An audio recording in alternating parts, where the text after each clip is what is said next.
Inside the city lord's mansion in the wasteland of Flame City, Xiao Ting sat in the main seat, enveloped in lightning, with the wind elemental expert Feng Murong seated beside him. The base's high-ranking officials gathered in the hall, coldly staring at the pale-faced Xiao Yu, as if judging a criminal. The crowd pressured Xiao Yu to hand over the young city lord's token, accusing him of deserting during his supply-gathering mission and causing the deaths of 300 hunting warriors. They argued that if Xiao Tian hadn't risked his life to bring back supplies, countless people in Yin City would have starved to death, and Xiao Yu, now a cripple, was utterly unfit to be the young city lord. Xiao Yu listened to the angry curses, his head throbbing with pain. He was originally a graduate of a prestigious university in peacetime, who died from endless overtime work. When he opened his eyes again, he found himself transmigrated into the body of a young city lord with the same name in a wasteland apocalypse, and was also burdened with a huge black mark.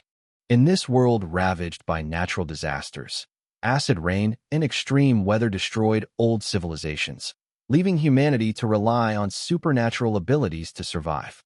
Xiao Ting and Feng Murong established Yin City, sheltering tens of thousands of survivors, while Xiao Yu in the past secured his position as the young city lord by repeatedly venturing into the wilderness to find supplies.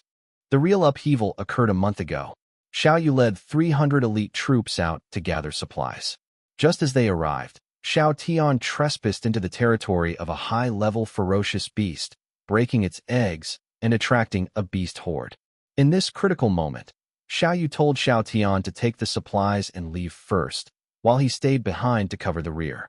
He was on the verge of death several times, managing to hold back the beast tide, protect Yin City, and also protect Xiao Tian.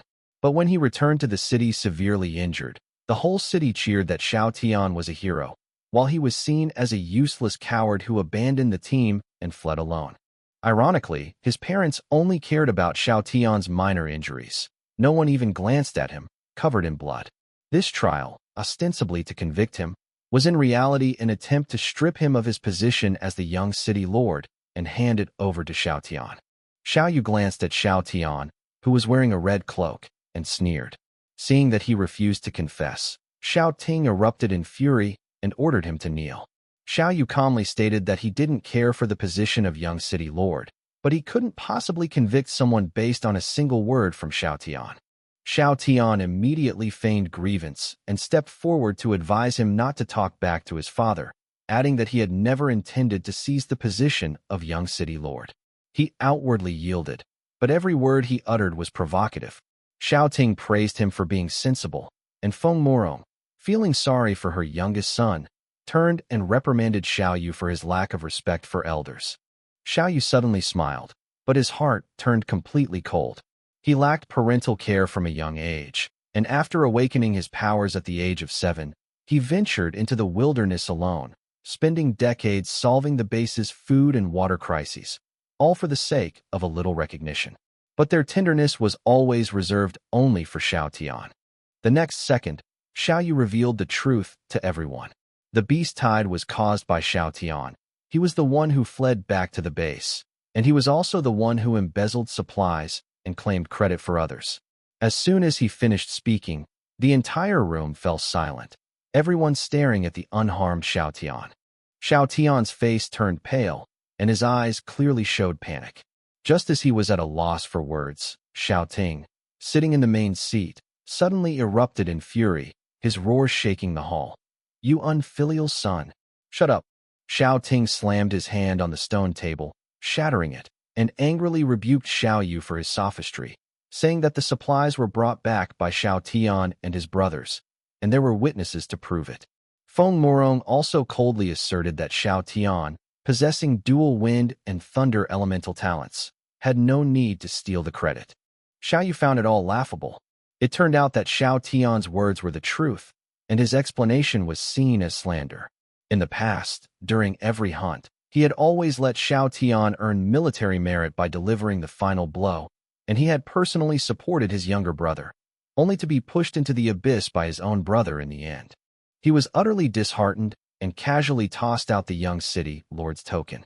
Xiao Tian was overjoyed and immediately used his speed to snatch the token away. Seeing Xiao Yu yield his seat, the crowd became even more convinced that he was guilty, and their eyes were filled with nothing but disdain as they looked at him. Xiao Yu spoke calmly.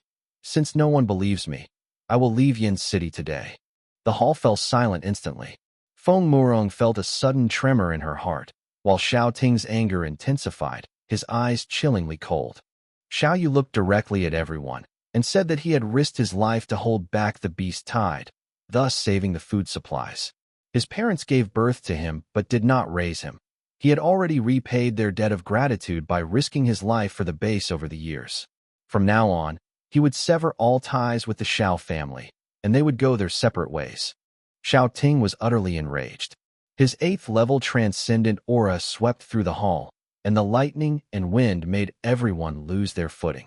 Xiao Yu was already a cripple, blood seeping from the corner of his mouth, but he still walked forward with his body straight, his eyes red as he coldly said, "If you have the guts, kill him."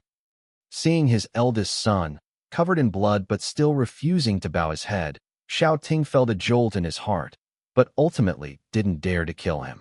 Xiao Yu's achievements were too great. Killing him here would only demoralize the soldiers at the base. So Xiao Ting withdrew his oppressive aura, letting him turn and leave. Before leaving, Xiao Yu coldly announced that he was severing all ties with the Xiao family. Feng Murong hurriedly called out to him, but Xiao Ting sternly threatened that the wilderness was short of food and water, and without the protection of Yin City, he would not survive a day. Once he stepped out of the city gates, he should never return. Xiao Yu didn't turn his head, saying that even if he died a miserable death in the wilderness, he would never rely on the Xiao family again. Just then, a mechanical notification sounded. Host has severed kinship. God-level taming system activated. Can tame wild plants and animals and replicate pet talents. A semi-transparent panel appeared, revealing that his cultivation level was crippled. His lifespan was reduced to only 9 years, and he had only 1 taming point left. Xiao Yu's heart sank. The original owner had been desperately searching for resources for years, and his body had long been worn down. But with the system, the wilderness was no longer a dead end. Xiao Yu left the city lord's mansion directly. After the high-ranking officials dispersed, only the 3 members of the Xiao family remained. Feng Murong looked at the empty gate, a trace of regret rising in her heart. Xiao Ting was still angry at Xiao Yu's disobedience. Xiao Tian, on the other hand, was secretly pleased and pretended to be obedient to comfort his parents. Xiao Ting suddenly asked Xiao Tian if what Xiao Yu had just said was true. Xiao Tian's face stiffened and his eyes darted away. The 2 8th-level experts instantly saw through his lie. The truth was clear, but Xiao Ting waved his hand, indicating that as long as Xiao Tian was safe, there was no need to pursue the rest. Feng Murong sighed, forced to acquiesce. Xiao Ting coldly stated that Xiao Tian's talent was top-notch concerning the future of Yin City, and he absolutely could not bear such a stigma. As for Xiao Yu, they would discipline him more strictly once he couldn't bear the wilderness and returned. Both were certain that he would return to the city and submit before nightfall. After leaving Yin City, Xiao Yu ventured alone into the wilderness. The scorched earth was barren, shrouded in gray poisonous fog, and filled with the stench of decay. The roadsides were littered with the skeletons and remains of humans and animals, a sight that shocked even him as he witnessed the wasteland for the first time. Having experienced betrayal, he had long since seen through the rules. Here, there was no order, no good or evil. The weak were only food. Just then, a white shadow darted out of the bushes, and a red-eyed ferret lunged at his neck. With a snap, the ferret's teeth broke on the spot. Although Xiao Yu had lost his cultivation, he still retained a powerful physical body, and a first-tier ferocious beast couldn't hurt him at all. The ferret cried out in pain and turned to run away, but he grabbed it by the neck. Xiao Yu's eyes lit up. This ferret was incredibly fast and also highly venomous, making it perfect as his first pet. He immediately activated the taming technique. A white light descended, and the ferret instantly transformed, its fierce glint vanishing, becoming incredibly docile. The ferret that had been attacking him fiercely just moments before was now rubbing against his face like a kitten. Xiao Yu took the opportunity to activate his talent for copying, and the next second, a warm current surged through his entire body, and his crippled body began to recover rapidly. His broken bones healed, his twisted arm returned to normal, and years of hidden injuries were healed. More importantly, he gained the speed and poison resistance of a ferret, and his lifespan increased dramatically from 30 to 118 years. Seeing the changes on the system panel, Xiao Yu finally smiled. After leaving the Xiao family, he thought he had hit rock bottom, but he didn't expect that his true opportunity had only just begun. He named the little guy Lightning Sable. Lightning Sable happily perched on his shoulder, but Xiao Yu suddenly felt lost. After leaving Yin City, he had completely lost his home. The world was vast, but he didn't know where to go. The lightning ferret seemed to sense his emotions and gently nuzzled his face. Xiao Yu was taken aback, then smiled. That's right, he was no longer alone. Several hours later, Xiao Yu arrived at the Black Wind Forest. This place was shrouded in black mist and teeming with ferocious beasts, a forbidden zone that ordinary people would avoid at all costs. However, he was very familiar with the area and quickly found the secret cave behind the mountain wall. Passing through the narrow crevice, the view suddenly opened up. In the center of the cave stood a wooden hut, next to a clear mountain spring. This was the refuge the original owner had discovered in his youth, and also where he had secretly stored supplies for many years. Looking at the wooden house and the water source, Xiao Yu finally felt a sense of security. He decided to make this his new home for the time being. But before he could even rest, his stomach started growling. He took his lightning sable into the forest to hunt. Before long, a mutated hare appeared and pounced. The lightning sable was incredibly fast, and in a flash, it bit off the hare's neck. Xiao Yu dug out the crystals from the rabbit's body and exchanged them for energy points, discovering that hunting ferocious beasts could help his pet level up. Seeing that it was getting dark, he stopped being greedy and returned to the cave with his spoils. Back in the cabin, Xiao Yu lit a fire and roasted rabbit meat, while the lightning sable happily gnawed on a venomous snake. Although there were no seasonings, the beast meat was incredibly delicious, and one bite dispelled most of the fatigue from the journey. After eating and drinking his fill, Xiao Yu lay on the wooden floor, feeling a long-lost sense of peace. After leaving the Xiao family, he finally had a place to stay. However, the forest was cold and damp at night, and a chilly wind kept seeping into the wooden cabin. Gazing at the firelight, Xiao Yu silently set a new goal, to find coal and truly build this place into a home. Early in the morning, Xiao Yu was awakened by the lightning sable. The little guy jumped into his arms and snuggled up to him. When he reached the cave entrance, he was stunned. There was a cleaned wild rabbit on the ground. Obviously, the lightning sable had prepared breakfast for him. Xiao Yu felt conflicted. In his previous life, he worked himself to death. In this life, he treated his family with sincerity, only to be betrayed and abandoned. In the end, the first person to truly care for him was a little pet. He chuckled and ruffled the lightning sable's head, then started a fire to roast rabbit meat. After they had eaten their fill, the two prepared to go hunting. Just before leaving, Xiao Yu noticed a large, tortoise-shell-shaped rock at the cave entrance, which he casually kicked aside, paying it no heed. But after he left, the stone slowly stretched out its head and limbs. It turned out to be a stone tortoise that knew how to disguise itself. It secretly watched the direction Xiao Yu had left, then retreated back into its shell, remaining motionless. Meanwhile, the Yin City Lord's mansion was in complete chaos. The three leaders in charge of supplies arrived early in the morning and anxiously reported to Xiao Ting that Yin City's water supply was about to run out, and if a new water source could not be found, the entire base would be in crisis. Xiao Ting instinctively wanted to call Xiao Yu to resolve the situation, but as soon as he said it, he remembered that he had already forced Xiao Yu out of Yin City, and his expression immediately darkened.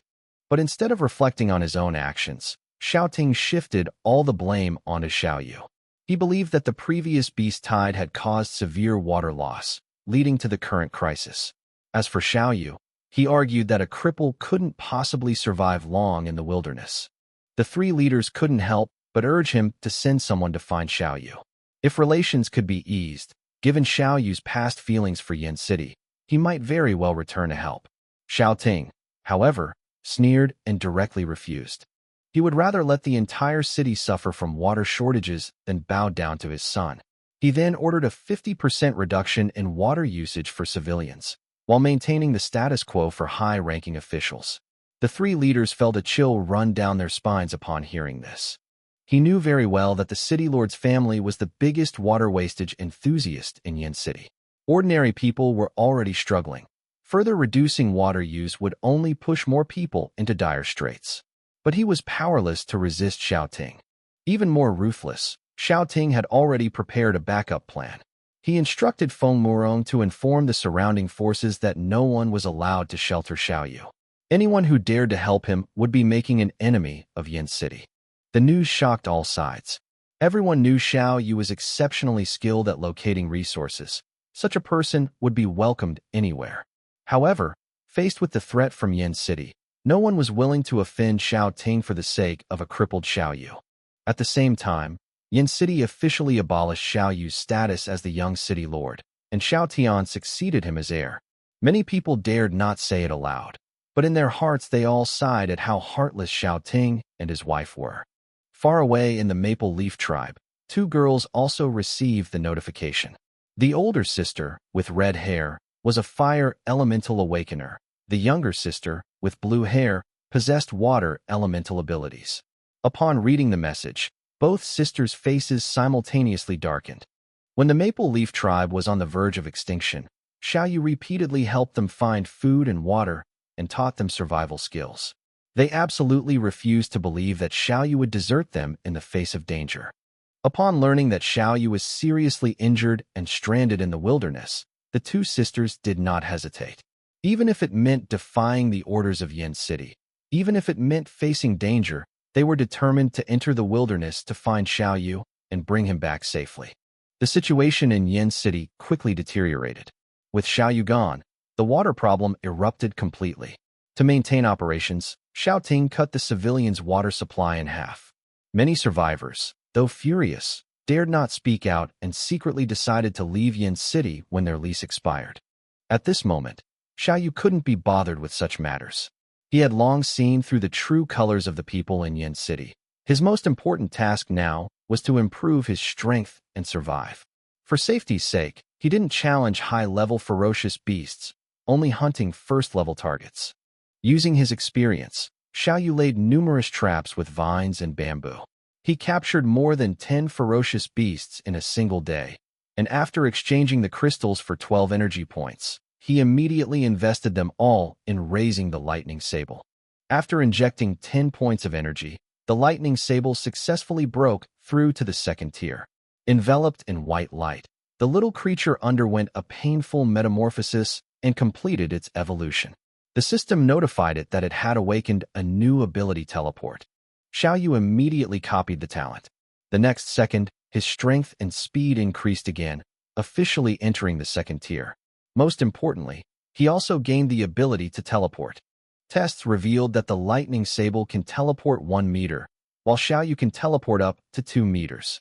Although the distance is short, it has great practical value, proving highly effective for both chasing and escaping.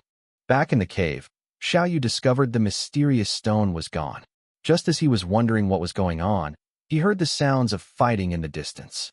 Lightning sables were attacking a giant stone tortoise, but the tortoise was tucked inside its shell, and they couldn't break through its defenses. Just then, the taming point refreshed, and Xiao Yu's eyes lit up. He immediately activated the system. A yellowish-brown light descended, and the stone turtle was successfully tamed, instantly becoming docile and even rubbing against his trouser leg. Xiao Yu replicated his talent once more, gaining the earth escape ability of the earth rock turtle. After fusion, his strength exceeded 2,000 gene, and his lifespan increased to 168 years. In just a few days, he had transformed from a near-death cripple into a superhuman possessing 4 talents. The next day, Xiao Yu continued hunting with his lightning ferret. Halfway there, he encountered a group of people. The girl in white leading the group was clearly taken aback when she saw him, and Xiao Yu recognized her as well. She was Lu Ruyan, the daughter of the Hurricane City Lord and his former fiancé. Back then, Xiao Yu was incredibly successful, and their relationship was stable. However, after he was severely injured and crippled, Lu Ruyan immediately proposed breaking off the engagement. Ironically, With the encouragement of Xiao Ting and his wife, she is now growing closer to Xiao Tian. After losing his status as the young city lord, Xiao Yu even had his fiancée stolen by his younger brother, becoming a laughingstock in Yin City. Lu Ruyan looked at Xiao Yu, who was covered in dust, with disdain in her eyes. She was convinced that he had just left home in a fit of pique, so she condescendingly scolded him to hurry back to Yin City and stop making a fool of himself. Xiao Yu didn't even bother to glance at her, coldly replying that the two had nothing to do with each other anymore. He then turned and left, not giving her a chance to speak further. Watching Xiao Yu's departing figure, Lu Ruyan was both angry and annoyed. She always thought that Xiao Yu was deliberately trying to attract her attention, but she didn't know that he had already completely let go of the past. Not long after, Lu Ruyan entered Yin City and told Xiao Ting about her encounter with Xiao Yu in the Blackwind Forest. Upon learning that his son would rather stay in the dangerous forest than return home, Xiao Ting flew into a rage. He had deliberately created a water shortage crisis to force Xiao Yu to return and solve the problem. Unexpectedly, Xiao Yu wasn't fooled at all. As the water shortage worsened, resentment within the city grew, and many people finally realized Xiao Yu's importance. At this moment, Xiao Tian stepped forward. He promised to personally lead a team into the wilderness to find water and resolve the crisis in Yin City. On the surface, it was for the sake of the people, but in reality, he wanted to use the opportunity to establish his prestige. Lu Ruyan looked at the spirited Xiao Tian with admiration in her eyes. Although Xiao Ting and Feng Murong were worried about the danger, they finally agreed and decided to send 500 men to accompany Xiao Tian out of the city 3 days later. Meanwhile, deep within the Blackwind Forest, Xiao Yu discovered a wild cherry tree that had escaped the erosion of acid rain. He carefully dug out the tree and collected a lot of sweet potato and corn seeds, taking them all back to his cave. Along the way, Xiao Yu constantly pondered the future. Relying solely on hunting with the lightning sable, the rate at which he could acquire energy was ultimately too slow. To allow his pets to advance quickly, he needed a massive amount of resources. Going it alone has its limitations. If one can build their own power base or control a large number of resource channels, their growth rate will truly leap forward.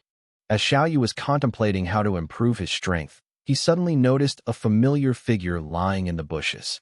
It was a blue-haired girl, injured in the abdomen and with blood at the corner of her mouth, already unconscious. Upon closer inspection, he realized it was Xing Lan, who had followed him since childhood. Xiao Yu quickly stepped forward to wake her. Xing Lan opened her eyes and saw him. Tears instantly welled up in her eyes, and she threw herself into his arms.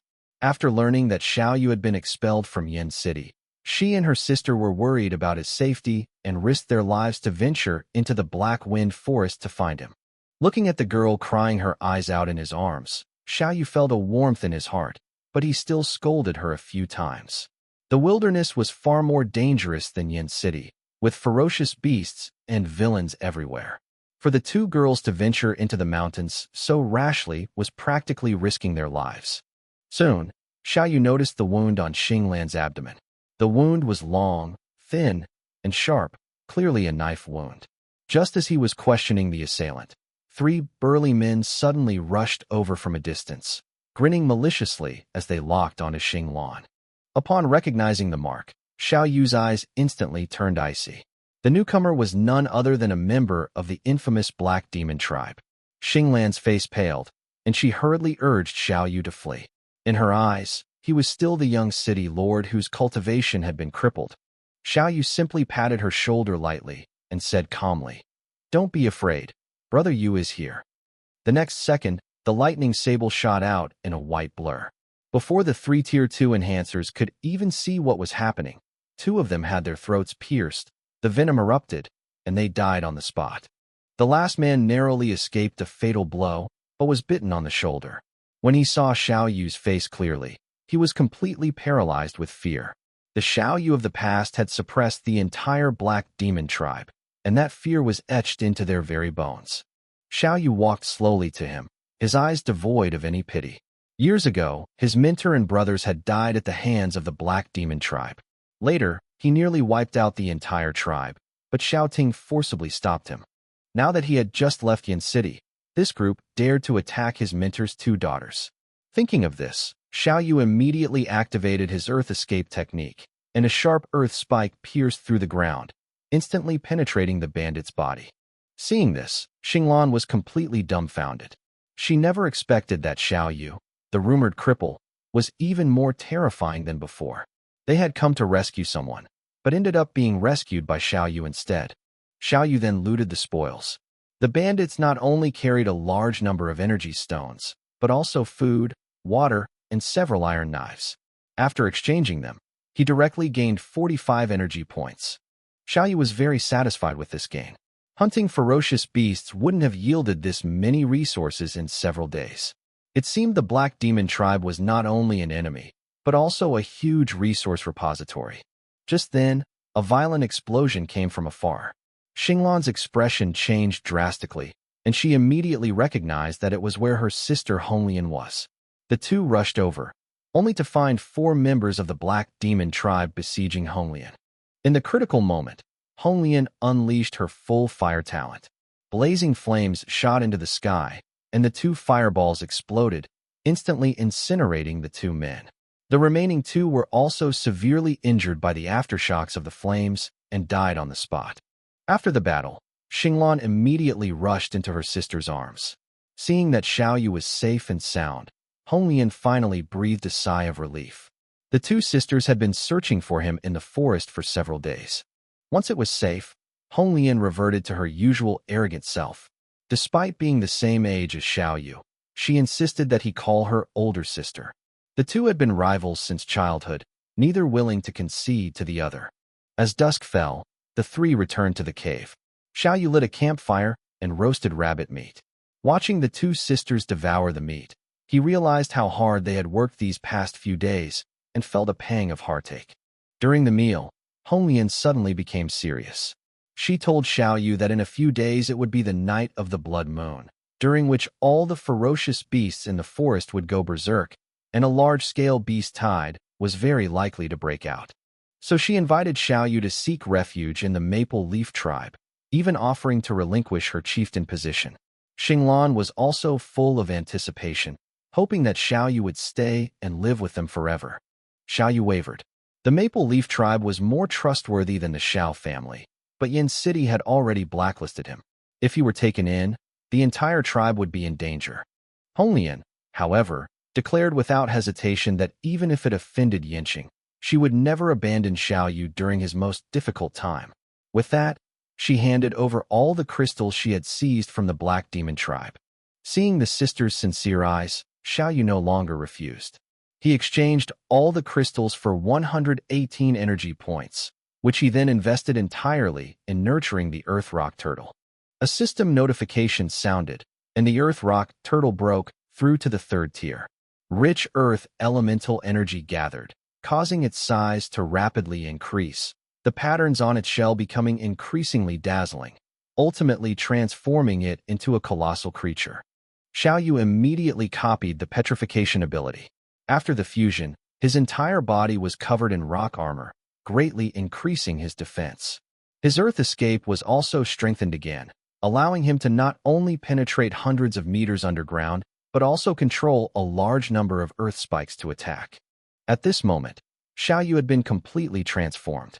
His ability to survive and his combat prowess far surpassed that of someone who had just left Yin City. Facing the Blood Moon Beast Tide, he finally had the means to establish himself in the wilderness. After checking the system panel, Xiao Yu was very satisfied. After the Earth Rock Turtle advanced to the 3rd tier, he also broke through to the 3rd tier. His talent was comprehensively enhanced. His lifespan skyrocketed to 367 years, and the crisis of premature death was completely eliminated. Only then did he realize that Honglian and Xinglan were staring in shock at the Earth Rock Turtle. The 3rd tier Earth Rock Turtle was so enormous that it was incredibly imposing just by standing there. Xinglan was so frightened that she hid behind her sister, and Honglian was also on guard instinctively. Xiao Yu explained with a smile that this was his pet and wouldn't hurt anyone. The 2 sisters mustered their courage and touched the turtle's shell, finding it truly docile, before slowly lowering their guard. Early the next morning, Xiao Yu began moving. He carried the animal hides, food, tools, and cherry tree onto the back of the earth rock turtle, and then set off with Honglian and Xinglan. The third-tier earth rock turtle was already capable of carrying people underground. To make life easier, Xiao Yu built houses directly on the turtle's back, using earth escape to manipulate soil and rocks, and built 3 simple stone houses in just over an hour. In addition to housing, he also built storage rooms and a washing area, and surrounded the area with sharp stone spikes for defense. A mobile fortress was thus created. Watching the forest rushing past the window, Xinglan was as excited as a child, and Honglian was also full of amazement. Compared to the drafty thatched hut, this stone house was like a dreamlike dwelling. Seeing the 2 sisters so happy, Xiao Yu couldn't help but smile too. He even started to fantasize that once the earth rock turtle advanced a few more times, it could transform this place into a true mobile castle. Before long, the 3 arrived at Maple Leaf Tribe. Upon seeing Xiao Yu, the tribe erupted in cheers, showering him with treasured fruits and spring water, as if welcoming a returning hero. Because everyone remembers that it was Xiao Yu who helped the tribe find food and water time and time again, and taught them wilderness survival skills, which allowed this weak tribe to survive to this day. Faced with the enthusiasm of the crowd, Xiao Yu was filled with emotion. The same effort had resulted in betrayal and abandonment in Yin City, but here it had earned him genuine affection and gratitude. Just then, the tribe's people suddenly knelt down, hoping that Xiao Yu would become their new leader. Even if it offended Yin City, they were willing to follow him to the end. Looking at the sincere faces, Xiao Yu finally did not refuse. He accepted some of the resources, exchanging them for 400 energy points, and left the rest for the tribe's development. He then consumed 100 energy points to upgrade the Lightning Sable to Tier 3. After advancing, the Lightning Sable's teleportation distance reached 5 meters, and Xiao Yu could teleport 10 meters, causing his strength to surge once again. Meanwhile, the atmosphere in the Yin City Lord's mansion was oppressive. Xiao Ting had been waiting anxiously for days, hoping that Xiao Yu would return on his own initiative. He knew that the search for water was fraught with danger, and if Xiao Yu returned, he could take the risks in place of Xiao Tian. At this moment, the scout brought back news. Upon learning that Xiao Yu had joined the Maple Leaf Tribe, Xiao Ting instantly flew into a rage. How dare this mere refugee tribe disobey his orders and take in Xiao Yu? Feng Morong's face was also very ugly. In her opinion, Xiao Yu would rather mingle with the refugees than go home and admit his mistakes, which was a slap in the face to her and her husband. Taking advantage of the situation, Xiao Tian suggested canceling the protection of the Maple Leaf Tribe and letting them fend for themselves. This would inevitably force the Black Demon Tribe to intervene, leaving Xiao Yu with no way out. Although Feng Morong was worried about Xiao Yu's safety, she eventually acquiesced after being persuaded by Xiao Tian. She planned to rescue Xiao Yu when he could no longer hold on. The order quickly spread throughout the wilderness. Everyone could see that Xiao Ting was determined to drive Xiao Yu to his doom. Even more surprisingly, Lu Ruyan personally came to the Maple Leaf Tribe. She arrogantly ordered Xiao Yu to return to Yin City with her to apologize, and even mocked Honglian and Xinglan as lowly refugees. Xiao Yu's face instantly turned cold. He immediately stood in front of the 2 sisters and told Lu Ruyan that Honglian and Xinglan were his family and no one had the right to humiliate them. These words warmed the hearts of the 2 sisters. Lu Ruyan, however, was furious, her face turning ashen, questioning what she meant to Xiao Yu. Xiao Yu gave a cold laugh. She had taken the initiative to break off the engagement.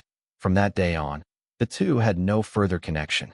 With that, he directly ordered her to leave. After Lu Ruyan left in a fit of rage, Honglian's worry deepened. Yin City had already withdrawn its protection. What awaited them next was undoubtedly an even more brutal crisis. Xiao Yu remained unusually calm. He knew very well that the only real enemy now was the Black Demon Tribe. Once this threat was eliminated, the other forces were no match for him. He now possesses 3rd-tier strength, 2 powerful pets, and the assistance of Honglian, a 4th-tier peak fire-type awakened being. If they continue to accumulate energy, they might be able to confront the Black Demon Tribe head-on. More importantly, this time Xiao Yu was no longer alone. Behind him stood the entire Maple Leaf Tribe, and these were the true comrades willing to fight alongside him. After listening to Honglian's words, Xiao Yu was not anxious. Hong Lian had already reached the peak of the 4th rank, only one step away from breaking through to the 5th rank. However, in recent years, in order to take care of the tribe, she had been overworking her body, and her qi and blood were severely depleted. She simply did not have enough foundation to break through. Xiao Yu told her to focus on recovering from her injuries, and that he would take care of the resources and energy. He then gathered the young and strong men of the tribe and began systematic training, with push-ups, long-distance running, weighted sprints, and strength training taking turns. These men, accustomed to brute force for survival, had never seen this kind of training before and quickly collapsed from exhaustion. Xiao Yu, however, showed no mercy, telling them that a great battle could come at any time, and only by desperately becoming stronger could they protect their families and tribe. Meanwhile, the Black Demon tribe had already set its sights on the Maple Leaf tribe. The Bullhorn chieftain laughed heartily upon learning that Flame City had withdrawn its protection. He had long coveted the Red Lotus Sisters and immediately dispatched 100 enhanced warriors, ready to raze the Maple Leaf tribe to the ground. Meanwhile, Xiao Yu's taming points refreshed again. He wanted to find a new pet, but couldn't find a suitable target. Just then, a young man from the tribe rushed over to report that the tribe only had 7 iron knives left, and 6 of them had been bitten in half. Following the trail, Xiao Yu quickly found the culprit. It was a mutated pangolin covered in black scales, hiding underground and gnawing on steel. Its sharp teeth could easily crush even an iron knife. Xiao Yu's eyes lit up, and he immediately initiated the taming process. A white light descended, and the pangolin successfully became his 3rd pet. At the same time, it gained 2 special talents: iron eating and burrowing. After understanding the ability, Xiao Yu was immediately excited.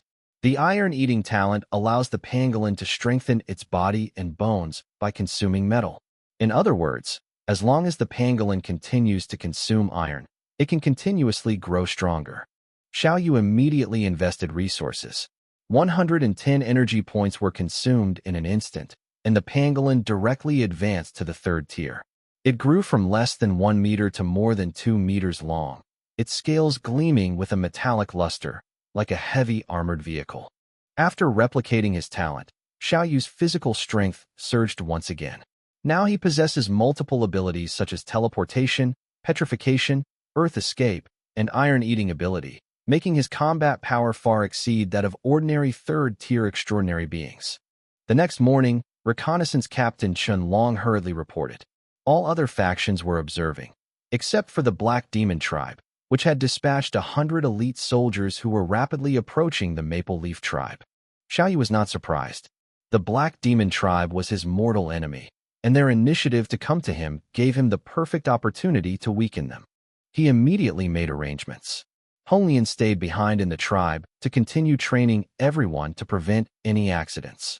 Xiao Yu, on the other hand, led Xinglan, Lightning Sable, Mountain Leopard, and Earth Rock Turtle to take the initiative and attack. Meanwhile, Yin City also took action. Xiao Tian led 500 men out of the city in search of water. Countless civilians lined the streets to see them off, placing their hopes on this new young city lord. Xiao Tian stood in the center of the crowd, full of pride, as if he could already see his own success. Lu Rian stood to the side, her eyes full of admiration, firmly believing that Xiao Tian would eventually surpass Xiao Yu. On the wilderness, 3 forces acted simultaneously. Soon, the Earth Rock Turtle was the first to discover the Black Demon tribe's tracks. Xiao Yu did not engage in direct combat, but instead had the Earth Rock Turtle dive underground. The Earth Rock Turtle slowly sank into the ground, but the people on its back felt no jolt. Xinglan, full of curiosity, explored around and almost bumped into Xiao Yu's arms, her face instantly turning red. Xiao Yu quietly listened to the sounds from the ground. The arrogant laughter of the Black Demon bandits echoed overhead. They completely disregarded the Maple Leaf tribe and had already begun discussing how to divide the spoils after the battle. Once the Black Demon team had gone some distance, Xiao Yu controlled the Earth Rock Turtle to quietly follow. After nightfall, the Black Demon team entered a cave to rest, as ferocious beasts frequently appeared at night, and they dared not continue their journey. Xiao Yu waited patiently underground. Soon, He overheard important information from the bandits' casual conversation. They repeatedly mentioned night shining dew, which seemed to be the secret to the Black Demon tribe's rapid growth. What fueled Xiao Yu's murderous intent even more was that the captain personally relayed the leader's order. Honglian and Xinglan must be captured alive. Afterwards, a group of bandits spoke of the two sisters with unrestrained filth and vulgarity. Xinglan trembled with rage, wishing she could rush out and fight to the death. Xiao Yu, however, gently pressed down on her shoulder. In his eyes, these people were already dead. The next second, the pangolin moved silently. It provoked nearby third-tier ferocious beasts in the forest, leading giant wolves, tigers, and other ferocious beasts to the cave before disappearing underground. Caught completely off guard, the bandits were instantly attacked by a horde of beasts. The narrow cave became a bloody slaughterhouse, with countless people screaming and collapsing. Finally, someone managed to reach the cave entrance, only to find that the exit had been sealed off by earthen walls erected by rock tortoises. They smashed open one layer, and a new earthen wall immediately rose up. The entire team was trapped inside the cave. After the first batch of ferocious beasts were killed, Xiao Yu had the pangolin's lure in a second, third, and fourth batch. Time passed slowly, and the screams in the cave gradually subsided. Several hours later, everything returned to calm. Xiao Yu led Xinglan out of the underground and slowly stepped into the cave, where they were surrounded by corpses and blood. The once formidable elite squad of 100 men was almost completely wiped out, leaving only the captain and a few others barely clinging to life. They watched Xiao Yu slowly approach, their eyes filled with nothing but fear. Only now did they realize that Xiao Yu hadn't personally taken action from beginning to end. He had simply used a few schemes to utterly destroy the entire elite Black Demon force.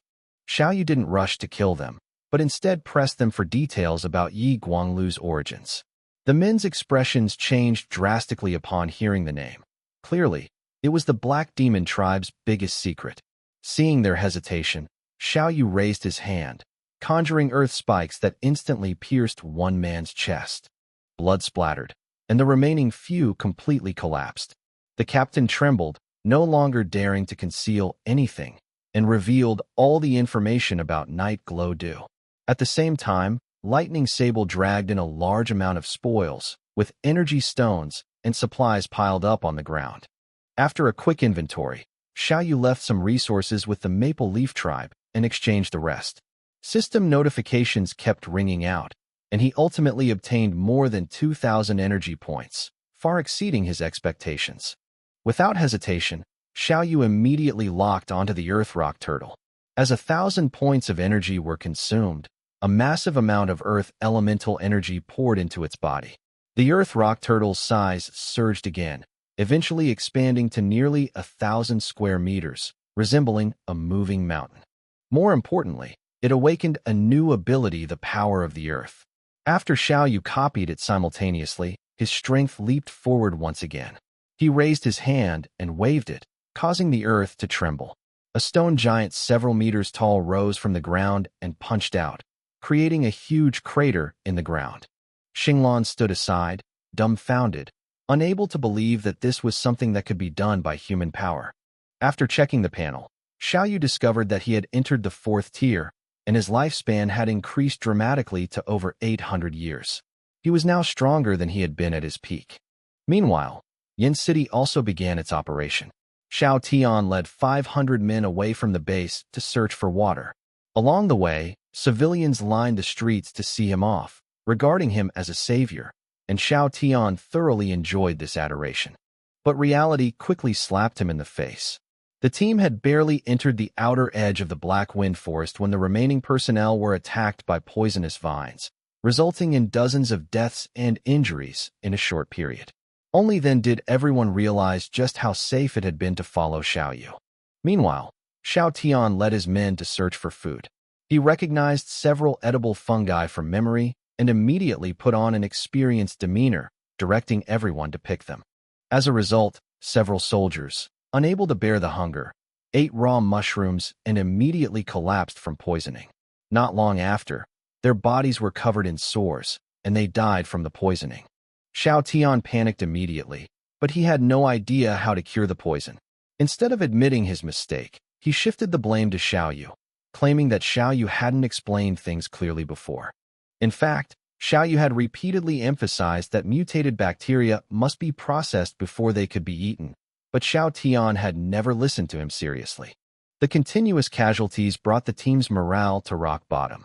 More and more people began to regret believing the rumors and driving away the people who could have truly saved them. But Xiao Tian still refused to admit defeat. Faced with the group's pleas to turn back, he kicked over the leading soldier and forcibly led the team deeper into the forest. He firmly believed that as long as they found water, they could prove he was stronger than Xiao Yu.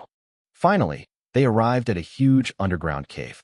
The lake inside was crystal clear, teeming with fish, clearly a precious water source. Everyone was overjoyed and praised Xiao Tian. Xiao Tian was also very smug. He then told everyone that there was a snake's nest here, and that as long as they sent someone to lure away the giant snake, they could take over the water source. However, as soon as the dispatch team entered the depths of the cave, a piercing scream rang out. Shortly afterward, the sound completely disappeared. Xiao Tian then remembered that Xiao Yu had brought him here years ago. But back then, Xiao Yu had prepared a large amount of realgar powder and devised a complete plan. He hadn't remembered any of these crucial details. Just as everyone was in a panic, two giant fifth-order snakes, each 100 meters long, suddenly burst out of their lair, knocking more than a dozen people away with a single blow, instantly causing blood and flesh to fly everywhere. Immediately afterwards, more than a dozen high-level venomous snakes appeared simultaneously. The 500-strong team was scattered and screams echoed throughout the area. After a fierce battle, they finally severely injured two fifth-tier giant snakes and slaughtered a large number of snakes. Xiao Tian stood in the middle of the corpses, laughing triumphantly, and even began to mock Xiao Yu for being cowardly. But before he could finish speaking, a dying giant snake suddenly lunged forward, whipping him away with its tail. Xiao Tian suffered severe injuries, with most of his bones shattering and blood gushing from his mouth. He nearly died on the spot. While everyone was desperately clearing away the remaining snakes, two fifth-tier giant snakes let out mournful roars. That was a distress signal. The next second, the entire forest shook, and countless giant snakes, tigers, and wolves surged in from all directions. The dense horde of beasts rushed into the cave, their numbers so great that they stretched as far as the eye could see. Only then did Xiao Tian finally understand why Xiao Yu never hunted the overlords here. Because this was not an ordinary water source, but an entire kingdom of ferocious beasts. Unfortunately, he realized it too late. After the beast tide broke out, a trusted confidant tried to shout for people to escape, but his head was smashed by a fifth-tier tiger. In the blink of an eye, more than half of the 500 men were dead or wounded, and the remaining soldiers were surrounded by the beast tide, their eyes filled with despair. At the critical moment, a sigh came from the shadows of the cave. The next second, Xiao Ting appeared with purple lightning, raised his hand, and released a sky full of lightning, instantly turning thousands of ferocious beasts upside down and clearing the battlefield in one move. The surviving soldiers, thinking they were finally saved, looked excitedly at Xiao Ting. But Xiao Ting didn't even glance at them, only grabbing the heavily injured Xiao Tian and disappearing in a flash of lightning. The group stood frozen in place, expecting Xiao Ting to return and rescue them. But instead of aid, they were met with a new wave of beasts. In despair, they cursed the Xiao family father and son for their selfishness and cold-bloodedness, and regretted framing Xiao Yu, who had truly protected them. In the end, all the soldiers perished in the beast tide. Only in their dying moments did they realize that losing Xiao Yu was Yin City's retribution. Outside the cave, Xiao Tian asked his father, puzzled, why he didn't save his men. Xiao Ting replied coldly that if they were saved, the scandal of Xiao Tian's misjudgment and the deaths of 500 people would spread, and the young city lord's reputation would be completely ruined. Xiao Tian bowed his head in outward apology, but his eyes showed no remorse. Xiao Ting said nothing more and took him back to Yin City. Unbeknownst to them, several seriously wounded soldiers had managed to escape and were dragging their broken bodies toward Yin City. Upon returning to Yin City, Lu Rian immediately went to visit Xiao Tian. Seeing him covered in blood and in such a wretched state, the admiration in her eyes shattered completely, leaving only a barely maintained concern. Xiao Tian noticed her disdain, and his face turned extremely ugly. Only then did he realize the humiliation Xiao Yu had endured when she was abandoned and looked down upon. When Feng Murong arrived, she was only concerned about her youngest son's injuries and showed no concern for the lives of her 500 men. She also urged Xiao Tian to learn wilderness skills from Xiao Yu in the future, words that pierced Xiao Tian's heart like a thorn. Xiao Ting also admitted that Xiao Yu's wilderness experience far surpassed Xiao Tian's. Xiao Tian nodded obediently on the surface, but his heart was filled with jealousy and resentment. He didn't understand why his parents kept bringing him up even though Xiao Yu had been driven away. Meanwhile, the people of the Maple Leaf tribe were anxiously awaiting Xiao Yu's return. Hong Lian hadn't slept for days, having to guard against the Black Demon tribe's sneak attacks while also worrying about Xiao Yu's safety. She was practically pushing herself to the limit.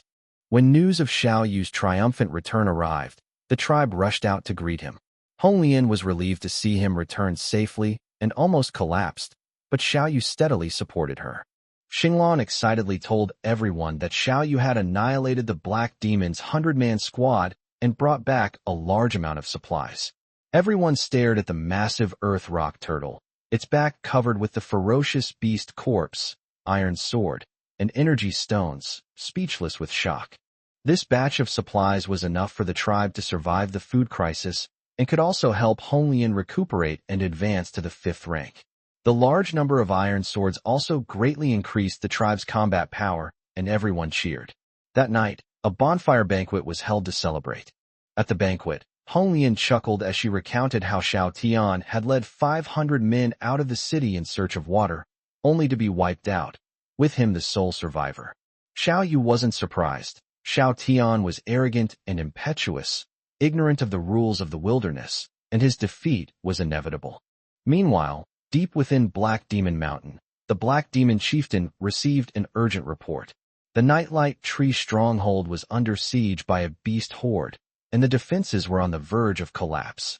This was the core secret behind the Black Demon tribe's rise to power. If exposed, the entire tribe would be swallowed up by various factions. Worse still, the 100-man squad sent to attack the Maple Leaf tribe had also gone missing. His subordinates speculated that this was likely related to Xiao Yu. Upon hearing this name, the chieftain's killing intent surged, for he himself had nearly died at Xiao Yu's hands years ago. He didn't act immediately, but decided to test Yin Cheng's attitude first. Once he confirmed that Xiao Ting had truly given up on Xiao Yu, he would personally take action to completely eliminate the threat. Meanwhile, the people of Yin City were still anxiously waiting for Xiao Tian to bring back water. But a whole day and night passed, and there was still no news from the team. The water shortage in the city was getting worse, and people's hearts were becoming increasingly unsettled. To cover up the truth, Xiao Ting claimed that the team had encountered a beast tide and all members had heroically sacrificed their lives. He personally presided over the memorial service and distributed compensation, effectively suppressing the situation. Inside the city lord's mansion, Xiao Ting, having shed his disguise, looked utterly exhausted.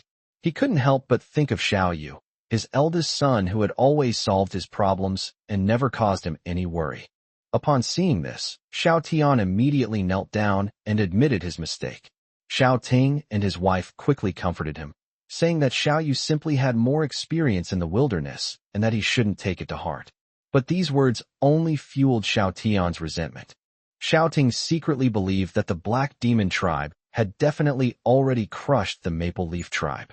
As long as Xiao Yu was driven to desperation, he would eventually return to Flame City to admit his mistake, at which point he could step in and solve the water shortage. Just when they thought the situation had stabilized, several maimed survivors crawled back to Yin City. They recounted their grievances, revealing the whole truth about Xiao Tian accidentally triggering the beast tide and Xiao Ting's refusal to help.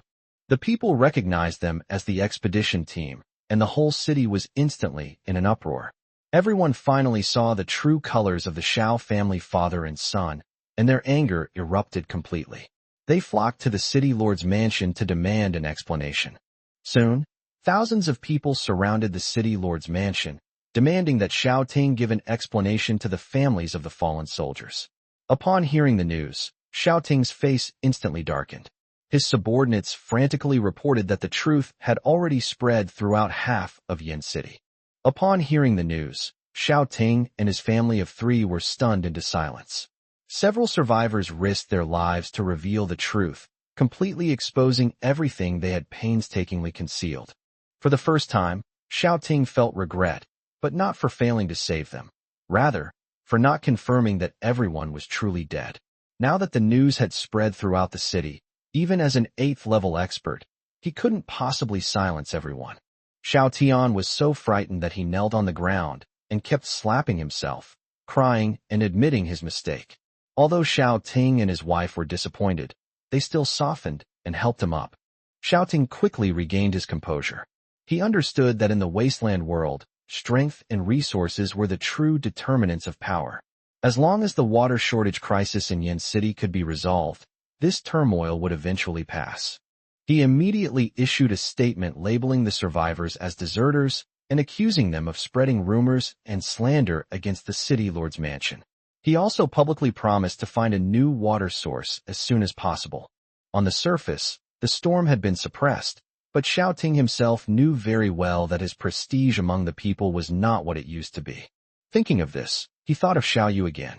Feng Murong felt the same way, and even Xiao Tian, who was most jealous of Xiao Yu, hoped that Xiao Yu would come back quickly to clean up his mess. Lu Rian stood to the side, feeling utterly ironic. She knew better than anyone that Xiao Yu had completely changed. The Xiao Yu who had desperately sacrificed for his family and been manipulated by others was long gone, dead in Yin City. Just then, a letter from the Black Demon tribe arrived at the city lord's mansion. Xiao Ting and his 2 companions initially thought this was good news, the destruction of the Maple Leaf tribe. However, upon opening the letter, their faces instantly turned deathly pale. The elite squad of 100 men sent by the Black Demon tribe was completely wiped out. Xiao Tian's first thought was that they had encountered a beast tide, but Xiao Ting immediately dismissed that idea. The corpses at the scene were well preserved, and all weapons and resources were gone, clearly indicating that it was caused by human intervention. Lu Rian was completely stunned upon hearing the news. She finally understood that Xiao Yu, whom she had personally abandoned, was still the genius who amazed everyone. Meanwhile, Xiao Tian, whom she had chosen, repeatedly proved her incompetence. Xiao Ting was both shocked and furious. He had already guessed that Xiao Yu had most likely recovered his strength. Thinking of this, he was not happy at all, but even more annoyed. In his view, Xiao Yu's failure to return after regaining his strength was a deliberate act of disobeying him. So he immediately replied to the Black Demon tribe, demanding that they send all their troops to completely crush the Maple Leaf tribe and eradicate them completely. The news shook the entire wilderness. All the major powers realized that the person who wiped out the Black Demon's elite 100 men was very likely Xiao Yu. In just over a month, he had risen again, and was even more dangerous than before. Those forces that had originally hoped to take advantage of the chaos all abandoned their plans. Meanwhile, the Maple Leaf tribe was thriving. Xiao Yu sat on the back of the rock tortoise, took out the house blueprints he had drawn, and prepared to fulfill his promise to build a home for Hong Lian and Xinglan. Xinglan excitedly chose the Chinese style. Hong Lian had no objections and followed Xiao Yu's arrangements. The next moment, Xiao Yu activated the power of the earth. Countless clods of earth and rocks quickly gathered together, and in just half an hour, a brand new stone house rose from the ground. It has 3 bedrooms, 1 living room, and 1 bathroom, with a complete layout. The walls are smooth and sturdy, without any gaps, and the quality even far exceeds that of ordinary residences in Yinqing. Xinglan was as happy as a child, running around the house and asking about every detail. After confirming it was safe, she completely fell in love with her new home. As Xiao Yu gazed at the large open space on the back of the earth rock turtle, a new plan began to form in his mind. As the rock turtle continues to evolve, it could potentially move the entire Maple Leaf tribe onto its back, creating a true mobile home. Afterwards, he went to the training ground to check on everyone's training results. After these days of intensive training, The strength of the tribe's young and middle-aged men has improved by leaps and bounds. In addition to modern training methods, Xiao Yu also personally taught them the 8/sword and various combat techniques. He was a martial arts expert in his previous life, and now he is even stronger, so guiding these people is more than enough. With an ample supply of ferocious beast meat and energy stones, everyone's progress was astonishingly rapid. Xiao Yu was confident that the tribe's overall combat strength would increase by at least one level before the blood moon arrived. Over the next 2 days, the entire tribe grew stronger at an astounding pace. The young people trained hard, while Xinglan led the women and children in making smoked meat to stock up on food and collecting various edible plants. Just then, Honglian brought important news. They have located the location of the glowing tree stronghold. That was a dangerous area deep within the Blackwind Forest, and the true secret behind the rise of the Black Demon tribe. Xiao Yu didn't hide anything and directly told him the value of the Red Lotus Night Shining Tree. The luminous dew condensed by the luminous tree can refine the body and enhance one's talents. The Black Demon tribe was able to rise to prominence in just a few years entirely thanks to this treasure. Once they capture the Night Shining Tree, the Maple Leaf tribe will undergo a qualitative change. At that time, they will not only be able to contend with the Black Demon tribe, but they will even be able to fight against Flame City. Honglian was very worried after hearing this. The place is teeming with ferocious beasts and is guarded by powerful members of the Black Demon tribe. Even a 6th or 7th tier expert could lose their life at any moment. But Xiao Yu appeared remarkably calm. He has now reached the 4th tier and possesses trump cards such as Flash, Earth Escape, and the Power of Earth. Even if he encounters danger, he is confident that he can escape unscathed. Before setting off, he repeatedly instructed Honglian to guard the tribe well and not to go out easily, while also urging her to seize the time to break through to the 5th rank.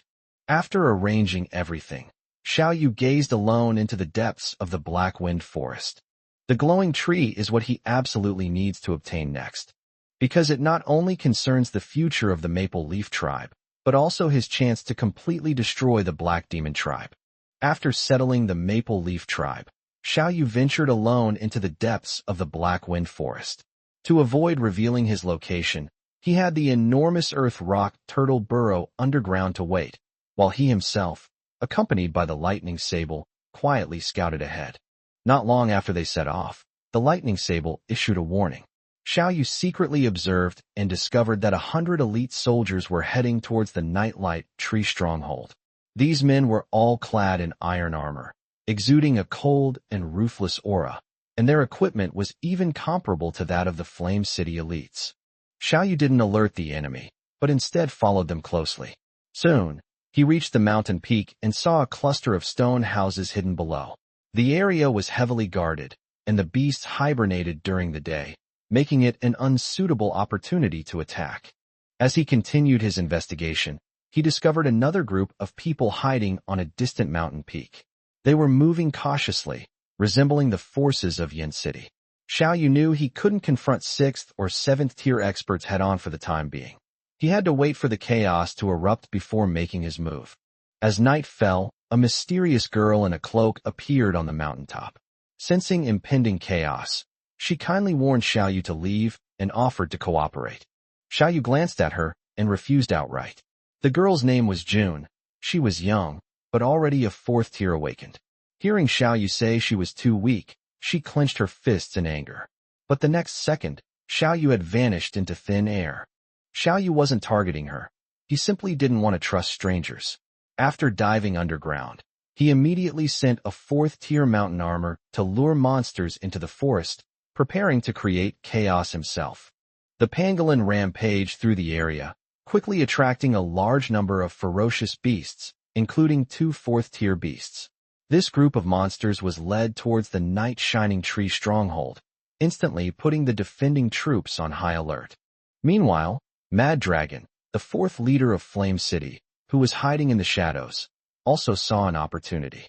He thought the attack on the stronghold by the ferocious beasts was a golden opportunity, and planned to wait until both sides were exhausted before seizing the treasure. But to his surprise, the pangolin soon led another wave of ferocious beasts, charging directly towards their hiding place. The mad dragon's expression changed drastically, and he could only roar as he ordered his men to engage in battle. At this moment, the Black Demon stronghold, the Flame City forces, June, and the lured ferocious beasts were all caught in the chaos. Only Xiao Yu remained hidden in the shadows, grilling meat while watching the show, patiently waiting for the real opportunity. Only after the battle had fully erupted did Xiao Yu activate his Earth Escape. Earth Escape is a technique used in martial arts to infiltrate the stronghold. Outside, ferocious beasts charged wildly, causing heavy casualties among the Black Demon defenders, and even the Black Demon guards were held back. Just as the situation was about to collapse, a powerful figure in black robes rushed out from the depths of the stronghold, slaying a 4th-tier ferocious beast with a single strike, demonstrating at least 6th-tier strength. Xiao Yu secretly rejoiced, thankful that he hadn't acted rashly. Taking advantage of the fact that the black-robed expert was being held back by a high-level ferocious beast, Xiao Yu traversed the mountain, avoided all combat areas, and silently infiltrated the stronghold. He was spotted by 2 patrolling guards as soon as he appeared. Without hesitation, Xiao Yu used the power of the earth to drag the 2 men underground and silence them.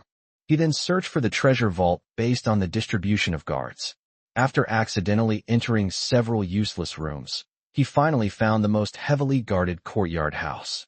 Outside, chaos reigned, but inside, a dozen elite soldiers in black armor remained, fiercely defending the place.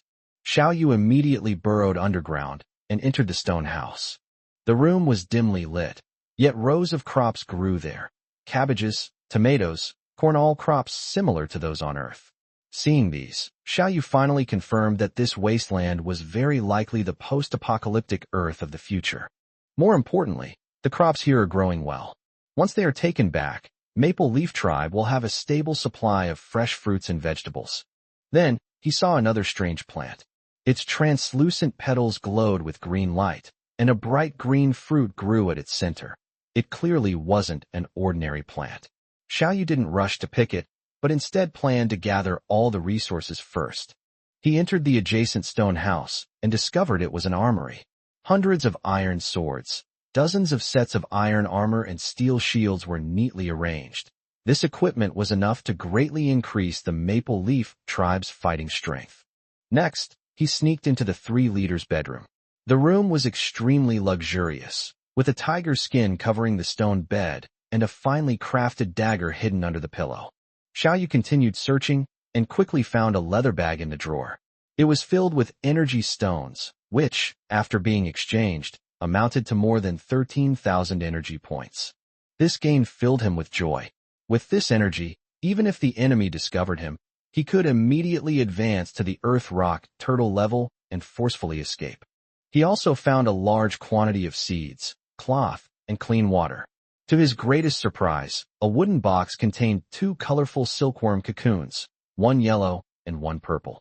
In the wasteland, cloth is extremely scarce, and ordinary people can only wear animal hides. If the Maple Leaf Tribe can cultivate silkworm moths, they can revive their weaving industry. Xiao Yu immediately put the silkworm cocoon close to his body. Meanwhile, the battle outside was becoming increasingly chaotic.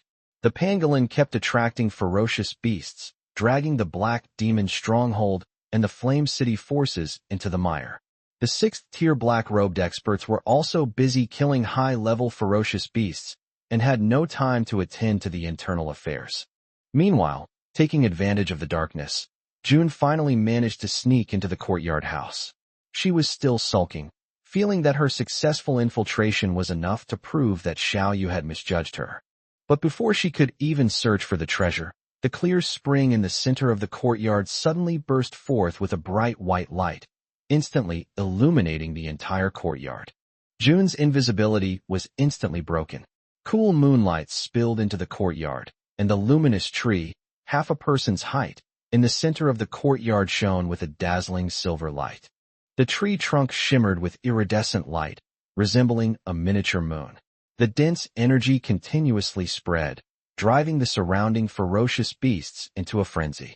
At the same time, the glow of the luminous tree illuminated the entire courtyard. June, who had been stealthily infiltrating, was instantly exposed. A dozen or so black demon guards immediately surrounded her. These guards were at least third tier, with 3 fourth-tier experts among them. There was no way to escape from the cramped courtyard. June was pale, her eyes filled with resentment. She was going to die here before she could find her lost companions. Just then, the stone house door suddenly opened. Xiao Yu walked out slowly. June was stunned. She never expected that Xiao Yu had infiltrated the stronghold before her. What she found even more incomprehensible was that the guards completely ignored her, all their eyes fixed on Xiao Yu.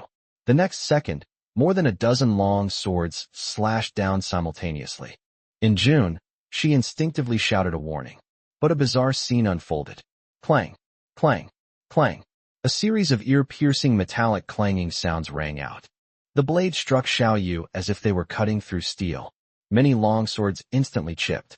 One of the fourth-tier black demon guards even shattered his weapon. In contrast, Xiao Yu wasn't even scratched. He moved his shoulder and felt like he'd been bitten by mosquitoes a few times. Everyone was stunned. June stood frozen in place. She finally understood just how vast the difference was between her and Xiao Yu.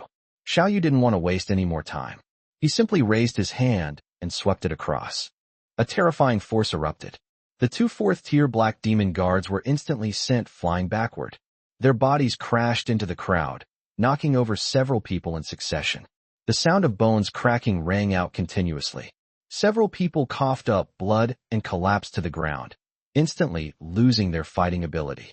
The remaining black demon guards felt a chill run down their spines, but they still gritted their teeth and charged forward.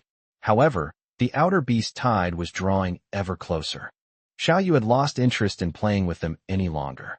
He directly communicated with the earth rock turtle underground. Protect the courtyard, don't destroy the treasures inside. His words had barely left his lips. A system notification sounded. Ding. 10,000 energy points consumed. Earth rock turtle successfully advanced. A 5th-tier earth dragon turtle has been born. Rumble. The entire earth trembled violently. The ground continued to bulge. A colossal figure, obscuring the sky, slowly rose from the ground. The original earth rock tortoise underwent a complete transformation. Its size exploded to 20,000 square meters. Majestic dragon horns sprouted from its head. Its tail transformed into a gigantic dragon tail tens of meters long. It was as if an ancient behemoth had descended.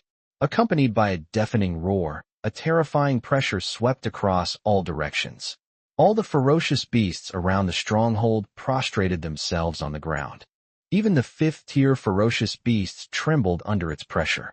The entire battlefield fell silent instantly. June stared blankly at the scene before her. She finally understood. All the chaos tonight was orchestrated by Xiao Yu behind the scenes. Just as the courtyard was about to collapse, Xiao Yu and the Earth Dragon turtle simultaneously unleashed the power of the earth. A yellowish-brown light instantly enveloped the entire courtyard.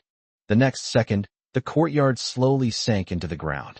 All the black demon guards inside were trapped in stone prisons, unable to move. Everyone fighting fiercely outside was dumbfounded. The 6th-tier peak black-robed expert was the first to react. Something had happened to the night shining tree. He roared and instantly rushed towards the courtyard. But before he could get close, a giant rock hand, tens of meters high, suddenly rose from the ground. Boom! The giant hand slammed down. The black-robed expert was instantly sent flying over 100 meters, spitting out blood. At the same time, Xiao Yu activated his ability, dragging a large number of 4th and 5th-tier ferocious beasts underground. Everything became his spoils of war. When the black-robed powerhouse returned, the ground had returned to normal. The courtyard house had vanished. The glowing tree vanished. Without a trace. He stood there, roaring furiously, but could only writhe in rage. On the other side, Mad Dragon, the 4th leader of Flame City, was also nearly driven mad. He was besieged by the beast horde and was in a state of utter chaos. He had finally managed to fight his way through and kill a large number of ferocious beasts, but then all the high-level beasts suddenly vanished. The night shining tree was gone too. After a long day of hard work, he gained nothing. He immediately led his men into the stronghold, only to run into Black Poison Bee, the 5th leader of Black Soil City. Both sides believed the other had stolen the Night Shining Tree, and the two-peak 6th-tier experts engaged in a fierce battle on the spot. The battle was devastating. The true culprit, Xiao Yu, had already hidden underground with all the treasures, becoming the biggest winner. Just then, the pangolin excitedly ran back. It also had a huge piece of meteorite iron, a meter in diameter, dangling from its mouth. Xiao Yu's eyes lit up. This was a top-tier material for forging divine weapons. Its value was even comparable to that of the Night Shining Tree. He couldn't help but rub the pangolin's head. This guy was practically a born treasure hunter. But he quickly frowned again. Meteorite iron was precious, but there were no masters in the Wasteland world capable of forging it. For now, we can only put them away. Just then, several trapped 4th-tier Black Demon guards finally broke free of the stone prison. They were just preparing for a desperate counterattack when Xiao Yu lightly stomped his foot. Uft, uft, uft. Countless stone spikes burst from the ground, instantly piercing through everyone's bodies. Several 4th-tier experts didn't even have time to scream before they all died. After dealing with the last problem, Xiao Yu finally turned his gaze to June in the corner. "Why haven't you left yet?" June froze. She had witnessed Xiao Yu suppress a 6th-tier expert with a flick of his wrist, and then take away the Night Shining Tree. At this point, she had no temper left. She could only manage an awkward smile. "I got lost." Xiao Yu clearly didn't believe her. June felt even more guilty. She quickly bowed and clasped her hands in a fist. "If you hadn't drawn all the guards' attention today, I would have been dead long ago. I owe you this life." After saying that, the way she looked at Xiao Yu completely changed. From initial disbelief and skepticism, it transformed into genuine awe. Chapter 31 Quasi-Divine Weapon. The Shocked Hooded Girl. "So how are you going to thank me?" "By offering yourself to me." "Huh." Upon hearing this, June immediately crossed her arms and stared nervously at Xiao Yu. Why isn't this guy playing by the rules? Although this guy is very good-looking and makes people like him. But even if it's to repay a debt of gratitude, I can't betray myself. All right, I won't tease you anymore. I didn't save you on purpose, I just wanted to kill them. Seeing the hooded girl startled, Xiao Yu shook his head with amusement. The hooded girl reminded herself twice that the person seemed all right, and there was nothing wrong with helping him out. "Phew, I still have to thank you." June patted her chest and breathed a sigh of relief. "May I ask something?" Seeing that Xiao Yu didn't make things difficult for her, she grew a little bolder. Thinking of the terrifying scene she had witnessed in the courtyard house, a scene she would never forget, she tentatively asked, "That monster or ferocious beast underground isn't your pet, is it?" She seemed to have seen Xiao Yu touch the monster earlier. "But I always felt that a human being couldn't possibly have this ability, unless he wasn't human." "Yes, that's right." Xiao Yu nodded, then smiled meaningfully. "We're on its back right now, can't you feel it?" "What?" June's eyes widened instantly, and she subconsciously looked down. Only then did he realize that he was still in the courtyard house, and the entire courtyard house had been dragged underground by the monster. No wonder, it's pitch black all around, and the air is getting thinner and thinner. But is all of this endless expanse just that monster? So how big is it exactly? No wonder it can so easily trigger natural disasters.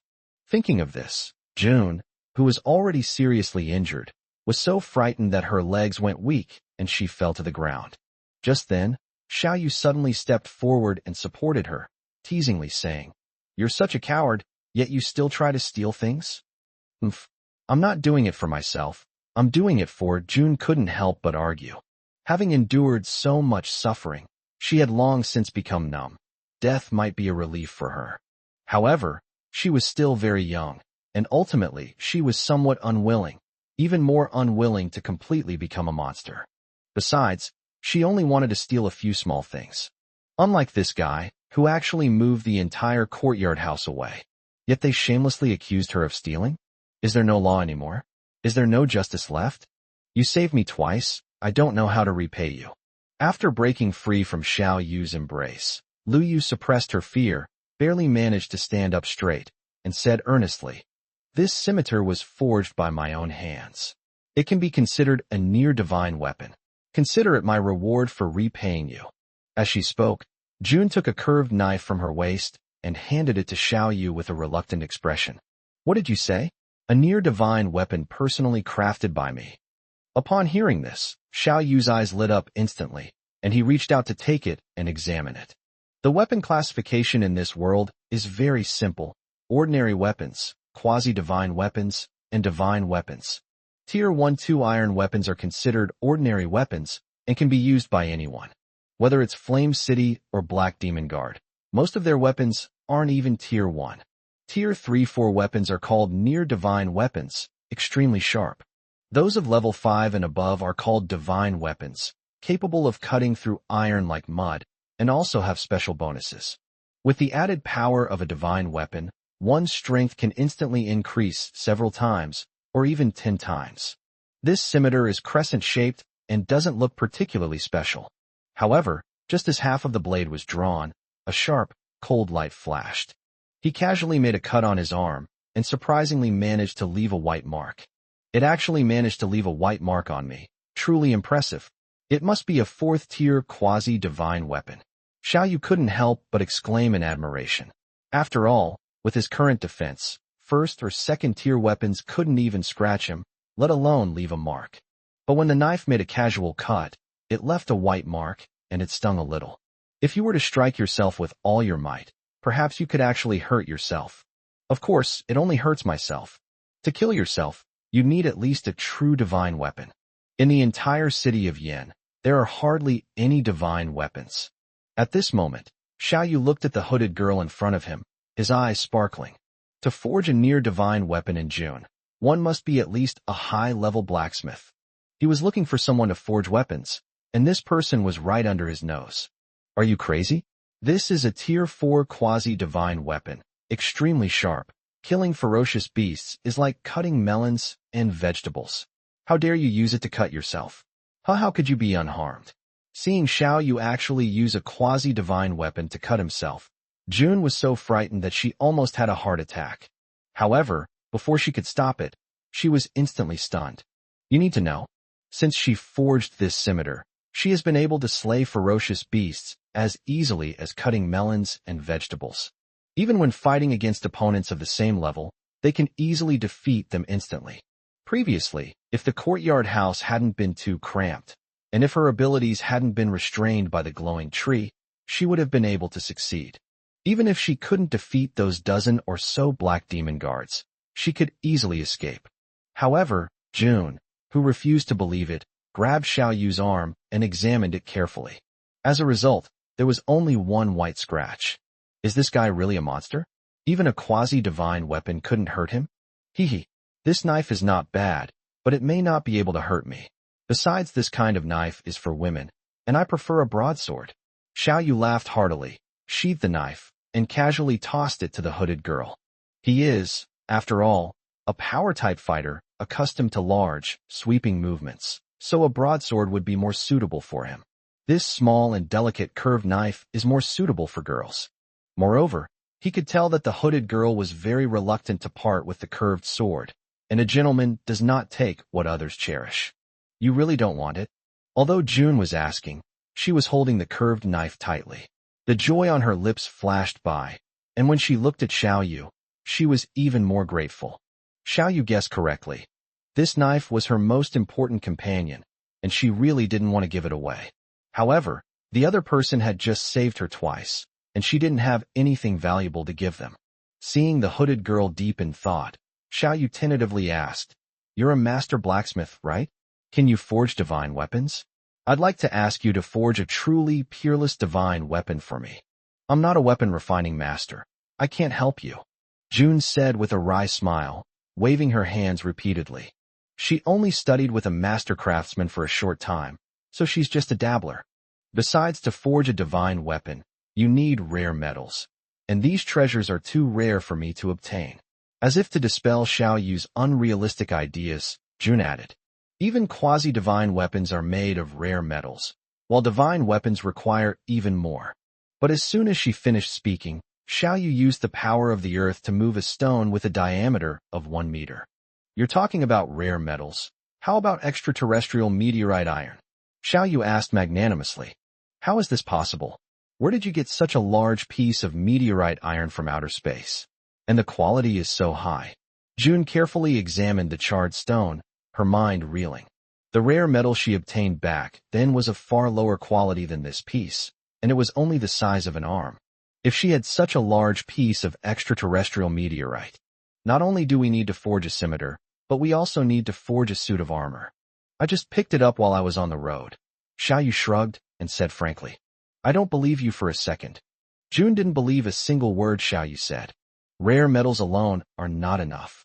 She thought for a moment, then shook her head again.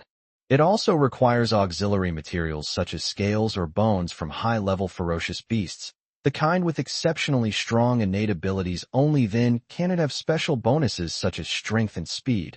Otherwise, it cannot be considered a divine weapon.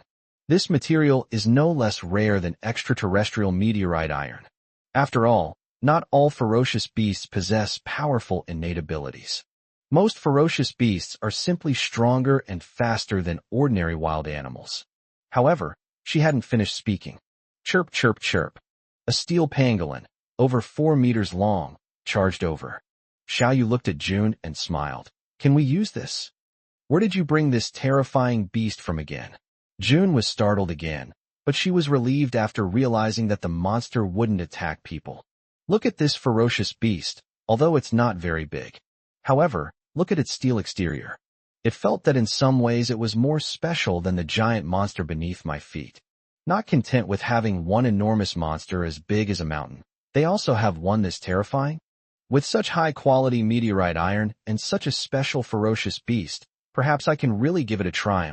Forging a Tier 4 quasi-divine weapon is definitely no problem, its power far exceeding my scimitar by several times. As for a divine weapon, that's still impossible. Any crafter who obtains high-level materials will want to craft them, and June is no exception.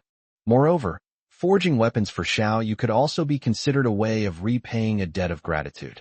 However, given her forging skills, even the best metal probably couldn't reach the level of a divine weapon. She needs to make this clear. I understand, I'll do my best. Xiao Yu nodded, not forcing anything. His idea was that if the hooded girl couldn't forge a divine weapon, he would learn it himself. He felt that his brain had been greatly developed, and he could learn anything with ease. Perhaps, I could secretly learn from the hooded girl. A moment later, June agreed to stay temporarily to forge weapons, and then followed Xiao Yu back to the tribe. He was injured in June and needs to rest for a while. By the way, my name is Xiao Yu, what's yours? June. A very nice name. Chapter 32 Cat-Eared Girl. I wasn't born that way. On the road. Suddenly remembering something, June asked, Did you see a strange plant at the night glowing tree outpost? It's very important to me. As he spoke, he gestured with his hands to indicate the shape of a certain plant. You came here for it? It is indeed here with me. Xiao Yu glanced at the other person and nodded. Really? Can I see it? June was overjoyed to confirm that the item was in Xiao Yu's hands. She infiltrated the night-shining tree stronghold to steal this plant. If it really is in Xiao Yu's hands, we can trade with him for other things in the future. Of course, no problem. But, Xiao Yu said generously, but then he changed the subject and said with a smile, I haven't even seen your face yet. Let me see it first, and then I'll make a deal with you. You. June was furious, her heart filled with conflicting emotions. Before she left, one of her sisters told her that she must never let a man see her face. That woman said that once a man sees her, he goes crazy and wants to devour her. However, with the tree so close at hand, she had no choice but to give in. I can show you, but you can't back out. And you can't laugh at me. I promise. Xiao Yu raised his hand and promised. Relieved, June gritted her teeth and slowly lifted the black hood over her head, just as Xiao Yu had imagined. She had short, fluffy, and messy silver-white hair, and a fair, oval face. She had light blue eyes, a pert nose, and fair skin with a rosy glow. She was incredibly charming. Only, Xiao Yu's gaze shifted to the top of June's head. There. It actually has a pair of snow-white, fluffy cat ears. Are you a cat-eared girl? Xiao Yu's eyes widened instantly in disbelief. Sensing his gaze, the pair of snow-white cat ears seemed to be stimulated and twitched twice. Upon seeing this, Xiao Yu's eyes instantly burned with excitement. Unexpectedly, this world actually has legendary beast-eared girls, and the cutest cat-eared girls at that. You bastard. Seeing Xiao Yu's burning gaze, Jun's pretty face instantly turned bright red, and her eyes reddened. That woman was absolutely right. Once a man sees her, he wants to devour her. Thinking of this, she quickly pulled the hood over her head again. Oh, I'm sorry, I really lost my composure just now. Seeing that the white-haired Catwoman seemed to be about to cry, Xiao Yu quickly explained, I was just curious because it was the first time I'd seen such a special girl like you. The distance between each base is at least 1,000 miles. The original owner had always stayed in Yin City. Hearing that the outside world was wonderful, he also wanted to go out and see it. However, for the sake of his parents and younger brother, he never went to other bases and knew very little about the outside world.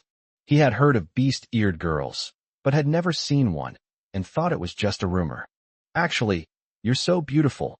Why do you cover it up? Xiao Yu asked, puzzled. Don't you know how low the status of orcs is? Once they are discovered by humans, most of them will be captured and kept as pets played with until they die. As she said this, a hint of hatred and panic flashed across Jun's pretty face. What girl doesn't love to look pretty? She doesn't want to wear a hoodie every day. However, she couldn't help it. She felt extremely insecure when she took off her hood. If this man hadn't saved her twice and shown her such immense kindness, she would never have revealed her true face to him. After all, orcs are no longer pure human beings. In fact, most people don't even consider them human. Were you born looking like this? Xiao Yu asked again.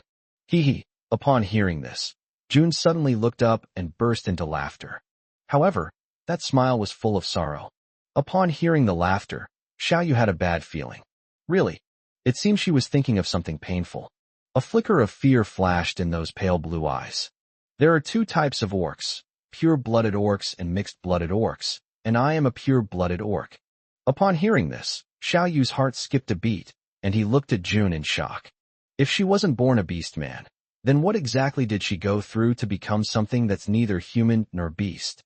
We pure-blooded orcs are kept in cages from a young age. To obtain food, one must fight the ferocious beasts and bite them to death.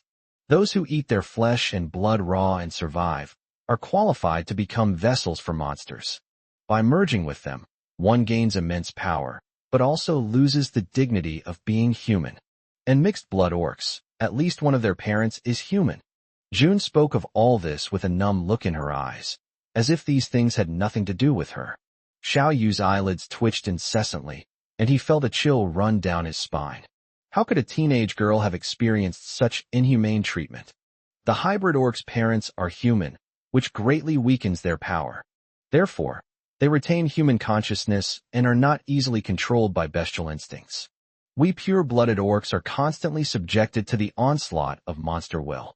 One wrong move, and you could be transformed into a ferocious, savage, bloodthirsty humanoid monster. Hearing this, Xiao Yu could feel the helplessness and despair in the girl's heart. He suddenly remembered a legend on the mainland. The ancestors of the animal mutants were beastmen. Only after several generations of genetic optimization was the bloodthirsty brutality of the ferocious beast eliminated. And the white-haired Catwoman is undoubtedly an ancestor of animal mutants. Thinking of this, Xiao Yu looked at the white-haired Catwoman with a complicated expression, remained silent for a moment, and then said, If you are willing, you can stay in my tribe. You're willing to take me in? Jun looked at the man in front of her in surprise, incredulous. Xiao Yu said earnestly, If you stay here, no one will discriminate against you, and no one can hurt you. He did feel some sympathy for the girl. Despite the other person being in such a terrible state, they repeatedly warned him when they saw a stranger in danger.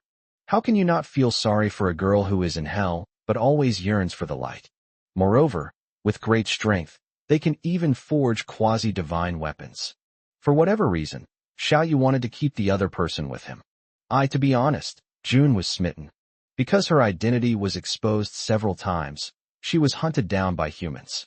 If it weren't for my agility, I would have died countless times already. So all these years, she has been wandering around, never daring to interact with humans. But she really longed for a home.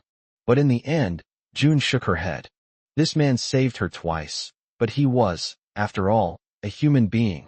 Moreover, orcs are a ticking time bomb, ready to explode at any moment. For a moment, Both sides fell into a brief silence. Hey, here's what you wanted to see.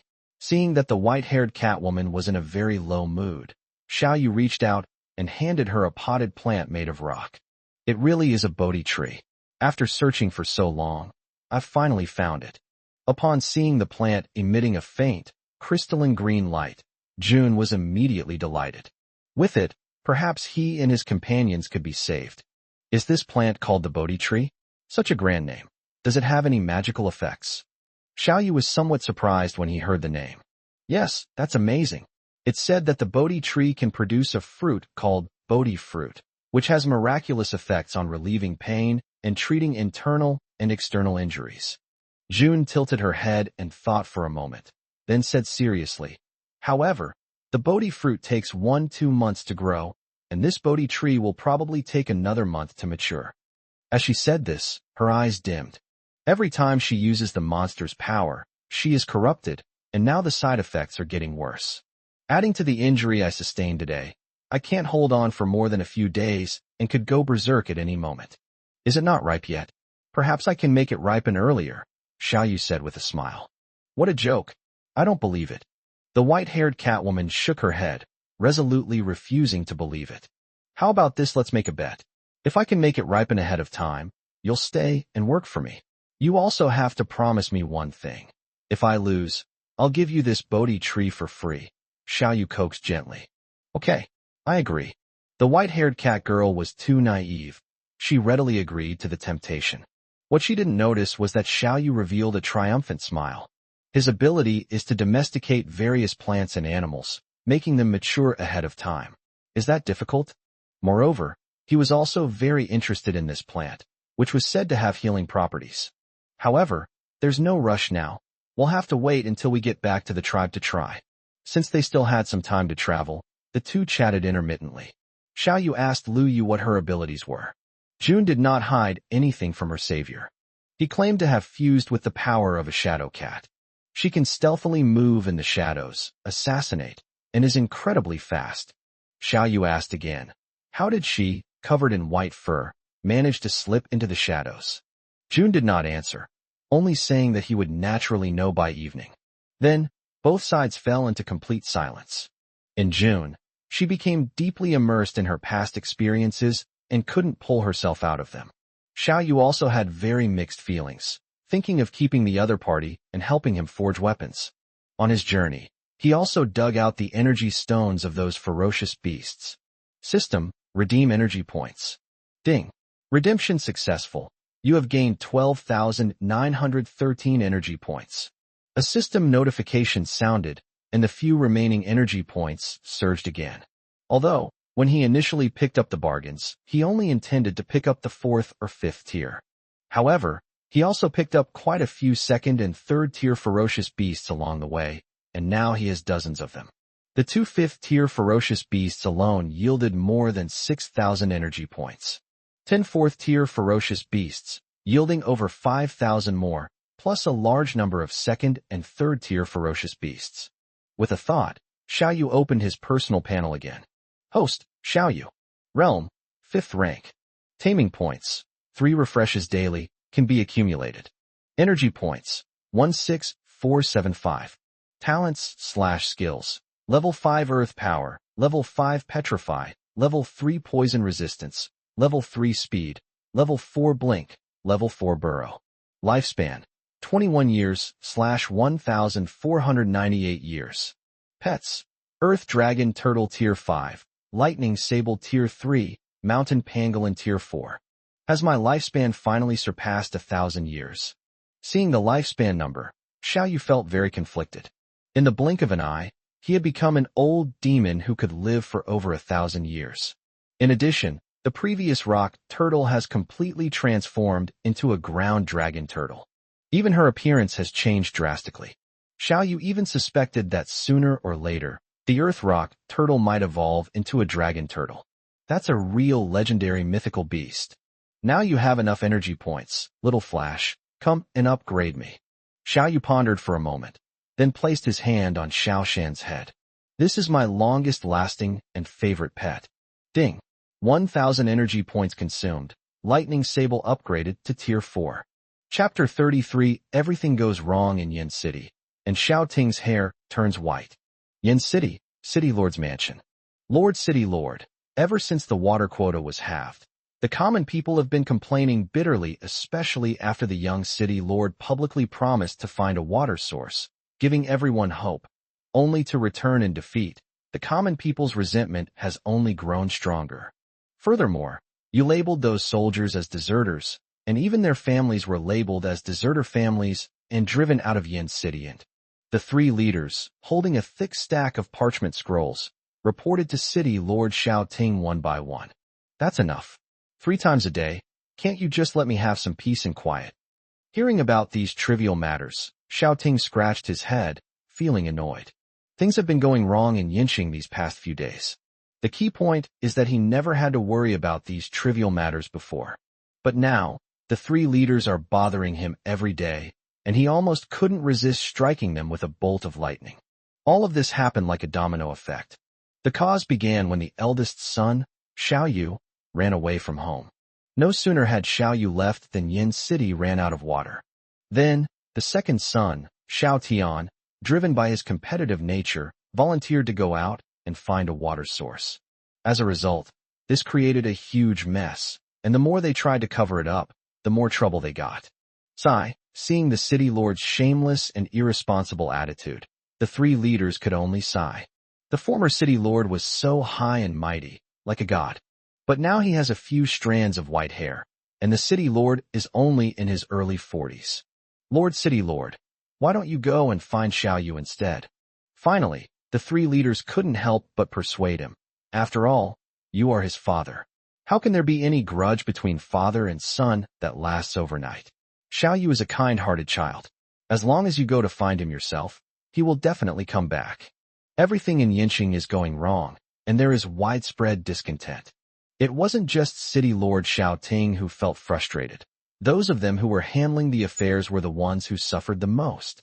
In the past, when Xiao Yu was the young city lord, he had neither a lack of water nor a lack of food.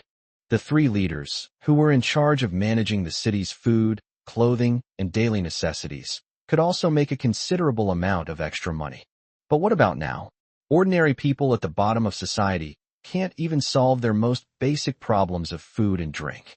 He has to argue with those ordinary people every day. It's endless. Forget about making any extra money. What they had already gained, they've actually lost a lot of. Previously, Xiao Tian had orchestrated Xiao Yu's departure, a fact that most of the higher-ups were well aware of. However, the city lord and his wife favored their son Xiao Tian, but disliked their eldest son Xiao Yu. Moreover, with so many people dying at the time, everyone wanted to shirk responsibility and find someone to take the blame. For various reasons, not a single person in the higher-ups stood up to defend Xiao Yu. Now, the three leaders are starting to regret their actions. If I had known Yin City would turn out like this after Xiao Yu was driven away, he would have stood up for justice back then. What did you say? You want me to go find that rebellious son myself? Impossible. Absolutely impossible. I did nothing wrong. Everything I made was for the sake of the tens of thousands of people in Yin City. Moreover, as the god of thunder and as a father, how could I possibly be wrong?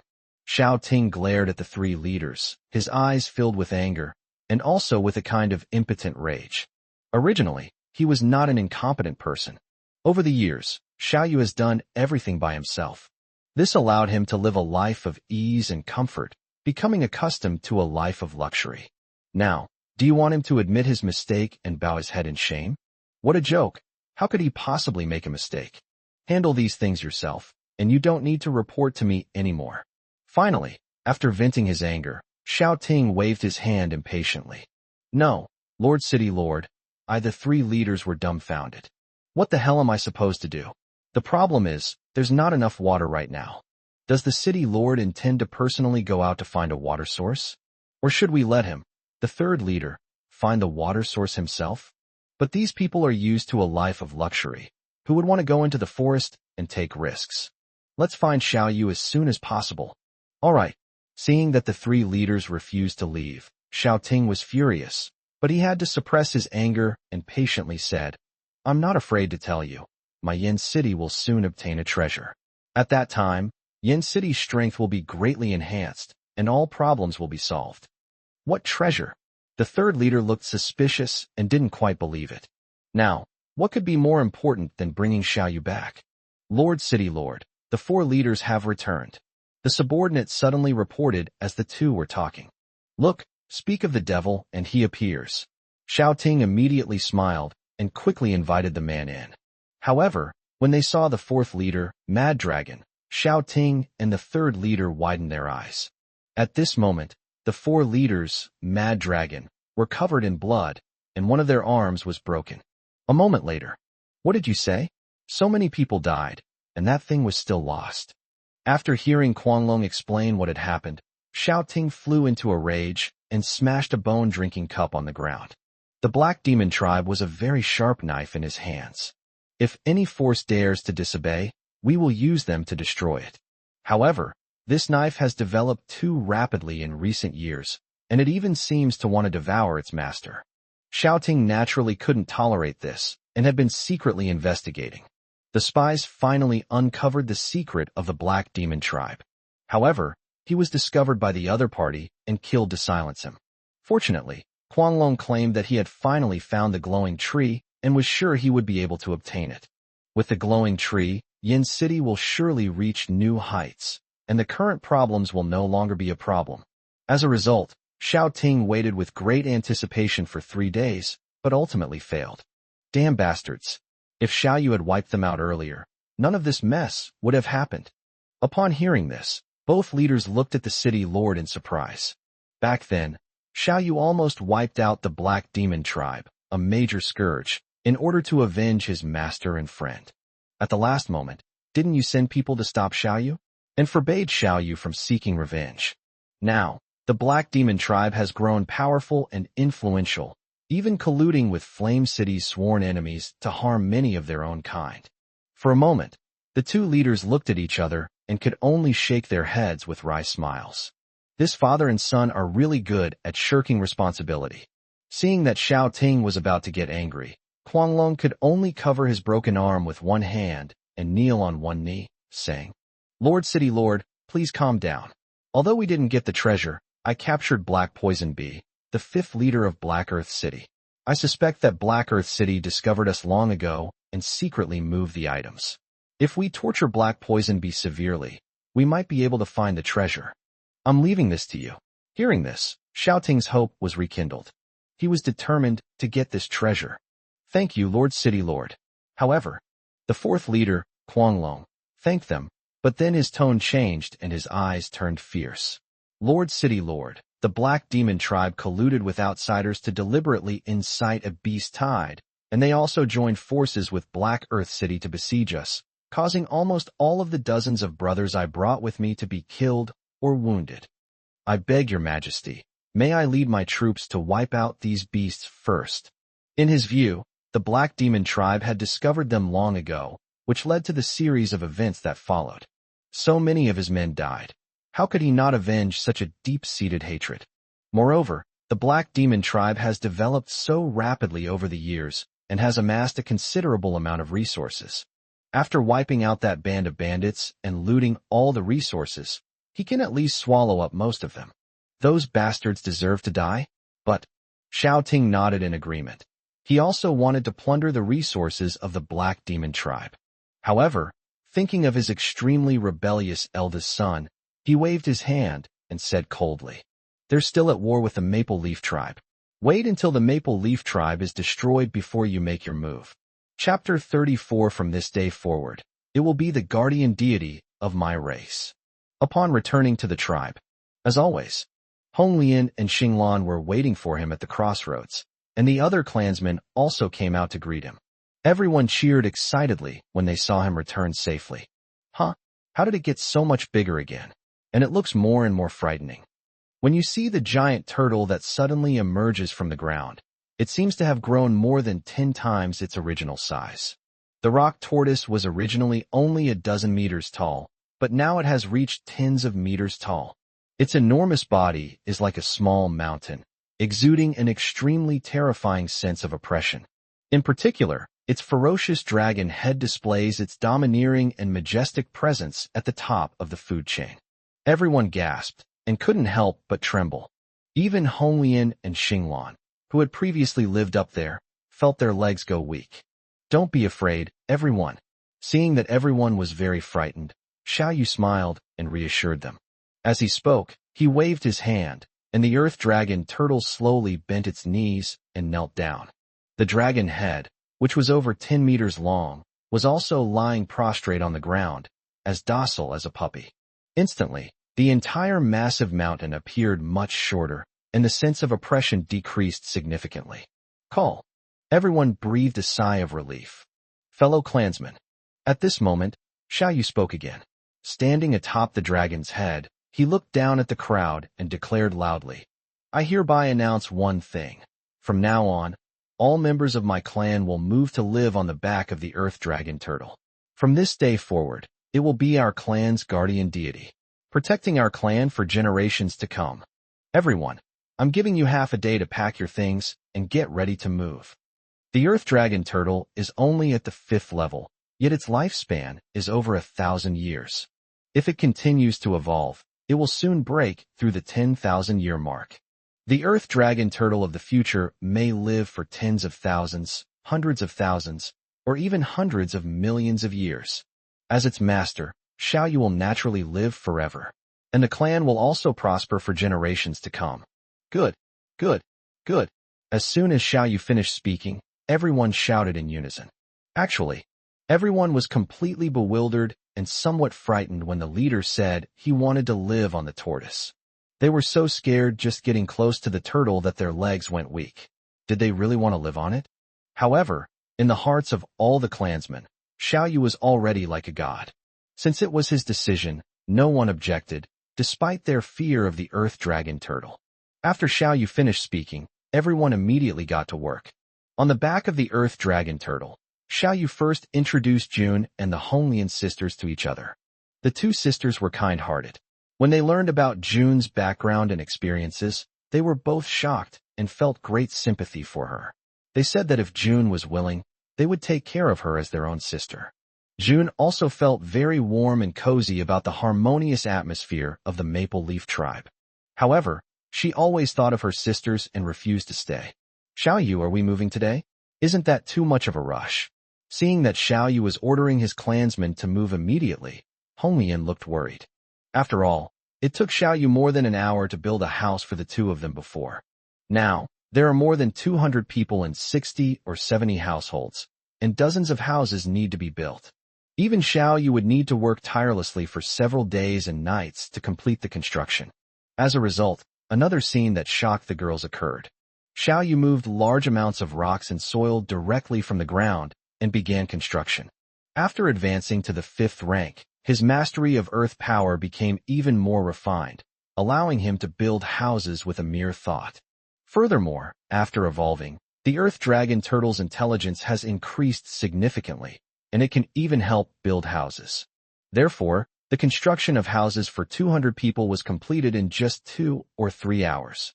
The current earthworm shell is 100 meters wide and more than 150 meters long, with a total area of nearly 20,000 square meters. It's equivalent to 2 or 3 football fields, so the area is quite large. Xiao Yu built houses of varying sizes. The larger the family, the bigger the house. One person's room, 15 square meters. A 30 square meter room for 2 people. For families with 3 or more members, the house area should be 50-60 square meters. After dozens of houses were built, there was still a lot of open space, including the road in between. After all, the full moon is just around the corner, and it would be too dangerous for the tribesmen to stay on the ground any longer. Fortunately, the earth dragon turtle's shell is covered with sharp barbs, which can block most intruders. However, there are too many people with strange abilities in this world, making it impossible to guard against them all. Therefore, Xiao Yu transported a large amount of stones and soil to build 4 thick walls, each 6 meters high, to enclose the entire tribe. With double defense, we're practically foolproof. Xiao Yu clapped his hands and said proudly. Xinglan quickly came over to wipe Xiao Yu's sweat and clapped her hands, exclaiming, "Brother Yu, is amazing. Honglian couldn't help but complain. This is too outrageous. She looked closely at the dozens of houses, and each one was not much worse than theirs. As a result, Xiao Yu finished the job completely in just 2 or 3 hours. June shook her head repeatedly, saying, "It's really too inhuman. In the future you have to learn to hide. Otherwise you'll be targeted sooner or later." She thought that she had been shocked by Xiao Yu so many times that she had become numb to it. But now, seeing the other party display unpredictable and mysterious methods once again, they were shocked once more. She has been to many places, met many people, and seen many landscapes. But I've never seen anything like Xiao Yu before, nor have I ever seen such a beautiful house. Suddenly, June felt a strong urge to stay here permanently. Who wouldn't want such a beautiful, safe, and warm house? However, she was also very worried about Xiao Yu's situation. There are always many people in this world who can't stand to see others doing well. She worried that Xiao Yu's abilities would eventually arouse jealousy and bring disaster upon him. Moreover, Xiao Yu stole treasures from Black Soil City, which is quite troublesome. He needs to be reminded. "Are you being targeted?" Xiao Yu nodded in response to the white-haired Catwoman's kind reminder. However, he wasn't as worried as the white-haired Catwoman. At his rate of growth, by the time someone discovers his special abilities, no one can threaten him anymore. At that time, he will not take Yin City or Haida City seriously. However, to become stronger as quickly as possible, you need to obtain a large number of energy stones. The plan to wipe out the Black Demon tribe must be launched as soon as possible. "Brother Yu, I have something good to show you." After Xiao Yu finished his work, Xinglan suddenly came over, excitedly holding up a strange object and handing it to Xiao Yu. "It's a slime." Upon seeing what was in front of him, Xiao Yu's eyes widened immediately. It is a round, translucent, pale blue, jelly-like creature, slightly larger than a human head. It's the slime that you often see in anime from my past life. It has an innocent and adorable smiling face, staring intently at Xiao Yu. As soon as it sees Xiao Yu, it keeps making indistinct sounds like SHI, SHI. Its eyes turn into heart shapes, and it grows 2 arms like tentacles, as if it wants to throw itself into Xiao Yu's arms. Xiao Yu tentatively poked it with his finger. There is no thick mucus. It has only a soft, cool touch, like Play-Doh, and feels nice to the touch. Ding! Tameable creature detected slime. Tame or not? Xiao Yu was overjoyed and ordered the animals to be tamed. Ding! Successfully tamed a slime by consuming 1 taming point. Ding! Copying slime's talent water control/acid spray, fusing fusion complete. When the light of evolution dissipated, both the slime and Xiao Yu underwent a complete transformation. "Haha, I've finally gained the talent of water control." Xiao Yu was overjoyed. In this wasteland world, finding food is relatively easy as long as you have the strength. However, the situation is different with water sources, because the acid has already contaminated most of the natural water sources. Unless one is absolutely strong enough to outmaneuver the powerful beasts deep in the forest. Otherwise, even a powerful city like Yin City would face a daily shortage of water. But now, Xiao Yu knows that with the slime, the water problem has been solved. System, upgrade the slime to Tier 4. Ding! 1110 energy points consumed. Slime advances to Tier 4. Instantly, a dazzling pale blue light enveloped the slime, whose small body swayed slightly in Xinglan's arms, seemingly enjoying it immensely, and kept calling out "Slime! Slime!" That childlike voice was incredibly soft, cute, and adorable. The sight made the Xinglan sisters' eyes sparkle, and they couldn't resist going up to touch it. Even a heart riddled with wounds in June was instantly healed. However, she resisted the urge to get intimate with the 2 infatuated women and decided to just look. Looking at this harmonious and beautiful scene, Xiao Yu felt a warmth in his heart. Perhaps, protecting the smiles of these family members is what I want to do most. Pulling himself out of his thoughts, Xiao Yu tried out his new ability. This attempt brought even greater surprises. First of all, the slime's main talent, water control, is no weaker than that of the Starstorm. Secondly, it can absorb acid and store it in its body to kill enemies. Most importantly, slimes don't have a fixed form and can transform at will. It can also grow bigger and smaller. Moreover, While drawing water from the river, it decomposes and melts all harmful substances such as acids in the river water, and then discharges clean and pure water from its body. Simply put, it's a filter. Once this ability is revealed, slimes will definitely cause a frenzy among countless bases. It could even trigger a world war on the spot. After all, this ability is just too overpowered. Experiencing the slime's incredible abilities, Xiao Yu asked curiously. By the way, how did you find it? Oh, I was looking for water on the outskirts of the forest when I saw it. Xinglan tilted her head and thought for a moment before earnestly recounting what had happened. As soon as it saw me, it sprayed water at me, but it was all clean water, and it even tasted sweet. Now, she and the slime are very close. It seems that it was because your affinity with water element is too high that it attracted it and followed you through the tunnel on its own. Hearing Xinglan's words, Xiao Yu suddenly realized. Xinglan's talent is water control, so her affinity with the water element is naturally very high. Slimes are also water-type creatures, so they really like Starstorm. Xinglan, do you know how great your contribution is? From now on, our Maple Leaf tribe will never lack water again. You can take 3 baths a day, and we can even build a large swimming pool. Hee brother you're bragging again. Xinglan and Honglian both shook their heads repeatedly upon hearing this, finding it hard to believe. Are you kidding me? For many years, water scarcity has been the norm across the world. Only someone like the Lord of Yin City, who doesn't care about the lives of ordinary people, would waste so much water to bathe every day and build a large swimming pool for pleasure. Even if others wanted to waste water, they wouldn't have the water source. Xiao Yu chuckled, offering no further explanation. Once they truly understand the slime's abilities, they will naturally understand everything. Chief, we're all ready, Shenlong said as he stepped forward. Xiao Yu looked down and saw all the clansmen carrying simple luggage, queuing up below. They were all refugees, and they didn't have much luggage or valuables to begin with. So, it only took a few hours to clean everything up. Okay, let's move. Chapter 35 The Secret of Night Shining Dew, the Night Shining Domain. Everyone will receive a house according to the number of people in each household. As Xiao Yu built a step at the foot of the earth dragon turtle, everyone gradually climbed onto the turtle's back. A moment later, everyone received their houses smoothly and were overjoyed. Wow, these houses are so big and so clean. Yes, and it doesn't let in a draft at all. I've been to Yin City and seen the city lord's mansion before, and it's nowhere near as good as the house the leader built.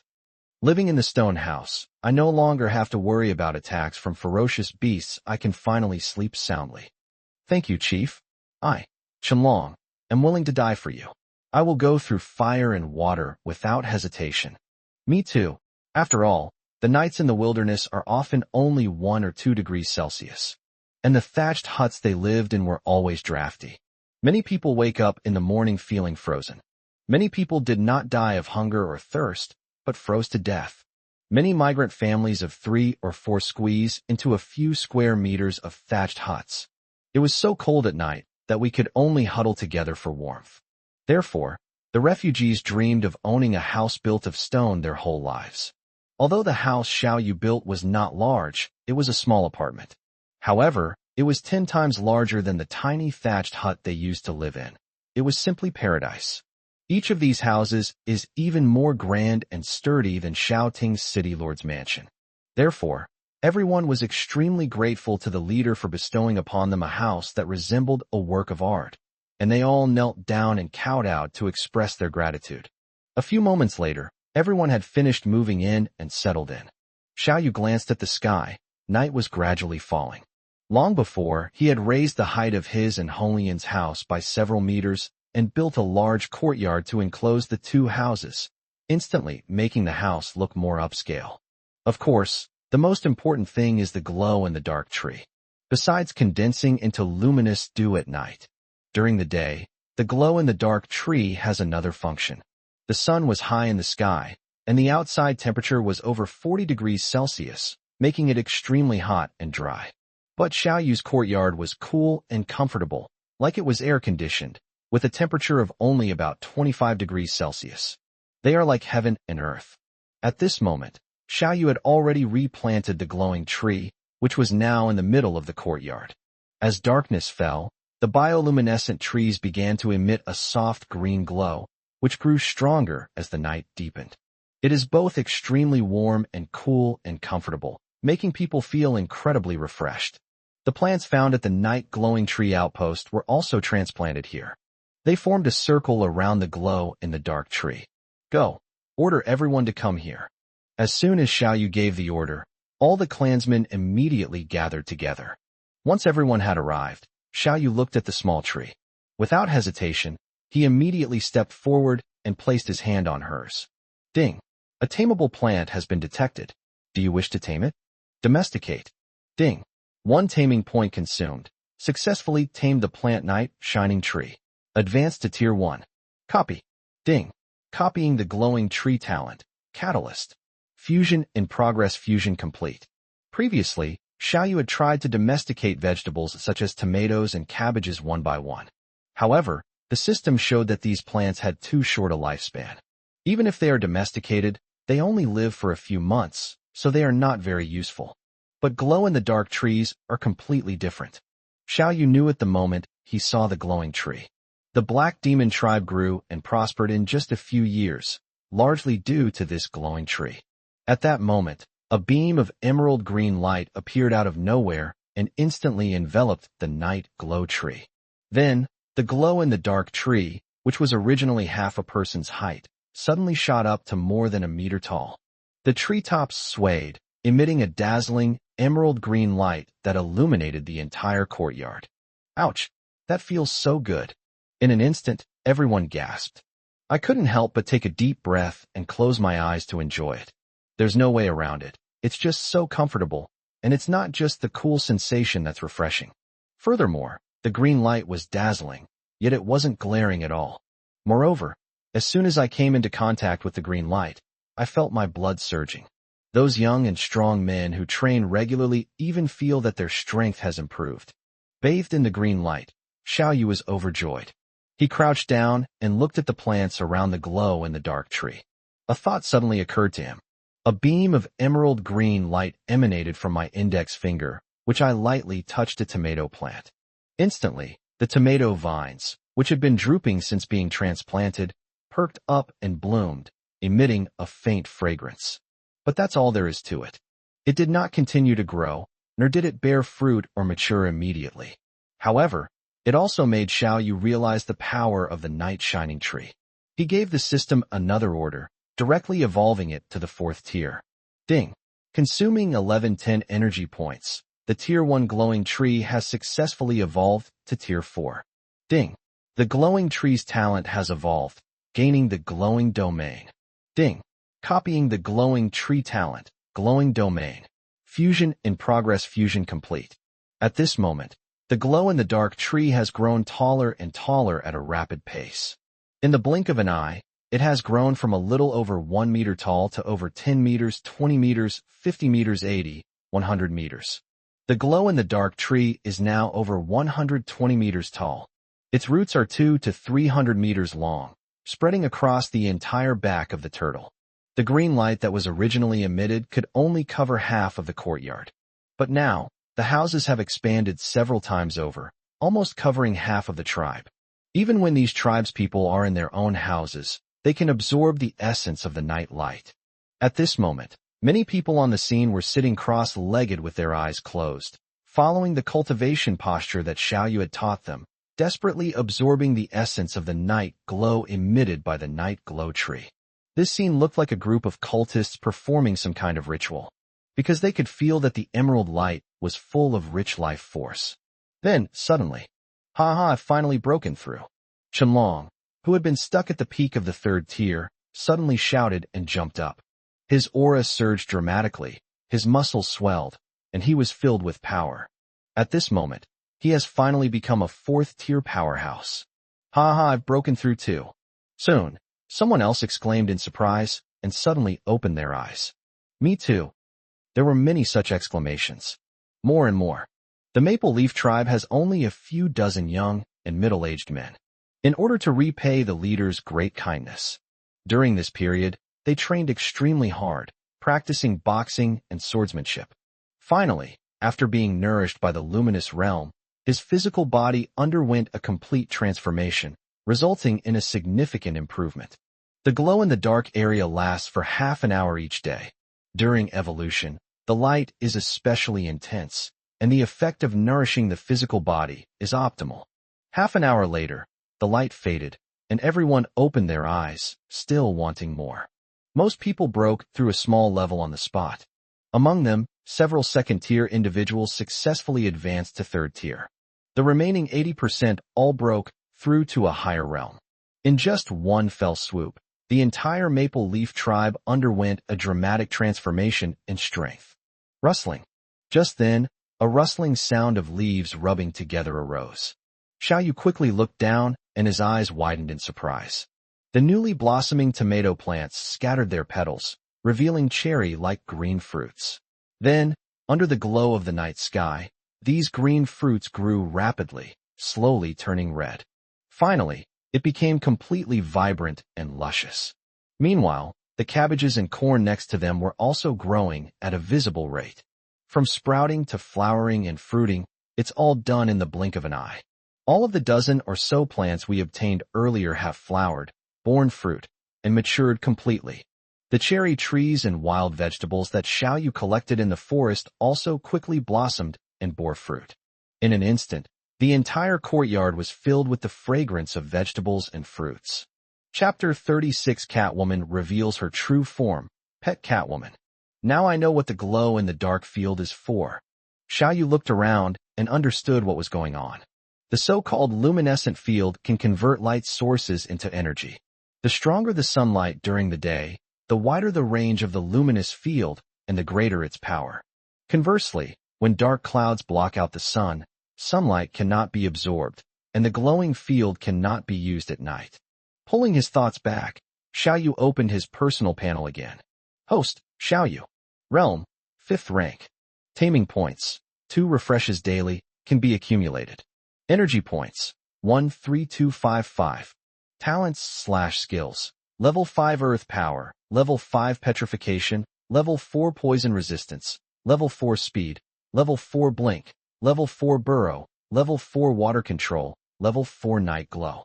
Lifespan, 21 years/1898.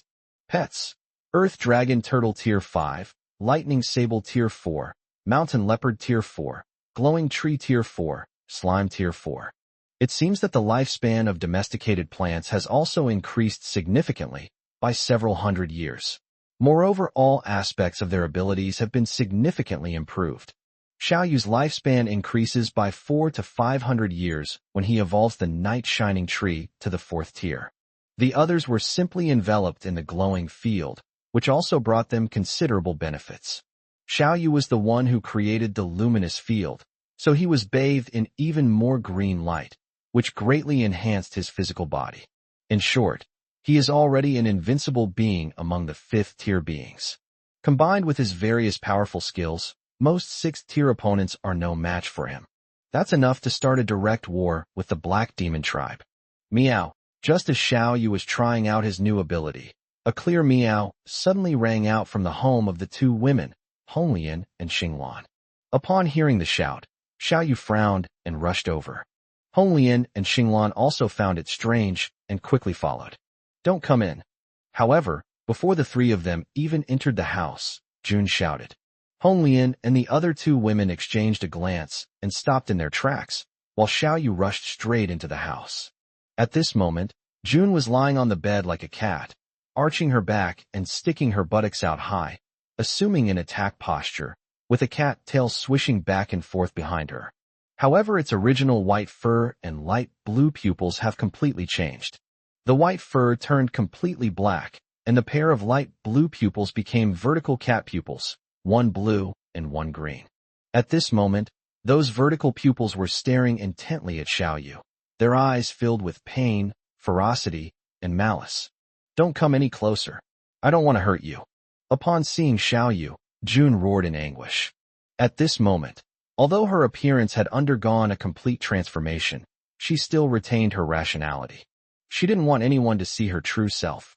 Moreover, she is currently not in control of her own destiny and may go berserk at any time, harming Xiao Yu. But suddenly, her eyes turned fierce and ferocious. On her smooth, flawless cheeks. At the same time, 3 lightning-shaped, ghostly blue glowing patterns appeared. In short, he's becoming less and less human. Is there anything I can do to help you? Xiao Yu asked, unable to bear seeing the other person in such pain. Thank you, but it's no use. Unless, June gave a bitter laugh. Unless the Bodhi fruit ripens, otherwise no one can help me, ha ha meow. As she spoke, her expression changed drastically again, and she let out a meow. It's like another personality suddenly appeared, trying to take control of her body. Bodhi fruit. No problem. Seeing the black-haired Catwoman in increasing pain, Xiao Yu turned and left. He had already planted the Bodhi tree around the luminous tree. However, perhaps the Bodhi fruit is too special and requires more energy, so it is still not ripe. Arriving beside the glowing tree, Xiao Yu gently placed his hand on the Bodhi tree, a thought forming in his mind. Ding!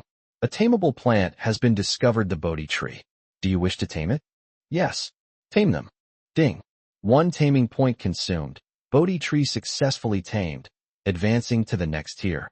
Ding! Copying the Bodhi tree talent healing power. Infusion fusion complete. After copying the talent, Xiao Yu understood the power of this ability.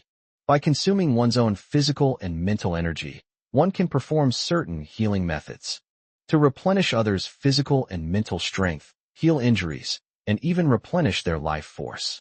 If Xiao Yu were willing, he might even be able to bring a person on the verge of death back to life. However, healing others consumes the practitioner's physical strength, mental strength, and life force.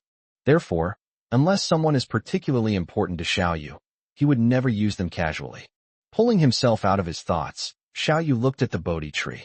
At this moment, the plant, which was originally 30 centimeters tall, began to grow rapidly, and in the blink of an eye, it grew to be half a person tall.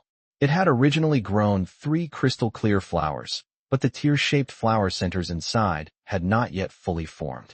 But now, in the blink of an eye, the 3 flowers have fully bloomed and withered. Then, the 3 Bodhi fruits instantly grew to the size of a thumb, radiating a dazzling light. Without much thought, Xiao Yu immediately picked a crystal-clear Bodhi fruit. Back in June's room, the black-haired Catwoman had gone mad, her hands growing sharp, purplish-black nails as she frantically scratched, carving deep furrows into the hard walls. This shows just how terrifying her attack power has become. The Bodhi fruit has arrived. Xiao Yu used the power of the earth to trap June and handed over the Bodhi fruit. Is it really a Bodhi fruit? June was taken aback at first. Then, she ate the Bodhi fruit from Xiao Yu's hand in one bite. Instantly, a cool sensation surged through my entire body. Meow. The black-haired Catwoman let out a comfortable moan, her delicate body tensing up. The Bodhi fruit is sweet and delicious, melting in your mouth. Upon entering the stomach, a warm current instantly surged throughout the body. The feeling of having one's brain torn apart, of living a life worse than death, vanished instantly. The violent aura surrounding him also subsided. In an instant, the black-haired Catwoman's eyes regained their clarity. I'm all right. June shook her head, glanced at the mess in the room, scratched her head somewhat embarrassedly, and said, I'm sorry, I broke your house. How about I pay you back? She wanted to compensate the other party, but how could she afford to compensate for such a nice house? All right, it's just a scratch on the wall, it'll be fixed soon. Xiao Yu casually waved his hand, placed it on the wall, and activated the power of the earth. In an instant, the scratched walls and floors healed and returned to their original state. This works. Catwoman was stunned. At this moment, she regained consciousness. However, it still has a cat-like form, with captivating blue and green vertical pupils. The eerie blue glowing patterns on its left and right cheeks, like neon lights, flickered on and off, giving it a very eerie appearance. And its long tail was still swishing back and forth. Coupled with his current blank expression, he looks quite comical and even cute. Seeing this, Xiao Yu's eyes burned with fervor, and he laughed. By the way, do you remember our bet? I've made the Bodhi fruit ripen. It's time for you to fulfill your bet. Oh, what do you want me to do? I'll do it. Catwoman, unaware of the man's wicked intentions, nodded innocently. It's simple, Just let me touch your cat ears and tail. Xiao Yu rubbed his hands together, revealing a mischievous smile. Knowing June's identity, he wanted to touch her. After all, what man wouldn't want to pet a catwoman? Huh? This? June suddenly remembered that her sisters had said that she couldn't let men touch her ears and tail. And what would happen if they did? Unfortunately, she's not quite thinking clearly yet, and she's forgotten everything. Seeing that the Catwoman didn't react, Xiao Yu spoke again. Are you going to break your promise to your savior? I won't break my promise. Catwoman immediately declared righteously. But before she could finish speaking, Xiao Yu had already pinched her cat ears. It must be said that it is as soft and fluffy as silk, and feels very comfortable to the touch. The Catwoman's pretty face instantly turned as red as an apple when her ear was touched, and her eyes gradually became glazed over. But that wasn't all. With his left hand holding the cat's ears, Xiao Yu grabbed the cat's tail with his right. Meow. A cat's meow rang out, and the black-haired Catwoman's delicate body trembled violently. Outside the house, Hong Lian and Xinglan were both completely bewildered, exchanging bewildered glances. Sister, what are they doing? Sister June's voice sounds so strange. Xinglan blinked her innocent big eyes, craned her neck to look towards the house, and then looked at her sister. I don't know why, but hearing that sound makes me feel itchy. Oomph. You're just a kid. Don't go asking about such nonsense. Let's get away from here. Hong Lian snorted. As a girl in her early 20s, although she had never experienced it herself, just hearing that voice reminded her of the kind of things adults often talked about. So, she blushed instantly and pouted in dissatisfaction. Xiao Yu did this on his first time bringing a girl home. It's outrageous. Seeing her younger sister looking curious and wanting to go inside for a look, she quickly pulled her sister away. Meow. Chapter 37, The Miraculous Effects of Bodhisattva. Meow. That night, the cat's meows lingered for a long time, utterly captivating. Hong Lian, in the next room, gritted her teeth as she listened. Xinglan, the naive little girl, crossed her legs and looked excited.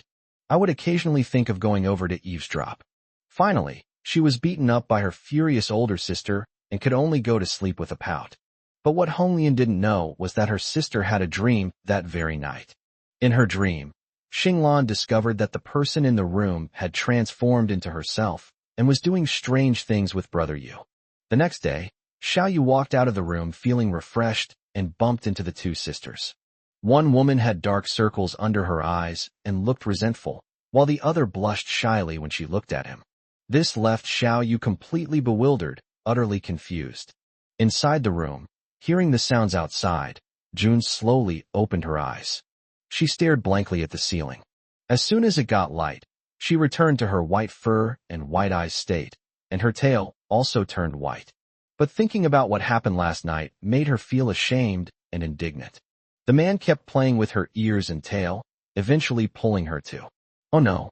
My sisters said that if any man treats me like this, then June was rolling around on the bed, clutching a thick tiger skin blanket, her mind in turmoil. I don't know how to face that guy anymore. June, how are you today? Xiao Yu suddenly knocked on the door and asked. I'm fine. I'll get out right away.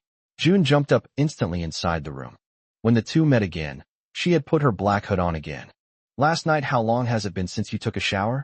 Upon seeing June, Xiao Yu was about to say something when he suddenly smelled a sour odor. He immediately pinched his nose and quickly took a few steps back. June's pretty face instantly darkened. Last night, Xiao Yu made her sweat profusely, and she fainted on the spot.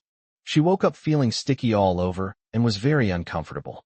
But water is more precious than gold in the Wasteland world, so isn't it normal to go half a month without showering? Moreover, this bastard is now complaining about her for the good deed he did.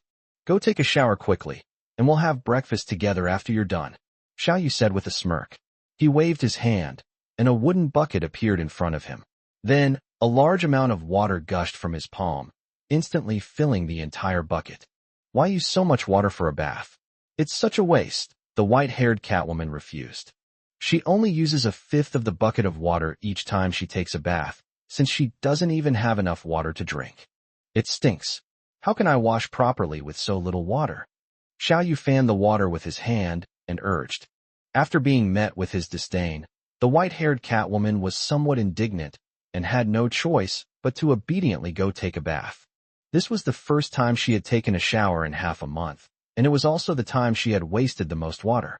Just then, Hong Lian entered the house and saw Lu Yue carrying a large bucket of water into the bathroom. She hesitated, then shook her head and said nothing. A moment later, June walked out of the bathroom feeling refreshed and radiant. So beautiful, Xiao Yu commented subconsciously. In June, after washing away all the filth, her white hair was as beautiful as the Milky Way. Her delicate face was like a peeled egg, smooth and white. Xiao Yu glanced at her a few times, and the white-haired Catwoman blushed and quickly pulled the hood over her head. Xiao Yu pouted in disappointment and asked, "How often does that happen to you yesterday?" What he asked was, of course, the pattern of the other party's transformation.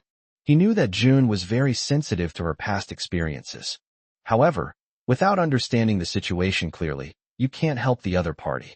June blinked her silvery white eyes and immediately understood Xiao Yu's meaning.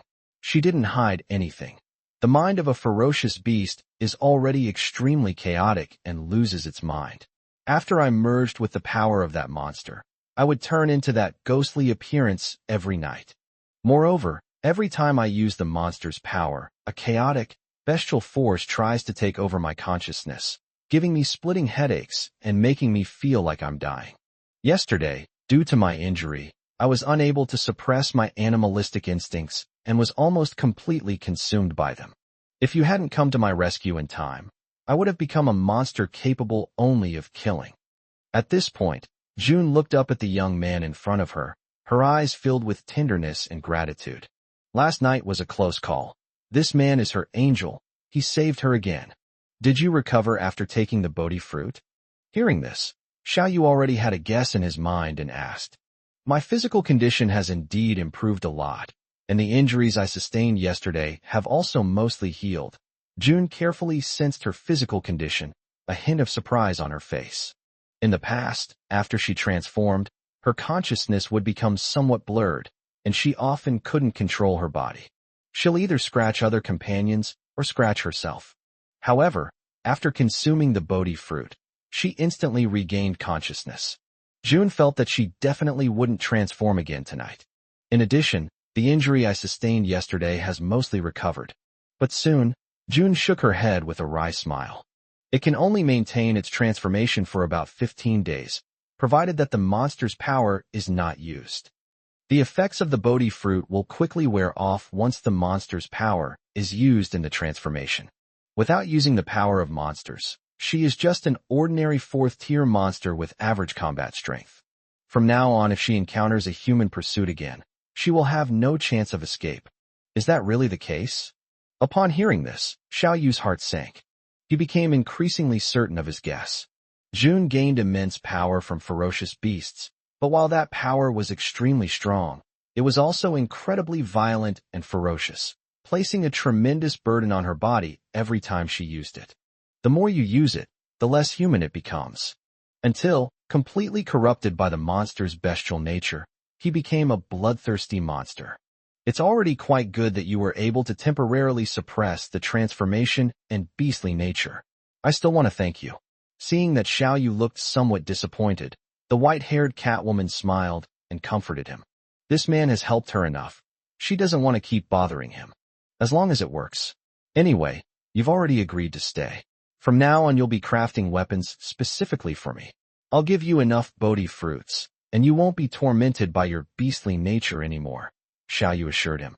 Only highly skilled blacksmiths can forge 3rd or 4th-tier quasi-divine weapons. Such blacksmiths have at least 10 years of experience. The white-haired cat girl, at only 16 or 17 years old, was able to forge a Tier 4 quasi-divine weapon.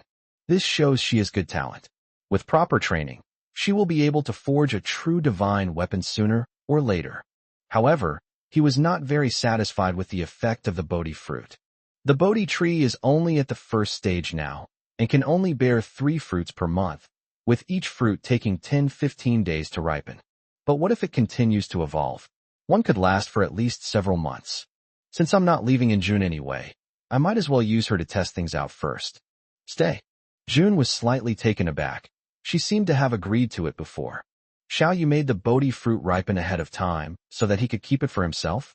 She can completely rid herself of her animalistic tendencies by consuming enough Bodhi fruits. Moreover, Xiao Yu and Hongli and Xinglan treat her very well. She likes them and doesn't want to leave. Once I've earned enough money, can I still buy Bodhi fruit from Xiao Yu? Next time I see my orc companions, I can help them too. In short, leaving them here will bring many benefits. Thinking of this, June gazed northward and murmured, Ario Wu Wire, I'm sorry. I don't want to be a fugitive anymore. I want a home. As she spoke, her gaze gradually hardened. Besides, you should have reached that city by now. You are safe there. Once I've bought enough Bodhi fruits, I'll come find you there. At the same time, thousands of miles away, a group of people fled all the way and finally arrived at a base. We've finally arrived. With his protection, we're safe. Looking at the magnificent base in front of them, its scale and number of people were in no way inferior to those of Yin City and Black Soil City. Everyone breathed a sigh of relief. However, all of these people had their heads wrapped in animal hides, and their bodies were also covered in thick animal hides. Even under the scorching sun, when they were drenched in sweat, they never took off their animal skins.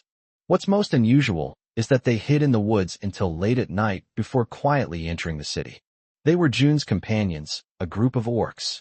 Before entering the city, as if sensing something, several figures in the crowd slowly turned around and looked in a certain direction, as if they were looking at their sisters, their gazes meeting across the distance. In June, we'll be waiting for you here to start a new life together. Chapter 38, The New Mutant. On the back of the earth dragon turtle, in the small courtyard. Brother Yu, it's time for breakfast. Xinglan and Honglian brought over a pile of food. Okay. Xiao Yu nodded, took the bowl of steaming milky white liquid, and drank it all in one gulp. This was formed by the glowing tree last night. After absorbing light, the glowing tree not only converts energy, but also condenses it into liquid. And this luminous dew is the essence of the luminous tree. The night shining dew used by the Black Demon tribe for their subordinates had been diluted countless times, resulting in extremely weak effects. Xiao Yu's glowing tree is a fourth-order tree, with an effect 100 times greater than that of a first-order tree, and it has not been diluted. Last night, he tried a bowl himself. Even though he was already invulnerable to swords and spears, and had an incredibly strong physique, his physique improved after drinking the night shining dew, and even his lifespan increased by more than a year. This shows just how powerful the spring water condensed by the fourth-tier glowing tree is. Amazing. Just like the marrow-cleansing liquid in cultivation novels, it improves physical strength and cleanses the marrow. However, only about 1 liter can be condensed each day, which is currently only available for Xiao Yu and the women. Other members of the tribe are not entitled to enjoy it unless they have made great contributions. June, here you go. Xinglan handed June another bowl and said with a smile, drink it while it's hot. Can I drink it too? June asked Xiao Yu in disbelief, looking at him blankly. The white-haired Catwoman had been to Black Soil City and investigated the night shining tree, so she knew how precious night shining dew was. After all, something that even the city lords of Black Soil City and Flame City coveted must be an absolute treasure. Drink up, Xiao Yu said with a smile. You still need to help us forge divine weapons. How can you forge them if you don't recover your health soon? I'll be fully recovered in a few days, June whispered, not wanting to cause trouble for others. However, Xiao Yu forcefully pressed her down into a chair and handed her the night dew. Crafting high-level weapons is an extremely laborious and time-consuming task. If we are not careful, the rare materials will be destroyed, and the white-haired Catwoman's spirit will also be damaged. Therefore, Xiao Yu hopes that the white-haired Catwoman will recover as soon as possible and get back to her best condition. Thank you. In the end, the white-haired Catwoman couldn't resist and carefully accepted the drink. It's so sweet and delicious, meow. Unlike the healing effects of Bodhi fruit, night shining dew nourishes the body and cleanses the marrow. The white-haired Catwoman felt completely comfortable after just one sip. It's just pure, unprocessed spring water, yet it's incredibly sweet and delicious. It made her instinctively let out a meow. Behind her, a fluffy white cat tail also emerged. Fortunately, at the last moment, she covered her mouth with her hand and quietly hid her tail.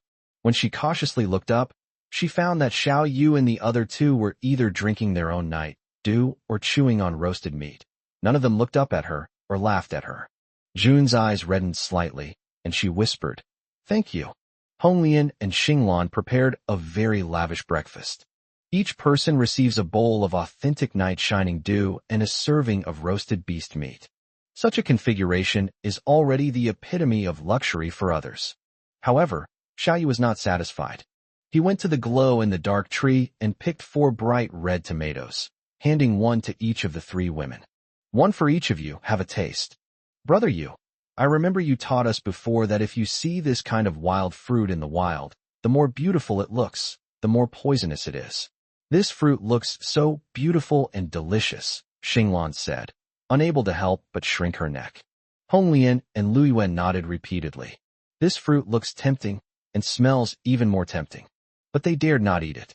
If they weren't so familiar with Xiao Yu, they would suspect that he wanted to poison them. TCH. A bunch of silly girls. Xiao Yu was amused. He ignored it and took a big bite of a tomato.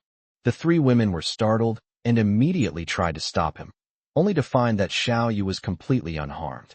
These tomatoes grew under the influence of nighttime light, making them sweet and delicious. Moreover, it's all natural, with no added chemicals. It's simply top-notch.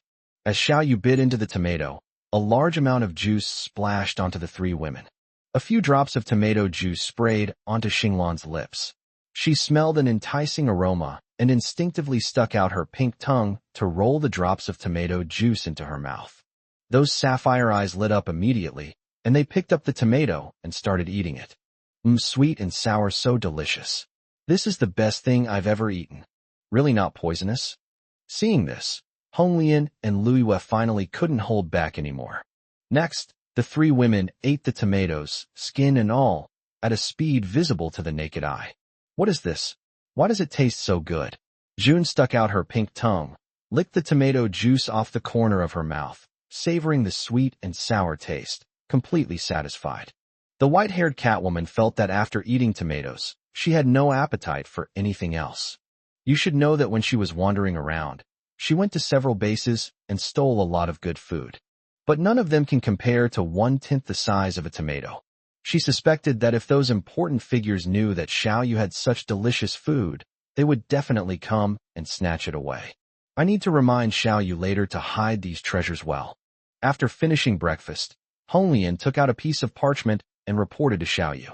A total of 41 people made breakthroughs in their strength last night. Chenlong has successfully broken through to the 4th rank, and 3 others have broken through to the 3rd rank. There are 8 people at the 2nd rank. The remaining 29 people have all reached the 1st rank. The tribe has only 65 warriors, and more than half of them have broken through a minor realm. His remaining physical strength has also improved considerably, and he's not far from his next breakthrough. Not bad. Xiao Yu nodded in satisfaction upon hearing the report. The reason why so many people break through after just one exposure to the glowing realm. It's not that the field of luminescent materials is really that amazing. Rather, it's because the people of the Maple Leaf tribe have always trained diligently. They are unable to improve their strength simply because of a lack of food and resources. Last night, after being bathed in the glow of the night light domain, everyone's bodies were nourished. With ample food and energy stone supplies over the past few days, the breakthrough was a natural outcome. However, it's unlikely that such a large group of people will be able to break through together again in the future. Despite this, the overall strength of the entire Maple Leaf tribe has increased more than tenfold. "Oh, right. A child underwent a strange change last night," Honglian suddenly said, remembering something. "Oh, bring it over so I can take a look." Xiao Yu became interested. Of the more than 200 people in the Maple Leaf tribe, only a few were mutants. Being able to become a mutant indicates that one has considerable talent and is worth nurturing. A moment later, led by Honglian, a woman came over with a little boy. The 2 men were about to kneel down and kowtow as soon as they saw Xiao Yu. After all, their lives have gotten better and better since the leader came. They have food and drink, and even stone houses to live in. "All right, get up, both of you." Xiao Yu waved his hand, gesturing for the mother and son to rise. He then looked at Honglian and said sternly, From now on, you are not allowed to kneel in the Maple Leaf Tribe. He does not object to classifying people into different classes. After all, everyone is born with a different social status. However, kneeling cultivates servility. When servility is strong, the entire ethnic group is ruined, just like the darkest 100 years of Chinese history. Xiao Yu wanted to build a truly powerful force, but he couldn't do it all by himself. Therefore, what he needs is a group of partners who are strong both physically and mentally, not slaves. Change starts now, starts with standing tall and being a responsible person. Yes. Honglian stood beside Xiao Yu, carefully recording this on the parchment. The Maple Leaf Tribe is very small now, so its affairs are naturally very simple, mainly consisting of food and drink. The power structure is, of course, very simple. Xiao Yu is the leader and is responsible for the overall direction of the tribe. Honglian was in charge of execution, serving as both the deputy leader and Xiao Yu's personal assistant. She would write down all of Xiao Yu's orders and then issue them. After the mother and child stood up, Xiao Yu looked at the child carefully. He recognized the child. His name was Nyo. He was just 12 years old, but he was already over 1.7 meters tall. Previously, because I often went hungry, I had very little flesh on my body and looked extremely thin. However, after just one night, he had grown a lot of muscles all over his body, making him incredibly powerful.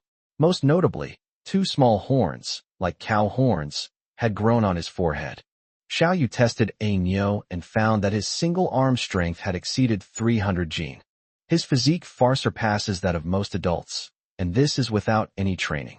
With proper training, it won't be long before my strength exceeds 1,000 jin. Good. Xinglan, give him 10 drops of night glow dew. Xiao Yu nodded in satisfaction. The strength and physique of cattle are among the strongest in the entire biosphere. It's a weaker version of the power-type awakener. Onyo gained the strength and physique of an ox. In the future, they will definitely be the backbone of the community. Xiao Yu was naturally very pleased and felt he had to provide some support. Thank you, Chief. Thank you, Chief. The mother and son were so excited that they were about to kneel down again. However, Honglian stopped her with her hand. She didn't understand why Xiao Yu would give such an order. But once Xiao Yu gives an order, she will carry it out strictly. June watched the little boy leave, her eyes filled with envy. She also possesses animal powers, but she is a pure-blooded beast man, fundamentally different from the mutants. Pure-blood orcs are those who have forcibly fused with the power of ferocious beasts, with half of their bodies becoming beasts. Once they use the power of the beasts, they may be corrupted by their bestial nature, making them monsters that completely violate the rules of nature. The mutants are still human. Only their bodies have undergone partial mutations, and they have inherited the power of the ferocious beasts. Despite gaining immense power, his body did not experience many abnormalities or discomforts. And perhaps these were the same agonizing torments his ancestors endured, to the point of wishing they were dead. Don't worry, I'll heal you.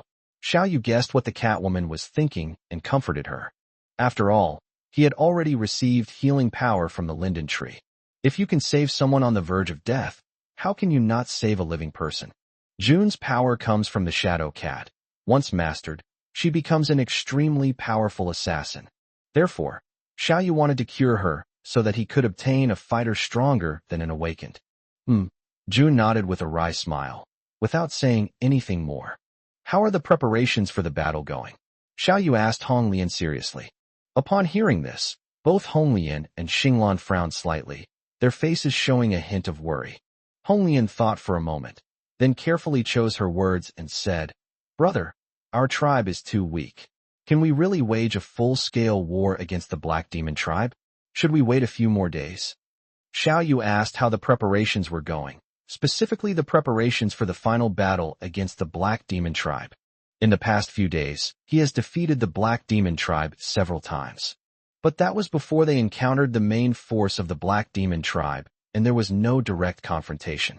In a direct confrontation, the Maple Leaf tribe, with only a few dozen members, would still be no match for the Black Demon tribe. After all, that was a force with thousands of warriors, each of whom was at least at the first rank.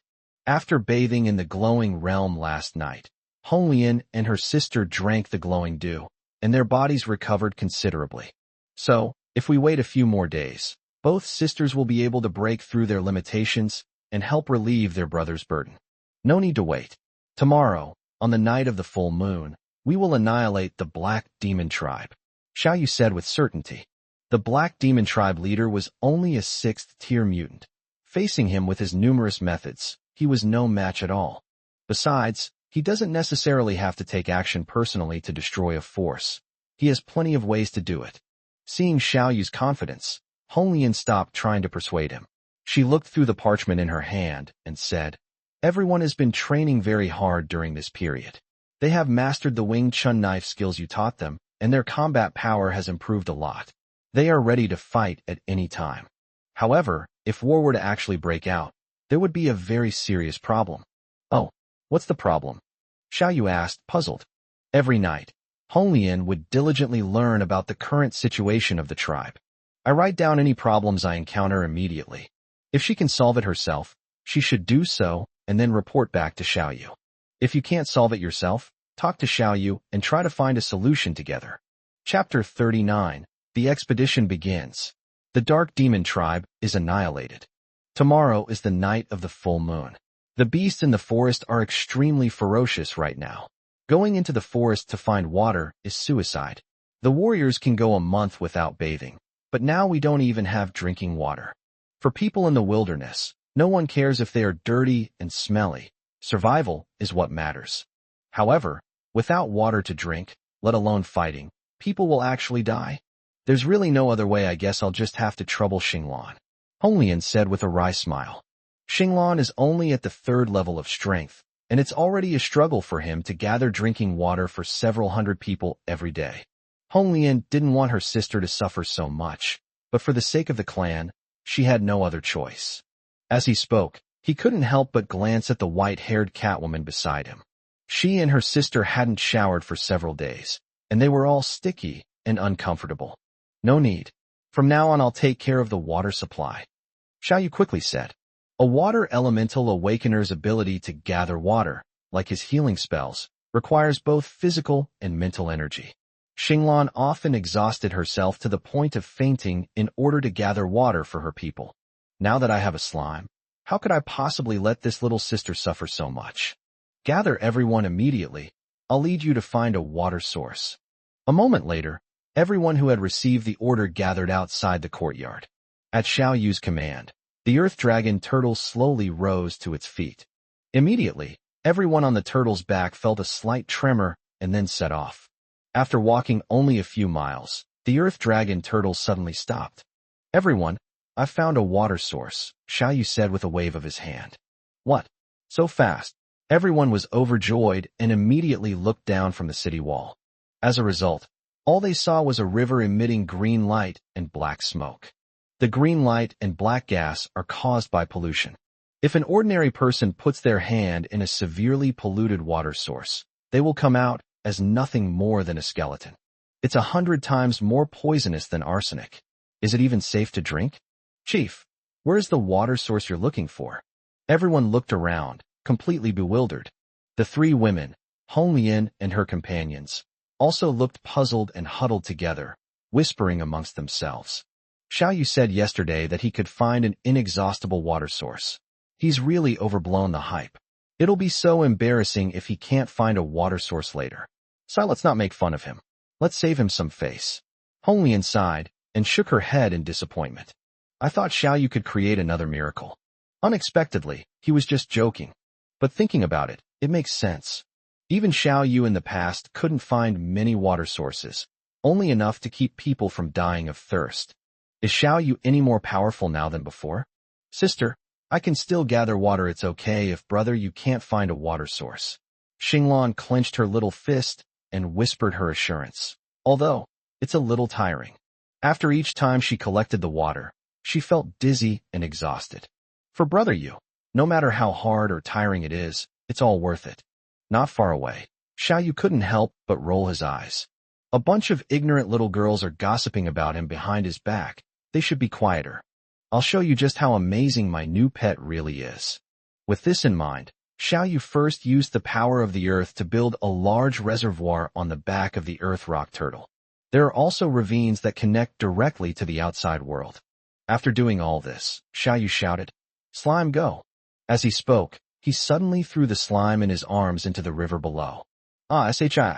Little Shi. Xiao Yu, are you crazy? Seeing Xiao Yu throw the slime into the water, the three girls turned pale with fright. But then, the slime instantly expanded into a giant balloon with a diameter of over 10 meters. A semi-transparent water pipe with a diameter of half a meter extends from each end of the balloon. One end was plunged into the murky river water, while the other end was inserted into the grooves on the back of the earthworm. Then, water is pumped from one side of the pipe while water is drained from the other. The next second, a miracle happened. The river water sucked in by the pipe was originally murky, shimmering with a greenish light and blackish fumes. However, the water flowing out from the other side of the pipe is clean and crystal clear. My God, how is this possible? Am I seeing a ghost? At that moment, everyone stared wide-eyed, completely dumbfounded. This works too? The wasteland world is most lacking in water because most natural water sources have been polluted. But now, the leader is actually able to purify the polluted water source directly? You know, these polluted water sources are everywhere. Will there still be water shortages in the future? Oh woo! Long live the leader! Everyone began to shout wildly. The leader is amazing. He's practically a god descended to earth. How about it? Seeing the three girls staring wide-eyed, their mouths agape, Xiao Yu revealed a smug smile. With this river water for you to use, can you take a bath every day? Can you build a large swimming pool? Amazing. Absolutely amazing. Upon hearing this, the three women's eyes lit up, and they nodded repeatedly. Does that girl want to be disliked for being dirty and smelly? There's no other way, is there? Who doesn't want to shower every day? After all, they had fought countless times against ferocious beasts in search of water. It's normal to go months without showering because there isn't enough water. Hong Lian couldn't find a water source, and her younger sister was exhausted from trying to gather water. Now, with just this one move, Xiao Yu has completely solved the water problem. After all, the wasteland world lacks everything, but the one thing it has in abundance is natural water. Because even ferocious beasts don't drink from these water sources, they are so plentiful that they are inexhaustible. The three girls almost simultaneously thought of building a large swimming pool so they could swim and play in it every day.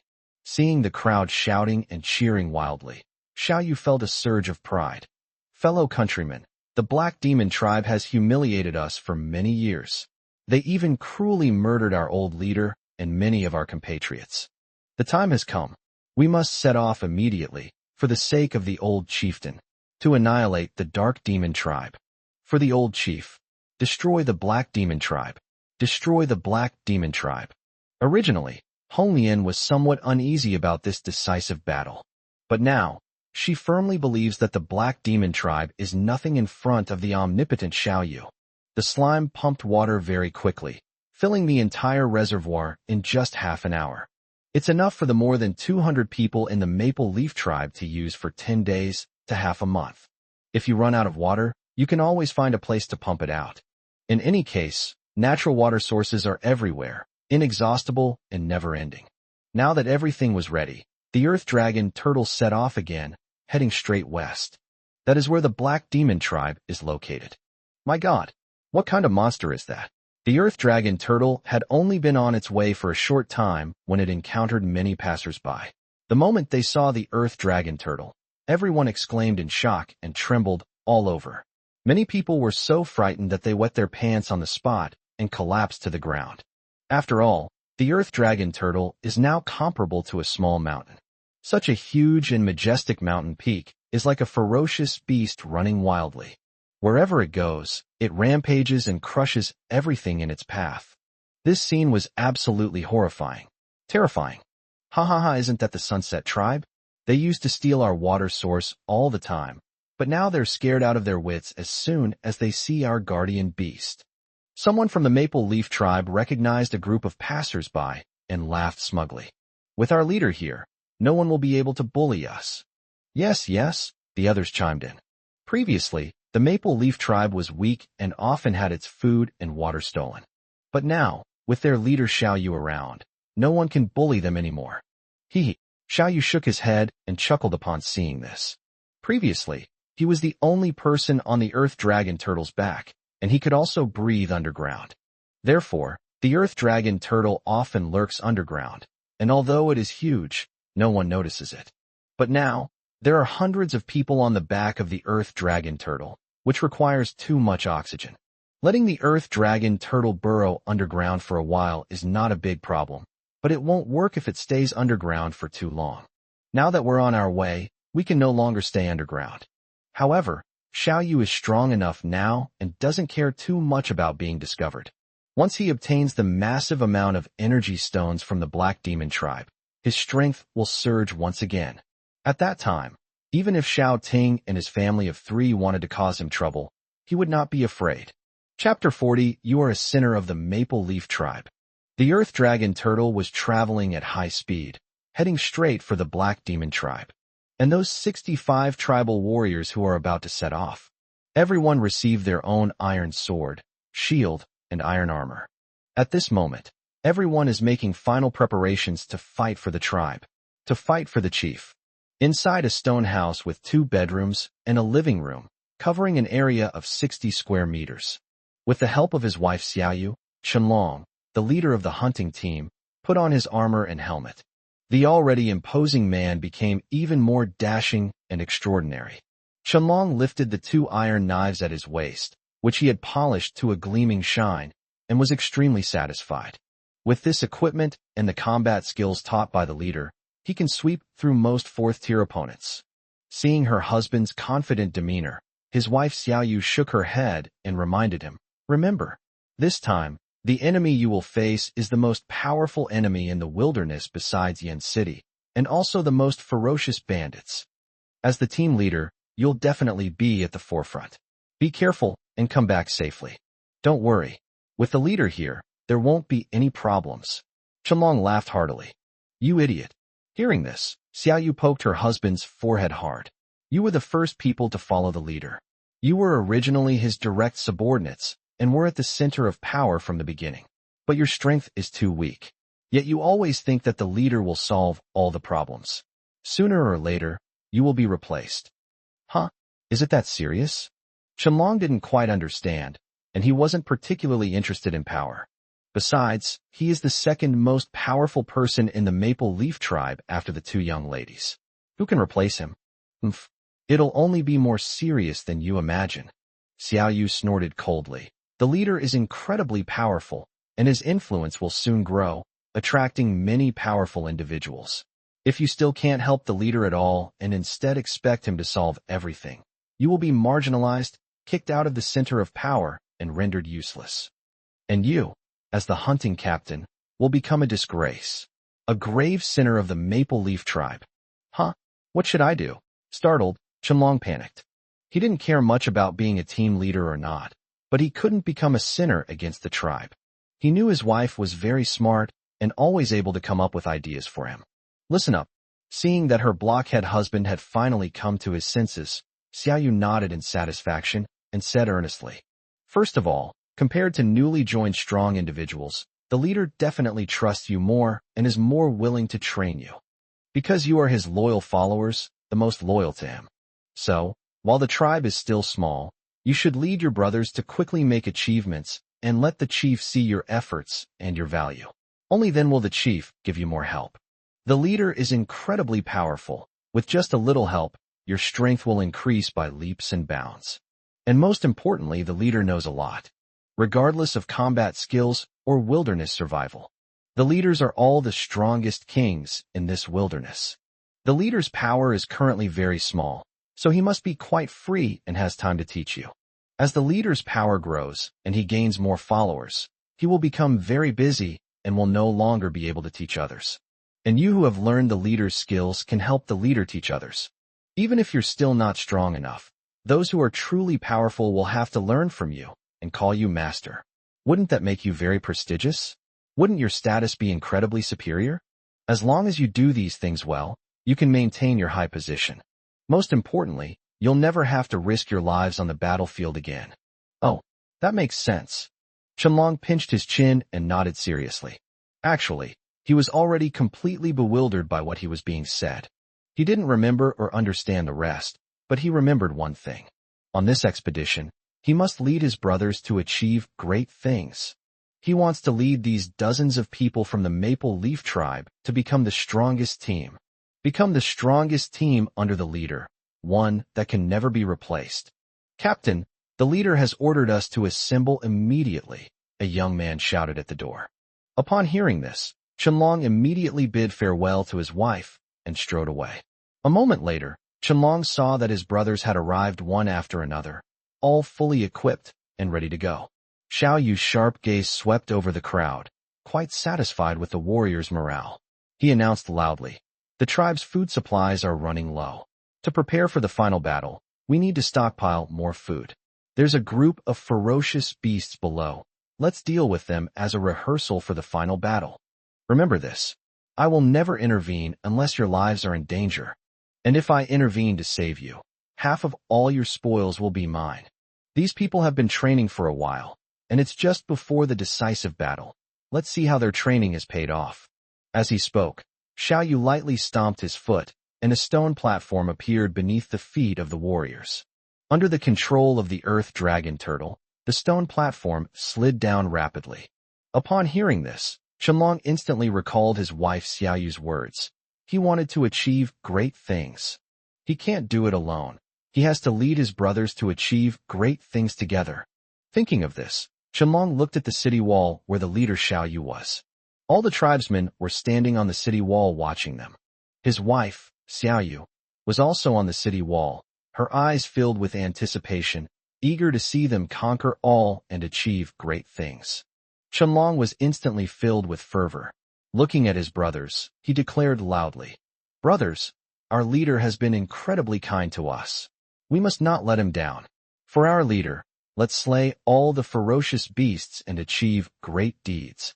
For our leader, slay all the ferocious beasts, build glory and achieve great deeds."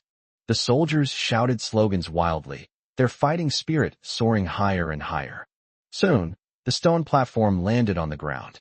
This place was originally a jungle, but because the earth dragon turtle passed through here, it rampaged and razed the jungle to the ground. At this moment, not far from the feet of the earth dragon turtle, there is a canyon. Dozens of ferocious beasts were in the canyon, but their exit was blocked by the earth dragon turtle. A whoa, roar. Seeing a group of people approaching, the ferocious beasts roared wildly and charged towards Qianlong and the others. Kill! Qianlong immediately drew his sword and was the first to rush into the canyon. Behind him, a group of soldiers followed closely. As soon as Qianlong entered the canyon, he was locked onto by a massive Tier 3 bull that charged straight at him. Qianlong is a power-type mutant with considerable strength, but he is only good at physical combat. However, this bull is clearly only at level 3. It is over 2 meters tall, 3 to 4 meters long, and weighs at least 1 or 2,000 kilograms. With a physique like that, a single savage charge would take away half the life of even a peak 4th-tier cultivator. In the past, Qianlong would have had no choice but to turn around and run away. But at this moment, the techniques taught by the leader came back to his mind. Different strategies should be adopted to deal with different enemies. Against ferocious beasts smaller than you, crush them with strength. Against ferocious beasts larger than you cannot fight them head-on, but should win with speed and skill when you encounter a powerful opponent.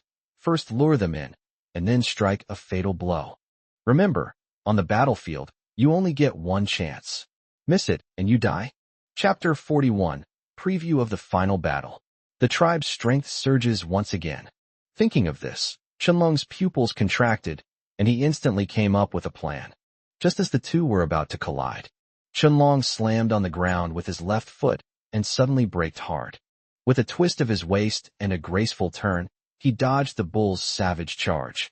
Then, just as the two passed each other, his seemingly downward slashing iron blade also made a sharp turn, plunging into the bull's neck at top speed, instantly splattering blood all over him. In pain, the bull suddenly shook its head, trying to fling Qianlong away. Qianlong, however, was prepared. He immediately abandoned his sword and used the momentum to leap onto the back of another second-tier wild boar. Then, he pulled out another knife from his waist and plunged it into the wild boar's forehead. A woo! The two powerful, ferocious beasts howled a few times and slowly collapsed to the ground. In the blink of an eye, he killed two powerful, ferocious beasts with movements as smooth as flowing water. Good, good, good. On the city wall, many people were clapping and cheering. After all, even a peak fourth-tier bull would have a hard time killing such a massive bull.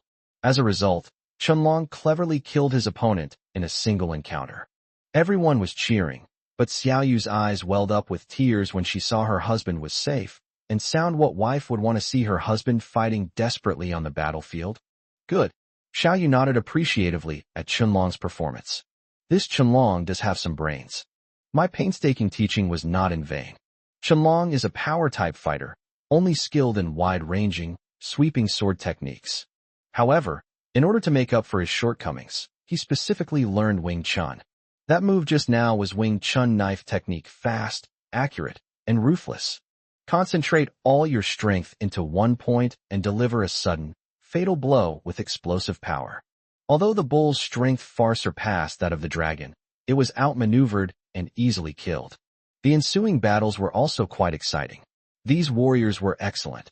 After all, they had been taught a great deal of combat experience and skills by Xiao Yu, the king of the wilderness, as well as modern special training.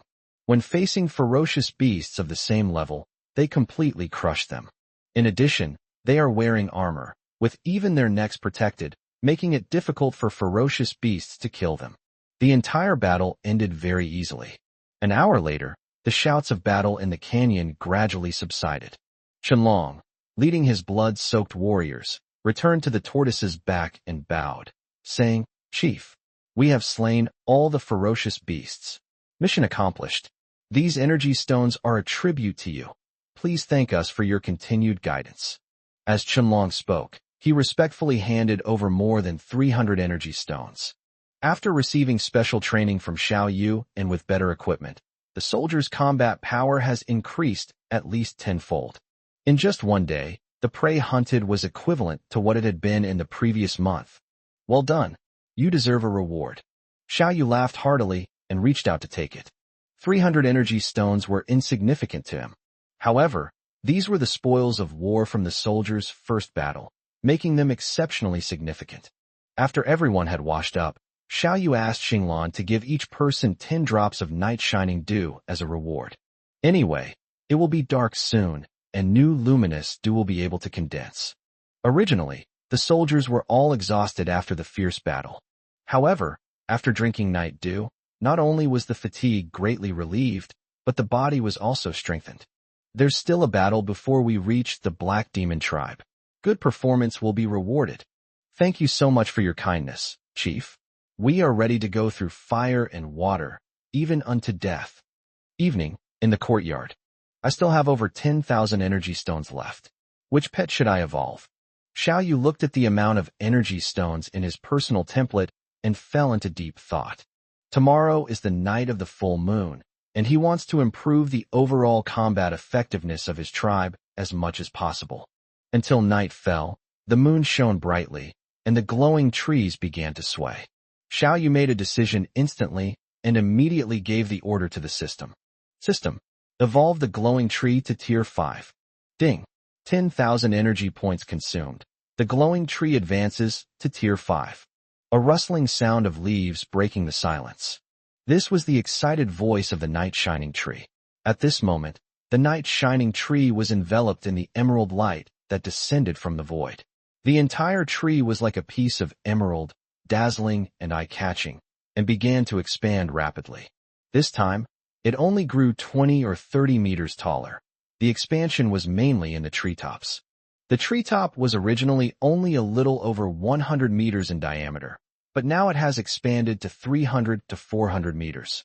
In an instant, the radiation range of the luminous field increased several times over again. Even the edges of the earth dragon turtle's shell were protected by the glowing field. The houses of the tribe's more than 200 people are all located in the central area, where they can feel the green light from their homes. Because many people broke through their limits last night. Therefore, many people are sitting cross-legged tonight, closing their eyes and feeling the sensations. Even some women are learning to meditate like men. A moment later, everything was over, and Xiao Yu's strength had increased significantly once again. He was confident that he was absolutely invincible among the 5th rank. Even if most 6th-tier beings encounter humans, they would certainly die. What surprised him the most was, after the luminous tree was upgraded, it condensed nearly twice as much luminous dew, and the effect was even better. In this way, a small amount can be set aside each day to reward those subordinates who perform exceptionally well. Just a tiny bit of night shining dew is enough to drive everyone crazy for that meager reward, making everyone compete wildly, work twice as hard, and achieve twice the results. Xiao Yu thought to himself, secretly applauding his own ingenuity. Wow, the vegetable seeds we just planted have already sprouted and grown leaves. At this moment, an exclamation rang out. Xinglan, Honglian, and the 3 women of June were squatting on the ground, looking at something with surprise. Beneath the glow-in-the-dark tree was a circle of green plants, the cabbage and corn seeds they had just planted. As a result, after being bathed in the glow of the night, it sprouted and grew leaves rapidly, full of vitality. In June, watching the plants she had planted grow, a rare smile of happiness appeared on her lips. After looking at it for a long time, she turned to look at the towering, glowing tree, then suddenly stood up, her expression serious, and said, Xiao Yu, this tree is a treasure of Black Soil City. You stole their things, they won't let you get away with it. You need to be careful. Yes, this tree needs to be hidden well, it can't be discovered. Honglian also looked worried. Black Soil City is a behemoth comparable to Flame City. Even the Black Demon Tribe, which boasts thousands of warriors, can only obediently act as dogs. Their tiny maple leaf tribe is nothing but ants in the eyes of others. Moreover, if the city lord of Yin City discovers that Xiao Yu has this tree, he will not let him off the hook. No need to worry. Upon hearing these words, Xiao Yu waved his hand dismissively, saying, Once we take down the Black Demon Tribe, we'll obtain a massive amount of energy stones, and then we won't be afraid of them anymore. Will he obediently hand over what he stole? Energy stones. The 3 women pondered.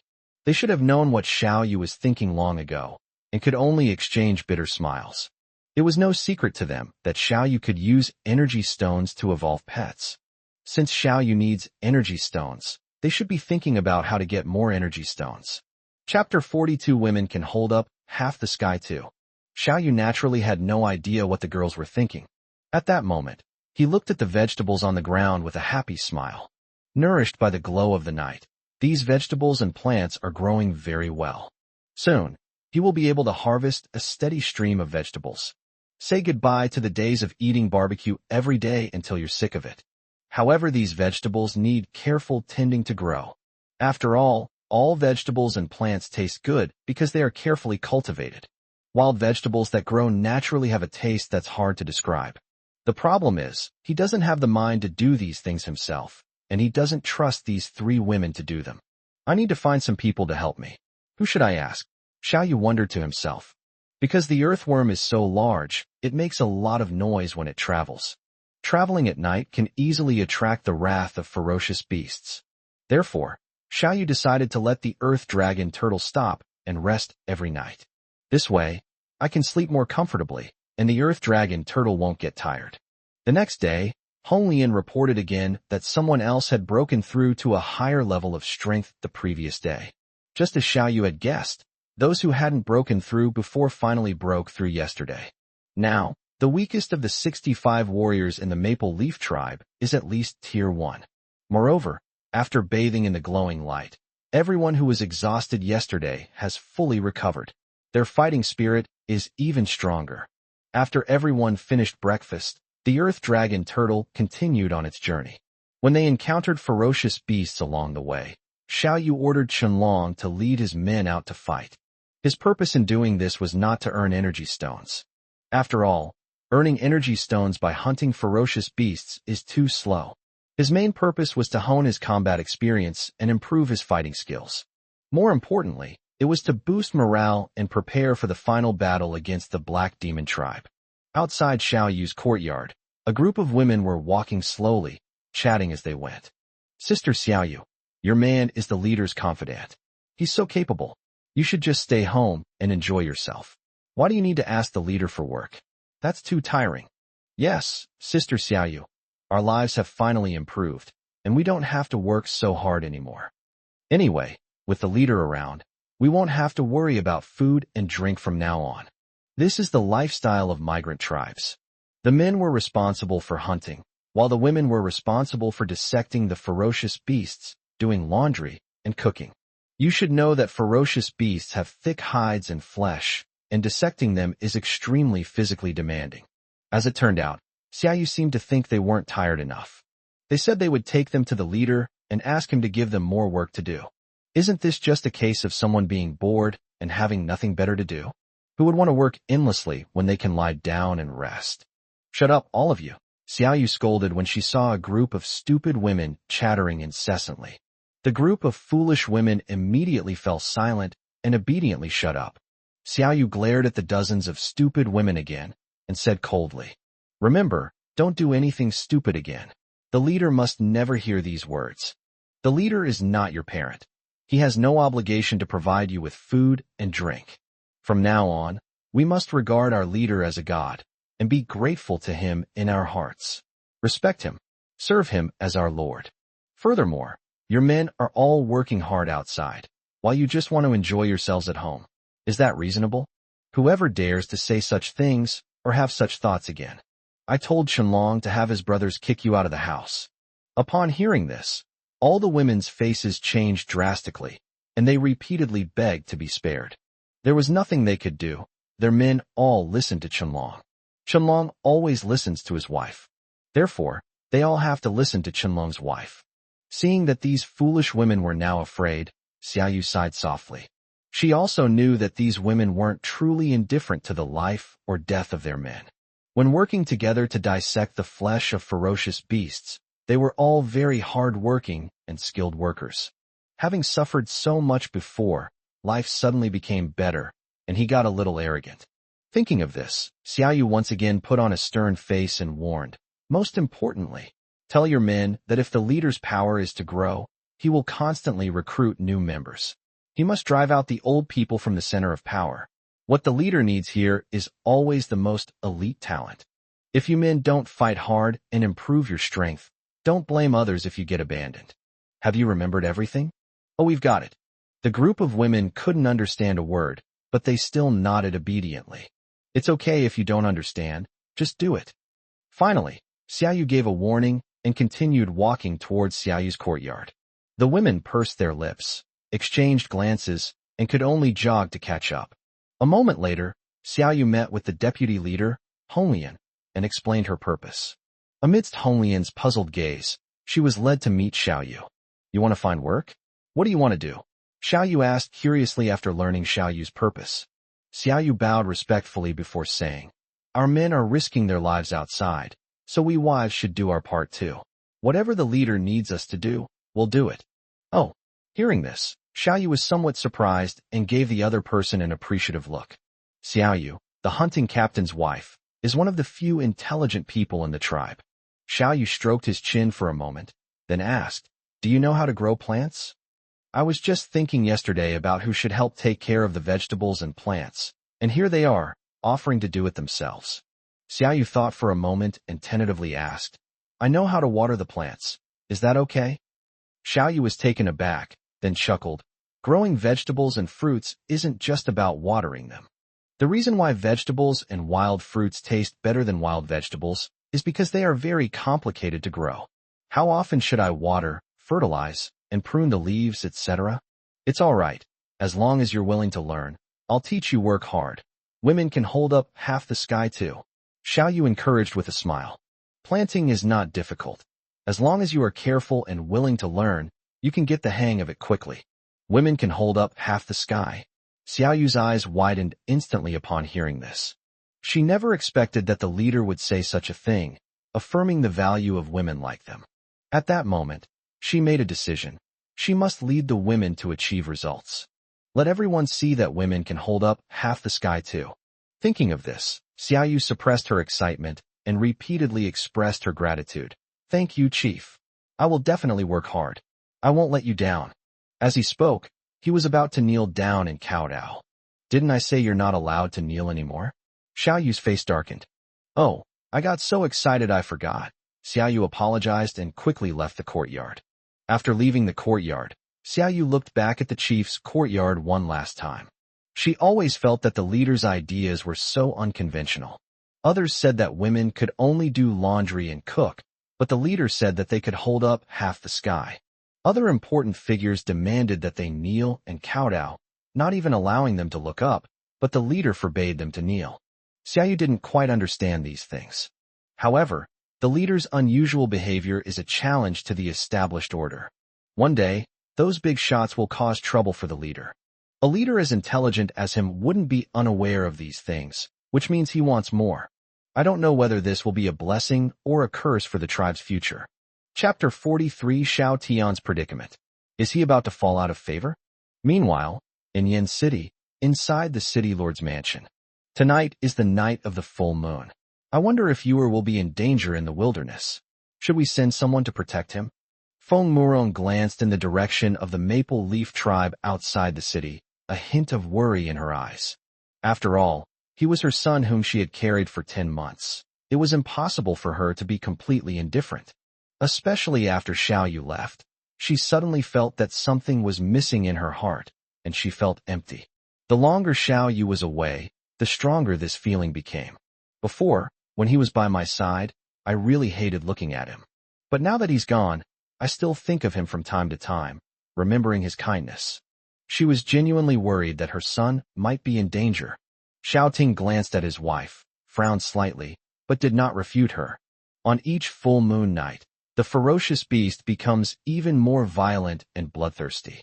With high walls protecting it and tens of thousands of troops stationed there, Yin City is completely safe. Meanwhile, the smaller factions in the wilderness are often wiped out by beast tides. Small tribes like the Maple Leaf tribe could be completely wiped out by a single wave of beasts. But what if the Maple Leaf tribe is razed to the ground by the beast tide? What about his son? Father, mother. At that moment, a voice rang out from the side. Seeing that his parents actually wanted to send someone to protect Xiao Yu, Xiao Tian advised, "Don't worry, my brother's skills are unparalleled. He'll be fine. Besides, if the beast tide destroys the Maple Leaf tribe, my brother will have nowhere to stay and will come home." Upon hearing this, the couple looked at their youngest son, Xiao Tian, with somewhat complicated expressions. Feeling the scrutiny in his parents' eyes, Xiao Tian's heart skipped a beat, and he felt a chill run down his spine. Ever since Xiao Yu left, his parents have been trying to get him back. In particular, after he failed to find a water source on his own, his parents did everything they could to cover it up for him. However, this also caused the couple to fall from grace, and their prestige declined day by day. I'm constantly being talked about behind my back, accused of being ungrateful and betraying others. As time went on, the couple became increasingly irritable, thinking every day about bringing Xiao Yu back. If it weren't for saving face, he probably would have gone out of the city to search for him himself long ago. However, he no longer spoiled his second son, Xiao Tian, as he had before. Because of all the difficulties Yin Cheng is currently facing, the couple is being scolded every day. All of this was caused by Xiao Tian, his youngest son. Previously, the couple had always spoiled and indulged Xiao Tian without any limits or reason. But what about now? I've said it more than once. When my brother comes home, I'll make sure he learns a lot from him. Xiao Tian was always worried that when Xiao Yu returned, he might take his place in his parents' hearts. Therefore, he hoped that Xiao Yu would never come back. He hoped he would die out there. A moment of silence fell over the scene. After a moment, Xiao Ting sighed. Toner is right. Yuer is angry with us now. Even if we send people to find him, he won't come back unless the Maple Leaf tribe is gone. Feng Murong stared blankly in the direction outside the city, his expression somewhat conflicted. Fine, let's do it your way. In the end, she accepted this statement. At this time, several leaders came to report on the matters under their charge. Everything proceeded as usual until the 4 leaders, Mad Dragon and Mad Dragon, finished their report. You're saying the treasure was dragged away by a monster? Xiao Ting asked, his face grim as he looked at Guanglong.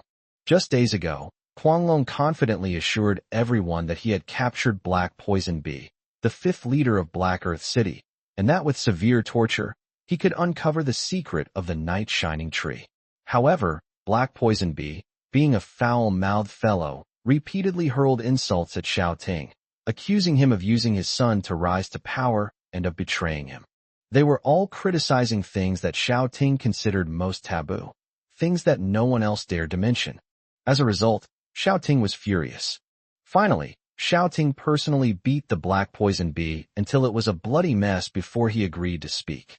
The problem is, this guy says the entire courtyard where the glow-in-the-dark trees were planted was dragged away by a monster. Is this even human language? Are you trying to fool someone? Lord City Lord, is it possible that what Black Poison Bee said is true? Mad Dragon had been scolded mercilessly by Xiao Ting these past 2 days, but recalling the scene he had witnessed before, he tentatively asked. Xiao Ting glanced at Guanglong and sneered. Why would a monster drag away a courtyard house? Does it think it can even live in a courtyard house? Use your brain. This is clearly Black Poison Bee playing a trick on you. Continue the torture until it tells you. But, I received a threatening letter from Black Earth City. How dare this mere Black Soil City threaten me? It's City Lord. Beat them to death. Yes, Your Majesty the City Lord is mighty. Guanglong bowed his head with a bitter expression and agreed, preparing to continue the interrogation. But in his heart he was full of complaints. The threat posed by Black Soil City is to my entire family, not to you, the City Lord, so of course you don't care. Just then, a scout came in and said, Lord City Lord, something big has happened in the wilderness. What is it? Yesterday, a gigantic monster, hundreds of meters in size, appeared near the Maple Leaf Tribe, crushing everything in its path now. The monster is heading straight west, seemingly towards the Black Demon Tribe. The scouts traveled to all the tribes that had seen the monster and verified its authenticity one by one. After learning about the monster's situation, he immediately rushed back to report. He had a premonition that this monster would bring disaster to Yin City. Upon hearing this, Feng Morong's expression immediately tightened. A giant monster hundreds of meters long must be at least a 6th-tier ferocious beast. There are level 6 ferocious beasts lurking near Maple Leaf Tribe. Will Yu be in danger? Not only her, but all the high-ranking officials of Yin City present were shocked. These monsters usually hide deep in the forest and may not even come out on the night of a full moon. Could it be that a monster from the depths of the forest has emerged ahead of schedule? Impossible. If it were a powerful monster from the depths of the forest, the wilderness would have been turned upside down and rivers of blood would have flowed. But what about now? There's not a sound at all. So, where did the monster come from? Could it have crawled out from underground? Guanglong chuckled awkwardly, recalling his previous experience. He had seen the ferocious beast that broke out of the ground when he was at the Night Shining Tree stronghold. However, the monster only tore open a crack in the ground, snatched their prey, and then disappeared. He only vaguely saw a dragon head that was more than 10 meters long, but he didn't see the whole thing. Could it be that monster? As a result, before he could even speak, he was ignored by the city lord and several leaders. There was nothing he could do. The other leaders all looked down on him because he was the weakest, so he had the lowest status. Even though he felt that this monster was very likely the same monster from the Night Shining Tree. Lord City Lord, there's one more thing. At this moment, the scout looked up at the city lord and his wife again, and cautiously reported another piece of news. According to my investigation, all 200 members of the Maple Leaf Tribe have vanished without a trace. And the first to notice this were those who saw the giant tortoise. Chapter 44 Starstorm's Second Awakening. What? Yu has disappeared. Upon hearing this, Feng Morong's face turned pale. Xiao Ting's eyes also sharpened. What are these spies doing? That's over 200 people. They actually said they've all disappeared and their whereabouts are unknown. The monster first appeared near the Maple Leaf Tribe, and then the Maple Leaf Tribe vanished into thin air. There's probably something to it, Mad Dragon thought for a moment, then hesitated before speaking. These things are too coincidental. There must be some connection between them. However, before Guanglong could even speak, The second leader, who always looked down on him the most, sneered. Are you an idiot? The Maple Leaf tribe is so weak. How could it possibly be related to that monster? Oh, you mean the Maple Leaf tribe was eaten by a monster? Quanglong was speechless and could only obediently shut his mouth. Is there no trace of that rebellious son at all? Xiao Ting asked the scout with a stern face. That rebellious son was able to destroy the Black Demon tribe, so his strength must have recovered considerably. In addition, he has always been cautious. Anyone in the entire wilderness could die, but he was the only one who couldn't. How could he have suddenly been eaten by a monster? Moreover, Xiao Yu has disappeared, and Yin City is currently short of water. Who will find a water source? Does this mean I, the dignified city lord, really have to go into the forest to find water? When that time comes, those guys in Black Earth City will definitely laugh at me to death. Sensing the city lord's imposing aura, the scout hesitated slightly before speaking. Some people say there seems to be someone on the turtle's back, and that the turtle might indeed be controlled by someone. However, after careful questioning, those people say the turtle ran too fast, and they couldn't see it clearly at all. Information about the monster is varied, and the claim that the turtle monster has an owner is utterly absurd. In all his years as a spy, he had never heard of anyone being able to control such a giant, ferocious beast. The scout dared not report uncertain intelligence, lest the city lord punish him again. All right, you can go now. In the end, Xiao Ting still did not find out the whereabouts of his eldest son, Xiao Yu. He completely ignored the claim that the turtle was controlled by someone. He certainly didn't expect that someone could actually control that turtle. And the one controlling that giant turtle was none other than his eldest son, Xiao Yu, whom he disliked the most. No, we must find Yuer's whereabouts immediately. After hearing the information from the giant tortoise, Feng Murong became increasingly anxious and couldn't sit still any longer, so she stood up and said, Madam, please don't be anxious. Xiao Ting reached out to stop his wife, looked down at the 4 leaders of the Mad Dragon sect, and said coldly, You lead 1,000 men and set off immediately. Since that tortoise is related to my son's disappearance, find it. Also, the tortoise happens to be heading to the Black Demon tribe, so you can take care of those bandits while you're at it. Yes. The Maple Leaf tribe is only a few hundred kilometers away from the Black Demon tribe. If the Earth Dragon turtle traveled at full speed, it would have arrived at the Black Demon tribe long ago. However, Xiao Yu did not rush over. After all, he and the Maple Leaf tribe were not the main force in destroying the Black Demon tribe. Therefore, if they saw a large group of ferocious beasts on the road, they would stop hunting. Around 3 or 4 in the afternoon, he once again ordered the Earth Dragon turtle to stop and let Shenlong lead the team out hunting. He himself took the 3 women out hunting. After all, the Hongli and Xinglan sisters have a blood feud with the Black Demon tribe. They must participate in the war to destroy the Black Demon tribe. They must avenge their father's death in person to satisfy their hatred. Xiao Yu trained them in advance to help them improve their combat strength as much as possible.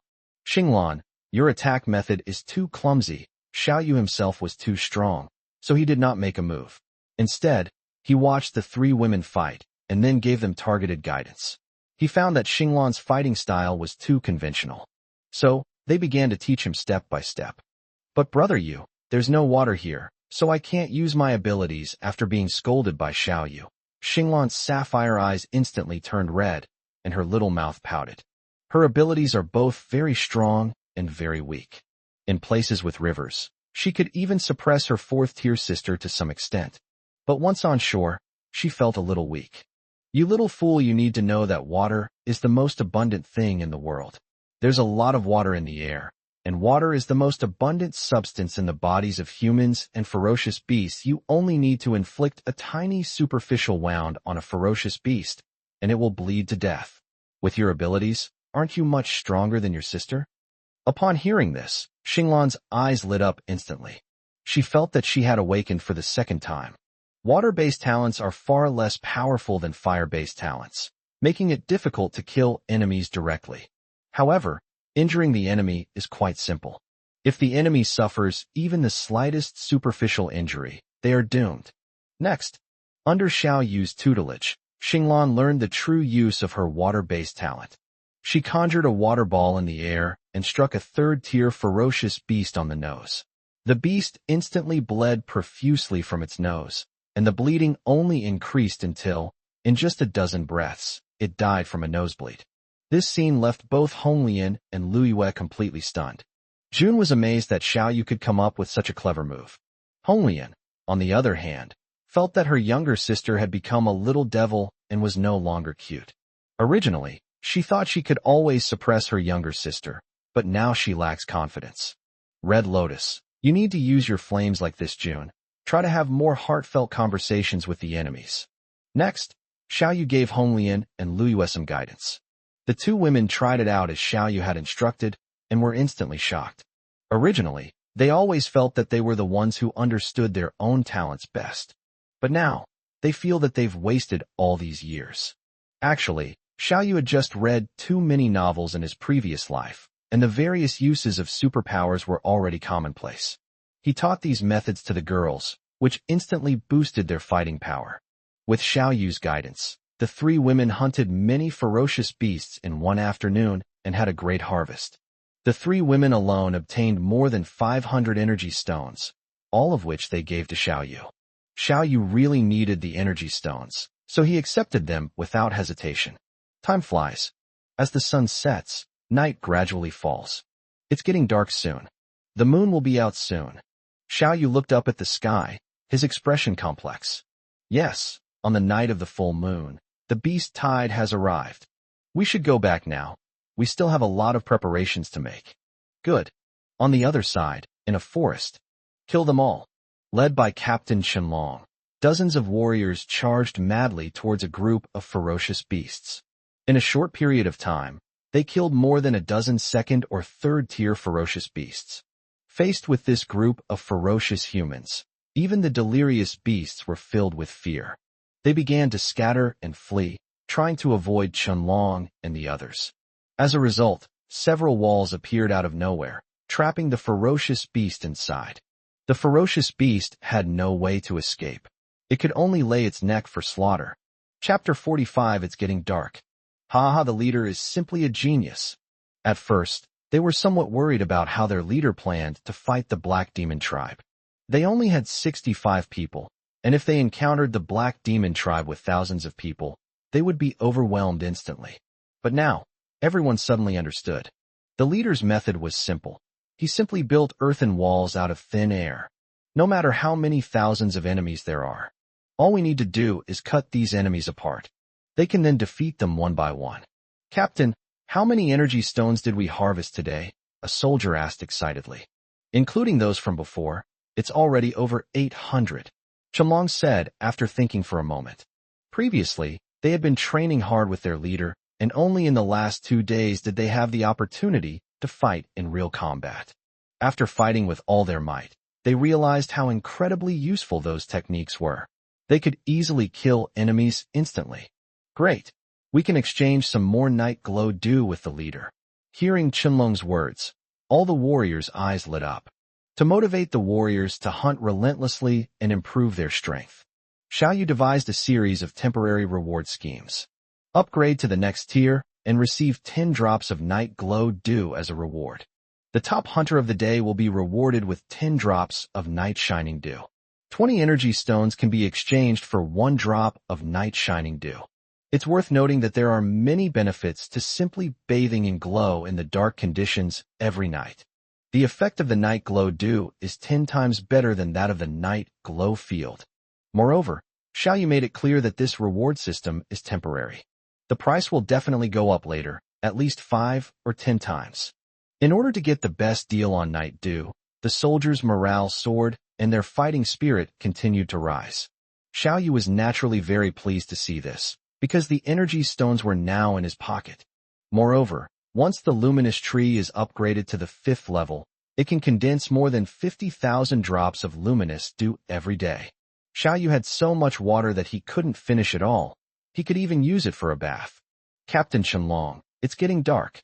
At this moment, a soldier pointed to the sky and said with a worried expression. Upon hearing this, everyone looked up at the sky, only to see a giant black curtain slowly descending. As the curtain rapidly enveloped the sky, darkness quickly followed. It's no longer safe outside. We need to go back immediately, Qianlong said in a deep voice. Although their team is already quite strong. However, after dark, he decisively led everyone back to the tribe. Because tonight, with the full moon, the forest is too dangerous. Next, everyone quickly carried the beast's corpse and rushed back. Awoo, awoo. During their journey, the group frequently heard roars of beasts emanating from the depths of the forest. Moreover, the sound seemed to be getting closer and closer.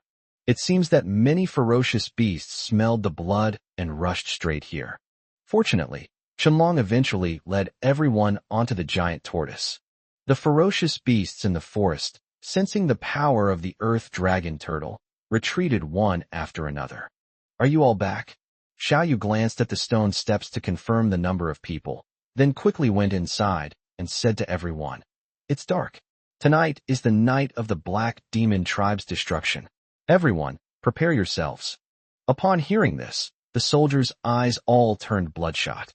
They all recalled scenes from years ago. The Black Demon Tribe murdered the old chieftain and the young chieftain. Many of their relatives also died tragically at the hands of those beasts in the Black Demon Tribe. Tonight, they can finally get their revenge. Good, good, good. Kill all those bandits. Avenge our loved ones. The crowd shouted loudly, their eyes filled with fierce fighting spirit. Honglian and Xinglan watched this scene with equally fierce fighting spirit in their eyes. Although their cultivation levels had not changed after Xiao Yu's guidance, their combat skills had become much more refined, and they had also developed many new techniques, increasing their strength several times over. At this moment, the two sisters held hands tightly, their hearts burning with passion. "Father, brother, we can finally avenge you." Xiao Yu first told everyone to get ready, while he himself went to the tribe's warehouse. This is where various supplies from the Maple Leaf tribe are displayed. Among them, a reddish-black stone with a diameter of 1 meter stands out. This is extraterrestrial meteorite. At this moment, the pangolin was baring its teeth and frantically gnawing at the extraterrestrial meteorite. The extraterrestrial meteorite, which was far harder than ordinary steel, was no different from an ordinary stone under the pangolin's teeth, and large chunks of it were quickly bitten off. Xiao Yu shook his head and sighed repeatedly as he watched this scene. Soon, a large gap was gnawed into the 1 meter diameter meteorite. "Enough, you glutton. If you keep eating, you'll eat my divine weapon away." Seeing that a quarter of the meteorite iron had been lost, Xiao Yu quickly grabbed the pangolin by the neck and said with a laugh, "Time to get to work." As he spoke, he looked the pangolin up and down. It was discovered that although this glutton's size hadn't changed much, after consuming so much extraterrestrial meteorite iron, his entire body began to emit bursts of reddish-black light, seemingly rapidly digesting and absorbing the energy converted from the extraterrestrial meteorite iron. After it was completely digested, Xiao Yu found that the glutton's body was becoming increasingly hard. He ordered Jun to use a 4th-tier quasi-divine weapon to cut down the mountain pangolin. After dozens of cuts, not a single mark was left. It is evident that the pangolin's defense is at least several times stronger. With its current defensive capabilities, even a 6th-tier ferocious beast might not be able to kill it. "Time to go? Come back soon," Xiao Yu waved and said. Chirp chirp. The pangolin stretched out its long nose, nuzzled its owner, and then reluctantly left. "Why did you send it deep into the forest?" June 3 girls were puzzled and worried as they watched the pangolin rush straight into the depths of the forest.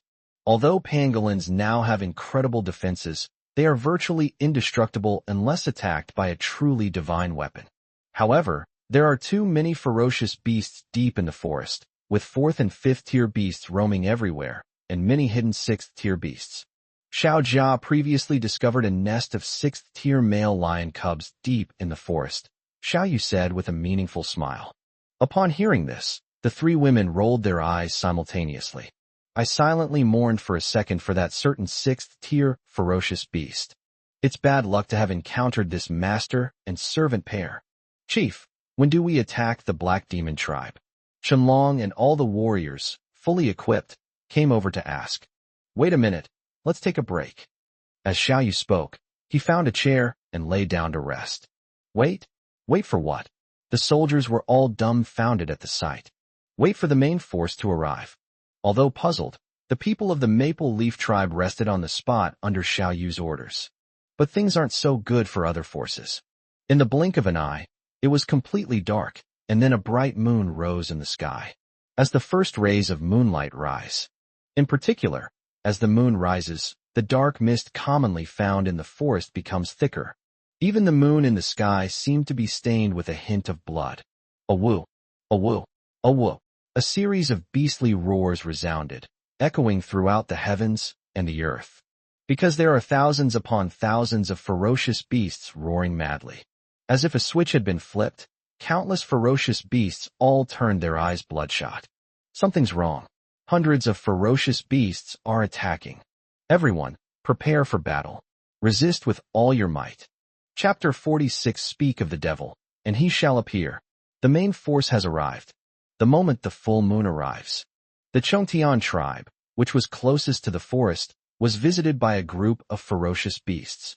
They treated it like a buffet and ate like crazy. Instantly, hundreds of refugees in the small tribe suffered heavy casualties. You ask why I live here knowing there are many ferocious beasts here. Because there is a water source here. Only behemoths like Yen City, possessing a major waterway, can stay away from the forest. Other factions without water sources must live on the edge of the forest. Because the forest has the most water, and you can only survive if you stay here. Besides the Chongtian tribe, there are many other tribes that are severely lacking in water because they are located on the edge of the forest and have all been visited by the beast tide. On the city wall of Yanqing, Xiao Ting and his wife stood on the city wall, which was more than 10 meters high, gazing at the wilderness with mixed feelings. I don't know why. I have a feeling that the ferocious beasts will be even more violent on this full moon night. I wonder how Yuer is. Feng Murong asked worriedly. Don't worry, Quanlong will find him and bring him back, Xiao Ting assured him. Aside from massive bases like Flame City, there are many fortresses across the entire wilderness that are difficult to conquer. Other factions, to varying degrees, also encountered the beast tide.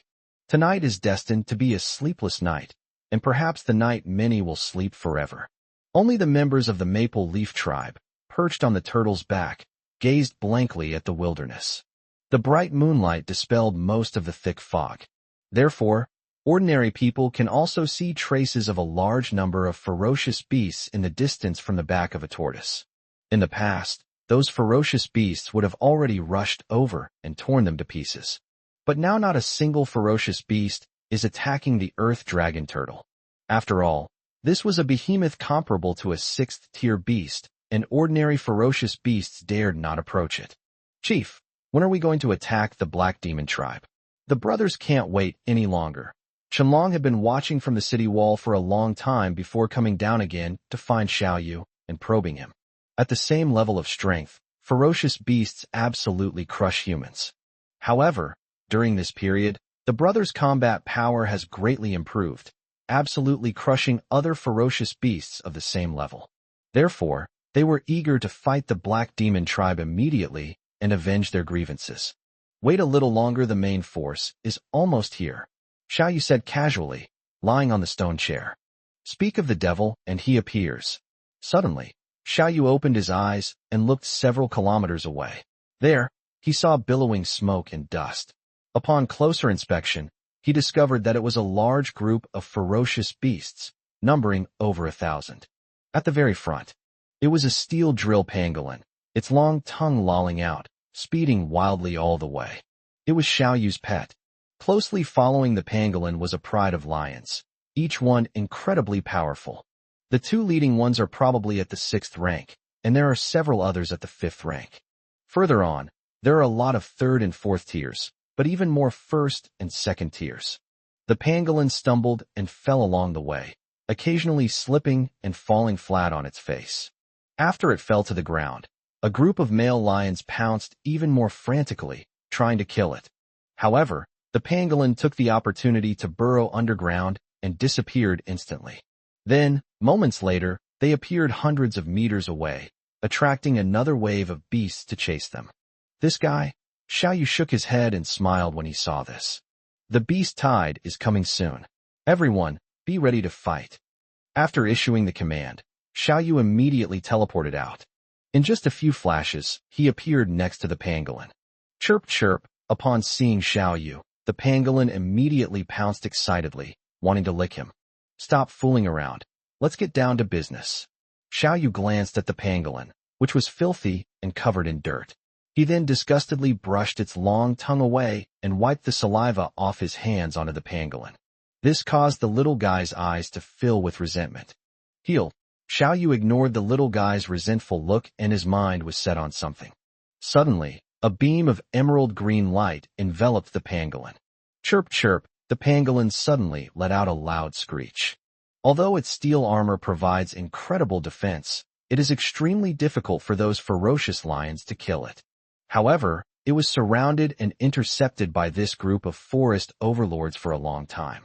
It was repeatedly struck by several male lions and fell down from exhaustion on several occasions. Not only was he exhausted, but he also suffered some internal injuries. But now, its physical condition is beginning to recover rapidly. It took almost a single breath to recover most of it. Then, the pangolin regained its energy and its speed increased dramatically. "All right, those beasts have been chasing you for so long. I'll avenge you." Xiao Yu flipped over and straddled the pangolin, patting its head with a smile. Chirp chirp, the pangolin was overjoyed and immediately spurred its horse forward, charging straight off. Ignoring the giant tortoise not far away, they charged straight towards the Black Demon tribe. A pack of lions, along with thousands of other ferocious beasts, followed closely behind. On the back of the earth dragon turtle, everyone's hearts were in their throats as they watched these ferocious beasts approach. Those are 6th-tier ferocious beasts. 2 6th-tier lions from a warrior race, and a whole group of them. If they charge over there, even the earth dragon turtle will be finished, and their henchmen will be doomed too. However, the 2 6th-tier male lions only glanced at the earth dragon turtle before continuing their pursuit of the mountain leopard. Thousands of ferocious beasts also rushed out, leaving everyone completely bewildered. Could it be that our leader is trying to save us by sacrificing himself as bait to lure away the beast tide? Seeing that Xiao Yu had almost disappeared from sight, everyone looked at each other, feeling both moved and worried. The leader is too good to them. But with so many ferocious beasts attacking, can our leader handle it? Is this guy using the same old tricks again? Ordinary people simply can't understand it. But the 3 women from Hongli and Xinglan and Luiyue who are familiar with Xiao Yu have all witnessed Xiao Yu's various outrageous moves and know just how powerful his methods are. Therefore, they were not worried about the other party's safety. On the contrary, some were gloating, wanting to see the Black Demon tribe make a fool of themselves. The Black Demon tribe occupies a large mountain, also located on the edge of the forest. It is also one of the key targets of the beast tide attack. However, the Black Demon tribe was too powerful and had already repelled a wave of beasts. At this moment, Black Demon Mountain. A group of bandits were cleaning up the battlefield, while their leader stood atop the mountain, gazing eastward with a grim expression. "Have the men I sent to Yin City and Black Soil City to fetch reinforcements seen any coming?" he asked. One of the bandits reported, "Not yet." "Damn it, Lord of Yin City, Lord of Haida City. You bastards who betray your cause after you've served your purpose. You sons of bitches. You will all die a horrible death." The chieftain's eyes instantly turned fierce as he roared. Just yesterday, a scout came to report. They said a giant tortoise was charging straight towards them. The great leader has his own powerful trump card. Even if we face this massive 6th-tier ferocious beast head-on, we still have a chance to kill it. The problem is, he has only just entered the 6th level. Even if he could kill this behemoth, he would have to pay a considerable price. Moreover, once the monsters rush to the Black Demon tribe, the entire tribe's base will suffer a devastating blow. Many important resources will inevitably be destroyed. Such a heavy price is beyond what the great leader can bear. Chapter 47: The Hidden Strength of the Black Demon Tribe. The chieftain did not want to face this terrifying monster alone. So he sent distress signals to both Black Soil City and Flame City, asking them to join forces. As a result, Black Earth City sent their 5th leader, Black Poison Bee, to work for the Black Demon Tribe, but he was captured by Flame City and his fate is still unknown. They demanded that the Black Demon tribe rescue Black Poison Bee immediately. Otherwise, immediately send troops to annihilate the Black Demon tribe. As for Yinxing, it was even more outrageous. City Lord Xiao Ting directly threatened and ordered the Great Chief to immediately hand over the Night Shining Tree. Otherwise, immediately send troops to annihilate the Black Demon tribe. The chieftain was furious and resentful. Why was he always the one who got hurt? Two behemoths actually wanted to destroy him? The glowing tree was the greatest treasure the Black Demon tribe had ever found. To be honest, he had no idea who stole it. Even if they knew that they could take it back, they couldn't possibly give it to Yin City and Black Soil City. Chief, something terrible has happened. At that moment, a bandit rushed over and said, "What's wrong now?" Another, a huge horde of ferocious beasts is charging towards us. What? Not that turtle, but even more ferocious beasts. Upon hearing this, the chieftain flew into a rage again, gritting his teeth. In the past, even if we encountered a horde of ferocious beasts, we could just fight off one wave and be done with it. But what about now? This is a giant tortoise, and I haven't even figured out how to deal with it yet. What the hell? Another huge horde of ferocious beasts have arrived? Are they trying to kill us all? Oh, this is outrageous.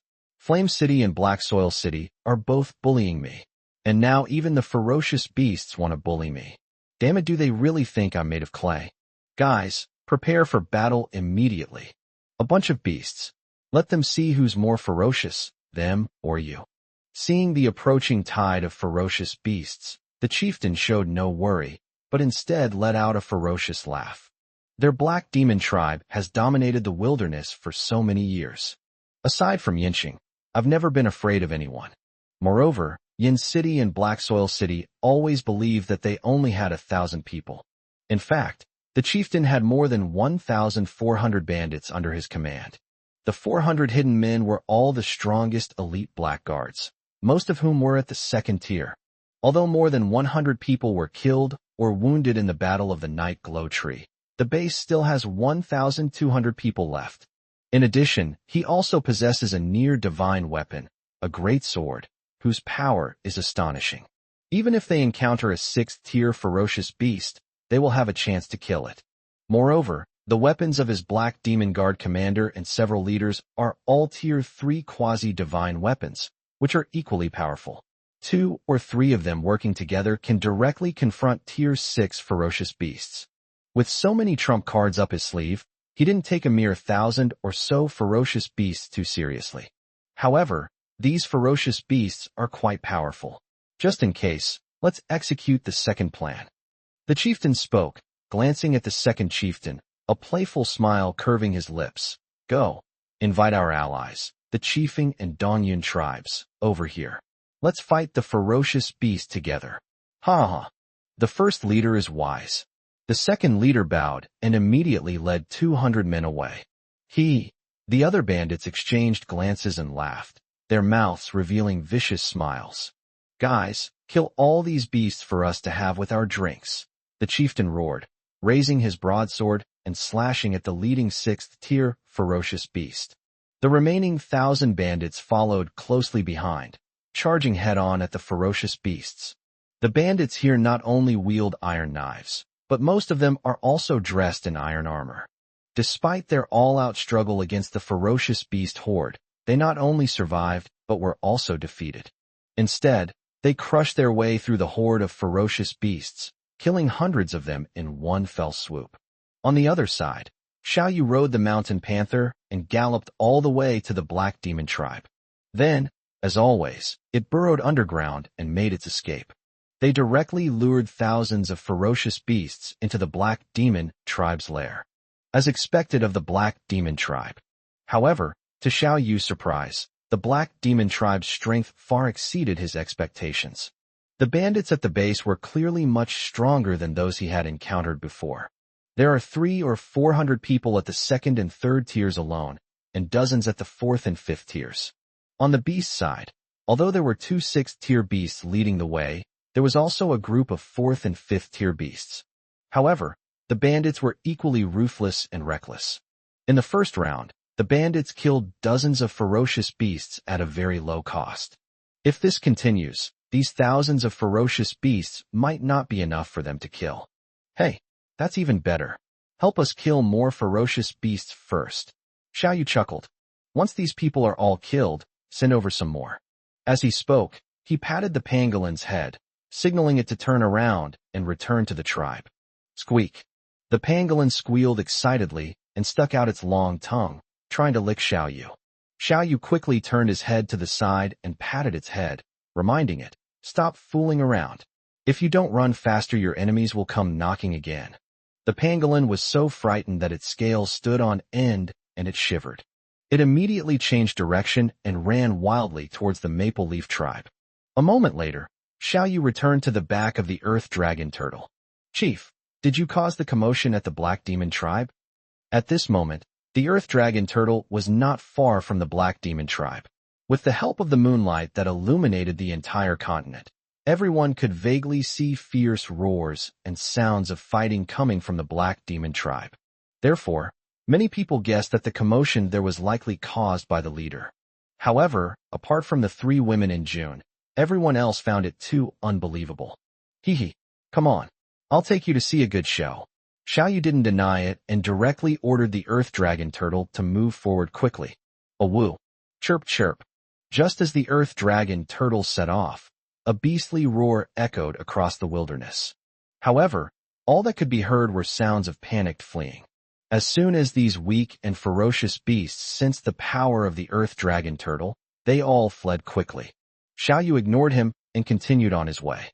Wait, suddenly, Xiao Yu looked towards a distance of several kilometers, where there seemed to be a crowd of people stretching for hundreds of meters, and their direction was exactly towards the black demon tribe. Let's go take a look first. Xiao Yu sensed something was wrong and immediately urged the earth dragon turtle to approach. On the other side, in the wilderness not far away. Mother, there are monsters everywhere. Where are we going? A 5 or 6-year-old boy, dressed in rags and with a pale face, looked at his mother with a terrified expression. Around them was another group of people, equally ragged, with empty, numb eyes. They were being escorted by more than 200 bandits from the black demon tribe, staggering towards the tribe. Among the crowd were elderly people, pregnant women, and children who were unable to fight back. At this moment, the roars of ferocious beasts echoed around, reverberating through the mountains and forests. Hearing these roars of beasts, many women and children trembled with fear, their faces turning pale. Mother, I'm scared, I don't want to go. The little boy looked at his mother with a pleading expression. The mother's face instantly filled with tears, and she was about to squat down to comfort her son. As a result, one of the bandits slapped him across the face. 5 finger marks immediately appeared on the little boy's thin, bony face. Dongzi, are you all right? Wah, I'm so sorry, sir, we were wrong. Hey, stop hitting my son. Chapter 48, The Powerful Crimson Lotus Starstorm. Avenging father's murder. She watched as her son's face was instantly swollen from the beating, and blood trickled from the corner of his mouth. The bandits seemed intent on attacking, and the mother was heartbroken. She immediately grabbed the bandit's leg, knelt down, and kowtowed desperately, begging him to spare her son. As a result, the bandit kicked the woman hard and roared, "Get out of my way!" Just as the bandit took a few more steps forward, about to kick the little boy. Ah, monster! It's that giant turtle. Suddenly, a scream rang out. Everyone stood frozen in place, staring in utter terror at the scene not far ahead. The bandit's forehead instantly broke out in a cold sweat, his body stiffening as he turned his neck to look. Then, a giant tortoise was seen rapidly approaching. Defend immediately. Upon seeing the giant tortoise, the second leader of the black demon tribe, who was leading the team, immediately shouted and began to organize a defense. However, the tortoise had just approached within 100 meters. Puff, puff, puff. Suddenly, a sharp earth spike sprouted from the ground, instantly piercing through dozens of bandits. Then, several more walls appeared in the field, surrounding all the bandits. People from the maple leaf tribe? Upon seeing the people on the back of the earth dragon turtle, many of whom were familiar faces, the second chief's pupils instantly contracted. Looking at the giant turtle again, he suddenly understood many things. Many people have heard that the giant tortoise first appeared in the maple leaf tribe. Then, The more than 200 people from the Maple Leaf tribe vanished into thin air, their whereabouts unknown. No one expected that more than 200 people had already ridden away on that giant tortoise. After all, this is a powerful monster with the strength of a 6th-tier monster. How could anyone possibly control it? Moreover, during the battle at the night-glowing tree, a mysterious monster emerged from underground. Judging from the monster's actions just now, it clearly has the ability to control the earth. So, the glowing tree of the Black Demon tribe was stolen by this monster? Damn beast! Having figured everything out, the second leader was furious, wishing he could tear the monster to pieces. He roared, "Everyone, counterattack with all your might immediately. Kill this monster. Reclaim the night-shining tree. Kill." From his vantage point atop the tortoise's back, Xiao Yu looked down at the bandits and gave the order. "Kill all these beasts." Qianlong charged down first. June and the Red Lotus sisters, along with dozens of soldiers, also rushed down. "That's the second leader of the Black Demon tribe. Hand him over to us, sisters." Upon seeing the second leader of the Black Demon tribe, Holian's eyes instantly blazed with fury, and she gritted her teeth as she spoke. As they spoke, the two sisters exchanged a glance and rushed toward the second leader together. "Umph. Even your father and brother are trash in front of me. I can kill them at will you two immature brats dare to talk back to me." Seeing Holian and Xinglan rushing towards him, the second leader snorted disdainfully and charged forward. He is a peak 5th-tier expert. He could easily kill 10 more of these young girls. "You deserve to die. I'll tear you to pieces." Upon hearing this, Holian's eyes instantly blazed with fury. The deaths of her father and brother had always been the greatest pain in the hearts of the sisters. This beast dared to humiliate her father and brother. He deserved to die. In an instant, he entered Super Saiyan 2 mode.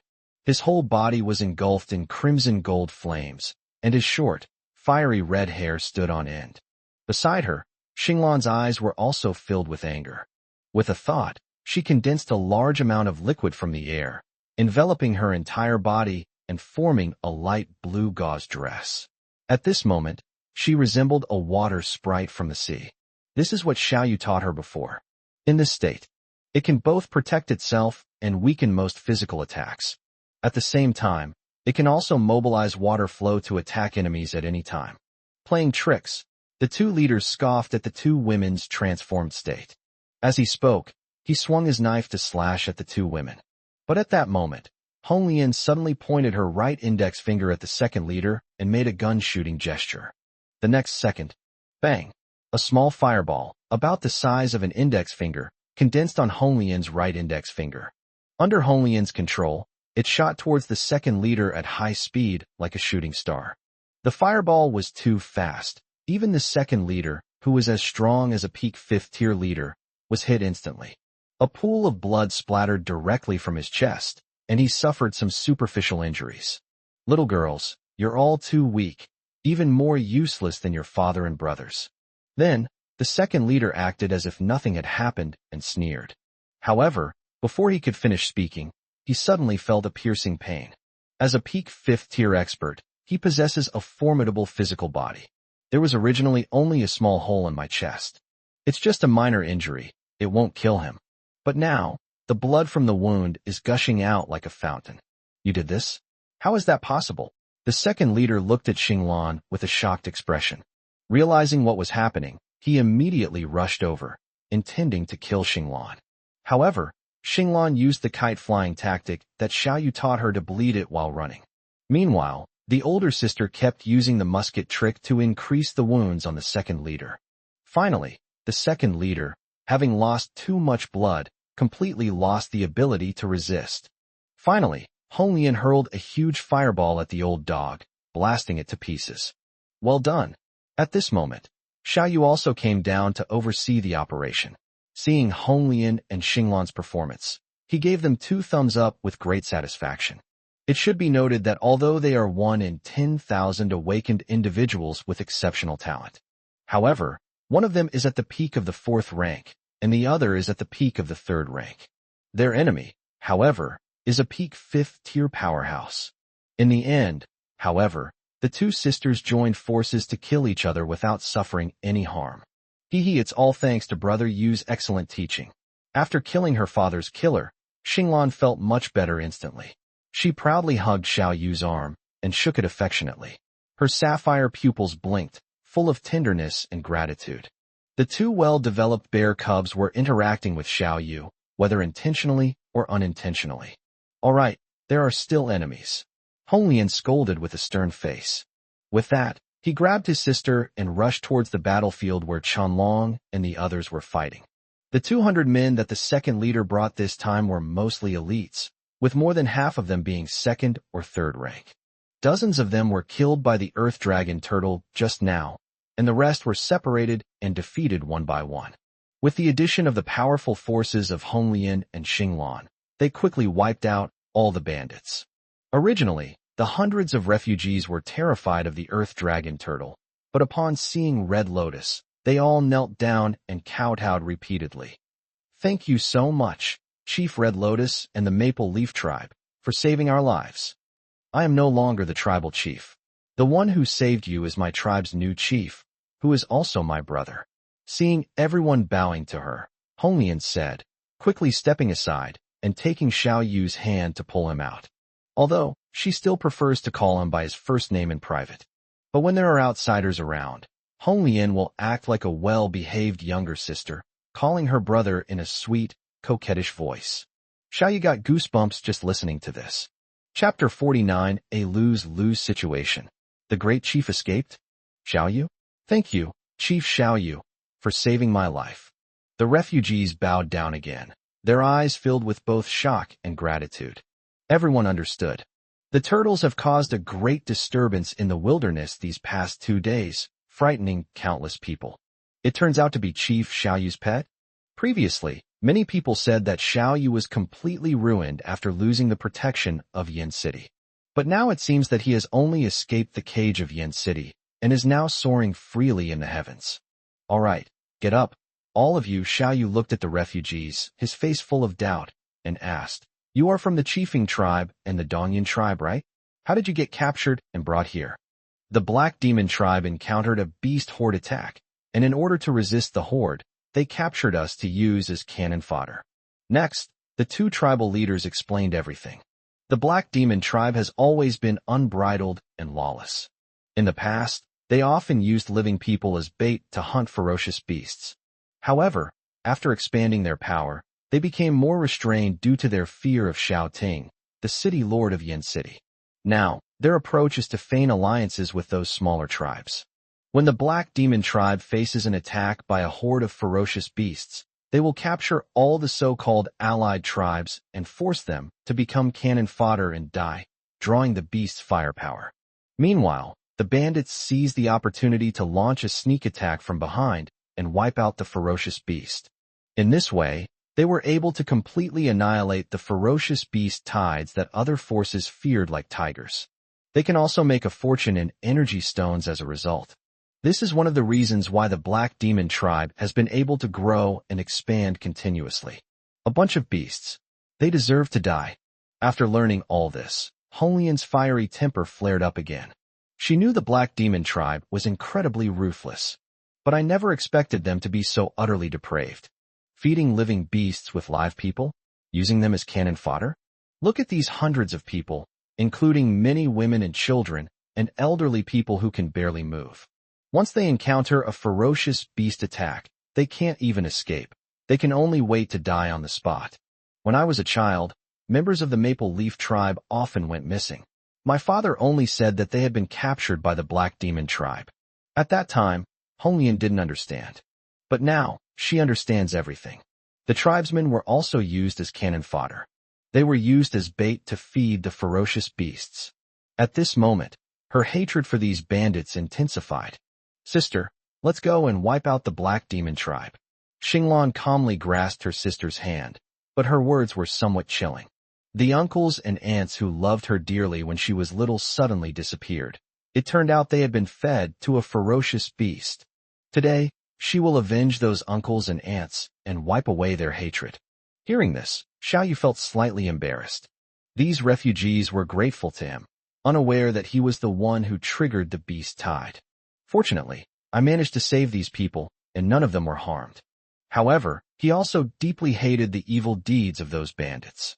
Such evil forces are indeed a malignant tumor and must be eradicated. Watching Xiao Yu and the others leave, the little boy who had just been rescued looked on with longing in his eyes and said earnestly, "Mother, this big brother is amazing. When I grow up, I want to be like him, and then I'll go find him and repay his life-saving grace." Okay, then you have to work hard and grow up quickly. Next, Xiao Yu urged the Earth Dragon Turtle to travel at full speed, quickly closing in on the Black Demon tribe within a kilometer radius. Then, Xiao Yu had the Earth Dragon Turtle dive underground and reach the summit of Black Demon Mountain. Although there are now more than 200 people on the back of the Earth Dragon Turtle. However, the earthworm built several ventilation shafts, allowing enough oxygen to enter. It's not a big problem to lie in wait underground with everyone for an hour or two, but it won't work if it goes on for too long. Kill, kill, kill. A woo, a woo. Although everyone was hiding underground, they could still hear it clearly. The remaining few hundred bandits fought against several hundred ferocious beasts. Both sides were extremely brutal, and the battle was very fierce. At the foot of the mountain, corpses were everywhere, and the air was thick with the stench of blood. Originally, apart from the two sixth-tier male lions fighting fiercely with several leaders, the other bandits, relying on their strength, had already killed most of the ferocious beasts. However, the strong smell of blood unexpectedly attracted another wave of ferocious beasts. They also took advantage of the chaos to launch a surprise attack and disrupt the Black Demon tribe's battle formation. Now, the two sides were evenly matched and fought to the death, resulting in mutual destruction. Everyone hold on. The second leader has already captured the Qifeng and Dongyan tribes. They'll be back soon.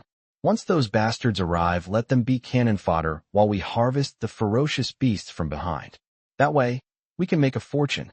Seeing the densely packed horde of ferocious beasts, even the chieftain was somewhat bewildered and could only shout out. Unbeknownst to anyone, the chieftain quietly retreated as he spoke. "No, Chief, we can't hold on any longer." Originally, the bandits were all exhausted after repelling the first wave of attacks from the ferocious beasts. But now, this is the third wave of ferocious beasts, and the bandits are almost completely exhausted. Wait, where is the great chief? Where did he go? On the back of the Earth Dragon Turtle. As expected of the leader's work, it's simply astonishing. When the leader makes a move, it's sure to be a resounding success. Many members of the Maple Leaf tribe also had their family members captured by the Black Demon tribe. They naturally harbored deep hatred for the Black Demon tribe. Seeing the ferocious beasts and bandits fighting each other, everyone was excited and clapped their hands in delight. At the same time, they were increasingly surprised and impressed by the leader's extraordinary abilities. "You all stay here and wait for me to come back. Then I'll take you to get revenge." Xiao Yu gave everyone some instructions, then took the pangolin and the lightning weasel and disappeared underground. Next, it's time to go back to my old profession. Let's go treasure hunting first. Having learned from his previous experience, Xiao Yu was clearly more skilled at treasure hunting. He used Earth Escape. Earth Escape is a type of magic or technique to infiltrate the Black Demon tribe. First, they secretly observed from the top of the mountain, scanning the entire battlefield. They quickly discovered the traces of the Black Demon Guard commander and several leaders, who were besieging two sixth-tier ferocious beasts. Under the combined attack of several people, the two sixth-tier ferocious beasts finally fell into pools of blood. Most of the remaining ferocious beasts were also killed, and the Black Demon tribe regained control of the situation. But the only one they didn't see was the great leader. Where did this guy go? Did he run away? Xiao Yu searched carefully, but still couldn't find the chief. The worst person in the entire Black Demon tribe is this chieftain. Moreover, he had a deep grudge against this guy. He wanted to kill the chieftain, but the chieftain hated him just as much and never stopped thinking about killing him. Therefore, we cannot allow the leader to escape. With this in mind, Xiao Yu once again dived underground and entered the Black Demon tribe. This place is filled with countless man-made caves. The interiors are mostly gloomy and have a strong, unpleasant odor. At this moment, in order to deal with the approaching beast tide, The remaining 800 or so members of the Black Demon tribe had almost all gone to war, leaving the tribe quite vulnerable. After all, who would have thought that someone could penetrate so many battlefields and infiltrate the rear? Xiao Shan, Xiao Jia, split up and search. Let me know immediately if you find anything. Chapter 50, A Great Harvest. Hundreds of thousands of energy stones. The mountain where the Black Demon tribe is located is too big. The road inside is full of twists and turns, like a maze. Don't even mention that Xiao Yu didn't have a map at all. Even with a map, it's impossible to understand in a short time. Therefore, he could only send the lightning sable and the mountain leopard out to scout ahead. Sure enough, with the help of the two little guys, Xiao Yu quickly received the news. There's a certain telepathic connection between him and his pets. As long as the distance isn't too far, communication can be easily achieved. At that moment, Little Flash found a large number of energy stones. However, it also encountered a crisis. The enemy was a sixth-order being, and it was no match for it at all. Xiao Yu immediately burrowed underground, ignoring all the caves, and quickly advanced following Xiao Shan's location. A minute later, he heard Xiao Shan's voice and immediately crawled out of the ground. Then you see Xiao Shan fighting a man in black robes in a small cave of a few dozen square meters. Although Xiao Shan is very fast, it also has the flash skill. But the space here is too cramped, and Little Flash can't unleash his full power at all. Its opponent was a Tier 6 fighter, and it was completely outmatched. How dare you touch my pet? Xiao Yu's eyes turned cold when he saw Xiao Shan's condition. At this moment, it seems that Xiao Shan has been stabbed. Although I dodged in time, I still injured my bones and muscles. It's clear that the enemy's weapons are not simple. Squeak, squeak, squeak. Little Flash felt wronged and looked at the man in black robes with resentment in his small eyes. The man in black robes also looked at Xiao Yu at this moment and instantly burst into smug laughter. Xiao Yu? I didn't expect it to be you. Ha ha ha. The great chieftain has always had a very strong intuition. Tonight, the Black Demon tribe has been hit by 3 waves of beasts. The chieftain had already sensed that something was wrong, especially since there was such a commotion here, and the smell of blood was so strong. It is very likely that this will trigger a 4th, or even a 5th, beast tide. The Black Demon tribe suffered heavy losses tonight, with more than 1,000 people killed or wounded. The second leader has been gone for so long and hasn't returned. Something has likely happened to him. The remaining few hundred soldiers were simply no match for the next wave of beasts. Therefore, the great chief made a decisive move, taking advantage of the moment when everyone was dealing with the 3rd wave of ferocious beasts. He secretly went to the treasure vault, intending to take all the most important treasures first and then escape. He never expected that he would see the person he wanted to kill most just before he left. As for whether he can defeat Xiao Yu, are you kidding me? Several years ago, he was only at the peak of the 5th rank, so naturally he couldn't beat Xiao Yu. But in recent years, thanks to the nourishment of Night Shining Dew, he finally broke through. He is now a genuine 6th-tier powerhouse, incredibly powerful. He also wielded a powerful quasi-divine weapon, instantly boosting his combat strength considerably. And what about Xiao Yu? He's already a crippled person. How strong can he possibly be? Heh, I've been looking for you too. Recognizing the man in black, Xiao Yu sneered. The next second, without further ado, both sides attacked simultaneously. The chieftain drew his quasi-divine weapon, a great sword, and with a flash of cold light, slashed down. However, he hadn't even gotten within 5 meters of Xiao Yu. Power of the earth. With a thought, Xiao Yu slammed his hand on the ground. Almost instantly, the entire cave was covered with densely packed stone spikes. The chieftain originally lunged at them. At that moment, he was still in mid-air when he was pierced by countless stones and instantly pinned to the ground. In such a cramped environment, even if the chief wanted to escape, there was nowhere to go. How is this possible? What kind of ability do you have? The chieftain's face was full of disbelief. His body was imprisoned in mid-air by countless stone spikes. He could only watch helplessly as blood gushed out, completely unable to move. He never dreamed that Xiao Yu, whom he had always thought was crippled, would be so terrifying. Why? Several years ago, he was completely crushed by Xiao Yu. Years later, he was crushed by Xiao Yu again? Too weak. Xiao Yu ignored the other party's question and just complained. Uft. This one sentence instantly made the great leader feel like he had been hit with a critical strike. Sure enough, it's still Xiao Yu. He not only kills people, but also destroys their spirit. This is going too far. Don't worry, I won't kill you. Someone else will. Xiao Yu patted the pangolin's head and ordered, Little Armor, take him back and hand him over to the two ladies. These leaders of the Black Demon tribe are all the murderers of Hongli and Xinglan's father. Therefore, Xiao Yu wanted them to do it themselves. Then, with a thought, the chieftain, whose bones were almost completely shattered, fell to the ground. It was picked up directly by the pangolin's mouth and burrowed away. Soon, the chieftain was dragged onto the earth dragon turtle by the pangolin. How is this possible? This tortoise is actually kept by the Maple Leaf tribe. Upon seeing this enormous creature, the chief was instantly shocked, revealing the same horrified expression as the second chief. So that's how it is. Everything makes sense now. The Black Demon tribe's greatest enemy during this period was the Maple Leaf tribe. The Maple Leaf tribe first wiped out 100 Black Demon squads. Then, infiltrate the glowing tree base and steal the glowing tree, the Black Demon tribe's most precious treasure. Now, they secretly hide in the shadows, watching the bandits fight the ferocious beasts to the death. Wait, could it be that tonight's beast tide is also related to Xiao Yu? I see.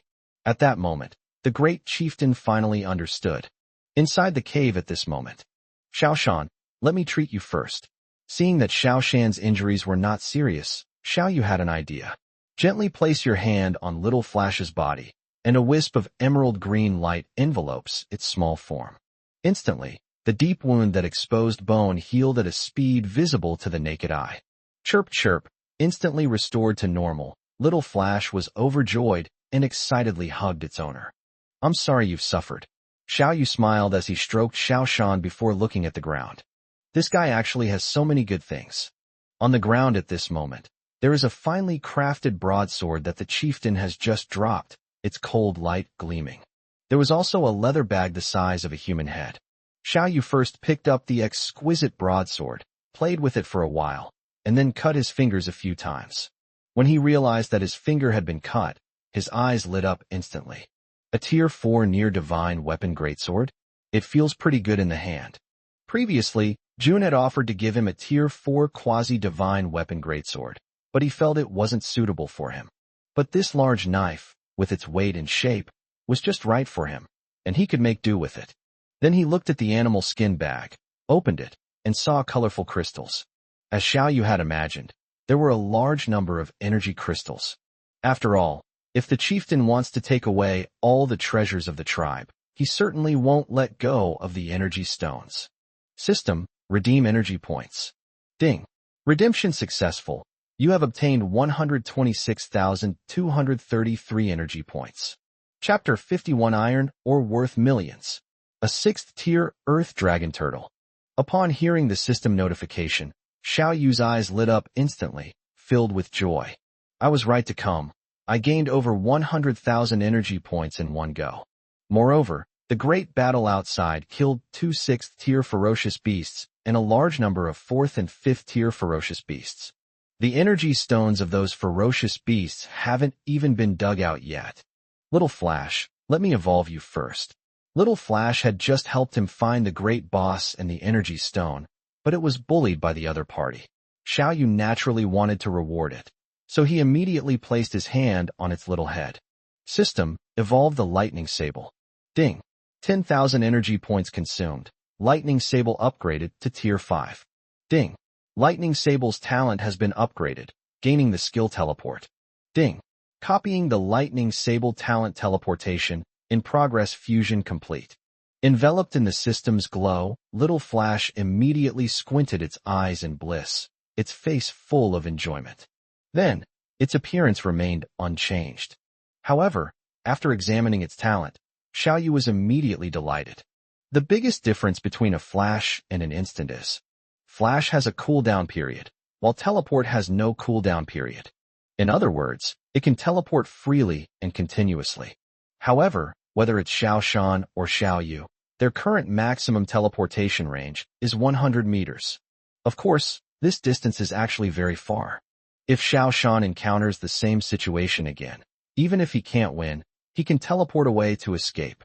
The Black Demon Tribe's chieftain was utterly unable to stop it. Huh? What's this? After testing his teleportation ability, Xiao Yu packed up the animal skin bag and prepared to leave. But then they suddenly discovered that there were 2 more pieces of parchment inside the animal skin bag.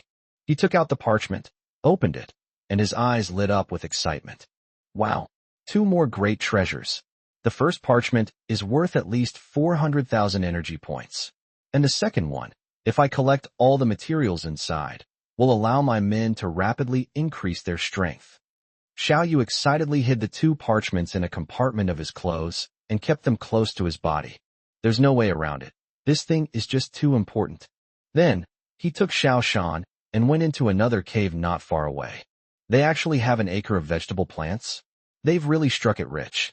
Just now, Xiao Yu smelled a rich, refreshing fragrance, the fragrance of plants and vegetables.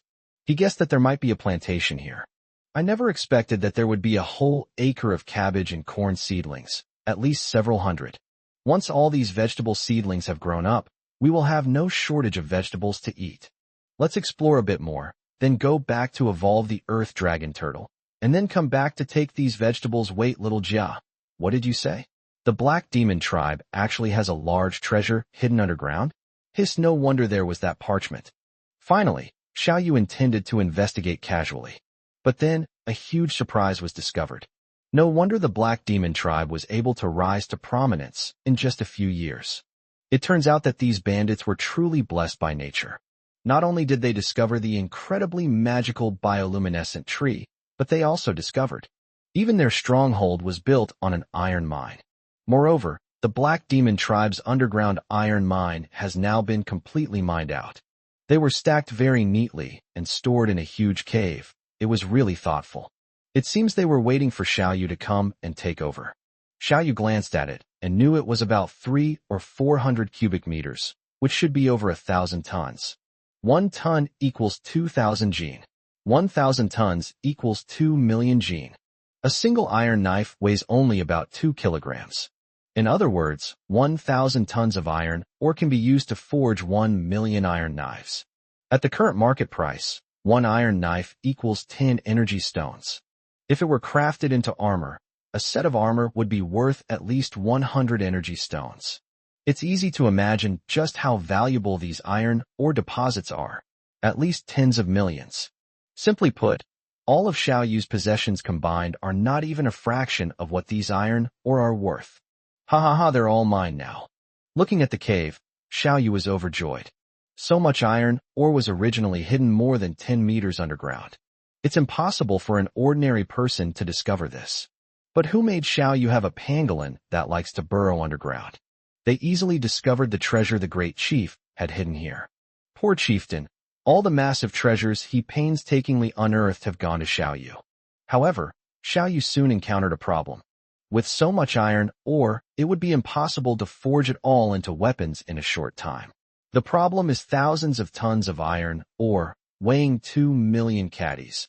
Even the strongest Earth Dragon Turtle can't carry it away. Xiao Yu didn't want to stay in this godforsaken place forever. If there's really no other way, we'll just have to stay here and hold on to these iron ore mines.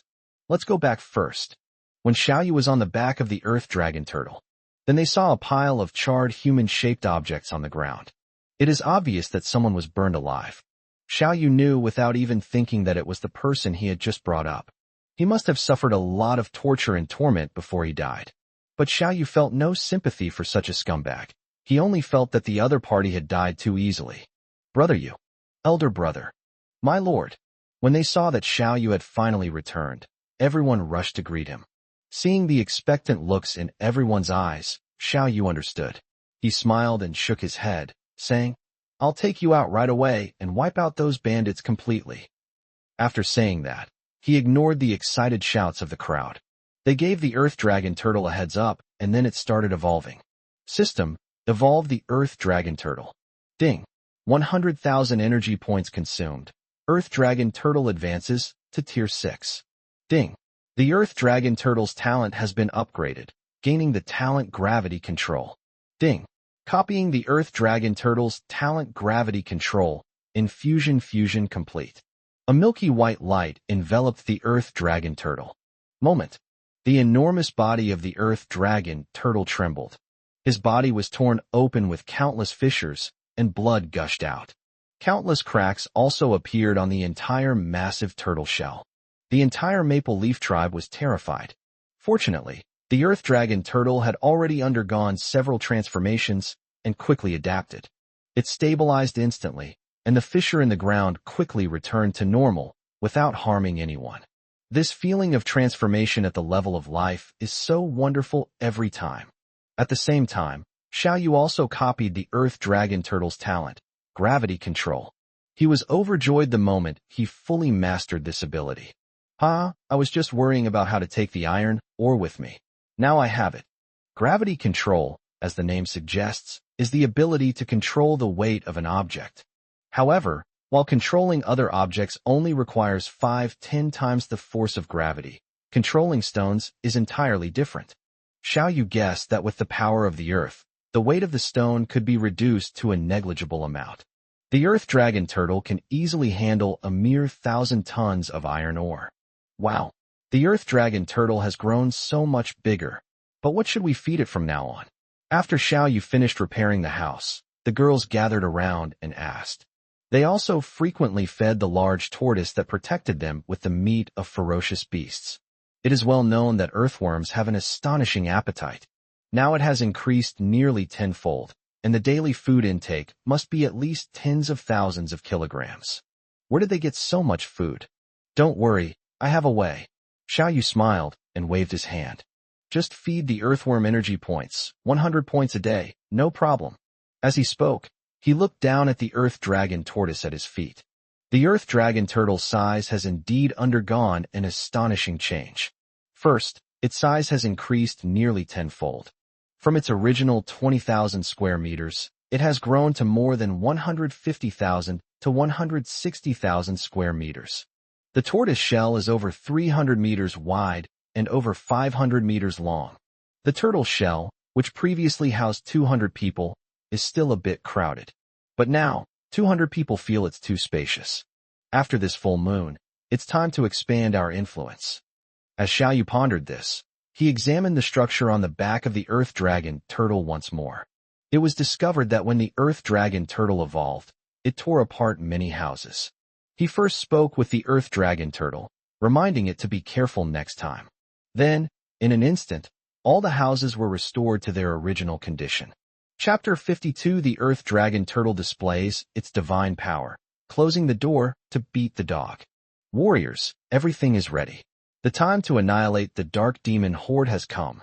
After evolving into the Earth Dragon Turtle, Xiao Yu directly commanded it to rise from the ground. As the Black Demon Mountain trembled, he also drew his newly acquired Tier 4 Quasi-Divine Weapon Greatsword and shouted loudly. "Whoa, well." Everyone was extremely excited. These past few days, the chieftain kept telling them that he would lead them to destroy the Black Demon tribe. However, after setting out, they only hunted ferocious beasts and did not really engage in any formal battles with the Black Demon tribe. And now, the time has finally come. Let's go. Xiao Yu gave the order, and the Earth Dragon Turtle rushed straight down the mountain. My God, what just happened? At this moment, at the foot of Black Demon Mountain, after being attacked by several waves of ferocious beasts, the thousands of bandits were almost wiped out. Even the Black Demon Guard commander and several leaders were all seriously injured and covered in blood. Just now, when the Earth Dragon Turtle evolved and broke out of the ground, it caused the entire mountain to tremble. Several fifth-tier experts, who were seriously injured, staggered, and almost fell to the ground. The already exhausted bandits were terrified, their souls nearly leaving their bodies, and their hair stood on end in fear. It's all over. The great chief has abandoned us and run away. We're completely finished. The great leader has been missing since the third beast tide began. With the great chief's strength, even if surrounded by a beast tide, there is a good chance of him escaping. But now, it's still nowhere to be found. The answer is self-evident. The chieftain abandoned them and fled alone. Brothers, hold on. We still have a chance to rise again. Seeing all the bandits looking desperate, the strongest fifth-tier peak Black Demon Guard commander roared. With the great chief gone, he is now the strongest and highest commander here. He felt that although the casualties were heavy tonight, only a little over 200 of the 1,000 people remained. However, most of the remaining ones are at the second or third tier, and all of them are quite powerful. Moreover, they also killed thousands of ferocious beasts, which is a massive amount of energy stones. Once all the remaining hundreds of ferocious beasts are killed, this massive amount of energy stones can be obtained. Then, he can lead the remaining third and fourth tiers to rise again and create new glories. The Black Demon Commander is right. Let's fight our way out. Encouraged by the Black Demon Commander, the two remaining fifth-tier leaders also responded loudly. If they can overcome this crisis, they will be able to rebuild the new Black Demon tribe. With exclusive access to the tribe's vast resources, it's not impossible for him to surpass the Great Chief in strength. Kill, kill, kill. Finally, the bandits' fighting spirit was rekindled. But just then, a beastly roar rang out, and all the ferocious beasts at the foot of the Black Demon tribe trembled. Since it molted and grew a dragon head, the Earth Dragon Turtle's cries have become more and more like the roar of a dragon. With a roar, even the beast's confused eyes showed a hint of fear. Then I saw it. A colossal creature, tens of meters tall and over 100,000 square meters in size, charged straight at them. Wherever it passed, the earth trembled violently.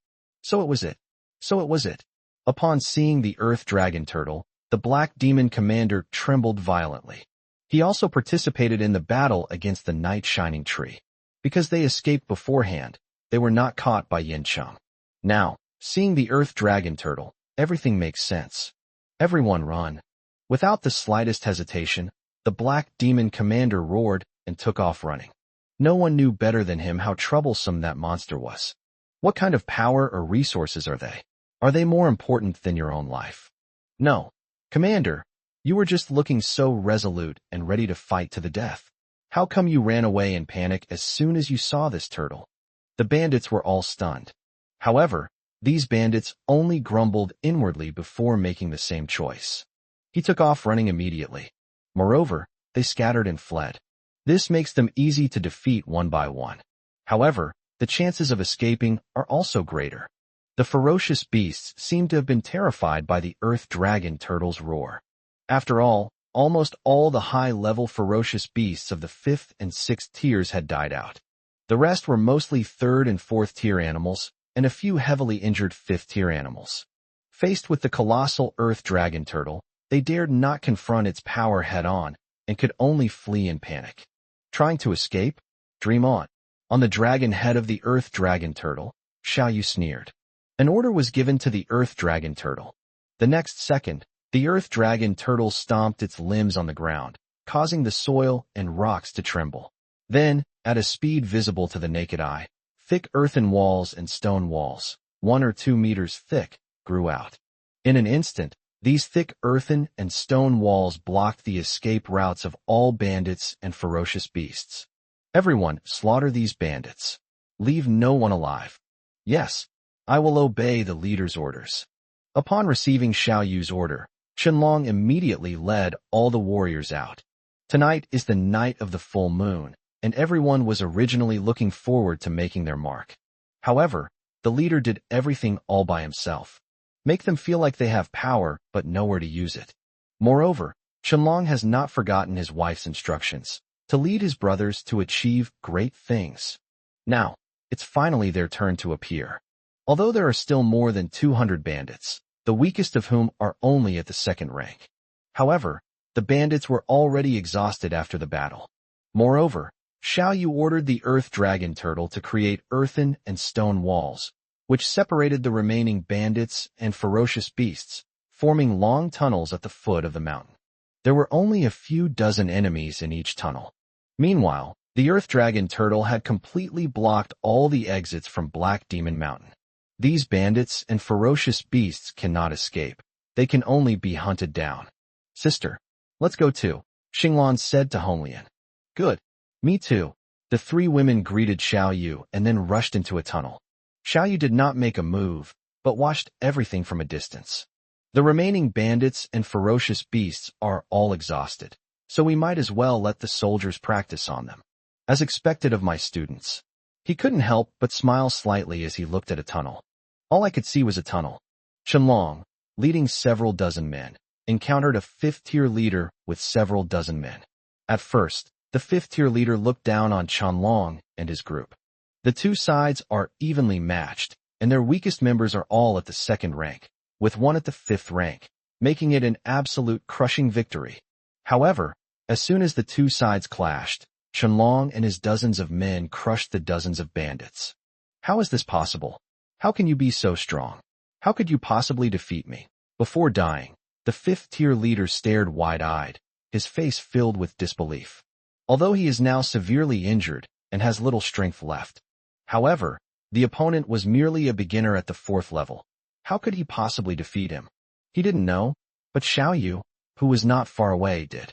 On the battlefield, it's not about skill level, but more about fighting spirit and will to fight. In the past few days, he has kept Qianlong and the others fighting and killing each other, so that their fighting spirit is high and their will to fight is getting stronger and stronger. Therefore, a kind of momentum has formed around Qianlong and others, a momentum of fearlessness and undaunted death. They are not even as good as the regular army in Yin City, let alone these remnants and defeated soldiers. They are not worth mentioning. Qianlong ignored his opponent and beheaded him with a single stroke. This is what the leader taught them. Even a lion uses its full strength to hunt a rabbit. When dealing with enemies, always finish them off to ensure they are completely dead. Soon, the dozens of bandits in the tunnel were all killed. The battle on the other side is almost over. Chapter 53. They stole my spoils, attacked my people, called them dogs, and now they want me to call them uncle? Xiao Yu glanced at another tunnel. That was the battlefield where the three women, Honglian, were located. And the enemy. He is the strongest remaining member of the Black Demon tribe, a fifth-tier Black Demon leader. The Black Demon commander originally intended to capture Honglian and Xinglan to threaten Xiao Yu. As a result, before they even got close, their wounds began to bleed profusely, instantly worsening their injuries. Then, in a state of excessive blood loss, he was directly blasted to pieces by a large fireball from Honglian. You two sisters, you really are. Seeing this, June couldn't help but twitch at the corner of her mouth. Since she had decided to stay, she naturally wanted to make a good impression and contribute more to Xiao Yu. Anyway, her physical condition has improved a lot after taking the Bodhi fruit. Even if I transform into a cat demon form and use the power of a monster, it won't be a big problem. As a result, under the relentless onslaught of the two sisters, her speed-type talent didn't even give her a chance to get close to the enemy, who was then toyed with and killed by the two sisters. And she could only watch helplessly, unable to get involved at all. Alright, the battle is almost over. While watching the battle, Xiao Yu casually moved that acre of land over and placed it on the back of the Earth Dragon tortoise. But just as he was about to move those thousands of tons of iron ore, there are still people coming, and so many of them. At this moment, after advancing to the 6th rank, the Earth Dragon Turtle's perception of nature became even stronger. Just now, the Earth Dragon Turtle suddenly told Xiao Yu that a group of people were rapidly approaching under the cover of night. How dare you steal my energy stone? You're asking for death. On the other side, inside a tunnel, Qianlong, leading dozens of men, successfully cornered dozens of ferocious beasts and annihilated them all. But just then, bang, a powerful force smashed through a wall, and a group of people rushed in. There were a huge number of people, packed together. More and more people arrived, and the entire wall was demolished. Hundreds of people instantly surrounded Qianlong and his companions. Are you from Yin City? What do you want? Upon seeing the newcomers, Qianlong's pupils constricted sharply. The enemy numbered several hundred, including two 6th-tier experts and a group of 4th and 5th-tier experts. This one team alone is incredibly powerful, capable of completely sweeping away the entire Black Demon tribe. Heh, I didn't expect there were still people from the Maple Leaf tribe. The 4th chieftain, Mad Dragon, glanced at Qianlong and the others, and said with a playful smile, "Where's Xiao Yu? Tell him to come see me." He never expected to see corpses all over the ground as soon as he arrived. The Black Demon tribe was wiped out, and energy stones lay scattered across the land waiting to be mined. He also found members of the Maple Leaf tribe. I didn't have to do anything this time. I easily completed all the tasks and goals. This timing is absolutely perfect. Take all these energy stones. Mad Dragon's eyes were filled with greed as he waved to his men, signaling them to collect all the energy stones. I originally thought I could only plunder the energy stones of the Black Demon tribe. I never expected to find so many energy stones for free. They're all extra gains. Yes, fourth leader. Greed was also present in the eyes of hundreds of warriors. There are thousands of ferocious beast corpses here. There are also quite a few 4th and 5th tier ferocious beasts. Just how many energy stones do they actually contain? They're in charge of digging, but they can also keep quite a lot for themselves. Stop. This belongs to our leader. You can't take it. Seeing that these hundreds of people had quickly dug up the energy stones of hundreds of ferocious beasts in the blink of an eye, leaving not a single one for those 4th, 5th, or 6th tier male lions, a young warrior from the Maple Leaf tribe shouted to stop them. He knew very well that the leader was very interested in the energy stones. However, the soldier had barely uttered those words. One of the 5th tier guards next to the Mad Dragon suddenly kicked him. Puff!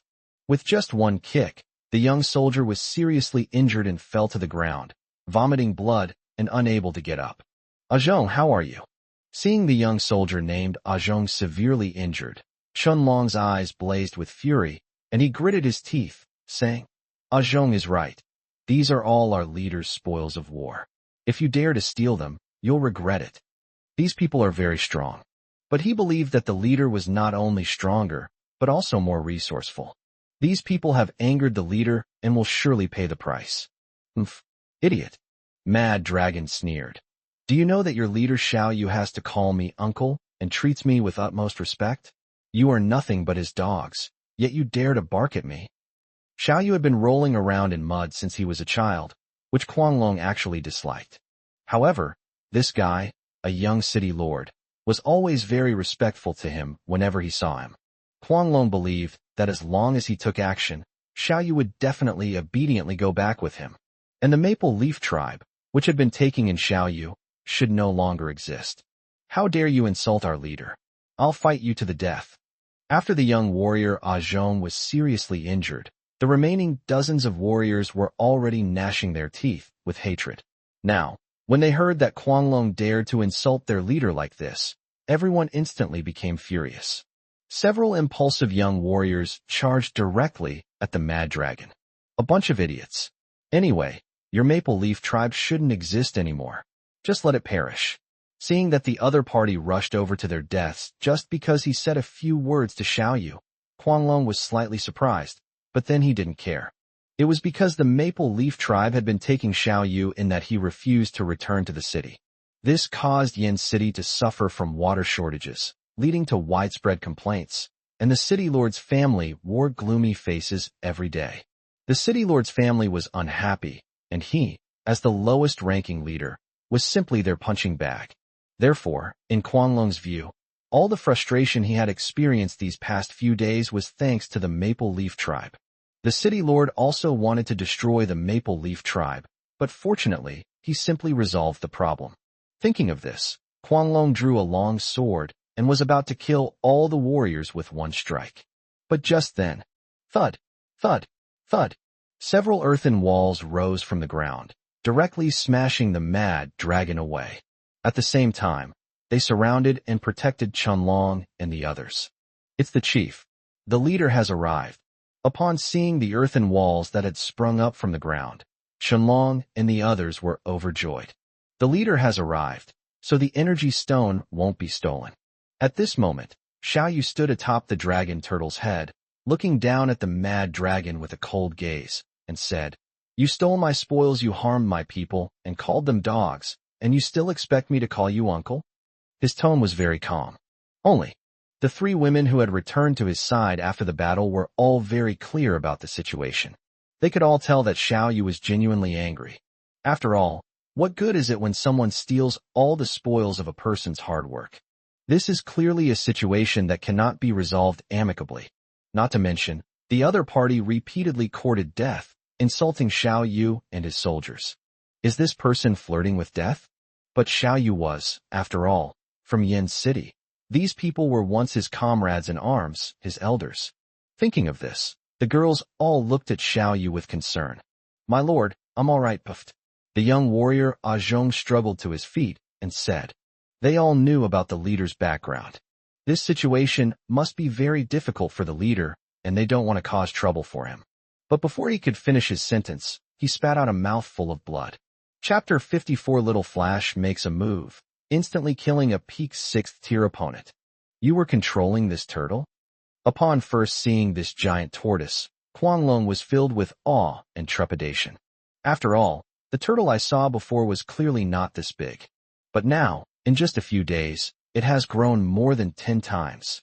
But what shocked Guanglong the most was, the turtle first appeared near the Maple Leaf tribe, and then everyone in the Maple Leaf tribe disappeared. Therefore, Guanglong always suspected that there must be some connection between the two. No one expected that the tortoise would be Xiao Yu's pet. Then everything makes sense.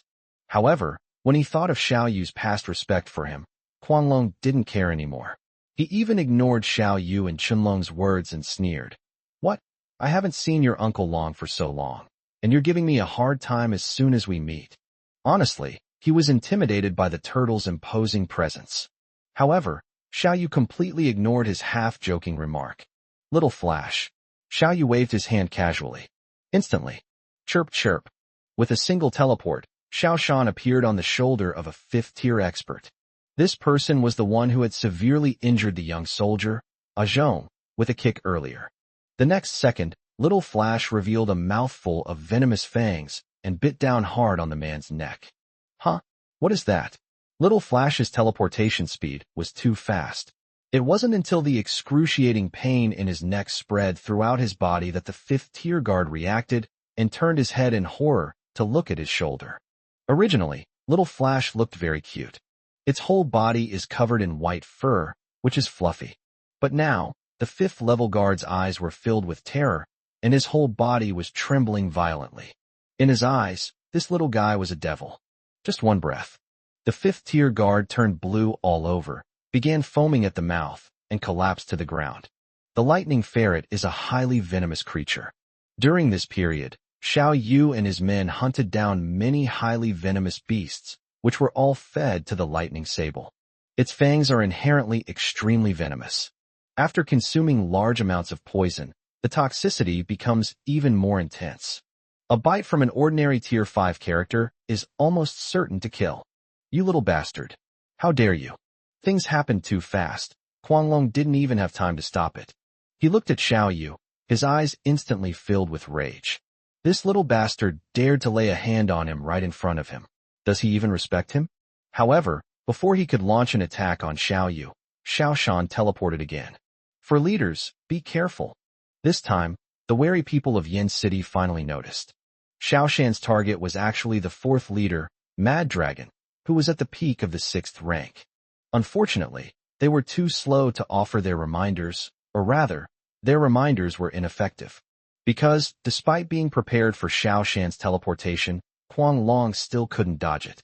Little Flash appeared directly on Mad Dragon's shoulder, its sharp fangs snapping down. It may look cute, but if anyone dares to anger its owner, it will bite them to death. Hiss! A collective gasp rang out.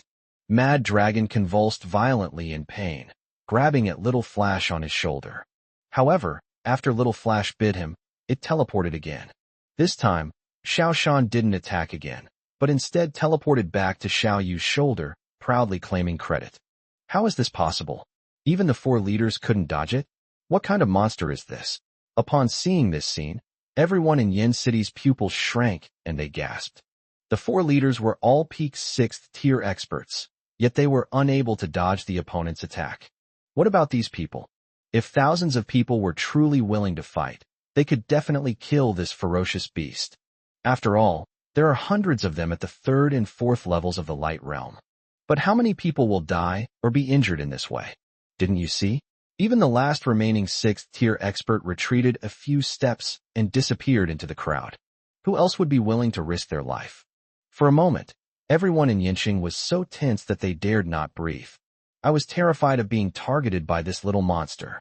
However, when they looked at Xiao Yu, they were momentarily stunned.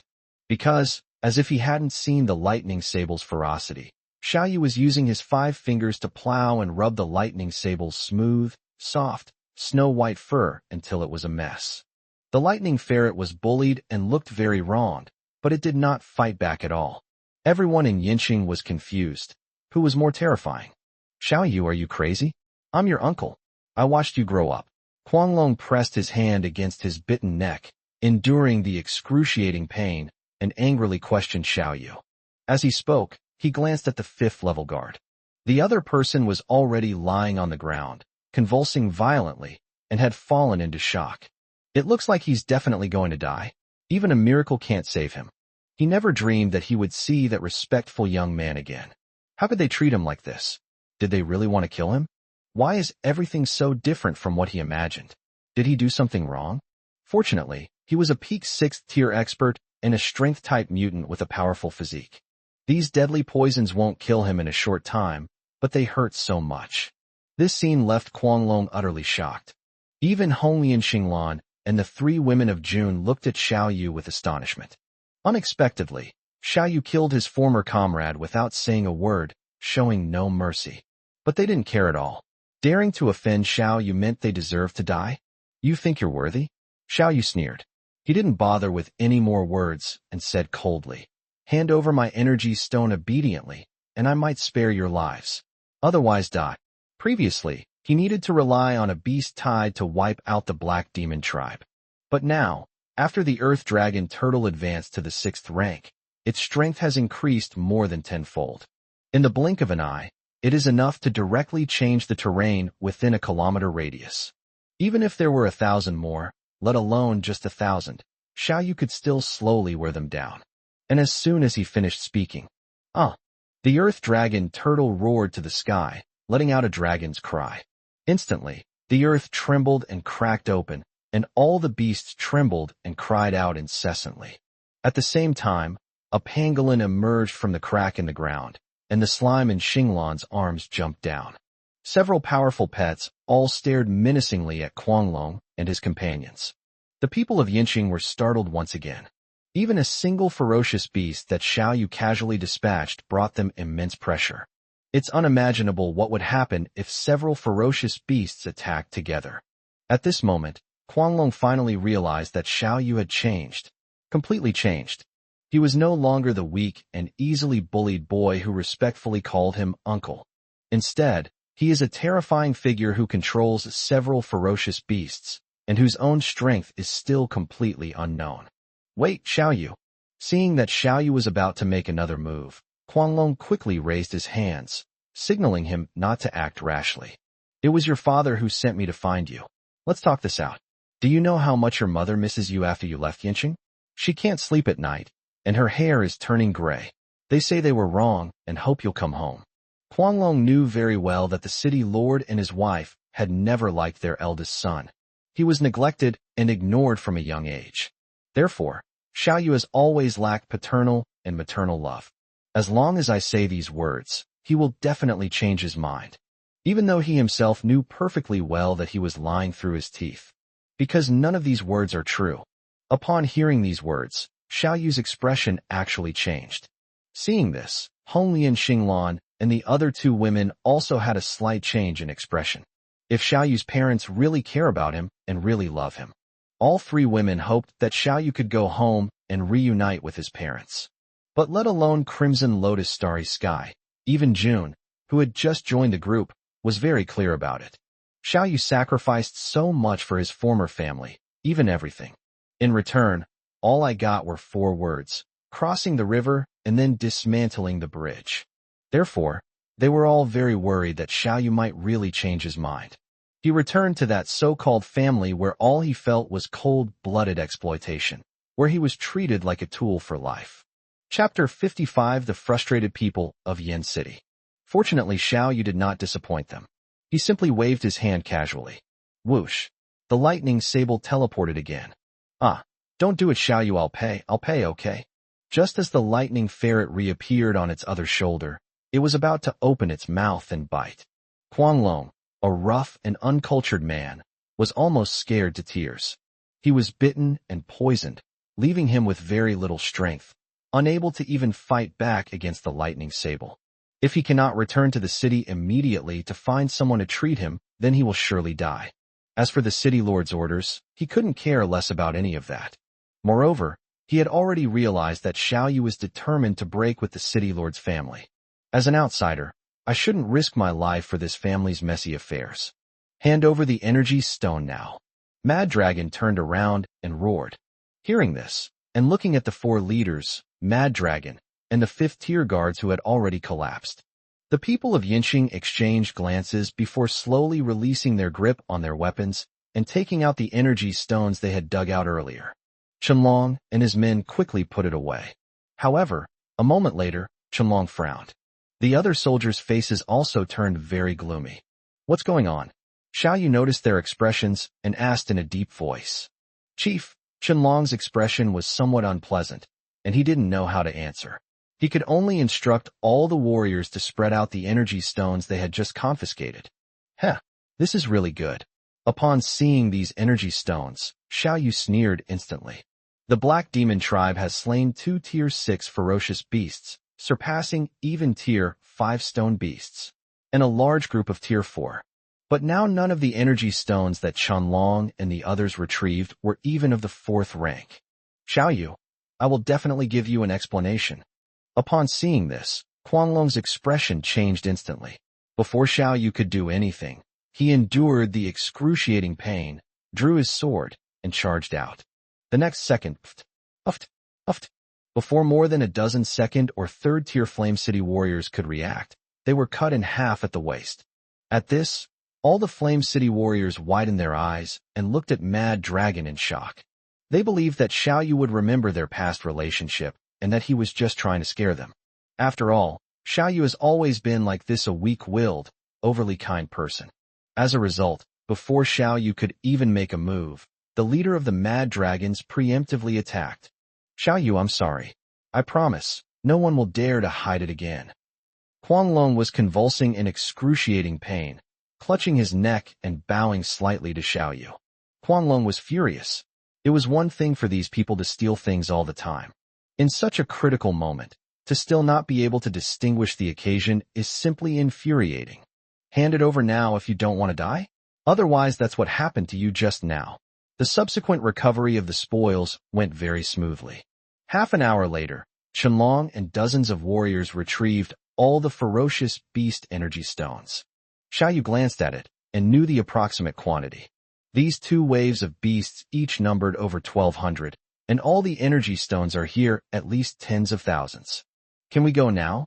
Qianlong asked, enduring the excruciating pain. What do you think? You should know that I treat my men pretty well, right? You beat my men and call them dogs. Do you really think I don't have a temper? Xiao Yu sneered. He only said to hand over his spoils and not kill these people, but he didn't say to let them go. What else do you want? Qianlong was furious. Didn't I return everything to you? What else do you want? The more he thought about it, the angrier he became, and the angrier he became, the more the poison attacked his heart. Qianlong felt that if he continued like this, he would die from the poison before he could even return to Yinxing. He's just a little stronger physically and has a more vigorous life force, but he has no resistance to poison. Hand over all the energy stones you have. Impossible. Then let them all die here. With a wave of his hand, Xiao Yu summoned several terrifying beasts that rapidly approached. We'll hand it over. As soon as he saw the lightning sable about to teleport again, Mad Dragon immediately backed down. Let me tell you beforehand, my pets are extremely sensitive to energy stones. Xiao Yu coldly swept his gaze over everyone in Yin City. Many of these people were trained by him. But when Xiao Tian framed him, many people here stood up and identified him. He remembered every word these people said. So how could he let them go so easily? For leaders, are we really going to hand them over? We have 1,000 men. Are we really going to lose to a few ferocious beasts? The people of Yin City whispered among themselves, feeling somewhat unwilling. At the same time, there was some dissatisfaction in her gaze towards Xiao Yu. Xiao Yu said he treated them like brothers, and all they did was say a few bad things about him. How could he want to kill them? You bunch of idiots. It's just a few energy stones. You can earn that by killing a few ferocious beasts. If you don't pay, you're all going to die now. Seeing that these people still wanted to act foolishly, Mad Dragon roared.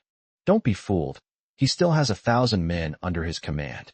However, when faced with the giant tortoise that was over 100,000 square meters in size, the ferret that could teleport freely, and several strange-looking monsters, Quanglong felt a chill run down his spine. He had a strong feeling that without absolute strength, having a large number of people was meaningless. Because all these monsters are extremely powerful, he might not be able to defeat even one of them. If they continue to resist, they will all die here. Xiao Yu has completely changed now. He's ruthless and won't show any mercy. Under the pressure of Quanglong and Xiao Yu, everyone obediently handed over their energy stones. The weakest of these people in Yinqing are at least Tier 1, well-equipped and highly trained.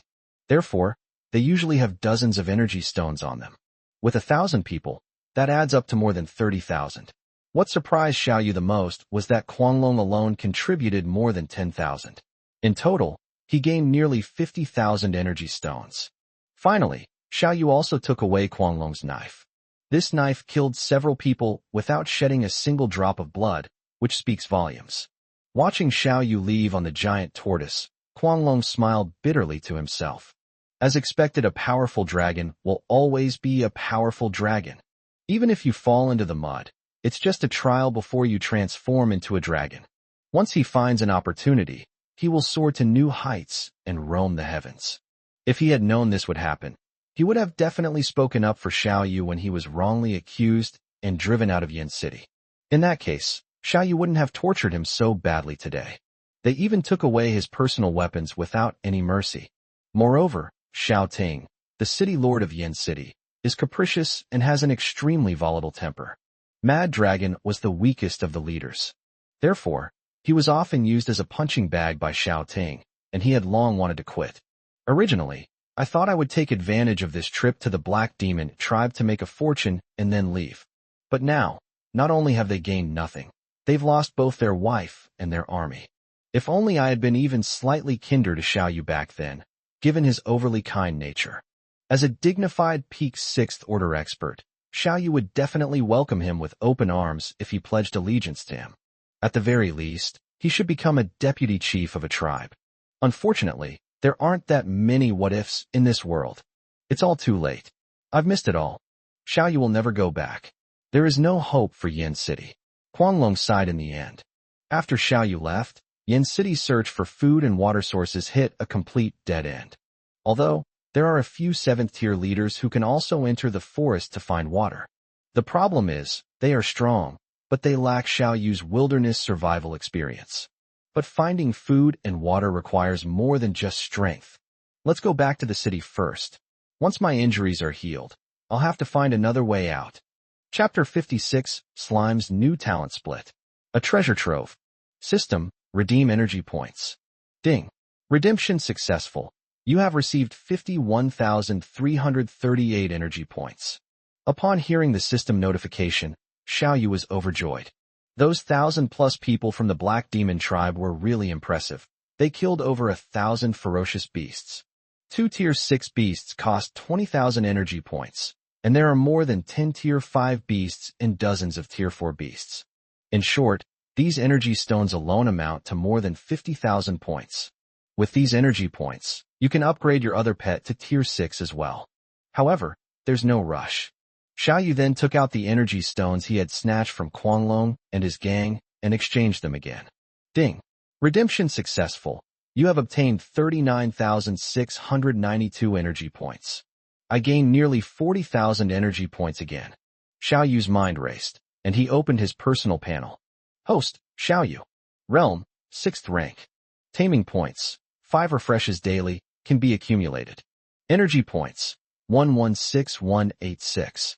Talents/skills, level 6 earth power, level 6 petrification, level 5 nightlight domain, level 5 poison resistance, level 5 speed, level 5 teleportation, level 4 burrowing, level 4 water power, level 1 healing power. Lifespan, 21 years/4,250 years. Pets, Earth Dragon Turtle Tier 6, Glowing Tree Tier 5, Slime Tier 4, Mountain Armorer Tier 4, Lightning Sable Tier 5, Bodhi Tree Tier 1. This time I really hit the jackpot. I gained nearly 200,000 energy points. Seeing the amount of energy points, lifespan, and so on, Xiao Yu was overjoyed. With so many energy points, which pet should I evolve? Little Jia, come here. Xiao Yu beckoned to the pangolin, and the little guy immediately ran over happily. During this time, the pangolin has been working tirelessly, responsible for luring the monster. They suffered many hardships after being attacked by dozens or even hundreds of ferocious beasts on multiple occasions. Xiao Yu saw this and decided to evolve it first. System, evolve the pangolin. Ding. 10,000 energy points consumed. Pangolin advances to Tier 5. Ding. Copying the pangolin's talent. In progress, fusion complete. A powerful energy descended, and the pangolin's body rapidly expanded by a large size. It has become a larger size, with a body length of over 6 meters. At the same time, his steel armor became increasingly indestructible. Moreover, the pangolin was made of steel, and its external defense was incredibly strong. Its only weakness was its internal organs. Just like when it was hit by several 6th-level male lions multiple times, it suffered serious injuries. But now, its ability to absorb iron has also improved considerably. Not only can muscles, bones, and skin absorb steel and enhance defense, but internal organs can also be continuously strengthened. In short, it's about cultivating both internal and external strengths, achieving true invincibility in defense. Ensure E. Xiao Yu waved again. The slime immediately flew over and pounced into Xiao Yu's arms. Shi. The little guy snuggled up to Xiao Yu and kept nuzzling against him. All right, don't move yet. Let me evolve you. Xiao Yu pressed the little guy down. Since the group acquired slimes, the water problem has been completely solved. Plus, Shi's barking is so cute that Hongli and Xinglan dotes on it a lot in June. Little Shi has become the darling of the tribe, and his status is almost comparable to that of the chief. Little Shi is stronger, so obtaining water is naturally easier for him. Therefore, system, evolve the slime. Ding. 10,000 energy points consumed. Slime advances to rank 5. Ding. Slime's talent has been upgraded, gaining a new talent split. Ding. Copying Slime's talent split. Fusing fusion complete. The ability to split? Little Shi, demonstrate it for us. Upon hearing this introduction, Xiao Yu's eyes lit up, and he quickly had the slime try it out.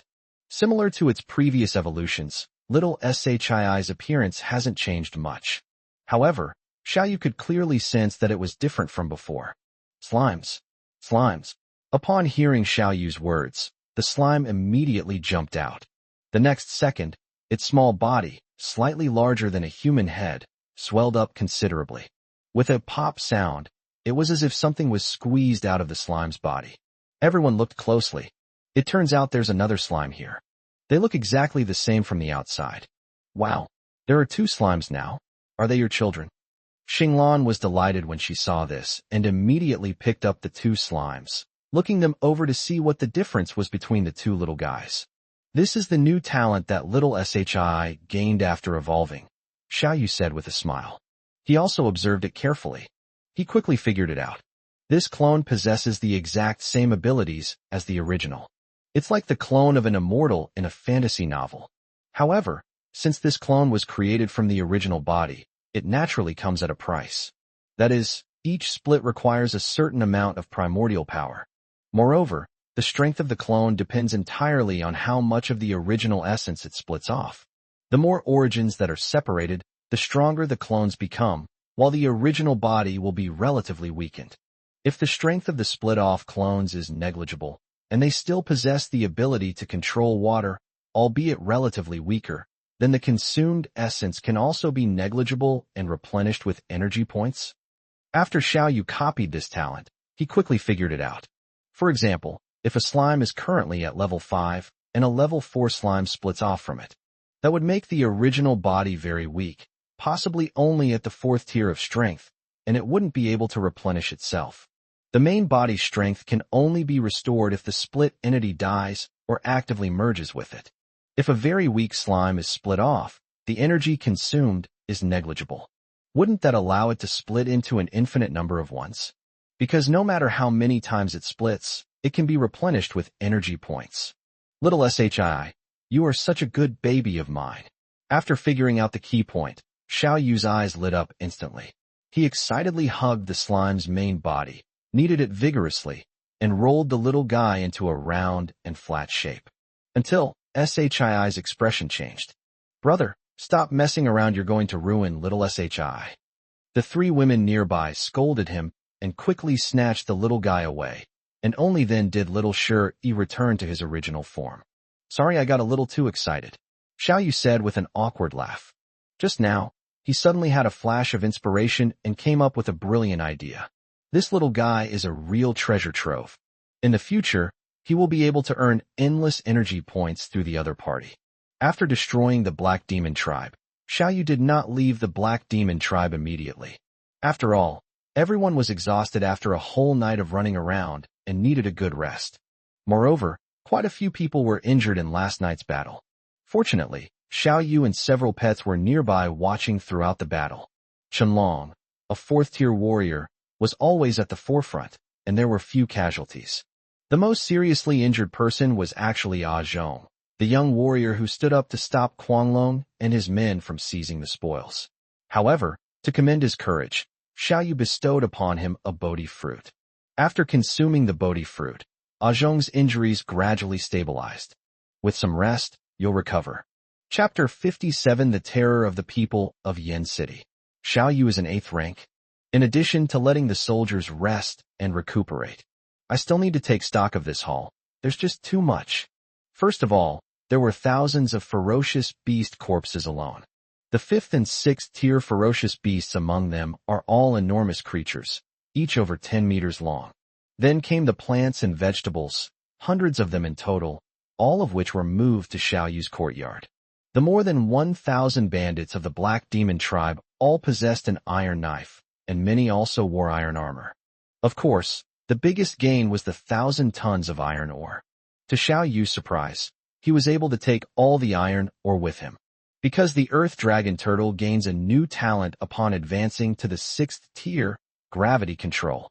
With this ability, and empowered by the power of the Earth Dragon Turtle was able to reduce the weight of 1,000 tons of iron or to 5–10% of its original weight. Finally, Xiao Yu also joined in, further reducing the weight of the iron ore by another 5–10%. The result was out of 2 million caddies, only about 60,000 caddies remained. For a 6th tier Earth Dragon Turtle, 60,000 gene is basically negligible. The only problem is that there's too much iron ore, so the casting time is a bit long. At this moment, seeing that Xiao Yu had finished his work, the 3 women from June came over and asked, Xiao Yu, we've offended both Yin City and Black Soil City. Especially Black Soil City, they'll probably come looking for trouble soon. What are your plans? Where are you going? Although they now have several 5th-tier ferocious beasts guarding them, their strength should not be underestimated. However, it would still be very risky to really confront both major powers. Where should we go? Xiao Yu stroked his chin, lost in thought. He doesn't care at all as long as the city lord of Black Soil City doesn't come looking for trouble in person. The lord of a city is the anchor of the base and cannot leave at will. Just like Xiao Ting, the city lord of Yin City. This is why Xiao Yu dared to kill a 5th-tier expert from Yin City and steal their energy stones. However, where to go next is indeed a question. Seeing that he seemed lost in thought, the 3 women stood quietly to the side and did not speak again. A few seconds later, Xiao Yu seemed to have thought of something. He pulled a crumpled piece of parchment from his pocket and said with a smile, Take a look at this. The 3 women took a look, and their beautiful eyes immediately lit up. So, you really want to go to that holy city? Inside the city lord's mansion in Yin City. Upon learning that the 4th leader, Mad Dragon, had returned, all the high-ranking officials gathered here. Congratulations, Father. Destroying the Black Demon tribe will bring you a massive amount of resources. Yes, Lord City Lord, with 4 leaders leading the charge, success is assured. Yes, no problem. Yin City owes its current prosperity entirely to everyone's tireless efforts. With Xiao Tian leading the way, The high-ranking officials showered him with flattery, making Xiao Ting almost unable to suppress the smile on his face. There are many reasons why he has kept the Black Demon tribe in place. Not only to eliminate dissidents, but the most important reason is that the Black Demon tribe is adept at amassing wealth. Moreover, he received news that the bandits had also acquired an iron mine. It should be noted that the iron mine Xiao Yu found back then wasn't large, but it earned Yin City 20 million energy stones. Even if that bandit's iron mine is small, it must be worth at least 1 or 2 million. Now that Yin City is short of resources, killing those bandits will bring in a windfall. After all, the Black Demon tribe was far weaker than Flame City. However, with fewer people and a simpler power structure, fewer energy stones are distributed. The chieftain controls 90% of the tribe's energy stones. However, Yin City is completely different. The city entry fee alone amounts to hundreds of thousands of yuan per year, resulting in a substantial and relatively stable income. However, the upper echelons are too complex, with rampant corruption. Moreover, the couple has absorbed millions of energy stones through their cultivation over the years. In short, too many people are sucking blood from Yin City, and have already emptied most of the treasure trove's reserves. In the past, with Xiao Yu around, Xiao Ting and his family of 3 could afford to waste countless energy stones. Xiao Yu was able to quickly hunt a large number of ferocious beasts and then fill up his inventory. But now, everyone just wants to leech off Yin City and reap the benefits, without being willing to make any sacrifices. If this continues, Yinqing's resources will be completely depleted. In Yinqing now, it's extremely difficult to come up with 1 million energy stones. Therefore, it's time to wipe out the Black Demon tribe and obtain that astronomical amount of resources. At that moment, a subordinate came in and reported, "The 4th chief has arrived." "Let him in quickly," Xiao Ting said, waving his hand with anticipation in his eyes. Although the 4th leader, Mad Dragon, was not the strongest, he was also not the greediest. Even if he manages to gain some benefits, most of the energy stones will still belong to him. However, everyone was utterly shocked when they saw the Mad Dragon. At this moment, Quanglong was covered in bruises, and his face looked even worse than a pig's liver. Even entering the council chamber required assistance. "What's going on?" Xiao Ting's pupils contracted, and he asked in a deep voice. "You look like you're about to die after just 1 day. Lord City Lord, I have failed to live up to your trust. I have botched this mission." Quanglong was also very frustrated.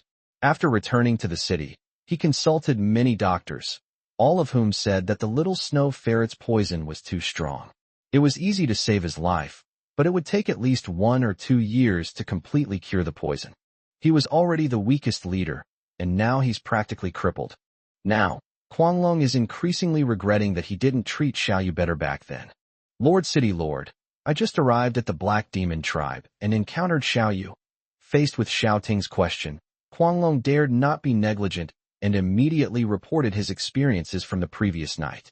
"What did you say? That rebellious son actually managed to wipe out the Black Demon tribe. Is that mysterious giant tortoise in the wilderness his pet? He was surrounded by several ferocious beasts comparable to 5th or 6th tier beasts, whose abilities were extremely powerful and bizarre. Even you, at the peak of the 6th rank, can't defeat one of his ferocious beasts." Not only did he plunder the Black Demon tribe's resources, but in the end, even your own energy stones were stolen by that rebellious son?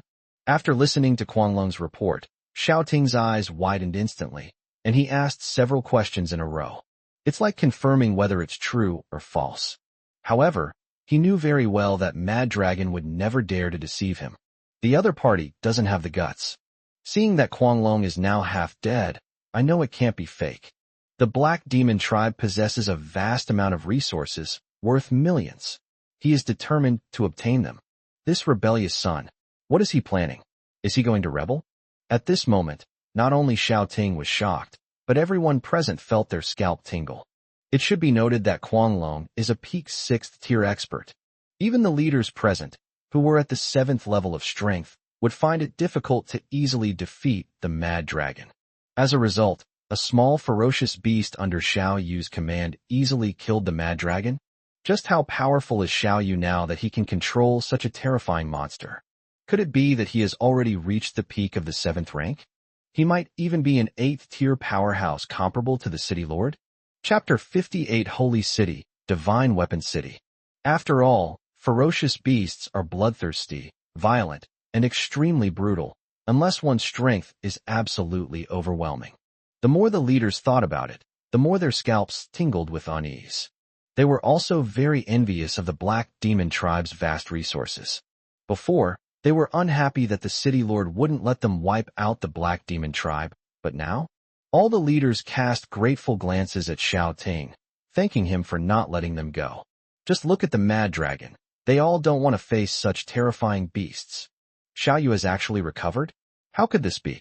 At this moment, Xiao Tian's eyes were filled with disbelief and a trace of fear.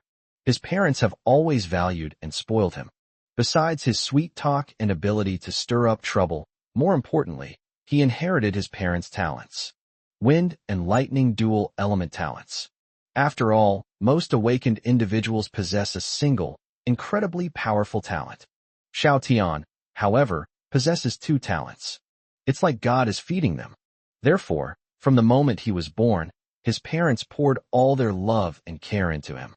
But now his 2 hunting trips have caused heavy losses to Yin City, and it has begun to decline. The parents finally realized that their eldest son, Xiao Yu, was different from others, but their second son wasn't that outstanding either.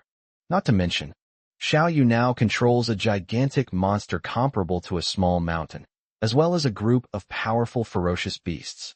With so many ferocious beast pets, isn't that better than having dual elemental talents?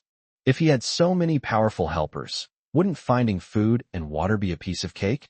Damn Xiao Yu, why is he so lucky? All the good stuff comes his way. You unfilial son, you are utterly rebellious. How dare you steal my things? Are you trying to rebel? The thought of his astronomical resources, which he had coveted and nurtured for many years, being snatched away by his unfilial son Xiao Yu filled Xiao Ting with rage, and he roared wildly. Suddenly, lightning crackled throughout the hall, and everyone trembled in fear. Unfortunately, the more Xiao Ting acted this way, the more incompetent he appeared. After all, this son was someone the couple considered useless and had abandoned with their own hands. But now, this good-for-nothing son has actually caused Yin City a huge problem. They stole the glowing tree that Xiao Ting was about to obtain and the massive amount of energy stones that Xiao Ting was about to acquire. Could a good-for-nothing really have done so many things? Xiao Yu's impressive performance only highlighted how blind Xiao Ting and his wife were. They were utterly blind. Unlike Xiao Ting, Xiao Tian, and others, Feng Morong and Lu Ruyan had different ideas. Hearing that Xiao Yu had become so powerful, defying the heavens, both of them felt extremely complicated. For some reason, Feng Morong suddenly had a feeling. This Flame City base was like a cage, constantly binding Xiao Yu's soul. Since leaving Yin City, he has completely let himself go and has become increasingly outstanding. Perhaps he really won't come back. He had also completely lost his son. As for Lu Ruyan, she has been reflecting and observing these past few days. Suddenly, she felt that Xiao Tian, the Prince Charming she once admired, no longer seemed so appealing. These days, every time Xiao Tian tries to ask her out, she politely declines with various excuses. It's all because another person's image has appeared in her heart, one she can't shake off. Today's meeting was originally intended for the high-ranking officials to curry favor with City Lord Xiao Ting. But now, City Lord Xiao Ting has become a complete joke. For a moment, all the senior executives fell silent, not daring to speak again. Lord City Lord, a spy has sent an urgent report. At this moment, a subordinate handed over a piece of intelligence. Xiao Ting took the sealed animal skin paper and glanced at it. His pupils shrank immediately, and his face darkened. Lord City Lord, we shall take our leave now. Knowing something was amiss, the senior executives immediately took their leave. My niece is also taking her leave. Everyone else, step back. Niece Rian, please stay. Lu Rian bowed and turned to leave, but Xiao Ting asked her to stay. The crowd quickly dispersed, leaving Lu Ruyan looking puzzled. Uncle Xiao, is there something you need from me? Niece Rian, take a look at this first. As Xiao Ting spoke, he handed over the parchment intelligence. After reading the intelligence report, Lu Rian's expression changed slightly. That highly respected master, has he passed away? Won't that holy city suffer annihilation? Lu Rian understood the principle that possessing a treasure is a crime. In this wasteland, weapons and armor are among the most important resources and also consumables. Blacksmiths who can forge weapons are naturally in high demand. That city happened to be home to a large number of excellent blacksmiths. Without the protection of that master blacksmith, that holy city is surely in grave danger. And her childhood friend must be in a terrible situation too. Thinking of this, Lu Rian couldn't help but feel a little worried. She looked at Xiao Ting and tentatively asked, "Uncle Xiao, are you also going to take action against that holy city?" Even she admired the master blacksmith's magnanimity and breadth of mind. Naturally, no one wanted to see that place destroyed by war. Seeing the change in Lu Rian's expression, Xiao Ting put on a righteous and awe-inspiring demeanor and said, "Niece Rian, as you saw, as soon as that master blacksmith left, a bunch of demons and monsters jumped out and started causing trouble. Black Soil City even threatened to bring their army to the gates if we didn't agree to their demands. So, it's time for our Yin City to uphold justice. And you have a close relationship with that young city lord. I need you to go there for me." This, Lu Rian was caught off guard by Xiao Ting's straightforward approach. When she came to Yin City, her father told her to do her best to assist the city lord and to perform well. Moreover, she knew Xiao Ting's character very well. Yin City and Haida City, two major bases located in the south and north respectively, have been locked in a power struggle for many years. Now, Black Earth City has made a strong move. Even if she refused, Xiao Ting would still take action. "I can make the trip." In the end, Lu Rian nodded. "With you in charge, Uncle Xiao is very relieved." "Thank you for your trust, Uncle Xiao. I will depart immediately for Divine Weapon City. Rather than letting that childhood friend end up in Black Soil City, it would be better to arrange a marriage between her and Yin City." On the back of the Earth Dragon Turtle, in the small courtyard. Was this contract also stolen from the Black Demon tribe? Honglian Xinglan and Luiyue looked at the parchment in their hands with curiosity, but even more so with excitement. Because the contents of this parchment are as follows. Contract. We have received 100,000 caddies of iron ore from the Black Demon tribe. This city promises to forge 10,000 weapons and 3,000 suits of armor for the Black Demon tribe. Signed by Divine Weapon City. Date. Year month. This is a contract from that holy city. 10,000 iron swords, 3,000 iron armors. Its value has exceeded 400,000 energy stones. Moreover, it only takes 80,000 caddies of iron ore to forge these weapons and armor. The extra 20,000 gene of iron ore was the payment given to the other party. Chapter 59 Another Escape. That is, with this contract, you can get 10,000 weapons and 3,000 suits of armor. 10,000 weapons equals 100,000 energy stones. 3,000 armored soldiers equals 300,000 energy stones. Well, putting everything else aside, I have to go there for the sake of this contract. Xiao Yu took the parchment from the women and laughed heartily. Besides, I've never left Yin City in my entire life. Upon hearing this, the three women looked at Xiao Yu with pity in their eyes. They all knew about Xiao Yu's past experiences. From a young age, I've always risked my life, even going through fire and water, for the people of Yin City. A powerful expert at the peak of the 6th rank, he had always wanted to go out and see the world, but he was completely unable to get away. Brother, wherever you want to go in the future, we will go with you. Honglian stepped forward and held Xiao Yu's hand, comforting him. For her, with her younger sister and older brother around, she can go anywhere. Yes, brother. I want to go too.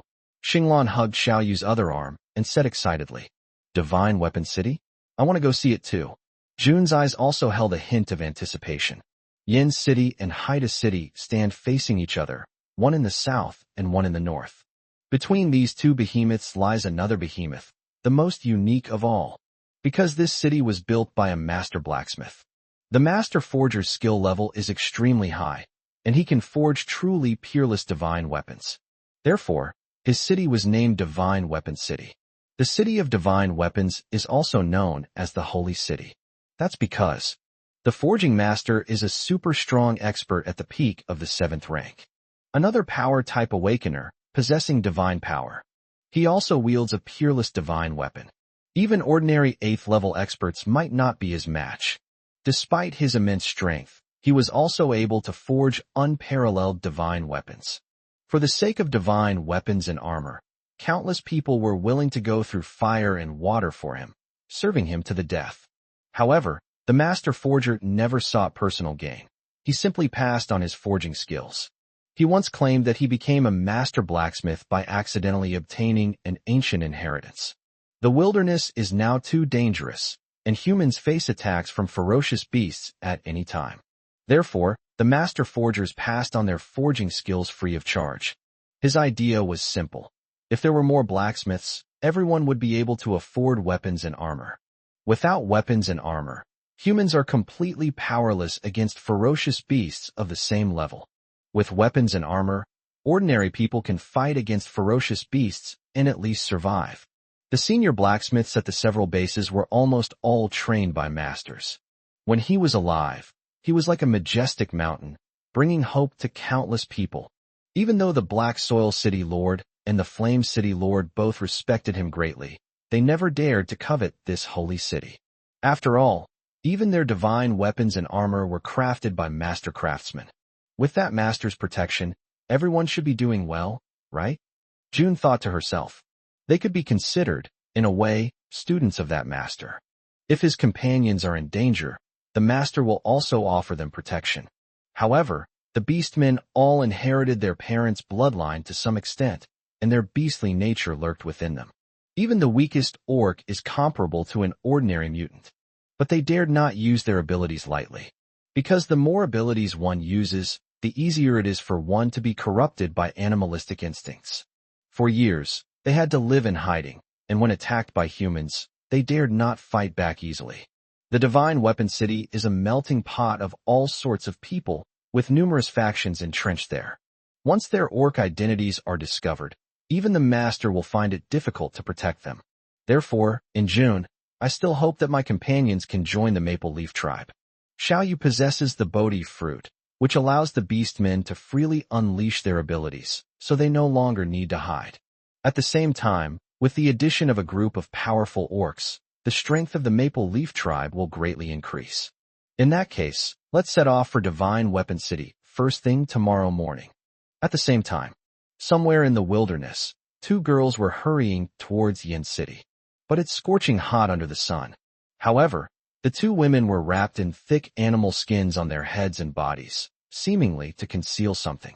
One of the girls, who was 1.75 meters tall and extremely plump, said with a worried expression, "See, are we really cursed by the heavens?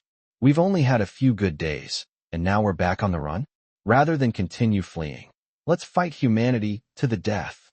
A captivating light flashed in the girl's pale blue eyes, revealing a resolute determination. I don't know, but Wu Wire is right. See, she was thin and less than 1.7 meters tall. Her red eyes were filled with bitterness. Qisha, our most important task now is to find Lu Yu. Tell her that she absolutely cannot go to Shenbing City. The two girls were June's companions. That's right, they are orcs too. A few days ago, to end their years of fleeing, the orcs trekked through mountains and rivers and finally arrived at Divine Weapon City.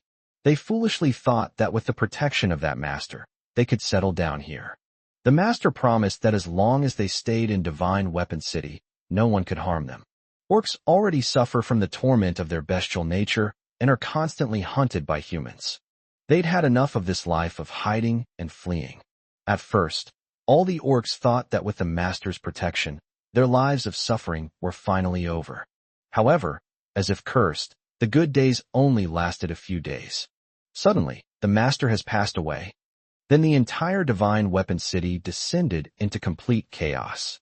Various factions are locked in a fierce battle for the divine weapons and rare resources left behind by the master. The home that the orcs had worked so hard to build was also destroyed. All the orcs felt like the sky was falling, and they were in utter despair. They had no choice but to embark on the road of escape once again. However, they had made an appointment with their companions in June to wait for her in Divine Weapon City. But now Divine Weapon City is fraught with danger. Going to Divine Weapon City in June would be like walking into a trap. I understand. Qisha nodded. Leave the matter of finding Lu Yu to me. Of course, there's no one you can't find. Cixi nodded, licked his dry lips, and said with a wry smile, but we haven't had any water all day. You should find a water source first, or we'll die of thirst before we even find June. Finding water in the wilderness is becoming increasingly difficult. The water source they had finally found turned out to belong to a fifth-tier ferocious beast. Because they didn't want to use the power of the monster inside them, the two women couldn't defeat it even when they joined forces.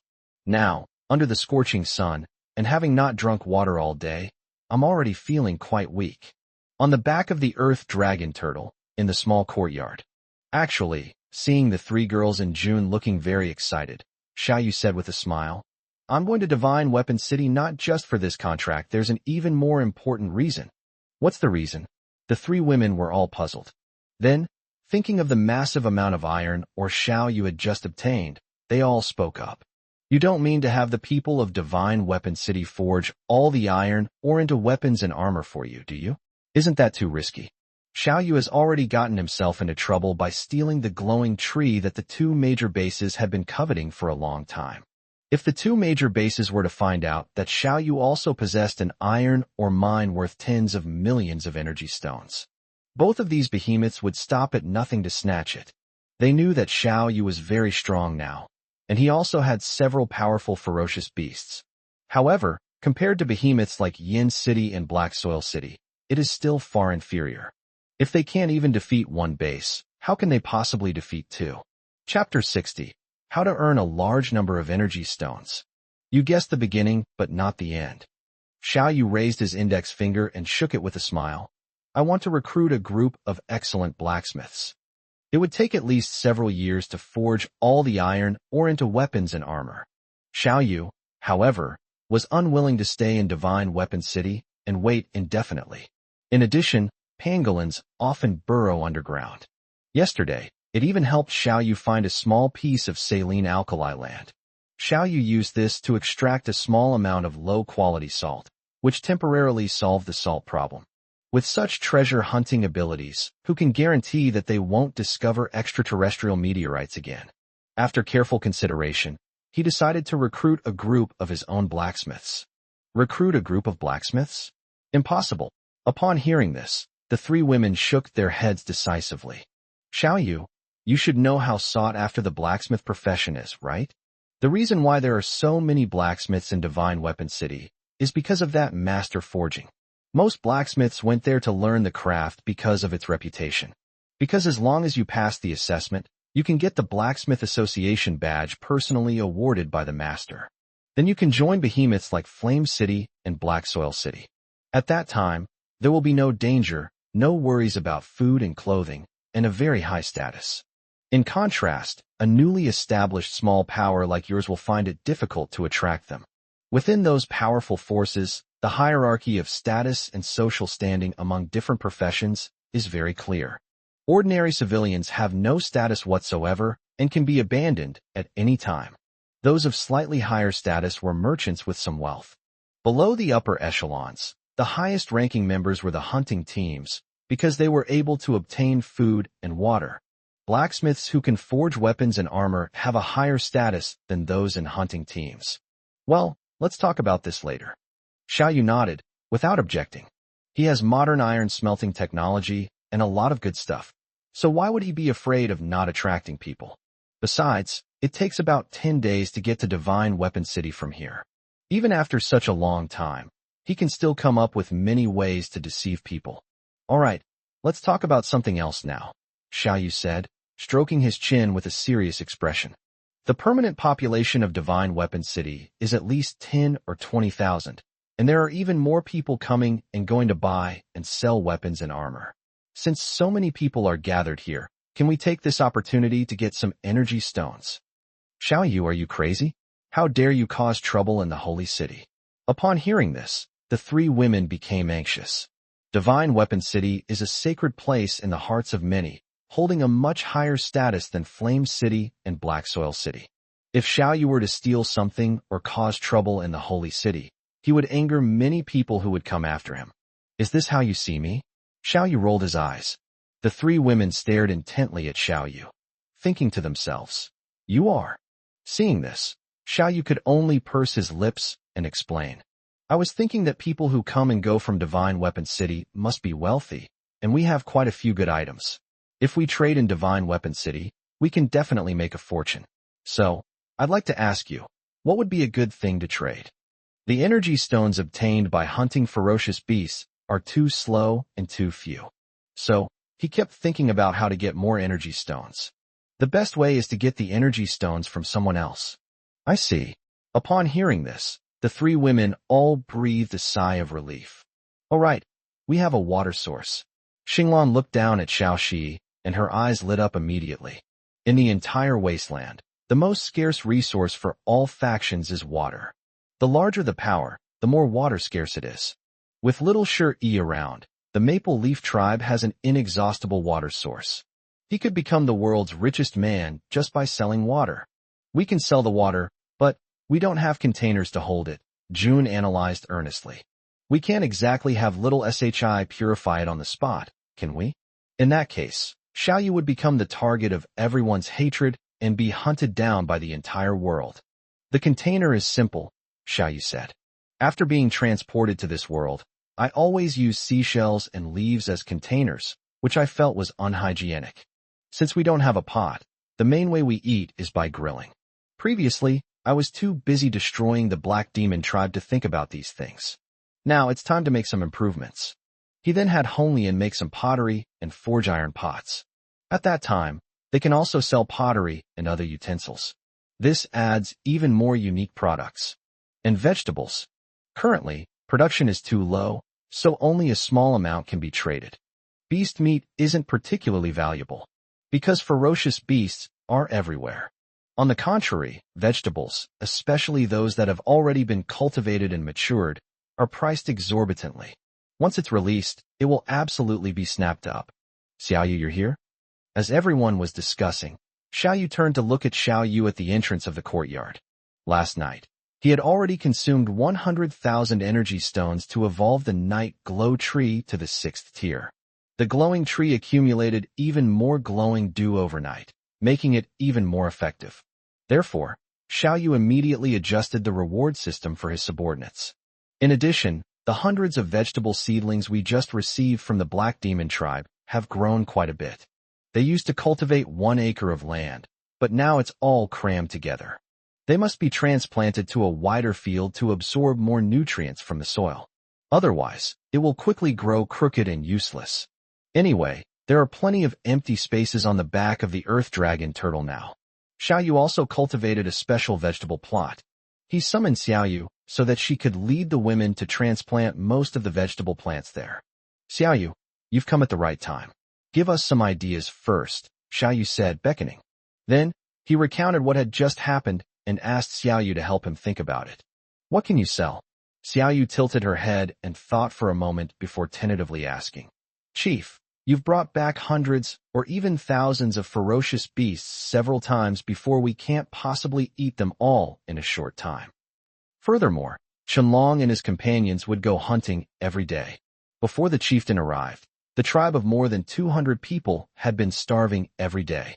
But now, hunting has become incredibly easy, and the warehouse is overflowing with ferocious beasts.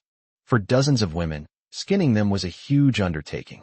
Before, there was nothing to eat, but now there's too much food and it's going to spoil, which adds another problem.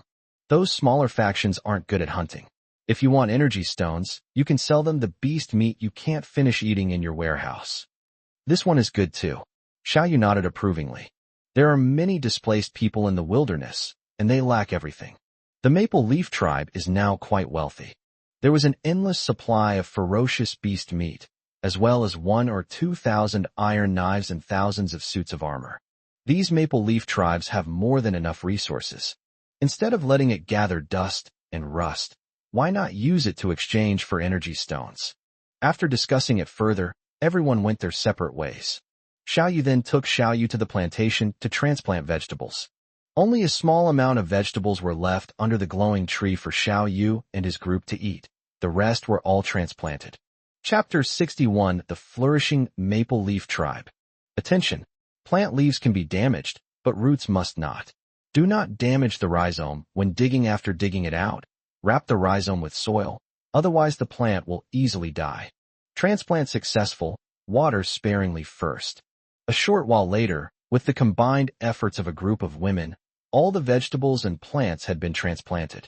During this time, Xiao Yu explained the transplantation method to everyone one by one, and different methods of growing vegetables.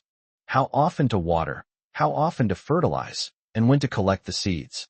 Everyone who heard this felt a headache coming on and couldn't remember anything.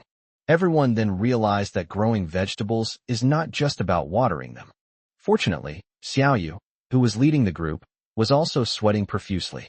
However, she took a black charcoal pencil and quickly wrote down Xiao Yu's words on the parchment. It's okay if you don't understand or remember it now. You'll definitely understand and remember it later. At the same time, Xiao Yu exclaimed again that the leader could do everything and was practically omnipotent. Before Xiao Yu left, Honglian called her out for a chat, where she told her about Xiao Yu's plans to recruit people. Xiao Yu wouldn't stop them from doing so. For an organization to grow, it needs new people to join. However, it's hard to guarantee that newcomers won't have ulterior motives or harbor ulterior motives. Most of the people in the Maple Leaf Tribe were people he had known since childhood and whom he trusted. Therefore, Xiao Yu was also willing to give the Maple Leaf Tribe more opportunities. It was evening. After being fed a whole bucket of chicken soup by his wife Xiao Yu, Chenlong came to ask Xiao Yu for advice. When they said they wanted to learn more from them and increase the training volume tenfold, all the soldiers were stunned. Since you're so eager to improve, I'll teach you something new tomorrow. Xiao Yu was quite pleased that his subordinates were diligent and eager to learn. Being weak is not scary. What's scary is simply giving up and lying low. After several days of catalysis in the field of luminescence, tonight, some of the corn we got from the Black Demon tribe finally ripened. The corn stalks are golden and each one is as big as a person's arm. Thus, Maple Leaf Tribe gained another exquisite delicacy, grilled corn. Brother Yu, this corn is roasted to a golden brown and crispy perfection. It's so delicious. Yes, corn is my second favorite food after tomatoes. Me too. Me too.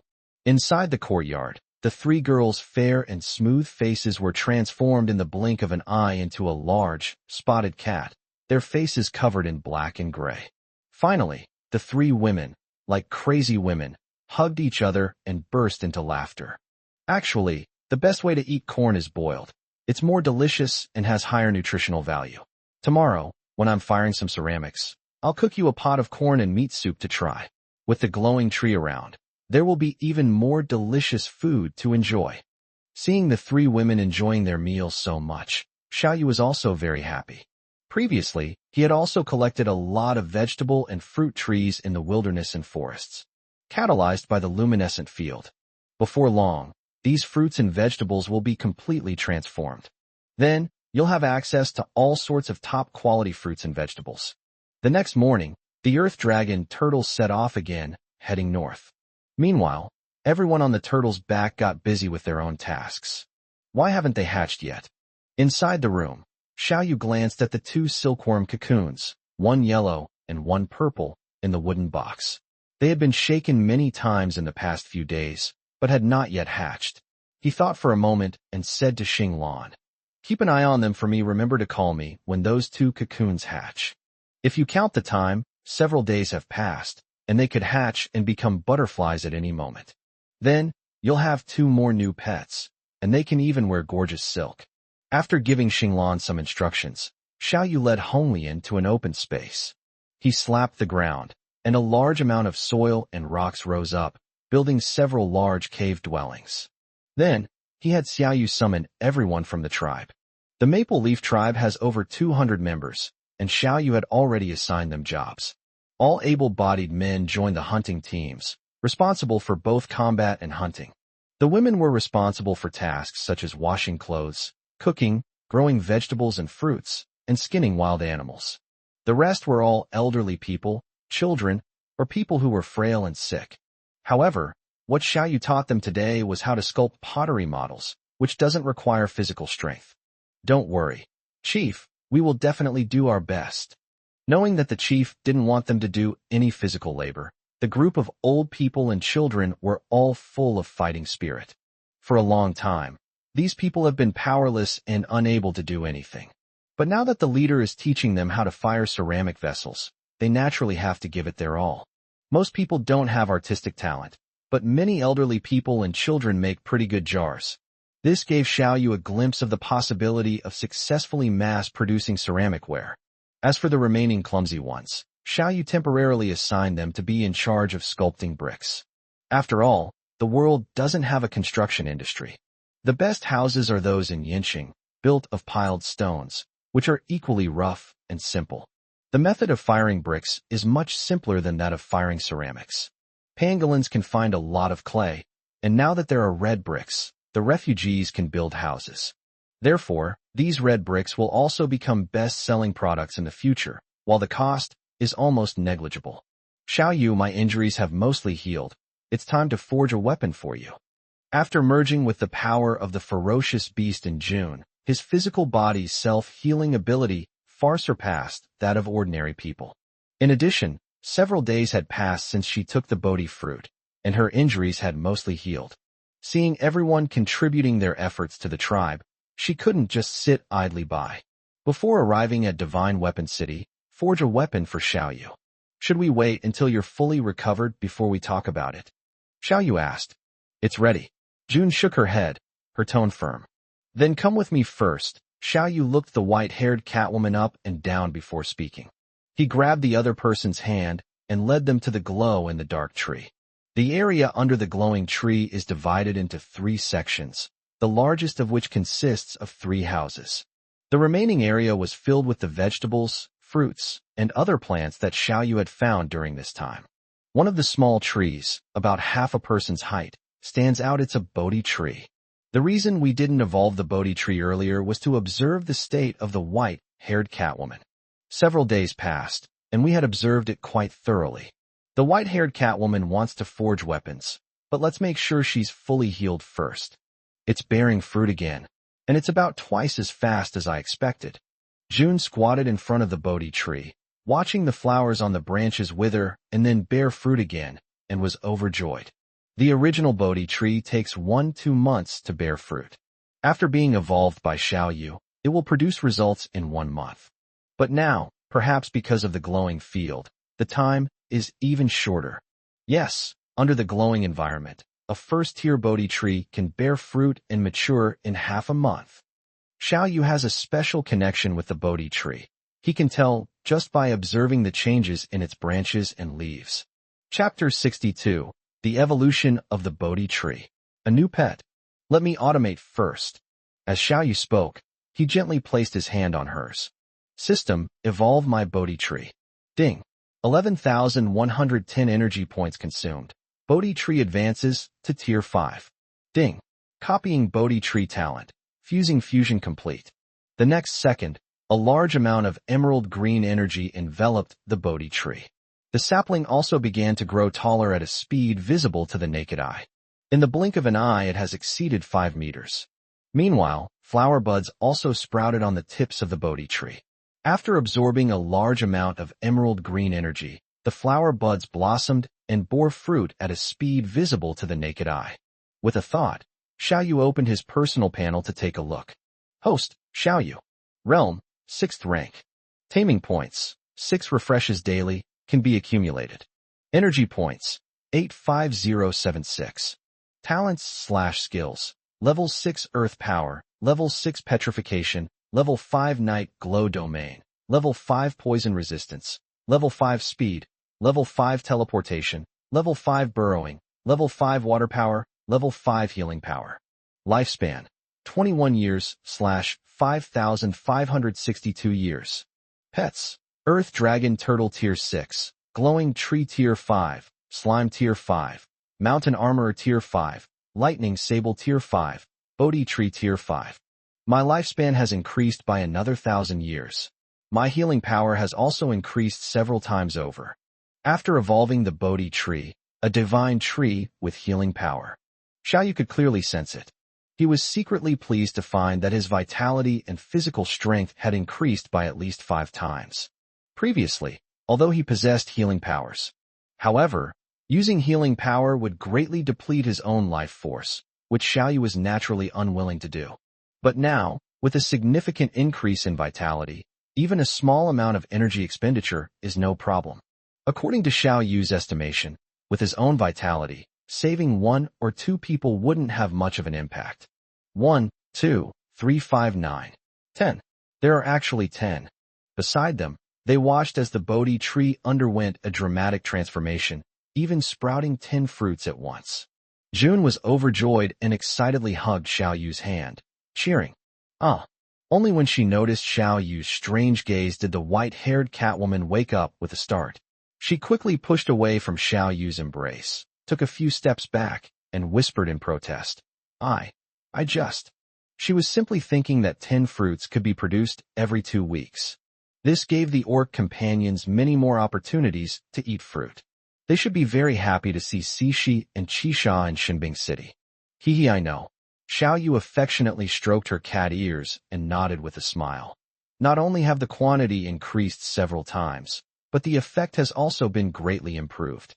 Xiao Yu has convinced the white-haired Catwoman to take off her hood and live in the sunlight. She did nothing wrong and shouldn't have been hiding. Moreover, as long as I'm here, no one can hurt Catwoman. The white-haired Catwoman had long believed his words and decided to no longer hide her identity. After all, it must be exhausting to wear a hood and hide yourself every day. Let's try the effects of this fruit, Xiao Yu said, picking a fruit and stuffing it into the Catwoman's mouth. The white-haired Catwoman wanted to refuse. However, Xiao Yu was too domineering and wouldn't allow her to refuse. The fruit melts in your mouth. It feels so good, June said, her beautiful eyes slightly closed, looking completely blissful. The moment he ate the Bodhi fruit, a cool sensation surged through his body, suppressing his chaotic, animalistic instincts. The rage in my heart almost disappeared. It was as if a heavy burden of hundreds of pounds had been lifted out of my shoulders. I felt extremely relaxed and comfortable all over, and my eyes were as clear as water. How are you feeling now? Are you still being controlled by your animalistic instincts? Xiao Yu took a few steps closer and asked seriously. The bestial nature within me hasn't been completely eliminated. June carefully sensed it, then shook her head with a wry smile. However, her eyes lit up immediately. I won't be corrupted for the next year or 2. Thank you, not only for me, but also for those suffering orc comrades. Although it is still impossible to completely eliminate animalistic instincts. However, being able to persist for 1 or 2 years is already very good. Most importantly, even when using monster abilities, one will not be controlled by bestial instincts. There's even a slight possibility of completely controlling the monster's power. 2 years. Xiao Yu's eyes lit up when he heard this.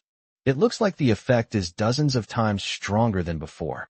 If the Bodhi tree continues to evolve, it will be equivalent to completely controlling animalistic instincts.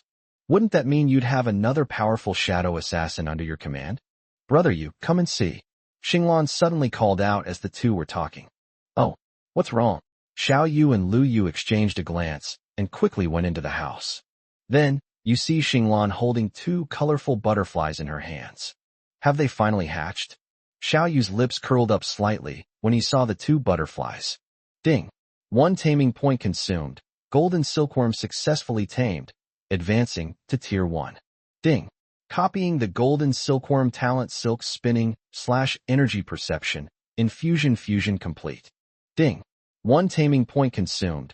Golden silkworm successfully tamed, advancing to Tier 1. The system notification sound kept ringing. Xiao Yu evolved both butterflies in one go. Instantly, the 2 butterflies, which had just been trying to fly away, suddenly became docile. At the same time, their small bodies grew to the size of a fist. Silk spinning? Energy perception? After sensing it for a moment, Xiao Yu's eyes lit up.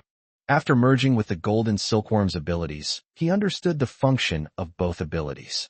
Spinning webs, as the name suggests, means having abilities like Spider-Man. It can shoot out spider webs from its palms to directly bind the enemy.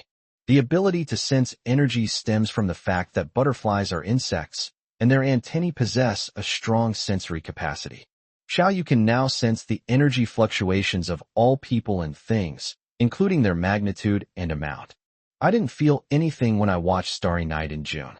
But now, when using energy perception, he could vaguely sense that both women possessed a powerful force.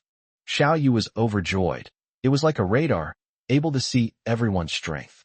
He immediately had an idea and gave the order. System, evolve my golden silkworm. Ding. 11,110 energy points consumed. Golden silkworm advances to tier 5. Ding. 11,110 energy points consumed. Golden silkworm advances to tier 5. Ding. The golden silkworm's talent has been upgraded to the 5-colored spirit butterfly, gaining a new talent, hallucinogenic powder. Ding. Copying the 5-colored spirit butterfly's talents, hallucinogenic powder / silk spin / energy perception. Fusion in progress. Fusion complete. Several more notification sounds rang out. As before, Xiao Yu evolved both golden silkworms at the same time. Then, my brain suddenly felt itchy, as if a brain had grown in. He activated his mental power and immediately discovered the whole world was different. He can clearly sense all people and pets within a 1-kilometer radius. Chapter 63 Powerful Talent. Special Training. In the previous stage, this sensation was very vague. But now, Xiao Yu discovered that people, ferocious beasts, plants, trees, and even a stone all exhibited energy fluctuations. Only a few are irregular movements. Humans, ferocious beasts, and plants all move according to rules. Ultimately, everyone's body forms an energy loop. Some people have strong energy fluctuations, while others have very weak ones. The strongest one around was naturally Xiao Yu himself. In addition, all energy has color. June is a pulsating, black cat phantom. Honglian has a raging flame burning within her. Xinglan seems to have a vast ocean within her. Apart from a few mutants, the people of the Maple Leaf tribe are all quite weak. In addition, most energy sources come from the lower abdomen of organisms. Then the power is transmitted to the limbs, forming a closed loop, which allows it to exert tremendous force. However, it takes time for these energies to circulate. If the process is interrupted before it is completed, the so-called superhuman will be unable to use any of his abilities. Fortunately, Xiao Yu can clearly see the energy flow trajectory of each person, so he can easily interrupt it. With this ability, most awakened beings won't even be able to use their abilities in front of me. In an instant, Xiao Yu figured out how to use this ability, and he was overjoyed. Then he looked at the 2 butterflies and discovered an amazing change. In an instant, the small body, which was originally only the size of a fist, grew to the size of a human head. When the pair of colorful wings were fully unfolded, they were nearly 40 centimeters long. As the wings fluttered, they scattered colorful powder, creating a dreamlike effect. So beautiful. I feel like I'm floating on air. Ha ha ha, me too. At this moment, the 2 butterflies were radiating colorful light, extremely beautiful and dazzling, attracting Xinglan and Luiwei to come over, each stroking one of the butterflies, and they liked it very much. Only, as they approached, they unconsciously inhaled a small amount of the powder emitted by the colorful butterflies. The 2 women's eyes instantly changed, gradually becoming glazed over, almost to the point of being drooling. Brother Yu, you're so handsome. Smack. Xinglan stared at Xiao Yu with infatuated eyes, then suddenly threw herself into his arms, stood on tiptoe, and kissed his lips. Xiao Yu, you were so naughty that day.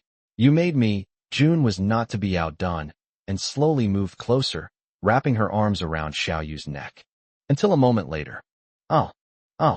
2 screams rang out, and Xinglan and Luiwei finally reacted, quickly taking a few steps back. Brother Yu, how could you do this? My first kiss is gone, Xinglan said, her pretty face flushed with embarrassment. However, those light blue eyes were full of excitement and a hint of lingering desire. In June, her pretty face flushed red, and her pair of cat ears stood straight up, equally bright red. Cough cough. Although the perk just now was pretty good. However, Xiao Yu was still caught off guard. He coughed twice and quickly communicated with the 2 butterflies telepathically. Wait, what happened to the hallucinogenic powder? This isn't hallucinogenic, it's clearly an aphrodisiac. However, he quickly received feedback from the two butterflies, which was the hallucinogenic effect is to arouse the strongest desires in a living being, making them see the most desired images. The greatest desire in the hearts of Xinglan and Lu Yue is. I see. That's really impressive. After learning about it, Xiao Yu was overjoyed. This ability was quite impressive. It's more like the effect of applying laundry detergent to earth. Once used on the enemy, its power is truly terrifying. He then conducted further tests and gained a clearer understanding of the hallucinogenic powder. The hallucinogenic powder has a very faint smell and is semi-transparent in color. If left unprepared, most people would not notice this hallucinogenic powder. After all, the air pollution is severe, with thick fog everywhere and black smoke too. Now, if there were a few more specks of translucent powder, most people wouldn't suspect anything. Once the enemy is hit, they are almost powerless to fight back. After testing the abilities of the 5 colored spirit butterflies, Xiao Yu built them a small nest on the glowing tree. From then on, the young couple lived upstairs. These 2 little guys are too powerful. They have to guard the doorway. As long as they are there, even if enemies infiltrate, they will have no choice but to surrender. After the test, Xiao Yu took the 2 women and prepared to forge weapons. 1, 2 about turn. As soon as they stepped out of the courtyard, the 3 of them heard a loud whistle sounding not far away. The 3 of them followed the sound. Then we saw the newly opened training ground. Qianlong was leading a group of warriors. Dozens of people lined up in 2 rows, marching in step, taking 1 step at a time. The speed was slow, but the body was straight and the movements were uniform. At first glance, these dozens of people looked like they were all cut from the same mold. Is this kind of training even useful? June looked at these people with a puzzled expression. This was something Xiao Yu taught Qianlong and the others early in the morning. Everyone carried 30 kilograms of stones, marched in formation, swung knives, and punched. To June, the powerful cat warrior, these moves were too simple and harmless. Moreover, Qianlong and the others were sweating profusely, their eyes were white, and they were obviously exhausted. If Lu Yu didn't know Xiao Yu's character, she would have suspected that he was deliberately playing a trick on these soldiers. You just don't understand. Xiao Yu smiled mysteriously and explained, can 100 tier 1s kill 1 tier 3 or 4? But what if 100 people can unite and combine their strength? Even a tier 5 might not be able to withstand that. Hiss, you mean? After a moment's thought in June, a light bulb went off in her head. Even if 100 tier 1 fighters surrounded and killed tier 3 or 4 fighters, most of them would be killed or wounded. Killing a tier 5 fighter would be absolutely impossible. But if the power of hundreds of people is concentrated at one point, it will be no weaker than a 5th order power. I didn't teach them individual combat, but battle formation combat. If they coordinate perfectly, not only will their attack power be multiplied tenfold, but their defense will also be multiplied tenfold, because no matter who the enemy attacks, the others can immediately counterattack. The current base soldiers all worship individual combat prowess, have no combat formation training, and don't understand it at all. Once a war breaks out, they fight completely independently, without understanding how to cooperate with their comrades. Such warriors have very limited firepower. Even a 5th or 6th tier expert could make and retreat 7 times and emerge unscathed from such a few thousand scattered soldiers. However, if 1,000 people can unite as one, even 5 or 6 steps might not be able to withstand it. Of course, achieving this effect cannot be done overnight. It requires long-term training. Chapter 64 Chaotic Cloak Hammer Technique. Same as always, training in the morning, hunting in the afternoon. Xiao Yu instructed Qianlong and the others. Also bring me back some more trees. His daily training plan for the soldiers was special training in the morning and hunting practice in the afternoon. The glow-in-the-dark tree is now over 100 meters tall, with lush foliage. The 2 colorful butterflies were small in size, and the glowing trees couldn't possibly finish them all. However, they are about to mate and lay eggs. At that time, we will need various plant branches and leaves as food. The reason Qianlong and the others dug up the tree was to feed the silkworms. Fortunately, silkworms are not picky eaters and will eat any kind of plant. The area of the earthworm's back is getting bigger and bigger. Therefore, Xiao Yu had already made certain plans for this area of more than 100,000 square meters. The area in front of the turtle's back mainly consists of residential areas and training grounds. Behind them are important facilities such as warehouses, farmland, and reservoirs. Xiao Yu carved out a large area on the back of the earth dragon turtle and built several iron smelting furnaces. As soon as the group arrived, a series of clanging sounds rang out. Maple Leaf Village doesn't have professional blacksmiths, but it does have a few disabled middle-aged people. Xiao Yu asked June to teach them some basic forging skills. Although it cannot forge weapons, it can still make some pots and pans. A moment later, Xiao Yu and the two women gathered together, discussing how to forge a divine weapon. What's the most troublesome step in forging a divine weapon? Xiao Yu asked curiously, staring at a pile of materials. If he learns how to forge divine weapons, wouldn't it be easier for him to recruit blacksmiths?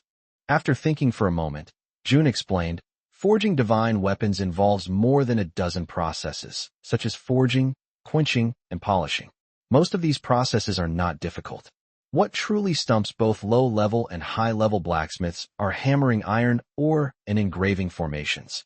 These two processes are also the core factors that determine the power of weapons. First, meteorite iron must undergo rigorous forging and impurity removal before it can be refined into steel. Why don't you let me give it a try? Upon hearing this, Xiao Yu immediately felt eager to try. All right. June nodded, offering no objection. However, I didn't take it too seriously. Meteorite iron is incredibly hard. Only those with powerful awakened abilities can break it. However, Xiao Yu is at the 6th level, and his strength is also very strong. However, when Xiao Yu was a power-type awakener, his peak 6th tier strength was only 10,000 Jin. Now that he has lost his talent and has just entered the 6th level, I wonder if he still has 4 or 5,000 Jin of strength. Just as June was still worried that Xiao Yu's power was too weak, he had melted the meteorite iron and then picked up a large iron hammer. The next second, in June, my eyes widened instantly. She naturally had no idea. After his strength reached the 6th rank again, Xiao Yu's power talent was mostly restored. Now, their normal strength exceeds 10,000 Jin. With the added power of the earth, it can weigh over 30,000 Jin. It is several times stronger than his previous power talent. At the same time, Xiao Yu recalled a hammering technique that everyone in a certain fantasy novel knew. The next second, he started swinging the hammer wildly. Clang, clang, clang. The hammer blows came down, one strike after another. With each strike, the force increased, and the speed increased. Because Xiao Yu not only used the power of the earth, but also used his speed talent. Each hammer blow struck the red-hot meteorite with precision, the force increasing and the speed accelerating. This piece of meteorite, about the size of a millstone, was glowing red-hot. After he punched it, a large amount of gray-black debris kept shooting out. These are all unnecessary impurities. Brother Yu is so amazing. Watching Xiao Yu frantically hammer the meteorite iron, his figure leaving after images, Xinglan, though not quite understanding, stared wide-eyed in disbelief. Its strength surpasses that of a strength-type awakener, and its speed also surpasses that of a speed-type awakener. Is this even human? Even more shocking was the senior blacksmith, June. She stared at Xiao Yu with her beautiful eyes and exclaimed in surprise. The greater the force of each hammer blow, the more impurities are removed, and the higher the quality of the material. I remember even the master's strongest hammer blow only weighed 30,000 Jin. Xiao Yu had only just entered the 6th level. A master whose strength is comparable to a peak 7th tier cultivator, and who is also a power awakener no. His strength is still increasing 35,000 Jin, 40,000 Jin. And this speed, wow, it's already more than 3 times the speed of a master. The more times you pound it in the same amount of time, the more impurities are removed, and the tougher it becomes. The master is strong enough, but his speed is only average. Xiao Yu is not only incredibly strong, but also incredibly fast. The master can only strike 3-4 times in one breath. Xiao Yu, on the other hand, can strike more than 10 times in a single breath. Originally, it would take at least several dozen or even hundreds of days to forge a piece of meteorite iron. Even for a master, it takes at least 7 days. However, Xiao Yu is not only stronger, but also faster than lightning. In just one afternoon, a quarter of the meteorite iron was hammered down to the size of a human head. The meteorite iron, which was originally full of impurities, was completely transformed into meteorite iron essence, with its density increasing more than tenfold. In June, he had a premonition that the weapon forged using Xiao Yu's materials would be the strongest among quasi-divine weapons. Wrong. Even without adding any ferocious beast materials, it can rival the most ordinary divine weapon. Thinking of this, June felt a surge of excitement. She looked intently at Xiao Yu and tentatively asked, "May I ask what your hammer technique is called?" She's already figured it out. Xiao Yu's power could keep accumulating, and his speed was getting faster and faster. That's because this hammering technique has some unique aspects. Chaotic cloak hammer technique. Xiao Yu laughed heartily. Want to learn? I'll teach you. Really? But that won't do. Upon hearing this, June was instantly excited. But the next second, she immediately dismissed the idea. If you can learn this hammering technique, your forging skills will definitely improve significantly. Forging a true divine weapon is no longer a dream. However, precisely because this hammering technique is so precious, she should be even less inclined to covet it. I'll teach you if I say so. Not only will I teach you, but I can also teach those excellent blacksmiths. Although they are fantasy floor tiles, they do have some merits. Take this chaotic cloak hammer technique for example. It's truly top-notch for forging. As for how rare it is, Xiao Yu really doesn't care. After all, I had read too many martial arts and fantasy novels in my previous life. As his strength increased, his comprehension also improved, and he was able to learn something from most martial arts novels. As one's strength increases, it's not impossible to comprehend the techniques of the fantasy world. Therefore, the mere fantasy floor tiles contain trashy techniques that everyone knows, which are utterly uninteresting. No wonder you dared to boast that you would recruit a large number of blacksmiths. Upon hearing this, June suddenly realized, if Xiao Yu were truly willing to teach this hammer technique, countless blacksmiths would be willing to join him. Perhaps even the top forging master in Divine Weapon City would be willing to learn from him. June looked at the meteorite spirit in front of her, her eyes burning even more intensely. I never imagined that one day I would be able to forge something using such top-grade refining materials. She had a premonition that the day this weapon was created would also be the day she became famous. Chapter 65 Forging a Divine Weapon, Tier 6 Top Grade. He forcefully suppressed the shock in his heart. In June, as requested by Xiao Yu, the prototype of a sword with a blade a meter long was forged. The reason why a divine weapon is called a divine weapon is not only because its materials are top-notch, but also because it also incorporates materials from powerful ferocious beasts, possessing special abilities similar to those of an awakened being, June said while polishing the sword. To achieve this, we need to inscribe an array, which is the most difficult part. Although Xiao Yu hammered the meteorite iron into meteorite essence. However, lacking knowledge of engraving formations, they were still unable to forge a true divine weapon. Inscribe an array? Xiao Yu's face immediately showed doubt. He had been exposed to forging before, but had never been exposed to array formations. After all, there are very few people in the entire Yin City who understand formations. Only those masters who have been exposed to ancient traditions can understand this. The so-called formation is simply an energy conversion circuit. June tapped her chin with her index finger and tilted her head as she explained. Strictly speaking, everything from the heavens and earth to the smallest flowers, grasses, and trees has its own energy flow pathways. The function of the formation is to reshape the way these energies operate. First, find the energy routes of the ferocious beast materials and weapons and armor. Then an array diagram is engraved to connect the energies of the two and reform a closed loop. This enhances various functions such as attack and defense. That's what makes a divine weapon. At this point, June's eyes dimmed somewhat. Such top-quality materials are enough to forge at least a level 5 peerless divine weapon. But right now, her strength is clearly insufficient. Let me give it a try, Xiao Yu said after thinking for a moment. You? Are you kidding me? Do you even know what an array is? June asked suspiciously.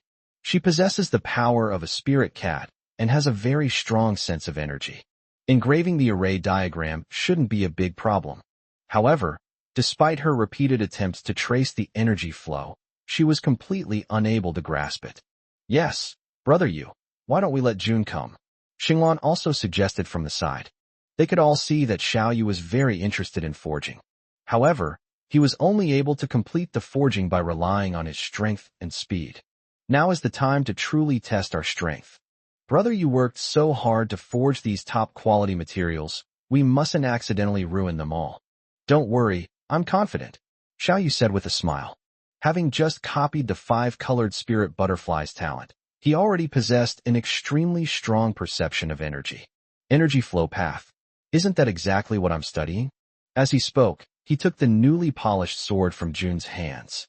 At this moment, a ring of ferocious beast scales had been inlaid on the hilt of the sword.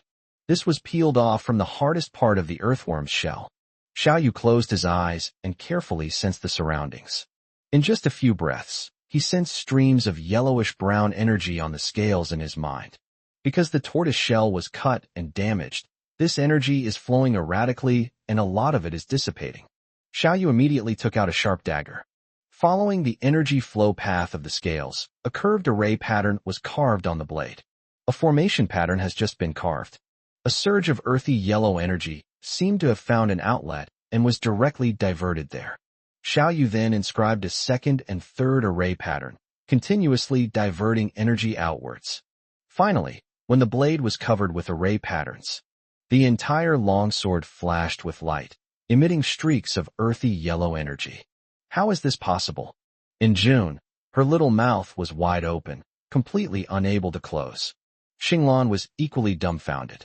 At this moment, the two women in June could clearly see that the earthy yellow light flowed slowly, like countless golden threads of varying thickness, forming a closed loop and completely merging with the longsword. None of them expected that Xiao Yu would actually solve the two biggest problems in forging divine weapons. They witnessed firsthand the birth of the second master blacksmith in the wilderness. Moreover, Xiao Yu has close relationships with all of them. This is something they can brag about for the rest of their lives. It actually worked. In June, she took the long sword from Xiao Yu and examined it carefully, becoming increasingly surprised.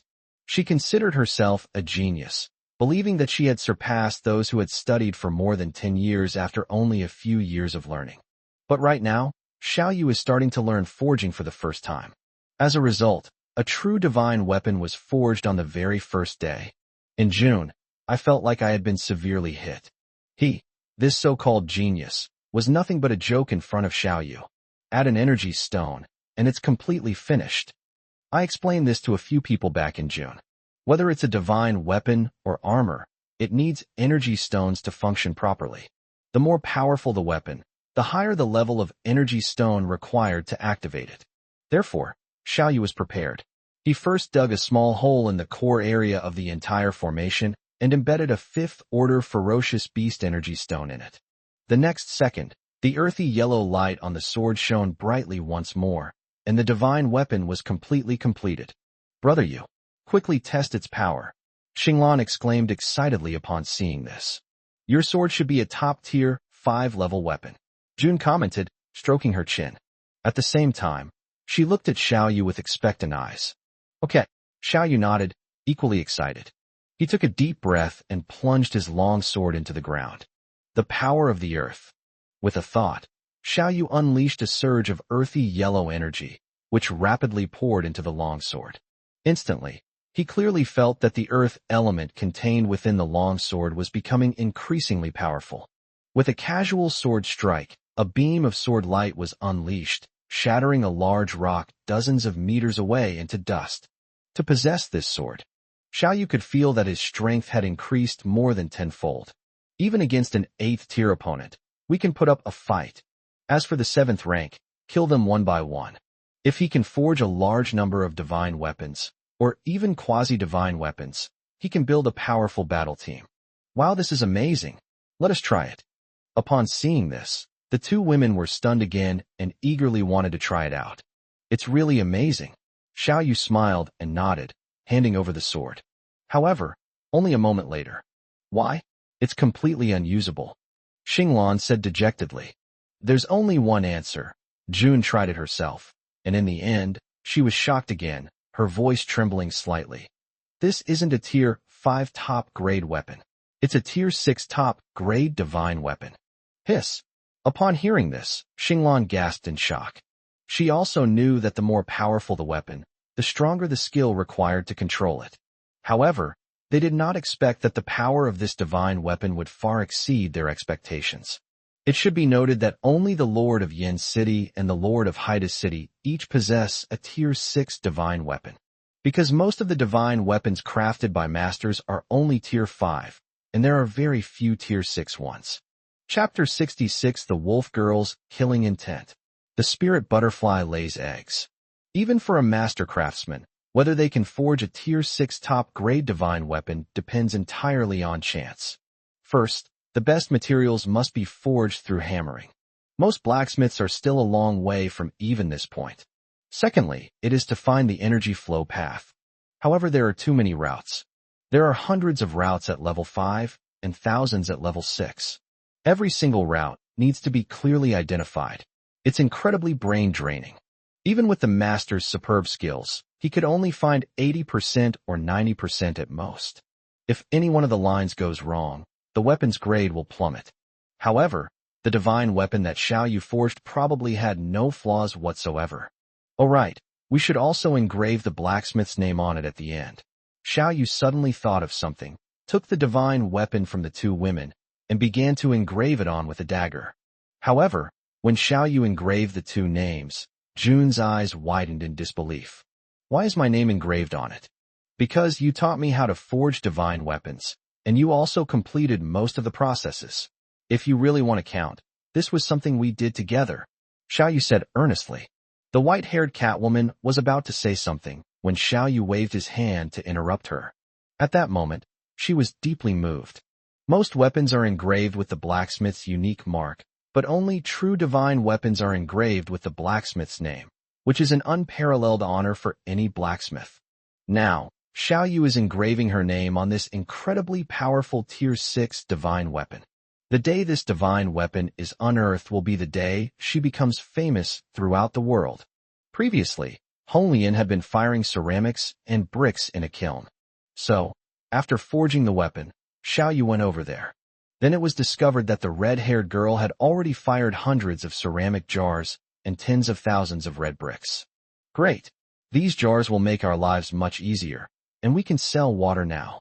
Honglian held several ceramic jars of varying sizes, her face beaming with smiles. She sculpted and fired all of these herself, and felt a great sense of accomplishment. Previously, her fire talent was very strong, and its power was also astonishing. However, it would immediately wilt after each few large fireballs were thrown out. Today, Xiao Yu asked her to fire ceramics and bricks, which she felt was a bit of a waste of her talents. In just one day, not only was his mental strength trained, but his fire control ability also improved significantly. If she continues training like this, her abilities will undergo a dramatic transformation. Honglian was overjoyed and understood Xiao Yu's good intentions. She would definitely continue to work hard tomorrow. Well done. As a reward, I'll make you some meat soup tonight. Xiao Yu praised with a smile. So many finished products have been fired on the first day. On the second and third days, the number will only gradually increase exponentially. Upon arriving at Divine Weapon City, there are at least tens of thousands of ceramic jars and hundreds of thousands of bricks, which could be sold for a considerable amount of energy stones.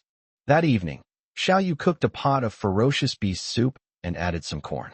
Finally, after taking a sip of the corn and meat soup, the three women couldn't help but sigh with delight. This is what it means to live life. The next day, as always, Honglian continued to fire ceramic bricks, honing her fire control skills. Qianlong led his hunting team to continue their battle formation training. In his spare time, Xiao Yu would also take the three women out hunting and provide them with guidance.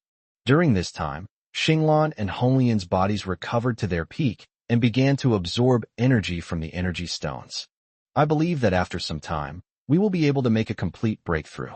As for June, before the beast within him has completely stabilized, it's best not to rush into a breakthrough.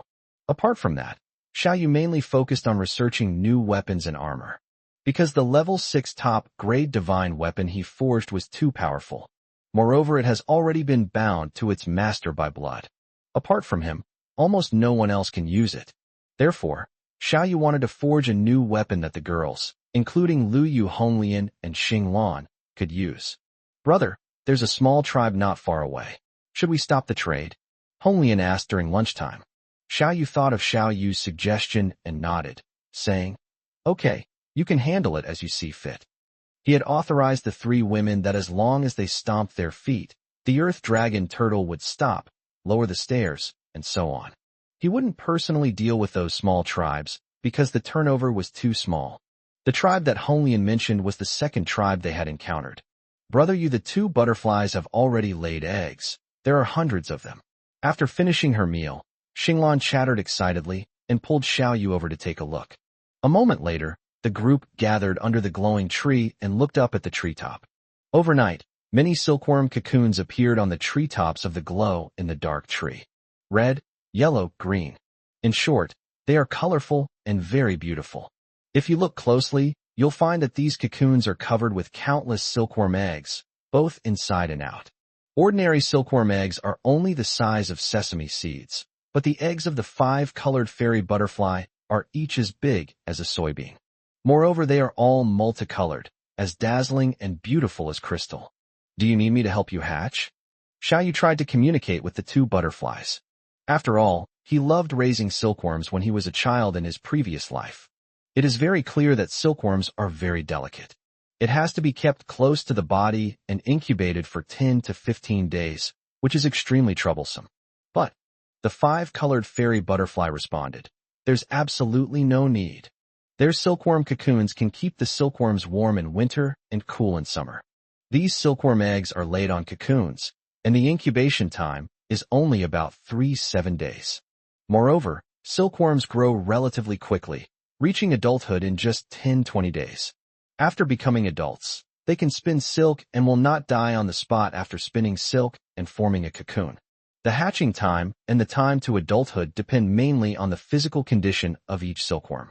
Clearly, after undergoing systematic evolution, their life essence has been completely transformed. That's good. Xiao Yu couldn't help but feel a little expectant. After being transported to this world, I've been wearing animal skins ever since, which makes me feel very uncomfortable. But once the golden silkworms grow up and begin spinning silk, the situation changes. In the afternoon, the earth dragon turtle stopped near a small village. This terrified the refugees of the tribe.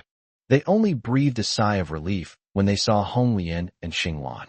When they learned that the tortoise was the sacred beast of the maple leaf tribe, and that the tribe was willing to sell them their surplus beast meat and water at a reasonable price, it was an immense surprise for the refugees who often suffered from hunger and thirst. They were all extremely grateful.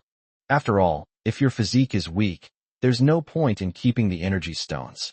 Perhaps we should change our food and water sources. The subsequent transactions went very smoothly. The Maple Leaf tribe emptied the opponent's energy stones by offering only a small amount of ferocious beast meat and water.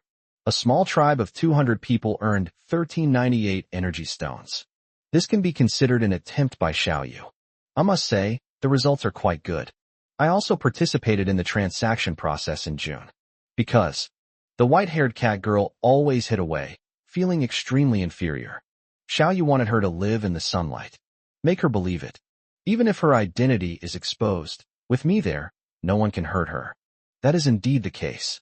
The moment the refugees saw the Catwoman, they were terrified. Many others also expressed hostility and hatred. However, faced with the powerful Maple Leaf tribe, none of these people dared to make any rash moves. And after the Earth Dragon turtle sets off again, more than 200 refugees quickly spread the news of the Maple Leaf tribe. This is also one of the reasons why Xiao Yu was willing to stop and trade with these small tribes. These refugees wandered the wilderness all day, searching for food and water. Before long, everyone in the wilderness will know that the Maple Leaf tribe has food and water. When that time comes, it will be very easy for me to trade and sell goods. Chapter 67: A New Force in the Wilderness, Dragon City. Tick-tock, tick-tock. In the dead of night, in a dark and damp cave. A few drops of water dripped down from time to time. Two shadows danced on the mountainside in the firelight. On the top of their heads, there are two pointed protrusions. Those were rabbit ears and wolf ears. These two figures were none other than the two orcs who had come out to search for June. Rabbit-eared girl Shi, wolf girl Qisha. Now, the two women squatted under the water droplets, craning their necks to catch the falling liquid. This water is extremely bitter and really hard to drink. But we haven't found a new water source in 2 days. The two women had cracked lips. If they didn't drink water soon, they would die of thirst. Until a moment later. 7 kills. I've finally found out about June, said the rabbit-eared girl, Shi. Where is she? Wolf girl Qisha suddenly stood up, a glint of light flashing in her pale blue eyes. She possesses the power of the ferocious wind wolf, and her sense of smell is 100 times that of an ordinary person. But after several days, she still couldn't smell the scent of June, and she was getting very anxious. I'm worried something might have happened to June. Did she get captured by humans? I heard. The rabbit-eared girl, Shi, glanced at her companion, her brow furrowed, and said, I heard that a small tribe has tamed a giant monster, and they're trading with refugees everywhere. And that tribe has also captured a cat-eared girl. What? June really was captured by humans? Oh whoa. Upon hearing this, the wolf girl Qisha roared to the sky, her eyes flashing with cold light. June is her best friend. Who on earth is this damned human who dares to capture June? And June is so beautiful, cute, and charming. If she is really captured by humans, will they bully and humiliate her? Upon thinking of this, the wolf girl instantly flew into a rage, gritting her teeth. Don't let her know who that person is. Sooner or later, she'll tear that person to pieces with her claws. Don't be impulsive. Now that we've found traces of June, let's go check it out immediately. As long as we follow her scent, we're sure to find her. That's right. I can find her by smelling the places she's been. Let's leave right now.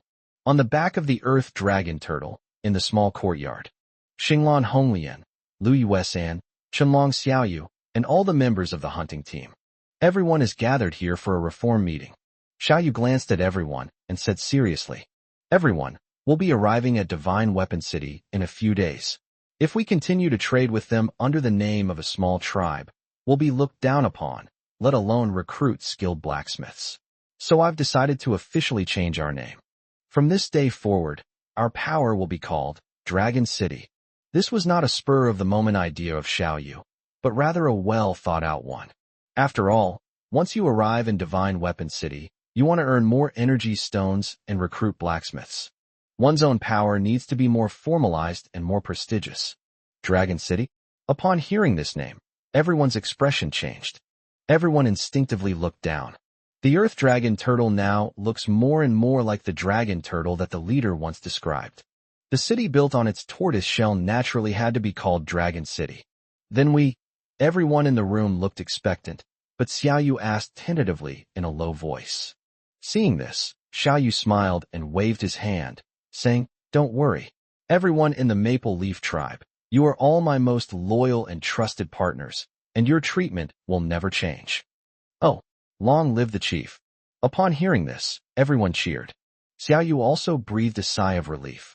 Xiao Yu's lips curled slightly, and he raised his hand as if to press down. As long as the people of the Maple Leaf Tribe don't give up and become lazy, they will always be my loyal followers. Xiao Yu naturally wanted to support his most loyal subordinates as much as possible. This is also to set a benchmark and let newcomers see it. Being absolutely loyal to the city lord naturally brings many benefits. Once everyone quieted down, he continued. However, if we are to establish a truly powerful force, everything must change. Dragon City must be formalized. Therefore, from now on, the city lord's mansion will no longer provide you with food, water, and other necessities. All living expenses must be earned through your labor and fighting. Of course, this was to ensure that everyone had food to eat. From now on, everyone can earn merit points in Dragon City. Xiao Yu and the women skinned the ferocious beasts and planted vegetables and fruits. The elderly and children fired ceramic bricks, forged iron, etc. The soldiers' daily training is also a mission. They receive rewards for completing the assessments. There are rewards for advancing one rank in strength. Patrols, night watch, hunting, etc. All of these will come with generous rewards. Additionally, one energy stone equals 1 merit point. In other words, energy stones can be exchanged for merit points. Xiao Yu announced loudly, and everyone who heard it was filled with excitement. Only Honglian and Xiao Yu were taking notes quickly with charcoal pencils. Honglian is Xiao Yu's personal assistant and deputy leader. She has to record everything and convey Xiao Yu's orders. Xiao Yu, on the other hand, wanted to write it down first and then study it carefully when she got back. Especially the city lord just mentioned quite a few punishment systems. She had to remind her husband not to make any mistakes and to keep an eye on his men. Can everyone earn merit points? Even if we die in battle, our families will be able to survive. Thank you, leader. Originally, the soldiers who had Xiao Yu's concerns about being marginalized were all delighted to learn that even the elderly, weak, women and children could find work and contribute to Dragon City. After all, the hunting team was risking their lives outside and could perish at any moment. When a soldier falls, his family may lose the ability to survive and can only wait to die. But now, even the elderly and children can support themselves. They can fight even harder now for the great leader, know the city lord. At that moment, everyone's eyes lit up. They seemed to see the near future. Longqing is booming and thriving, rising to become a behemoth. And these people, as members of Dragon City, their contributions also played a part in the development and growth of Longqing. Subsequently, Xiao Yu announced a series of policies and reforms. For example, before, when there was a shortage of water for bathing and washing hair, everyone had hair that looked like dry straw. Everything is a mess, all tangled up. Xiao Yu demanded that everyone wash themselves thoroughly. Men's hair was all cut short, while women could keep their hair long, but it had to be washed clean. Some of the laws from the previous life have also been brought over to serve as a warning to everyone. To make it look more upscale, he also renovated his courtyard. The walls alone are over 10 meters high. In addition, the swimming pool I promised the girls has finally been built. It covers an area of over 200 square meters, allowing a group of people to freely explore. The entire courtyard has been expanded several times, covering an area of over 3,000 square meters. Finally, it has some of the class of a city lord's mansion. Chapter 68 Hall of Merit. 5th Order Enhancement Elixir. 3 days later, next to the city lord's mansion, a tall building with the words Hall of Merit written on its top appeared. This is the newly built Hall of Merit, where you can exchange for daily necessities. At that moment, a group of women had gathered here, blocking the way, and were chattering away. I've been working hard these past few days, and it's finally time to settle my weekly merit points. Ha ha, I earned 2 merit points in just 1 week. What a pleasant surprise. Huh? You and your husband together have 5 points? Plus the energy stones he got from hunting ferocious beasts, which he exchanged for 11 merit points. That's 16 points a week? Impressive. Yeah. Shouldn't we have an extra meal to celebrate tonight? Haha. That's easy to say actually. Xiao Yu's family is doing much better. Captain Shenlong is very strong, and he can earn dozens of merit points every day just by hunting and patrolling. Xiao Yu has also been appointed as a supervisor by the city lord, with a weekly salary of 10 merit points, plus various benefits. Originally, upon learning that the leader had arrived in Divine Weapon City, they would have recruited a large number of outstanding talents to join them. Everyone in the Maple Leaf tribe felt a strong sense of crisis and worked even harder, not wanting to be marginalized. Now, with the merit point system in place, everyone feels much more at ease. But having something to look forward to made me work even harder. Because there are now many more counters in the Hall of Merit, filled with a dazzling array of goods. A vibrant red tomato, 10 merit points per tomato. Golden ears of corn, 15 merit points, /ear. Crystal clear night shining dew, 50 merit points, /drop. The Bodhi fruit, capable of curing all ailments, costs 1,000 merit points per fruit. These things exude a refreshing fragrance that makes one yearn for them. Each one of them has a fatal attraction for everyone. In order to enjoy these delicious foods and treasures, the hunting team trained relentlessly, fighting to the death, all in the hope of constantly breaking through and obtaining rewards. Xiao Yu and the other women took meticulous care of the vegetables and plants every day. and the elderly and children, in order to gain respect, also worked very hard in firing ceramic bricks. In short, the merit point system has ignited everyone's enthusiasm, with everyone's doubled efforts. Agriculture, hunting, and ceramics production and launching all developed rapidly. Everything is getting better and better. Today is the first merit point settlement, settling everyone's merit points. With merit points, everyone can exchange them for what they want. Quiet down, everyone. Xiao Yu gave a low shout to the group of women. The women immediately quieted down. Xiao Yu then looked at Honglian, who was in charge of the Hall of Merit, and said, "Leader Honglian, I would like to exchange for 6 drops of Night Shining Dew." 6 drops of Night Shining Dew, 300 merit points. Are you sure you want to exchange them? Honglian looked at Xiao Yu in surprise, somewhat taken aback. It's not that I doubt the other party can come up with that many merit points. After all, Qianlong had entrusted Xiao Yu with at least several hundred merit points. Honglian was surprised that Xiao Yu, who was usually stingy, would be so willing to spend money. Yes, Sister Xiao Yu, this Night Shining Dew is too expensive. Even if your family is rich, you can't be so wasteful. A group of women stared wide-eyed in disbelief. A single drop of dew is worth more than several ears of corn and several tomatoes. If it were them, they would absolutely not be willing to buy like that. However, Xiao Yu said firmly, "I'm sure I'll buy it." She also craves delicious foods like tomatoes and corn on the cob. However, she was in charge of growing the vegetable plants and knew how fast they grew. In a while, vegetables will pile up in Longcheng, and prices will naturally drop. Most importantly, Xiao Yu felt that instead of thinking about eating well, she should enjoy life. Instead of wasting merit points on treasures that boost strength, let your man improve his power. Once Qianlong's strength increases, he will naturally earn more merit points faster. As she spoke, she handed Honglian a palm-sized wooden plaque, which was a tool used by Longcheng to record merit points. Okay. Honglian nodded and subtracted 300 from the number 546 on the wooden sign.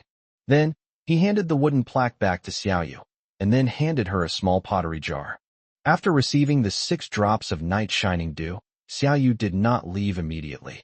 Instead, she looked towards a certain spot on the counter and asked, "Red Lotus Leader, how many merit points does a Tier 5 enhancement elixir cost?" Upon hearing this, Honglian looked at a plaque in the corner and explained with a smile. Enhancement elixir. It costs anywhere from 100 to 10,000 merit points. This is a mysterious potion that can strengthen the physique of warriors. The more potent the elixir, the higher its price. However, it is still in the experimental stage. Once the experiment is successful, the 5th-tier secret medicine should fetch no less than 10,000 merit points.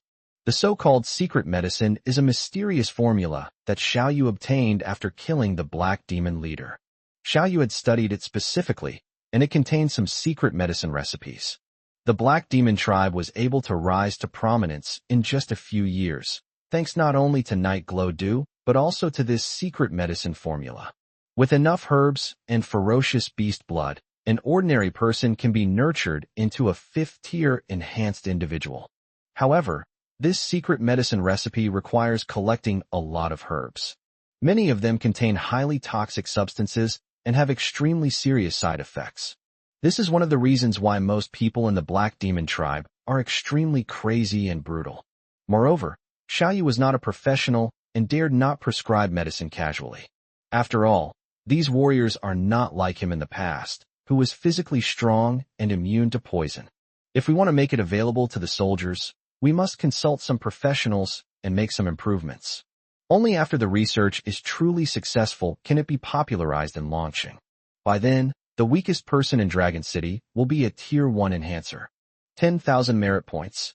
Everyone was shocked when they heard this number. Only Xiao Yu's eyes gleamed with a sharp light. With her man's abilities, he could accumulate 10,000 merit points in just a few months. At that time, using the mysterious prescription, you will be able to reach the 5th level. She glanced at the Night Shining Dew in her hand, then looked at the 1st-tier secret medicine. This luminous dew. Not only is it given to her man, but she also has to take a drop herself. It's not for enjoyment. It's because with better physical health, the mind is clearer and work efficiency is higher. A moment later, Everyone had collected their merit points and were extremely satisfied. However, Xiao Yu and a few other outstanding performers received additional rewards.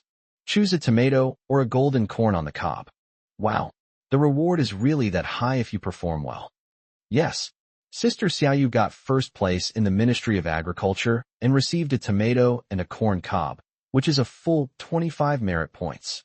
That's almost twice her weekly salary. I've made up my mind. Starting today, I'm going to study hard and do my best. I'll try my best to get a reward next time. Me too. I want to fire the best ceramics.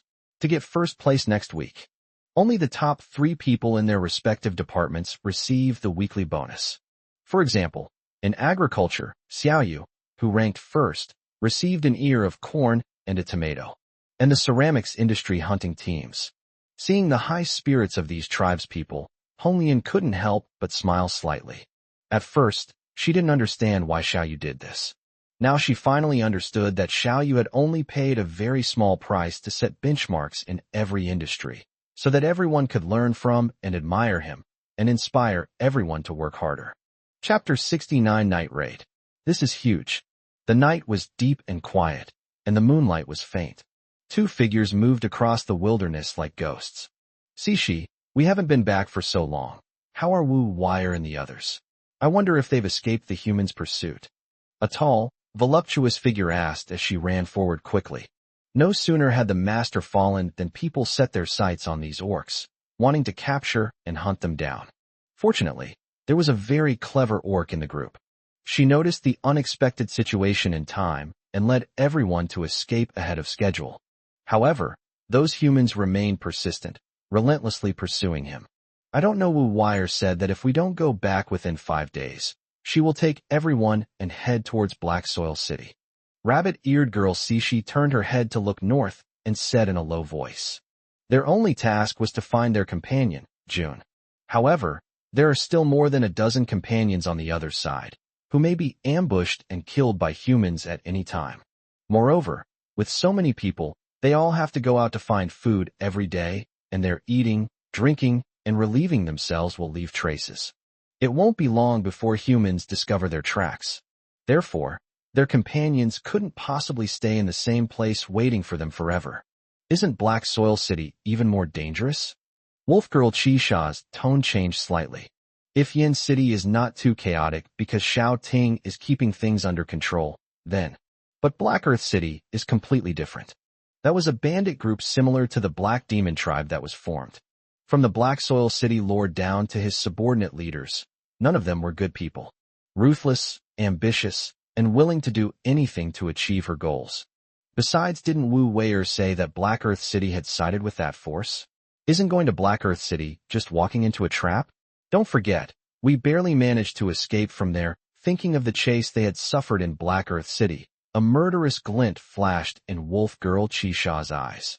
That time, a comrade died in Black Soil City while covering everyone's escape. This hatred is irreconcilable. None of them will forget. She said that although Black Soil City is becoming stronger and stronger, their attention is now drawn to Divine Weapon City, and the trade fair held every 2 months is coming soon. In short, this is our only chance, as long as we can get through the blockade of Black Earth City. Both the Divine Weapon City and the trade fair are extremely important to both Flame City and Black Soil City. Neither side can afford to miss out. This was also their only chance to escape. And then another few years of fleeing? Wolf Girl Chisha said bitterly. She fused with the power of the Wind Wolf. It also incorporates the wolf-like nature of the Wind Wolf. Deep down, a bloodthirsty and frenzied bestiality influences her. So she felt rather than endlessly fleeing like this, it would be better to fight to the death. Sniff, I can already smell June. As the Wolf Girl Chisha was speaking, she suddenly stopped and sniffed carefully. In that direction, seemingly sensing something, the Wolf Girl sped up and rushed straight in a certain direction. The rabbit-eared girl, Sishi, shook her head and followed closely behind. My God, this is huge. Soon, the 2 women stopped at the foot of a small hill. No, to be precise, this is not a mountain peak. It was a giant beast. Previously, they had inquired with the refugees and learned that there was a very large monster. At first, Both women thought that the refugees were talking nonsense and exaggerating as much as possible. But now, after seeing it with their own eyes, the two women realized that what the refugees had said was far too conservative. 7 kills, this monster is terrifying. June must have been captured and taken up there.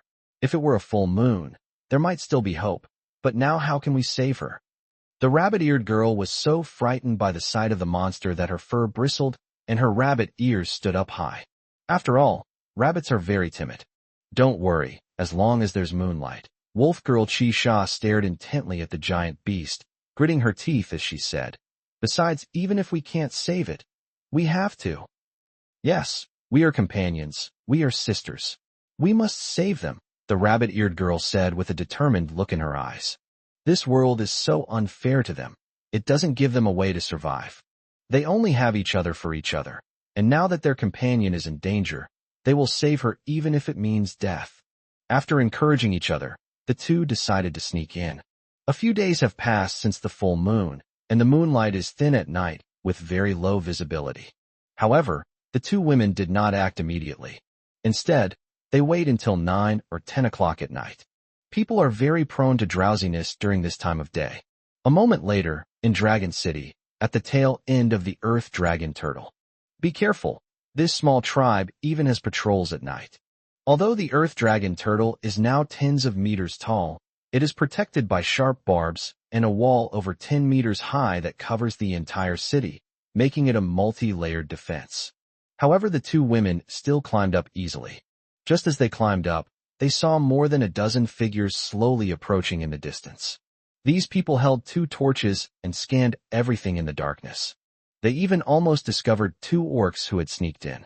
Fortunately, both women were peak 4th-tier orcs, and their figures were very agile. The two women, like 2 ghosts, slipped into a stone house and hid. Ugh, what's that stinky smell? Why does such a nice stone house smell so bad? Animals have a certain ability to see in the dark, so the two women could tell at a glance that the house looked very grand and luxurious, much more so than the black soil city lord's mansion they had ever seen. Moreover, after confirming by hearing and smell that there was no one in the stone house, he crawled in to hide. But just as she entered, the wolf girl Chi Sha suddenly pinched her nose. She inherited the wolf's talent, possessing an extraordinary sense of smell, instantly detecting strong odors.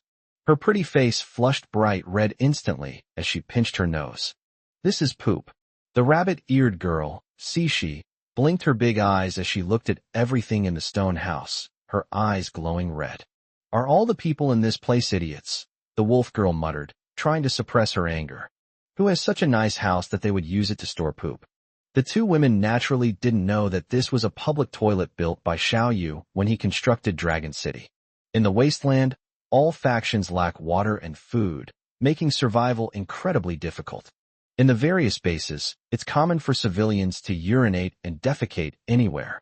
The Maple Leaf tribe was like that before. No matter where you go, you might accidentally step on gold. In order to correct the habits of his people, Xiao Yu also issued a notice strictly prohibiting urination and defecation indiscriminately. To implement this policy, Qianlong sent people to supervise various parts of launching for several consecutive days. He even threatened that anyone who dared to urinate or defecate anywhere would have to eat it. It took many days to correct the habits of these 200-plus people. A moment later, when both women were almost holding their breath from their asthma, the patrol team finally walked away. The two women breathed a sigh of relief and were about to leave when the rabbit-eared girl, Sishi, suddenly looked towards the corner of the toilet, pointed to a large wooden tub, and exclaimed in shock, "7 killers. Look what's in there." Hiss. This is Chapter 70 Life or Death Crisis. What? Hiss. Wolf girl Chi Sha approached with a blank expression. The next second, she gasped. This large wooden tub was filled to the brim with clear water. Then look at all that poop in the toilet. A bunch of extravagant fools. They'll get struck by lightning sooner or later. The two women exchanged a glance and said through gritted teeth. They were so poor after their long journey. They were exhausted like dogs, and even getting a sip of water was incredibly difficult for them. As a result, the people in this place actually use water to flush their excrement? Is there no justice left? Is there no law left? Since you don't conserve water, then we won't be polite. The two women exchanged a glance, then plunged their heads into the bucket and drank a ton of it. A minute later, the two women finally poked their heads out, satisfied. Due to prolonged dehydration, their lips became chapped and their skin became rough, but now, the two women seemed to have been thoroughly nourished, and their bodies were full of vitality. Then, the two women quickly left the restroom, hoping to find their sister. But soon, both women were instantly dumbfounded. What kind of place is this? There are so many high-end stone houses here. Although they are small, the walls are perfectly square, without any protrusions or depressions, and are so smooth even the Lord of Black Soil City couldn't afford to live here.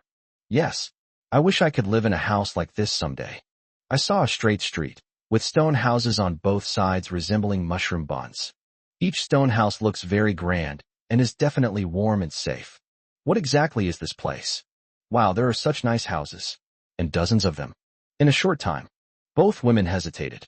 If June was really brought here, even if she was kept as a sex slave, I could live in a house like this every day. It seems not bad.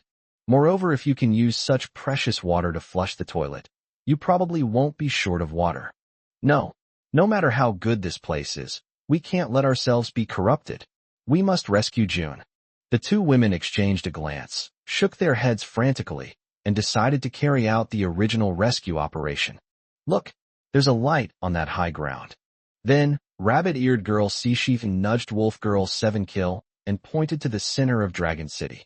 There stood atop a high hill, 10 meters above the horizon. A tree over 100 meters tall emitted a faint green glow in the dim night. Like a beacon, it illuminated an area of several hundred meters around the high ground. At the same time, a cool sensation spread rapidly. Even the two women who had just climbed to the tail of the earth dragon turtle felt a cool sensation.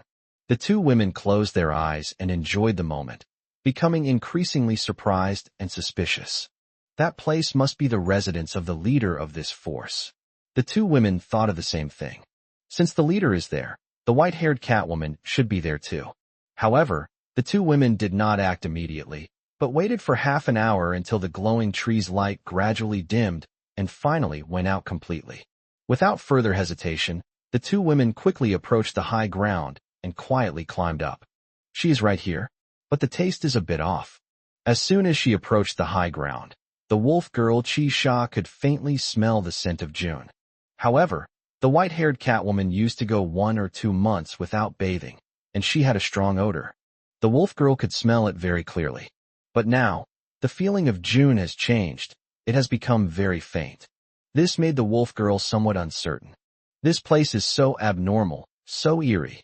Wolf girl Chi-Sha has a very sharp intuition. As soon as the two of them sneaked into the highlands, she felt that there was something strange about everything. She felt that this place was even more dangerous than the Black Soil City Lord's mansion. Yes, once we rescue June, we'll escape immediately. Rabbit-eared girl Cixi nodded in agreement. The two women whispered among themselves, their eyes fixed on the city lord's mansion, wanting to get closer and investigate. However, what they didn't realize was that 2 butterflies on the glowing tree above them had already locked onto them and were quietly flying over their heads, sprinkling a layer of translucent powder. Oh no, there's danger here. Run. Suddenly, the wolf girl Chi-Sha sniffed sharply and cried out in surprise. As he spoke, he grabbed the rabbit-eared girl and tried to turn and run away. But just then, hiss hiss hiss, suddenly, a steel monster 5 or 6 meters long emerged from the ground. The steel monster had barely appeared when it hurtled towards them like lightning. Ah, Cixi. No. Inside the city lord's mansion, a faint flame flickered on a candlestick. This is the combustible grease that Xiao Yu found, which can be used as kerosene for lighting. Inside the room, June was staring blankly at the moon outside the window. Seeing this, Xiao Yu smiled and asked, "Are you thinking about your companions?"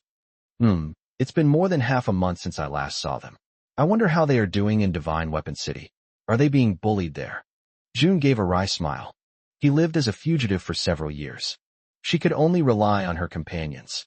She knew that her companions no longer wanted to escape. Fortunately, we finally settled down in Divine Weapon City. However, she always had a vague sense of unease. Moreover, The closer they got to Divine Weapon City, the stronger this sense of unease became. Especially tonight, I suddenly felt a strange palpitation. If you miss them, once you get to Divine Weapon City, bring them with you to join Dragon City. This is your home, and it can be their home too, Xiao Yu said earnestly, regardless of whether it's for those exceptionally talented orc warriors. Or perhaps it's because he genuinely likes this obedient and sensible cat girl. He hoped to get those orcs to join Dragon City. Get some rest. I've prepared a gift for you. I'll give it to you tomorrow. Seeing the white-haired Catwoman staring blankly at the waning moon again, Xiao Yu reached out and flicked her forehead. A gift for me? Oh, June suddenly realized, a hint of surprise flashing in her eyes. Xiao Yu actually prepared a gift for her. What could it be? But at that moment, a sense of unease rose in her heart again. Is it just my imagination? I can actually smell Cixi and Qixa's scent? No. Cixi and Qixia should be safe and sound in Divine Weapon City. How could they be here? It seems it's because I miss them so much. The white-haired Catwoman shook her head with a wry smile and turned to go inside to rest. But just then, a cry of alarm rang out. Ah, Cixi. No. The white-haired Catwoman's pupils instantly contracted. Without the slightest hesitation, she rushed out like a madwoman. At the same time, its white fur instantly turned as black as ink. Her sky-blue eyes turned into one blue and one green, making her extremely alluring. He transformed into a black shadow and charged straight out. And at this moment, under the glow in the dark tree, the wolf girl smelled a peculiar fragrance and immediately warned the rabbit-eared girl that there was danger. However, just as they were about to escape, they saw two butterflies fly over and shower them with a large amount of hallucinogenic powder. The moment they were hit by the powder, both women felt dizzy. Even various afterimages appeared in front of me. Chapter 71 The City Lord's Absolute Defense. At the same time, a steel monster, 5 or 6 meters long, emerged from the ground. It crashed straight into the two of them, moving with lightning speed and possessing a terrifying force like a mountain. It looks like we're about to run into Cixi. Cixi is merged with the power of the demon rabbit and is best at speed and jumping, but his physique is quite average. If you were hit by this monster, you would likely be killed instantly. At the critical moment, the wolf girl Qixia finally regained consciousness. She suddenly looked up at the sky, where a crescent moon hung in the sky. The moment I saw the waning moon, the wolf girl's pale blue eyes instantly turned a blood red. His body began to change rapidly. Her already impressive figure swelled up considerably, instantly bursting through her animal skin clothing. Its entire body was covered in grayish-white hair. He transformed into a werewolf 3 meters tall. His hands also transformed into sharp, gleaming wolf claws. At that moment, she moved with lightning speed, instantly pounced on Cixi's side, and pushed her away with a palm. She herself, however, was exposed to the steel monster's attack range. Just as the wolf girl was about to dodge, the sky suddenly darkened. The wolf girl's fur quickly disappeared, her size shrank, and she returned to her human form. Qixia looked up and found that the crescent moon in the sky was actually covered by dark clouds. How is this possible? Why would this happen? Seeing the steel monster charging towards them, a sense of despair washed over them. She's too weak right now. She can't possibly dodge this attack. Bang! The moment he was hit, Qixia's body flew backwards for hundreds of meters like a tattered sack. He slammed his fist against a wall and coughed up blood. 7 kills. The rabbit-eared girl screamed shrilly, bursting into tears. It's all her fault for reacting too slowly, which caused Qixia to be seriously injured. Don't come any closer. I'm stopping it. You should run. Seeing the two butterflies swooping down again, spewing out large amounts of white silk as if trying to capture them alive, and the steel monster glaring menacingly ready to charge at them again at any moment, Qixia wiped the blood from the corner of his mouth and said coldly, "But, stop talking nonsense. I'll be fine once the moon comes out. Let's go." Qixia gritted his teeth and stood up again, tearing off a large number of white threads to open a path to survival for the rabbit-eared girl. "I'm sorry. Qixia will definitely come back to save you." Wah! Seeing her companions risking their lives to protect her, the rabbit-eared girl gritted her teeth, turned around, and ran away. She really wanted to stay and help. However, she's only good at running away, not fighting. Staying here will only be a burden to my companions. The two butterflies immediately began to spin silk again, trying to entangle the rabbit-eared girl. But, suddenly, the rabbit-eared girl lay prostrate on the ground, just like the wolf girl. In an instant, she transformed into a snow-white rabbit over a meter long. With a single leap, the rabbit flew more than 10 meters away. After several leaps, they had already escaped over 100 meters away. The rabbit is too fast. Before the two butterflies could react, the rabbit had already jumped out of Dragon City. It vanished completely into the darkness. "Awo!" The pangolin roared angrily. Its eyes were fierce, and its scales stood on end, showing its anger. Its master ordered it to guard the city lord's mansion, but it escaped due to an intruder. The next second, it charged at the werewolf in front of it again, trying to kill it by crashing into it. "Am I going to die here?"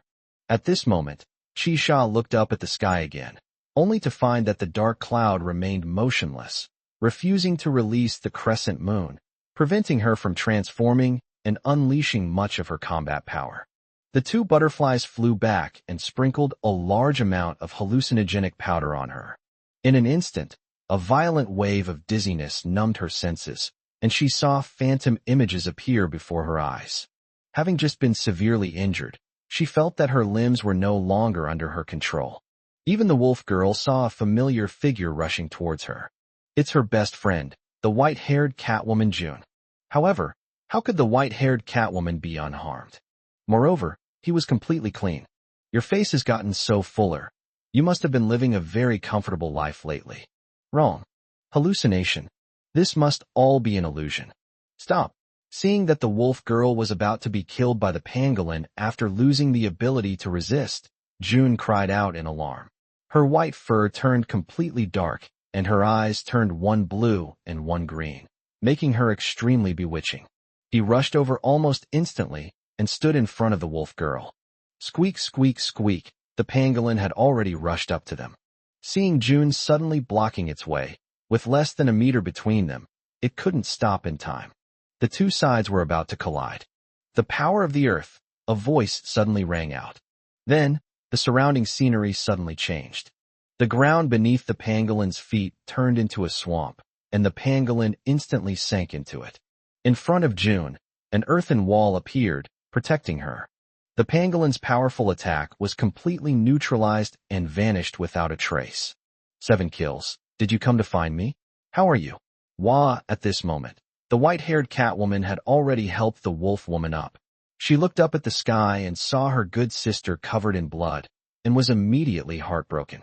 She was well aware of the werewolf's abilities, which were highly unstable. Moreover, Xiao's sudden intrusion into Dragon City is likely because he came to find her. However, some misunderstandings occurred, which led to this situation. "Is it you and June?" "No, you're hallucinating," the wolf girl said, her eyes glazed over. But the next second, she suddenly tried to push this imposter away. Although Catwoman is very clean. However, her Catwoman isn't so clean. However, as soon as she pushed hard, a violent wave of dizziness hit her, and she collapsed to the ground. 7 kills. "Wake up!" Wah, June cried out in anguish. On the night of the full moon, the wolf girl possesses great strength and extraordinary self-healing abilities. However, tonight, the sun is obscured by dark clouds, and her strength has been greatly reduced. Not to mention, pangolins have such a strong impact force that even animals of a higher rank cannot withstand a single impact. Moreover, this is only the peak of the 4th rank, Xiao. Now, most of her bones have been shattered. This is absolutely fatal. But the moon just wouldn't come out. Let me see. At this moment, Xiao Yu, who had just arrived, communicated with the pets and instantly understood everything. He crouched down to examine her and found that the wolf girl was indeed seriously injured. She was like a piece of porcelain about to fall apart, unable to even move her body. Xiao Yu grabbed a bodhi fruit from his palm and stuffed it directly into the wolf girl's mouth. The moment she consumed the bodhi fruit, the wolf girl's previously ashen face began to regain its rosy hue. "The injuries are too severe. One bodhi fruit is not enough." Xiao Yu reached out and placed his hand on the other's hand. With a thought, he immediately used his healing power, and a large amount of green energy surged into his body. Instantly, under the dual healing power of the Bodhi fruit and healing energy, the shattered bones and internal organs inside the wolf girl's body began to heal and repair rapidly. As her injuries gradually healed, her wolf-like state completely disappeared. Chapter 72: The Desperate Orcs. At this moment, what appeared before Xiao Yu was a completely naked woman. The pair of massive muscles left Xiao Yu speechless, not to mention those well-defined abs. Just a few minutes later. Phew, I'm still alive? The wolf girl struggled to sit up, her eyes wide open as she looked at the cat girl. His pale blue eyes were filled with astonishment and shock. She looked up at the sky, but the moon was still obscured by dark clouds, and there was no moonlight. How did she recover? 7 killers. I'm so glad you're all right. I thought sob. Are you really June, my catwoman? The wolf woman, finally regaining her senses, looked at the white-furred catwoman with suspicion. But June isn't as clean as you, as beautiful. You're fake. As he spoke, he sniffed at the catwoman's chest, only to be ruthlessly pushed away. Next came the heartwarming scene of the best friends recognizing each other, so Xiao Yu didn't disturb them. He looked at the 2 butterflies hovering above his head, and the pangolin. Upon seeing its owner looking over, the pangolin immediately tucked its tail between its legs and lay prostrate on the ground. Xiao Yu has already awakened its intelligence, although it only has the mental capacity of a child of a few years old. However, it's also clear that the wolf girl and the cat girl have a relationship. Seeing that they had caused trouble, they were naturally afraid of being scolded and displeased by their master. Xiao Yu patted the pangolin's head and smiled reassuringly. It's not your fault. You did a great job. As he spoke, he fed each of the 3 pets 100 energy points as a reward. This was just a false alarm. However, this also fully demonstrates that the combination of 2 butterflies and a pangolin is simply invincible. As long as they are there, no one can break into the city lord's mansion. After being comforted by Xiao Yu, the pangolin instantly recovered and happily wagged its tail a few times before burrowing back underground. What did you say? That man saved you. After hearing Catwoman June's explanation, Wolfwoman's eyes widened instantly. She stared warily at the man not far away, her face full of suspicion. Isn't it him who captured you and humiliated and toyed with you every day? Having been captured and hunted by humans for years, she had long since lost hope in them. My cat girl is so pretty and so silly, she's so easy to fool. What nonsense are you talking about? Shut up. Hearing this, June turned pale with fright and quickly covered the wolf girl's mouth. Where did this wolf girl hear such rumors? She and Xiao Yu are completely innocent. As she spoke, she secretly glanced at Xiao Yu, afraid that he would misunderstand. And do you know that you were almost dead just now? It was Xiao Yu who gave you a Bodhi fruit and saved you. What happened just now almost scared June to death. I thought my best friend Qisha couldn't hold on and was going to die. As a result, Xiao Yu created another miracle. In the blink of an eye, almost all of Qisha's injuries were healed.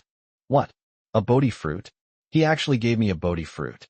Upon hearing the words, Bodhi fruit, Qisha's eyes widened instantly in shock. No wonder, it healed such a serious injury. She also clearly felt that the beastly instincts that had been stirring within her had subsided. It turns out that this man had obtained the Bodhi tree. To save her, they even generously gave her one to eat. She felt that as long as she didn't use her abilities, I won't be affected by my animalistic instincts for the next year or 2. And you just ripped your clothes off, now you're completely naked. June looked the wolf girl up and down with a teasing gaze, lingering on her breasts for a moment, and then slightly pursed her lips. Hers isn't small either. But compared to this woman, he still pales in comparison. But she'll grow up when she's older. Why didn't you say so sooner? Upon hearing this, the wolf girl subconsciously looked down, then glanced at the man not far away. No wonder that man kept glancing in this direction, whether intentionally or unintentionally. It's all right, it's just a man, so it's okay that I was seen naked. A moment later, the wolf girl was led into the room by the cat girl and breathed a sigh of relief. Huh, why did I say it's okay if he sees you naked? All right, hurry up and take a shower. You're covered in blood. June pulled the wolf girl and pushed her into the bathroom, urging her on. The wolf girl's lips were cracked, Clearly, she was very thirsty. After taking a shower, she still needs to get some drinks. Hey, I just washed it last month. I'll just scrub it with sand later. Besides, you fussy Catwoman, don't you know how precious water is? Qixia took the animal skin coat that Lu Yu handed him without a care and was about to put it on. She and Cixi had to endure their thirst the whole way, let alone take a bath. However, Catwoman pushed her into the bathroom. Then, they brought in a strange creature the size of a human head. Slim, slime. June patted the slime's head, and little slime immediately understood. Its two little hands instantly stretched out and quickly transformed. One hand became a long water pipe as thick as a finger, which was put into a large wooden bucket. The other hand became a shower head. As little Shi activated his ability, instantly, a large amount of moderately hot water gushed out, drenching the wolf girl completely. This is a method of use that Xiao Yu developed by combining Xiao Shiyu's abilities. It can not only purify sewage, but also regulate water temperature, making it an essential household item. A moment later, oh, that feels so good. Qixia subconsciously let out a satisfied groan and stopped struggling. Letting the Catwoman scrub her body, she tossed her beautiful, long, gray-white hair and complained. Honestly, you Catwoman, you've completely fallen. We don't even have drinking water, and you're using so much water to bathe? Aren't you afraid of getting struck by lightning? The two of them used at least several buckets of water for bathing. It's enough for a dozen or so of them to use for many days. Since you're afraid of getting struck by lightning, why don't you just not wash it? June teased with a laugh. No way. We're best friends. We should share good fortune together. And don't worry if you really get struck by lightning. I'll definitely run away immediately. The wolf girl gritted her teeth and said indignantly. The thought that while they and their group were living in misery, Catwoman was enjoying life here was unbearable. The wolf girl felt a little resentful. Snort. June snorted and rolled her eyes, asking, Speak. What exactly happened? Didn't you join Divine Weapon City? Why are you still doing so poorly? And why did you suddenly come looking for me? It's a long story. Then let's make this quick. Next, Qixia recounted the orc companion's ordeal. Those few days in Divine Weapon City, though brief, were the happiest days of our lives.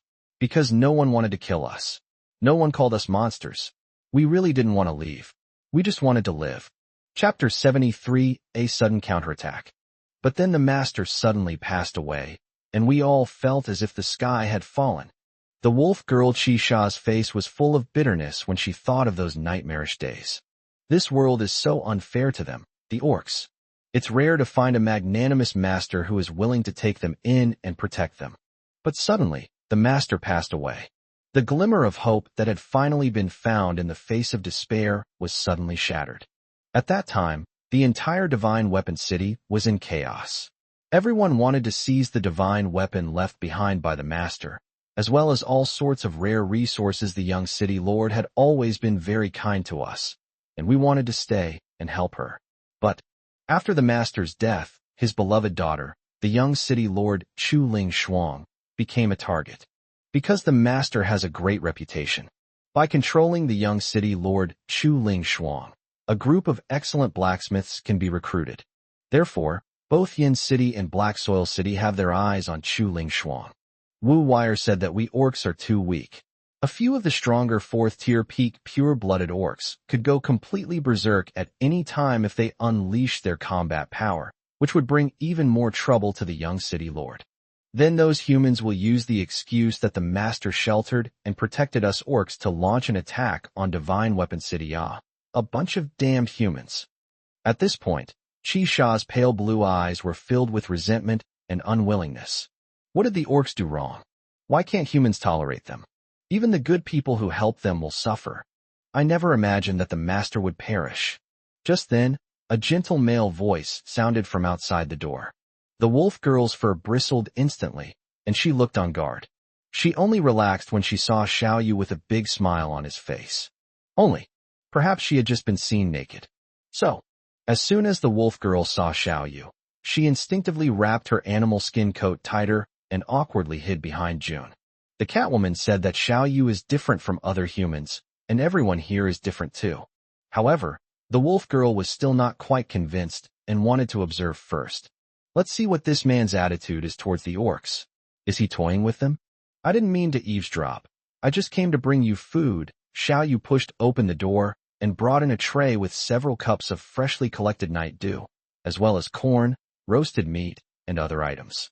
He also deeply admired that magnanimous and universally respected master. I had originally thought that I could ask the City of Divine Weapons for some forging techniques. Unexpectedly, we received such terrible news before even reaching Divine Weapon City. It's truly heartbreaking. Thinking of this, he looked at the wolf girl in front of him. You must be very hungry. Eat something first. The wolf girl's lips were cracked, clearly indicating that she was both hungry and thirsty. Moreover, it seems they came specifically to rescue her because they thought June was in danger. Xiao Yu also greatly admired the other party's courage in venturing into dangerous territory for the sake of her sisters. Therefore, he naturally had to treat them well. I'm not hungry, Glug, Chi Sha said, biting his lip in a defensive argument. No matter how hungry or thirsty the orcs are, they will not easily bow down to humans. But the next second, a growl came from my stomach. The main thing is that as soon as Xiao Yu entered, a rich aroma of food wafted over. She and Sishi in order to avoid fighting the ferocious beast. We've always eaten wild vegetables, but they're bitter and don't keep us full. Now, when I smell something delicious, I can't resist the temptation for a second. June, your friend is a bit shy. Xiao Yu teased with a smile, seeing the wolf girl hiding behind June and occasionally peeking at him. Such a mature and sexy figure, yet she acts like a shy little girl, quite a contrast. I'm not shy. I'm just, the wolf girl sneered. As he spoke, he puffed out his chest in a show of defiance, trying to appear very imposing.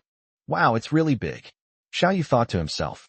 And the wolf girl's eyes are light blue with a captivating light, much like a husky's. Xiao Yu couldn't help but think of that husky lady on earth. An angelic face, a devilish figure. By the way, should I send someone out to look for your companion? Noticing the wolf girl's unfriendly gaze, Xiao Yu changed the subject. Since it was a misunderstanding, he decided not to hold the two women accountable for sneaking up there. June and Seven Kills exchanged a glance, then shook their heads. Sishi is very timid. She was just frightened. If we send out a large number of people again, she will definitely think that we are going to arrest her.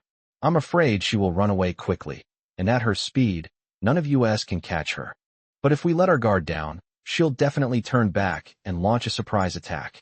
If it were the wolf girl Chi Sha who went out to search, she would definitely find the rabbit-eared girl.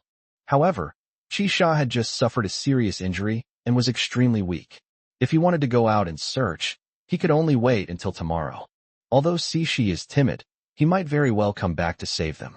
The best course of action now is to relax our guard, do nothing, and wait here. In that case, we'll do as you say. Xiao Yu nodded in agreement. He immediately gave orders to the two colorful butterflies and the pangolin. If the bunny-eared girl really does turn around and launch a surprise attack later, just pretend you didn't see it. But he always felt that unless the other side was a complete idiot, they probably wouldn't come back to fight. Enjoy your meal at your leisure, Xiao Yu said, turning and leaving. Only after confirming that Xiao Yu had truly left did Chi Sha mutter under his breath. Why was he being so nice to us? Did he poison the food? Something like drugs? You know. She was still somewhat indignant about the man who had seen her naked. Moreover, she had personally witnessed that some humans enjoy playing this game, a technique known as praising first, then criticizing. I don't understand you at all. What are you thinking about? June glanced at the wolf girl, poked her forehead hard, and said speechlessly, besides, before you criticized her, why did you eat her food? Although wolf girl Chi Sha verbally criticized Xiao Yu, she secretly harbored resentment towards him. However, she showed no restraint, picking up a glass of milky white liquid. With a gulp, he drank it all in one go.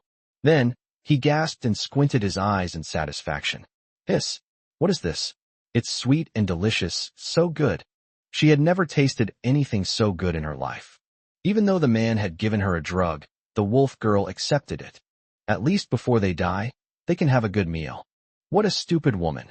Seeing the wolf girl pick up the night glow dew and gulp it down in one go, June's lips twitched, and she mocked. Do you know how much this cup of night glow dew you drank is worth? One drop is worth 50 energy stones. Chapter 74. Do you want to kill him? As the woman spoke, she held up her hand and gestured the number 5. People usually savor it drop by drop, appreciating it slowly. That stupid wolf girl actually gulped it down in one go. Cough, cough. The wolf girl choked instantly. If the night dew hadn't already been swallowed, she was worried she would spit it out. She stared wide-eyed at the Catwoman, then at the man's room next door. No wonder, after not seeing her for a while, Catwoman's skin has become supple and smooth. No wonder, she felt full of energy right now and wanted to fight someone. It turns out I was drinking this exquisite treasure. It's a pity I didn't even get a proper taste. In such a big cup, it must contain at least dozens of drops. How many energy stones would that take? Did that man think he could get such a delicious drink just because he saw me naked? She didn't mind letting that man look at her a few more times and just asking her for another drink. There's also corn and tomatoes. He grew these himself. Try some. That man actually has such abilities. He's practically inhuman. Next, with the Catwoman's introduction, the wolf girl sampled all the delicacies of Dragon City. The wolf girl instantly felt that she had wasted more than 10 years of her life. She had never tasted such exquisite food before. In that instant, she understood why the Catwoman had chosen to stay. How about it? Do you want to stay in Dragon City? You can eat these delicious foods often in the future. Watch as the wolf girl ate with her mouth full of oil, juices splattering everywhere, some even flowing into her deep ditch. June rolled her eyes with a look of disgust and tried to persuade him from the side. She knew that Xiao Yu had this purpose in preparing the food for the wolf girl. The beastmen have been hurt too deeply by humans, suffering both psychological and physical damage countless times. Therefore, beastmen are very hostile to humans, especially wolf girls. The last time the wolf girl and her other orc companions went to the city of divine weapons, they heard that the master was a man of great righteousness and willing to take them in and protect them. They tried to trust humans one last time. But now after the master's fall, their last hope has been destroyed. It won't be so easy to get those orc companions to have hope and join Dragon City. Join Dragon City? The wolf girl looked at the cat girl in surprise, pouting and squeezing out a few tears, saying, "Just for these delicious foods, you're not staying with us anymore? Everyone's waiting for you." She figured it out. The Catwoman lived a very comfortable life here and was completely corrupted. All right, stop with the act. June rolled her eyes and shoved the wolf girl who was nestled against her chest. I know you've been hurt by humans many times, but Xiao Yu is different. You've seen it yourself. He's very friendly to us orcs. So what? The wolf girl interrupted, her voice hardening through gritted teeth. Have you forgotten those who helped us? What became of them? Have you forgotten what Wu Wire said? We orcs are cursed by the heavens, neither human nor beast. If we enter the forest, ferocious beasts will devour us. Humans call us monsters, and they relentlessly hunt and capture us. Those who helped us all met with bad ends. The elderly couple were very kind, and the little boy was very compassionate, but their entire family perished in the fire. The master from Divine Weapon City was different too, but he died as well. This man is a good person. He's very kind to us orcs. But are you going to kill him? Upon hearing this, June fell silent. During their years on the run, they encountered many people. Not all people are bad. There are also good people like the master. However, they will all be killed once they are discovered. Those humans said that by sheltering and protecting orcs, they were betraying humanity and deserved to die. They were burned alive or stoned to death. June understood. It wasn't that Chi-Sha didn't want to stay. She just felt that if the orcs stayed, they would eventually kill Xiao Yu. Xiao Yu had saved them, and she didn't want to implicate this man. Xiao Yu is different. You'll find out soon enough, June said firmly. She knew that there was no way to persuade Chi-Sha now, but she knew very well that Xiao Yu is different. Once his companions see that Xiao Yu is different and can truly protect them, they will definitely be willing to join him. But why hasn't Cixi come back yet? The two women scrubbed each other thoroughly in the bathroom before coming out. It turned out that an hour had passed, but Cixi still hadn't returned. Maybe they wanted to come back in the early hours of the morning. Yes, that should be it. That's when people are most sleepy. How about we go to sleep first? After taking a hot bath, the two women became drowsy. Knowing that the bunny-eared girl would soon come back to fight, he decided not to wait any longer. Anyway, when the bunny-eared girl comes back, someone will naturally call them. Meanwhile, not far from the earth dragon turtle, in a dark cave. What should we do? What should we do? Should we go back to save them now? Or should we go find Wu Wire? The rabbit-eared girl, Cixi, paced back and forth in the cave, not knowing what to do. The fact that June is still alive means those humans won't kill them for the time being. And once the moonlight appears, Qi will be able to recover. But if I go back now, even the 7 killers, who are so powerful, were instantly killed. I'm so weak. I might be killed by those 3 monsters before I even find them. So, thinking of this, a resolute look flashed in the rabbit-eared girl's eyes, and she finally stopped hesitating. She quickly drew several patterns with stones in a corner of the cave. Then he glanced at the earth dragon turtle again, took off running, heading straight north. Dragon City, at the entrance of the city lord's mansion. Tap tap tap. A series of rapid footsteps rang out. Immediately afterwards, Qianlong led a group of armored warriors and charged over quickly. Lord City Lord, I was responsible for guarding the city, but I failed in my duty and was unaware that someone had infiltrated the city. Please punish me. Qianlong was sweating profusely and almost knelt down as he spoke. The city lord has just announced the name change to Dragon City, hoping to realize his grand ambitions. His wife, Xiao Yu, also gave him a serious warning, urging all his men to be cautious. As a result, the patrol team ran into a big mess that very night. 2 people infiltrated Dragon City, and the patrol team didn't even notice them. Fortunately, the city lord has a group of powerful, ferocious beasts guarding him. Otherwise, he wouldn't even know that the city lord's mansion had been robbed. If that were to happen, they would be guilty beyond redemption, even if it meant certain death. Lord City Lord, this is our fault. It has nothing to do with the captain. If you must punish someone, punish us instead. A dozen soldiers immediately bowed and said. The 12 of them were the soldiers responsible for tonight's patrol. Chapter 75. You say this is your daily 3 meals? All right, this isn't your fault. Xiao Yu simply waved his hand after hearing this. He knew that the soldiers had heavy tasks every day. Intense training in the morning, hunting in the afternoon, and patrolling in shifts at night. Moreover, Longqing's current territory spans tens of thousands of square meters, which is truly enormous. With only 65 soldiers, the number is indeed too small, so it is naturally difficult to take care of every corner.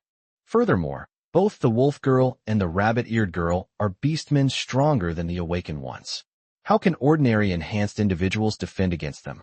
Furthermore, he believed that he would definitely make a fortune this time he went to Divine Weapon City. When the Earth Dragon Turtle evolves again, its territory will increase tenfold once more. With just a few dozen people, it's impossible to defend the entire Dragon City. We need to recruit more. The next morning, inside the city lord's mansion. I haven't slept this soundly in ages.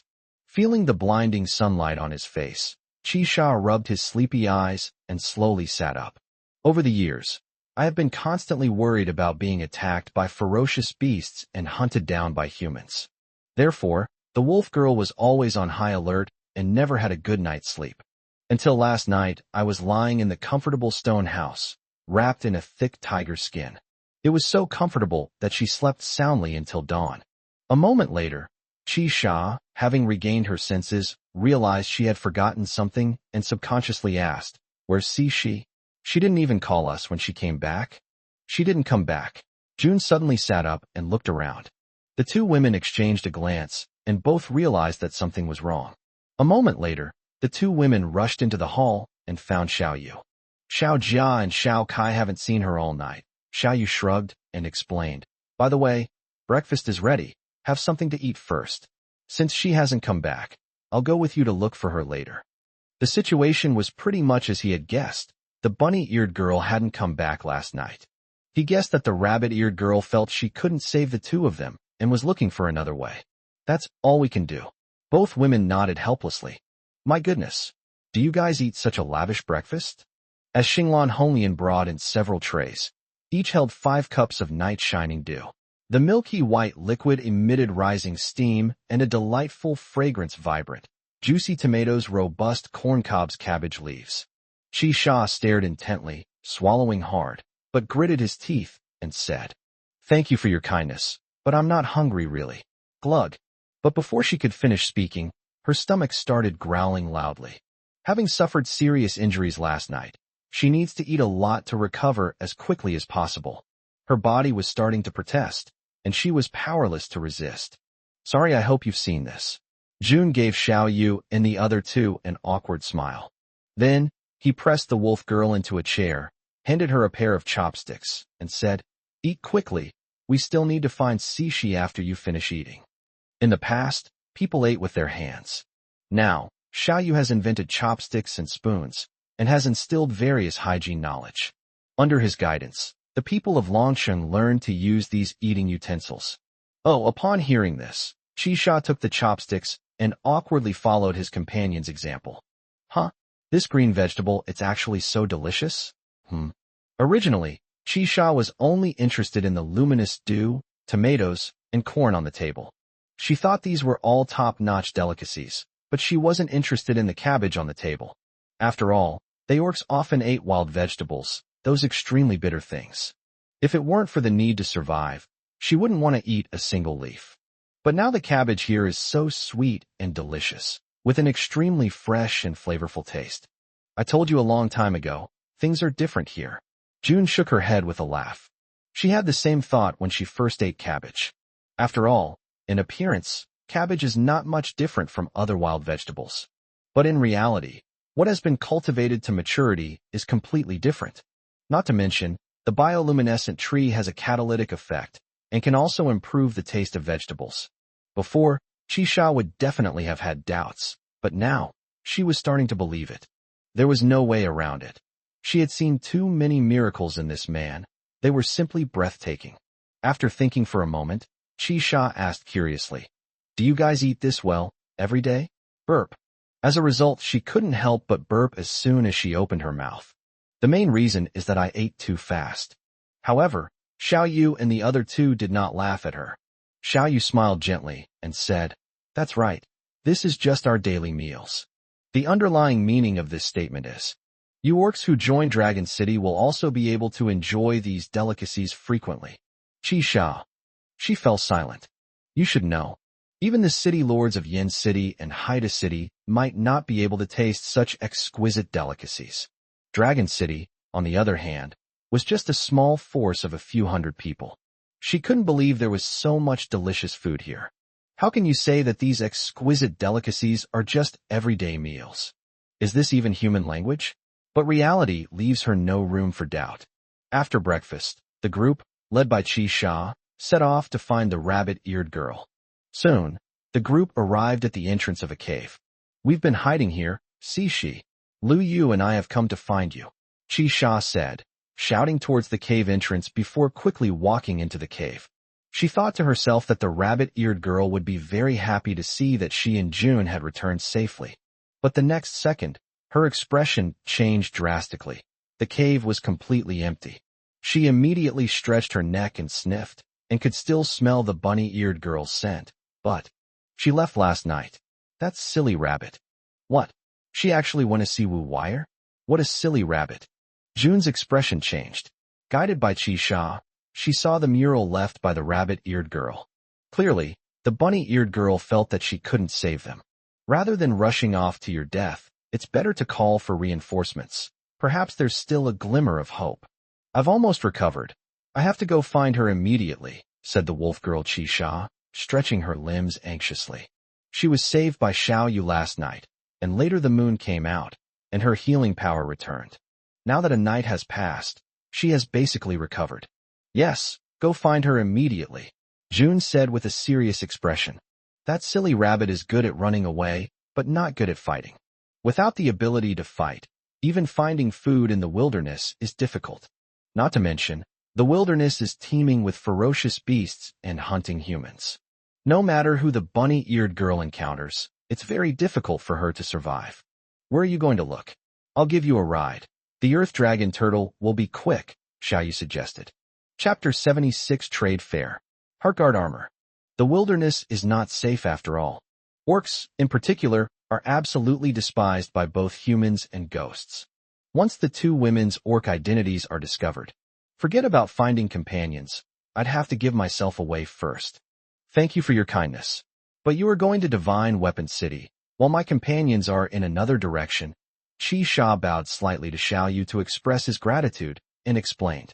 Besides, given Sishi's speed, she had already been running all night, so blindly chasing after her would be useless. I have to rely on my nose to find her. The message Sishi left her was to go find Wu Weier and ask her to find a way to save people. However, Wu Weier and her companions had previously hidden in a cave near a small tribe. Therefore, Sishi must go to that cave first. Okay, Xiao Yu could only nod. Xiao Yu. June turned to look at Xiao Yu, her eyes filled with reluctance. Although she hadn't spent much time with this man. However, she felt she couldn't live without him. But her best friend is in danger, and she has to go there immediately. Take care of yourself. In the end, Catwoman could only say one sentence with reluctance. Wait a minute, Xiao Yu reached out to stop him. Have you forgotten? I said I would give you a gift. Come with me first. As he spoke, he grabbed June's hand and quickly returned to Longqing. As they walked, Xiao Yu asked, where are your companions planning to go after leaving Divine Weapon City? June looked at Sha, who hadn't explained things to her yet. Sha shrugged and laughed. We need to get through the Black Earth City's blockade against us, and then begin a new life on the run. However, that seemingly carefree smile was actually full of bitterness. Why go to Black Soil City? It's too dangerous there, June asked, frowning in confusion. Sha chuckled and shook his head, saying, your problem is the same as mine, because Black Earth City's attention has been drawn to Divine Weapon City. And there's the trade fair in over 20 days. Black Earth City probably won't have time to pay much attention to us. A trade fair?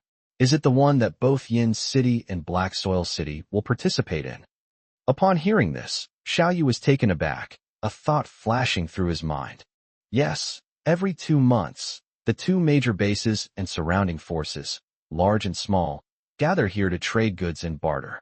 At the same time, many traveling merchants also come from other places, bringing important intelligence and commodities, Sha said after thinking for a moment. Even if they don't buy anything, people from all sides will definitely attend such a trade fair. After all, in this wasteland, information is sometimes very important. At that time, the two major hostile forces, Yin City and Black Soil City, will cease hostilities and temporarily stop their conflict. That sounds good. We can go there next. Upon hearing this, Xiao Yu's eyes lit up. When he was the young city lord of Yin City, he had heard about it, including things like trading. However, when he obtained good resources before, Xiao Ting always sent Xiao Tian to represent Yin City at the trade fair, while he, as the young city lord, served Yin City like a slave and never went. Now that it sounds like they're going to both major bases, the number of participants must be quite large. This is actually a good place to trade energy stones. Who knows? We might even be able to find a few rare and ferocious beasts to tame. And in June, she also has to go there to find her companions, and they all happen to meet up there. You want to trade at the trade fair? Upon hearing this, the wolf girl Sha looked over in surprise. Xiao Yu, I advise you to give up this idea. Although Yin City and Black Soil City will temporarily cease hostilities, your Dragon City has too many treasures, and each one will drive the Lord of Yin City and the Lord of Black Soil City crazy. Once these good things appear there, it's hard not to arouse their covetousness. At that time, this so-called ceasefire agreement will probably also. In fact, I suggest you don't go to Divine Weapon City, and even if you do, don't reveal the treasures of Dragon City. After all, the wolf girl was quite knowledgeable. She was already drooling when she tasted the 3 meals Xiao Yu had mentioned. She now felt that compared to Xiao Yu's daily meals, the daily meals of the city lord of Yin City and the city lord of Black Soil City were like pig swill, the kind even dogs would disdain. If it weren't someone she knew well, it would be difficult to make a move well, mainly because she couldn't beat her. She would have already snatched it from her. Now, Xiao Yu says he wants to participate in the trade fair and trade those treasures. The wolf girl was very worried, both for the cat girl and for this foolish man. Don't you realize that you're a giant mobile treasure trove? Yes, Xiao Yu, you are the only true strong man in Dragon City. June also became worried. Ultimately, Longqing started from too low a point and progress too slowly. In the short term, it is not possible to contend with the two behemoths, Yin City and Black Soil City. Moreover, possessing a treasure is a crime. Once the news that Dragon City possessed many treasures spread, the consequences would be unimaginable. Heh, trying to steal from me. Xiao Yu chuckled, unconcerned. He still harbors some fear towards the two major bases. However, once you reach the Divine Weapon City and obtain a large number of energy stones, you can evolve into the Earth Dragon Turtle. At that point, who's afraid of being robbed? It's not certain yet. A moment later, the group returned to the city lord's mansion. Is this really for me? The white-haired Catwoman looked at the gleaming silver steel vest in Xiao Yu's hand, her eyes filled with surprise and disbelief. Well, this breastplate is still in the experimental stage. I originally wanted you to try it out first before I continued to improve it. Try it on first and see if it fits. As Xiao Yu spoke, he directly shoved the white-haired Catwoman into her arms. This is already very good, really. June was deeply moved. She knew that Xiao Yu had been conducting various researches ever since he learned how to forge divine weapons. What I didn't expect was, with Xiao Yu's abilities, he could easily forge 6th tier, or even top-grade 6th tier divine weapons. But now he actually spent several days forging a breastplate for himself by hand. The white-haired Catwoman carefully stroked the breastplate and entered the room as if it were a precious treasure. When she put on the armor that the man had personally crafted for her, Catwoman felt incredibly safe. After all, this was forged by Xiao Yu after peeling off some scales from the pangolin. Although it is still in the experimental stage. However, it has already incorporated the abilities of a 5th-tier pangolin. This breastplate can protect against most damage. With this protective armor, even if you encounter someone at level 5 or 6, you might not be in any danger. Moreover, this breastplate is a tier 5 top-tier item, which is just within June's tolerance range. If she reaches level 6, she won't be able to use it for the time being given her current strength. Water is hard to find in the wilderness, so I had little Shii create a clone of himself. Isn't that a bad idea? The entire Dragon City relies on little Shii for its water supply. What will happen if Dragon City runs out of water if it diverts its resources? Chapter 77 The Wolf Girl's Envy. I want it too. June already knew that little Shii had the ability to split himself into countless parts. However, that would weaken little Shii's power. What if Longsheng runs out of water because of this? Don't worry, I've already had little Shii store up a lot of water, and it's already a 5th-tier ferocious beast, so having only created a 2nd-tier clone is negligible, Xiao Yu said, patting the slime. Shii. The little guy immediately created a clone and jumped directly into June's arms. With its power, it is more than capable of solving the water problem. However, once a battle begins, the source energy will be rapidly depleted. The clones created by a slime are similar to shadow clones. The stronger the clones are, the weaker the original slime becomes. Xiao Yu naturally wouldn't allow the slime to create 2 powerful clones. After all, we'll be arriving at Divine Weapon City in just a few days. At that time, a large amount of water for trading will also need to be prepared. Xiao Yu needs to prepare all of these things in advance. Also, it's never picky about food. It can eat basically anything. Okay, I'll remember that. I won't make it fight unless absolutely necessary, and I won't let it go hungry either.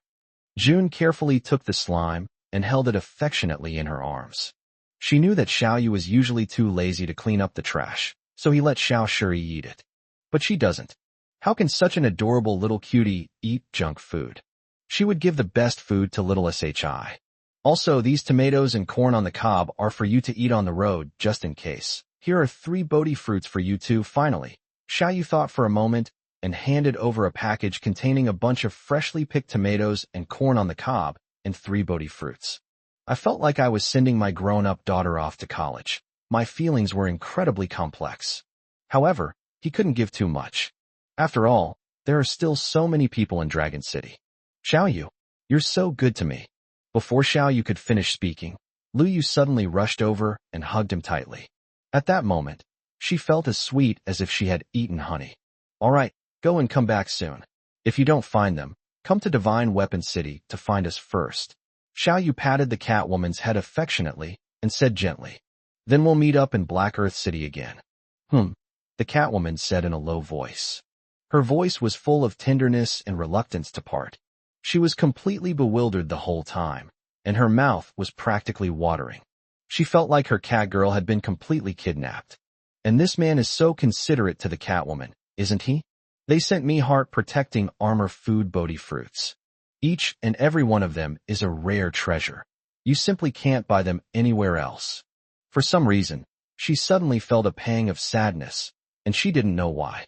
If this man is willing to give her a breastplate, she wouldn't mind letting him see her naked again. Xiao Yu, once I find my sisters, I'll come back to you immediately. These were the last words she spoke before leaving in June. After saying them, she turned and walked away. Because she was afraid that if she didn't leave now, she really wouldn't want to leave. I really am a little reluctant to part with them. Xiao Yu stood on the city wall, watching the two women go far away until they disappeared into the thick fog, and couldn't help but smile bitterly. He had a general understanding of the wolf girl Chisha's thoughts. The beastmen have been on the run for many years, hiding every day, and naturally they long for a home. But they've been hurt too many times. Having just witnessed the fall of a master in Divine Weapon City, we are now surrounded and attacked again. It's still quite difficult to get them to join Dragon City now. In the end, they still think I'm not strong enough. If the Earth Dragon Turtle advances to the 7th rank, I'll have the strength of the 8th rank, plus a 6th rank top-grade divine weapon. At that time, neither Flame City nor Black Soil City will be able to pose a threat to me. Xiao Yu's pupils shrank, his eyes burning with desire. The two women are right. Dragon City appears powerful now. Actually, it was entirely Xiao Yu who was holding things together, which was extremely abnormal. For a force to truly become stronger, it needs more people, more high-level experts. So speed up. Head towards Divine Weapon City. Hundreds of kilometers away. This is a magnificent and grand city. At the city gate, a giant steel sword, hundreds of meters tall, was stuck diagonally in the ground. The gleaming cold light signified the extraordinary and unparalleled nature of the city's master. The plaque above the city gate reads, Divine Weapon City. A few days ago, this place would have been bustling with activity, teeming with people. Because this is a sacred place for humanity, the city of that master. Anyone who comes to this city can learn forging techniques from the university for free and master forging skills. Once you've mastered your craft, the master will personally award you a medal representing your blacksmith level. Therefore, countless people come here hoping to become a highly respected blacksmith. But what about now? With the masters passing, the entire Divine Weapon City has changed. It turned into a battleground where various forces fought each other. Many excellent blacksmiths left, leaving only a handful behind. Today, a weary woman arrived in this city. Go, tell your young city lord that her childhood friend has arrived. Several days later, in Longcheng. Lord Honglian, these are today's transaction amounts. Please take a look. At the entrance of the city lord's mansion, Chenlong came over to report, respectfully holding a large pile of glittering, multicolored energy stones in both hands. You earned over 2,000 today? That's great. Honglian took the energy stone, somewhat surprised. We're getting closer and closer to Divine Weapon City. In the past few days, we have encountered several small tribes along the way in Longcheng. The trading would be stopped every time. Sometimes you reap little reward, but other times you reap much. Today alone, I earned 2,198 energy stones. Let's calculate the previous ones. They traded nearly 20,000 energy stones with these small tribes they encountered along the way. You've worked hard. Keep it up. Honglian nodded affirmatively. Don't worry, Lady Honglian, we will not disgrace you. Chenlong immediately bowed and assured him. Although Xiao Yu is the city lord. However, he was only responsible for the general direction of Longcheng. The specifics were handled by Honglian. It seems that the city lord has quite a few women around him. In the future, if the leader of the Red Lotus wants to have a high enough position by the city lord's side, she must have her own loyal followers who can share the city lord's burdens. Honglian was the leader of the Maple Leaf tribe before, so she was naturally a powerful backer for Chenlong and the others.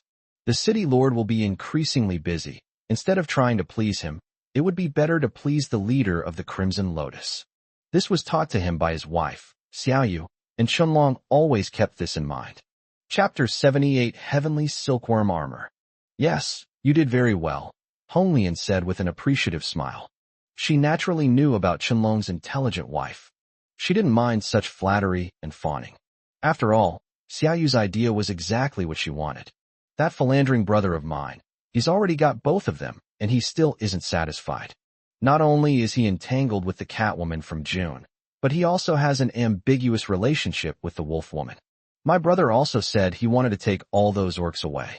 How could my sister and I possibly defeat those beast-eared girls? Therefore, she also wanted to cultivate Qianlong and his trusted confidants. Having a group of capable subordinates would elevate my and my sister's status. Let's take these energy stones to Xiao Yu first. He'll be very happy. Pulling herself out of her thoughts, Hong Lian smiled again, took the energy stones, and went to find Xiao Yu. Wow, brother Yu, you've come up with so many new treasures again.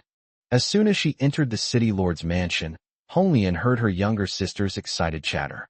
Hong Lian shook her head helplessly, but also went inside out of curiosity. Huh? Brother, this is a soft armor woven from celestial silkworm silk. When Hong Lian saw the ball of silk radiating multicolored light in her younger sister Xinglan's hand, her beautiful eyes lit up instantly, and she excitedly stepped forward to examine it carefully. Wow, so smooth, so soft. The moment she reached out and touched the colorful silk, Hong Lian's beautiful eyes shone even brighter. Its texture is as soft as a feather, a gentle touch, and you can feel its elegance and nobility. Do you like it? Seeing the two girls' infatuated expressions, Xiao Yu smiled with satisfaction. Yes, I love it. I love it so much. The two girls nodded repeatedly upon hearing this. I'm glad you like it. Here, one for each of you. Xiao Yu smiled and handed over another one. Is it really for us? Although the two women had already guessed that Xiao Yu was giving it to them, they were still very pleasantly surprised after confirming it. Cloth is extremely scarce in the Wasteland world. Not to mention, silk like this, radiating a rainbow of colors and exquisite beauty. This is something I've never seen or heard of before. And what woman can resist the temptation of beautiful clothes? Thank you, brother Yu. Thank you, brother. Okay, let's give it a try. Xiao Yu smiled indulgently. During this period, the rainbow butterflies mate, lay eggs, mate, and lay eggs every day. In just a few days, it has laid 2,000 to 3,000 eggs. Moreover, some silkworms have already begun to hatch and emerge. At the same time, Xiao Yu also discovered that the 5-colored spirit butterfly could produce 2 kinds of silk. One type is commonly used for keeping warm and entangled with the enemy. It doesn't matter how much you vomit. There is another type that requires the essence of the 5-colored spirit butterfly to produce, called heavenly silkworm silk. This silk is extremely tough and elastic, and even a level 6 top-grade divine weapon would have difficulty cutting it. It's simply a naturally superior material for refining weapons. Therefore, Xiao Yu had the 2 colorful spirit butterflies spit out a lot of silkworm silk, successfully weaving 2 soft armors. Silly girl, this is for wearing inside. Xinglan was about to put it on for her brother Yu to see right away, but her sister grabbed her ear and spun her around clockwise. Silkworm silk is extremely precious. Xiao Yu almost exhausted the 2 5-colored spirit butterflies, but could only make 2 pieces of soft armor. Furthermore, both soft armors only cover the upper body, so they're naturally worn underneath. Ouch, ouch, ouch, sister, I know now. Xinglan pouted and said aggrievedly. After bickering for a while, the 2 women couldn't wait to go inside and try on the clothes. A moment later, the 2 women slowly walked out of the house, both with their heads down and faces flushed with embarrassment. What's wrong? Are you feeling unwell? Xiao Yu asked, puzzled. No. Hong Lian blushed, unsure how to begin. Xiao Yu glanced at the 2 women and instantly understood. Originally, the clothing in this world was too rough, and the girls' breasts had nowhere to go. But now Xiao Yu noticed that the 2 women had suddenly become more upright. However, upon closer reflection, it becomes clear. Silkworm silk has a strong elasticity, as if it's being supported by 2 hands.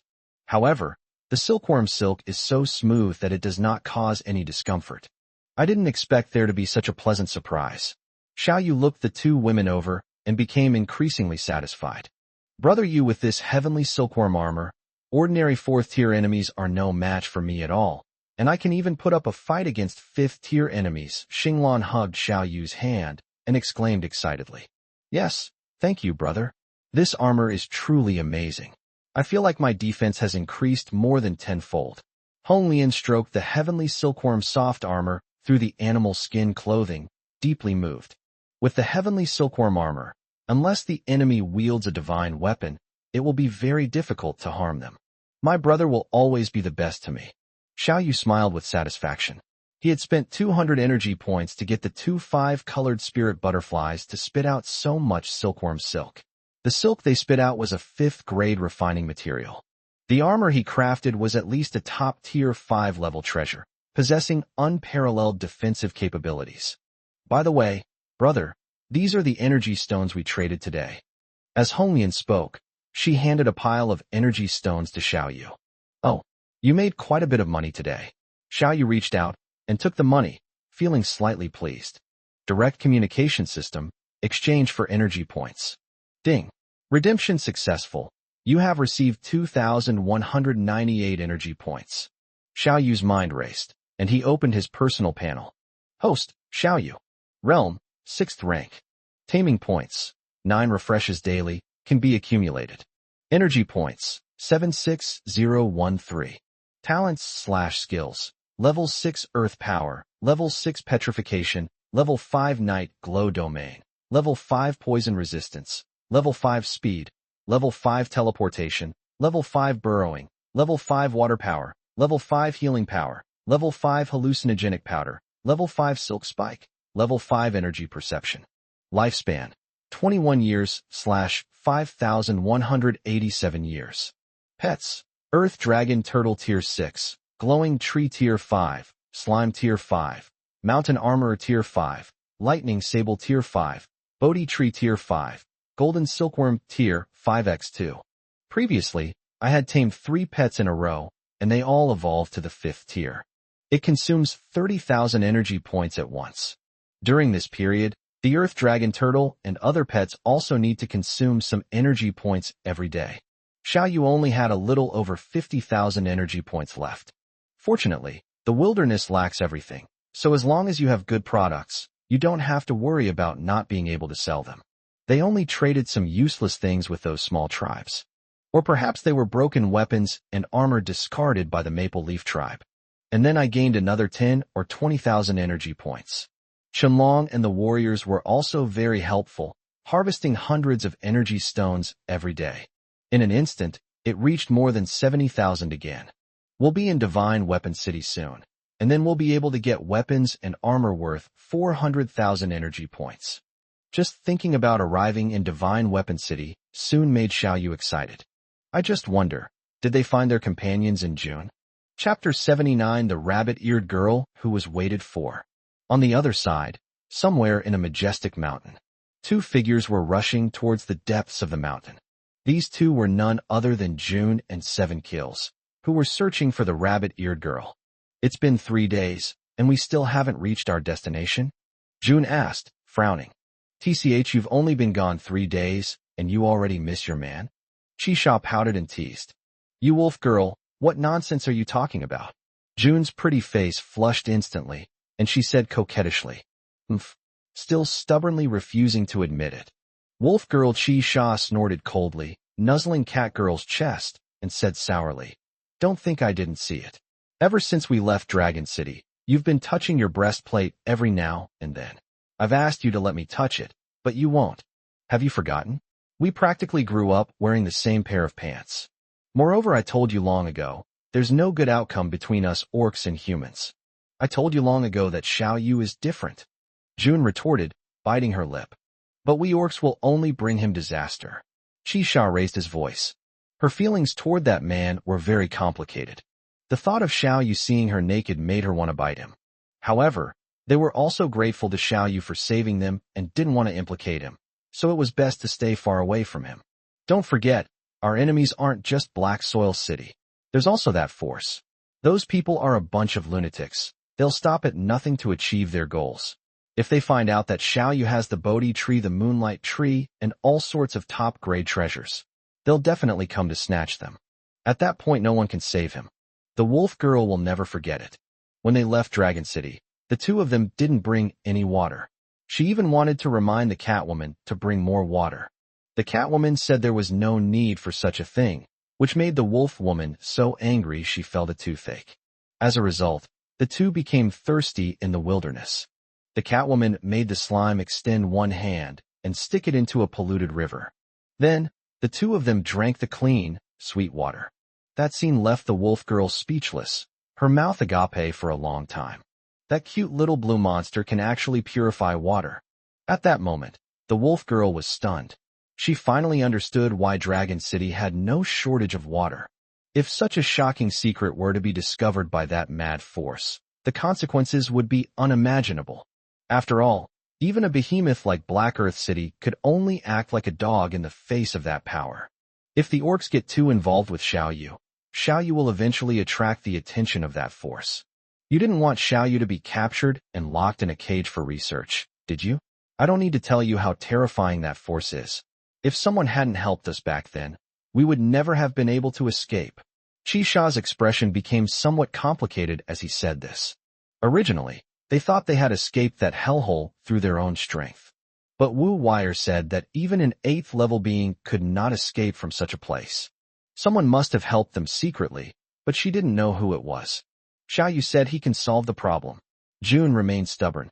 Over the years, she has met all sorts of people, including great figures like masters, highly respected, and with a global perspective.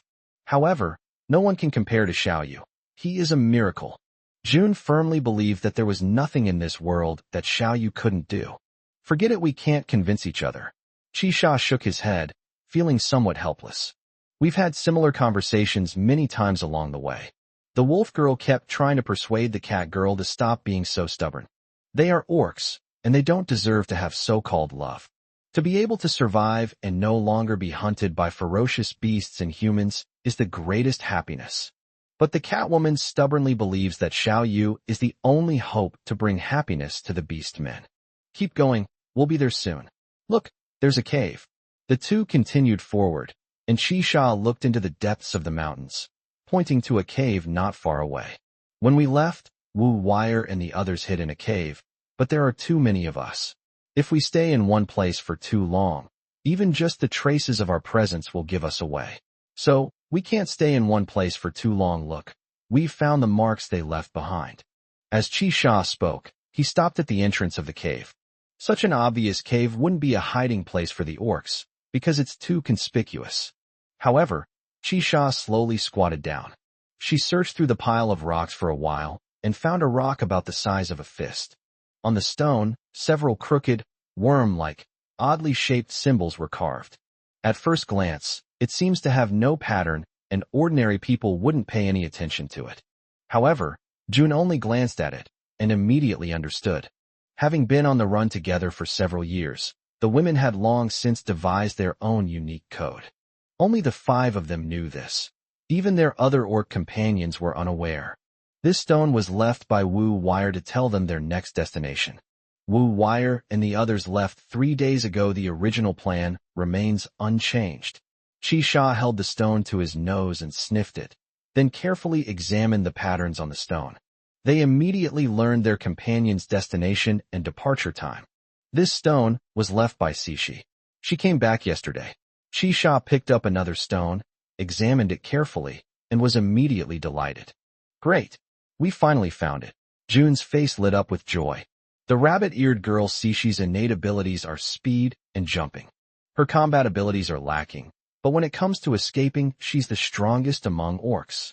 Moreover, Cixi ran the race a day earlier than them. In order to find Wu Wire and find a way to save them, they must have been running frantically all the way.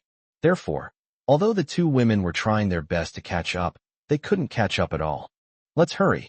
The 2 women exchanged a glance, quickened their pace, and continued deeper into the forest.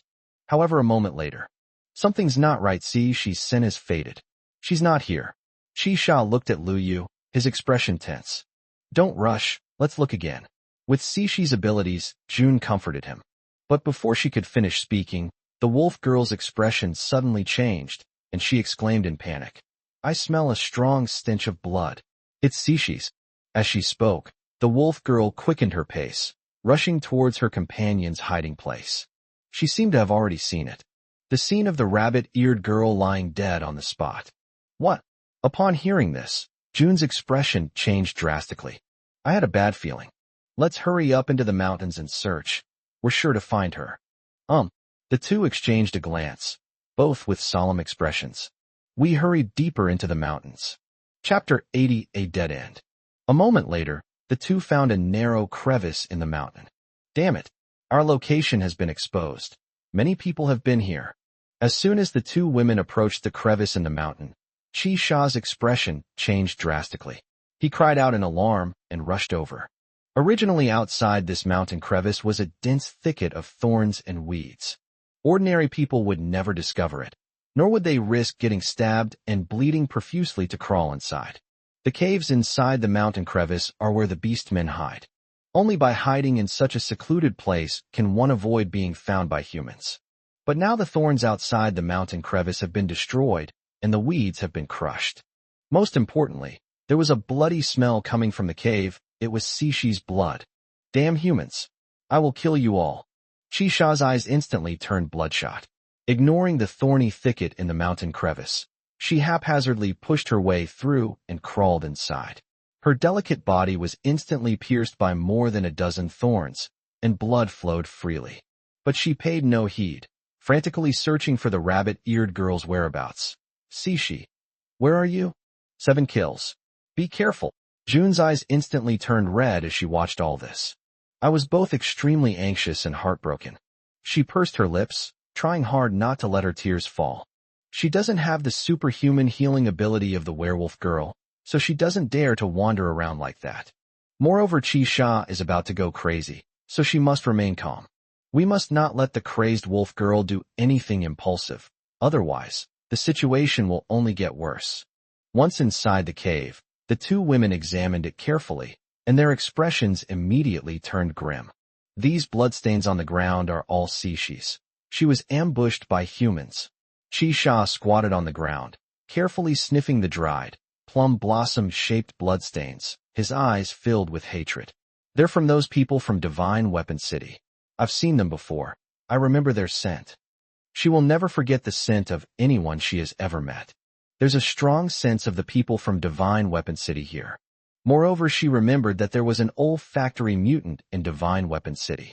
Previously, when she was around, she would immediately lead her people to escape whenever an olfactory mutant approached within a certain range.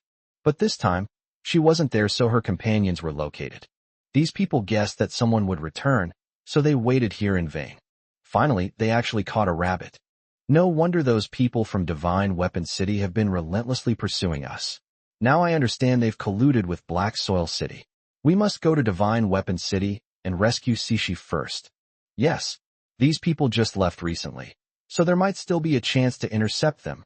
Divine Weapon City. Recently, hundreds of people suddenly gathered around the city lord's mansion. These people were all clad in black armor, wielding sharp weapons, and constantly on guard. Meanwhile, inside the city lord's mansion, Ling Shuang, Black Soil City, is pressing us relentlessly. What are you still hesitating for? If you don't make a decision soon, I won't be able to help you anymore. Lu Rian looked at her childhood friend with concern, her face full of sincerity.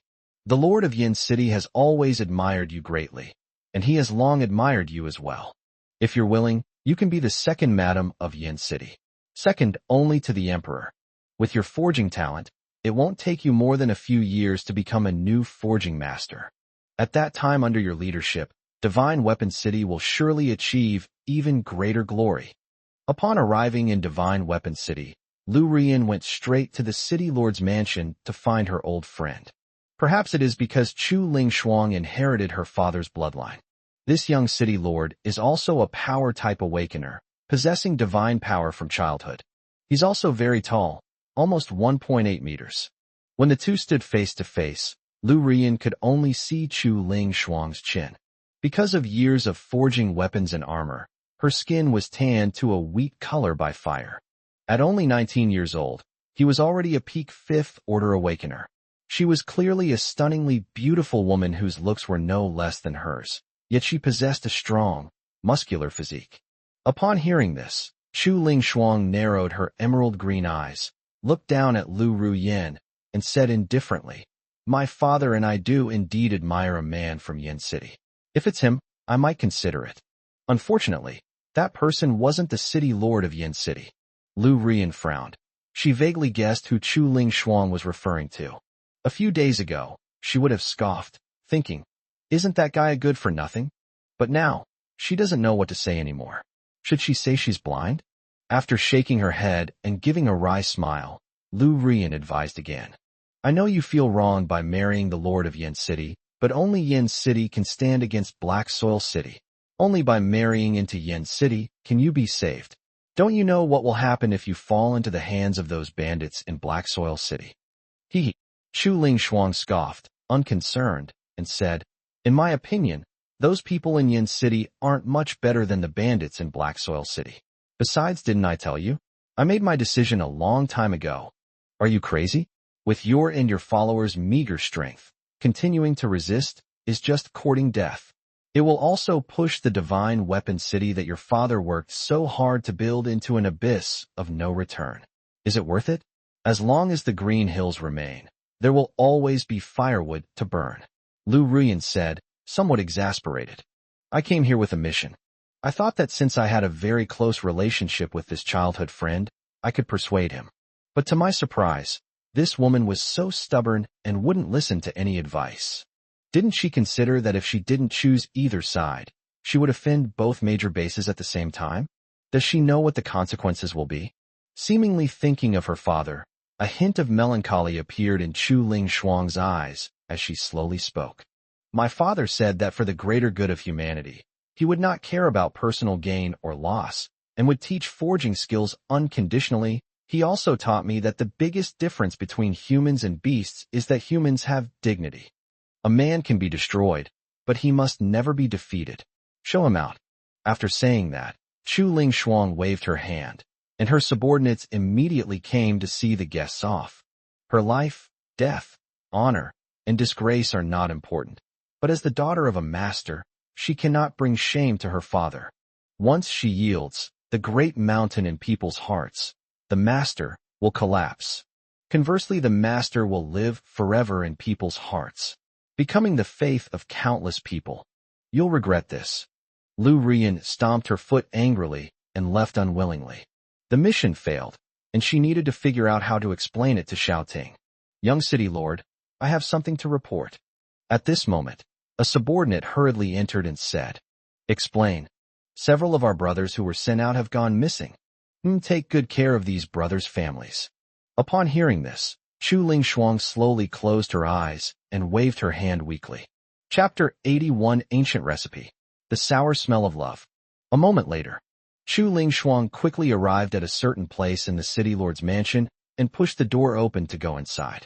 This small room, only a dozen square meters, had a series of stone platforms in the center, upon which were placed all sorts of oddly shaped utensils.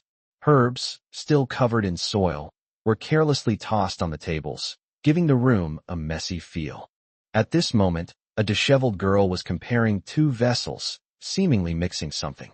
Despite her dark circles and dull pupils, she remained focused and had a burning gaze. As soon as she entered, Chu Ling Shuang got straight to the point. "Little grass, was the potion successful?" The girl named Xiao Chao responded blankly at first, then turned around and saw that it was Chu Ling Shuang. She assured her, "I've tried many times these past few days, and I'm getting closer and closer. Don't worry, I'll definitely succeed before we run out of the remaining herbs." "Thank you, Little Grass. Whether we can get everyone out of here depends on you." Little Herb is an orphan wandering in the wilderness. Because of his keen sensitivity to herbs since childhood, he was valued by a master and brought into the city lord's mansion, responsible for treating injuries and illnesses of the people of Divine Weapon City. Everyone knows that the master once accidentally discovered an ancient ruin. Only by obtaining the inheritance within could one learn how to forge divine weapons and armor. There are also some ancient enhancement formulas, which are far superior to ordinary enhancement potions. After consumption, it can rapidly enhance a person's strength, enough to allow someone like Chu Ling Shuang a peak 5th order cultivator, to break through to the 6th order in the blink of an eye. Her strength will increase more than tenfold. Since the master's death, the 7 elders of the council have taken control of the entire divine weapon city. The first thing they did was to place the young city lord, Chu Ling Shuang, under house arrest in the city lord's mansion. Therefore, Chu Ling Shuang's biggest enemies right now are several powerful elders. As long as Xiao Chao can concoct the enhancement potion, Chu Ling Shuang will be able to break through. She also possessed a 6th-tier divine weapon, a giant hammer, which was enough to fight those people to the death. Unfortunately, the recipe the master obtained was incomplete. The most important herbs and their proportions are now unclear. The only thing we can do is keep trying and experimenting to find the right recipe. But because the formula is incomplete, I can only use other medicinal materials to combine, and the dosage cannot be precise. Even if I do manage to concoct the enhancement drug, it will have strong side effects, and it might even kill you. Are you sure you want to use it? Xiao Chao looked at Chu Ling Shuang with a worried tone. Although she is very sensitive to herbs and has a good talent for them. However, the formulation of fortified drugs is inherently very complex, and even the slightest deviation can pose a great risk. Because in the formulation process, the priority is efficacy, not side effects. Not to mention, this was something she concocted in a short period of time, so the side effects are even more difficult to estimate. What's there to be afraid of? Everyone dies sooner or later, and death is not the end. It's just the beginning. Chu Ling Shuang patted Xiao Chao's head and laughed heartily. After her father's death, she lost her greatest protector. But the best blacksmiths remained here, wanting to follow her. With such influence, neither the Lord of Yin City nor the Lord of Haida City could let her go. The best way is to take her into the house. Only then can I feel at ease. The city lord's mansion is heavily guarded now, and with her strength, there's no way she could escape. But she could never yield. For the glory of divine weapon city, there was only one outcome for her. But those blacksmiths would fight alongside her to the death, which was something she didn't want to see. No matter what, she had to lead these people to fight their way out of divine weapon city. Upon hearing this, Xiao Chao fell silent, her expression somewhat downcast. Without the master bringing her to divine weapon city, she would have starved to death long ago, or perhaps been eaten by ferocious beasts. A hint of sadness flashed in Xiao Cao's eyes, but in the end, she nodded. Don't worry, young city lord. I will definitely be able to arrange it successfully within 3 days. In the past, Shinbing City was always bustling, even at night. The clanging and banging of metal could be heard everywhere. There were also many merchants and buyers coming and going, buying and selling weapons and armor on the streets.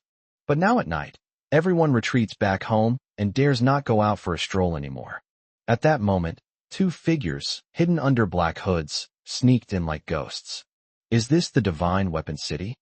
The slightly slender figure looked around and couldn't help but purse her lips. I thought this place was different from Yin City and Black Soil City, but it turns out it's just as dirty, chaotic, and poor compared to Dragon City. It's a million miles away. These 2 figures were none other than June and Qi Sha, who had rushed over to save their companion. Originally, she longed to visit this legendary holy city.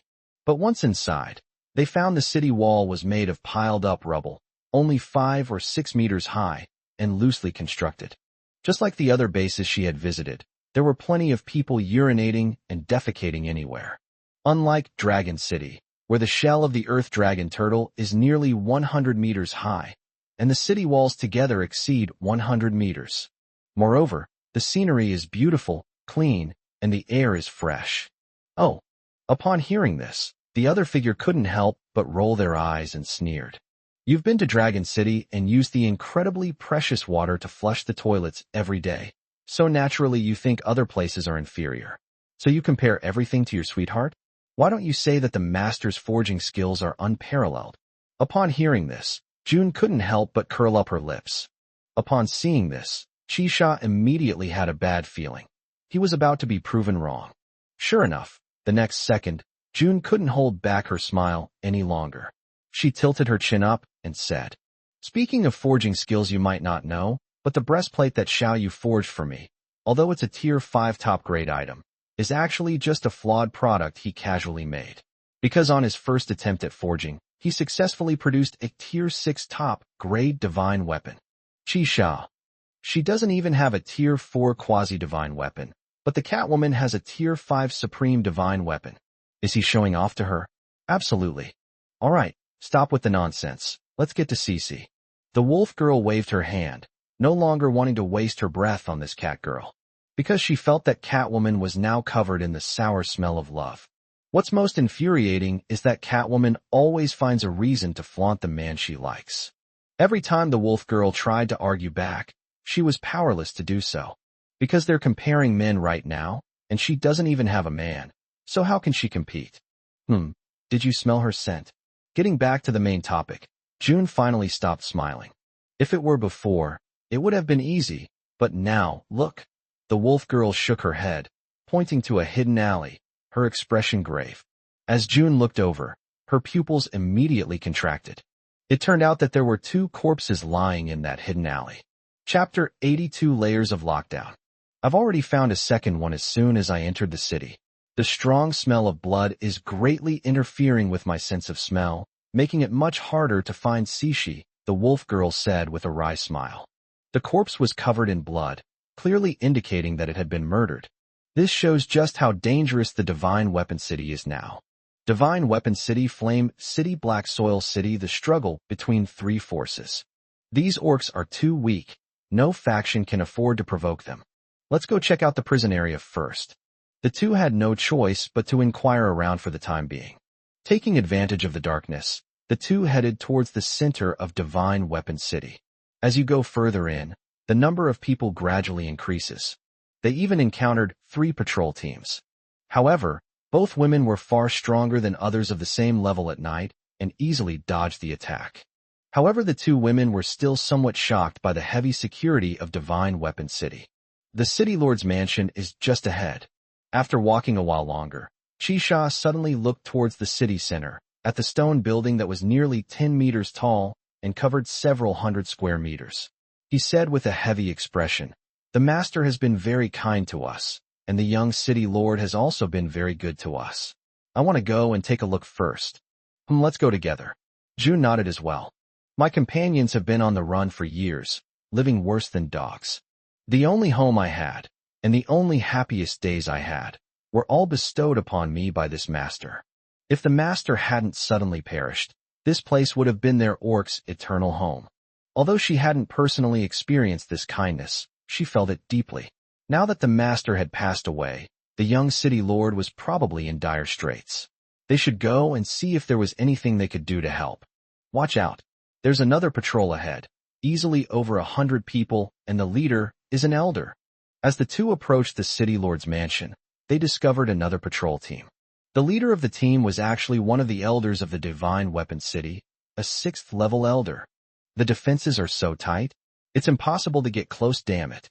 Seeing this, June 7 Kills quickly hid in the darkness, furious. Previously, there was no curfew in Shinbing City, and there were pedestrians coming and going at night. But now, all you can see on the streets are patrol teams. There are 2 patrol teams around the city lord's mansion, with more than 200 people in total. It was impossible for the 2 women to sneak close to the city lord's mansion. Chu Ling Shuang, the young city lord inside, naturally had no chance of escaping. A bunch of scum, all rats. Wolf girl Xiao looked at these people, trembling with rage. When the master was around, these people would just lie around in the Divine Weapon City, frantically sucking blood. After the master's death, they immediately placed the young city lord under house arrest, hoping to gain even greater benefits from it. Calm down. Whatever you do, the most important thing right now is to save Cece. Seeing that the wolf girl's eyes were bloodshot and about to turn red, June quickly grabbed her and reminded her. Xiao took a deep breath, suppressing the urge to tear those people to shreds. Let's go save Cece first. After we rescue her, I'll go save the young city lord. As Xiao spoke, he clenched his fist, his eyes filled with murderous intent. Previously, the orcs simply fled. This is because the orcs' strongest fighting force comes from their beast form.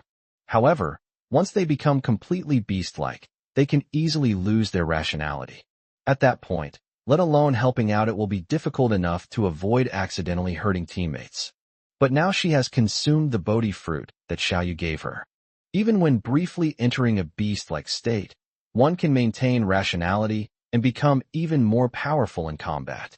With her current strength, if she transforms into werewolf form, an ordinary 5th-tier opponent would definitely be no match for her. Wherever you go, I'll go, June said earnestly, holding the wolf girl's hand. Although she really wanted to stay in Dragon City and stay by that man's side. But no matter what Chi does, she will be there for him, even if it's a dangerous trap ahead. They've always had each other. If one of them is in trouble, they'll fight tooth and nail for the other.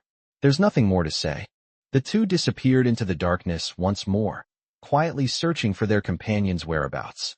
Not long after they left, a soldier from a nearby patrol team quickly ran up to the 5th elder, who was leading the team, and whispered something to him. After hearing the report, the 5th elder glanced at the hiding place of June's 7 kills and sneered, "Master, you're dead, yet your spirit lingers. So many people want to save your daughter and restore your glory? Too bad, they're just a bunch of ants, unable to stop the inevitable trend. Increase patrols immediately. If anyone is spotted coming out, kill them on sight." Yes. In the blink of an eye, the Catwoman and the Wolf Woman had been searching all night. "Why haven't we found you yet? Sishi, where are you?" Feeling a blinding ray of light shining down, both June and 7 kills subconsciously squinted. They searched almost every cell in the Divine Weapon City. Along the way, they were discovered by a patrol and a battle ensued. Fortunately, the two women escaped in time and were not surrounded. Having not slept all night, the two women were still highly focused and were already exhausted. 7 killings. Do you think there's a possibility? June rubbed her temples, blinked wearily, and tentatively asked, "We've been searching for so long, and you haven't been able to smell her scent. Could it be that she wasn't even brought here? Maybe she's already escaped. It is highly unlikely that this possibility exists. It is pure fantasy." However, unable to find their companions, the two women's worries grew stronger. There are only 2 reasons why it can't be found. First, their companions have already escaped. The second possibility is one that neither woman can accept. That's possible. Chi nodded in agreement. She could not accept this second possibility in any way. Even knowing it's impossible, all you can do is pray to God that you're the first one. No matter what, we must keep searching until we find her. But it's already dawn. We need to find a place to rest first, and wait until it gets dark. A figure was running rapidly across the wilderness. "June, 7 kills, where are you?" She was as fast as lightning, leaving several afterimages with each run, making her completely invisible. The figure was wearing a black hood, but because he was running so fast, the hood was blown off. If you look closely, you'll notice she has a pair of rabbit ears on her head and scarlet eyes. Blood dripped from her body from time to time, and she staggered every now and then, almost falling to the ground. However, she ignored it completely and continued running. And this figure was none other than the rabbit-eared girl, Sishi. The companion that Liu Yu and Chi had been searching for has escaped. Chapter 83: The Rabbit-Eared Girl's Metamorphosis. Crimson Lotus and Starry Sky both break through. Here's what happened. 2 days ago, to save the Catwoman and the Wolf Woman, she ran all the way back to the hideout of her orc companions. He had planned to find his companions before they left and go together to rescue the Catwoman and the Wolf Woman. Unfortunately, they fell into a human ambush and were captured alive. Originally, once it fell into human hands, it would have been tortured and played with until it died sooner or later. But the thought that if he were captured, June and 7 kills would be completely doomed. In her despair, she suddenly unleashed her potential, breaking through to the 5th rank and escaping free from her restraints. I wish I had Chi-Sha's sense of smell. The rabbit-eared girl ran around like a headless fly for a long time, but had no idea where her companions were. She was extremely frustrated. And at this moment, hundreds of meters away in the wilderness, a group of people were heading in a certain direction. Have you heard? That giant monster will arrive at Divine Weapon City in a day. Several major forces have gathered here, and a great battle is very likely to break out. Let's hurry over and take a look. Maybe we can take advantage of the situation. Yes. I've heard that the monster's owner possesses countless treasures. A group of people, their faces beaming with excitement, hurried on their way towards Divine Weapon City. These people are wilderness explorers and hunters, searching for treasures everywhere. If you find a way to get your hands on it, and then resell it to other forces, you can make a fortune. A giant monster? The rabbit ears of the bunny girl Sishi twitched and instantly stood up. After breaking through to the 5th rank, her body underwent some transformations. In addition to its previous abilities, it has been enhanced several times over. Her teeth and claws became incredibly sharp, easily tearing apart the enemy's weapons and armor. Her hearing also improved significantly. She could hear those words clearly even from hundreds of meters away. It must be that monster. June, 7 kills. Wait for me. This time I will definitely save you.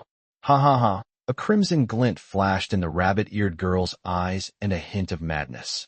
The next second, she vanished from the spot in a flash. Dragon City, City Lord's Mansion. Qianlong, go and hang this flag at the gate of my Dragon City. Xiao Yu handed a flag to Qianlong and said, Lord City Lord is indeed omnipotent. I admire you. I will go and do it immediately. Upon seeing the flag, Qianlong bowed slightly and respectfully accepted it with both hands. I was deeply shocked after just one glance. On this earthen yellow flag, the words Dragon City were written in the blood of a ferocious beast. On the other side, there is a picture of a giant turtle.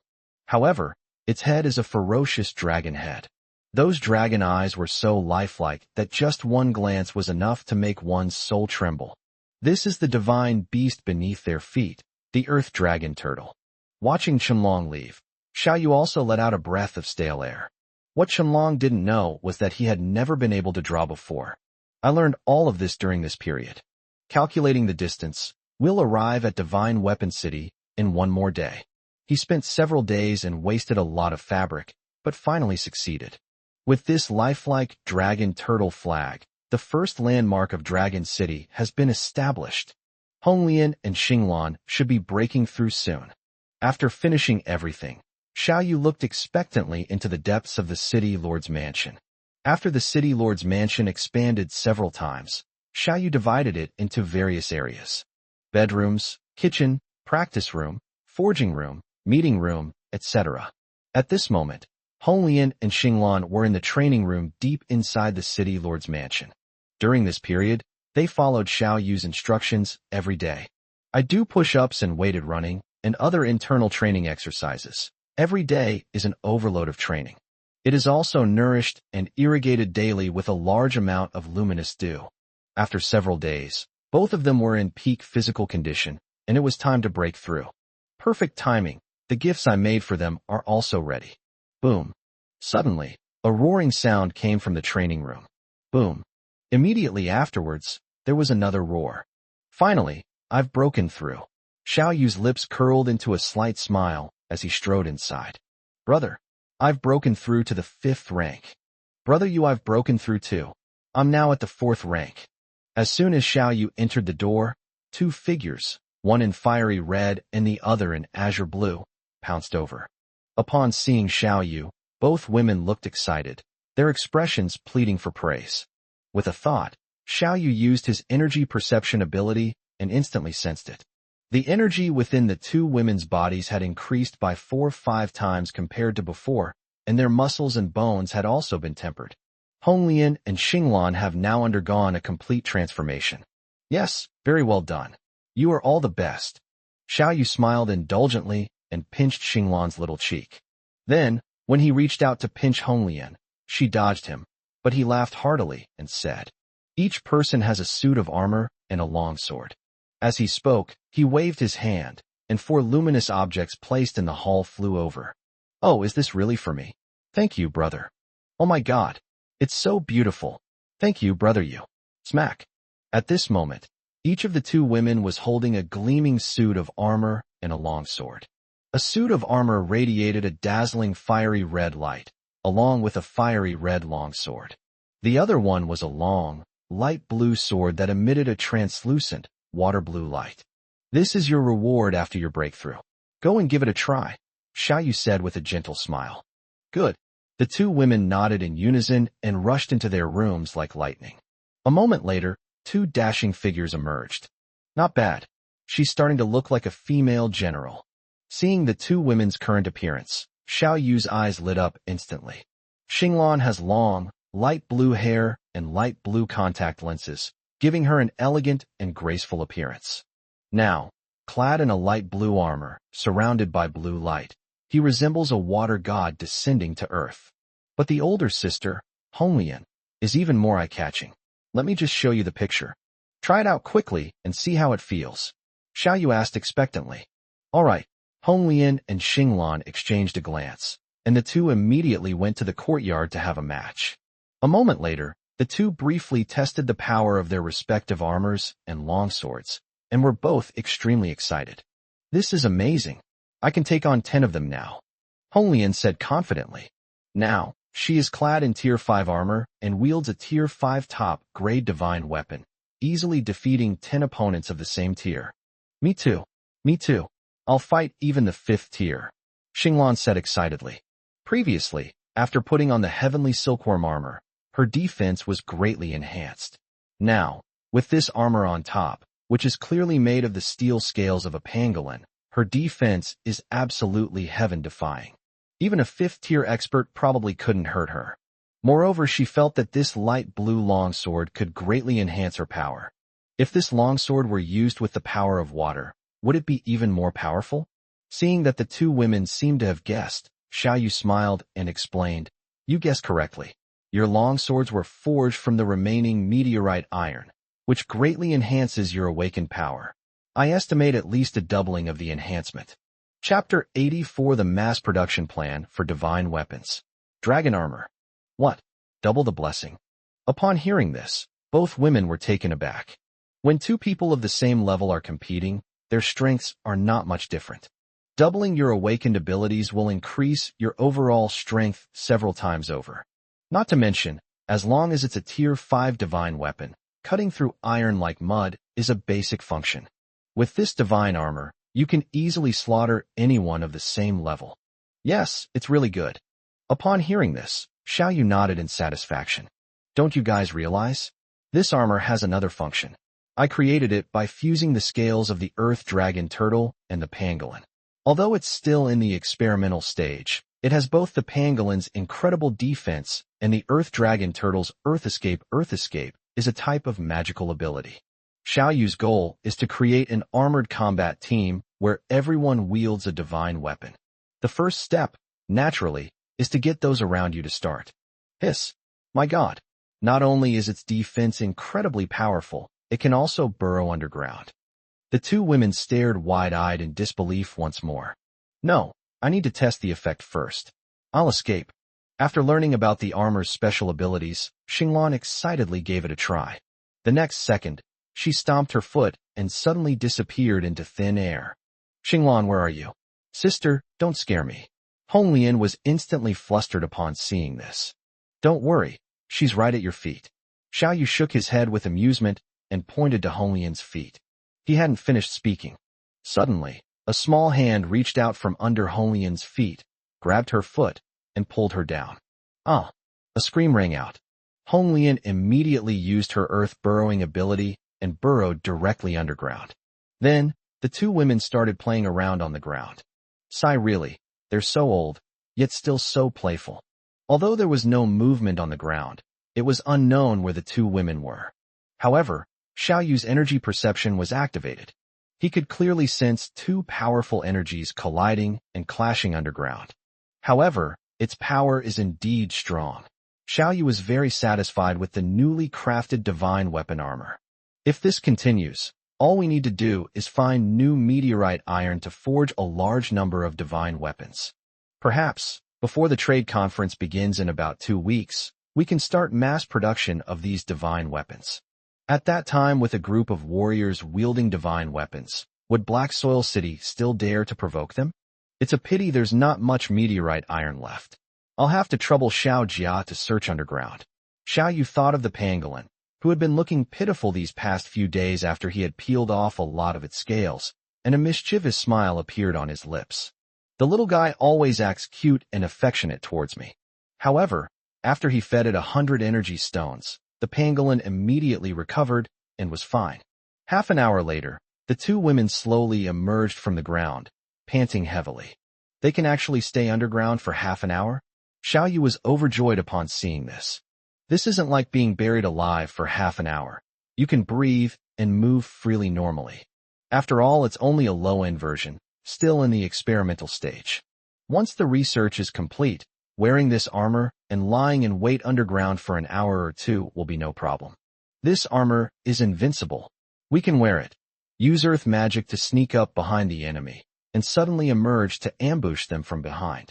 With a tier 5 top grade divine weapon, it's not like we can kill the enemy with just one sword strike. The two women weren't just playing around anymore. They also tried their hand at fighting underground. They discovered they were protected by armor. Being underground was not much different from being in a swimming pool. With minimal resistance, it is very convenient to enter and exit, and it is also easy to ambush the enemy. It's not just about killing enemies, but most importantly the ability to escape. Xiao Yu reminded him.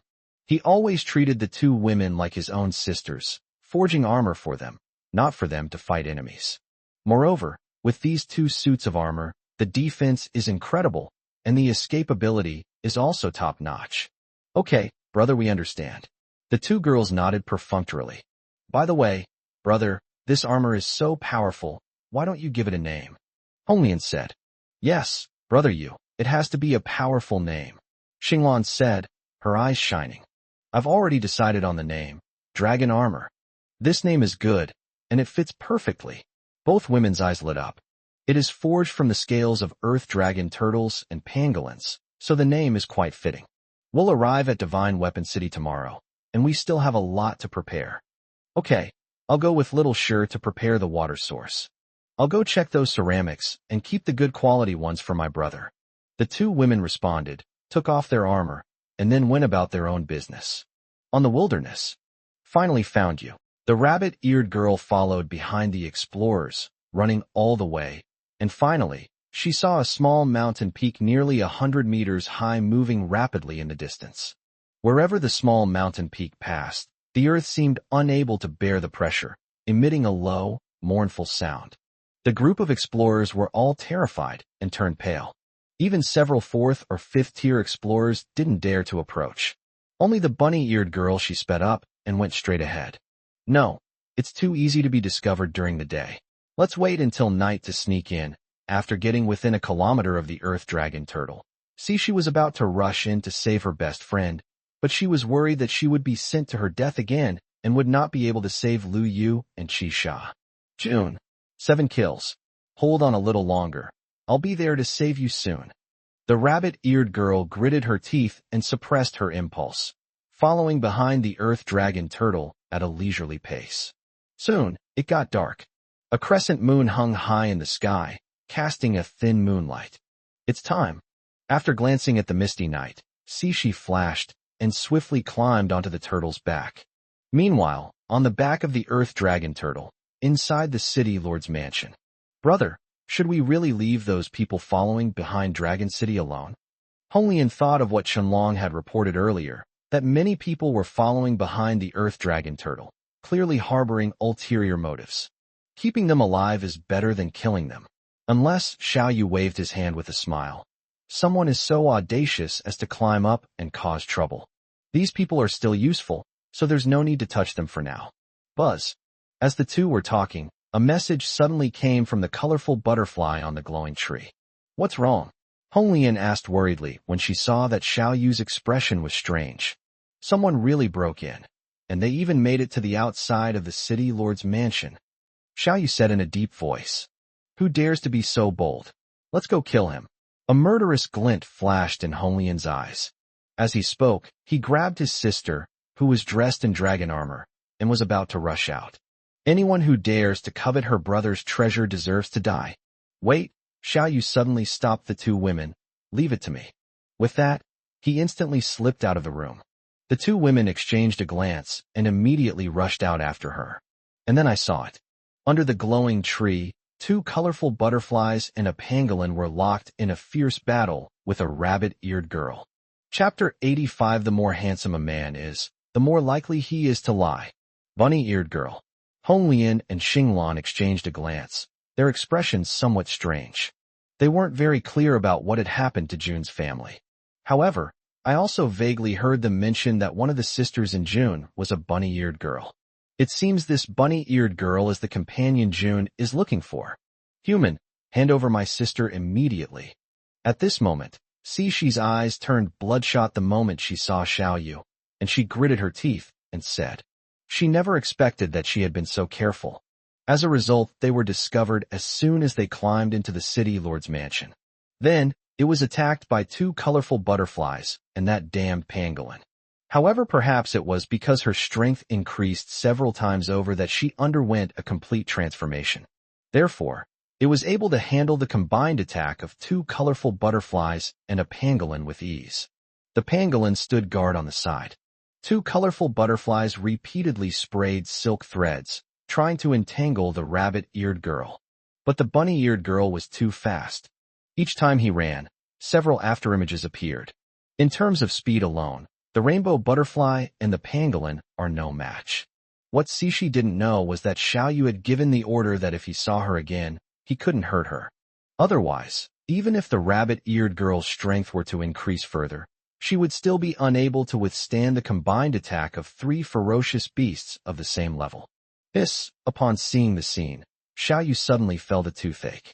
Previously, when the Catwoman and Wolfwoman were waiting for the rabbit-eared girl in Dragon City, the rabbit-eared girl didn't come back.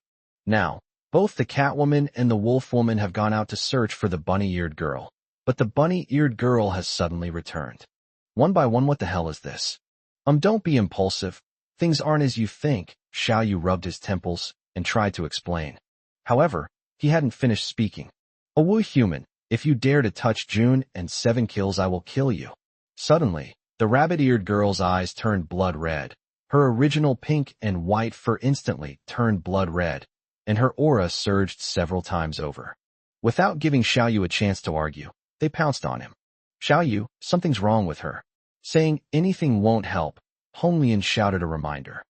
I can see that now. Xiao Yu sighed slightly and shook his head. He stomped his foot on the ground, and instantly, a stone cage made of earth and stone rose up from the ground.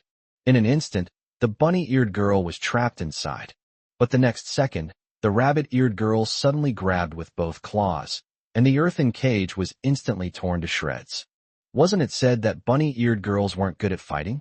How come they've suddenly become so strong? Seeing this, Xiao Yu couldn't help but click his tongue in amazement. He had really underestimated his opponent. The next second, he slammed his hands on the ground, and with a surge of earthy yellow energy, another cage made of earth and stone rose up, trapping the berserk rabbit-eared girl once again. The bunny-eared girl wanted to tear the cage apart, just like before. After all, she escaped using those sharp claws. It instantly tore apart the enemy's weapons and armor. However, the next second, the bunny-eared girl went a little crazy. Her claws gripped the cage, but only left 5 claw marks, unable to destroy it easily. This cage was compressed by Xiao Yu using the power of the earth, making it denser and stronger than ordinary metal. Unless the rabbit-eared girl's claws are comparable to divine weapons, they are very difficult to damage. Woo, let me go? Humans, you all deserve to die, the bunny-eared girl screamed madly. The claws scratched at the Gabian repeatedly, and his hands were instantly covered in blood. The more intense this was, the brighter the crimson in her eyes became, and the more violent her aura grew. Enough! Xiao Yu shouted, and simultaneously shot out colorful silk threads from all 10 fingers, which immediately entangled the rabbit-eared girl. The bunny-eared girl was instantly bound tightly and hung in midair, forming the shape of the Chinese character big. However, at this moment her eyes had turned bloodshot, and she had almost completely lost her mind. Her only obsession was to save her Catwoman and Wolfwoman, so she continued to struggle frantically. Her already loose animal skin clothes finally burst open, revealing her private parts. However, Xiao Yu had no mind to appreciate the beautiful scenery at the moment, nor did he offer any further explanation.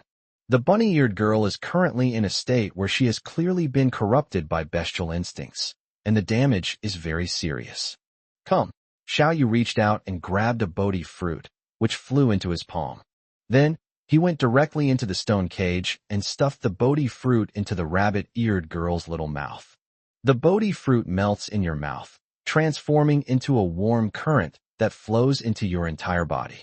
In an instant, the crimson in the bunny girl's eyes faded rapidly, and her blood-red fur seemed to fade as well, quickly returning to its original pinkish white, making her appear somewhat innocent and cute. What's wrong with me? Ah, human, let me go. Once she regained consciousness, the bunny-eared girl immediately realized her embarrassing situation. Bound up in a spread eagle position, barely clothed. Her face flushed red instantly, and her gaze towards Xiao Yu was filled with shame, indignation, and grievance. Cough cough, can you blame me? If you hadn't struggled so wildly, would this have happened? Feeling the rabbit-eared girl's gaze that looked at him like he was a pervert, Xiao Yu coughed dryly, feeling a little wronged himself. Hong Lian and Xinglan, who had been standing guard nearby, couldn't help but chuckle to themselves. Seeing the rabbit-eared girl's disheveled appearance, they quickly found a fur coat and draped it over her shoulders. Thank you, the rabbit-eared girl said instinctively, wrapping herself tightly in her animal skin coat. Huh? Why should I thank these people? As soon as she finished speaking, she froze instantly. She had come to kidnap someone. Thinking of this, the rabbit-eared girl felt a surge of anger. She glared fiercely at Xiao Yu and roared, Human, where are my sisters, June and 7 kills? What have you done to them? They went to find you. Xiao Yu rolled his eyes and said, What did you say?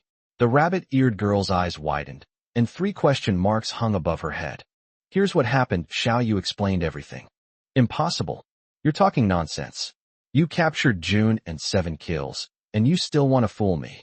After hearing Xiao Yu's sophistry, the rabbit-eared girl's eyes instantly turned bloodshot, and she roared angrily. According to Xiao Yu, this man saved June, and they had a good relationship. Wasn't June arrested? And Sha was seriously injured and almost died at the time, and was also saved by this man? His best friends, June and 7 kills, had been waiting for him all night, ready to launch a surprise attack. As it turned out, she ran away herself, which led to a whole bunch of messy things. I don't believe it. I don't believe it. She retorted loudly, her eyes red. What kind of humans in the world are so kind to orcs? She had heard that the more handsome a man is, the more likely he is to lie.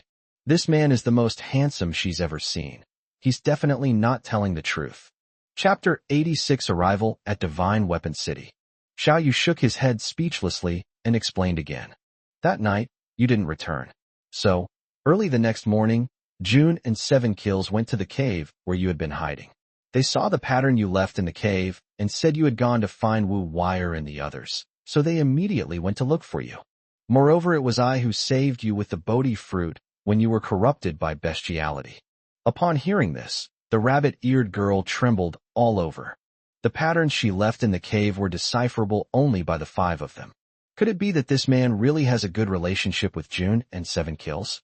So, why did he use that incredibly precious Bodhi fruit to save himself? I see, thank you. You are such kind people. The bunny-eared girl's tone instantly softened, becoming obedient, her eyes filled with gratitude as she looked at Xiao Yu and Hongli and Xinglan. But could you please let me go? I'm really in so much pain. As she spoke, she kept wriggling her delicate body, looking pitiful. Xiao Yu's lips curled slightly.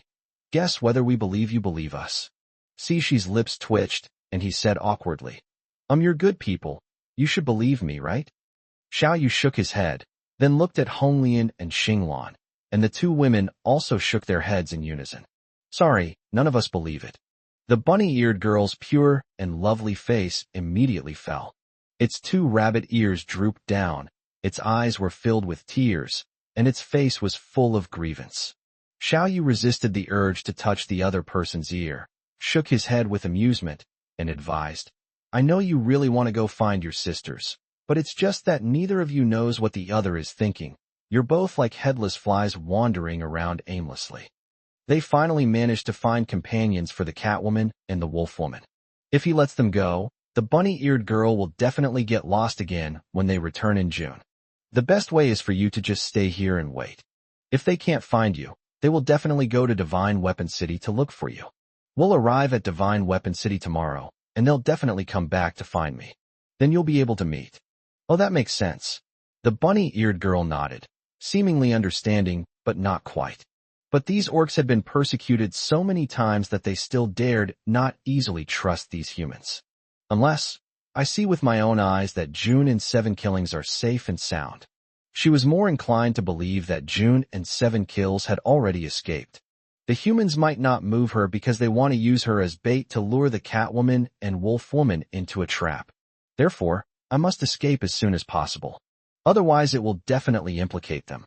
Seeing the cunning look in her eyes, Xiao Yu knew that the rabbit-eared girl was still up to no good. He waved his hand speechlessly and said to the two women, "Take her to take a bath and change her into clean clothes first, and then lock her up." A moment later the bunny-eared girl was taken to the bathroom. Is this really prepared for me? The rabbit-eared girl looked at the 3 large buckets of clear water placed in front of her with delight. If it weren't for the need to maintain her Orcish image, believe me, she would have plunged in right then and there and drunk a ton of it. Of course don't bathe for too long, you'll catch a cold, Hong Lian reminded her. This water is for me to bathe in, not for drinking. The rabbit-eared girl was utterly shocked. 1 bucket of water was enough for the orc squad to live on for several days. In the past, in the wilderness people would fight to the death for a sip of water. But now, these humans are actually making her bathe in these buckets of water. It's too surreal. The problem is, isn't she a criminal? The bunny-eared girl looked down at the colorful ropes binding her hands and feet, and began to question her existence. A moment later, that feels so good. If I could take a bath like this every day, I'd be happy even if I got arrested. The bunny-eared girl lay comfortably in the bathtub, her eyes half closed, feeling drowsy. Previously, she was surrounded and attacked by more than a dozen humans. Although she eventually escaped, she was still seriously injured. In order to find June and 7 killings as soon as possible, they barely rested and ate. After consuming a bodhi fruit, my injuries began to heal rapidly. She was exhausted, thirsty, and hungry. But then, she suddenly realized her change of heart and woke up instantly. Then she tried to tear it with her claws and bite it with her teeth. He wanted to break the ropes binding her, and then seize the opportunity to escape. Unfortunately, even her sharpest teeth couldn't break through the rope. Damn humans, do you think you can corrupt me with your seductive charms? Humph, dream on. While comfortably scrubbing herself in the bath, the bunny-eared girl gritted her teeth and glared at a certain man. A moment later, the bunny-eared girl finished her blissful bath and was locked in a cell. At this moment, the bunny-eared girl finally realized that she was a prisoner, not a VIP. But soon a plate of delicious food was placed in front of her. Try it. This tomato is June's favorite, and Shisha's favorite is corn on the cob. You must have had a hard time these past few days trying to save them. This cup of night shining dew can help you recover your strength and heal your injuries more quickly. Xiao Yu deeply admired the purest emotions between animal-eared girls. The rabbit-eared girl and the wolf girl thought the cat girl had been captured, so they risked their lives to rescue her. Catwoman and Wolfwoman, worried that rabbit-eared girl was in danger, traveled a great distance to find her, but now they have lost all contact with her. Now the rabbit-eared girl has just escaped, covered in wounds, and her first thought is to rescue the cat girl and the wolf girl, without even considering what kind of den of dragons and tigers she has entered. Is this for me to eat? Am I really not a criminal? The bunny-eared girl, who was still muttering to herself, suddenly widened her eyes. Looking at all the delicious food, each dish instantly whetted her appetite. She swallowed hard, looking suspiciously at the ropes binding her. Why am I, a prisoner, able to eat those exquisite delicacies that even the city lord cannot afford? Could it be that it's been poisoned? Or is it the M drug that Wu Wire mentioned? A moment later the bunny-eared girl held a piece of roasted meat in one hand, eating with gusto, her mouth dripping with oil, and in the other hand she held a cup of luminous dew, occasionally taking a small sip, her face full of bliss and her eyes filled with happiness. Ha ha, if I could eat this kind of delicious food every day, I'd even be willing to add M drugs. At dawn, the earth dragon turtle set off again, continuing its frantic run. The earthworms of today are too huge. With each step, the earth trembled. People within a radius of several kilometers even thought it was an earthquake. On the city wall, Qianlong had been waiting there since early morning, gazing at the distant, faintly visible city, his heart filled with excitement. After such a long journey, we've finally arrived. Immediately notify the city lord. Chapter 87 Mutual Schemes. Meanwhile, on the other side, in Divine Weapon City, on the city wall, which is 4 or 5 meters high, a group of soldiers stood sparsely, looking tired and tense. After all, during this period, Divine Weapon City has faced dangers from all sides, and the situation is tense. Damn it. What? An earthquake? A soldier with sunken eyes who was almost asleep while standing cursed. He picked his nose in annoyance and then looked in shock at a few kilometers away. Holy crap, that's a moving mountain. Idiot. It's a giant monster. At this moment, the other exhausted soldiers also noticed the earth dragon turtle. Everyone's expression changed drastically, filled with panic. A gigantic monster nearly 100 meters tall and hundreds of meters in size. Once they charge in, the walls of Shunbing City, built of piled-up stones, will instantly crumble and turn into ruins. Quickly, go and inform the elders immediately. Divine Weapon City is in trouble again. Meanwhile, at the residence of the elders of Divine Weapon City. This is a stone house that is not much different from the city lord's mansion. It has 2 floors and is about 7 or 8 meters high. Elder, how is the young city lord doing? A burly, shirtless man asked coldly. He had strange tattoos on his chest, arms, and face.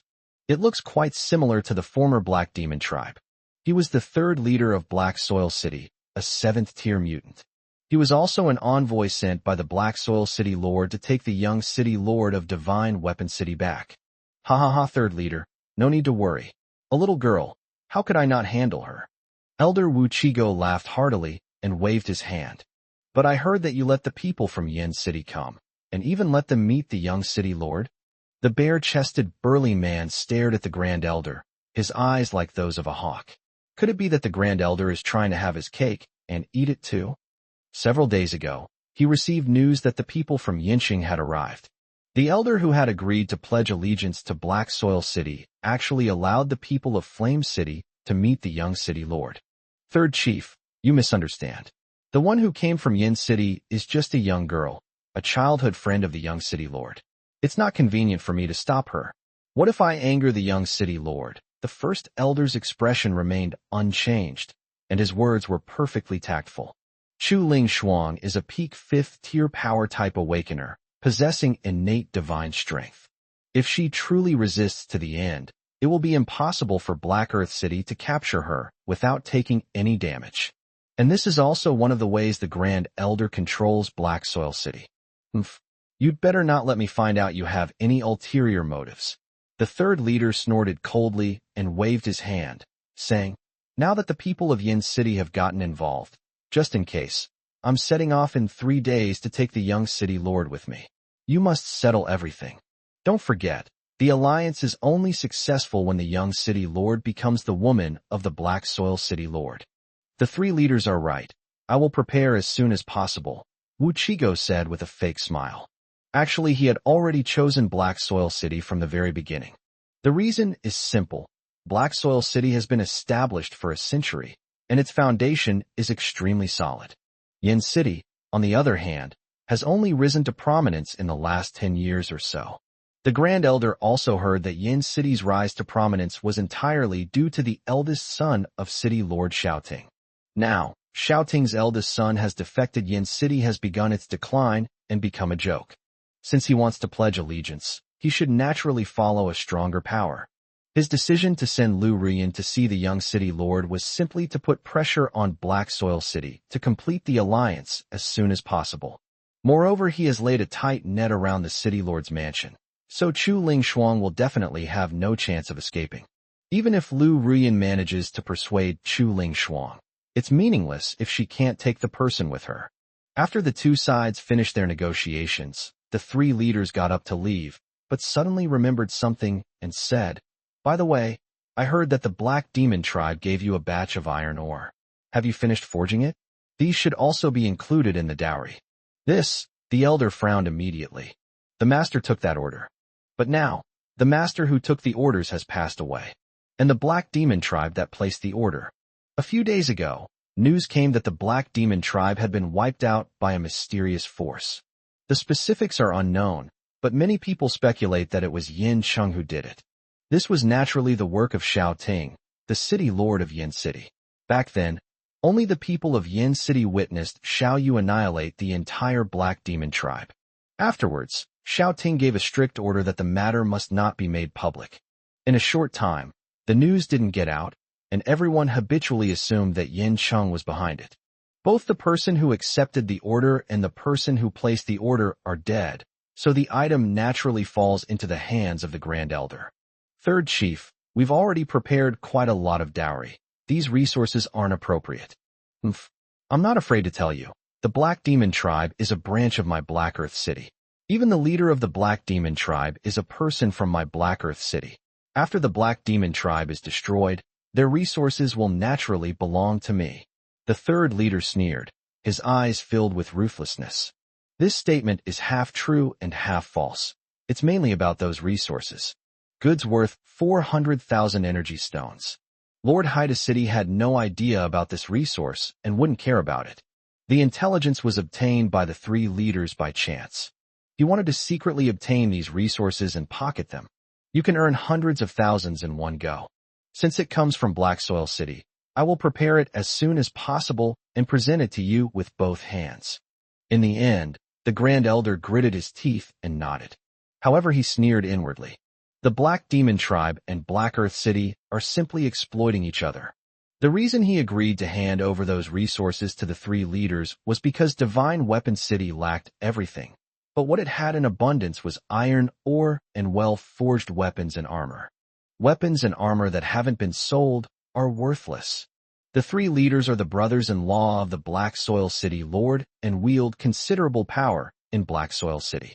By letting the other party gain a small advantage, we can seize a handle against them. Okay, once you're ready, I'll take the young city lord back to Black Soil City. After watching the three leaders leave, the Grand Elder suppressed his fawning smile, his heart filled with contempt. Not wanting to cause any further trouble, he quickly ordered his men to take inventory of the 400,000 energy stones. Elder, something terrible has happened. At that moment, a city guard rushed over. What is it? I'm perfectly fine. The elder's face darkened, and he coldly shouted. No, Elder, a giant monster this big is approaching Divine Weapon City less than 2 kilometers away. It will crash into the city wall. The soldier gestured wildly, panting as he finished speaking. What? Upon hearing the soldier's words, the elder's expression changed immediately, and he rushed out. Finally, the master fell, and the Divine Weapon City fell into his hands. He was about to reach the pinnacle of his life. Absolutely not. Something must not go wrong. The elder, desperately pleading with everyone he could, rushed frantically toward the city wall. Chapter 88 First Encounter. Lu Rian's Expectations. A moment later, at the city gate. Apart from the young city lord who was under house arrest in the city lord's mansion, all the high-ranking officials, including the three leaders, were present. In addition, there were quite a few people watching at the city gate, including some blacksmiths. If Xiao Yu were here, he would have noticed a familiar figure in the crowd. It was none other than his former fiancée, Lu Rian. Where did such a giant monster come from? Everyone looked at each other in bewilderment. Even deep in the forest, there are giant monsters. But those monsters are used to staying deep in the forest because that's where they can live better. How can one survive in the outside world where even enough food is hard to find? I don't know if it was intentional or unintentional. That giant monster was nearly 100 meters tall and hundreds of meters in size. Every step taken caused a slight earthquake, and the entire Divine Weapon City seemed to shake. On the city wall, everyone looked grave as they watched the monster approach. Previously, one of my scouts from Black Soil City sent word that a giant monster had been discovered within the territory of Flame City. I heard that every time it appears, it causes a huge commotion. Could it be that monster? The three leaders of Black Earth City stared intently at the Earth Dragon Turtle, their expressions shifting between light and dark. Because the message he received said that the monster was likely related to the disappearance of the glowing tree. Previously, He had thought that if it was really related to that monster, he could kill it and take back the night glow tree. But now look at the size of this monster. It must be at least a 7th tier power. Furthermore, with the opponent completely encased in rock armor, he had no way of killing this monster. On the contrary, if the monster were to slap him, he might instantly turn into a puddle of mud. What? This is the monster from Yin City? How can it be so big? Upon hearing the 3 leaders' words, all the elders of Divine Weapon City changed their expressions. Although they had heard about the monsters in Yin City, they had not investigated it in detail. After all, Yin City is too far from Shinbing City. They never dreamed that the monster would travel thousands of miles to come. What do we do? This monster is so huge, its entire body is covered in rock armor. Its defense must be incredibly strong even if it does nothing and just charges at us. Divine Weapon City will be reduced to ruins. All the high-ranking officials looked at the Grand Elder in a panic, hoping he would make the decision. Even the shrewd and calculating elder couldn't help but roll his eyes, inwardly cursing a bunch of useless trash. What the hell can I do in the face of such a monster? In the crowd, 2 gray-haired old men in gray robes stood in front of Lu Ruyan, reminding her, "Miss, let's leave quickly. Once the monsters rush over, Divine Weapon City will be destroyed. It will be very dangerous for you to stay here." They had only heard of Xiao Yu's pet, but had never actually seen it. Moreover, this monster is too big. It might not even be the same one. Wait a little longer. Lu Ruyan stared intently at the giant monster. She always felt that the person she wanted to see was up there. She missed it once before, and she didn't want to miss it again this time. Meanwhile, throughout the Divine Weapon City, everyone's expression changed drastically. What happened? Was there another earthquake?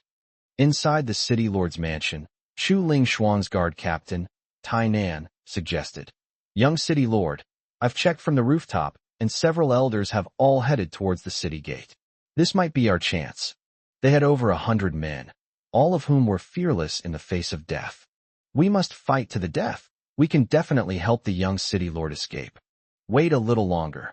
A hint of struggle flashed across Chu Ling Shuang's face, but she still shook her head and said, with her strength and a level 6 divine weapon, she could have escaped long ago if she wanted to. But she wanted to take all her loyal brothers with her and escape together. These are the best blacksmiths, the hope for the rise of Divine Weapon City, and they cannot die for her. Wait a little longer, the herb's medicine will be ready soon. Meanwhile, in a secluded spot, June and 7 Kills, who had spent the night searching for the rabbit-eared girl, were resting and recuperating when they were suddenly awakened. Was there another earthquake? But soon, both women regained their composure. Because the slight earthquake just now felt very familiar. Could it be that man has arrived? The 2 women exchanged a glance, both thinking the same thing at the same time. On the city wall, just as everyone's faces showed fear, suddenly someone exclaimed, "Look, the monster has stopped." The group looked in that direction and saw that the giant monster had indeed begun to slow down and stop moving forward. Finally, it stopped less than a kilometer away from Divine Weapon City. Hiss! There's a city on that monster's back and lots of people on it. The person who had exclaimed earlier shouted again. There's also a flag on it. It looks like it says, Dragon City? This person is a visual mutant, capable of seeing everything within a 1-kilometer radius. Dragon City? Never heard of it. Yes. Where did this force come from? A group of high-ranking officials stared intently, and they could clearly see the city walls, the Dragon City flag, and a large group of people. Those people stood on the city wall, which was hundreds of meters high, looking down at them. The elders, who were usually so high and mighty, were all very unhappy, feeling like a group of monkeys being watched. Meanwhile, in Dragon City, on the city wall, Hong Lian was holding a leather notebook and reporting to Xiao Yu. "Brother, we fired 13,219 earthenware pots in this period, all filled with water as well as iron pots, red bricks, a small amount of vegetables and furniture such as carts, tables, and chairs. In short, we have prepared enough goods for the transaction." "Well done. Make some more pottery jars."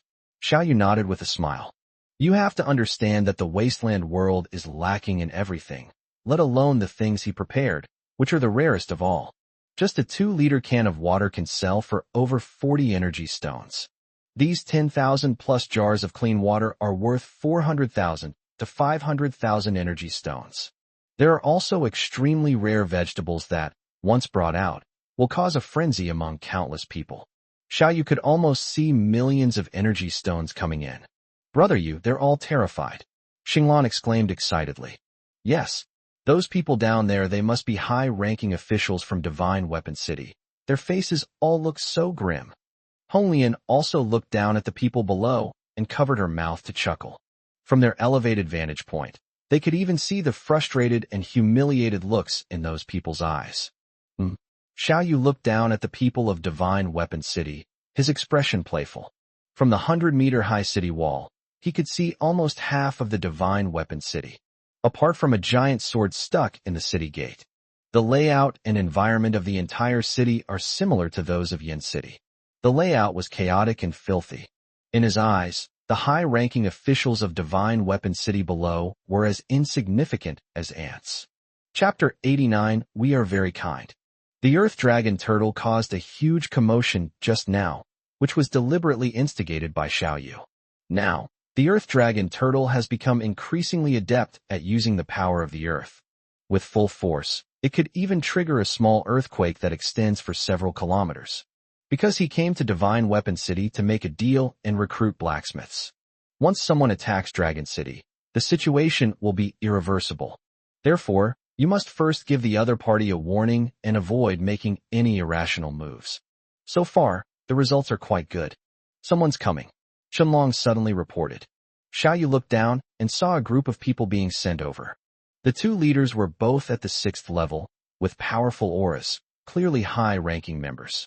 A moment later, the group arrived at the foot of the Dragon City wall. Don't be nervous. We are very kind. Xiao Yu waved to the crowd below and greeted them with a smile. May I ask what brings you, esteemed guest, from so far away? The 2 elders who came over were the 6th and 7th elders, who were ranked last in Divine Weapon City. They looked up with difficulty and looked warily at Xiao Yu on the 100-meter-high city wall. Originally, Xiao Yu had placed a staircase next to them and invited them to go up. However, they feared that Xiao Yu might set a trap up there, making it impossible for them to come down.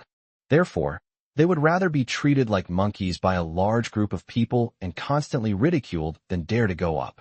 For this, seeing that these people were unwilling to come up, Xiao Yu went straight to the point and took out the contract he had obtained from the Black Demon Tribe. The Black Demon Tribe ordered 10,000 longswords and 3,000 iron armors from you. I am here on their behalf to pick up the goods. What? The distance was too great, and the 2 elders could not see the details of the contract clearly. However, upon hearing this, one immediately realized that Xiao Yu was not lying. Unexpectedly, the contract of the Black Demon Tribe ended up in the hands of the other party. In other words, the Black Demon Tribe was wiped out by them. The problem is that the goods worth 400,000 energy stones have already been given to the 3 leaders by the Grand Elder. I'm sorry, we can't make a decision on this matter. We need to go back and discuss it first. As the 6th elder said this, he stared nervously at Xiao Yu, while his right hand gripped the sword at his waist. Seemingly afraid of upsetting Xiao Yu by refusing him, she suddenly launched an attack.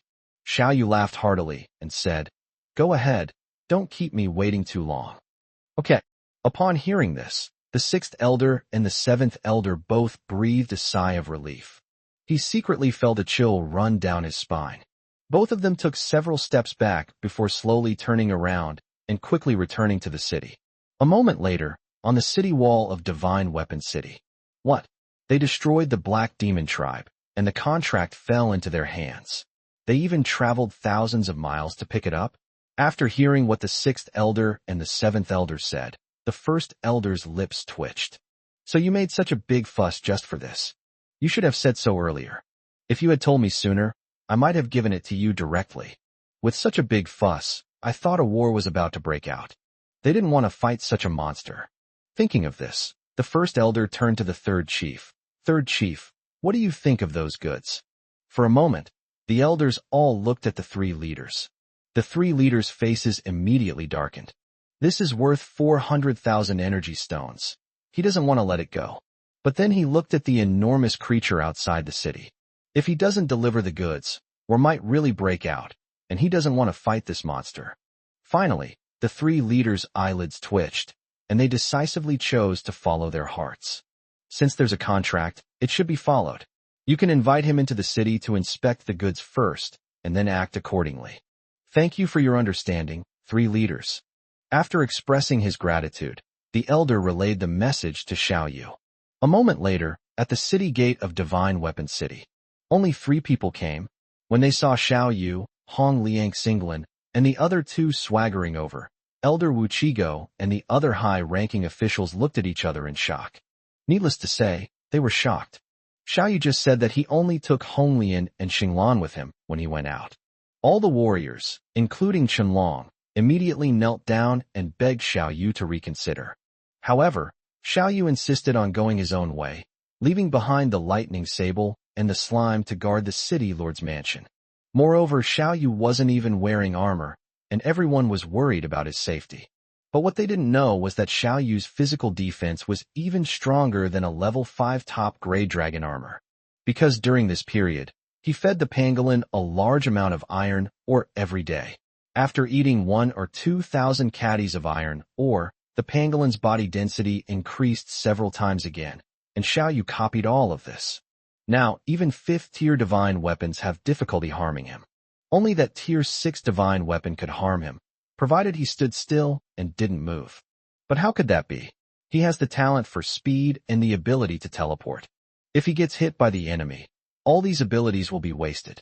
And the pangolin came in too. Once it senses danger, it will immediately emerge from the ground and sweep away everything in its path. It really is him.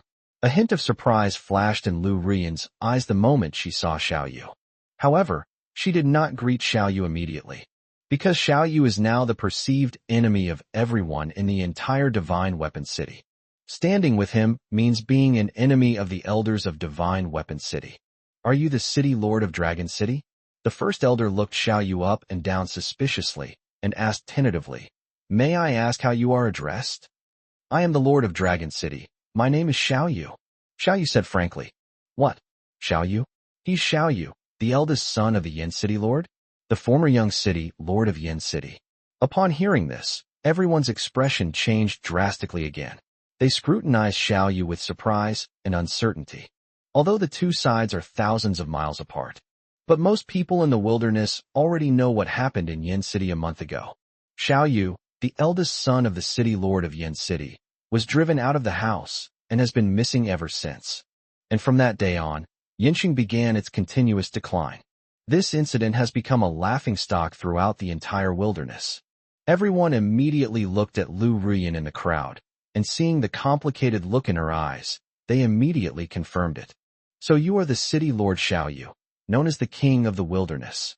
I have long admired your name. My apologies for not recognizing you sooner."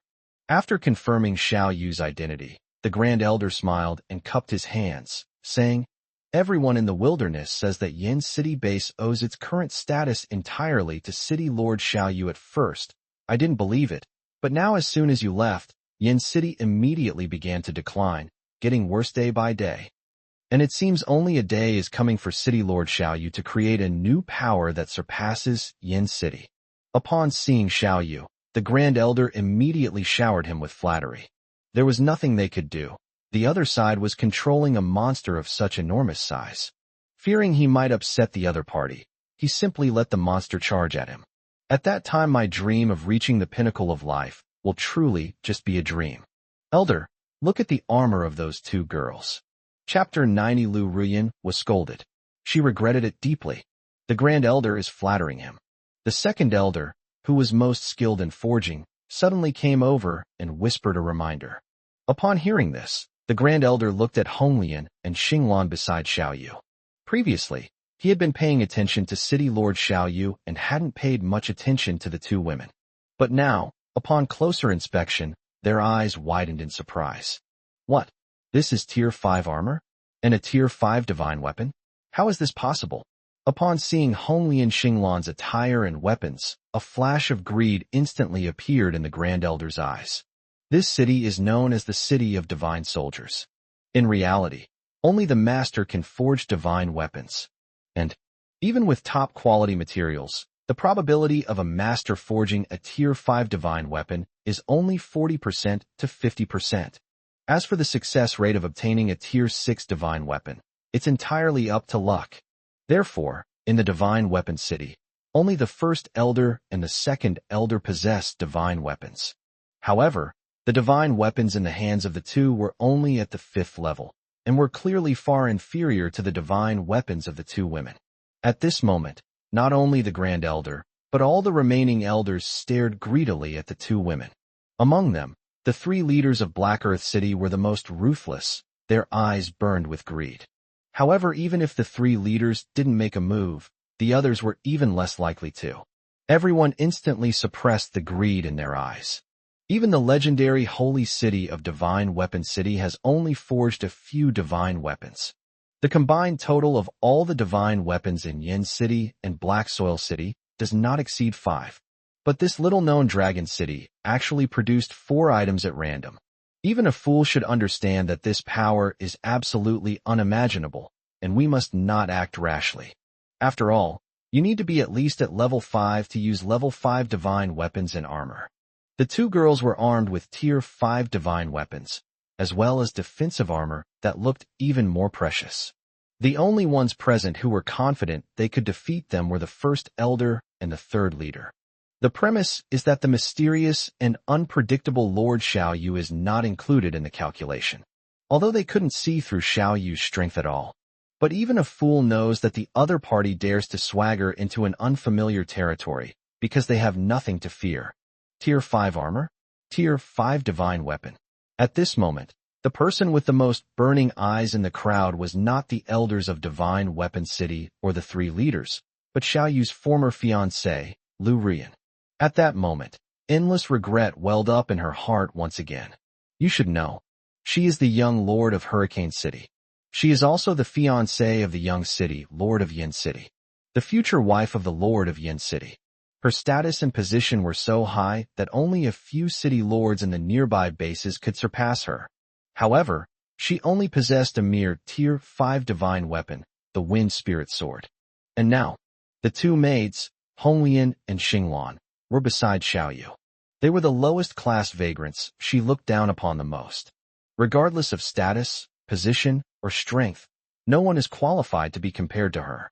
But look at her gorgeous outfit, so dazzling and beautiful. Looking at her own shabby outfit, how could she not regret it?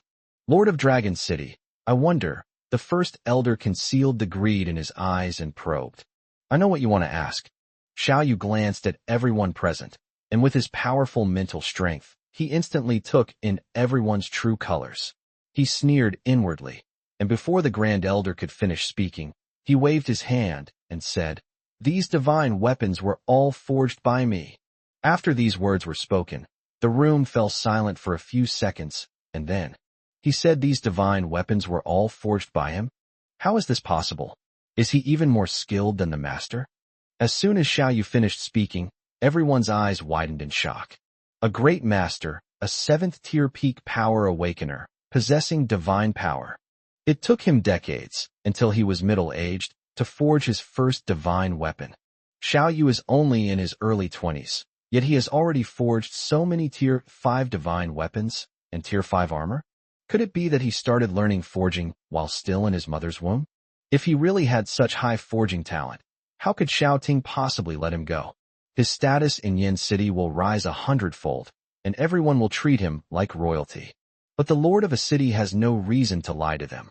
In an instant, everyone turned to look at Lu Ruyan in the crowd. Hey, look at Lu Ruyan's face. It's turned a deep liver color. Ha ha. Isn't she Xiao Yu's fiancé? It seems the rumors are true.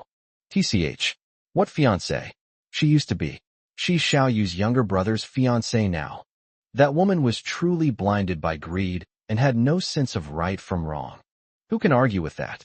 To abandon a peerless genius with unparalleled talent and ability, and instead choose a pretty face, but no substance.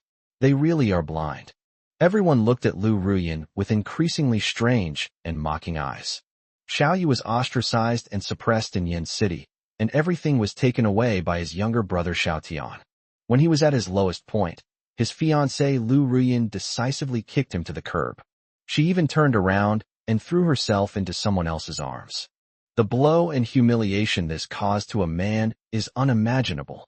Now, the man Lu Ruyan chose, the so-called young lord of Yin City, boasted about how amazing he was.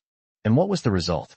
He was completely clueless, yet he pretended to know everything, causing a whole host of troubles, killing hundreds of people, and ruining the reputation of city lord Xiao Ting and his wife. His prestige plummeted, and the vast city of Yin continued to decline, with no one capable of serving. However, Xiao Yu, who was abandoned by Lu Ruyan, turned the tables and suddenly made a comeback. Their strength is unknown, but they control a giant pet comparable to a 7th-tier pet and are rebuilding a powerful force. Now, he has become a top-notch blacksmith, casually producing 4 pieces of top-quality equipment. This comparison only shows that Lu Ruyan was truly blind and had no talent for recognition. In the crowd, Lu Ruyan saw the faces of these people and her expression turned extremely ugly. Back then Xiao Yu was already crippled, so what was wrong with her breaking off the engagement? She is young, beautiful, and exceptionally talented. Why should she marry a good-for-nothing? What gives these people the right to say such things about her? If this were in Flame City or Hurricane City, would anyone dare say that about me? From childhood to adulthood, she had always been high and mighty, looking down on everyone, showered with love and affection. When had anyone ever dared to speak to her like that? Did they have a death wish? The more Lu Ruyan thought about it, the more frustrated she felt, and her eyes welled up with tears. She looked expectantly at the figure surrounded by the crowd in the middle of the crowd. In the past, whenever I'm unhappy, he'll immediately come over. Even when she unreasonably scolds him, he only tries his best to please her. But now that man won't even give her a glance. Is he treating her like she's invisible? Chapter 91 Despised by 10,000 people. Lord of Dragon City, please come into the city for a chat. Upon learning that Xiao Yu might be a master blacksmith, everyone's gaze towards him changed, and the Grand Elder became several times more attentive than before, extending a polite invitation. Everyone who had harbored wicked thoughts just now temporarily abandoned those ideas. Even the 3rd leader of Black Earth City fell silent. If these divine weapons were indeed forged by Xiao Yu, he would probably possess tens of thousands of pounds of strength. That's a 7th-tier power awakener comparable to a master. Daring to provoke him is simply courting death. Xiao Yu glanced at everyone, and only nodded when he saw that he had completely intimidated them. He had naturally seen Lu Ruyan in the crowd long ago, but he couldn't be bothered to pay her any attention. He publicly revealed his identity as a master forger, partly to completely intimidate these petty scoundrels. Meanwhile, this city is home to a large number of excellent blacksmiths. The incident at the city gate has caused such a stir that it has attracted a lot of attention. Once his reputation as a blacksmith spreads, it will inevitably draw everyone's attention. Once he started recruiting blacksmiths, things became much easier. Of course, selling goods will also be much smoother. Next, Xiao Yu, surrounded by a group of elders, headed to the Divine Weapon City warehouse. And things turned out exactly as Xiao Yu had predicted. After learning about the incident at the city gate, many people rushed over, eager to catch a glimpse of Xiao Yu's prowess. Is that the master blacksmith? My goodness, he's so young. Didn't you see the equipment of the 2 women next to him? It's definitely a tier 5 top-tier divine weapon. How could it be fake? After the master fell, I thought no one could forge divine weapons anymore. But now a new master has been born. Yes, so young. Who knows? He might even surpass the masters. People crowded both sides of the road, watching Xiao Yu and discussing him. And at this moment in this chaotic crowd, there are 2 figures wrapped up tightly. These are none other than Catwoman June and Wolfwoman 7 Kills. He really came. That idiot. Doesn't he know that multiple forces are vying for Divine Weapon City, and that this place is extremely dangerous right now? And he only brought 2 people with him. Upon seeing Xiao Yu, Qi Sha stomped his feet in anger and cursed him as an idiot and a moron. She saw that Xiao Yu had ventured deep into the lion's den, but had only brought Honglian and Xinglan with him. Meanwhile, the elders of Divine Weapon City were all eyeing them covetously. their smiles concealing daggers, clearly plotting something sinister. These people can't do anything to Xiao Yu. June shook her head, indicating that there was no need to worry. Should we go out and look for him? Qisha asked the Catwoman. She felt she still had to advise this guy that no matter how strong he was, he shouldn't go around recklessly. Especially now, the elders of Divine Weapon City have colluded with Black Soil City. And that woman named Lu Ruyan, just looking at her makes her angry. She wants to beat her up. It can only be at night.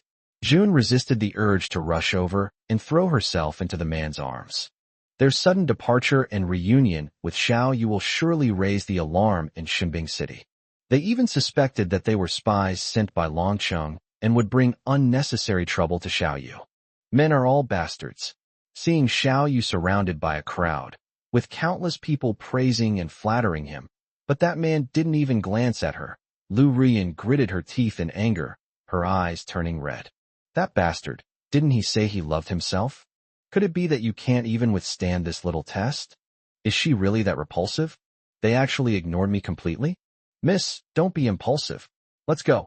Seeing that their young lady had already lost her composure, the two gray-robed old men quickly tried to persuade her. They kept trying to persuade the young lady that since she had made her choice, she shouldn't regret it. But Miss has been willful since she was a child, and never listens to anyone's advice. This isn't our own territory, so we mustn't let the young lady cause any trouble. Leave. Lu Ruyan stared intently at Xiao Yu, her eyes filled with resentment. If I hadn't abandoned him back then, if I hadn't said those things. So now, is she the only one qualified to stand by his side? All those top-tier equipment items belonged to her alone. But now those good things have fallen into the hands of those two refugees.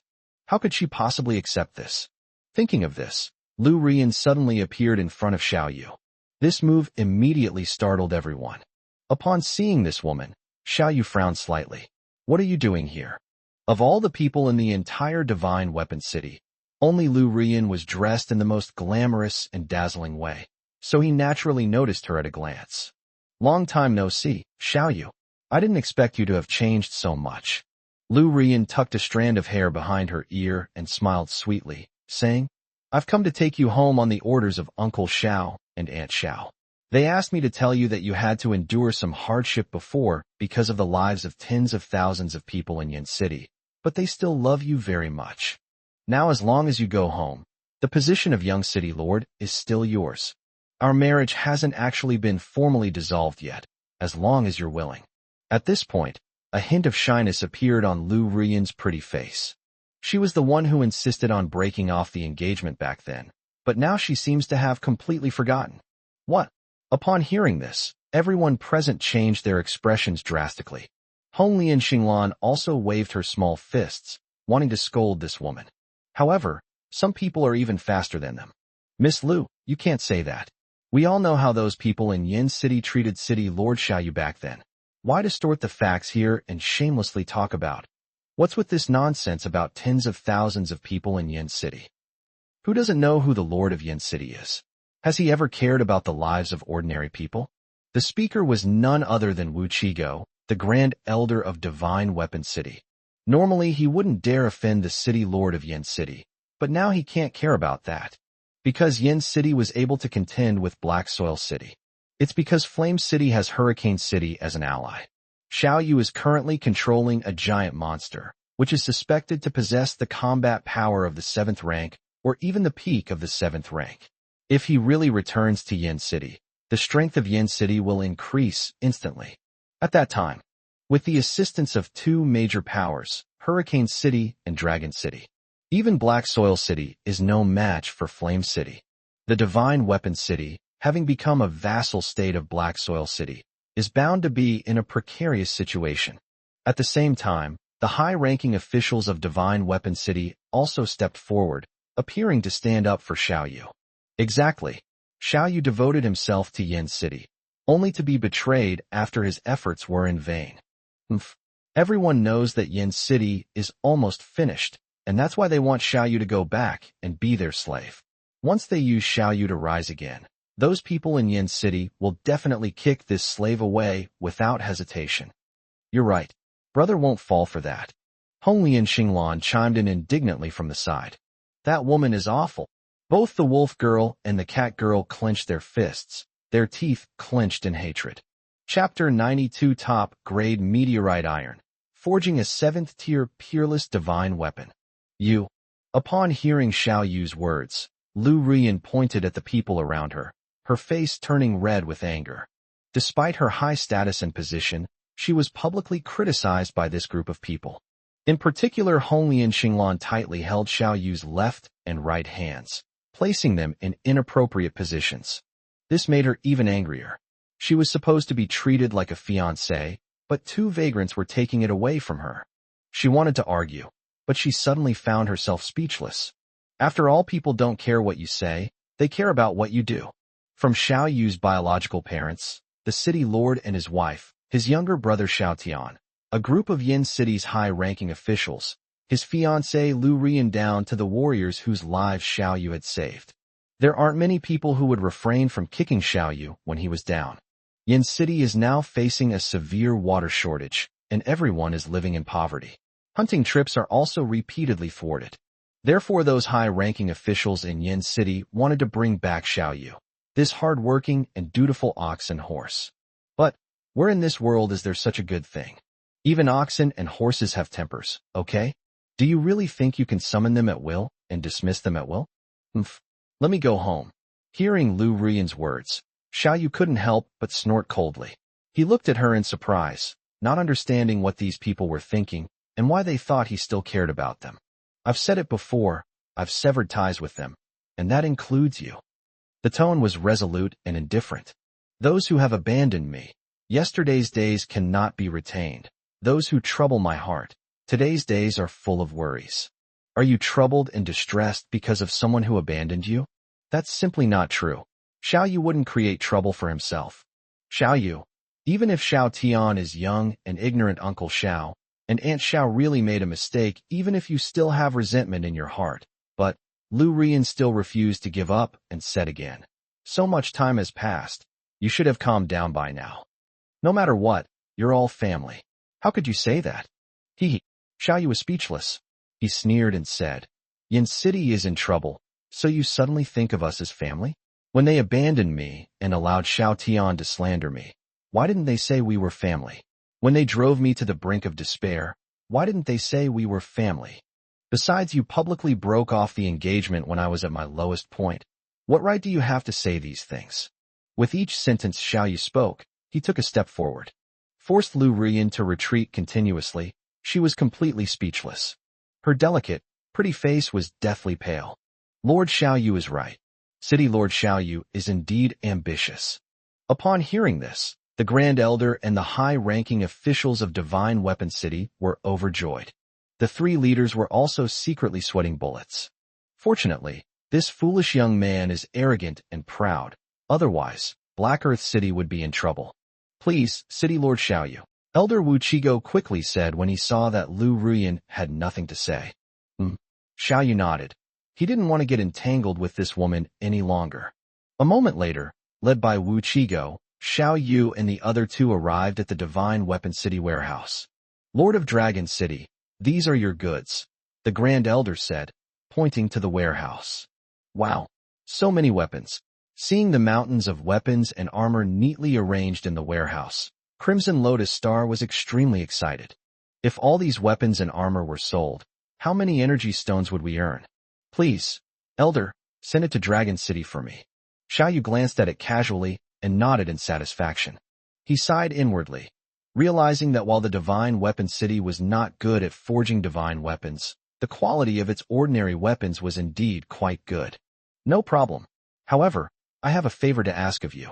The Grand Elder immediately assured him, but then changed the subject, lowering his voice to say, Lord of Dragon City, since you are capable of forging divine weapons, I have unexpectedly obtained some top-quality materials.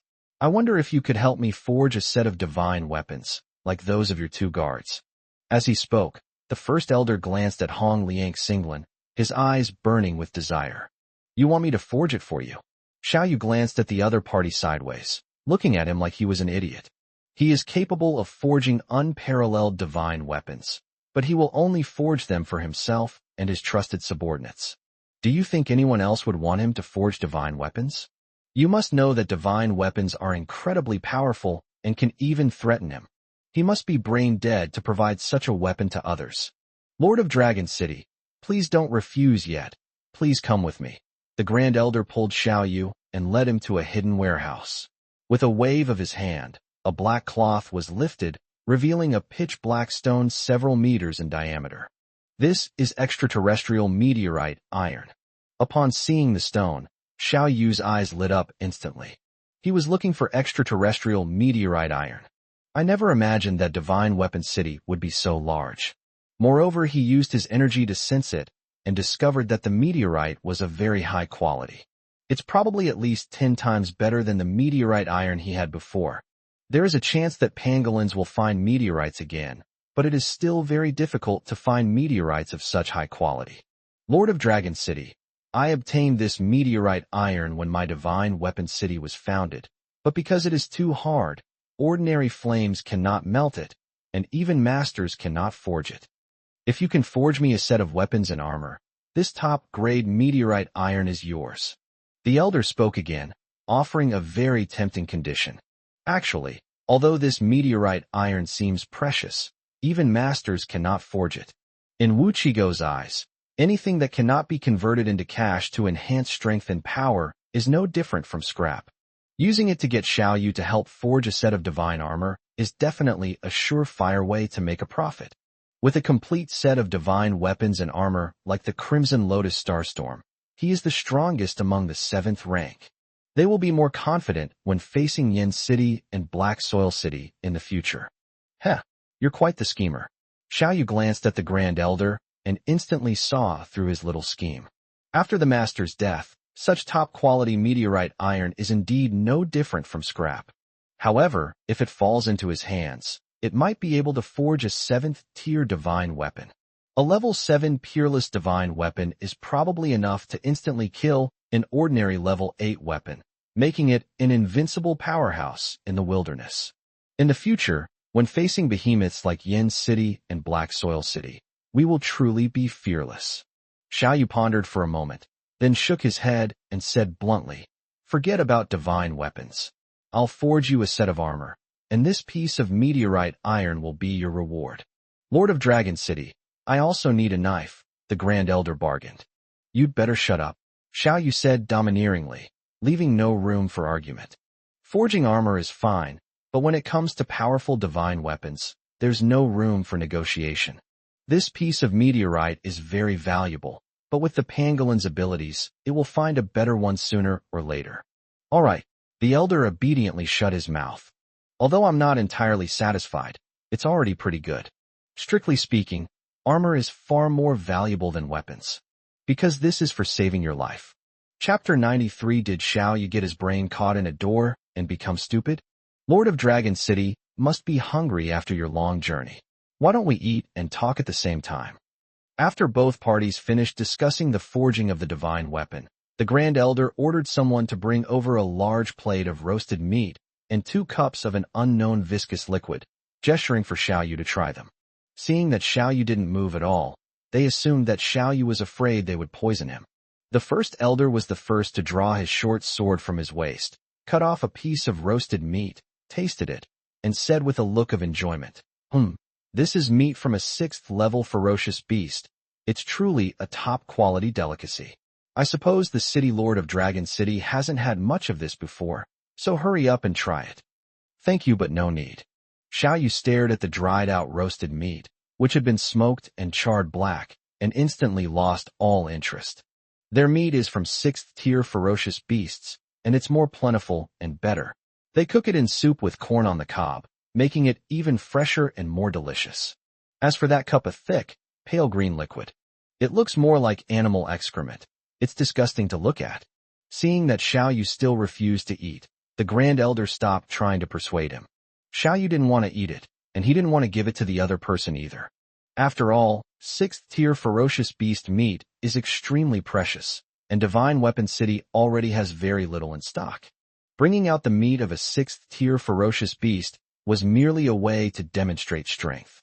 If Xiao Yu sees that Divine Weapon City has the strength to hunt 6th-tier ferocious beasts, he won't easily start a war. Thinking of this, the elder savored the roasted meat with relish, then downed the cup of excrement in one gulp, a look of lingering ecstasy on his face. Ugh! Hongli and Xinglan looked at it and felt nauseous. The Grand Elder thought he had succeeded in his feigned success. But she noticed the strange look in Hongli and Xinglan's eyes and immediately felt a bit disdainful. The meat I'm eating is from a 6th-tier ferocious beast, a top-grade delicacy. These two girls have probably never tasted such exquisite food in their lives. They must be incredibly envious. Lord of Dragon City, I have sent people to Dragon City to deliver the goods worth 400,000 energy stones, the materials for forging the armor, and the piece of extraterrestrial meteorite iron. I wonder how long it will take you to forge the armor, and when you plan to leave.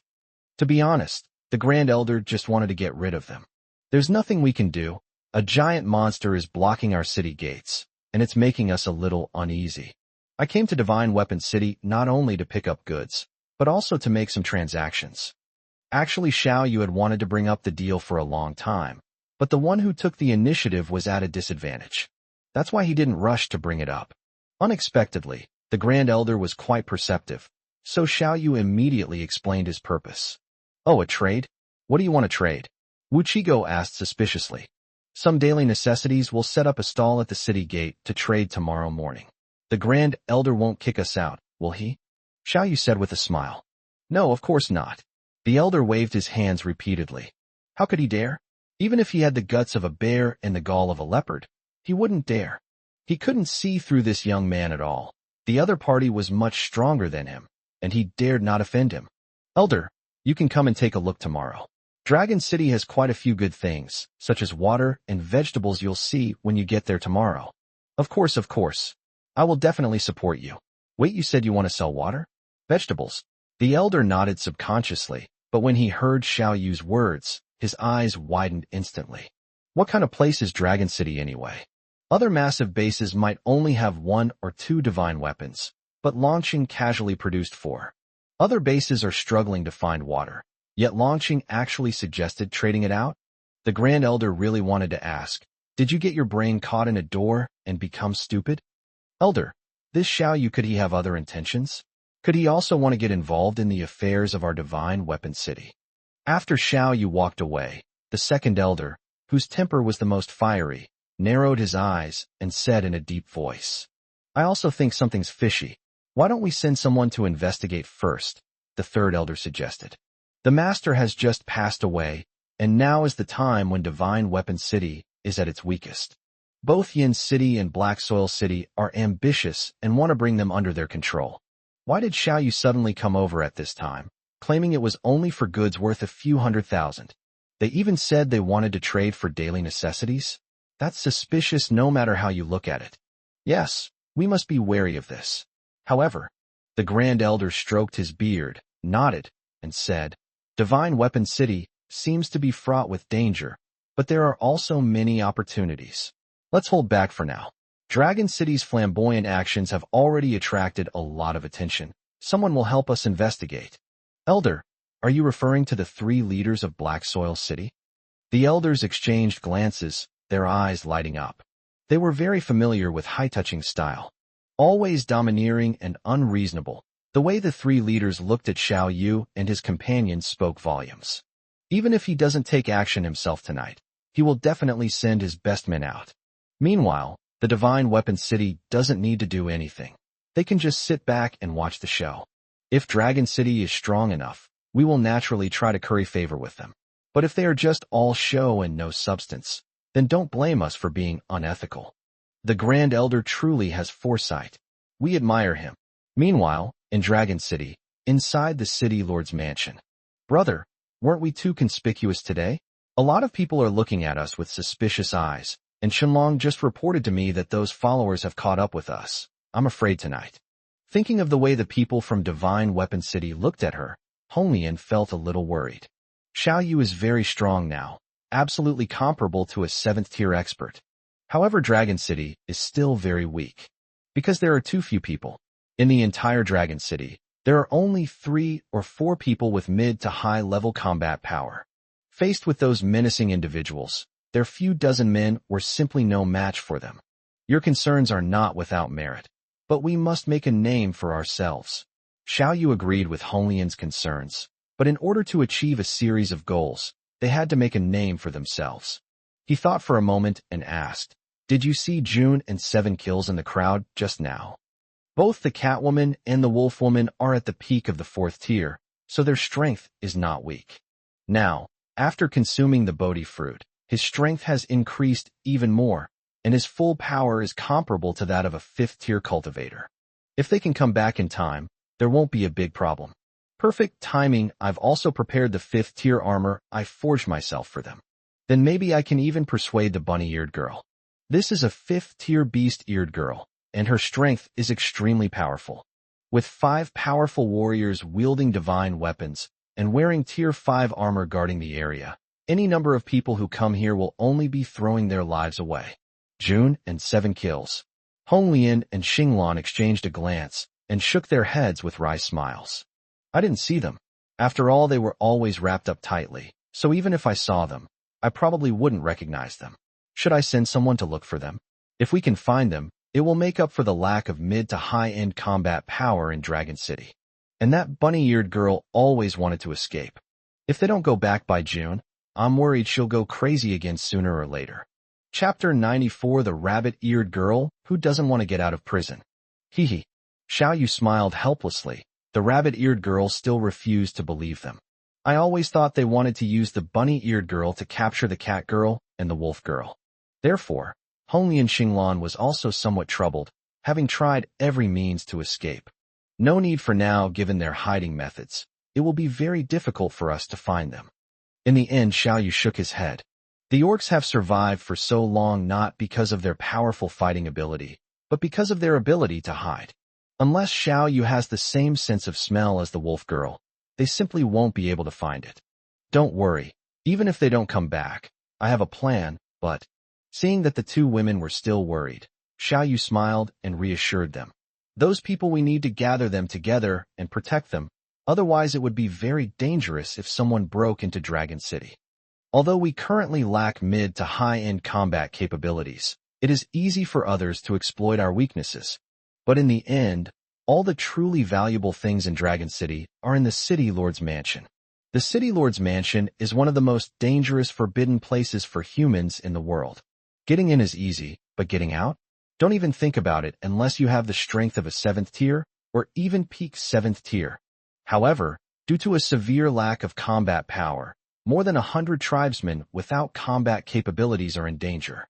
At that time, we'll have to leave the protection to Honglian Xinglan. The most important City Lord's Mansion can only be dealt with personally by the City Lord himself.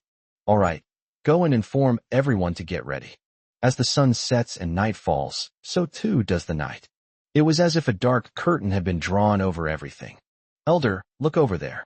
On the city wall of Divine Weapon City, a visual mutant suddenly pointed to the highest point of Dragon City and exclaimed, "What is that?" The Grand Elder stared intently at it and was immediately startled. Because at that moment, the whole world went dark. But at the highest point of Dragon City, a faint light flickered. As the waning moon slowly rose, its light grew brighter and brighter. Finally, the light radiated outwards, almost covering the entire Dragon City area. There must be a great treasure in Dragon City. The rise of Dragon City must be related to it. If I could get it, upon seeing this scene, a trace of greed instantly rose in the Grand Elder's heart. Even though he was a kilometer away, he could still vaguely feel a cool breeze. That tree that emits a bright green light is definitely a top-quality treasure. The birth of the Divine Weapon City was due to the Master suddenly receiving an ancient inheritance. Then his strength soared all the way up, reaching the peak of the 7th rank, and he became a forging master. Therefore, the Grand Elder had a guess in his mind. It wasn't that Xiao Yu was so powerful, but rather that he had obtained some ancient inheritance.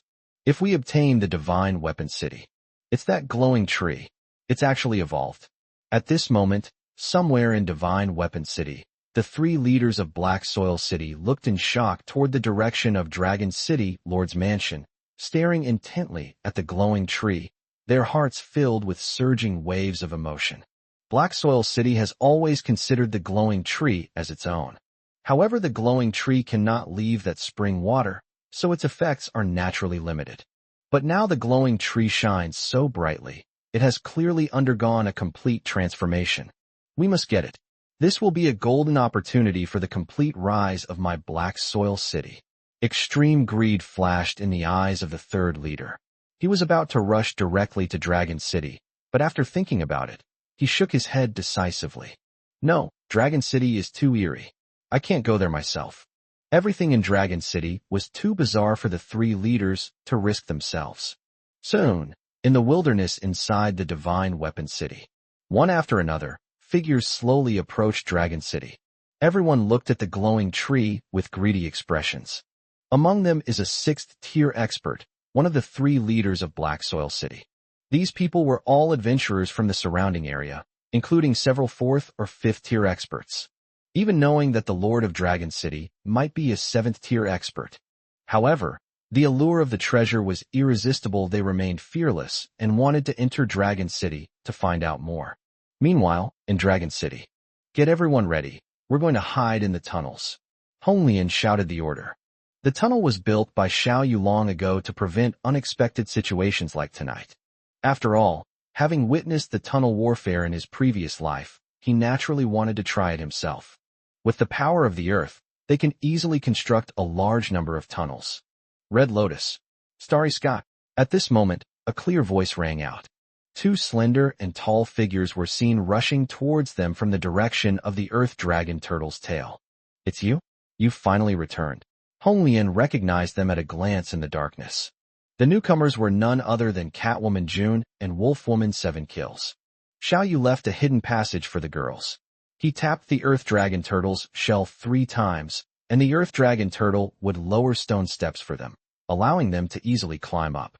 Everyone, you don't need to hide anymore. Just act as usual. Hong Lian smiled and waved to everyone, then looked at Lu Yue and Qi Shao with a big smile and said, It's so good that you're back. There will be a battle tonight, and your brother is waiting for you. Go on your way. Then she led the way. Previously, she had regarded the Catwoman and the Wolfwoman as rivals and was always on guard against them. Now, I just hope they join Longcheng as soon as possible. Yes, that's why we came here, June said, puzzled. Just now, the two women searched the Divine Weapon City one last time. But as a result, they still couldn't find any trace of the rabbit-eared girl, Cixi. They heard that someone was eyeing Dragon City's treasures and would be breaking in to steal them tonight. Upon receiving the news, the two women immediately rushed over. Oh, right, your brother has prepared a surprise for you. Xinglan winked playfully at the two girls who looked travel-worn, a mysterious smile playing on her lips. They've prepared a surprise for us. Really? Upon hearing this, not only did Catwoman June's eyes light up, but Wolfwoman Qisha's eyes also flashed with surprise. However, she quickly covered it up. Whatever that guy prepared, just give him some face and pretend to be very happy. A moment later, inside the city lord's mansion. Xiao Yu, I'm back. June's eyes flashed with excitement the moment she saw Xiao Yu. If there hadn't been so many people around, she would have almost jumped into his arms. After not seeing him for several days, Xiao Yu's every smile and frown appeared before her eyes. Finally, I'm back, and I see him again. Qi Sha stood to one side, arms crossed, with an arrogant expression. You're finally back. It's good that you're back. Xiao Yu's eyes flashed with complex emotions when he saw the two women. It feels like the feeling of not seeing family and friends for many days. Oh, right, someone's waiting for you, Xiao Yu said with a playful smile. Someone is waiting for us. The two women exchanged a glance, both looking bewildered. Xiao Yu stopped keeping him in suspense and stomped his foot, causing the power of the earth to surge rapidly. Chapter 95 Shifting Blame, Plastic Sisterhood. Deep within the city lord's mansion, a closed door was slowly opened. Trying to corrupt me? No way. Orcs will never be slaves. Rabbit-eared girl Cixi was lying on the bed, idly crossing her legs, with a thick corncob in her left hand and a bright red tomato in her right, impatiently taking a bite each time. What's going on? Why did the door suddenly open? Suddenly, the rabbit-eared girl discovered that the door imprisoning her was open. She sat up abruptly, a hint of confusion on her face. At the same time, I'm also a little conflicted about whether I should go out. But what if they get out? No more delicious barbecue tomato and corn on the cob and glow in the dark dew. What should we do if we can no longer enjoy these exquisite delicacies in the future? She's already addicted after just 2 days of eating it.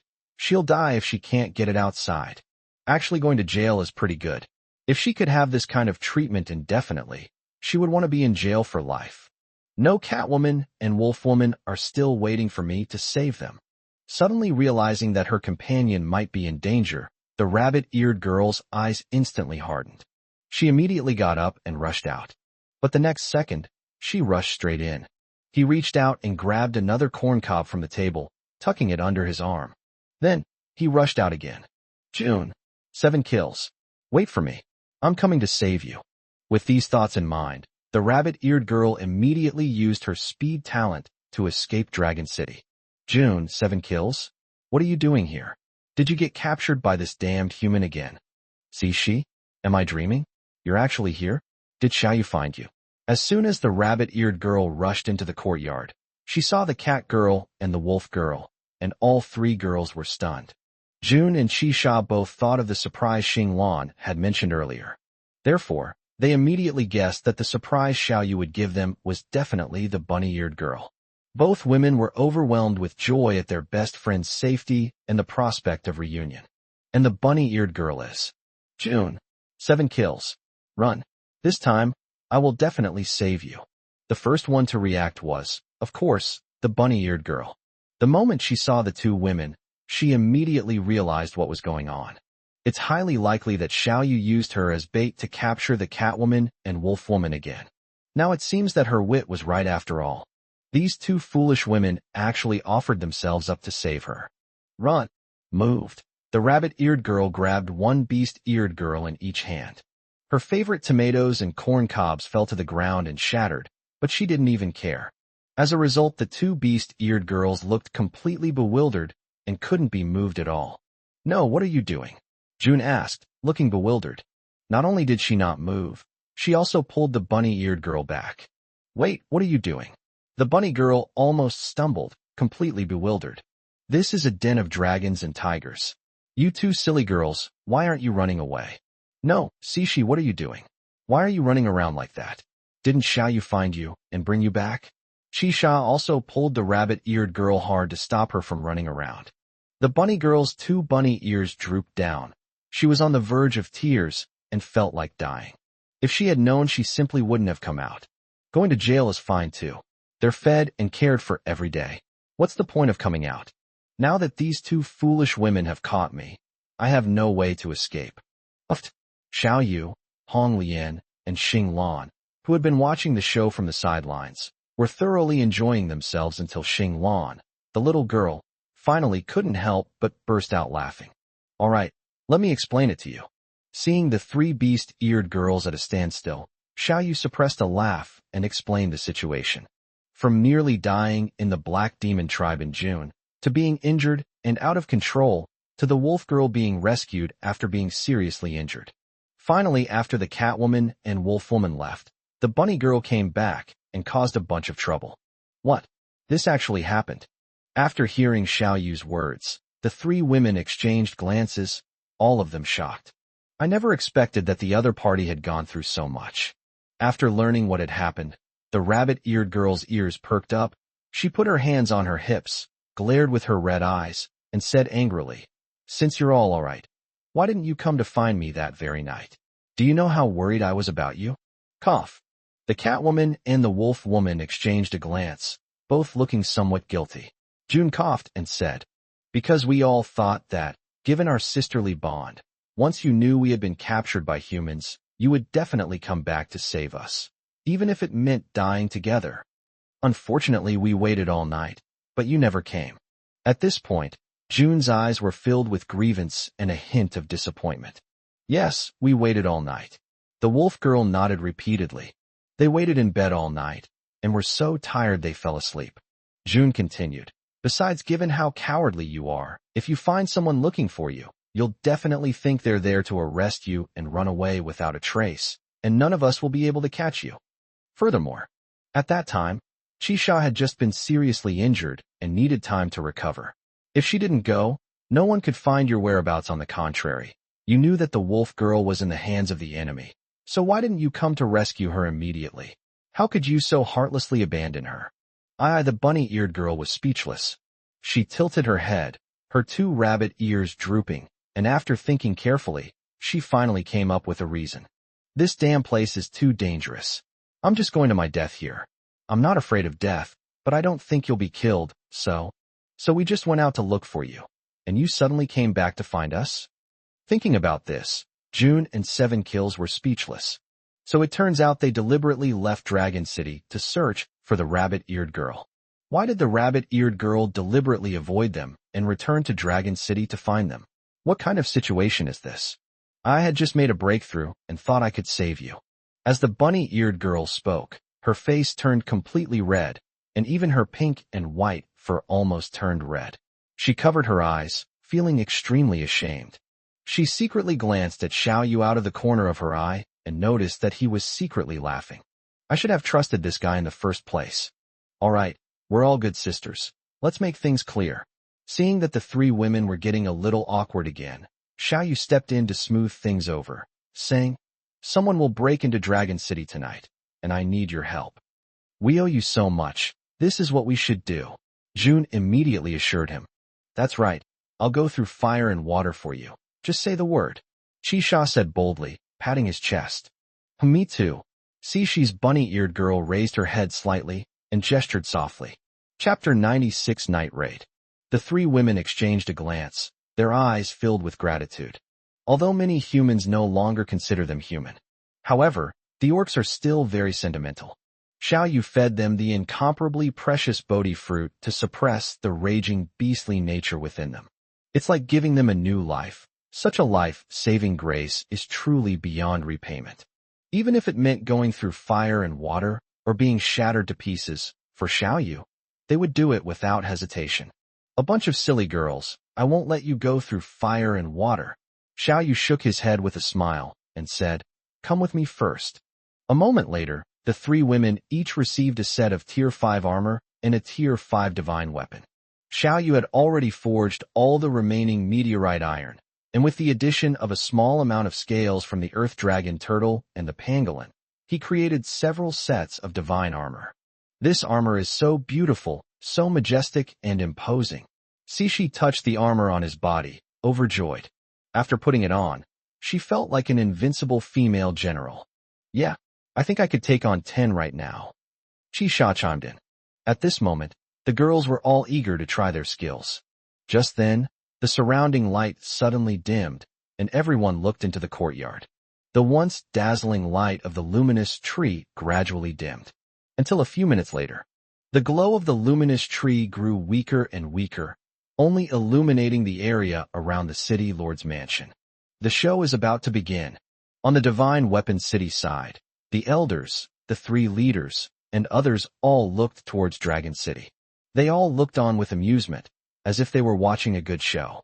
After all, many legendary thieves have come to uncover the secrets of Dragon City's rise. These people had infiltrated Yin City and Black Soil City several times to steal, and neither of the two bases could do anything about them. As for Dragon City, this newly emerging small power, one can imagine how difficult it would be for them. Meanwhile, in the darkness surrounding the Earth Dragon Turtle, upon seeing this, the figures all had greedy eyes and quickly approached the Earth Dragon Turtle. "Ha ha, Dragon City's darling, here I come.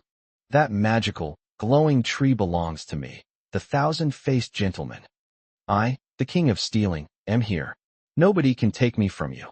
A group of agile individuals, taking advantage of the moment when the lights suddenly disappeared, quickly used their respective skills to climb onto the back of the Earth Dragon Tortoise and head towards the city lord's mansion.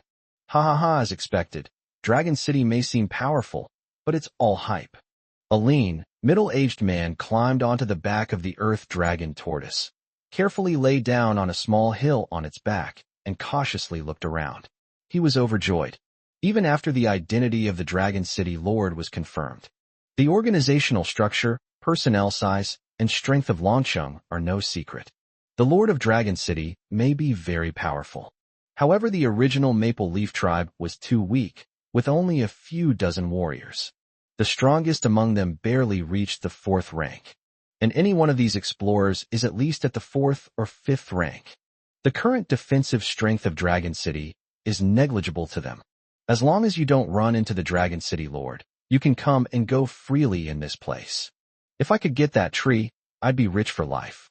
But the lean man stared intently in the direction of the city lord's mansion, but he quickly shook his head, regaining his composure. The city lord of Dragon City is probably not simple. It's best to be cautious. At least we should wait until it's deeper into the night. The lean man concealed himself in the darkness, lost in thought. When it's late at night and everyone is quiet, that's when people are most likely to get sleepy, and that's when he has the best opportunity to sneak in. This is the valuable experience he has gained over many years of stealing. With this in mind, he proceeded cautiously, intending to find a hiding place first.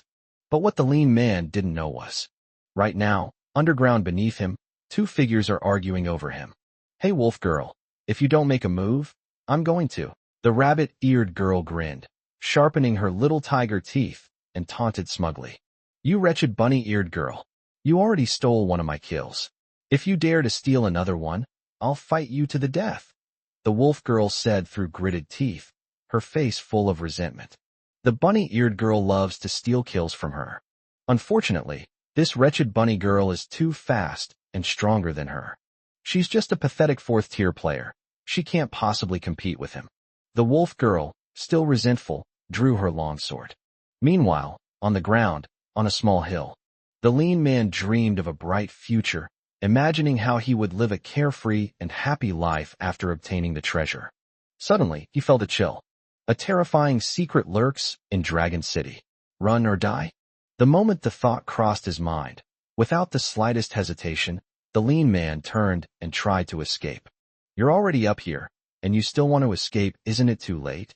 A cold voice rang out. The lean man had only taken 2 steps when his body collided directly with a gleaming blade. Thud! The sound of flesh being pierced rang out. "How is this possible? I'm a 4th-tier expert, why?" The lean man stared wide-eyed down at his chest, where a sharp sword blade protruded from his body. He then looked at the wolf girl in black armor, his face filled with disbelief. It all happened so fast, so suddenly. Despite his abilities, he had no idea where the other party had come from. "If I had known, I would never have come." As his consciousness faded into darkness, the lean man was filled with remorse. "Unfortunately, it's too late to say anything now. I thought it would be really amazing, but it's just this? There's no challenge at all." After killing the thief of the same level, the wolf girl curled her lip in disdain and glanced at the ground not far away. There was a little head that had just popped out of the ground, with a pair of rabbit ears on its head. The beast-eared girls had already guessed that the thieves would prioritize climbing up from the tail of the earth dragon turtle. Therefore, the tail is undoubtedly the most dangerous part. And so the 2 strongest beast-eared girls chose to guard this place. However, they were somewhat disappointed. These extremely arrogant thieves are far too weak. They had only been here a short time when they were easily killed by them. In the blink of an eye, the 2 of them had already killed several people, the weakest of whom was at the 3rd level. The rest were all tier 4. They even killed a tier 5. These people actually dared to come to Dragon City to steal Xiao Yu's treasures. They will show absolutely no mercy and will kill them all. As the wolf girl Chi Sha spoke, she casually flicked the long sword in her hand. He seemed to want to shake off the bloodstains on his longsword. When he looked down, he realized that there wasn't a drop of blood on the longsword at all. Truly a peerless divine weapon. Chi Sha exclaimed. Wearing dragon armor, they can move freely underground. She sensed the lean man as soon as he passed overhead. He emerged directly from underground and killed his opponent with a single sword strike. "Yes, with this equipment, I can crush a 6th-tier opponent," the bunny-eared girl said confidently. She killed that 5th-tier expert. He was already dead before he could even react. Chapter 97 Moonlight shines before my bed, 2 pairs of shoes on the floor. And these thieves are really rich. The rabbit-eared girl weighed the animal skin bag in her hand, a smug look on her face, her rabbit ears perking up excitedly. We just killed several people, and each thief had at least 1,000 energy stones on them. She earned several thousand all by herself. Having previously learned about the pricing of Xiao Yu's corn on the cob, tomatoes, and other items, the bunny-eared girl felt that she owed Xiao Yu too much and was determined to repay him. Now that we have these energy stones, we should be able to barely pay off some of the debt. Indeed, wealthy, it's obviously stolen. Wolf Girl Chi-sha said disdainfully. These thieves spend their days thinking about getting something for nothing, stealing energy stones that others have fought tooth and nail to obtain. After killing several thieves, she also obtained several thousand energy stones. However, Wolf Girl Chi-sha suddenly looked in the direction of the city lord's mansion and frowned slightly. That glowing tree still emitted a dazzling light, clearly visible in the night. It was like a lighthouse, pointing out a path for all thieves. We need to be careful. We can't let a single thief get away, so no one can get close to the city lord's mansion. And the rabbit-eared girl nodded seriously, looking into the darkness and grinning. Don't forget, even if they can break through our defenses, there are still them. Oh right. The wolf girl realized what she meant and immediately felt relieved. In addition to having the 5 of them each guard a region, Xiao Yu also sent out several pets as backup. And on the back of the earth dragon turtle is the pangolin, with invincible defense and immense strength. And then there's that slime that can only spew out strong acid. Even if the thieves did manage to break through their defenses, there were still 2 little monsters guarding the place. Even if a 6th-tier being comes, they will still die. Meanwhile, on the other side, in front of the earth dragon turtle's back, this place is guarded by the Crimson Lotus Star. The 2 women also encountered many enemies. Sister, these people are awful. They actually tried to steal Brother Yu's treasure. Xinglan looked at the corpse on the ground, her little face puffed up with anger.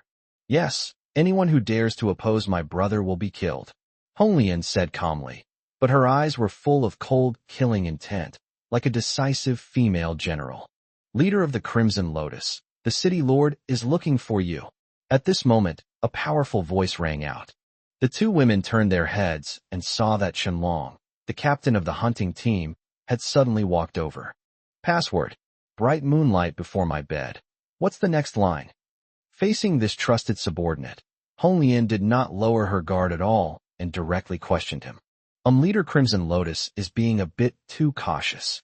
Qianlong smiled helplessly and immediately replied, There are 2 pairs of shoes on the ground.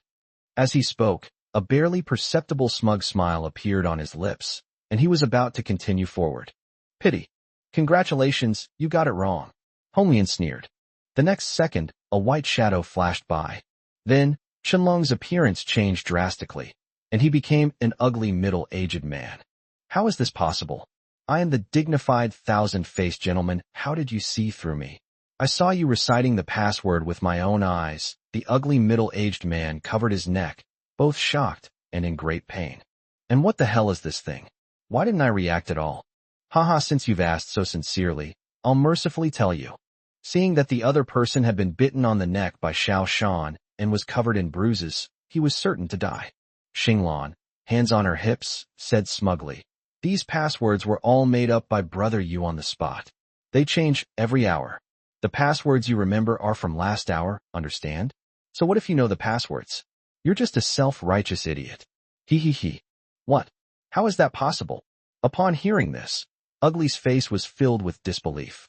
He himself is a dignified man of 1,000 faces, possessing 5th-tier strength, and his awakened abilities are related to transformation. He can change the appearance of 10 people in a second.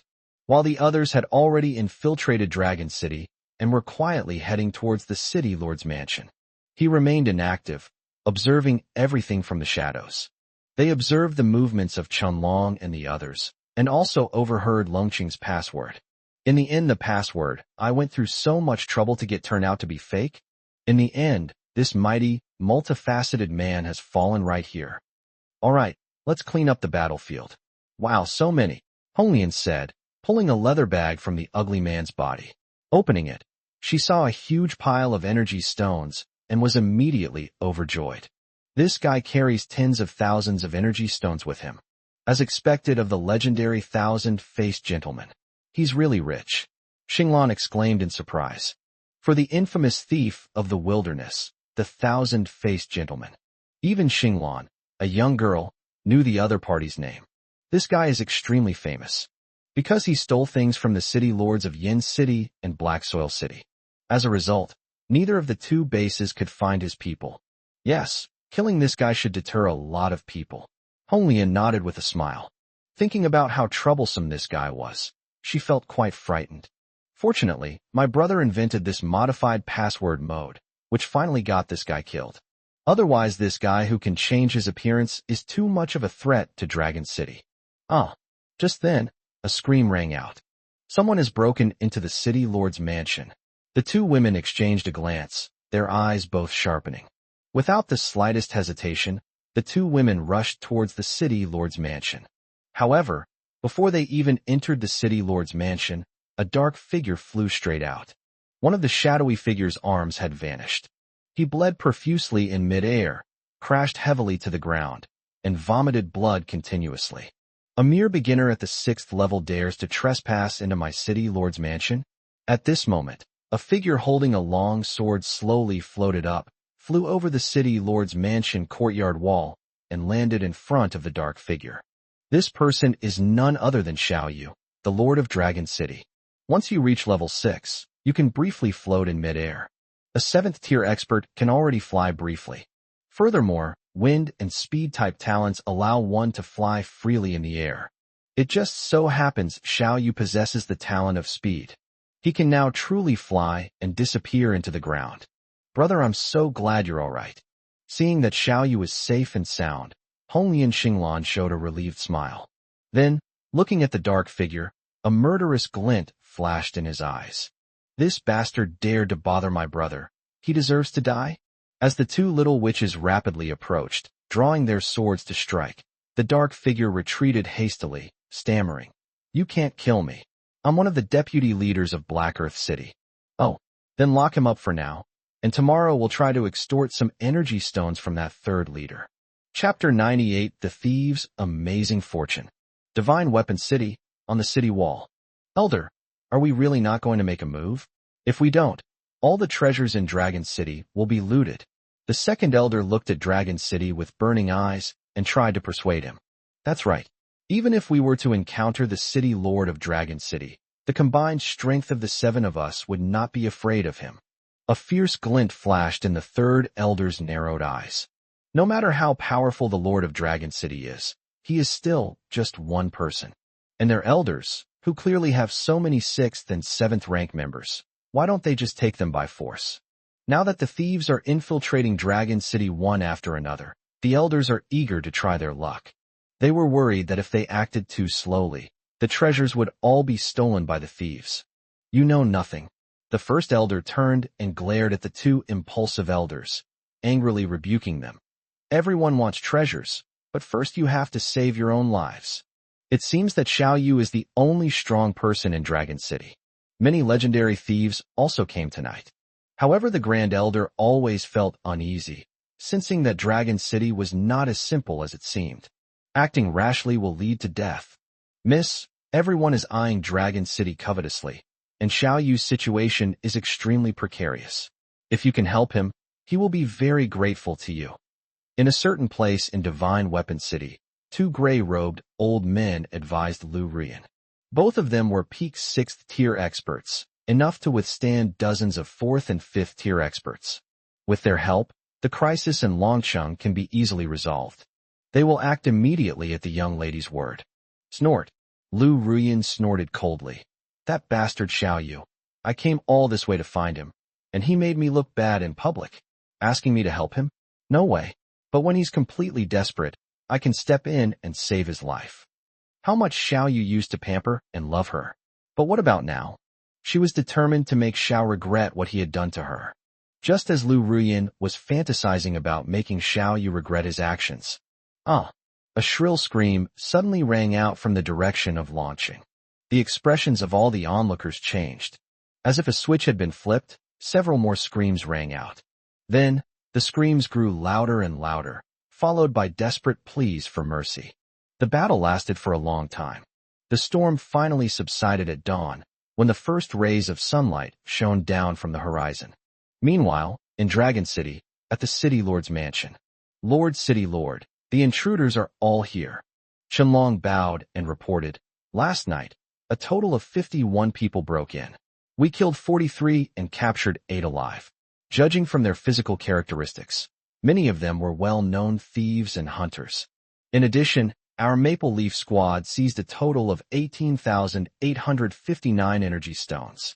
After Qianlong finished speaking, he respectfully handed over a leather bag containing colorful energy stones. At this moment, the soldiers all had a sense of pride and honor in their eyes. Having ventured into the wilderness for so many years, we've heard many stories of explorers and thieves. As a result, the first time they met these legendary figures, they were already killed by the city lord. Those so-called powerful and legendary figures are nothing but a fart in front of the city lord. Very good. Xiao Yu reached out and took the bag, nodded in satisfaction, and smiled. Hang all the intruders on the city wall as a show of force. Let those petty scoundrels see what happens to those who covet the treasures of my dragon city. Everyone did a great job last night. Let's get some rest first, and then everyone go and collect 5 drops of night glow dew. Those who perform exceptionally well will receive an extra 5 drops.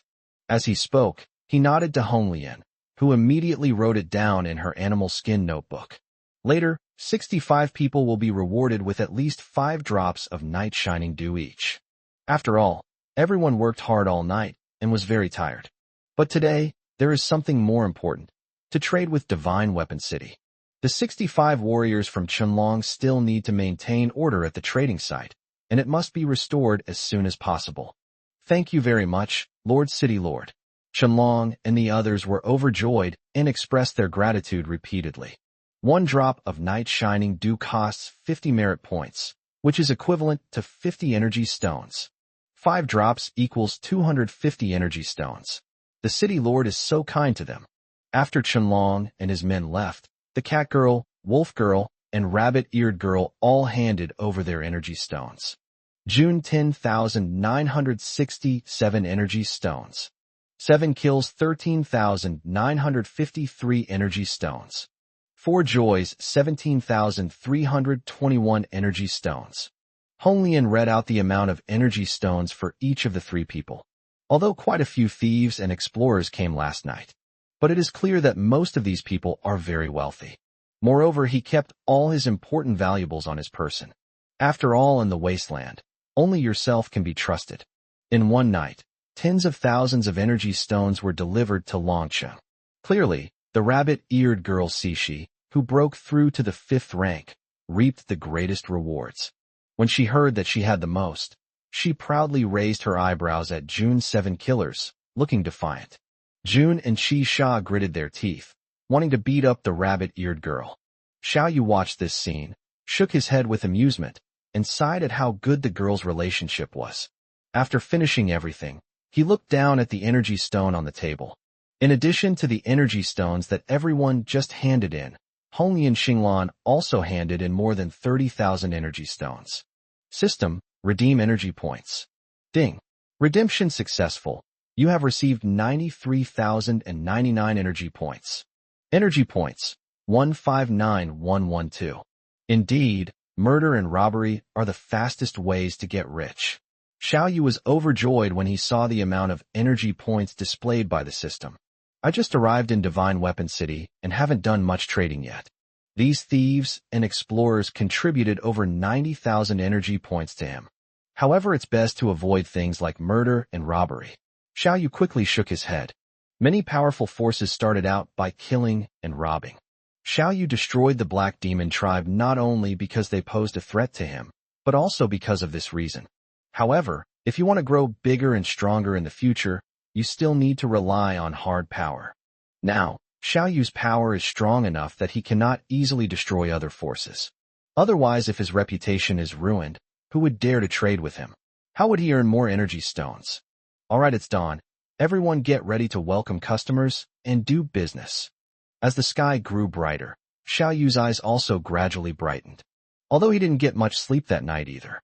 However, to reach his level of strength, one's physique is even more astonishing. I can go for days and nights without sleep and feel no discomfort. As for the 5 women, including Honglian Xinglan and Lu Yue, they recovered completely after drinking a cup of night shining dew. Upon receiving Xiao Yu's order, Qianlong immediately led his men to hang all the intruders on the city wall. Chapter 99 Extortion in Black Soil City. Moments later, outside the city of Divine Weapon, countless people gathered, watching this scene in shock. That lean man is the king of thieves, who once stole from the Black Earth City Lord. Look, isn't that the deputy leader of Black Soil City? That ugly guy, is that the legendary thousand-faced gentleman? Hiss. My God, Dragon City is terrifying. So many legendary figures all perished in Dragon City. After all, many of the people who broke into Dragon City last night were highly skilled experts. Those who were too weak were already intimidated by the grandeur Xiao Yu displayed and didn't dare to make a move. Only those who are truly powerful and skilled at thievery dare to make a move. But these legendary notorious bandits met their demise in Dragon City without a sound. Not a single one escaped. Everyone was shocked. Wasn't it said that Dragon City's defenses were very weak? But what's even more shocking is that deputy leader of Black Soil City, a powerful 6th-tier expert, was actually captured alive. Is this the true strength of Dragon City? Did you all see that? A bunch of idiots. The first elder glanced at the second and third elders, cursed angrily, and then looked at Dragon City with a complicated expression. Dragon City has grown powerful and is no longer something we can covet. If we don't give up our thoughts, we will all die. As he spoke, he looked at the corpses on the walls of Dragon City, a hint of fear flashing in his eyes. To capture a 6th-tier expert alive, one would need to be at least at the peak of the 7th tier. Yes, the first elder is right. We all know we were wrong. Although the second and third elders were unwilling, they were also afraid and obediently shut their mouths, not daring to say anything more. They covet Dragon City's treasures. But the Grand Elder is right. The priority is to save our lives. Meanwhile, others had different ideas. Not far away, the 3 leaders of Black Soil City stared intently at Dragon City, gritting their teeth. That 6th-tier expert was his most capable subordinate, the only 6th-tier expert. Could it be that we'll perish in this tiny Dragon City? Not a single piece of valuable intelligence has been transmitted. At the same time, he was also relieved that he hadn't personally entered Dragon City. Otherwise, I might end up getting myself killed in there. Miss, if you would listen to our advice. The 2 gray-robed elders looked at Lu Ruyan, their expressions full of disappointment. Huh, what's the use of saying all this now? Lu Ruyan said with a pale face and a self-deprecating laugh. She stared in shock at the countless corpses covering the walls of Dragon City. Those people all stared wide-eyed, dying with their eyes wide open. It's hard to imagine what they went through before they died. Lu Ruyan felt that she had missed her last chance to reconcile with Xiao Yu. In the end, we all underestimated him. Perhaps what others say is true. I really was blind. I was blind to the truth. Such a unique and unparalleled true dragon. But I didn't realize it at all, and I missed it time and time again. It's completely beyond repair now. Things have come to this point. It's all meaningless now. Lu Ruyan looked at Long Chung with complicated eyes and shook her head helplessly. I will go see Chu Ling Shuang one last time and try my best to persuade her. Damn it, Lord of Dragon City, you've gone too far. On the other side, seeing his capable subordinates being humiliatingly hung upside down on the city wall, their arms severed and covered in blood, the 3 leaders of Black Soil City grew angrier and angrier, gritting their teeth. Finally, he roared and charged forward, trying to save his men. But just as they approached the Earth Dragon Turtle, it lowered its head and snorted, instantly blasting the 3 leaders away. Their faces and bodies were covered in a sticky liquid. They dared not approach any further and could only roar angrily at the Earth Dragon Turtle's feet. Lord of Dragon City, you have severely injured my deputy leader. Do you intend to start a war with Black Earth City? Although Yin Chung captured the 5 leaders of Black Soil City, he only imprisoned them and did not kill them. After all, a 6th-tier expert is a strategic resource. But why did Xiao Yu resort to such a heavy-handed approach? Did he want to forge a deadly feud with Black Earth City? Oof. So what if we start a war? At that moment, a detached voice rang out. All I saw was Xiao Yu, the city lord of Dragon City, slowly descended from the sky and floated down. At the same time, a giant pangolin, over 2 meters tall and 5 or 6 meters long, burst out of the ground and caught Xiao Yu, becoming its mount. His appearance stunned everyone. Many young girls in the throes of first love screamed upon seeing this. The 3 leaders of Black Soil City were so shocked that they retreated repeatedly. Ignoring everyone present, Xiao Yu stared sharply at the 3 leaders and said in a cold voice, 3 leaders of Black Soil City, that man is your subordinate. Last night, he broke into my Dragon City, intending to commit treacherous theft. Did you instigate him? No, absolutely impossible. Upon hearing this, the 3 leaders immediately retorted. You didn't order it? Xiao Yu sneered. In that case, I'll just kill him. As he spoke, he waved his hand, and the Earth Dragon Turtle prepared to kill the 6th level expert. Wait a minute. Anger flashed in the eyes of the 3 leaders, but when they looked at Xiao Yu, they instantly cowered. No matter what, he is a high-ranking official in my Black Earth City. What do you want from him to let him go? He realized that if Xiao Yu really wanted to kill someone, he would have done so long ago. You're quite clever. Xiao Yu smiled.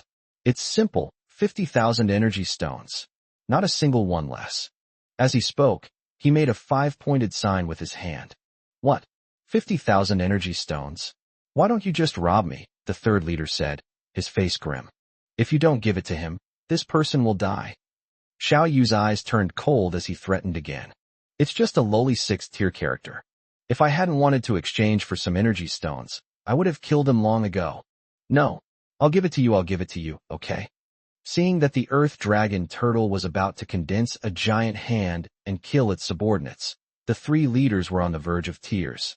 They could only reluctantly take out a leather bag, count out 50,000 energy stones, and throw them to Xiao Yu. That's more like it. Xiao Yu knew the quantity with just one glance. Then, he simply waved his hand. A person covered in blood was thrown out like trash. The 3 leaders quickly flew over to catch it. Although this 6th tier expert is still alive, he is only half alive. Everyone was stunned to see the 3 leaders obediently hand over the energy stones out of fear. My God, I've never seen anything like this before. Who can argue with that? The 3 leaders, known as the Living Yama, were actually extorted for 50,000 energy stones. The onlookers stared wide-eyed in disbelief. Who is this? The 3 leaders of Black Earth City. A 7th tier expert, and also the brother-in-law of the Black Soil City Lord. He is extremely arrogant and domineering. When facing the elders of Divine Weapon City, they were all arrogant and domineering. As a result, when faced with this Lord of Dragon City, he was instantly terrified. Chapter 100, A Crazy Deal. Part 1. The 3 leaders were filled with bitterness. It's not that he didn't want to resist, it's that he didn't have the strength. I don't know why. Despite being a 7th tier expert, he showed some fear when facing Xiao Yu. I feel like I might die if I really fight Xiao Yu. Everyone. After accepting the 50,000 energy stones, Xiao Yu took to the air again, looking down at everyone from dozens of meters above, and said loudly, I, Xiao Yu, the city lord of Dragon City, would like to make friends with everyone, so I have prepared some living supplies. Anyone who needs them can trade with me. Is Xiao Yu really going to trade for daily necessities? On the city wall of Divine Weapon City, the Grand Elder stared intently at Xiao Yu, his eyes narrowed. Lu Rian was about to leave, but seeing this scene, she stopped. She wanted to see what Xiao Yu was capable of this time. On the other side, after rescuing their subordinates, the 3 leaders of Black Earth City immediately inquired about their situation. What? Xiao Yu actually forged a top-grade 6th tier divine weapon? Could it be that he's even more powerful than the Grandmaster? Inside the Dragon City Lord's mansion, there are several powerful ferocious beasts, each of which is at least comparable to a 6th tier beast. The 3 leaders spent 50,000 energy stones to save this 6th tier player. The only exception is that the opponent is the strongest under his command. The most important reason was that he wanted to know why everyone was dead. What exactly happened in launching last night? After understanding the situation, the 3 leaders felt a chill run down their spines. Now he couldn't help but feel a little scared. Fortunately, I didn't actually fight with Xiao Yu just now. Otherwise, he might already be dead. At this moment, everyone below was somewhat bewildered. But soon, with a wave of Xiao Yu's hand, the Earth Dragon Turtle immediately lowered the stone steps. The Dragon City Guard, along with 5 women including Hongli and Xinglan, all arrived here.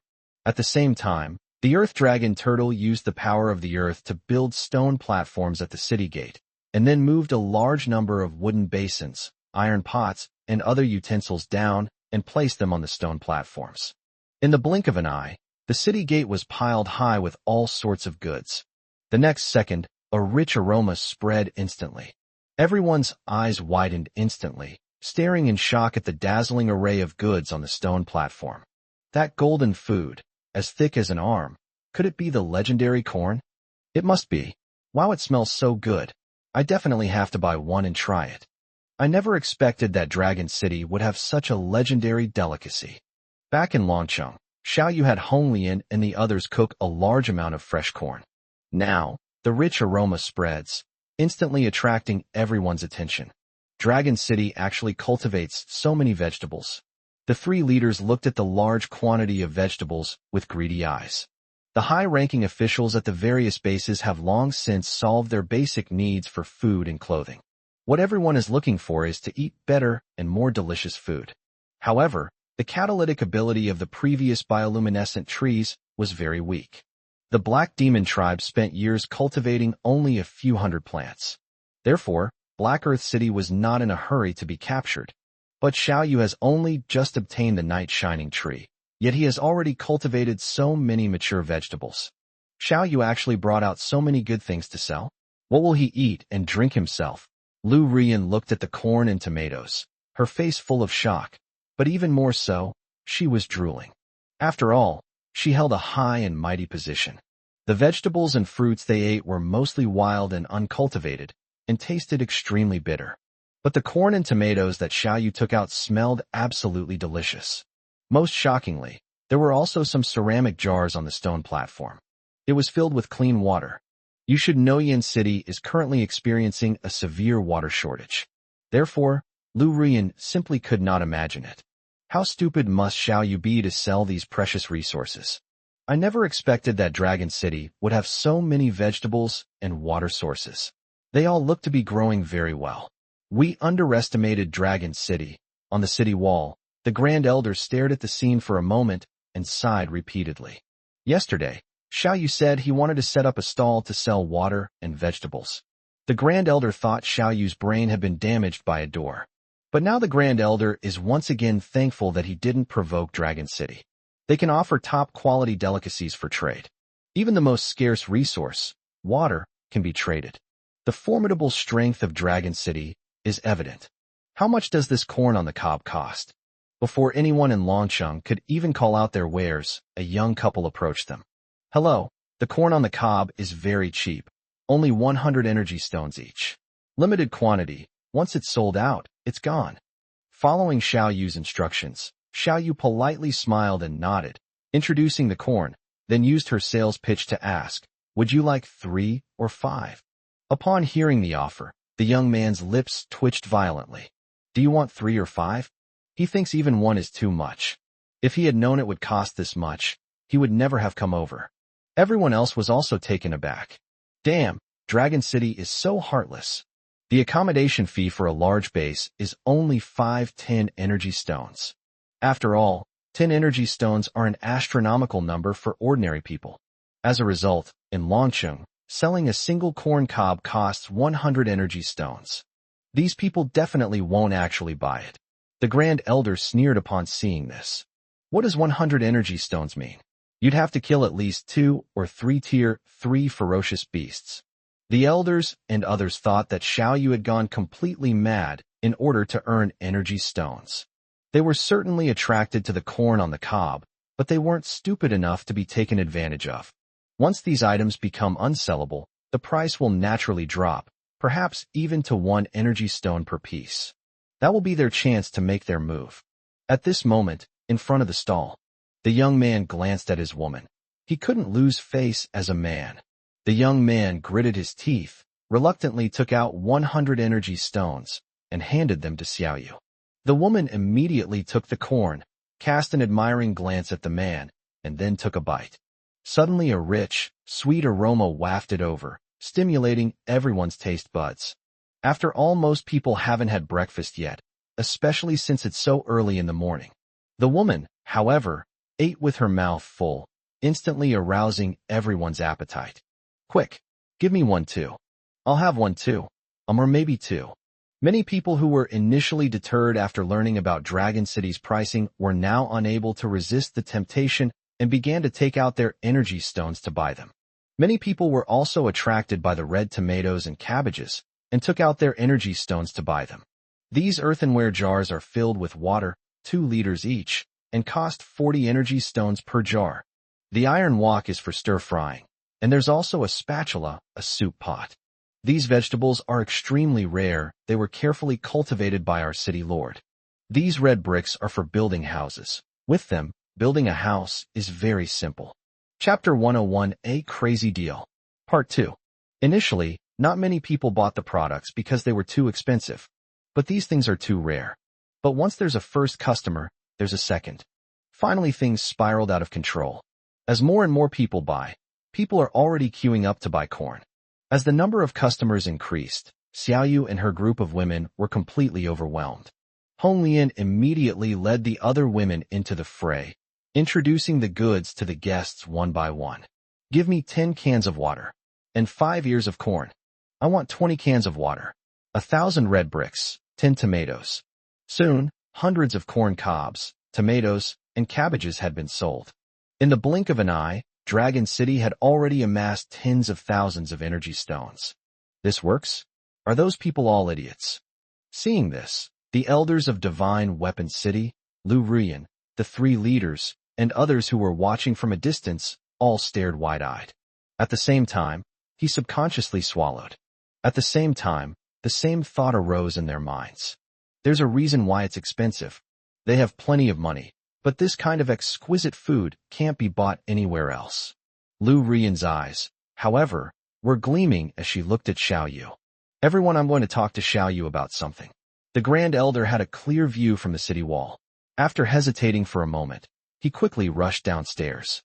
He previously thought it was too expensive, and because of his status, he didn't want to compete with ordinary people. But now, there are fewer and fewer corn, tomatoes, and other vegetables on the stalls below. If Dragon City only has these, he won't be able to grab any. Let's go together. The elders exchanged glances and rushed down as well. Everyone knows that the Grand Elder is extremely cunning and treacherous. He must be looking for Xiao Yu to discuss a deal. They're not short of energy stones, and it's rare to see something good. So how could they miss it? A moment later, inside a tent. Want to discuss a big deal with me? Xiao Yu smiled at the Grand Elder. Right. The Grand Elder nodded, his tone serious. However, we in Divine Weapon City have a large population and need a lot, so we're a little worried Dragon City's supply is too limited, making it difficult to distribute. The Grand Elder decided to first give the Lord of Dragon City a warning. By the way, let's test the waters of Dragon City. Xiao Yu glanced at the Grand Elder and instantly understood his little scheme.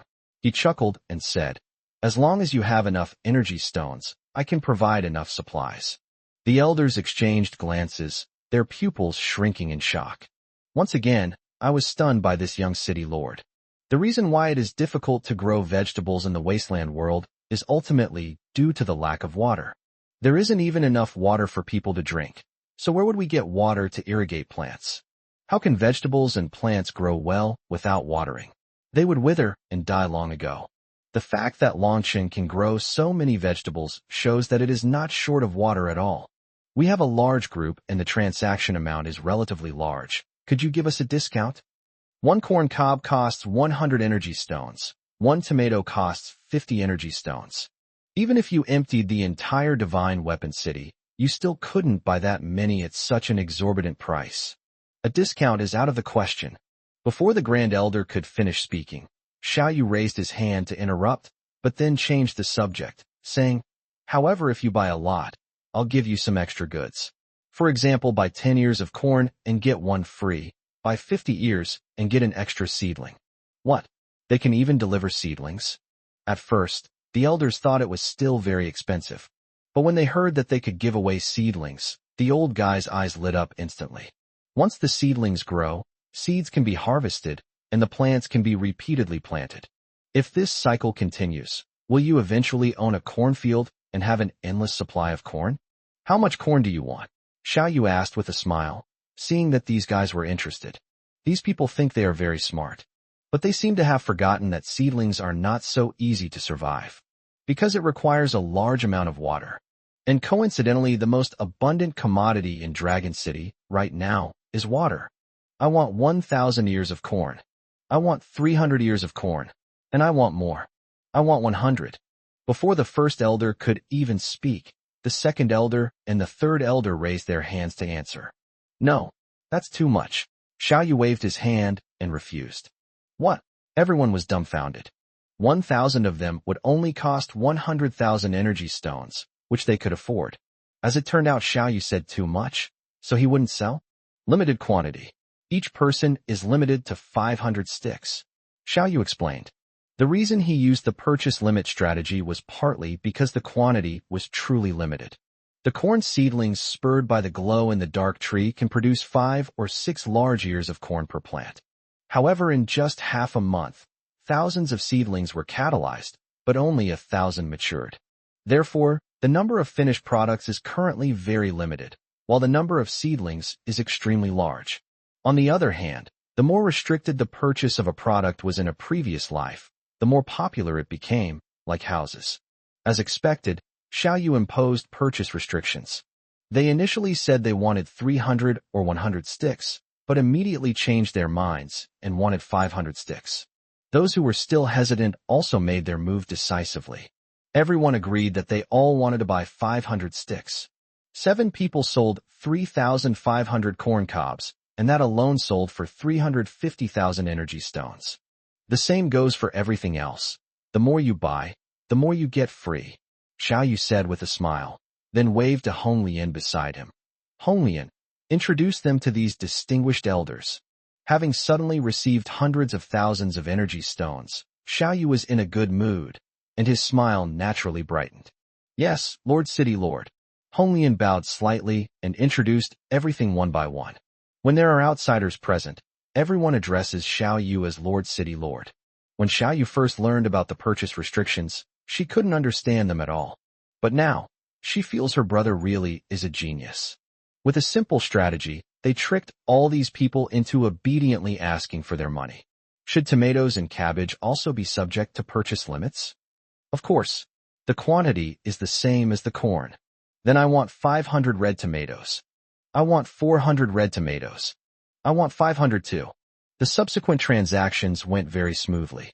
Some people only wanted to buy corn, but ended up spending tens of thousands of energy stones to buy tomatoes and cabbage. In addition, these people also bought a lot of seedlings of vegetables such as corn, tomatoes, and cabbage. However, the price of seedlings is 3-5 times higher than that of finished products, so each person only bought 100 seedlings. A rough calculation shows that the total transaction amount of these people has already exceeded 1 million energy stones. Lord of Dragon City, is it possible to barter? The Grand Elder asked tentatively after selecting the goods. He still had quite a few weapons and armor forged in the Divine Weapon City, and he wanted to use them for barter. This way the sales process can be eliminated, saving a lot of manpower and resources.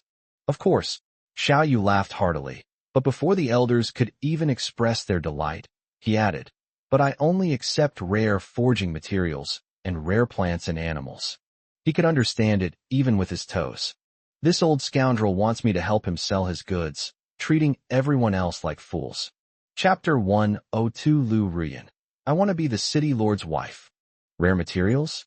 I do have some, and besides. Upon hearing Xiao Yu's request, the first elder frowned slightly and said, I raise some pheasants at home. I wonder if we could exchange them.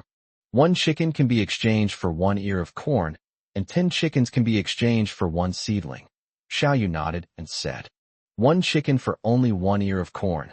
The elder's face darkened. If you don't want to, you don't have to change it, Xiao Yu said indifferently. He knew that the domestic chickens on Earth in his previous life evolved from wild chickens.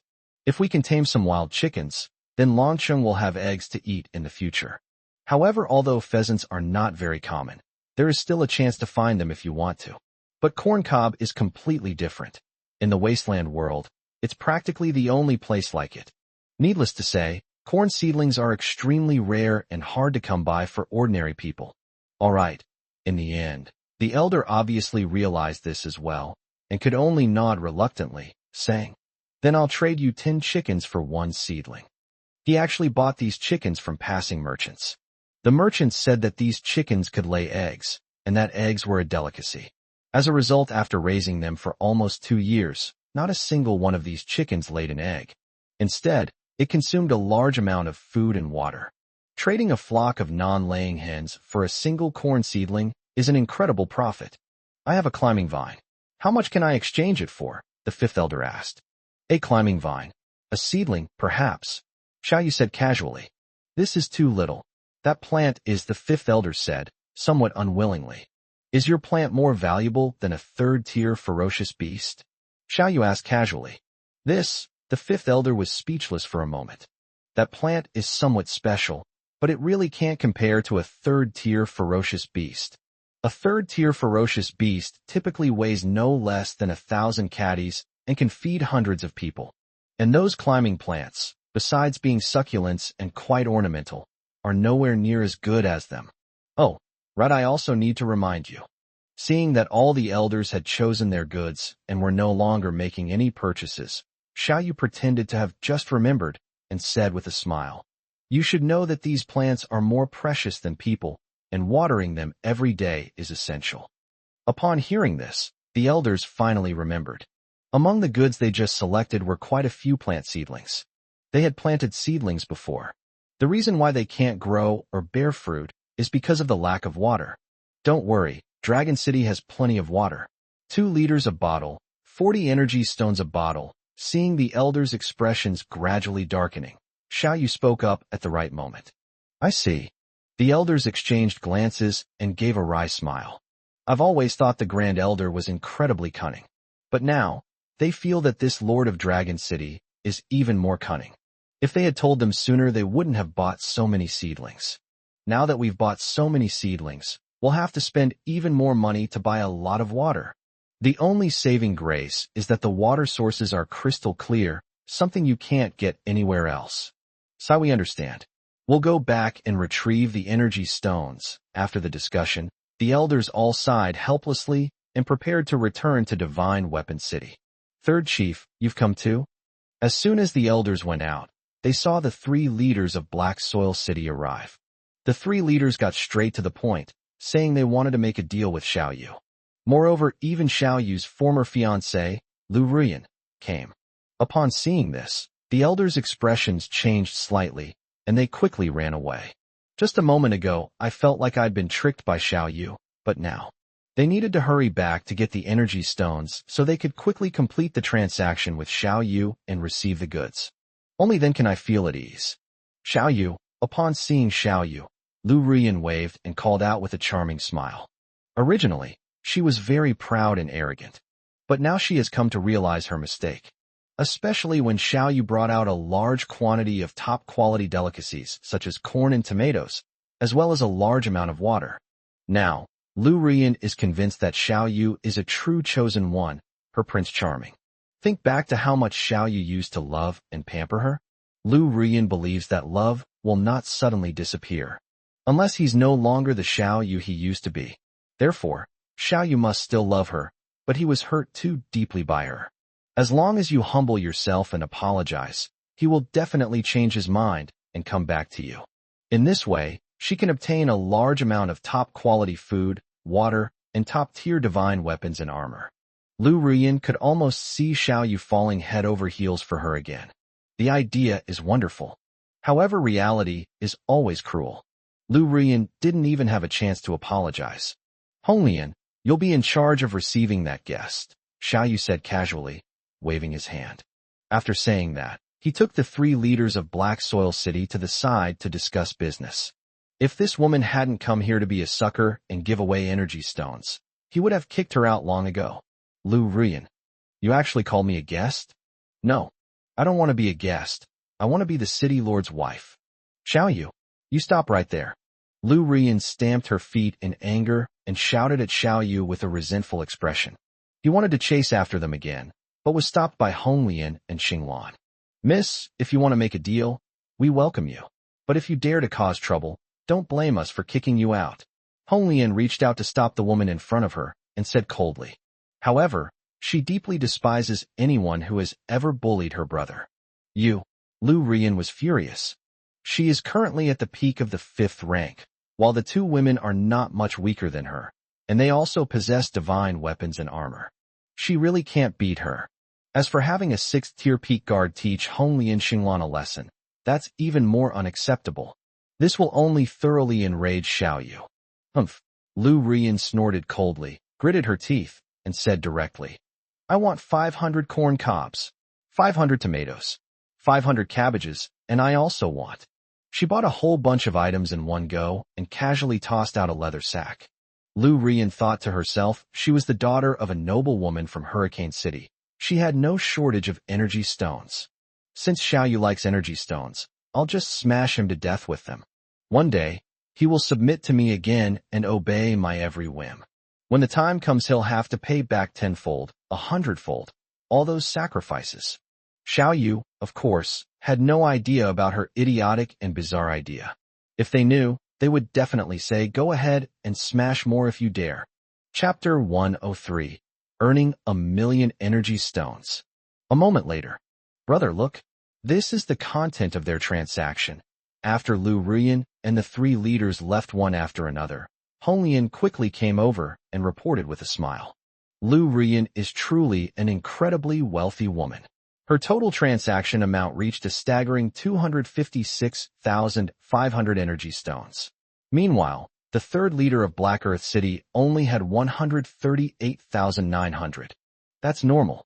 Xiao Yu shook his head with amusement. Although Lu Rian's strength was far inferior to that of the 3 leaders of Black Soil City. However, she is both the young lord of Hurricane City and the fiancée of the young lord of Flame City. In both cities, she held a position second only to the emperor. Such a status and position is far beyond what a mere 3rd leader of Black Soil City could compare to. No matter what, the harvest was indeed very large. Xiao Yu said with satisfaction as he weighed the large number of energy stones in his hand. System, exchange for energy stones. Ding. Redemption successful. You have received 395,508 energy points. Lord City Lord, the elders of Divine Weapon City have arrived. At this moment, Chunlong's voice rang out from the doorway. It was the elders of Divine Weapon City who returned with energy stones and various resources. So enthusiastic? Xiao Yu looked at the elders and teased them with a smile. Keep in mind that the transaction amount between the 2 parties reached a staggering 1,000,000 energy stones. And there are also the rare ores and pheasants that the Grand Elder mentioned. There are too many things to list. However, the elders returned within an hour. The Grand Elder gave an awkward smile and explained, Divine Weapon City is very busy, and we also want to finish the transaction as soon as possible so we can deal with those mundane matters. Actually, they were worried that the 3 leaders and Lu Rian would steal all the goods they had ordered. That's why we rushed to deliver the energy stone. Lord of Dragon City, please take stock. These are the energy stones I purchased, totaling 364,311 pheasants, all lively and energetic. The first elder chuckled and handed over a leather bag, reluctantly opening it for Xiao Yu to inspect. After the master's death, the elder ransacked the master's treasure vault and obtained many valuable items. Therefore, the eldest elder was the wealthiest and naturally purchased the most goods. As the elder spoke, he ordered his men to bring over a cage containing 11 pheasants. Xiao Yu squatted down to examine it. They were all skin and bones, with dull, lifeless eyes. He was clearly starving and thirsty and barely clinging to life. However, none of this matters. They will all recover after taming. Soon 2 more exquisite delicacies will appear in Dragon City. Lord of Dragon City, please look, these are mine. A total of 250,000 energy stones. And ours. A group of elders gathered around, asking Xiao Yu to examine the body. Ha ha ha, not bad one by one. Xiao Yu nodded, scanning each person with his mental energy to confirm their numbers. Although these old guys were cunning, none of them dared to cheat him, and the amounts were all correct. With these million-plus energy stones, the Earth Dragon Turtle can evolve to the 7th tier. Lord of Dragon City, this is my family's climbing plant. Remember to feed it with ferocious beast meat every day, otherwise it will attack people or even eat them. After checking the amount of energy stones, the 5th elder ordered someone to bring over a pair of wooden frames. On the wooden frame, a plant with several vines was entwined. The green leaves tinged with blood red looked quite alluring. Moreover, although they are plants, the vines are alive, constantly twitching like tentacles. If you look closely, you'll also find that the tips of the vines seem to have barbs, which are quite sharp. Xiao Yu's eyes lit up instantly after just one glance. Isn't this so-called climbing plant just the ivy from its past life? Don't underestimate this plant.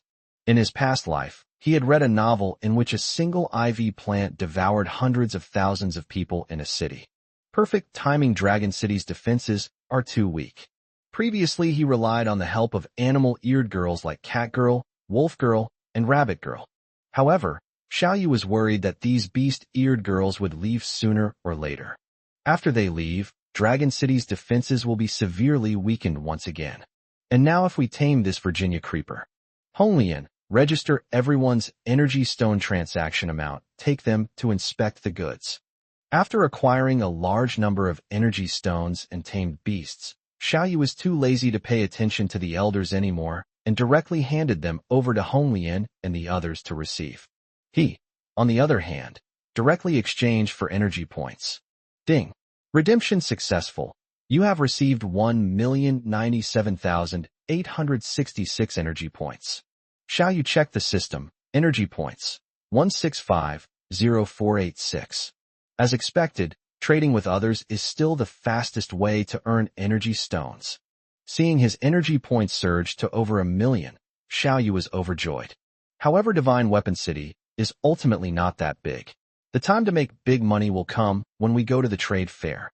Time flies, and before we knew it, the sun was setting. After serving the last group of customers, Longqing's stall immediately closed up shop. A moment later, in Dragon City, inside the city lord's mansion, Honglian, holding the animal hide notebook, reported to Xiao Yu. Brother, excluding your transactions with the elders of Divine Weapon City, the 3 leaders of Black Soil City, and Lu Ruyan, the goods traded at the stalls are as follows. 158 ears of corn, 210 tomatoes, and 65 heads of cabbage were sold. There were also 121 water tanks, 15 iron pots, 15 sets of iron swords and armor, and over 30,000 red bricks.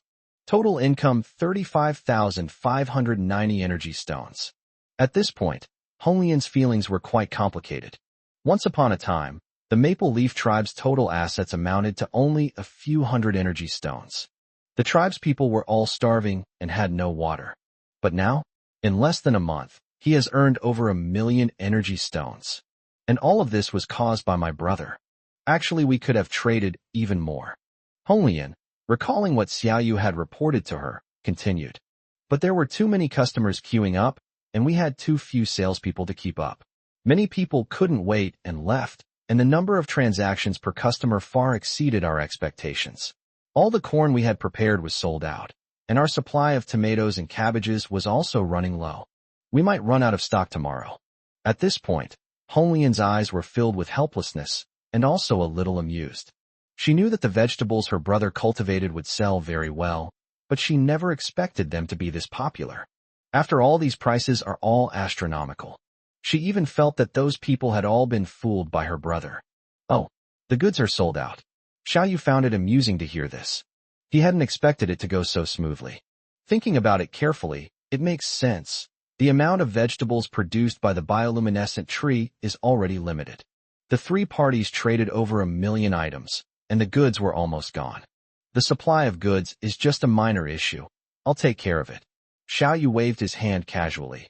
Then, remembering Honglian's earlier comment about the lack of personnel, he asked, by the way, are any blacksmiths applying for the job today? Chapter 10 for the plan fails. Besides selling goods at the gate of Divine Weapon City, Xiao Yu also. At the trading stalls, recruitment notices were posted to attract blacksmiths. The compensation is also very high. Free stay in Longcheng, including a stone house, and unlimited water supply. Monthly base salary of 100 merit points, plus commission corresponding energy stones. Logically speaking, many excellent blacksmiths should be eager to join. However, ideals are beautiful, but reality is cruel. Hong Lian flipped through the animal hide notebook, found the relevant records, and frowned slightly, saying, "The results aren't ideal.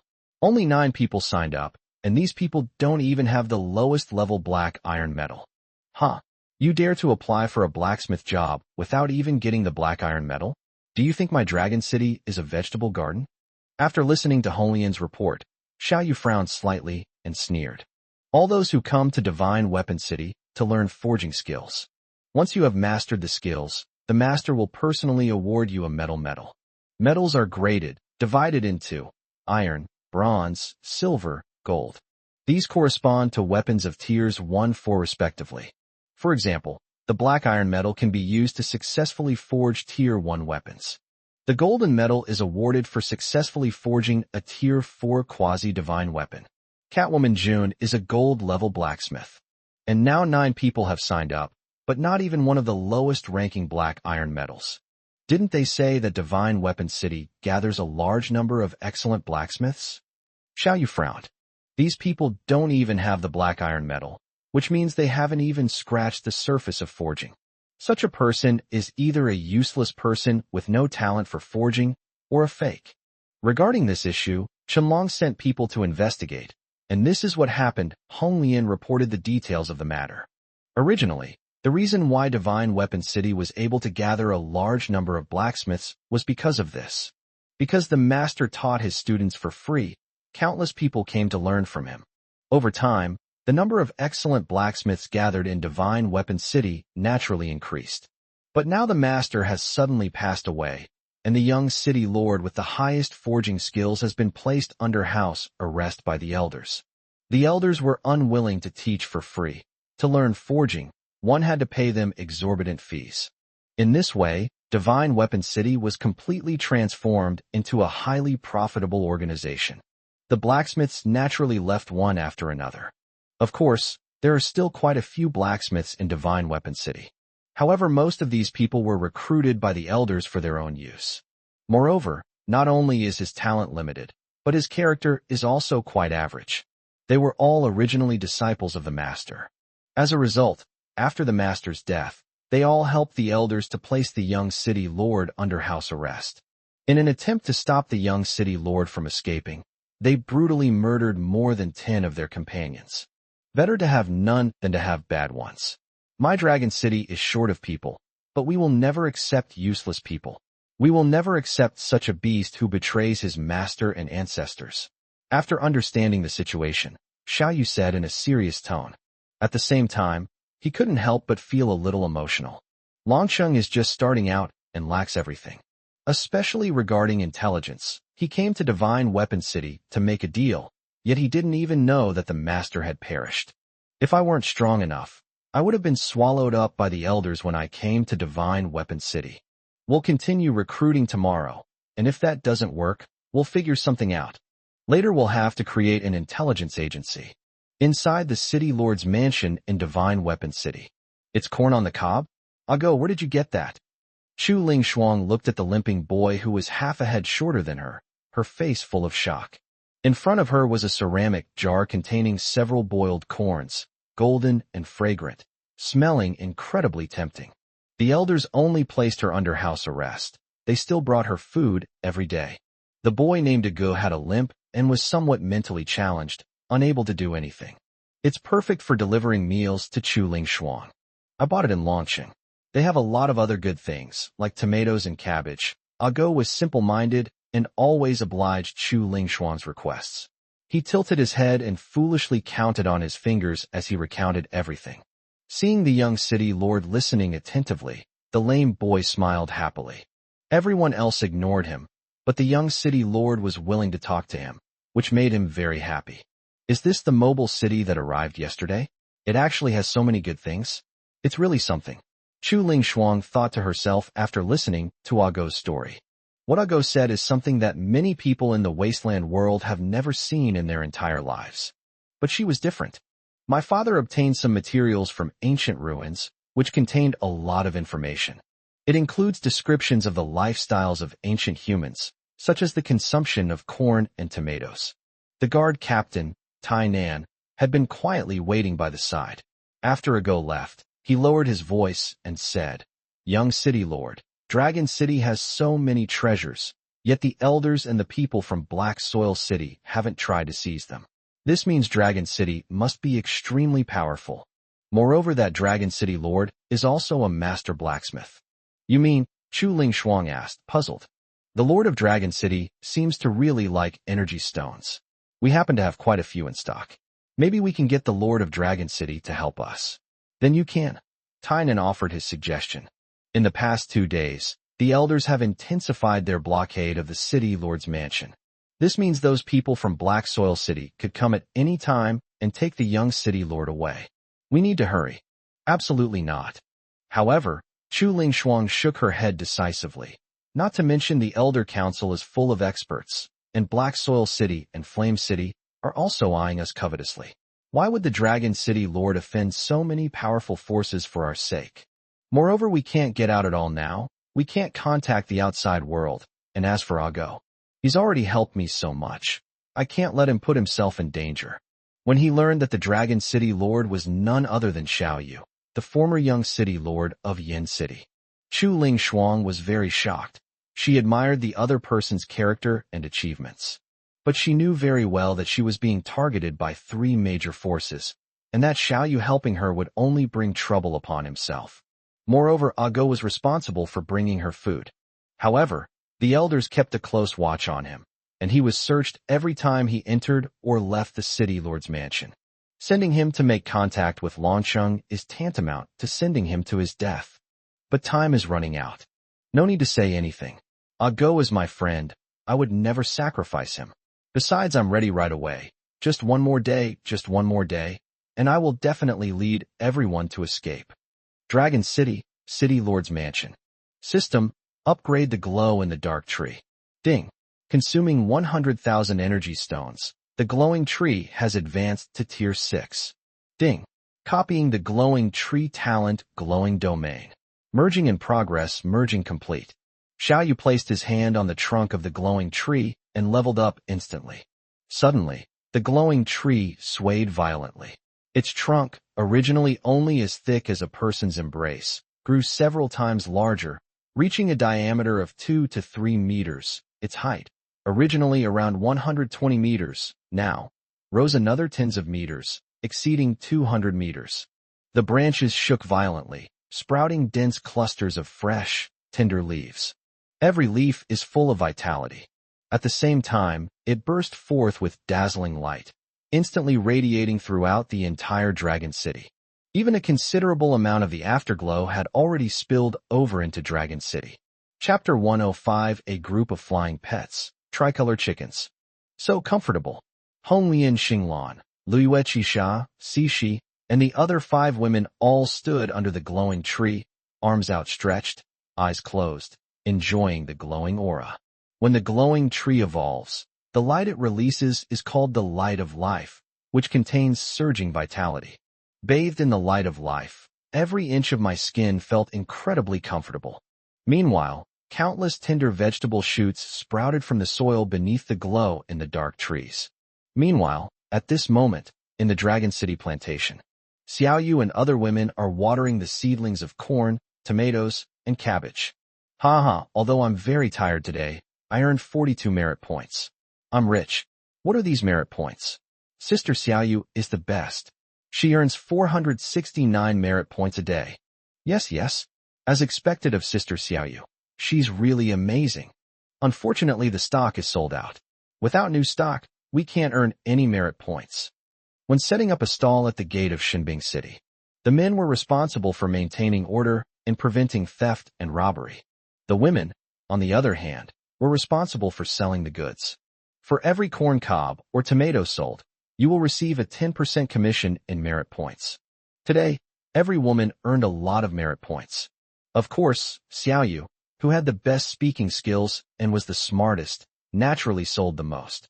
She sold over 4,000 energy stones in a single day all by herself. To recognize her and inspire others, Xiao Yu specially rewarded her with 5 drops of night glow dew. All the other women were incredibly envious. However, because business was so good, all the goods were sold out. Now, all the women are a little worried. Without replenishing supplies, where will I earn merit points tomorrow? Hey, look at the glow in the dark tree. It's glowing again. The corn and tomatoes have all grown so big. At that moment, a woman suddenly looked at the glow in the dark tree in shock, and then at the vegetables and plants in front of her. Originally, these vegetables would have taken about 10 more days to mature. But now, illuminated by the light of life, they all begin to grow rapidly. Flowering, fruiting, ripening. The entire process of a lifetime is completed in just half an hour. Seeing this, Xiao Yu and the other women exchanged glances, all overjoyed. Is this another miracle from the city lord? I was just worried about running out of supplies.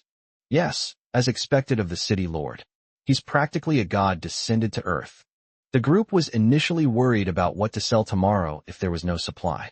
But to my surprise, Lord Ming resolved it so quickly. Sisters, hurry up and pick these ripe vegetables. Let's keep working hard tomorrow and earn more merit points. Hey, be careful, don't clumsily damage these vegetables. They're much more precious than us. Remember to save some, so you can harvest a large batch of seeds again tomorrow. Seeing that everyone was getting a little carried away, Xiao Yu spoke up to remind them. The reason she earned so many energy stones today isn't because of her, but because of the city lord.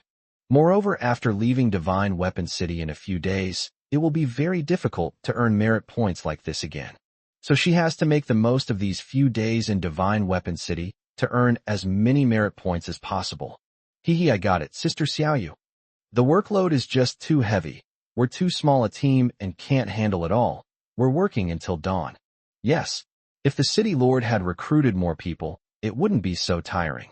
The women laughed and joked as they got to work. Despite having been busy all day, everyone was still full of energy and enthusiasm. Has that mysterious tree evolved again? Throughout the Divine Weapon City, the light emanating from the glowing trees was so dazzling and bright that many people noticed it immediately. Several 6th and 7th level experts immediately flew into the air. Everyone looked at the tree in the direction of Dragon City and was utterly shocked. This wasn't the first time they'd seen the glowing tree emitting light. However, this time the light was 10 times more intense and magnificent than before. I'm sure the rise of Dragon City is related to this tree. At the elder's residence, the second elder stared at the glowing tree, his eyes once again revealing a greedy look. Isn't that obvious? Even a fool could see that, the elder sneered. Even from several kilometers away, he could feel that faint, rich life force. How wonderful it would be to live in Dragon City, under that tree. What a pity. Finally, the elder sighed, turned around, and flew back into the house. The other elders exchanged glances, then smiled wryly and suppressed their greedy expressions. Because they don't want to die? Lord of Dragon City, how did you do that? On the other side, the third leader of Black Soil City was feeling resentful. He stared intently at the glowing tree, his eyes bloodshot and red. After obtaining this glowing tree, Longqing rose to prominence rapidly. But this is clearly a treasure from Black Soil City. If Black Soil City obtained the Night Shining Tree, wouldn't it be able to reach an even higher level? No. I need to return to Black Soil City tomorrow to report to the City Lord and ask him to find a solution. Dragon City, City Lord's Mansion. There's no rush to evolve the Earth Dragon Turtle. After upgrading the luminous tree, Xiao Yu glanced at his surroundings and shook his head slightly. Dragon City is now too close to Divine Weapon City. Upgrade now, and the Earth Dragon Turtle, which will grow 10 times larger, will instantly burst the Divine Weapon City. At that time it will frighten or even hurt many people, making it more difficult to conduct transactions again. Let's wait 2 more days and evolve after leaving Divine Weapon City. Xiao Yu thought for a moment and made a decision. Then, he looked at the chicken coop and the ivy in front of him. System, tame the pheasant. Ding. Consumed 1 taming point, tamed a pheasant. Ding.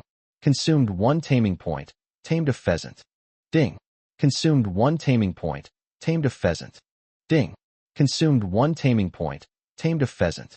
Xiao Yu tamed 6 pheasants in one go, 3 males and 3 females. The remaining few will not be tamed for the time being. He only has 2 taming points left. He still needs to tame the ivy later.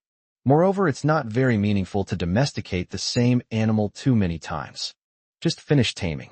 These pheasants, which were originally skin and bones, have become very strong, energetic, with glossy feathers and sharp eyes. Ding. Consuming 11,110 energy stones, the pheasant has evolved into a Tier 5 tricolor chicken. Talent gained Featherblade. Ding. Consuming 11,110 energy stones, the pheasant has evolved into a Tier 5 tricolor chicken. Talent gained Featherblade. Ding. Consuming 11,110 energy stones, the pheasant has evolved into a Tier 5 tricolor chicken. Talent gained Featherblade. Ding. Copying the tricolor chicken talent Featherblade. Fusing fusion complete. Ding. Copying the tricolor chicken talent Featherblade. Fusing fusion complete. Ding. Copying the tricolor chicken talent Featherblade. Fusing fusion complete. With over 1 million energy points, Xiao Yu is generously using them to evolve his pets. He spent over 60,000 yuan in one go to evolve all the pheasants to the 5th tier. The system notification sounded. Suddenly, the pheasant, originally slightly larger than a chick on Earth, rapidly expanded in size. In the blink of an eye, it grew dozens of times larger. Its height instantly increased to over 1.5 meters, and its wingspan reached nearly 3 meters. Its grayish-brown fur also began to change color, turning into a mix of red, blue, and white. Its colorful feathers create a beautiful picture. At the same time, 6 streams of warm currents rushed into Xiao Yu's body. Even though his physical body had been tempered and refined, and his strength had already reached the peak of the 6th rank. Even after 6 consecutive enhancements, I still felt a sense of comfort. His physique and personal strength have clearly improved significantly once again. Chapter 106 The Terrifying Ivy. You too, demonstrate the power of the feather blade. Xiao Yu commanded in his mind. After evolving, all the 3-colored chickens gained sentience. He instantly understood his master's meaning. The 2 tricolor chickens that were called out immediately spread their wings. With a couple of flaps, it shot up dozens of meters into the air in a flash. Clearly, their life essence has undergone a complete transformation. Its strength and speed are in no way inferior to other 5th-tier ferocious beasts. Those sharp claws and beak are comparable to a level 5 divine weapon. Its 3-colored feathers were comparable to gold and iron, and ordinary swords could hardly scratch it. Most importantly, they also possess powerful talents. Then they flapped their wings rapidly a few times. Suddenly, a dense swarm of feathers shot down. If you look closely, you'll see that these feathers gleam with a cold light when they are shot out. The next second, dozens of feathers shot into a rock dozens of meters away, about the height of a person. The stone was instantly riddled with holes and blasted into powder. Wow, that's amazing. Upon seeing this, the girls widened their eyes and clapped their hands in approval. Judging from the 3-colored chicken's performance, just now it completely crushed Red Lotus Starry Sky, 4 joys, June 7 kills. Moreover, it not only has powerful area of effect attacks, but it can also fly, making it impossible to hit, even if they encounter a flying superhuman. In terms of speed and combat power in the air, even humans of the same level cannot compare with the 3-colored chicken. With these 3-colored chickens, the problem of insufficient mid to high-end combat power in Longsheng has been completely solved. Have the feathers mutated into incredibly sharp feather blades? The flight ability is also quite good. Given its large size, I just wonder if it can carry people. Xiao Yu was very satisfied with the 3-colored chicken's powerful abilities and quickly analyzed them. At the same time, he tried it himself, gathering more than 10 feather-throwing knives in his palm and throwing them directly. Each feather blade is comparable to a full force strike from a 6th-tier expert. It can easily kill more than 10 level 5 enemies with a single move, making it a very powerful area of effect attack. Get down, give me a ride. Xiao Yu waved to a tricolor chicken. The tricolor chicken, like an ostrich, waddled over quickly on its 2 long legs. Then like a quail, It obediently laid down at Xiao Yu's feet. After Xiao Yu sat down, the three-colored chicken slowly got up, flapped its wings a few times, and then flew up. Is it really that difficult? Feeling the tricolor chicken wobbling as it flew, almost causing him to fall off, Xiao Yu shook his head slightly, somewhat disappointed with the tricolor chicken's performance. Of course, it's possible that his body became too heavy after he copied the pangolin's iron-eating talent. It could also be because the three-colored chicken's level isn't high enough. Xiao Yu thought for a moment and beckoned to the girls. You guys give it a try. Let me have it first. This is the one I saw first. Let me do it. This one's closer to me. All right, that's enough. One for each of you. Upon seeing the flying pets, the girls' eyes had already lit up. As soon as Xiao Yu mentioned they could try flying them, they all eagerly began scrambling for them. Xiao Yu smiled helplessly and decided to assign one to each person. Next, the three-colored chicken carried the 5 women and flew around Dragon City. As expected, all manned flights were completed smoothly. Well done. Xiao Yu smiled with satisfaction upon seeing this. He had many pets before, but none of them could fly. Moreover, the earth dragon turtle continued to evolve, growing larger and larger, and Dragon City grew larger and larger.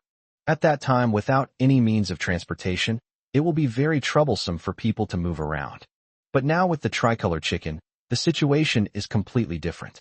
After some training and making some saddles, these tricolor chickens will become flying mounts later. We'll forge a few divine bows and arrows, and then we can train a group of aerial special forces. Xiao Yu was increasingly excited as he thought about how to make the most of the three-colored chicken. The only downside is, well, it's still a chicken. The battery life is too short. The chicken's genes dictate that the calico chicken cannot fly long distances.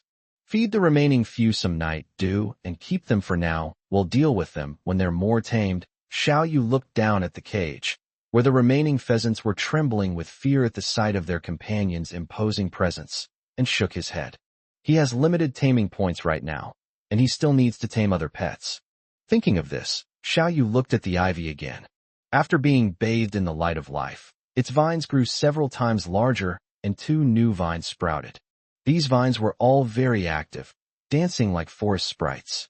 Xiao Yu reached out, and the ivy slowly wrapped around his arm, very affectionately. System. Tame. Ding. 1 taming point consumed. Successfully tamed the ivy. Ding. Consuming 111,110 energy points. The ivy has advanced to Tier 6, gaining Talent 1 Regeneration, Talent 2 Neurotoxin. Ding. Copying Ivy Talent 1 Regeneration, Talent 2 Neurotoxin. Fusing complete. A large amount of emerald green energy descended out of nowhere, instantly enveloping the ivy. The next second, this vine underwent a dramatic transformation. Originally, there were fewer than 10 main vines. But now, nearly 30 main vines have grown instantly, bringing the total number of main vines to 36. Swoosh, swoosh, swoosh. The 36 main vines, originally as thick as a finger and several meters long, rapidly expanded several times, then dozens of times, their diameter instantly growing to over a meter. Each main vine was over 300 meters long. Those eerie branches and leaves, originally green with a hint of blood red. But now it's blood red with a hint of emerald green. Wow, that's really impressive. After Xiao Yu tames a pet, he is able to briefly share vision and perception with it. At this moment, he could vaguely sense that the 36 main vines had already wrapped around the entire Dragon City. From each main vine, countless branch vines grow. The tips of the branching vines are sharp barbs, and the leaves are sharp, gear-shaped. As soon as someone attacks the ivy, nearby vines will instantly wrap around it, piercing the opponent with their sharp barbs and injecting neurotoxins to paralyze even a 4th or 5th tier powerhouse within 1-2 seconds. A 6th tier physique allows one to withstand attacks for a longer period, but their strength is already minimal. Then you'll be entangled by countless gear like branches and leaves, instantly shredded into minced meat. If the ivy had been there yesterday, any number of thieves would have been easily strangled. Moreover, all the main vines have been cut down, and they can be quickly repaired by consuming energy. Their energy source is the consumption of large quantities of ferocious beast meat. However, the Virginia creeper is now too big. Once the main vines are all cut off, they will need to consume a massive amount of ferocious beast meat to recover. Fortunately, Xiao Yu can directly consume energy points to repair himself in the blink of an eye. Chapter 107. It's time to leave. After sensing it for a while, with a thought, Xiao Yu opened his personal panel. Host, Xiao Yu. Realm, 6th rank. Taming points, 1 refreshes daily, can be accumulated. Energy points, 1508306. Talents/skills, Level 6 Earth Power, Level 6 Petrification, Level 6 Night Glow Domain, Level 6 Regeneration, Level 6 Neurotoxin, Level 5 Poison Resistance, Level 5 Speed, Level 5 Teleportation, Level 5 Burrowing, Level 5 Water Power, Level 5 Split, Level 5 Healing Power, Level 5 Hallucinogenic Powder, Level 5 Silk Spike, Level 5 Energy Perception, Level 5 Featherblade. Lifespan, 21 years/6,089 years.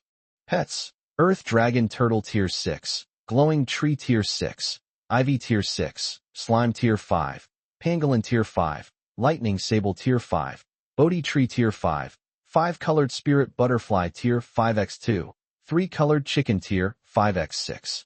With the Ivy and 6 tricolor chickens, Dragon City's self-defense capabilities have increased at least tenfold. We no longer need to worry about things like last night. However, there are really a lot of pets that need to be evolved. After checking the panel data, Xiao Yu smiled helplessly.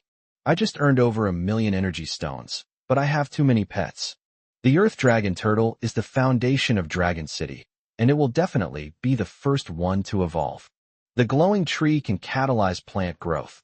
Without enough, it's impossible to catalyze a large number of plants, thus preventing the accumulation of energy stones. Both the Virginia Creeper and the Tricolor Pheasant are guardians of Dragon City, especially the Virginia Creeper, which must be incredibly powerful. The Pangolin and the Lightning Weasel. One has incredible defense, the other incredible escapability. Slime purifies water, the Bodhi tree heals, and colorful butterflies spin silk. In short, not one can be missing. They all must evolve. That night, everyone in Longcheng slept well. Because with the Ivy and 6 tricolor chickens, Longcheng is practically worry-free. Giggle. At dawn, a clear rooster crowed. The roosters crow. Am I back on Earth? Xiao Yu suddenly stood up, his eyes glazed over. Earth? What's that? Honglian came in carrying a plate, looking puzzled. It's right under your feet, Xiao Yu joked with a smile. He realized that the crowing sound he had just heard was from his pet. A moment later, at the dining table. Are these the eggs of the tricolor chicken? They're so big. The women sat together, looking in surprise at the watermelon-sized egg on the table. It had already been peeled, looked smooth and tender, and smelled faintly fragrant. At this moment, Honglian took a knife and cut it into 10 pieces. Xiao Yu picked up a piece of egg, took a bite, and his eyes lit up immediately. Everyone, please try it. In the past, Xiao Yu would always eat first before the other girls would start eating. This has become an unspoken rule. Seeing how happily Xiao Yu was eating, the girls licked their lips and picked up a piece one after another. Wow! Smooth yet elastic, with a rich and unique texture.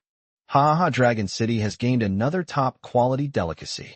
After just one bite, the girls' eyes lit up, and they praised it highly. Eggs taste best when cooked with tomatoes. I'll make a couple of dishes for you to try later. At this moment, throughout Dragon City, without any prompting from the city lord's mansion, Xiao Yu led the women to start working. The men, including Chenlong, were there to help out. When the time for the transaction arrived, the Earth Dragon Turtle lowered the stone steps. Reopening. Because of yesterday's promotion, many people who didn't know about it before came here today specifically to buy goods. So business is much better today than yesterday. Fortunately, after being bathed in the light of life last night, thousands of seedlings matured. The amount of goods prepared today is twice that of yesterday. In addition, the elderly, the weak, and the children were also working hard to fire pottery jars. Once the earthenware pots are fired, they are filled with water, carried down to be sold. The whole process is streamlined. In one day, more than 60,000 energy stones were sold, nearly double that of yesterday.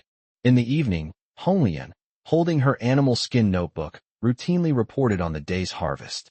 Brother, Today's harvest was better than yesterday's, but the number of people applying for the blacksmith job is about the same as yesterday. Apart from one middle-aged man who is a level 1 black iron blacksmith, the rest are just trying to take advantage of the situation. They're just looking to freeload off Dragon City's powerful influence. Since that's the case, we'll have to think of another way. Upon hearing Holian's report, Xiao Yu rubbed his temples in distress. If I can't find a blacksmith, won't my 10 million iron ore become scrap? We can't expect him, the lord of a city, to spend all his time forging iron in the boiler room, can we? Actually, there is another place in Divine Weapon City with a large number of excellent blacksmiths. They are all the most outstanding disciples of the masters. They are good in both forging talent and character, but Holian thought of the information that Shenlong had found out, and after a moment of hesitation, she still spoke. Before she could even speak, 3 figures approached. Lord City Lord. The person who arrived was none other than Cixi, June 7th, and 7 killings of 3 women. Cixi and Xisha placed their right hands on their hearts and solemnly promised, "Thank you for your hospitality these past few days, Lord City Lord. We orcs will forever remember your great kindness. No matter when or where, just give the word, and we are willing to go through fire and water for you, even unto death." Are you leaving? Xiao Yu looked at the girls with mixed feelings. These words, aren't they farewell speeches? Well, you know, we don't belong here, Cixi said with a wry smile, somewhat reluctant. They loved everything here, the food, the people. However, orcs have long been abandoned by the human world and are not worthy of living with humans. So when are you planning to leave? Xiao Yu looked at the Catwoman June beside him, grabbed her small hand, and said with a wry smile, "Are you leaving too?" The girl kept her head down, clutching the hem of her dress. She must have been very reluctant to leave. June raised her head, looking blankly at her 2 companions, then at Xiao Yu. Completely unsure how to choose? These sisters have always been her whole life. But now Xiao Yu has entered her heart. Therefore, she absolutely did not want to leave her companions, nor did she want to leave Xiao Yu. However, you can only choose one of the 2. Can't we have both? When are you planning to leave? Xiao Yu asked with a smile. Lord City Lord, we won't leave immediately. We'll talk about it after you leave Divine Weapon City. Cixi and Xisha exchanged a glance and said, Dragon City has too many treasures. Given the chance, Shinbing City and Haida City will pounce and take a bite. Therefore, they want to stay longer. Although now there are ivy and tricolor chickens, they still have to do what they're supposed to do. Sure, you can decide for yourselves. Xiao Yu nodded, not trying to persuade them to stay any longer. He knew that these beast-eared girls had incredibly strong wills and could not be easily changed. Xiao Yu, could you lend me? Before Xisha could finish the word lend, a pained expression appeared on her pretty face. She glared at the rabbit-eared girl. Why did you pinch me? Chapter 108, Saving the Young City Lord. The rabbit-eared girl's lips twitched, and she gave Xiao Yu an awkward smile. Just say what you want to borrow. Xiao Yu shook his head with amusement. He had already noticed the 2 women's subtle actions. We have something to do and would like to borrow your dragon armor. Just for one night. I promise to return it before dawn. The bunny-eared girl was still a little embarrassed to say it, but the wolf girl said it out loud, and the bunny-eared girl quickly promised to do so. The dragon armor is too precious, and they only have the right to use it when they are doing things for Dragon City. But now they need to take care of personal matters, and if they want to borrow the dragon armor, they must apply to Xiao Yu. Moreover, what they did might have some impact on Xiao Yu's business. Sure, just go to Honglian to get it, but Xiao Yu didn't mind and waved his hand. I'm curious, what do you need the dragon armor for? He knew that beast-eared girls were very strong-willed and wouldn't easily ask for favors. Besides, the 3 women are now far stronger than others of the same level. If they join forces, they can probably rival those of the 6th level. Back in Divine Weapon City, the master took us in and protected us. The 3 women exchanged glances, and it was the rabbit-eared woman who spoke up. We have no way to repay this kindness. Now his daughter, Chu Ling Shuang, the young city lord of Divine Weapon City, is under house arrest by the elders, and they plan to sell her to Black Earth City like merchandise. So, you're going to rescue her? Xiao Yu had already understood. Given the loyal nature of these animal-eared girls, they certainly wouldn't stand idly by. All three women nodded. Even in June, a resolute glint flashed in her eyes. Brother, what I was about to talk about was that young city lord. Seeing that the three women were about to rescue the young city lord of Divine Weapon City, Hong Lian interjected. Although that young city lord is young, he is the most talented among all of Master's disciples. A few years ago, I was already a tier 4 gold blacksmith. She was only 15 years old at the time. If my brother could recruit her to join her group of blacksmiths. Hong Lian originally advised against getting involved in the messy affairs of Shinbing City. However, the elders have already ruined the elder brother's plan to recruit outstanding blacksmiths. If they can't find a blacksmith, my brother's plan will fall through. The conflict between the two sides is irreconcilable. Oh, that sounds good. Xiao Yu also became interested and said with a smile. How about this? I'll go with you. As long as you can persuade that young city lord to bring people to join Dragon City, I'll take action. He did not want to easily resort to force against other forces. After all, resorting to force is the worst possible solution. Of course, if the profits are big enough, then there aren't so many rules. Rest assured, Lord City Lord, we will definitely be able to persuade the young city lord. Upon hearing this, Shi and Shisha's eyes lit up, and they were so excited they almost jumped up. I had heard the master and the young city lord mention it before when I was in Divine Weapon City. They said that the young city lord of Yin City named Xiao Yu was very remarkable, and they also wanted to get to know him. Now, Xiao Yu has shown astonishing forging talent, even surpassing the masters. Xiao Yu invited him, and the young city lord will definitely agree to join Dragon City. With Xiao Yu's formidable strength, his attack is absolutely foolproof. A moment later, all the women had changed into their dragon armor. Little armor, come out. Xiao Yu summoned the pangolin with his mind and directly evolved it to the 6th rank. Instantly, the 6-meter-long pangolin grew even larger, exceeding 10 meters in an instant. With a thought, Xiao Yu sprouted several green vines from his palm, which wrapped around the steel pangolin's back, weaving 6 saddles. He smiled and waved to the women, saying, Ladies, come on up. I'll take you for a ride. Wow, great. Upon seeing this, the girls were overjoyed and quickly climbed up. Let's head to Divine Weapon City now to rescue the young city lord. Once the girls grabbed the handrail, Xiao Yu patted the pangolin's back, and the little guy immediately darted out. A quarter of an hour later, in the underground area outside the City Lord's mansion in Divine Weapon City. The City Lord's mansion is up there. Let's go and persuade the young city lord immediately. Wait, Wolf Girl Chi Sha sniffed, and after confirming the location, she told Xiao Yu to stop for the time being. She and Rabbit Girl went in to persuade the young city lord. But before she even left, she could smell a whole host of other people's scents. Let's take a look first. Xiao Yu also sensed the presence of many familiar faces and gestured for them not to rush out. Those familiar faces were the elders. All 7 elders were here. If the wolf girl and the rabbit-eared girl were to enter the city lord's mansion now, they would be in great danger. At this moment, inside the city lord's mansion, the 7 elders gathered here, surrounding Chu Ling Shuang. Ling Shuang, what's your decision? Your uncles and elders are all waiting for you. Elder Wu Chigo looked at Chu Ling Shuang with a kind expression. It's like an elder caring for a younger person. What are you considering? Chu Ling Shuang leaned back in her chair, crossed her legs, and asked, feigning confusion. She toyed with a small iron box in her hand, a ruthless glint flashing in her eyes. Xiao Xiao has already concocted the enhancement potion, and she can finally take these brothers away. If those old guys dare to stop us, we'll fight to the death. Humph. Stop pretending to be confused.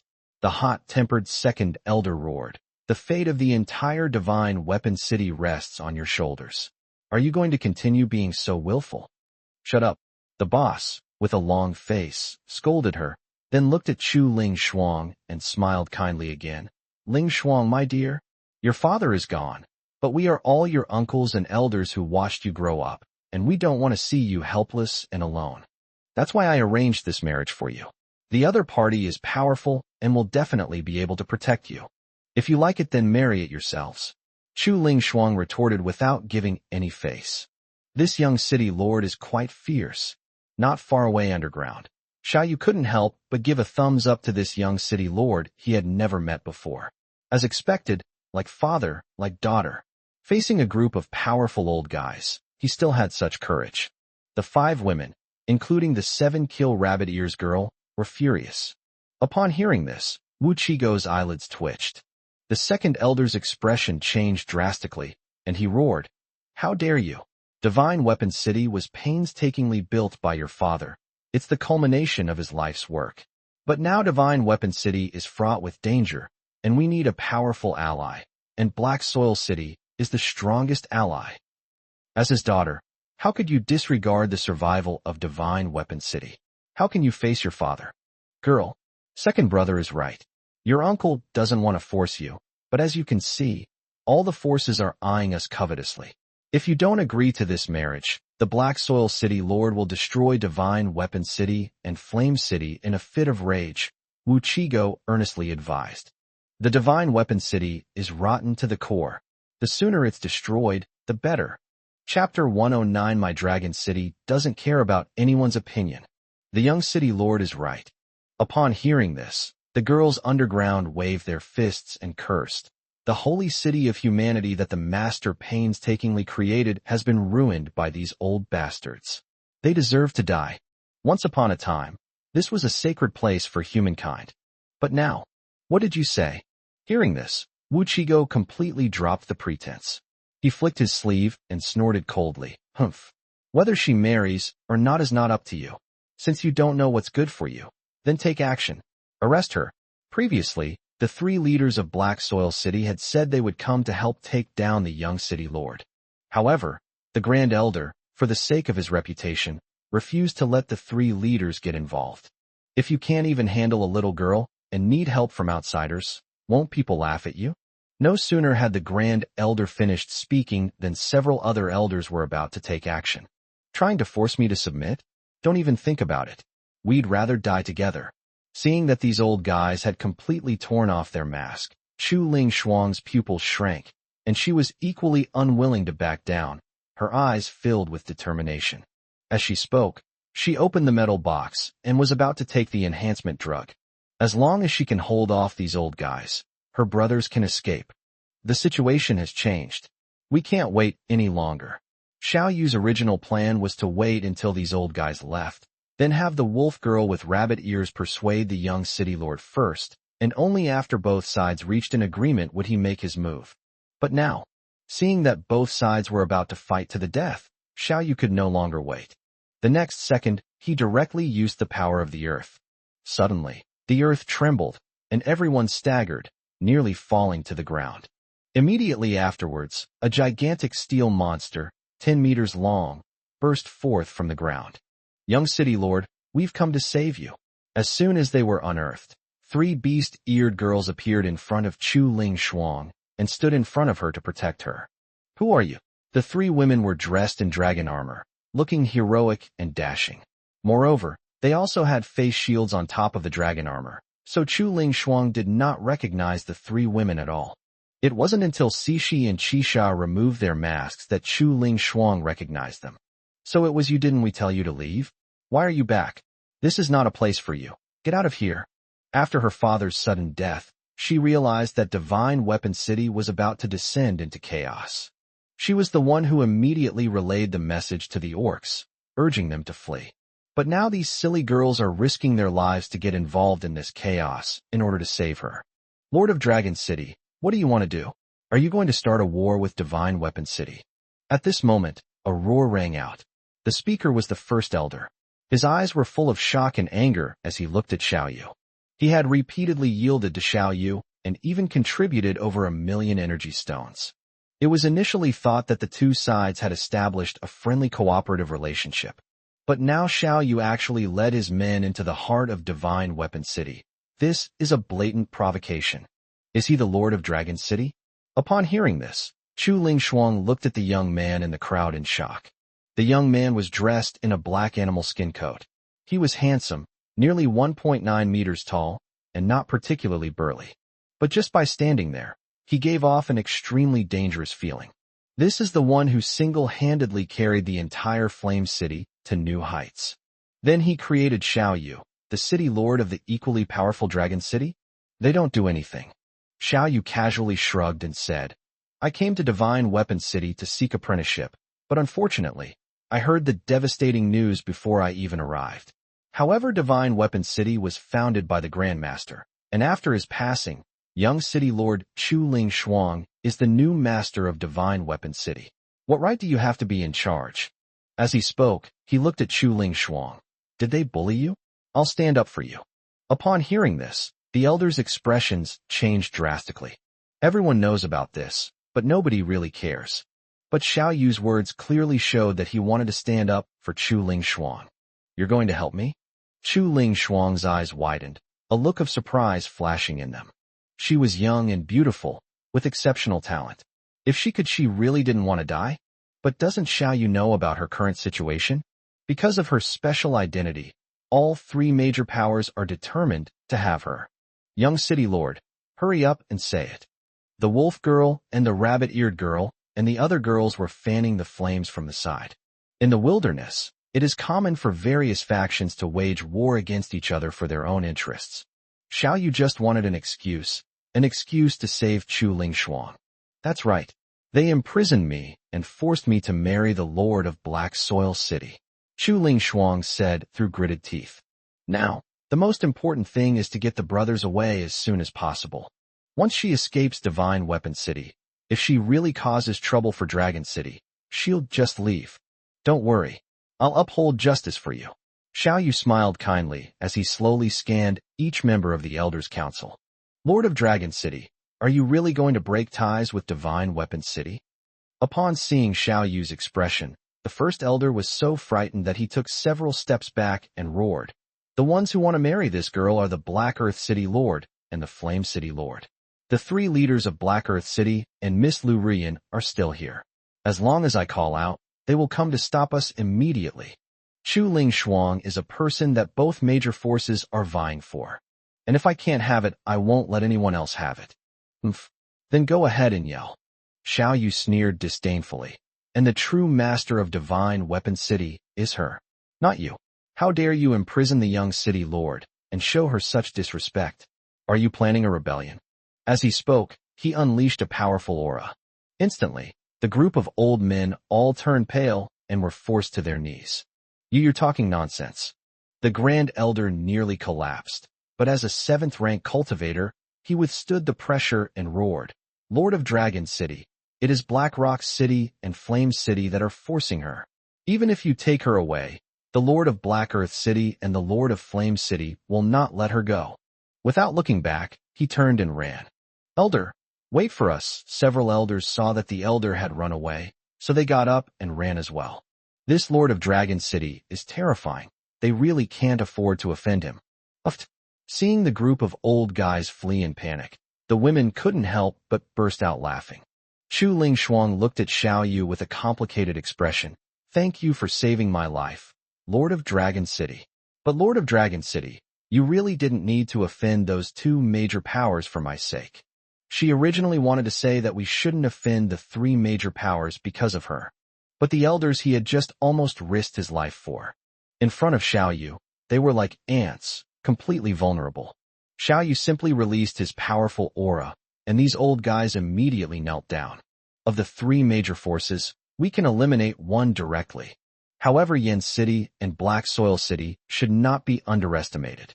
Chapter 1:10 Join my Dragon City, and you'll never have to kneel before anyone again. Flame City and Black Soil City. I've offended them so many times before. What can they do to me? Xiao Yu chuckled, then looked at Chu Ling Shuang and said in a serious tone, Let me be frank, you've reached a dead end. I can help you escape from Divine Weapon City, but those people won't let you go. Unless you bring your men to join my Dragon City. You're going to take us in? Chu Ling Shuang's eyes widened instantly. She was overjoyed but also worried. The Grand Elder is right. Yen City and Black Soil City will not let me go. What will you do if they come to demand my release? My Dragon City will never be subservient to anyone. In the end, Chu Ling Shuang agreed. He joined Dragon City with hundreds of brothers, who were also hundreds of excellent blacksmiths. She didn't want to cause trouble for launching. But Xiao Yu is right, they have no other way out. Without the Master's protection, those powerful forces will not let them off the hook. Ultimately, one must join a faction and seek refuge. As for Longqing, Chu Lingshuang had confidence in Xiao Yu's character and abilities. The fact that she could easily intimidate the elders and prevent them from retaliating shows that her strength is no less than that of her father. There are also a bunch of 5th-tier divine weapons and armor, and a group of powerful ferocious beasts. Their overall strength is no weaker than that of the two major forces. Moreover, she also wanted to learn forging from Xiao Yu and become a forging master as soon as possible. Once all her subordinates arrived, Chu Lingshuang solemnly looked at Xiao Yu and shouted, "I, Chu Lingshuang, am willing to join Dragon City. I will serve the city lord to the death." Then, he knelt down on one knee and swore allegiance to Xiao Yu. The 101 people behind her shouted in unison, "We are willing to join Dragon City and serve our city lord to the death." As he spoke, he was about to kneel down on one knee and swear allegiance. However, the next second an invisible force lifted them up. Xiao Yu glanced at everyone again and said in a serious tone, "Remember, after joining my Dragon City, you will only kneel to heaven, earth, and your parents, and you will never have to kneel to anyone else." Everyone was stunned. In the past, they would kneel and bow to important figures they encountered. Only this Lord of Dragon City is different. No need to kneel before anyone anymore. Upon hearing these words, Chu Lingshuang's mind went blank. These things seem to have been mentioned in ancient records. All men are born equal. All men are like dragons. No one needs to kneel before others. At this moment, Chu Lingshuang became even more convinced that joining Dragon City was the right choice. Xiao Yu looked at the 101 blacksmiths in front of him and was very satisfied. It's important to know that forging is not only a technical skill, but also an art. It cannot be mixed with any impurities. Only those who, like masters, strive solely for the purest ideals in their hearts can reach the pinnacle. If you only consider profit in everything you do, you'll fail. This is why a master can be called a master. But the members of the Council of Elders will always just be elders. The biggest difference between these 101 blacksmiths and the elders is that their eyes are clean and pure. After the master's death, most of the blacksmiths chose to leave, and some even defected to the elders for their own benefit, helping to deal with the young city lord Chu Lingshuang and persecuting those who refused to submit. Only these 101 people remained true to their original aspirations and stayed by Chu Lingshuang's side. Many of these people are 2nd or 3rd-tier blacksmiths, capable of forging quasi-divine weapons. Even several of them are Tier 4, gold-level blacksmiths. A 4th-tier gold-level blacksmith's personal strength is at least 4th tier, or even 5th tier. In other words, Dragon City suddenly has several more 4th or 5th-tier powerhouses. Moreover, these people are all under 30 years old. With diligent study and practice, each of them has the opportunity to become a master. With such a setup, who knows what miracles might happen once you learn his chaotic cloak hammer technique. At this moment, Chu Lingshuang stepped forward and said loudly, "Lord City Lord, thank you for saving my brothers, and for taking us in. I heard you need energy stones. This is my father's savings over the years, a small token of my respect." After she finished speaking, she respectfully handed over a large animal skin bag. "This is..." Xiao Yu pulled it open and saw that it was full of colorful energy stones. "In that case, I won't stand on ceremony. There are at least hundreds of thousands of energy stones inside. With this energy stone, I can evolve my 2nd tier 7 pet. Let's go? I'll take you back to Dragon City." Overjoyed at receiving such a generous gift, Xiao Yu strode out of the city lord's mansion. Lord of Dragon City. Just as the group left the city lord's mansion, a loud shout suddenly rang out. Immediately afterwards, a figure dressed in black appeared. Following them were hundreds of people led by the elders, who surrounded Xiao Yu and his group. Lord of Dragon City. The 3 leaders of Black Soil City looked at Xiao Yu and said in an unfriendly tone, "Chu Lingshuang, the young city lord of Divine Weapon City, is already engaged to my Black Soil City. How could you openly snatch her away? This is simply unacceptable." He was very wary of Xiao Yu, but he couldn't just stand by and watch Xiao Yu take people away. Otherwise, when he returns to Black Soil City, he won't be able to explain himself to the city lord. In any case, He has already reached an agreement with the elders and formed a united front. There are now 2 7th-tier experts, a group of 6th-tier experts, and hundreds of other masters. He refused to believe that Xiao Yu would break ties with Black Earth City for Chu Lingshuang.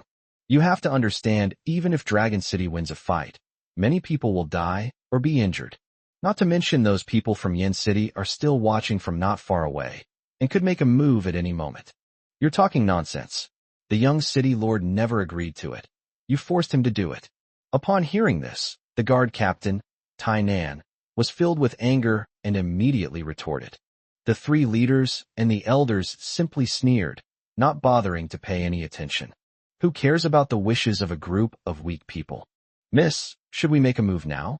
We absolutely cannot let Xiao Yu take Chu Lingshuang away. Not far away, 2 gray-robed old men looked at Xiao Yu and the others with complicated expressions. If we join forces with Black Soil City and the Elder Council, we might be able to stop Xiao Yu. Over the years, the Master has single-handedly intimidated the 2 major powers of Yin City and Black Soil City. With Chu Lingshuang's exceptional talent, which is no less than her father's, and the elite training she received from a young age, she is truly remarkable. Her future achievements may even surpass those of the Masters. Whoever gets Chu Lingshuang when she is at her weakest will have a future master in their grasp. A master craftsman who can forge divine weapons is more valuable than an ordinary city lord-level combatant. Similarly, if the enemy were to obtain this master, the future would be a nightmare. If I really can't get it, I'll just have to destroy it.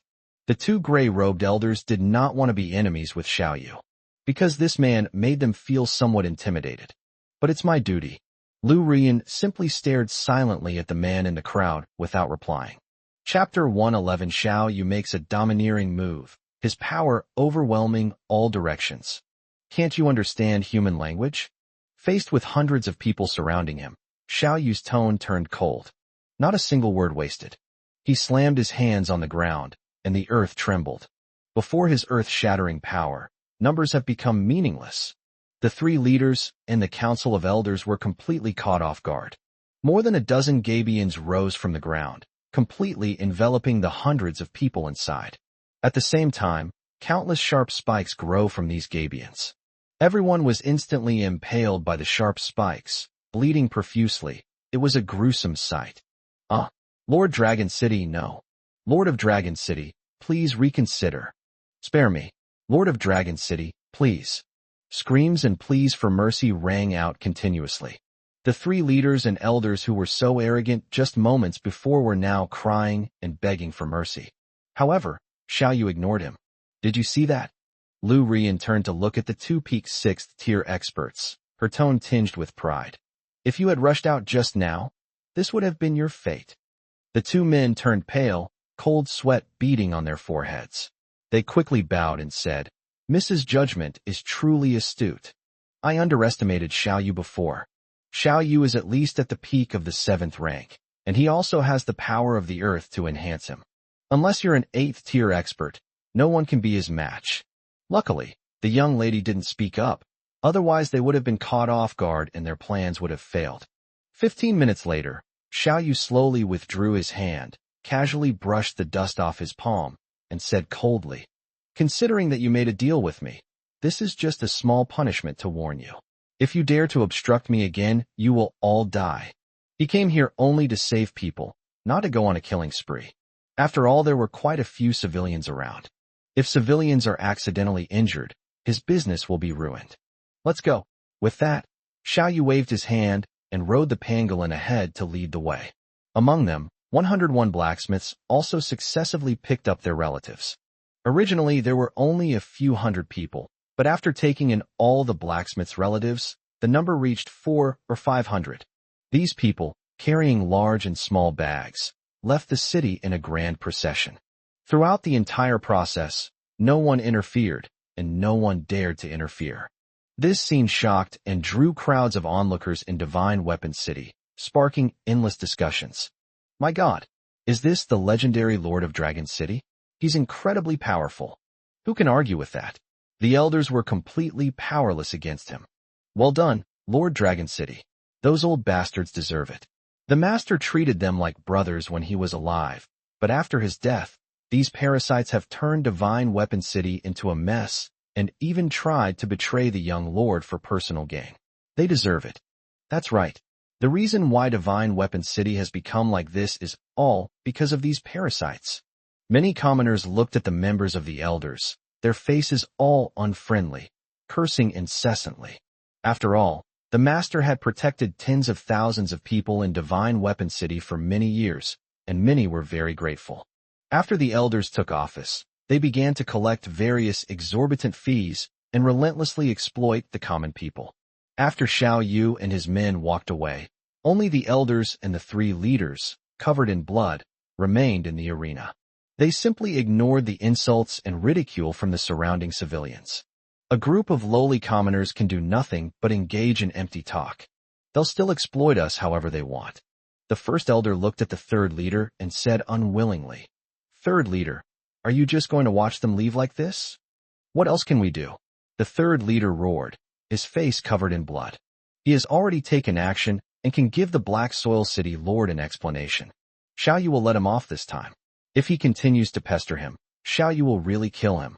Sigh, the Grand Elder sighed helplessly. He secretly grumbled to himself, even wanting to provoke the 3 leaders into fighting to the death, but he didn't expect them to be so clear-headed. Since the 3 leaders have become so cowardly, he has no choice but to follow his heart. It's better this way that they've left. Lu Rian felt somewhat relieved when she saw Xiao Yu take Chu Ling Shuang away. If Chu Ling Shuang really follows Xiao Ting, it's like a beautiful flower stuck in cow dung.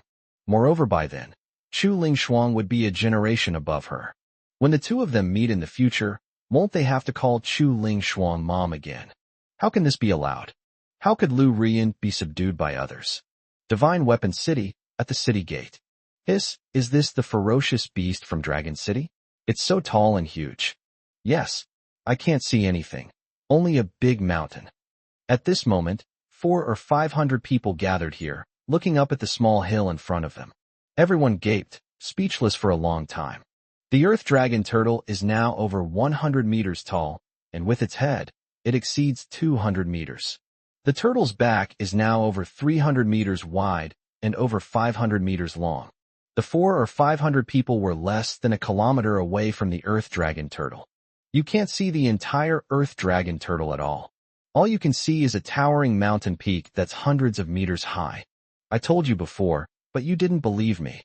You even said I was bragging. Humph. A bunch of bumpkins. The lame boy, Agu, laughed smugly from the crowd. Previously, he had recounted what he had seen and heard in Dragon City, but Tai Nan and the others did not believe him.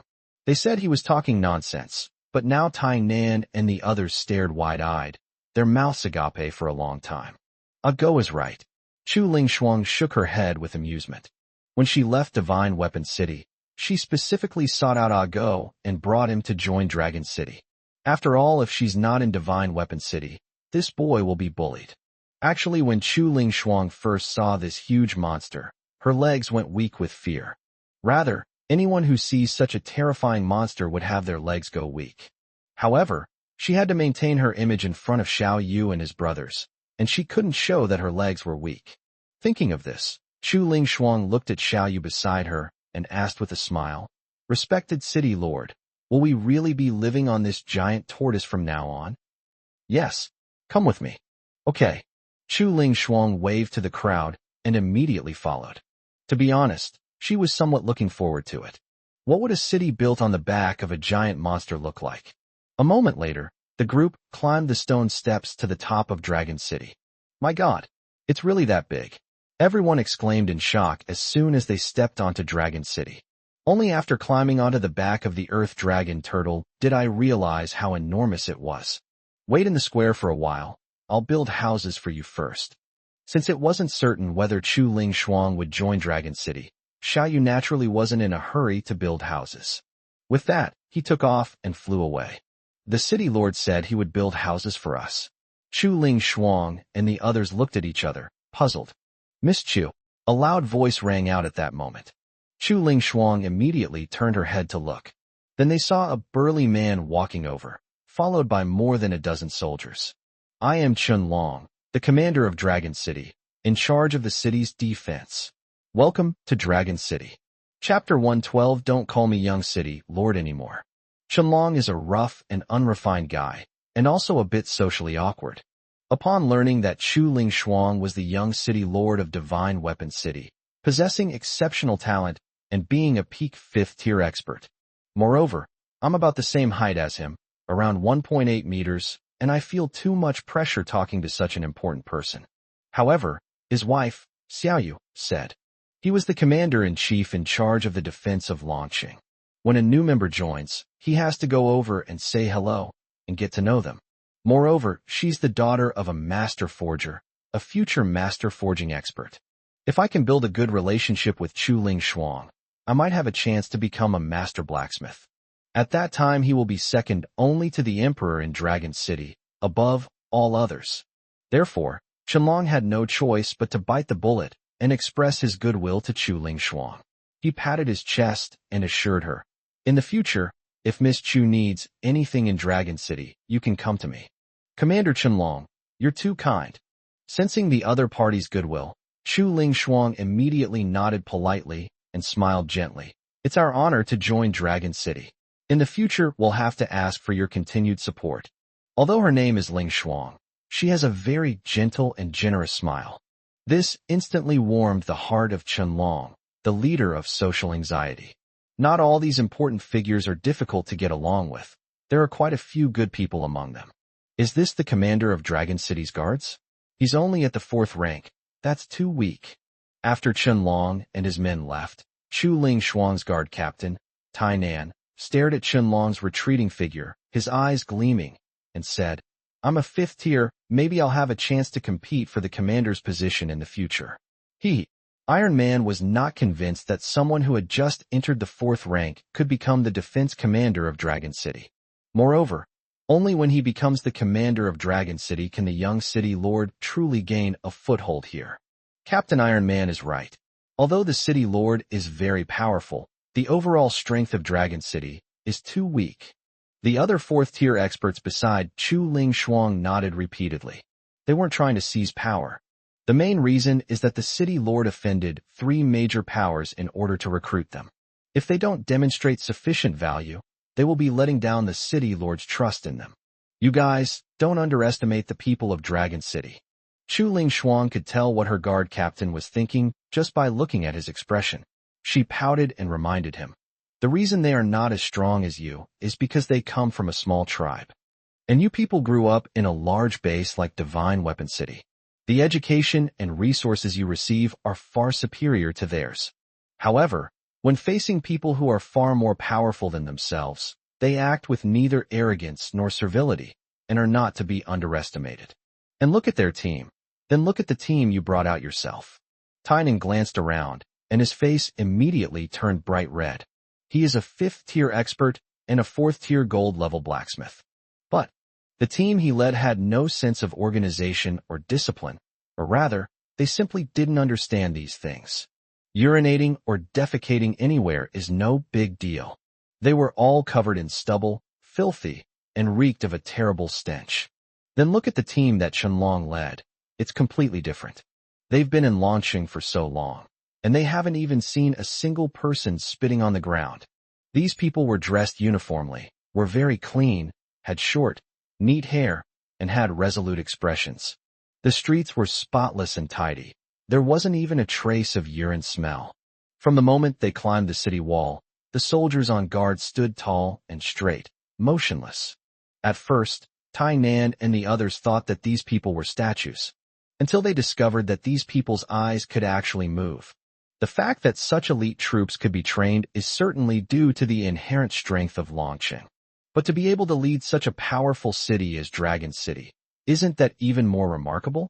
If you realize you're not as good as others, you should be humble. Don't think that just because you're talented, you can look down on others. Seeing Tai Nan blushing with embarrassment, Chu Lingshuang patted his shoulder and reminded him, "In the future, learn more from others." Yes, young city lord is right to reprimand me. And you too. After joining Dragon City, you must learn to be low-key and humble. Chu Lingshuang then looked at the blacksmiths behind her, especially those fourth-tier experts who had spoken earlier. These people, to put it nicely, have a pure heart. To put it bluntly, they're just stubborn. If you don't give them a warning, it's easy to offend people. Yes, young city lord. We will certainly remember this. Also, we are now citizens of Dragon City, so you are not allowed to call me young city lord anymore. You're the young city lord. What should I call you? Xiao Yu naturally had no idea. Shenlong's unintentional action gave these blacksmiths a taste of their own medicine. This will make these self-important blacksmiths much more humble from now on. Now, he was standing on the turtle's back, and with a thought, the energy stone in his hand disappeared. Ding! Redemption successful. You have obtained 894,284 energy points. Nearly 900,000 energy points. Xiao Yu was delighted upon hearing the notification. These were given to him by Chu Ling Shuang, totaling nearly 900,000 energy stones. Xiao Yu checked the system. Energy points, 2,463,648. Of course, this includes today's transaction volume, which is over 60,000 energy stones. With so many energy points, it's enough to evolve 2 7th-tier pets. Xiao Yu suppressed his joy and immediately slapped the ground with both hands, once again unleashing the power of the earth. Rise! With a thought from Xiao Yu, a large amount of soil and rocks surged forth, quickly forming the prototypes of houses. Then, Xiao Yu used the power of the earth to compress them, continuously compressing them. Finally, seal the gaps with mud. The number of new residents joining Dragon City this time is more than double that of the previous ones. The number of houses to be built has increased several times, reaching several hundred, and the workload has increased several times over. However, for Xiao Yu right now, it's only a matter of an hour. At this moment, Chu Ling Shuang, Tai Nan, and the others on the city wall widened their eyes once again. They didn't understand when Xiao Yu mentioned building houses. But now, they have witnessed it firsthand. In the blink of an eye, more than 100 houses have sprung up. Now, only one word can describe the shock in their hearts. Miracle. Young city lord, you can rest assured now. Tai Nan looked down at the godlike and demonic figure and laughed. With the city lord's strength so great, Yin City and Black Soil City can't touch you. A look of joy flashed across Chu Ling Shuang's face. After his father's death, the two major powers, Yin City and Black Soil City, were like two knives hanging over his head. Those who refuse to submit will die.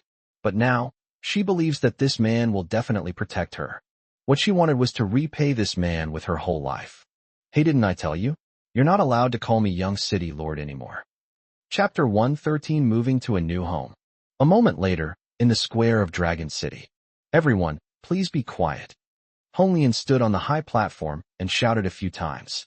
She raised her hand to suppress the noise and waited for everyone to quiet down before she said loudly, "Your houses are ready. Now everyone, please be quiet. Those whose names are called, come out and get your number tags. Later, go find your own house according to your number plate. Wu Yokuan watching you guzi." Upon hearing their names called, people stepped forward and went to the platform to collect their number plates. On the way back to the city, Xiao Yu had already tallied the population, including the proportions of men, women, and children.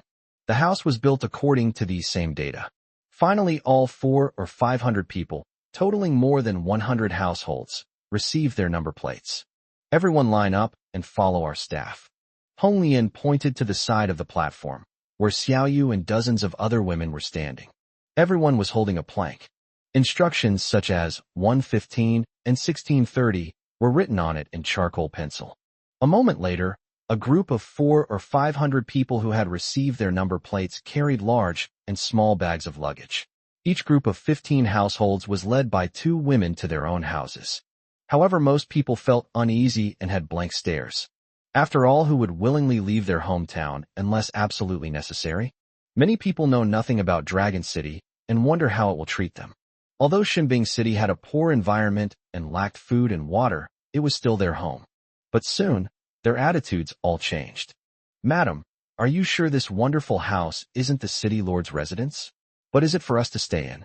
A woman looked at Xiao Yu respectfully, her tone filled with doubt and apprehension. "Let me see it first." Xiao Yu took the number plate from the other party and glanced at it. The sign above reads, Room 0013, Occupants, Tetsuo, Sakura husband and wife. Xiao Yu looked at the pretty woman in front of her and immediately understood. She smiled and said, Just call me Xiao Yu. I'm not some kind of lady. Your husband is Tai Nan, so you must be Yingzi, right? This room belongs to Captain Iron Man and you and your spouse. With that, Xiao Yu pushed open the door and let Yingzi inside. Huh. Sakura's eyes widened instantly. You should know that she serves the young city lord in Divine Weapon City. The city lord's mansion in Shinbing City was just an ordinary stone house, very rough and simple. The apartment her family was allocated in Longcheng was a 2-bedroom, 1 living room unit, with a total area of over 60 square meters. The house has smooth walls and exquisite workmanship, like a work of art. By all accounts, this should be a place only the city lord is qualified to stay in. Don't be surprised. Seemingly sensing the woman's shock and fear, Xiao Yu grasped her hand and gently comforted her. In Dragon City, everyone has a house like this. The city lord said that people should live in houses like this so that they can stay warm at night and be safe. Also, if you need water, turn right after you leave and go to the reservoir. Next, Xiao Yu carefully explained the lifestyle in Longcheng to Yingzi. Sakura nodded repeatedly at first, but by the end she was completely dumbfounded. What? The most precious water source can be used freely in Dragon City, as long as it's not wasted? You can take a shower every day and wash yourself with water after using the toilet? Sakurako said, My worldview has been completely shattered. The city lord is so kind to us. I'm going to tell Tai Nan that we must repay the city lord's great kindness. In the end, Yingzi didn't listen to much of what he said, but she knew she had to repay the city lord's kindness. I'm glad you like it here. Xiao Yu was also pleased with Yingzi's attitude. She led the task of welcoming the newcomers, and everyone did a great job. Everyone who joins Longcheng feels right at home. After all, they've been so busy these days, and they're severely understaffed. They're completely overwhelmed. With so many people joining now, the work will be much easier in the future. The newly arrived residents were initially reluctant to leave Divine Weapon City, but now they all love Dragon City and are extremely grateful to the city lord. At this moment, somewhere behind Dragon City, accompanied by Si Shi, Qi Sha, Lu Yu, and San Nu, Chu Ling Shuang familiarized herself with the environment of Longcheng. Sister Ling Shuang, this is the restroom, a place for everyone to relieve themselves. Qi Sha pointed to a stone house, and then pointed to 2 icons at the entrance of the stone house for Chu Ling Shuang, one of a man and the other of a woman. Oh, why is there so much water? Can I drink it? Chu Ling Shuang was thirsty and suddenly saw a large wooden bucket filled with water at the entrance of the toilet. She immediately went over, wanting to drink a ton of water. After all, Divine Weapon City is also short of water. You can't drink it. You can't drink it. Si Shi Qi Sha's expression changed drastically, and he shouted at the same time. Huh? Why are you all so nervous? Seeing the 2 women's reactions, the Catwoman narrowed her eyes instantly. There's something fishy about these 2 animal-eared girls. Haha. It's nothing. Sister Ling Shuang is thirsty. Let's take her to find some water first. See, she laughed it off, immediately grabbed Chu Ling Shuang and the wolf girl, and ran towards the reservoir. They must never tell, no matter what. When they sneaked into Longcheng that night, they drank their fill of water in the toilet. 3 days later, in Dragon City, at the city lord's mansion. Brother, almost everyone in Divine Weapon City who can afford our goods has already bought them, Hong Lian reported to Xiao Yu, holding a leather notebook. After settling the 400 or 500 men under Chu Ling Shuang's command, Longcheng continues to operate his business as usual, setting up stalls and doing business as normal. As the city lord's assistant, Hong Lian was in charge of all trading matters. Therefore, she goes to the site to check every day. For the first 3 days, people lined up to buy goods every day, with the average transaction amount exceeding 60,000. On the 4th day, there was no one queuing anymore. The transaction volume decreased, with 45,391 energy stones remaining. On the 5th day, very few people were buying anything, and the transaction volume dropped to 16,719 energy stones. Alas, Divine Weapon City is no longer the holy city of humanity it once was. After the Master's fall, This city has plummeted and is no longer prosperous. Upon hearing the transaction data, Xiao Yu sighed and shook his head slightly. When the master was alive, Divine Weapon City was a bustling trading city with a constant flow of merchants. With a permanent population of over 50,000, its prosperity is in no way inferior to that of Yin City and Black Soil City. But now in just a few days, the goods are no longer selling. It's not that the goods in Longcheng are bad, it's that there are very few people left who can afford them. This only shows that most of the wealthy people in Divine Weapon City have already moved away. Chapter 114 Lu Ruyan. Next time we meet, I'm going to smash you to death with an energy stone. This city is not worth our time to stay any longer. It's time to go. Xiao Yu waved his hand and said, even if they set up a stall for another 6 or 7 days, they probably won't sell much. Okay, brother. Honglian said, remembering something. Oh, by the way, that woman is gone. Oh, they're finally gone. Hearing this, Xiao Yu breathed a sigh of relief. In the past few days, Lu Ruyan has tried every possible method to see him. However, Xiao Yu refused to see him and didn't want to talk to him at all. Thankfully, that annoying woman is finally gone. Immediately notify them to prepare for departure. A moment later, the earth dragon turtle slowly stood up and headed towards the wilderness. Phew, they're finally gone. The elders breathed a sigh of relief as they saw the earth dragon turtle leave. And somewhere in the wilderness at this moment, as if sensing something, Lu Ruyan, who was on her way, suddenly stopped. Her gaze seemed to travel hundreds of miles to see the giant tortoise running wildly. Have you set off yet? These past few days, Xiao Yu has been avoiding her, which has greatly displeased Lu Ruyan. Fortunately, she learned from Honglian and others that Xiao Yu's next stop was the trade fair. Xiao Yu, see you again in half a month. Next time we meet, I'll smash you to death with an energy stone. Humph. Meanwhile, somewhere in the wilderness, 2 figures, one tall and one short, draped in black cloaks, raced across the wilderness. Wait, I smell their scent. The slightly shorter figure suddenly stopped.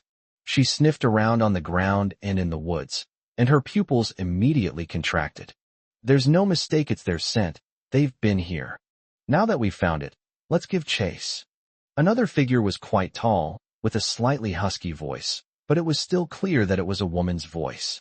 Time is running out. If we don't capture them within a month, we won't get the potion. And then I'm sure you don't want to endure that kind of pain again. I know. Early morning, in the meeting hall of the city lord's mansion, a group of people sat around an oval wooden table that was 5 or 6 meters long. The person seated in the main seat is City Lord Xiao Yu. On the left, in order, are Red Lotus Starry Sky, June 4 Joy's 7 Kills, Chun Dragon, and Xiao Yu. On the right were Chu Ling Shuang, the pharmacist Xiao Chao, Tai Nan, and several 3rd and 4th tier blacksmiths. You've been in Dragon City for a few days now. Are you settling in? Xiao Yu asked Chu Ling Shuang and the others with a warm smile. I'm used to it. It's really nice here. Chu Ling Shuang looked at Xiao Yu gratefully, her tone sincere. Yes. Thank you so much, Lord City Lord. Iron Man and several 4th tier experts nodded repeatedly, expressing their gratitude. In the past, in Divine Weapon City, people lived in dilapidated stone houses or thatched huts, lacking food and water. But now, they live in extremely luxurious, spacious, and high-end stone houses, safe and warm, with plenty of food, an endless supply of water every day, and even the ability to take baths using the water. For Chu Ling Shuang, the young lord of Divine Weapon City, this kind of life was paradise. For these roughnecks, it was a life of luxury they could only dream of. Tai Nan and the others were even more surprised that the city lord was going to hold a meeting and would invite them to attend. Doesn't that mean the city lord already considers them as middle to upper management? That's good. Xiao Yu smiled with satisfaction. In that case, let's talk about the future development of Dragon City. Since the people from Divine Weapon City had just joined, Xiao Yu was in no hurry to involve them in related matters. Now that I've adapted for a few days, it's time to fully integrate. Upon hearing Xiao Yu's words, everyone perked up and sat up straight. The most important resource for the development of our power is energy stones. Therefore, the next event for Dragon City is the trade fair held every 2 months, as everyone knows. Xiao Yu said, then smiled at the crowd and asked, any good ideas are welcome to share. After flipping through the animal hide notebook and reviewing the transaction data of Divine Weapon City, Honglian spoke first. During our trip to Divine Weapon City, we earned nearly 2 million energy stones. The most sold item was water, while the most profitable were vegetables and seedlings. Iron swords and armor were the least sold. Therefore, we should prioritize the development of agriculture and ceramics manufacturing. Upon hearing this, everyone nodded. With the glow-in-the-dark trees in place, agriculture has become a pillar industry of Longcheng, so it should naturally be ranked first. Pottery making is also very important because it involves using containers to hold water. This isn't enough, Chu Lingshuang said after thinking carefully for a moment. I've been to the trade fair. There are so many participating forces and such a wide variety of goods. In comparison, the goods in Dragon City are rather monotonous. For many people, there are just too many good things in Longcheng. However, Xiao Yu's goal was to make a fortune at the trade fair. These goods alone are not enough. Once the glowing tree evolves again, vegetable production will increase significantly, so output won't be a problem. However, Xiao Yu nodded in agreement, then added, Ling Shuang is right. Our product variety is indeed too limited. He thought for a moment, then looked at Chenlong and said, here's what we'll do when you go out hunting. Look for wild vegetables, wild fruits, and trees. In short, bring back everything that is edible. In the wasteland, most people can't even solve their basic needs for food and clothing. But this does not include those powerful superhumans. As long as you have the strength of the 3rd or 4th tier, you won't have to worry about food and drink. These people are all about eating and drinking well. However, the wasteland world is lacking in resources, and food is extremely scarce. The earth dragon turtle mainly travels in the morning and stops to rest in the afternoon. During this period, the soldiers would hunt ferocious beasts, which was one of their daily training tasks. They would bring back any edible vegetables and fruits they found during their hunting trips. Xiao Yu thus discovered plants such as chili peppers and sweet potatoes, but unfortunately, they were all wild. Fortunately, the presence of bioluminescent trees accelerated the evolution of these plants. In a month or two at most, these bitter-tasting wild vegetables will be transformed into exquisite delicacies. Then Dragon City will become a food paradise. These exquisite delicacies alone are enough to attract countless people to come here. Yes, rest assured, Lord City Lord. Chenlong bowed and replied. Honglian is in charge of both agriculture and pottery making, with Xiao Yu assisting her. After arranging the 2 pillar industries of Dragon City, Xiao Yu looked at Xiao Chao, the girl beside Chu Ling Shuang, and asked, Xiao Chao, how is the research on the enhancement elixir going? The girl scratched her messy gray hair blankly before realizing what she was doing, and nodded, saying, Oh, we've made progress on the 2nd and 3rd tier enhancement drugs. As long as our physical strength is sufficient, we can try them. As for the 4th and 5th tiers, we'll need to research them for a while longer, and we don't have enough of the necessary ingredients. Chapter 115 Earth Dragon Turtle Advances to 7th Rank. Upon hearing this, Chenlong's eyes lit up. During this time, he has earned several thousand merit points. In addition, my wife Xiao Yu also has several thousand merit points, which can barely bring up to 10,000. He's just waiting for the enhancement drug to be developed so he can immediately exchange for it and break through to the 5th rank. What other medicinal herbs are needed? Give me a list later, and I'll figure something out. Xiao Yu nodded in satisfaction and praised with a smile. You did a great job. Xiao Yu still remembers the first time he saw Xiao Chao. The other person's disheveled appearance made her look exactly like a wild woman. However, he learned the other party's identity from Chu Ling Shuang. In Divine Weapon City, anyone who is sick can ask Little Grass to concoct a medicine that will cure them instantly. Later, he even used the incomplete enhancement formula to create an enhancement potion that allowed him to break through to the 6th rank. This shows that Xiao Chao is definitely a genius pharmacist. Xiao Yu had been researching enhancement elixirs for a long time, but unfortunately he had no clue what to do. So he gave the secret medicine formula to Xiao Chao. Unexpectedly, in just 2 or 3 days, Xiao Chao had already figured something out. Yes, I will try my best to do well. Upon hearing the praise, the little grass blushed instantly and lowered its head to promise. Is there a problem with your forging department? Xiao Yu asked Chu Ling Shuang. He would never forget that he traveled thousands of miles to the divine weapon city to recruit blacksmiths. It's because he owns iron or worth over 10 million energy stones. With this group of excellent blacksmiths, the blacksmithing industry will soon become the third pillar industry of Longqing. The main problem is iron smelting and forging require a lot of charcoal and coal as fuel. Chu Lingshuang frowned and pondered for a while before saying with a serious expression, "The forging process is extremely complicated and requires a large amount of materials." She already knew that the city lord possessed a large amount of iron ore, but forging required a lot of fuel. Collecting this fuel will take a considerable amount of time. Fuel? I'll get it sorted out for you within 3 days. Xiao Yu promised. Coal mines are not particularly rare, and with pangolins around, mining coal is no big deal. Believe it or not, he could find a coal mine in a matter of minutes. That's wonderful. Thank you, Lord City Lord. As long as we have enough coal, we can start forging weapons at any time. Chu Lingshuang stood up abruptly and patted her chest to assure him. Xiao Yu saved her and her brothers, and she must achieve something to repay him. Yes, it is our honor to serve the city lord. Tai Nan, along with several blacksmiths, stood up and spoke earnestly.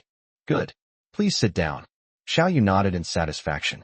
Lord of the city, I have a small request. Chu Lingshuang shrank her neck and cautiously probed. Of course, if you don't agree, just pretend I didn't say anything. Oh, go ahead and tell me. Xiao Yu nodded, amused. He was also curious about what could make this tall and outgoing woman act so coy. Chu Lingshuang said weakly, after completing the task you assigned me, Lord City Lord, I'd like to follow my father's example and teach forging techniques for free in my spare time.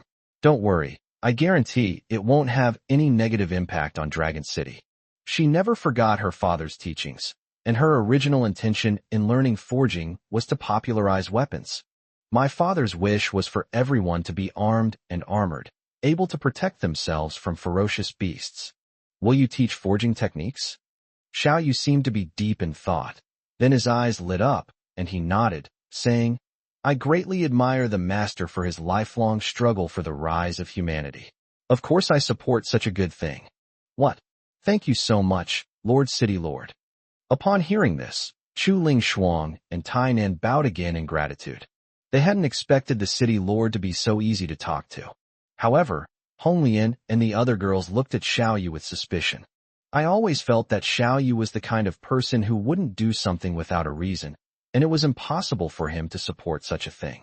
Sure enough, Xiao Yu stroked his chin, feigning profundity, and said, However, everyone's energy is limited.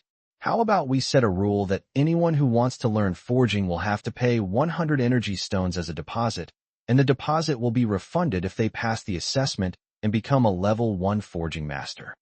By weeding out the dishonest individuals, we can cultivate more excellent blacksmiths. That's a great idea. In the past, quite a few people did try to cheat and lost a lot of our time. Chu Lingshuang and the others exchanged glances, their eyes lighting up. Teaching apprentices is a very energy-consuming activity. Ironically, even when taught for free, many people still don't take it seriously and aren't willing to put in the hard work. In the end, they're the ones who suffer the most. However, if Xiao Yu's design is followed, this situation might be contained. Those who are truly willing to learn are also willing to pay for their education. Then it's settled. Xiao Yu immediately made the decision. Back then, Shinbing City was bustling with people, very lively and prosperous. That's why so many people go there to learn from him. Xiao Yu had a bold idea, to build another divine weapon city in Dragon City. A new holy site. A pilgrimage site for countless people. Those who paid the deposit but didn't become blacksmiths will go back to where they came from. Those who pass the assessment and become blacksmiths will be directly sent to Dragon City. As for the deposit, it's all in Xiao Yu's pocket. Do you expect him to give it back? But if we let those people in, Dragon City will be in danger, June said with a worried expression. She worried about Xiao Yu's safety, thinking about the many strangers who would enter Longqing. Yes, many thieves will pretend to be apprentices to sneak in and steal things, Cixi and Qisha added. Those thieves are incredibly resourceful in their pursuit of stealing. Don't worry, I'll build a wall to separate them, Xiao Yu said nonchalantly. allowing strangers free access to Dragon City, even to residential areas? Are you kidding me? A moment later, everything was arranged. Xiao Yu glanced at everyone present and said solemnly, "Everyone's tasks have been assigned. The future of Dragon City is in each and every one of your hands. Today's meeting is over. Dragon City is about to undergo a major transformation. Pass on my order, everyone. Assemble in the square immediately." Yes. A moment later, the order was given, and everyone assembled in the square. Xiao Yu directly commanded the system to evolve the Earth Dragon Turtle. Ding. 1,000,000 energy points consumed. Earth Dragon Turtle advances to Tier 7. In the square, everyone gathered and discussed the matter. "Brother Tai Nan, don't be afraid later. You'll get used to it." Seeing Xiao Yu's posture, Chunlong guessed that the city lord was about to evolve the Earth Dragon Turtle again. Seeing that Tai Nan and the other newcomers looked blank, Chunlong patted Tai Nan on the shoulder and teased him with a smile. "TCH, we've seen it all. What can scare us?" Tai Nan slapped Chunlong's hand away and sneered. But just then, a deafening dragon roar resounded. Chapter 116, Transforming Dragon City. The Earth Dragon Turtle roared to the sky with its huge dragon head, its voice filled with heart-wrenching pain. Instantly, the entire Dragon City trembled. This enormous Earth Dragon Turtle began to grow rapidly at a speed visible to the naked eye. My God, what happened? Could it be the city lord who did it? Tai Nan, who had just been so arrogant and boastful, suddenly turned pale, his eyes widened, and he couldn't close his mouth for a long time. A few newcomers nearby were so terrified they practically wet themselves. Previously, I saw that the city lord built so many houses all by himself. They already felt that it was something beyond human capability. But now this enormous monster has evolved again, its size increasing nearly tenfold. The Earth Dragon Turtle is practically a mobile continent. At this moment, all the newcomers were utterly astonished by the city lord. Earth Dragon Turtle, hold on. Inside the city lord's mansion, Xiao Yu slapped the ground, releasing a turquoise healing power to relieve the Earth Dragon Turtle's pain. Soon, the Earth Dragon Turtle calmed down, and the evolution was finally complete. The Earth Dragon Turtle roared to the sky, causing the earth to tremble violently and split open several ravines over 1,000 meters long. Even the clouds in the sky were shaken apart. My God, is Xiao Yu a monster? She couldn't help but exclaim. He's more terrifying than a monster. Qisha thought to himself. Everyone present, except for Hongli and Xinglan Jun, who had followed Xiao Yu all the way to today. The other girls were seeing this scene for the first time. It was already a terrifying behemoth, and Xiao Yu enlarged it tenfold. The girls were all terrified, their faces pale and their bodies trembling. Once he confirmed that the Earth Dragon Turtle had completed its evolution, Xiao Yu had a thought and directly copied its talent. Ding! Copying the Earth Dragon Turtle's talent, Earth Power. Fusion in progress, fusion complete. The next second, cracks appeared all over his body, and thin streams of blood oozed out. What followed was a heart-wrenching feeling that instantly spread throughout his body. Xiao Yu then realized just how much pain the Earth Dragon Turtle had been in. Brother Yu. Xiao Yu. Seeing Xiao Yu covered in blood, the women felt extremely distressed. But thankfully, this situation lasted for less than 3 seconds. Xiao Yu used his healing power on himself. Instantly, his entire body was enveloped in emerald light, and his pain vanished. At the same time, the evolutionary process also came to an end. How are you? The girls immediately crowded around and began to grope him. Once they confirmed that he had fully recovered, the women let go of his hands. Did you just advance to the 8th rank? Chu Lingshuang looked Xiao Yu up and down, her pretty face filled with shock. She is the strongest and most knowledgeable person here. It was immediately apparent that Xiao Yu's powerful aura far surpassed that of a 7th rank cultivator. I guess so. Xiao Yu closed his eyes to sense it for a moment before nodding.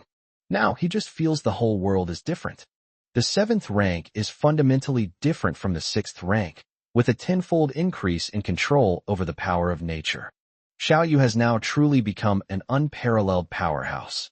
He also possesses numerous talents and a top-tier level 6 divine weapon in hand. Even if the 8th-ranked Flame City Lord and Black Soil City Lord were here, they might not be his match. All right, let's get ready to transform Dragon City, Xiao Yu said, slapping his hands on the ground. After the Earth Dragon Turtle evolved to the 7th stage, its size increased tenfold. Some buildings were damaged, and a large number of houses and buildings had moved far away, so they must be restored. And now the entire Dragon City trembled slightly. The damaged buildings and houses that had been moved away were restored to their original state in the blink of an eye. Everyone can go home now. With a command issued, everyone was jolted awake from their shock.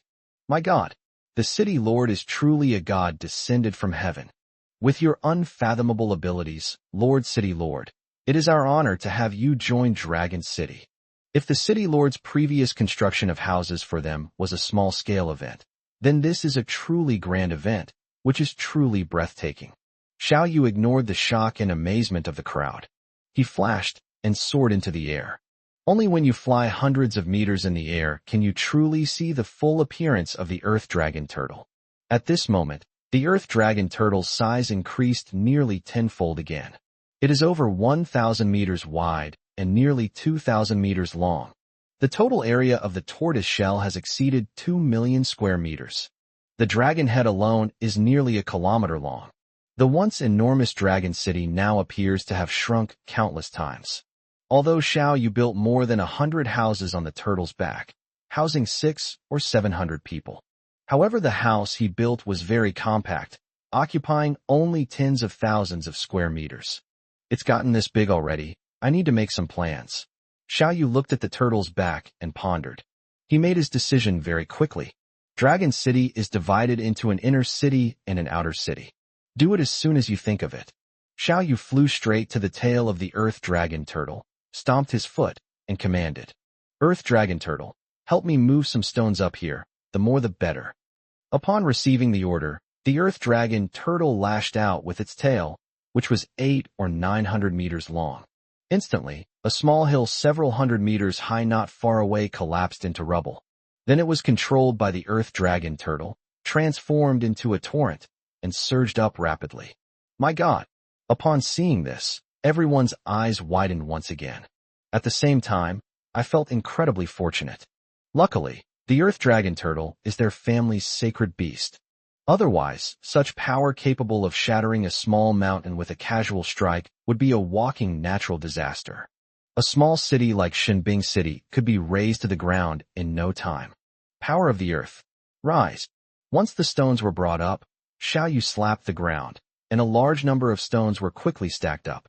In the blink of an eye, a thick wall more than 10 meters high was erected directly behind the Earth Dragon Turtle's back, dividing the Earth Dragon Turtle's back into two worlds.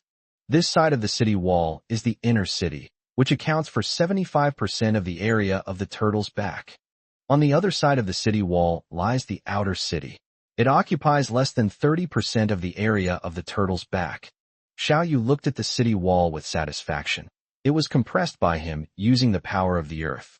It was compressed from the original 10 meters to only 3 meters thick. With this high wall, two worlds are completely separated. The forging industry requires burning a lot of fuel, which not only generates high temperatures, but also seriously pollutes the environment. Most importantly, it's also an academy for training forging masters. Xiao Yu pondered. Therefore, it must be built in the outer city. With that in mind, he once again unleashed the power of the earth. Suddenly, the remaining rocks began to wriggle rapidly. A thought crossed my mind. Hundreds of small rooms have sprung up, each occupying about 10 square meters. The room contains ventilation openings, iron smelting furnaces, and other equipment.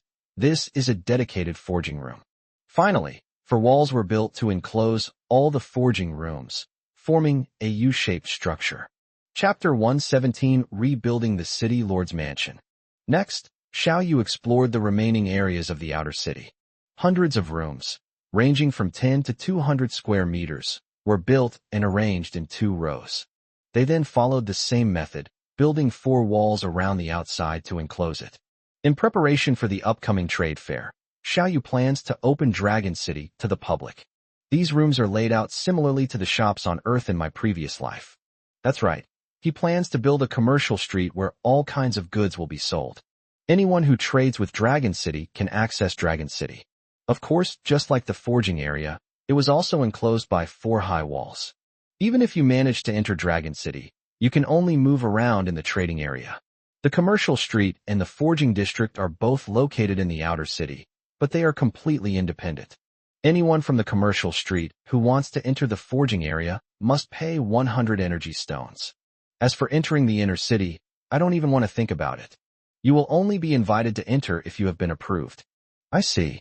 Inside the city lord's mansion, the women of the Red Lotus were awestruck by everything Xiao Yu had created. If we let too many people into the city, we still need to strengthen our defenses, June worriedly reminded him. That's right, relying solely on the city walls is far from enough. The other women nodded seriously in agreement. Many of the thieves possessed special abilities that were impossible to stop from the city walls. Many of them possess special abilities, which is why the city walls cannot stop them. Yes, of course we need to plan the defenses properly. Xiao Yu nodded, glanced at the women, and said, let's call Chunlong and Tainan over first. A moment later, Chunlong and Tainan arrived one after another. Then, Xiao Yu formally announced, from now on, Dragon City will be divided into an inner city and an outer city. The inner city will mainly consist of the city lord's mansion, residential areas, living areas, planting areas, warehouses, pottery-making areas, and other major areas. Among these, the defense of the inner city is mainly the responsibility of 65 men, led by Chunlong. The ivy and the tricolor chicken will also lend a hand. The defense of the city lord's mansion will be mainly handled by Hongli and Xinglan. Pangolins, lightning sables, slimes, and 5-colored spirit butterflies. These ferocious beasts will be stationed at the city lord's mansion, and I will also be stationed here. The most precious treasure of Dragon City is in the city lord's mansion, and its defenses must be the strongest. Xiao Yu also had absolute confidence. Such a powerful defensive force. Even if an 8th-level expert breaks into his city lord's mansion, he must stay. And the outer city, Xiao Yu continued, is divided into a forging area and a commercial street. The commercial street was fully managed by Honglian and Xinglan, with Xiao Yu assisting from the side. The forging area and the outer city were both guarded by Chu Ling Shuang and 101 people.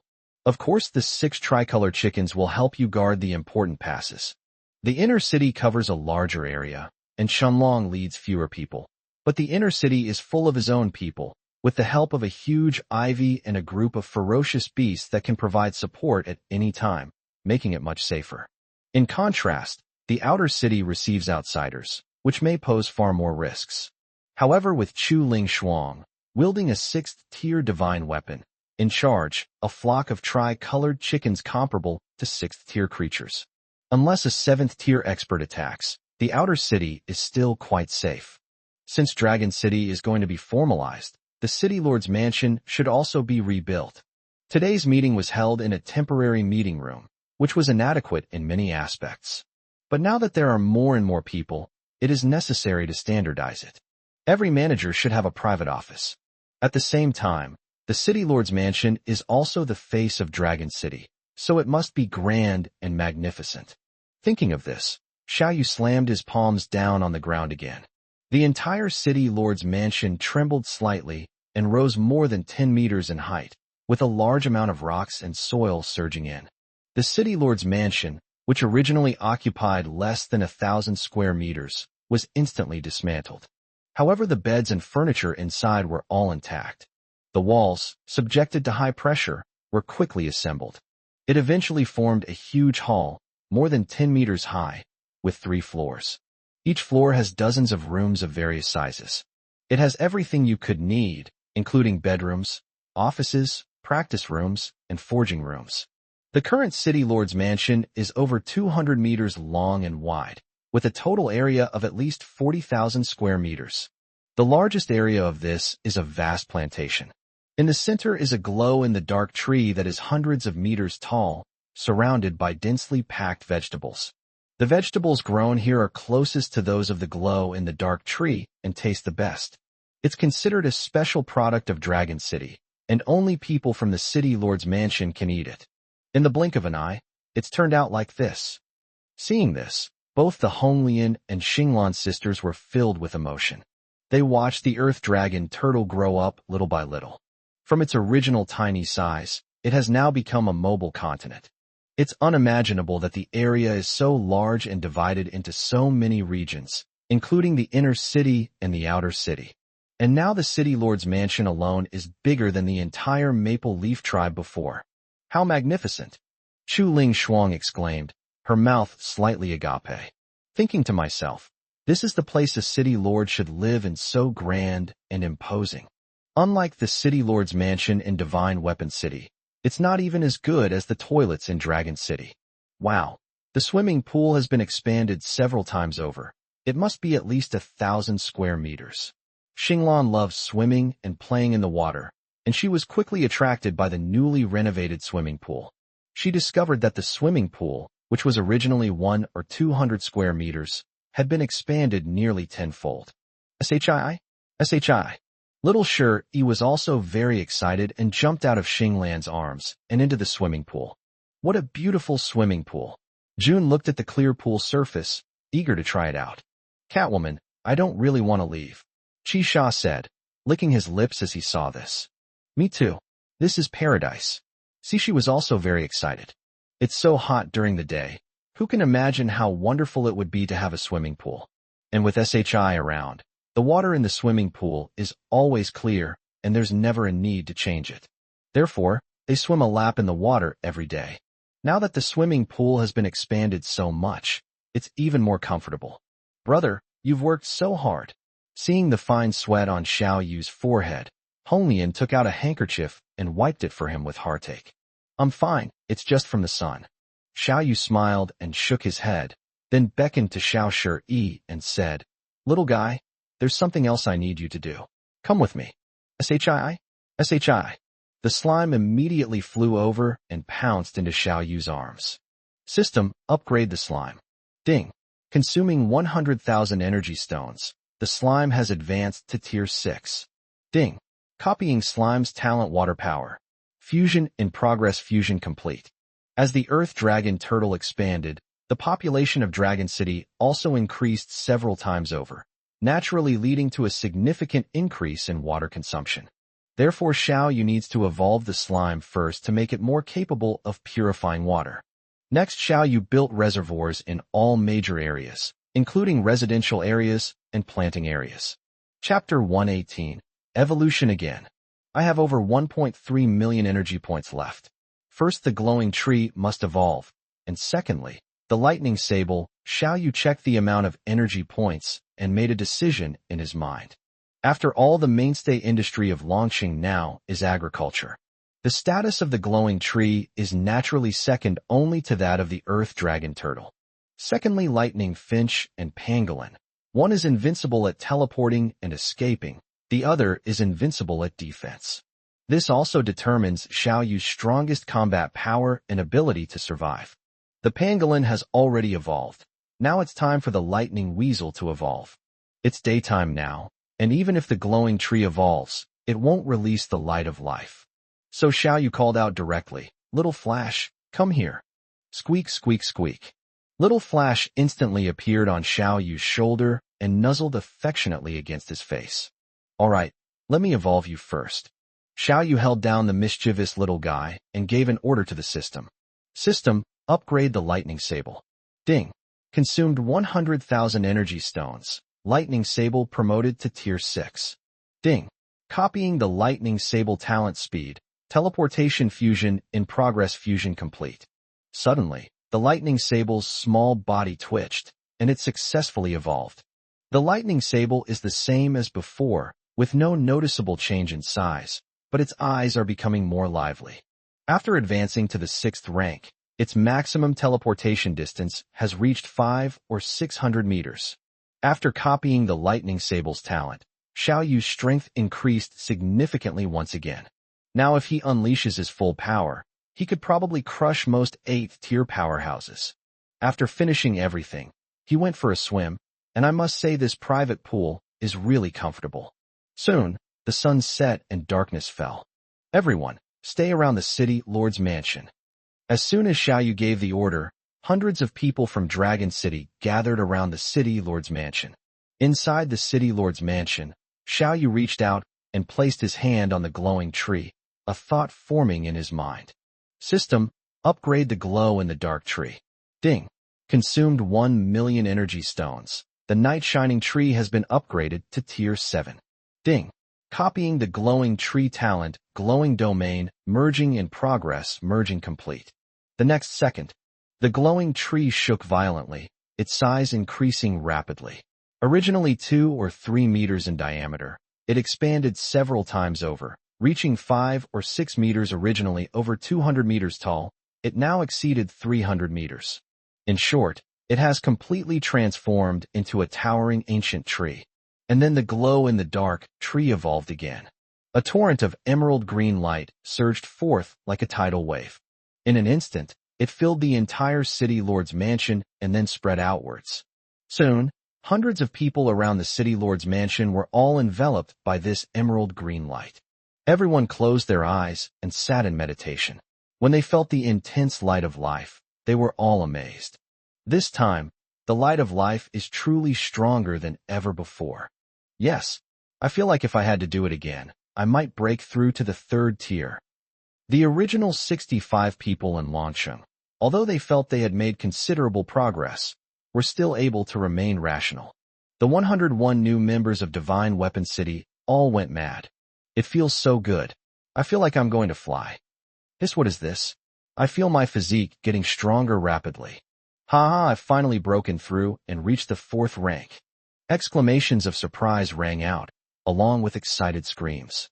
All 101 people in Divine Weapon City are blacksmiths, and most of those who want to become blacksmiths are power-type mutants or even power awakeners, whose bodies have already been tempered and refined. After being bathed in the light of life for the first time, many people experience a significant increase in physical strength.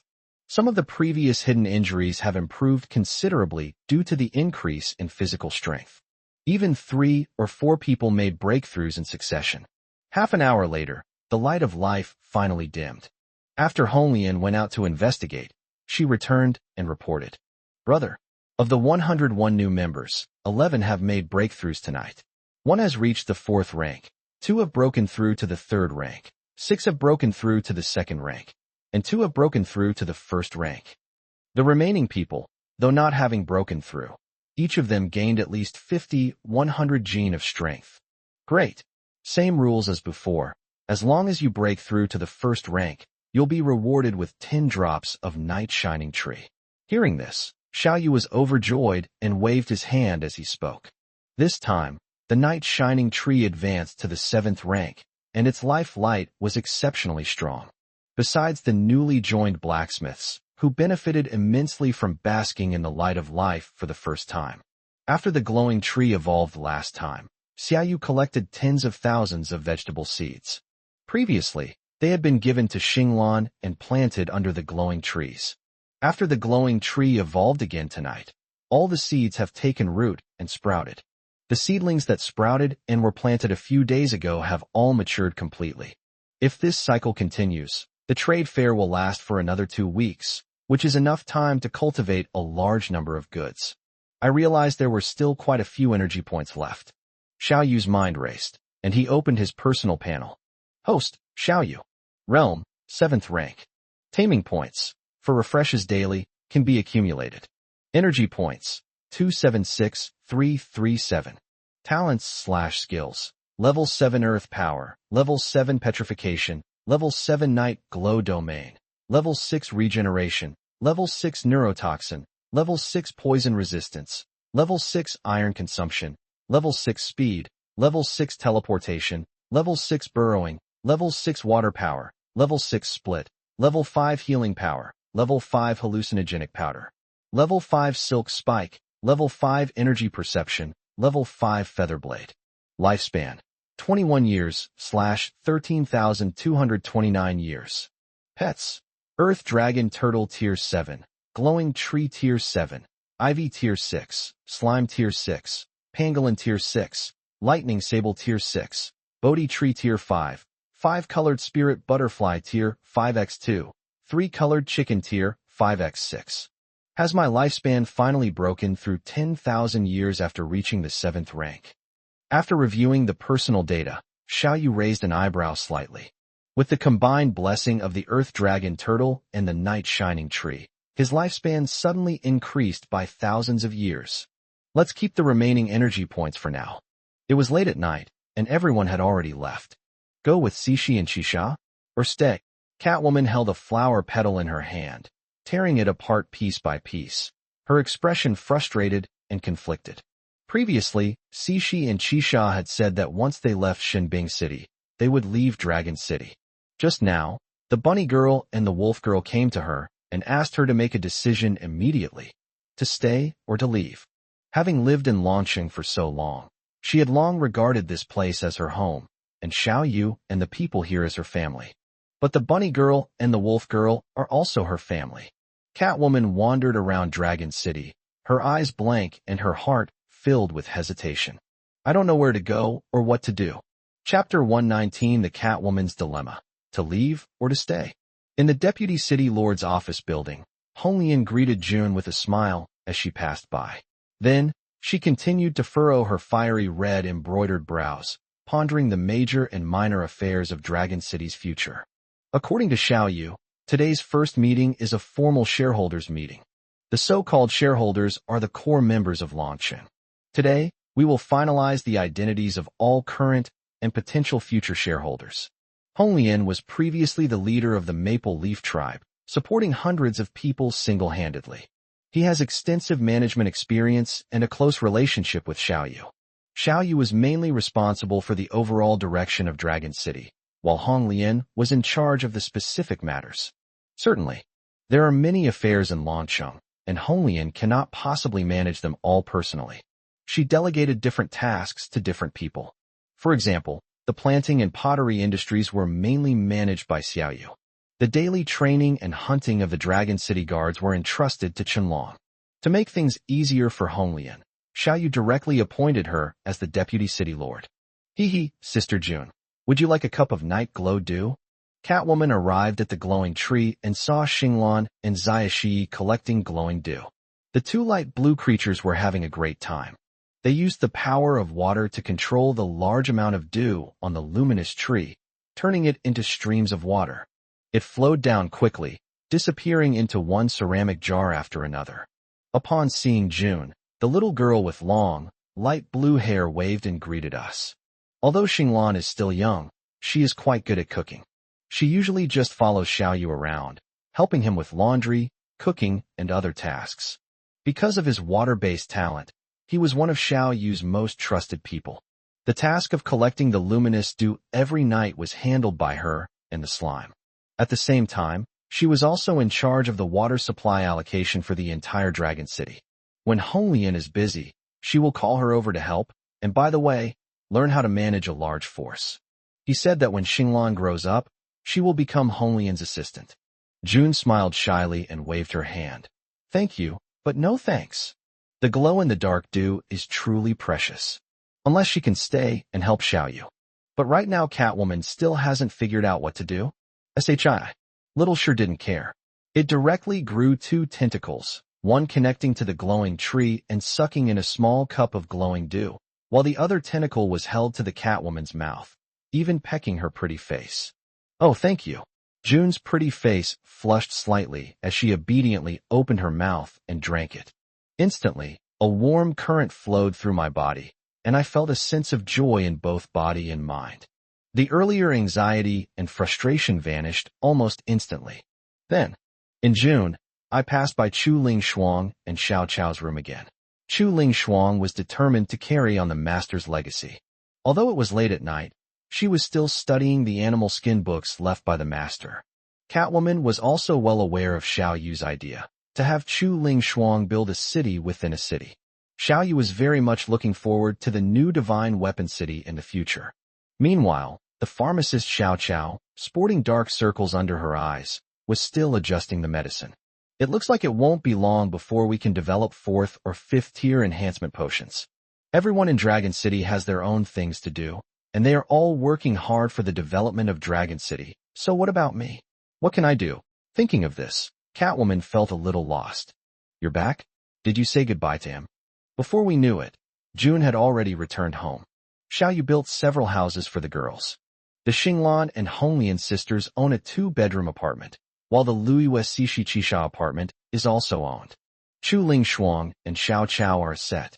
At that moment, upon seeing June, the wolf girl grabbed her shoulders and shook her anxiously. Did you say goodbye to him? And did you tell him about the Firestar group? Stop shaking, I haven't decided yet, June said with a bitter face and frustration. How could she possibly say goodbye? Oh dear you. Cixi was getting impatient. She grabbed one of the cat's ears and said with exasperation, I know you like Xiao Yu a lot, and I mean in June. Those people will find us sooner or later, and then Xiao Yu will be dragged down by us. Yes, since you can't say it, let's say it, the wolf girl said. They originally intended for Catwoman to go and say goodbye to Xiao Yu, and also to warn him to be careful of that organization. That organization that trained these monsters. Stop pulling me. I'll go, okay, the Catwoman said, looking aggrieved. A moment later, the 3 women appeared before Xiao Yu and told him everything they knew. So you escaped from a place called the Spark Group? That organization has been conducting all sorts of inhuman experiments under the guise of humanity's resurgence and redominance of this planet. Although Xiao Yu had already guessed it. However, he was still somewhat shocked when he heard what the 3 women had to say.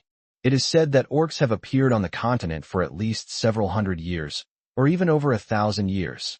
In other words, this so-called Spark Group has probably existed for hundreds or even thousands of years. This is the post-apocalyptic Wasteland world. You can imagine how terrifying a force that can exist for thousands of years must be.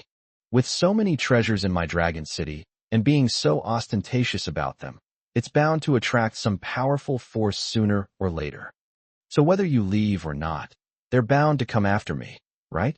The thought that he would eventually be targeted by a powerful organization that had existed for thousands of years made even Xiao Yu feel somewhat uneasy. With his and the Earth Dragon Turtle's strength and abilities, they were not afraid. Even if he really can't win, he can just burrow into the ground and no one can do anything to him. Only, earning energy stones is not easy. After thinking for a moment, Xiao Yu began to offer his advice. Actually, we have a common enemy, so why can't we join forces? I can resolve the beastly nature within the beastmen, increasing the strength of your companions tenfold. Both the Earth Dragon Turtle and I are at the 8th rank. Isn't that enough to protect you? And I need your strength and intelligence to deal with that powerful force. Xiao Yu wanted to create an intelligence department, and these beast-eared girls were undoubtedly the most suitable. After all, every orc warrior is a rare and exceptional individual.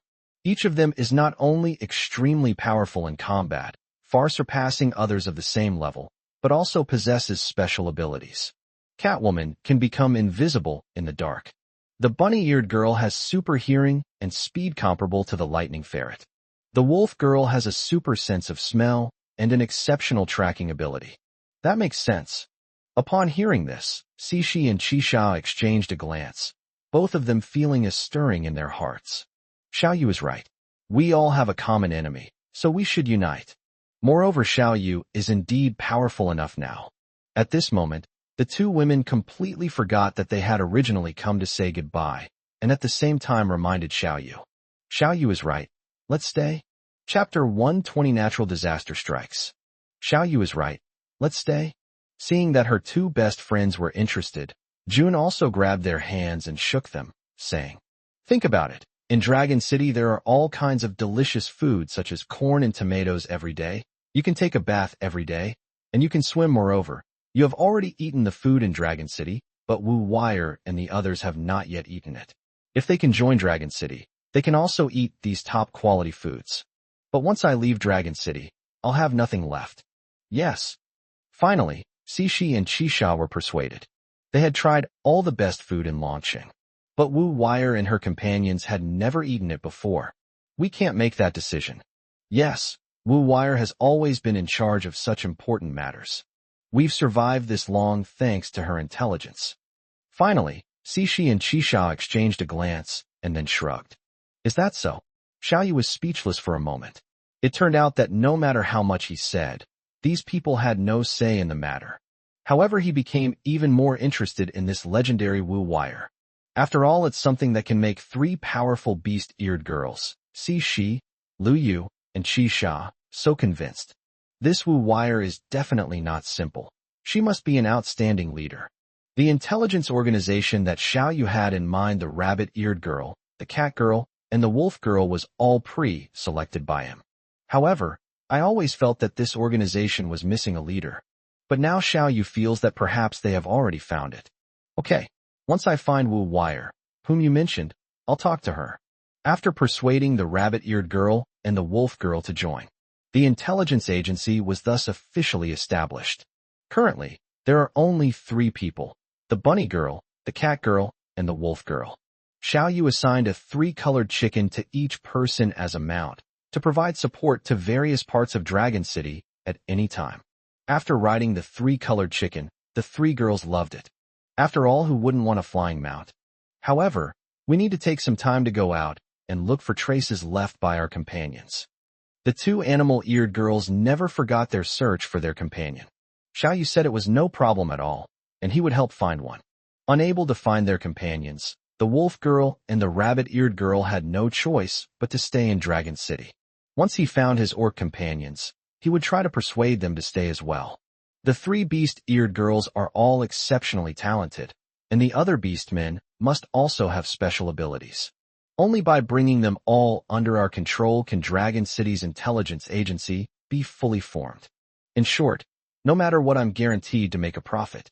Boom, boom, boom. As they were talking, lightning and thunder suddenly struck outside. Immediately afterwards, splash, splash, the rain poured down, its surface shimmering with a green light. It's raining. Xiao Yu's face darkened. The 3 women, who were in June, exchanged glances and their expressions changed. Throughout Dragon City, everyone wore expressions of worry and fear. This is acid rain. If an ordinary person gets wet in this, they will instantly turn into rotten flesh and die a miserable and painful death. Moreover, there are a lot of vegetables in the launching planting area, and if they get wet, they will all be ruined. Boom, boom, boom. Lightning flashed and thunder roared, and acid rain poured down like a flood bursting its banks. Oh God, why is it so hard for us to even live? From all corners of the wilderness, countless wails suddenly rose up, their cries extremely mournful. After all, most people in the wilderness live in thatched huts. Those who couldn't find the cave in time had no choice but to hide in thatched huts. Thatched huts are also rough and prone to leaking. A family huddled together, drenched in acid rain. Their bodies rapidly decomposed and melted into one. Similar things happen all over the wilderness. Ordinary people are powerless against natural disasters like acid rain. Meanwhile, many people traveling late at night also encountered this acid rain. On the other side, somewhere in the wilderness, 2 figures, one tall and one short, draped in black cloaks, continued to run. Boom, boom, boom. Just then, lightning flashed and thunder roared in the sky. The dark sky was illuminated for a moment. Immediately afterwards, splash, splash, heavy rain fell. Suddenly, the surrounding trees emitted a sizzling sound, and a faint green light appeared. Some newly sprouted green grass turned into mud the moment it was drenched by the rain. A strong, sour smell quickly filled the air. It's raining, and their scent has disappeared. The slightly shorter figure stopped and gave a bitter smile. There seemed to be a hint of relief in his eyes. Huh, you don't actually think they can escape being hunted down like this, do you? The tall figure sneered and said, let's find somewhere to take shelter from the rain first. There's a small force nearby called Divine Weapon City. Once the rain stops, we can go and investigate. Maybe we'll find some traces. Lu Ruyan and her group of several dozen people were on their way. Oh no, it's going to rain. A sudden clap of lightning and thunder rang out, and everyone's expression changed drastically. Everyone, there's a cave ahead. Rush in, shouted an old man in a gray robe. As they spoke, the 2 gray-robed elders immediately grabbed Lu Ruyan and rushed into the cave. The others pushed wooden carts and rushed quickly toward the cave. These carts were invented by Xiao Yu. They can be delivered as long as enough goods are purchased. Splash, splash. Although the group reacted quickly, But several people were still too slow and got wet in the acid rain. Miss, save me. Those men immediately abandoned the cart and screamed in anguish. But the next second, the flesh and blood on their bodies rotted instantly. It emitted a foul stench.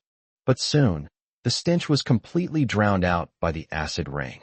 In less than a minute, several living people were completely reduced to bare skeletons. Damn this weather. It caused me to lose several men and goods worth tens of thousands of energy stones. Seeing her capable subordinates turn into skeletons, Lu Rian gritted her teeth in anger. But for some reason, she suddenly thought of that man. If it were him, what would he do in the face of such a natural disaster? Inside the city lord's mansion in Dragon City. Splash! Splash! The sound of rain startled everyone in Dragon City. Elder brother Honglian and Xinglan lived the closest to each other and immediately came to Xiao Yu. Xiao Yu, it's raining. Those vegetables, Chu Ling Shuang, and the other women also arrived. The women's faces showed a mixture of worry and anticipation. Xiao Yu has created too many miracles. Others were simply unable to save the vegetables in the face of this natural disaster, which was akin to acid rain. But Xiao Yu definitely can. Unlike the women, many residents looked worried. Oh no, it's acid raining. We're in trouble. The vegetables in the fields will die too. What are you afraid of? As long as the city lord is here, look. Chapter 121, You have no martial ethics. The Wasteland world has a harsh climate. Sometimes it doesn't rain for months, and sometimes it rains acid rain frequently. It hasn't rained for the past month, so there must be a lot of accumulated rainwater. A round of acid rain, a natural disaster, will cause considerable damage to the entire Dragon City. They were grateful to be in Dragon City, with sturdy houses to keep out the rain. But what about the vegetables? Just as many people were worried, everyone felt a slight tremor in the ground. Then, with the help of the lightning, I could vaguely see. Earthen walls rose from the ground, forming a canopy to protect the vegetables. At the same time, ditches appeared, and all the acid rain flowed to one place. The rain poured down relentlessly, yet not a single drop reached or even touched the farmland. Ha, what did I tell you? With the city lord here, we have nothing to worry about. Yes, now we don't have to worry about natural disasters anymore. The residents who witnessed this scene all breathed a sigh of relief. Natural disasters have always been everyone's nightmare.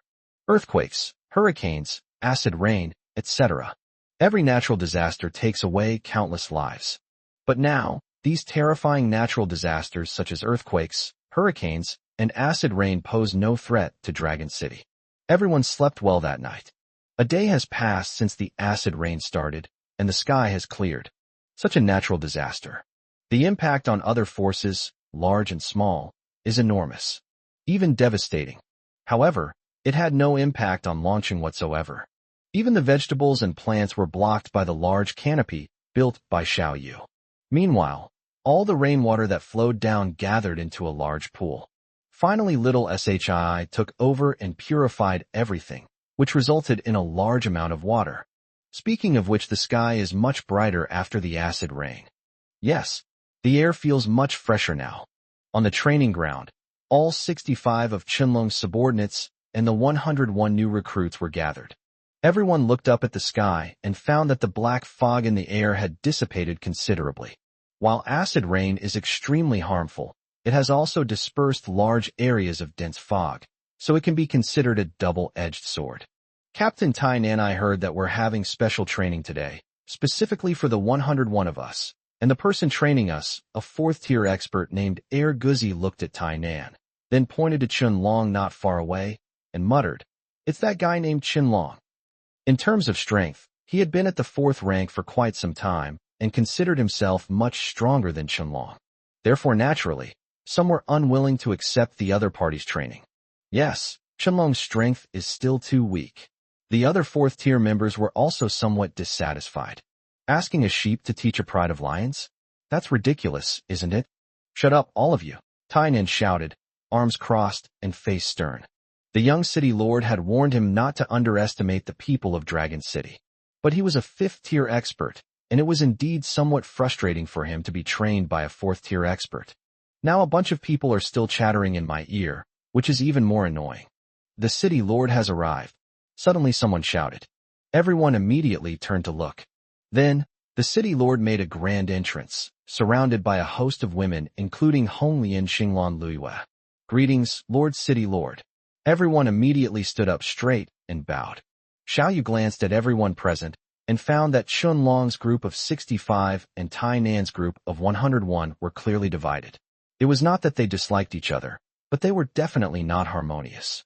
He looked at the 101 blacksmiths, including the arrogant Iron Man, a playful smile on his lips. You think Chun Long isn't strong enough, so you let him train you, and you're not happy about it?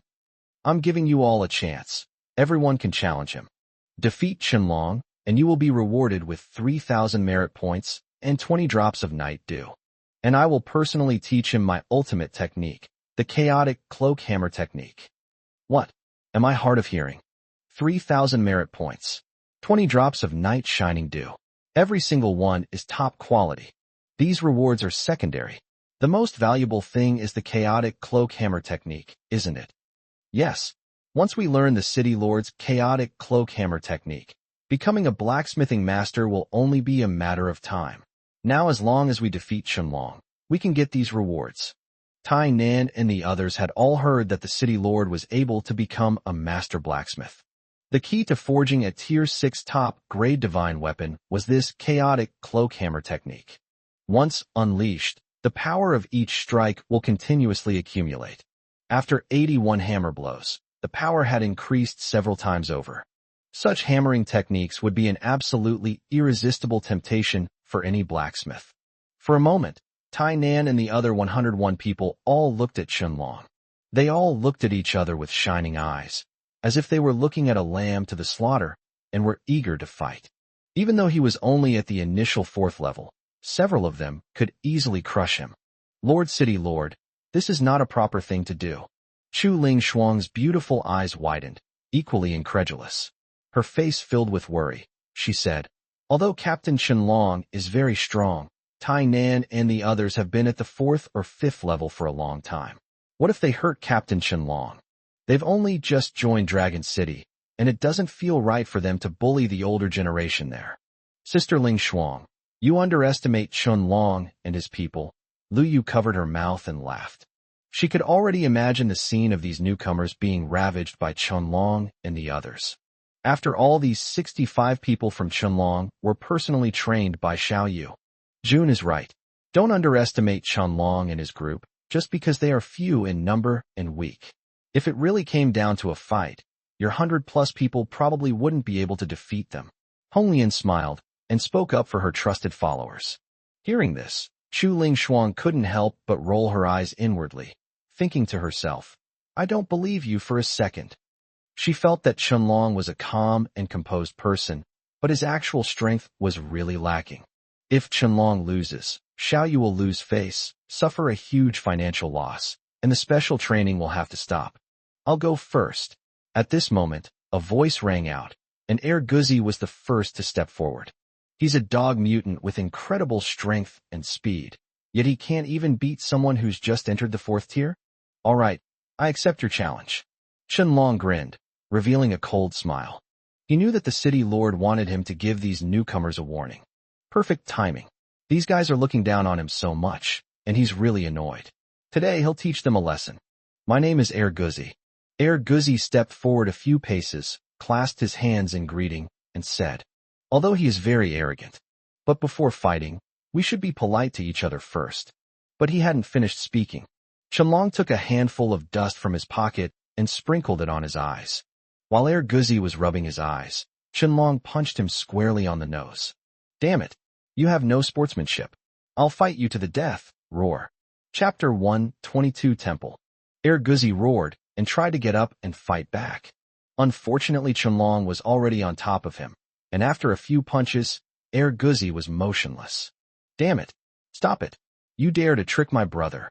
Seeing that Guzi was about to be beaten to death, Tai Nan roared and charged over.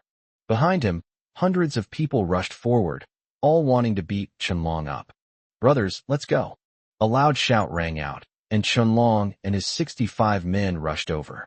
As soon as the two sides got close, The 65 people took out dust, rotten vegetable leaves, and other things and threw them out at once.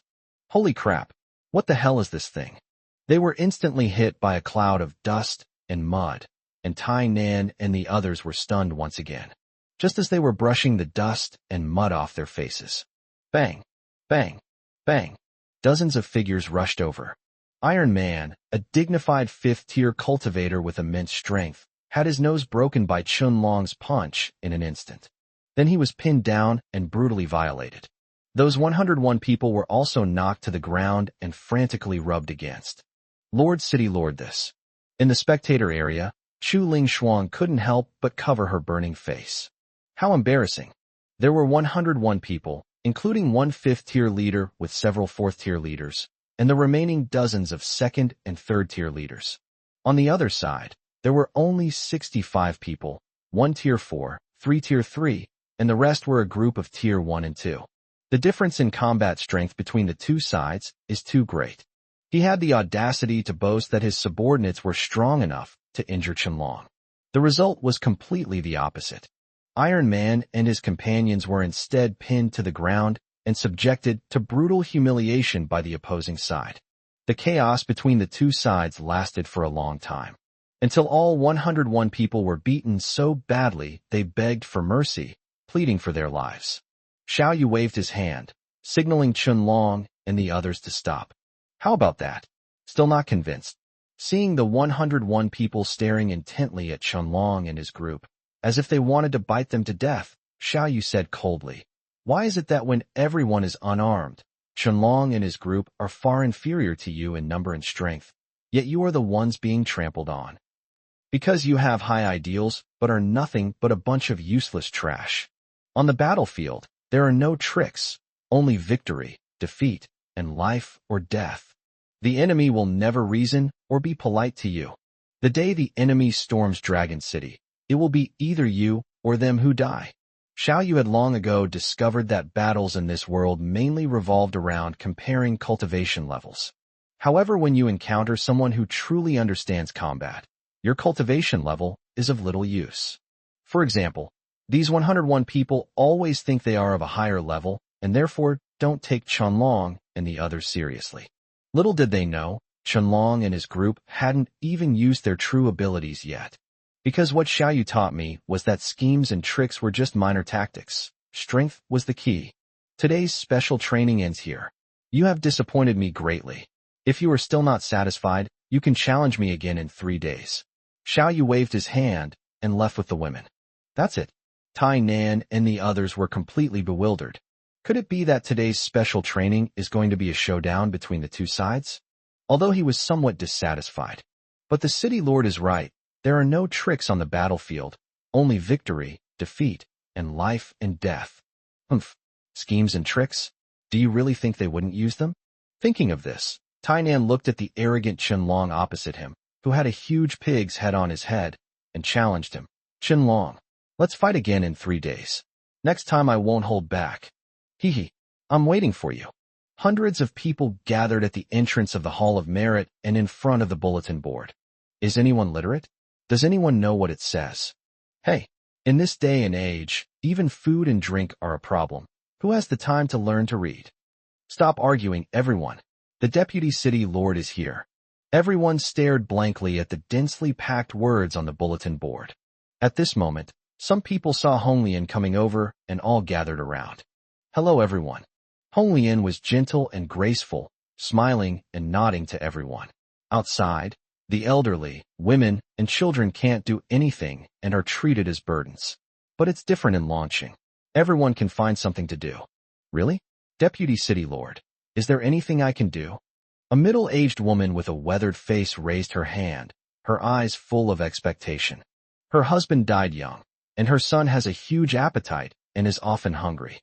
If she can find some work, she can give her son a better life. Certainly. Hong Lian glanced at the woman, smiled and nodded, saying, "In Longqing, we have planting areas, pottery factories, and breeding farms, etc. These are not physically demanding jobs, and you can choose any one of them here. Everyone can earn money to support their family.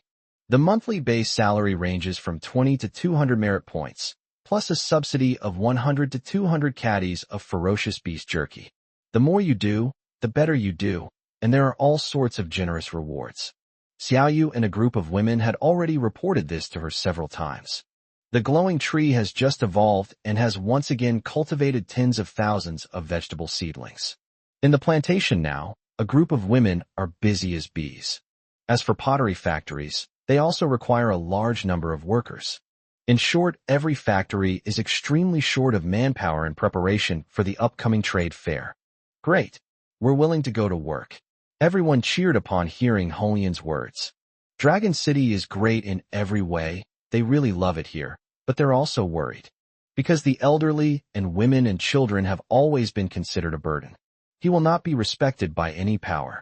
But now they can find work in Dragon City and create value for Dragon City. That way, I'll never have to worry about being kicked out again. Moreover, they had already checked the Hall of Merit. Although vegetables like corn and tomatoes are ridiculously expensive, but 10 caddies of dried meat equals 1 merit point. In other words, even someone with a minimum wage of 20 merit points can buy 200 gene of jerky. One person can support a family of 3 or 4. The pottery factory pays the highest wages. That's where I want to go. I planted trees in Divine Weapon City. I want to go to the planting area. I need to go to the breeding area. Next, a group of newly joined residents all enthusiastically signed up. From Holian's words, everyone learned the same thing. In Longcheng, salaries are entirely based on performance. The more you work, the more you earn. The more demanding and technically challenging the job, the higher the salary. For example, elderly people and children who are physically weak have very low work efficiency. An adult can make 100 ceramic pieces a day, while the elderly and children can only make 5-10. Therefore, the basic salary for the elderly and children is only 20 merit points, or even they can only receive the basic salary. Because the ceramics they fired were oddly shaped and could only be used as water containers. Conversely, some people's ceramics are considered works of art and are selected by the city lord as everyday tableware. Once they receive praise from the city lord, they are recognized as outstanding employees. This involves other policies. Chapter 123 Rapid Development. New Industries in Dragon City. Everyone's daily necessities must be purchased with merit points. Employees with 1 month or more of service receive a 20% discount. If you have over 1,000 merit points, you can get a 30% discount. Receive an Outstanding Employee Award, or achieve a skill level of 4 or higher, and receive a 40% discount. Once promoted to Dragon City's management, a 50% discount. For example, Chenlong and Xiao Yu, now both high-ranking officials in Longcheng, only need to get a 50% discount when shopping at the Hall of Merit. However, there is a certain limit to the amount each person can spend in the Hall of Merit each month. This is to prevent people from buying and selling for profit. Xiao Yu could not allow the phenomenon of scalpers disrupting market prices to appear in Longcheng. It must be resolutely eliminated. In short, the harder and more outstanding a person is, the better their treatment and the more comfortable their life will be in Longcheng. After all, people are born into different classes. Hierarchical systems and market competition are natural laws, and desire is what drives people to constantly strive. All Xiao Yu can do is try his best to give everyone a fair opportunity for promotion. Xiao Yu could only ensure that everyone in Dragon City had food and drink and wouldn't starve to death. But if you want to live a good life in Longcheng, you have to work hard. Don't push. One at a time. Finally, apart from a few bedridden individuals, all of the several hundred new members signed up. Led by Xiao Yu, they went to the planting area, the pottery factory, and the breeding area to interview each person to see what they were suited for, and then let them choose for themselves. After all, some people enjoy gardening, while others excel at pottery making. On the other side, in Divine Weapon City, at the residence of the elders. Speak, have you seen these orcs? 2 women cloaked in black looked down at the elders who were prostrate on the ground and questioned them coldly. Just now, the elders were discussing taking a large amount of goods to the trade fair. As a result, these 2 women fell from the sky. When the intruders broke into the compound, all the elders were furious and ready to take action. As a result, the slender woman's dark eyes suddenly turned into golden vertical eyes, and she exuded a captivating aura that instantly stunned the 7 elders. leaving them unable to move. Another, slightly shorter woman took out a gold token. It reads, Temple. These two are actually peak 6th tier experts, or that legendary temple messenger. Each one of them is comparable to a peak 7th tier expert. Moreover, the weapons in their hands were both level 6 divine longswords. Honorable temple messengers, we did indeed see them, but they left long ago. At that moment, the two women were holding several scrolls, which the elders recognized at a glance. That was the group of orcs that Cixi killed in June and July, he said respectfully. The elders dared not provoke Xiao Yu again. But, compared to the temple, Xiao Yu is nothing. Lead us to them, or die. 3 days later, in Dragon City, inside the city lord's mansion. Brother, Tainan just led his men to challenge Qianlong. Oh, how is it going? Tainan wanted to emulate Qianlong and his group, using tricks like dust, but Qianlong and his group were already prepared, and then launched a strong counterattack, defeating those 101 people head-on. Hiss! The women were all startled upon hearing Holian's words. They had all thought about it.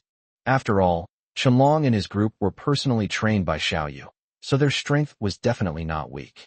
Unexpectedly, despite the vast difference in numbers and skill levels, they were able to secure a decisive victory in a head-on confrontation. And what was the result? Xiao Yu asked. Tainan and the others have been completely defeated and are currently undergoing special training from Qianlong, Hong Lian said with a smile, covering her mouth. Not bad. Xiao Yu nodded in satisfaction. In his view, a person who doesn't understand combat is useless, no matter how high their skill level is. Fortunately, Tetsuo and his ilk aren't all muscle-bound and inflexible. It's fine as it is now. It's important to know that many of the people like Tainan who became excellent blacksmiths were individuals with mutated powers. What would a group of incredibly strong, muscular men be like if they learned real combat? The planting and breeding areas should be on track by now. Let's go take a look. Longsheng is developing too fast now, with new changes every day. Xiao Yu suddenly realized that he hadn't gone out for a walk for several days. With so many new people joining, it was time to go and take a look. Okay, I'll lead the way. A moment later, led by Hong Lian, the group arrived at the vegetable growing area. Wow, it's turned into a sea of vegetables after just a few days. My God, is this the planting area of Dragon City?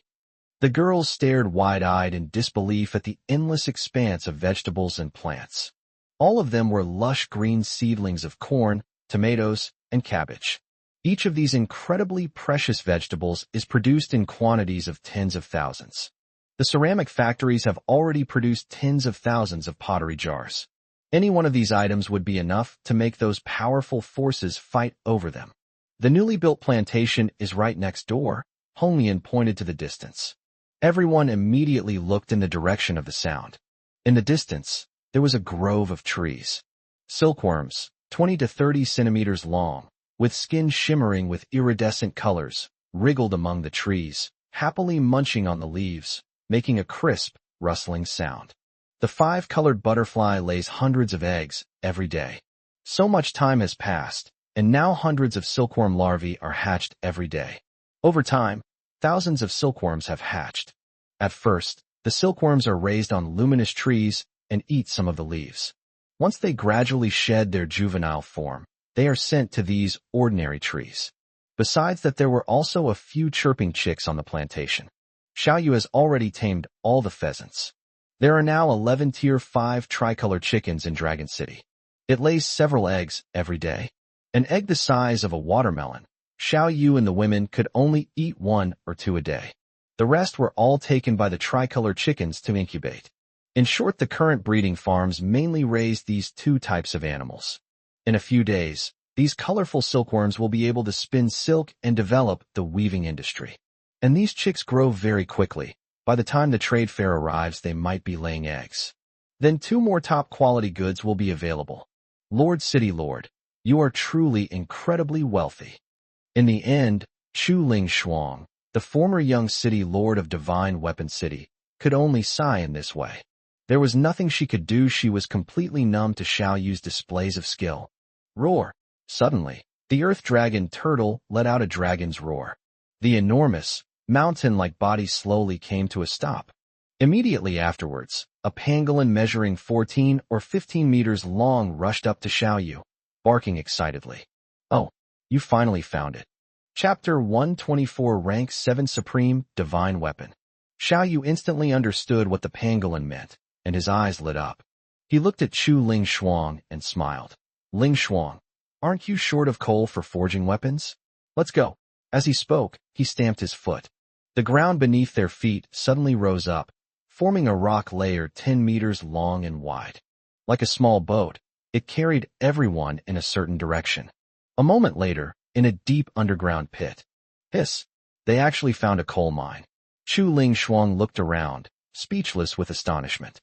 Just now, when the earth dragon turtle stepped on the ground, the earth instantly cracked open into a huge pit that was thousands of meters long and hundreds of meters deep, and below the pit was a large area of pitch-black rocks.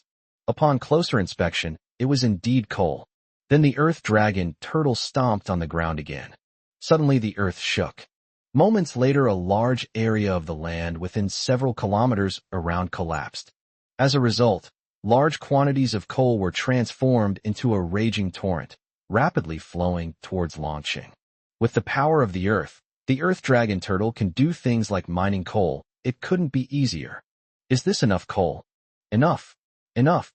Hearing Xiao Yu's words, Chu Ling Shuang nodded repeatedly, looking at the huge crater that spans several kilometers in radius.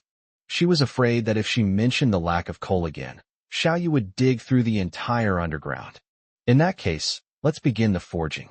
Xiao Yu escorted everyone back to Dragon City and asked with a gentle smile, "But Ling Shuang, what kinds of weapons can you forge now?" Forehead. Hearing this, Chu Ling Shuang's pretty face immediately showed a slight embarrassment, and she said, "It's mainly iron knives, because as long as you know how to chop, everyone can use an iron knife. But if it's a long sword or a spear, not only are the forging materials more precious, but the production is also more complicated, and nobody knows how to use them." "Oh, is that so? That's a bit monotonous." Upon hearing this, Xiao Yu seemed to be deep in thought.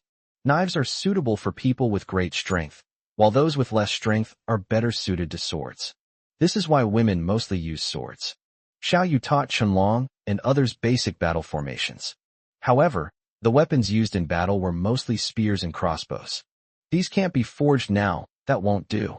However, Xiao Yu roughly understood why Chu Ling Shuang and the others only forged swords. The knife is the ancestor of all weapons. The earliest weapon in human history was the stone knife.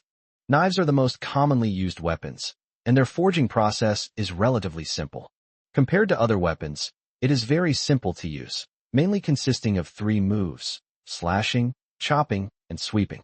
This way, the weapons sold abroad can be simpler, but Xiao Yu thought for a moment and then spoke again. "We need to have a wider variety of weapons for our own people. Later I'll forge a few weapons, and you can make them accordingly." Perfect timing.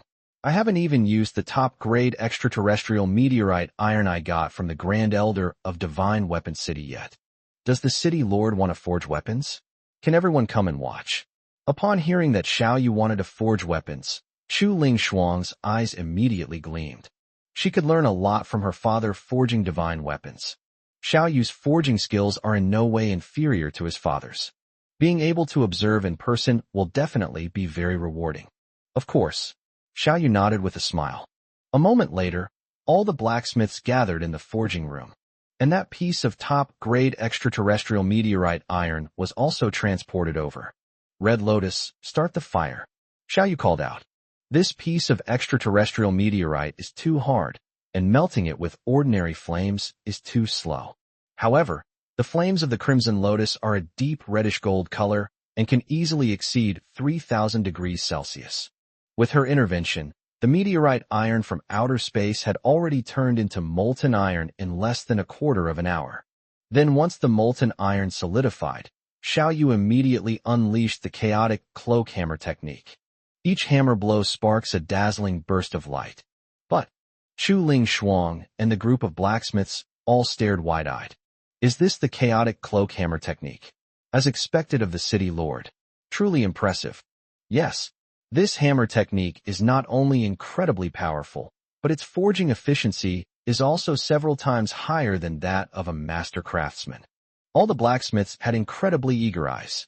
However, Xiao Yu wouldn't just teach the chaotic cloak hammer technique to anyone. Those who casually impart their secret techniques without passing his test will not cherish them. An hour later, a completely black bow was fully formed. Xiao Yu summoned the 5-colored spirit butterfly, which spit out silkworm silk and twisted it into a bowstring.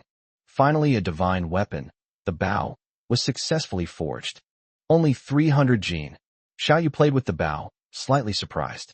With his current strength, he wouldn't feel the weight of something weighing several hundred kilograms at all. But the meteorite iron he prepared weighed over 1,500 jin. Originally, it was a piece of extraterrestrial meteorite iron the size of a person. After being shaped and refined through countless trials, it was reduced in size several times before finally being crafted into this bow. One can only marvel at the chaotic cloak hammer technique. It truly lives up to its reputation as the #1 blacksmithing technique across all realms. Lord City Lord, hurry up and test its power, Chu Ling Shuang said excitedly, looking at the bow. She had never been so excited in her entire life. In her heart, her father has always been the most amazing person, but now Xiao Yu has shattered her plans. Although Xiao Yu's blacksmithing and the fusion of meteorite iron and ferocious beast materials didn't seem very professional, more like that of a complete novice. However, every single one of his key steps surpassed the level of a master. All right, Xiao Yu played with the bow, wanting to test its power as well. A moment later, the group arrived at the city wall, and Xiao Yu immediately drew his bow and nocked an arrow. The bow he forged was at least a top-tier 6-level item. Arrows must be forged from meteorite iron to unleash their full power. Xiao Yu's pupils contracted, locking onto a small mountain, about 100 meters high, 2 kilometers away. He drew the bowstring to its fullest extent and then released the arrow. Call out. The next second, a jet-black arrow struck the hill, which was 100 meters high. With a bang, the entire hill was blasted into countless fragments. Hiss! Immediately, a collective gasp of astonishment rang out. Everyone stared in shock at Xiao Yu, at the bow in his hand. 2 kilometers away, a single arrow shattered a mountain. How terrifying! This divine weapon is at least rank 7, or even rank 7 top grade, Chu Ling Shuang murmured. Given the great distance, its power must be immense. It must be a top-tier 7 item. A 7th-tier top-grade item. Xiao Yu didn't seem to care much about the crowd's shock. He felt that 2,000 meters was not the limit of this bow.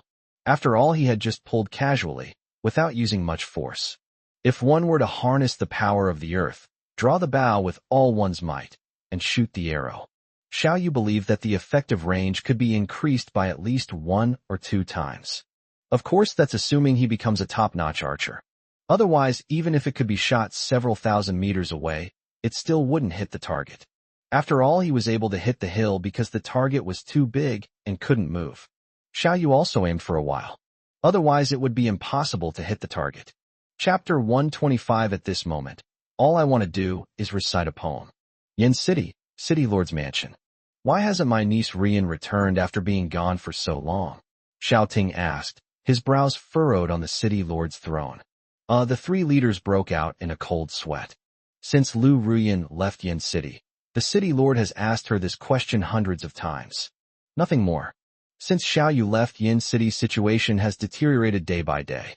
Lord City Lord, you can only place your hopes on. Lu Ruyan was able to bring back Chu Ling Shuang, the young City Lord of Xinbing City. And then there are those excellent blacksmiths who are loyal to Chu Ling Shuang. In this way, Yin City will gain a future master, a 7th or even 8th level expert. With this powerful alliance, Yinxing is poised to surpass high-touching in no time. Unfortunately, more than 10 days have passed, and there is still no news. Lord City Lord, I suspect. The 3rd leader ruffled his hair and said, there was an acid rain in the wilderness a couple of days ago, which is probably why our journey was delayed. Yin City and Xinbing City are thousands of miles apart. Acid rain fell in Xinbing City, but it had no effect on Yin City. Acid rain? That's possible. Hearing this, Xiao Ting's brows relaxed slightly. Lu Ruyan is powerful and has 2 peak 6th-tier protectors, so there's no need to worry about her safety. Moreover, the acid rain has been over for several days now, so Lu Ruyan should be returning to Yin City soon. Lord City Lord. At this moment, a subordinate rushed in. What happened again? Seeing his subordinate's panicked expression, Xiao Ting frowned again. Reporting to the city lord. 3 people left Yin City yesterday, and 7 more left today. The subordinate reported in a trembling voice. What? Someone else has left. Xiao Ting suddenly stood up, his anger blazing like thunder. Since Xiao Yu left, Yin City has been in a state of water shortage. Unfortunately, Xiao Yu, this rebellious son, was determined to break with Yin City. We can't find it, and even if we do, we can't bring it back. Xiao Ting and Feng Morong, however, had to stay in Yin City and couldn't leave easily, so they went to the forest to find a water source. Even more outrageous is that many people at the bottom of society don't even have enough water to drink every day. But the higher-ups still waste water showering every day and even built a swimming pool. Moreover, after a while, we'll have to pay the annual entry fee. There wasn't even enough water to drink, and those in power didn't treat ordinary people like human beings. The common people, naturally unwilling to pay, left in anger. A bunch of lowly people. Why didn't you stop them? Thinking that if these commoners left, it might trigger a chain reaction, and more commoners would leave as a result. Xiao Ting became furious. His brows furrowed more and more tightly. Lord City Lord, these commoners all live in the outer city. There aren't even city walls there, and there are no patrols around. If they want to leave, we wouldn't even know, the subordinate said, sounding aggrieved. Although Yin City is a base, only the central area where the high-ranking officials live has city walls. Those lowly commoners lived in remote areas and had no protective measures at all. Now those people don't want to stay in Yin City anymore. They can leave whenever they want. These city patrol teams only realized what had happened after the people had left. Lord City Lord, this can't go on any longer. We must solve the water problem as soon as possible. After learning about the situation, the 3 leaders standing nearby were also quite anxious. Yinqing's current glory is due to a large number of ordinary people. These people don't have much strength. However, if each person has to hand over 10 energy stones every year, that's nearly 1 million for tens of thousands of people. If more and more people leave, the amount charged next time will be drastically reduced. Moreover, Xiao Ting and his wife's reputation has plummeted because of their efforts to protect their youngest son, Xiao Tian. Even with its formidable strength, without the support of a large number of civilians, the Yin City base is essentially defunct. In that case, his high-ranking position would mean that not only would he not be able to make any extra money, but his privileged life would also be gone. Nonsense, do you think I don't know? Xiao Ting roared. Could it be that he, the dignified city lord, really has to go find a water source? Lord City Lord, Miss Lu Ruyan has returned. At this moment, another subordinate reported. Where is she? Bring her to me quickly. Upon hearing this, Xiao Yu was overjoyed. A moment later, a group of high-ranking officials gathered in the main hall of the city lord's mansion. Even Feng Morong and Xiao Tian, mother and son, rushed over upon hearing the news. Ha ha ha, Niece Ruyan, you're finally back, Xiao Ting said with a big smile when he saw Lu Ruyan. At this moment, all he wanted to do was recite a poem. When you think you've reached the end of the road, a new village appears amidst the willows and flowers. Uncle Xiao? Aunt Xiao? Lu Ruyan bowed respectfully. When she looked up at Xiao Ting and Feng Morong again, she was immediately shocked. We haven't seen each other for just half a month. Xiao Ting's white hair at his temples spread wildly like weeds. And that full beard, it looked so weathered. Feng Morong was originally a stunning beauty who, despite the passage of time, remained breathtakingly beautiful. Her beauty even made Lu Ruyan feel somewhat inferior. But now there are also some gray hairs and faint dark circles under the eyes. It's obvious this is caused by excessive worry. If only they had known this would happen, why did they do it in the first place? Lu Ruyan scoffed inwardly. Xiao Yu has become like this. Even the person she loves most has cruelly abandoned him. Lu Ruyan felt that although she bore some responsibility, the main responsibility lay with Xiao Ting and his wife. Niece Ruyan, please rise. You must be tired from this trip. Xiao Ting smiled warmly, raised his hand in a gesture of respect, and went straight to the point. Where is Chu Ling Shuang? Lu Rian's expression froze. My niece is incompetent. She didn't bring her back. In the end, Lu Rian shook her head helplessly and told the truth. What? Upon hearing this, Xiao Ting's face immediately darkened. The warm smile from just now vanished without a trace. Even the way he looked at Lu Rian had turned somewhat cold. Xiao Ting was overjoyed to learn that Lu Rian had returned. Because Lu Rian and Chu Ling Shuang were childhood friends, and I'm also a pretty good person. If we accept Chu Ling Shuang as a second wife, the other party should agree. But I never expected that after waiting for so long, my dream would shatter in an instant. But, seeing Xiao Ting's grim expression, Lu Rian quickly said, This time, I brought back some exquisite delicacies from Divine Weapon City. Please, Uncle Xiao and Aunt Xiao, enjoy them. With a wave of her hand, her subordinates immediately brought over a plate. On it were several bright red tomatoes and a few freshly cooked corn cobs. Suddenly, an incredibly enticing aroma wafted over.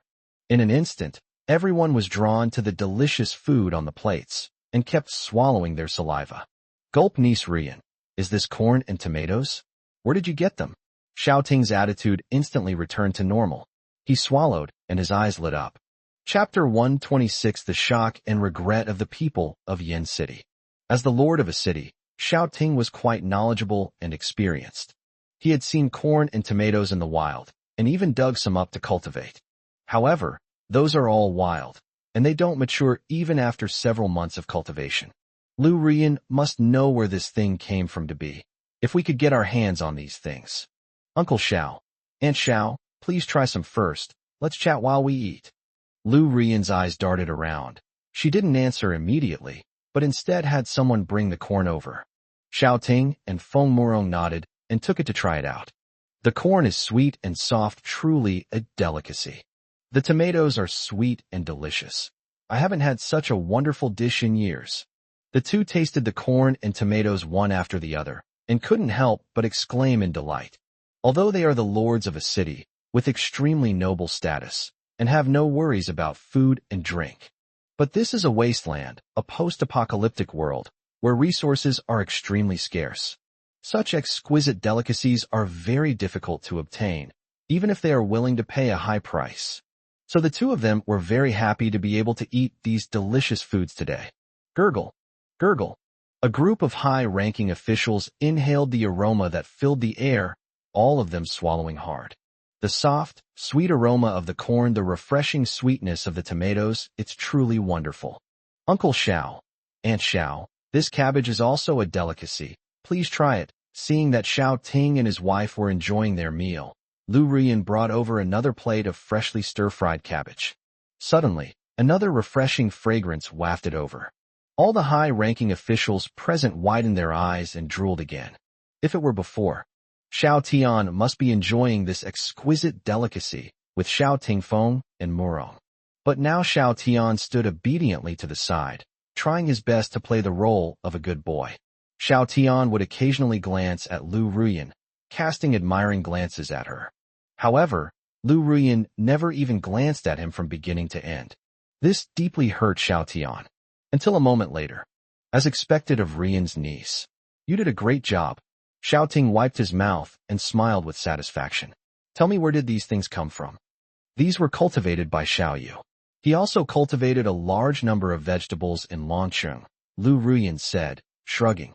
She didn't hide anything and recounted her experiences in Divine Weapon City over the past few days in detail. What?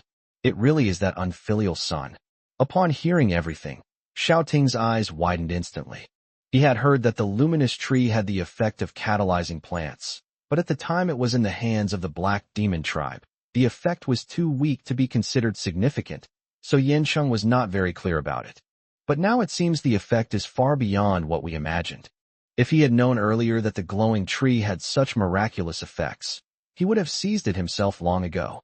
You are Feng Murong, who had been silent all along, shook his head and gave a bitter smile.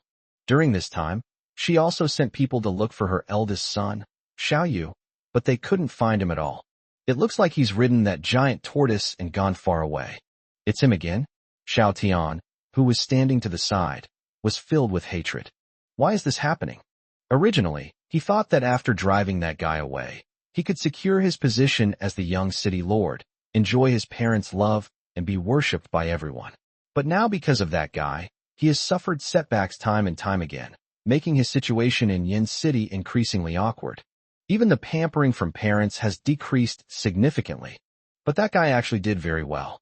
Is this fair? Uncle Xiao, please don't do anything rash. Seeing the greed in Xiao Ting's eyes, Lu Rian quickly spoke up. Xiao Yu is no longer the same as before. He may have obtained an ancient inheritance. Not only has his strength increased by leaps and bounds, but he has also become a master blacksmith. What did you say? A master blacksmith? How is that possible? When Lu Rian said this, everyone present widened their eyes. Do you want to listen to what you're saying? That's a master blacksmith. That master from Divine Weapon City. He received an ancient inheritance when he was young and spent decades becoming a master forger. Subsequently, one person created a massive base. In just over a decade, it has become a sacred site for humanity. And what about Xiao Yu? He's only in his early 20s and hasn't shown any talent for forging before. How could one suddenly become a master blacksmith? If he really had a strong talent for forging, how could he have been driven out of Yin City? This is absolutely true. Back in Divine Weapon City, he suppressed a group of 6th and 7th tier experts with a single hand. His current strength is at least at the peak of the 7th tier, comparable to the 8th tier. He is definitely not weaker than the former master, and may even be stronger. Moreover, he also forged a tier 6 top grade divine weapon. Lu Rian was also unsure about Xiao Yu's current strength. However, she only ever exaggerated her opinions. What did you say? A tier 6 supreme divine weapon? How is that possible? Everyone was shocked again, their mouths agape, unable to close them for a long time. Are you kidding me? Even a master craftsman could only forge 3 tier 6 divine weapons. The 2 city lords, Yin City and Haida City, each received one. The third divine weapon, currently in the hands of the master's daughter Chu Ling Shuang, is a tier 6 great hammer. If we were to break it down strictly, divine weapons of the same rank can be further divided into low grade, medium grade, high grade, and top grade. Of the 3 divine weapons forged by the master, the best hammer was only a mid-grade 6th tier divine weapon. If I had known that Xiao Yu had such amazing talent, I would have helped him no matter what. The 4th leader, Mad Dragon, who had been severely injured by Xiao Yu before and was still pale, said with a bitter smile. Who can argue with that? He's a master blacksmith.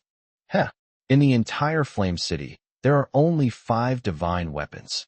The other leaders exchanged glances, gave a wry smile, and shook their heads repeatedly. The fact that Xiao Yu could cultivate a large number of rare vegetables had already shocked them immensely. However, compared to a blacksmith master who can forge 6th tier top grade divine weapons, he's nothing. In Yin City, most of the leaders and high-ranking officials use quasi-divine weapons, which are generally not very powerful. Only Feng Murong and her son Xiao Tian, both leaders with 7th tier strength, each possess a 5th tier divine weapon. At that moment, everyone was filled with immense regret. If Xiao Yu were still in Yin City, each of them would have been able to obtain a divine weapon.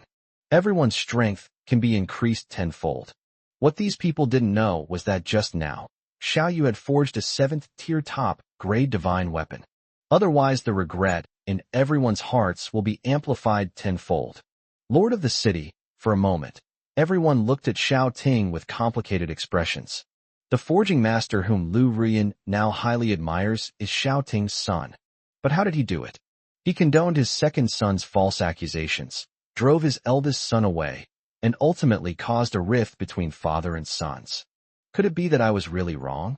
Xiao Ting paid no attention to the regret and complex emotions in everyone's eyes, because hearing Lu Rian's words had plunged him into deep doubt. No, I did nothing wrong. I did it for the tens of thousands of people in Yin City.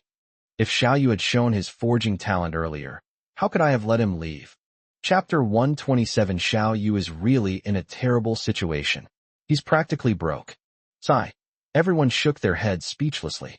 Everyone knows how the city lord treats those commoners. He doesn't even regard them as human beings. They had originally hoped that the city lord would back down and bring Xiao Yu back. But now whenever something happens, they shift all the blame to the ordinary people, as expected of their city lord. Then, niece Rian, how did you obtain these things? Could it be that this rebellious son has changed his mind about you? After regaining his composure, Xiao suddenly thought of something, a hint of expectation in his eyes.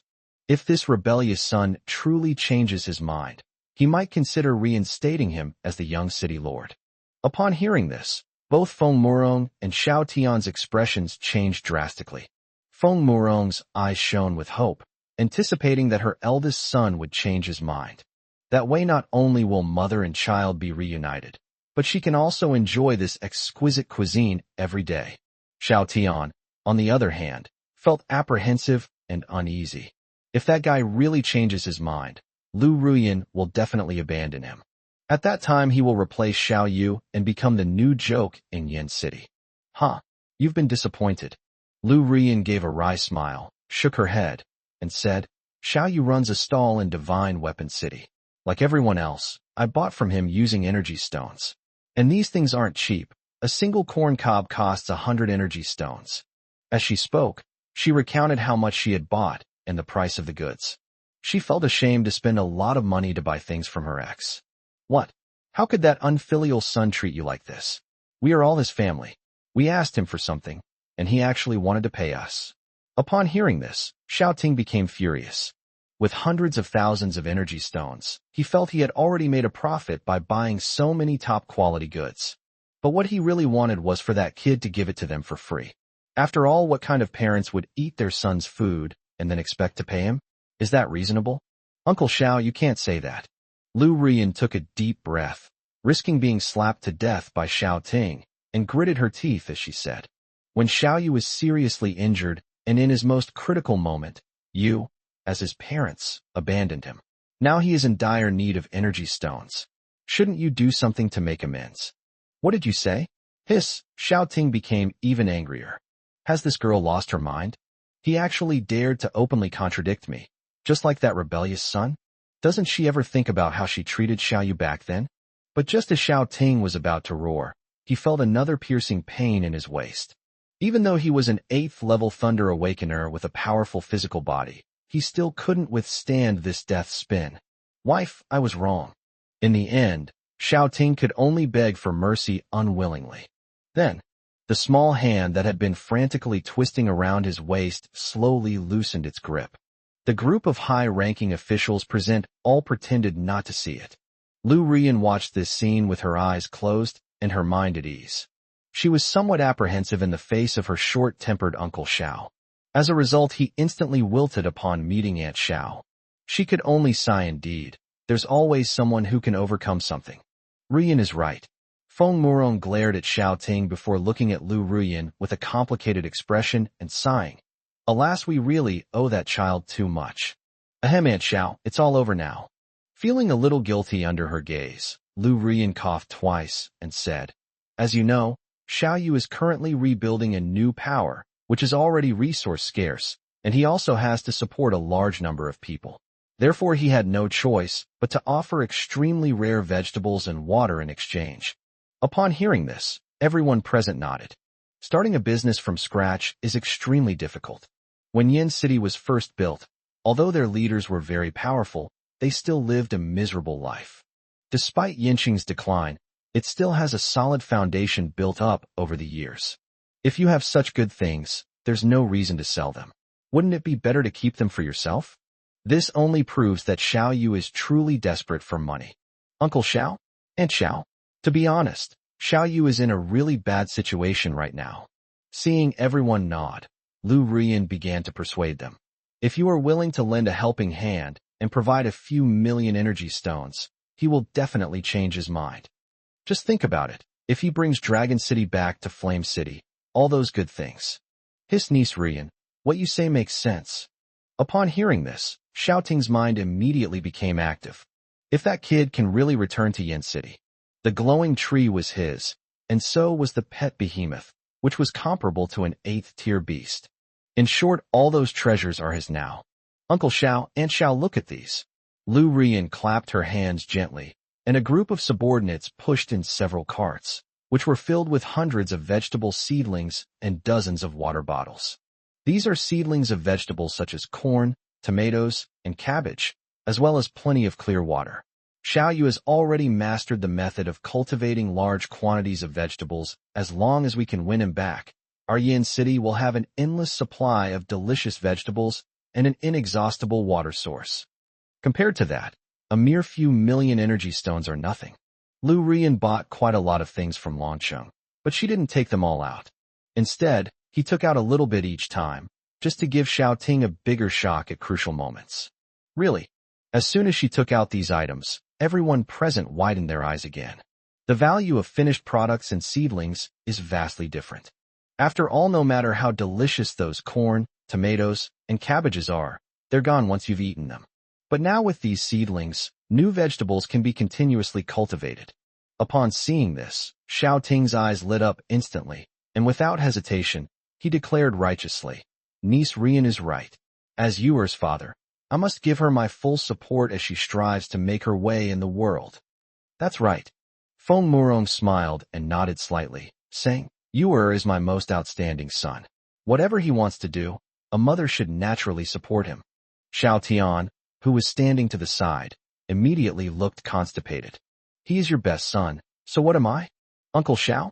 Aunt Xiao? You are both so understanding and righteous. Xiao Yu will surely understand your good intentions." Upon hearing their promise, Lu Rian was overjoyed. Although Yin City is now on the decline. However, only Yin City's inventory is short of money. Xiao Ting and his wife are both elemental awakeners, among the best of the 8th-tier powerhouses. Their private treasury alone must be incredibly impressive. If you want to support Xiao Yu, it shouldn't be difficult to easily take out a few million energy stones. Chapter 128, The God of Arrows. Thinking of this, Lu Rian smiled sweetly, her face full of hope, and said, "Uncle Xiao, Aunt Xiao, how much support are you planning to give Xiao Yu? The trade fair is coming soon, and I'll send it to him there." As he spoke, he couldn't help but rub his hands together excitedly. When they meet again, she will bring a large sum of angel investment to see Xiao Yu. "That bastard, why don't you obediently submit to my feet? Yuer must be having a hard time outside." Thinking of her son enduring the elements in the wilderness, Feng Murong suddenly felt a pang of heartache and said, "I'll give you 500,000 energy stones later. Please give them to Yuer for me." "What? 500,000? Lu Rian's pretty face immediately fell. "No, I can come up with hundreds of thousands for a 5th-tier player, but you only give me 500,000 for an 8th-tier player?" However, before Lu Rian could refute, Xiao Ting spoke up first. "Madam, isn't 500,000 too much?" Hearing Xiao Ting's words, Lu Rian's eyes lit up again. She thought to herself that this hot-tempered uncle had finally had a change of heart. Should she add a 0 to the end? However, what shocked her even more was, "Have you forgotten? The trade fair is coming soon," Xiao Ting said, glancing at his obedient son Xiao Tian beside him, and smiled indulgently. Tuner is, after all, the young city lord of Yin City. He's been stuck at the 6th rank for almost 2 years, and now he needs to purchase a large amount of rare medicine to strengthen his body. So, yes, Tianer has exceptional talent, so naturally she needs the best resources to nurture her. Besides, that kid insists on going out and making his way in the world. He won't learn his lesson unless he suffers some hardship. That's just how it is. Even after leaving the city lord's hall, these words continued to linger in Lu Rian's mind. She was really exhausted by this family. When she heard the number the couple mentioned, she almost exploded. 100,000 energy stones. What the hell can that do? Because they wanted to train Xiao Tian to reach the 7th rank, the couple prepared over 1,000,000 energy stones. Send Xiao Tian to the trade fair to collect incredibly valuable medicinal herbs to concoct a 7th-tier enhancement potion.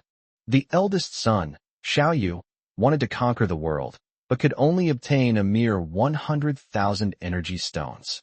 Even a young city lord's allowance is more than this, isn't it? They even went so far as to say that Xiao Yu should offer more good things as a sign of respect. Hoping they'll bleed more is hopeless. Looks like I need to go back to Hurricane City first and ask my dad for some energy stones. Dragon City, training ground. Whoosh, whoosh, whoosh. A steel monster, over 10 meters long, was frantically fleeing. Behind it, several figures were in hot pursuit. These men were all holding bows, constantly knocking and firing arrows. But it easily dodged them all. Damn it! I almost hit him. Me too, it's just too fast. How could you possibly hit it? We have a tier 5 divine bow, but unfortunately we can't hit anything with it. Hongli and Xinglan and the other women were filled with resentment as they chased after them, panting heavily. After forging the tier 7 supreme divine bow, Xiao Yu began practicing archery. To enhance the ranged attack capabilities of the women, he crafted 5th tier divine bows for them. Xiao Yu personally tested it, and the longest effective range of this divine bow exceeds 2,000 meters. But it's all for nothing if you miss. After all, archery is very much a matter of talent. Not only must one possess great strength, but also keen senses such as eyesight and hearing. All 5 senses must be sharp. These past 2 days the girls have been practicing archery with Xiao Yu. To increase the challenge, Xiao Yu used the pangolin as a target. The pangolin was too fast. The women fired countless arrows, but none of them hit it. The women lamented that they had the magic weapon but couldn't use it because they kept missing their targets.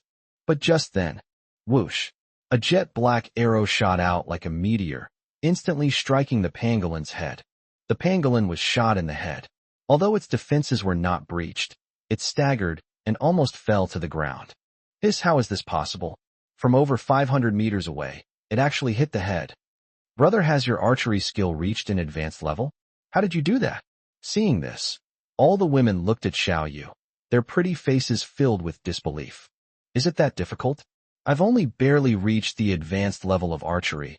I'm still far from it. Hearing the girls' praise, Xiao Yu didn't feel particularly happy, but rather somewhat dissatisfied. Upon hearing this, all the women were speechless. Do you want to listen to what you're saying?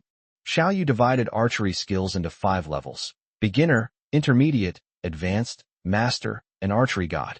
Basic level, range 100-200 meters, accuracy exceeding 50%. Intermediate level, range 200-500 meters, accuracy exceeding 50%.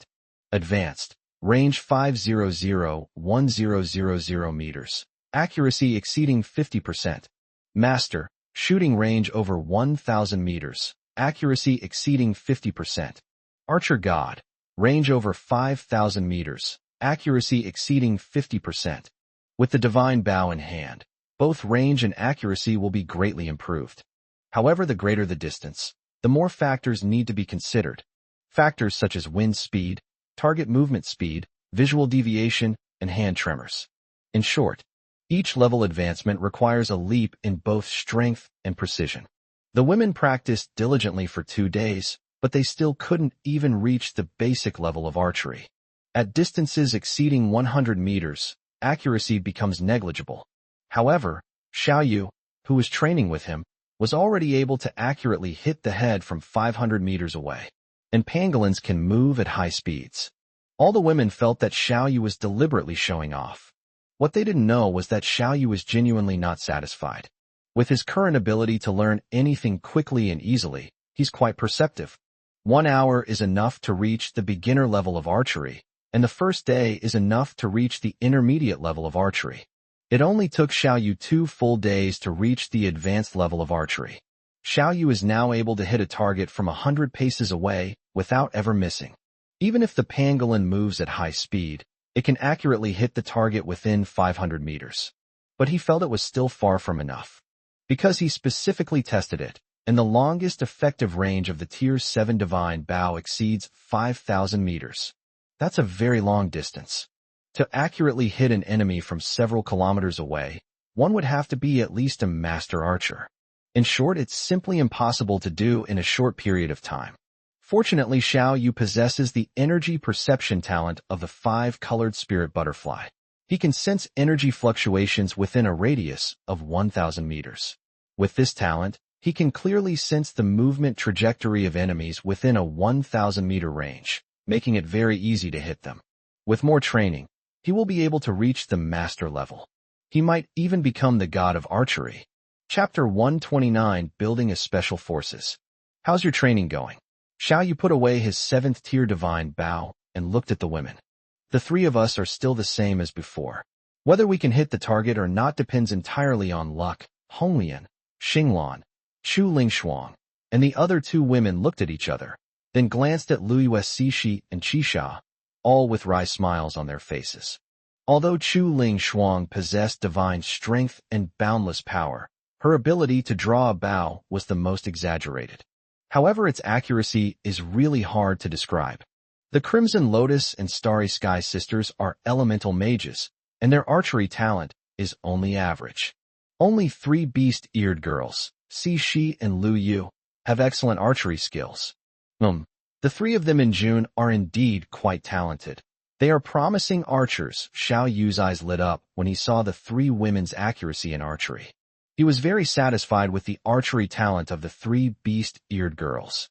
Perhaps it's because they all have the genes of ferocious beasts in their bodies, making their 5 senses significantly different from ordinary people. In just 2 days, I barely reached the beginner level, able to accurately hit the enemy within 100 meters. Perfect timing. All 3 women have their own exclusive mount, the 3-colored chicken. Riding on a tricolor chicken, you can easily take down enemies within a range of several hundred meters from a height of 100 meters. The enemy couldn't hit them at all. It was a perfect kill. However, to reach the intermediate or even advanced level of archery skills like Xiao Yu, it will take a long time of training. As for master-level archery skills, who knows when that will ever happen. After training for a while longer, Xiao Yu led the women back to the City Lord's mansion. Lord City Lord, the weapon you requested has been forged. Please inspect it. Upon seeing Xiao Yu return, Tai Nan, who had been waiting for a long time, bowed and said. As he spoke, he handed over a large batch of newly forged weapons. Not bad at all. As expected of a master's outstanding disciple. Xiao Yu put down the divine bow, looked at the large pile of weapons, and nodded in satisfaction. Dragon City now has nearly 200 combatants. Each one of them, even the weakest, is at least Tier 1, stronger than the Special Forces soldiers of my previous life. Therefore, Xiao Yu had long wanted to create a standardized special operations team. However, everyone has different strengths, so it is necessary to divide them into different types of soldiers. Therefore, Xiao Yu forged a variety of weapons, including maces, spears, horse-slaying swords, short daggers, and heavy shields. Of course, these weapons are all made from ordinary iron ore. Xiao Yu taught Chu Lingshuang and the others the forging methods and techniques for all the weapons. Unexpectedly, in just 3 days, Tai Nan and his team had mass-produced them.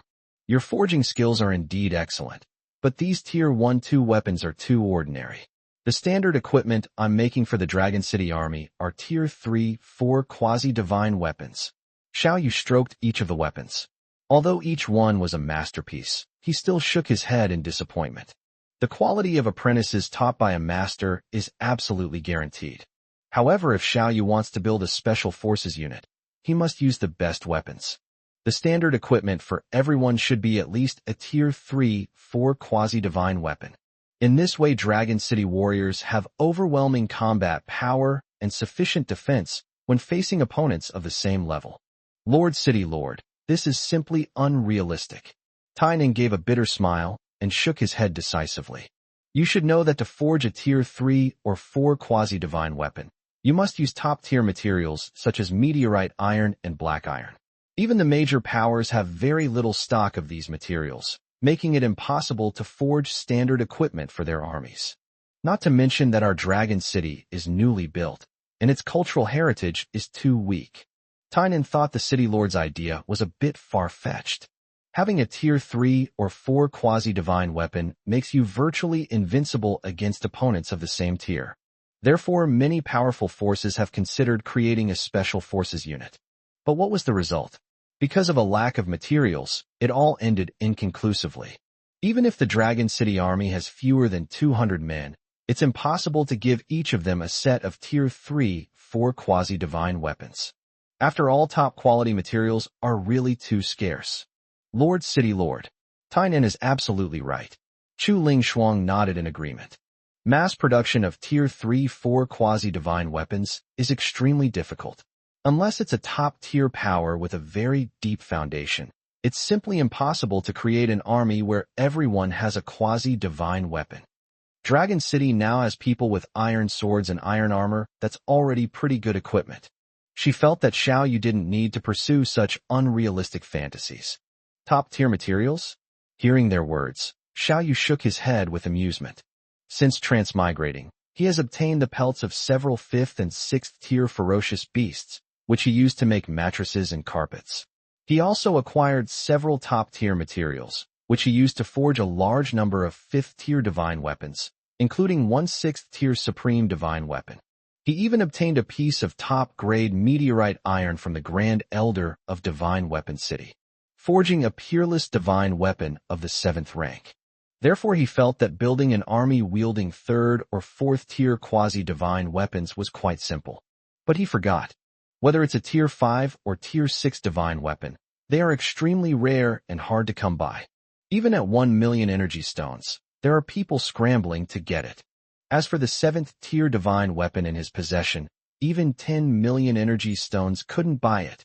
It can be said that the number of tier 5, tier 6, and tier 7 divine weapons he currently possesses is more than 10 times that of the 3 behemoths, Divine Weapon City, Flame City, and Black Soil City combined. Because apart from him, not a single tier 7 divine weapon has ever appeared in the 3 great cities. The reason is naturally because top-quality forging materials are extremely scarce. After all, during this time, the Earth Dragon Turtle traveled on the surface, while the pangolin burrowed underground. He had previously discovered a piece of meteorite iron with a diameter of over 1 meter, and used it to forge a 5th-tier divine bow for the women. And then apart from a small coal mine, nothing else was discovered. After all, meteorite iron and black iron are not commonplace. Encountering them depends entirely on luck. Where can I get enough materials? Xiao Yu asked, still somewhat unwilling to give up. Chu Ling Shuang was stunned for a moment. Seeing the expectant look in the other person's eyes, she could only smile wryly. Lord City Lord, there are indeed many ways to obtain top-tier materials, such as hunting high-level ferocious beasts instead of relying on luck to find extraterrestrial meteorite iron. Why don't we go directly to the trade fair? There will definitely be plenty of meteorite iron there. As the daughter of a master, she naturally has extensive knowledge and knows how to obtain good materials. But those top-tier materials are incredibly expensive. That makes sense. But hearing Chu Ling Shuang's words, Xiao Yu was even more eager for the trade fair. But then he thought for a moment and looked at Tai Nan with a smile. You've been undergoing special training for a few days now. Your combat strength should have improved quite a bit, right? Yes. It's all thanks to the City Lord's guidance. He has enlightened us. Tai Nan stood at attention, his sincerity evident in his eyes. In that case, go hunting with Chunlong and the others later, and let me see how much you've grown. Yes, Lord City Lord. I will go and gather the brothers immediately. Chapter 130 Sai, Dragon City is still too poor. Brother, we want to go see too. Let's go together then. The girls were also very interested in the competition between Chunlong and Tainan. Xiao Yu naturally wouldn't refuse and brought the girls along. Everyone, remember, no unauthorized absences are allowed. You must ask for leave if you have any issues. Work 30 days a month. There will be a full attendance bonus of 550 merit points. As soon as the group stepped out, they saw hundreds of people gathered at the entrance of the Hall of Merit. Xiao Yu and another gentlewoman were surrounded by the crowd, each holding a leather notebook and loudly explaining something. Because the Hall of Merit is second only to Dragon City in status. Naturally, it was located next to the most heavily guarded City Lord's mansion. Every time Xiao Yu went out, the first thing he saw was the Hall of Merit. Let's go take a look. As the Lord of Dragon City, Xiao Yu still cares a lot about the people's livelihood. After all, these are his money-making machines. No, they're his beloved subjects. As long as you work hard, everyone has a chance to be rated as an outstanding employee.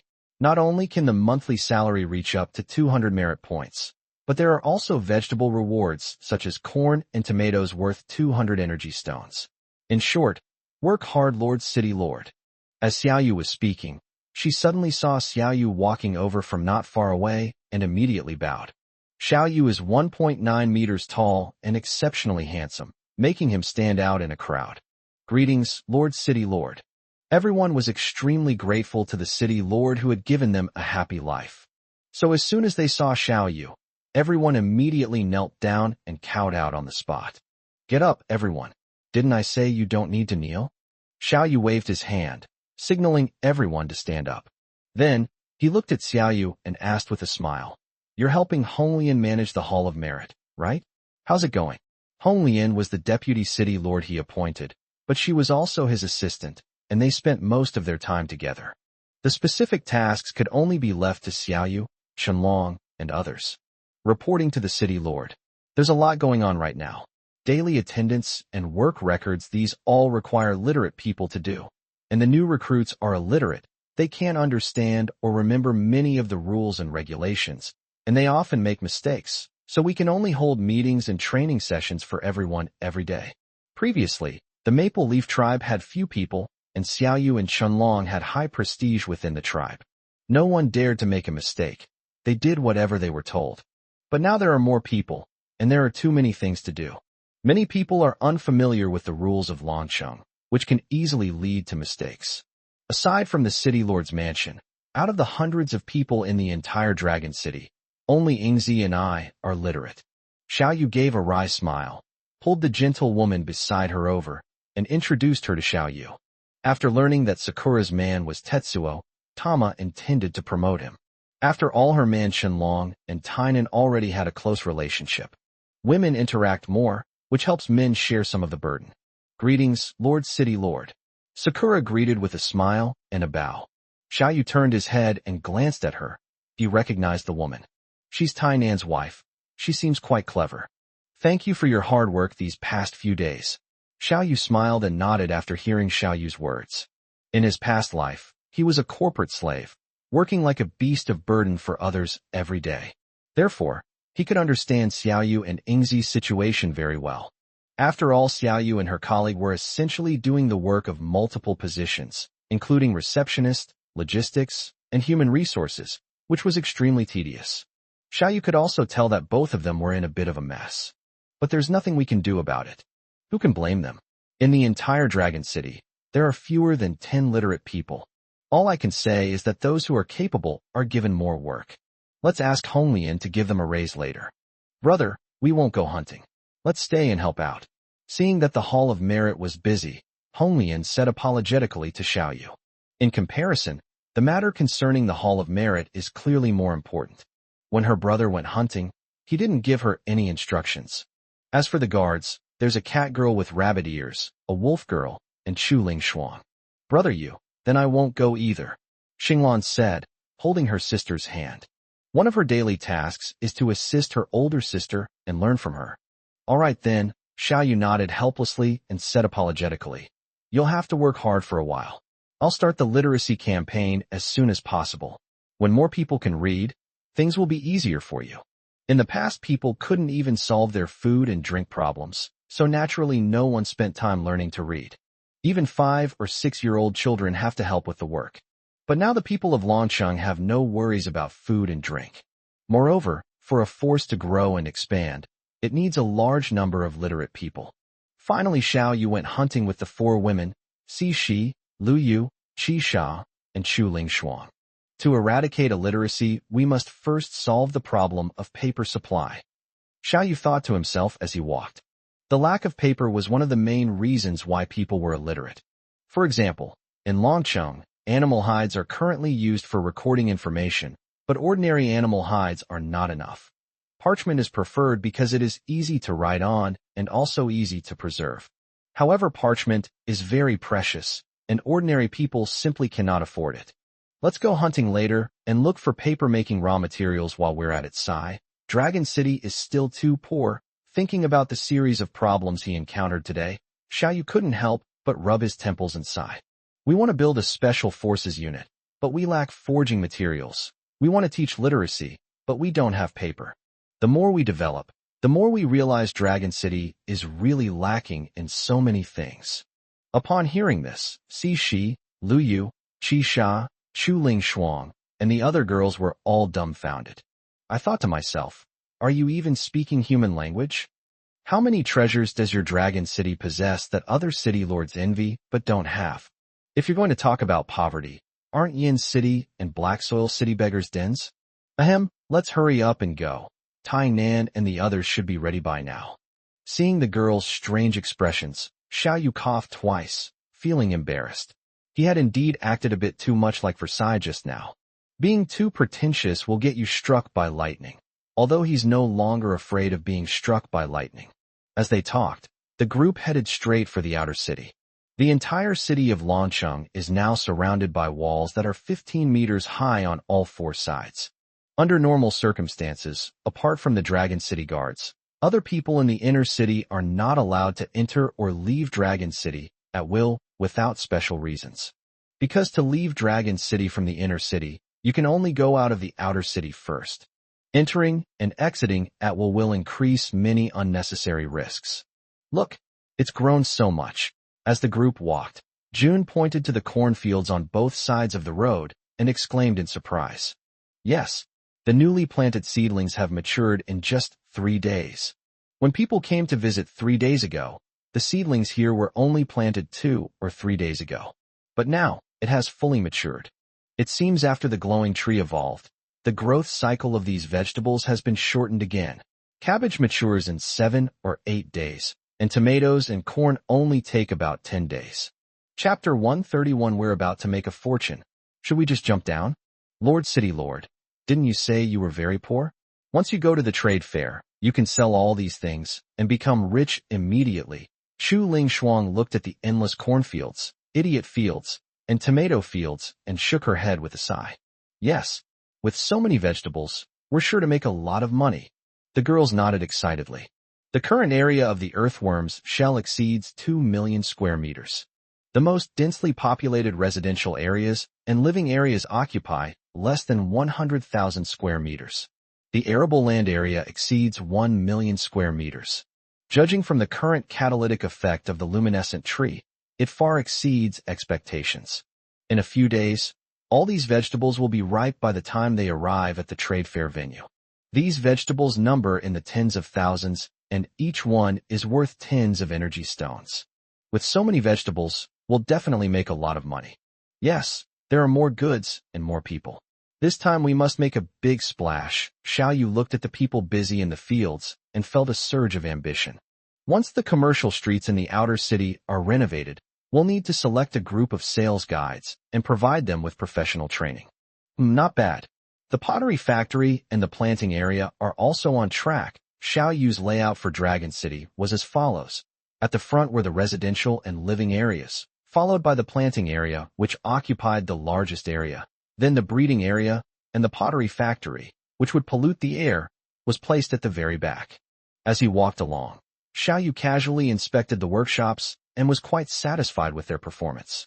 Those newcomers, although they were a bit clumsy in their work. However, Xiao Yu could clearly tell by scanning with his energy perception. Within a radius of 1 kilometer, everyone's movements, even their expressions, were impeccable. Not a single person was slacking off. They truly cherish everything they have and are studying very hard. If this continues, they will all become more and more professional very soon. Once we pass this city wall, we'll be in the outer city. A moment later, the group saw a 15-meter-high wall, smooth and thick, clearly unbreakable. This is the city wall that separates the inner city from the outer city. The city wall is exactly the same size as the shell of the earth dragon turtle and is a full kilometer wide. This kilometer-wide city wall has only 3 entrances and exits. On the left and right sides, 100 meters from the edge, there is a 2-meter-wide gate on each side. This is the emergency passage for entering and exiting the inner and outer city. It will never be opened unless in a very urgent situation. In the very center of the city wall, there is a gate that is 4 meters wide. This gate is the entrance and exit. All 3 doors are made of solid wood and sheet metal. With a group of top-notch blacksmiths at the helm, the city gates they forge are absolutely indestructible. Above each of the 3 entrances, a 3-story watchtower was built. The first floor is for daily garrison duty, the second floor is for weapons depots, and the third floor is for rest and office use. The watchtowers on the left and right sides are smaller, while the watchtower in the middle is very large. At this moment, everyone could see that on the top of the watchtowers on both the left and right sides, a tricolor chicken was perched. On the top of the watchtower in the middle, 2 tricolor chickens were squatting. Clearly, they were responsible for assisting the forging district in guarding the city gates. With these Tier 5 tricolor chickens around, it's practically impossible for anyone to come and go freely. Lord City Lord. As the city lord, Xiao Yu was naturally free to come and go. The guard on the city wall was a young powerhouse named Shui Ying, who was at the peak of the 4th rank. There were also several 2nd and 3rd rank guards around him. As soon as everyone saw Xiao Yu, they immediately bowed and greeted him. Well done. Xiao Yu looked them over and praised them. Thank you, Lord City Lord. We will certainly not let you down. Okay, keep it up. Xiao Yu patted Shui Ying on the shoulder and encouraged her. Then, he led the women straight out of the city gate. Is this the forging district? Since the city was divided into inner and outer cities, this was the first time the women had left the inner city and were quite impressed to see the forging and commercial districts of the outer city up close. In particular, there are still quite a few blacksmiths working on blacksmithing. A series of loud clanging sounds rang out. The 2 areas are less than 100 meters apart. However, both areas were surrounded by a large, U-shaped city wall. Both sides are completely independent. That completely severed ties. Someone had the ulterior motive of trying to sneak into the forging district through the commercial street. After all, in the forging area now, besides training, Iron Man and the other 101 people spend their days frantically forging weapons. In just a few days, the 101 people work tirelessly and have already forged weapons worth millions. The trade fair is just a few days away. Tai Nan and the others wanted to forge more weapons to help the city lord earn more energy stones. Lord City Lord, we are ready. A deep voice rang out. Not bad. Their mental outlook has changed a lot. Xiao Yu turned his head and saw that Tai Nan was leading 60 people in 3 rows. Their movements were neat and uniform, and each of them had a firm look in their eyes and stood straight. Clearly, after a change in mindset and several days of intensive training, the situation changed. These rough, muscle-bound men have changed a lot. Because it was necessary to forge weapons quickly, the city gates also needed to be guarded. So Tetsuo didn't send out everyone. Now that you're ready, let's set off. Xiao Yu then looked at Chunlong and the others who were also ready not far away, and nodded. After leaving the outer city, the first thing everyone saw was a Z-shaped stone staircase winds its way down to the ground. Surrounding the stone steps is a 3-meter-high stone cage that covers the entire staircase. After all, the current Earth Dragon Turtle is nearly 1,000 meters tall. If an ordinary person stepped on it, they would definitely feel top-heavy and would easily fall off. To prevent this from happening, Xiao Yu built a sturdy gabion. With gabions in place, you can walk on them from the ground, and even if you fall, you won't fall off the cliff. Wow, it's so high! We can even see the clouds from here. This was the first time the girls had seen the outside world from the turtle's back since the Earth Dragon Turtle advanced to the 7th rank.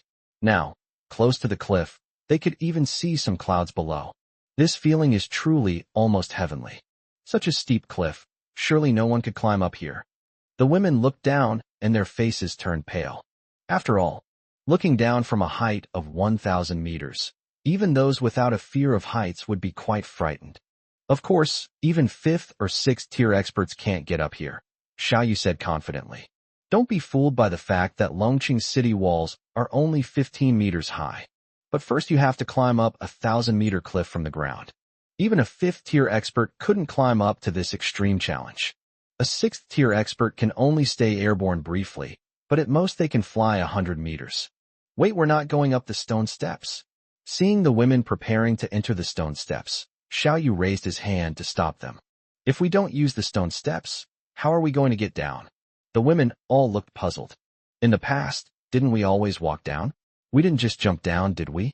Chapter 132 Elevator. If there's no mountain, I'll build one. Look, what is this? Xiao Yu smiled mysteriously and waved his hand. Everyone saw a stone house, over 100 meters long and wide and 30 meters high, rapidly approaching from not far from the Earth Dragon Turtle. It is clearly a huge stone house covering tens of thousands of square meters, yet it moves freely on the back of the Earth Dragon Tortoise. Hiss, this works. Everyone gasped at the sight. They understood instantly. Holy crap, the city lord is simply out of this world. Go in. As Xiao Yu spoke, He led the women into the top floor of the stone house. Then with trepidation, everyone slowly entered the stone house. The stone house is 30 meters high because it has several floors. Half of the floors, each with hundreds of seats, are clearly designed for carrying people. The remaining floors were empty, presumably warehouses for storing goods. Once everyone was seated, Xiao Yu lightly stomped his foot, and everyone immediately felt the stone house shake slightly. Then, a feeling of weightlessness came over me. Everyone realized that the huge stone house was slowly sliding down. Ever since the earth dragon turtle grew to nearly 1,000 meters tall, Xiao Yu came up with the idea of building a rising and falling stone house. After all their thousands of meters in the air right now, even for him, it would take a long time to climb. Whoa. This elevator stone house was reserved for Dragon City, so Xiao Yu reserved one floor for himself. Only he and the women could enter. At this moment, it was the first time the women had ridden in the elevator stone house. The feeling of weightlessness caused them to feel dizzy and nervous, and they all clung tightly to Xiao Yu. But they were, after all, superhumans and adapted quickly. After all, the rising stone house was built by Xiao Yu. With Xiao Yu around, they felt more excitement and thrill. They were all excitedly shouting. Moments later, everyone landed safely. As expected of the city lord, upon seeing the ground, Qianlong and the others couldn't help but exclaim. Of all the people in Dragon City, these 65 were the ones who came and went most frequently. Previously, they would climb up and down the stone steps that were thousands of meters high, walking down those steps step by step for several kilometers. Because you can't walk too fast on a cliff, so it takes at least half an hour each time. But now just 5 minutes later, the rising stone house reached the ground. And it's incredibly comfortable, extremely safe. Actually, what Qianlong and the others didn't know was, if you're really in a hurry, the Earth Dragon Turtle can make a round trip in a second.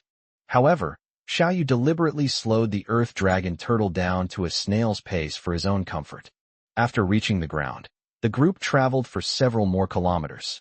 After all, with such a colossal creature present, the surrounding ferocious beasts were already terrified. To hunt good prey, you should stay as far away from Earth Dragon Turtles as possible. Go hunt on your own, Xiao Yu said, waving his hand as the group arrived at a forest. They're hunting, so what are we doing? Chu Ling Shuang asked Xiao Yu with a puzzled look after everyone left. Just watch from a mountaintop, Xiao Yu said nonchalantly. His main reason for coming out this time was to see if Tai Nan and his team had made any progress. This is crucial to his next steps.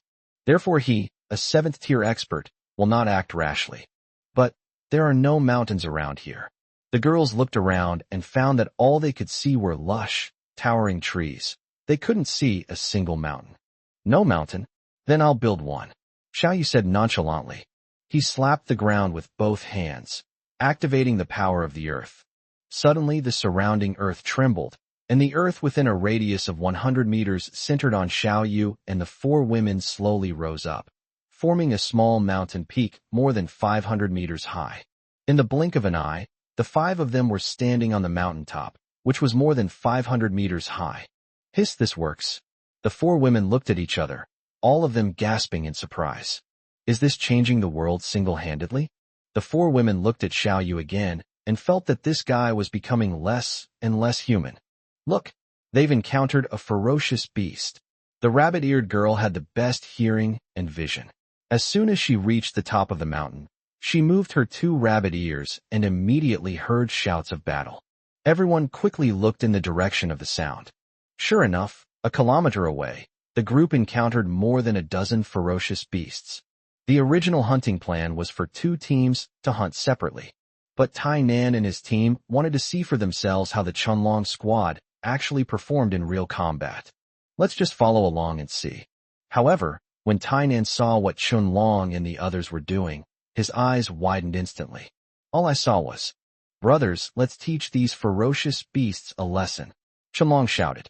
Then, dozens of people behind him simultaneously pulled out small cloth bags containing white and yellow powder from their animal hide backpacks and threw them directly into the horde of ferocious beasts. That group of burly bulls included a weakest of Tier 2 and one of Tier 4.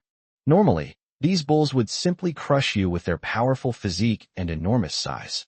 A single savage collision would result in heavy casualties for Qianlong and Tainan.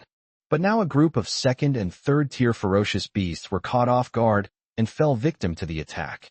Most of their eyes were covered in powder. Then, sizzle, a piercing, teeth-grinding sound rang out. The eyes of those ferocious beasts all began to emit white smoke and shed blood tears. Before they even exchanged blows, they were already lying on the ground, struggling in pain. Holy crap, this actually works? The Iron Man was stunned by what he saw. At that moment, he felt fortunate. Fortunately, the two sides were really just sparring and were not enemies. Otherwise, he had a premonition that he had already gone blind. What followed could no longer be called a battle. After all, the eyes of these once powerful and ferocious beasts have almost completely lost their sight. Brother Tainan, have you learned it? Qianlong asked proudly as he walked over after finishing off the ferocious beasts. Thank you, Captain Qianlong. I think I've learned it. Tainan's eyes gleamed as he bowed and clasped his hands in thanks. As a fifth-tier expert, he fought Qianlong twice and never won. It's very clear that the opponent was trained by the city lord, and his direct combat strength is no weaker than his. But every time Qianlong and his group make a move, they start with underhanded tactics. They won't actually take action unless their schemes completely fail. The advantages of using schemes and tricks are, firstly, they don't consume too much physical or mental energy, allowing you to maintain peak condition at all times, and even in the event of an emergency, you'll have the capacity to cope. At the same time, it will give the enemy the wrong impression that you only know how to use tricks and schemes, and that your actual combat strength is very weak. Actually, it's all an illusion, a conspiracy. You foiled his schemes and thought victory is assured. They will launch a sudden attack, a sudden and decisive blow. In short, it's all a conspiracy, or rather, this is their tactic. If I can learn their tactics, will I be able to fight against opponents of higher levels? Chapter 133: The Hunt. Brothers, another ferocious beast is coming. It's our turn to step in. The screams of those ferocious beasts before their deaths attracted even more of them. Now, the group is surrounded by ferocious beasts. However, no one panicked at all. Tainan shouted and charged out first. Behind him, dozens of people rushed forward in unison. Although Tainan's team wasn't as well prepared as Qianlong and his group, they were all muscular men with incredible strength. Relying on brute force and the various forbidden techniques they had just learned, they managed to defeat the same-level ferocious beast head-on. Soon, dozens of powerful and ferocious beasts fell in the bloody battle fought by dozens of people. Not far away, atop the mountain. Not bad, my efforts have paid off. Xiao Yu had witnessed the entire hunt below and was very satisfied with Qianlong and the others' performance. Although Tainan and the others had just joined, at least they had the right attitude and were learning quickly. Lord City Lord, what is that powder? Chu Ling Shuang asked curiously. Every time Qianlong and his group made a move, it broadened her horizons. Especially this time, I don't know where they got these strange powders. Their lethality is too amazing. Lime powder, copper sulfate, strong acid granules. Xiao Yu didn't hide anything and explained. These are all things that slimes spit out when they purify acid rain. He had discovered that the process of slime purifying water was equivalent to creating a filter inside the body, discharging clean and clear water while separating out various impurities such as strong acids and copper sulfate. With the slime's purification ability, it can naturally digest these things. However, Xiao Yu didn't let it eat it. Instead, he made it spit it out. Now these things have become one of Qianlong and his group's killing moves. It's important to know that the power of these strong acids is much higher than the concentration of strong acids on Earth. Whether you do it openly or covertly, as long as you sprinkle this powder into the enemy's eyes. Unless the two sides are vastly different in strength, the destructive power of this is absolutely astonishing. It has to be you again. After hearing the explanation, the four women could only shake their heads and sigh. The four women secretly thought that anyone who opposed Xiao Yu would be unable to eat or sleep in peace. Roar! At this moment, a huge beastly roar rang out. Suddenly the ferocious beasts that had just attacked Qianlong and Tainan all trembled.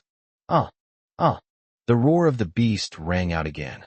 Soon, everyone saw two enormous snakes, one green and one white, each 100 meters long, darting about like lightning, their targets being Qianlong and Tainan, the humans.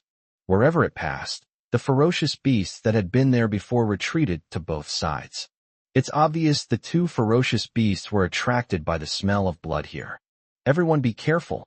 These are two sixth-tier giant snakes. Upon seeing this scene, everyone's expressions turned serious. They had anticipated this. For a group of third or fourth-tier ferocious beasts to be so afraid, it must be a powerful monster. Unexpectedly, two sixth-order giant snakes appeared.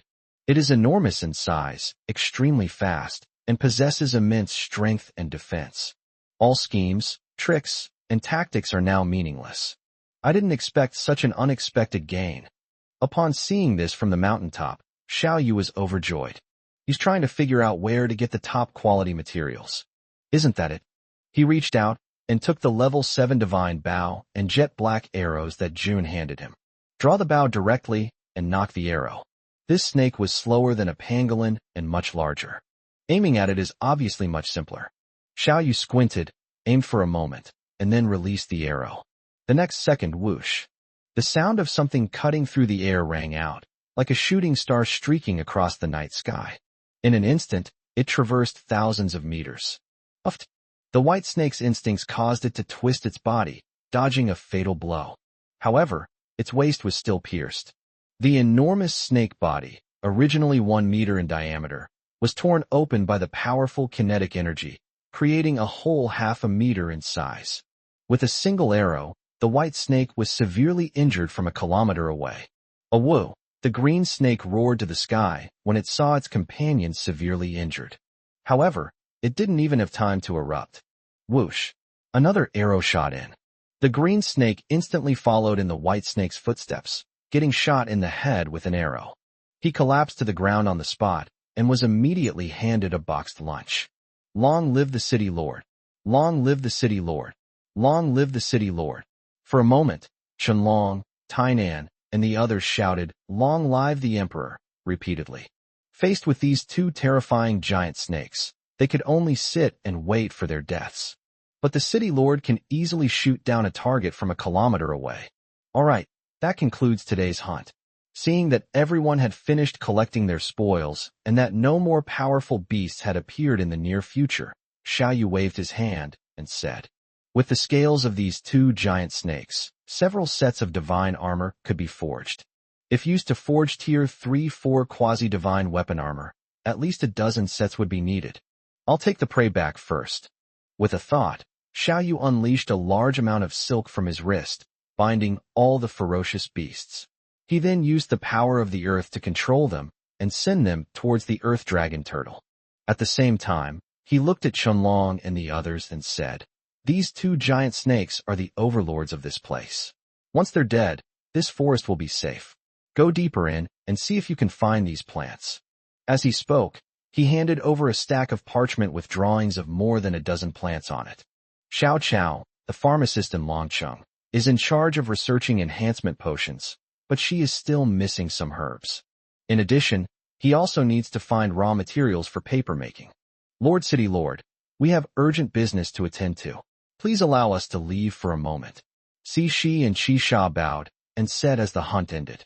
"Go ahead, call me if you're in danger," Xiao Yu said with a gentle smile.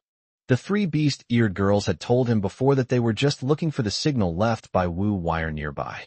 "Thank you, Lord City Lord." Shi and Sha nodded gratefully and left with the Catwoman. Chu Ling Shuang had some knowledge of herbs, so she stayed behind to search for them. Xiao Yu then returned to Dragon City with his prey and sent it up using a rising stone house. Several hours later, it was already evening.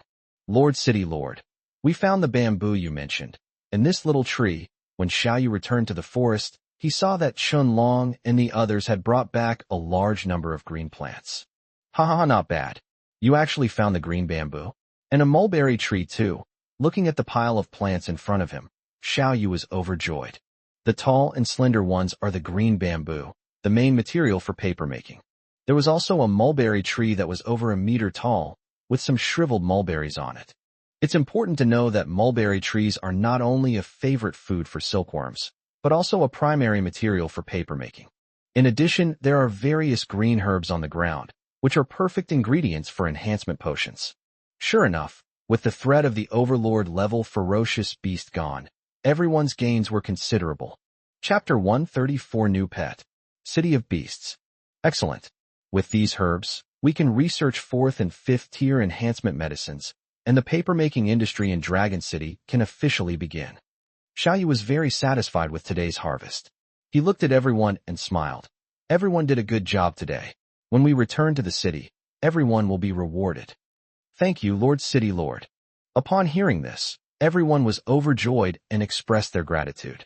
Who doesn't know Longqing? The City Lord is the most generous. Lord City Lord. Just then, Chu Ling Shuang, who had gone into the forest to explore, returned.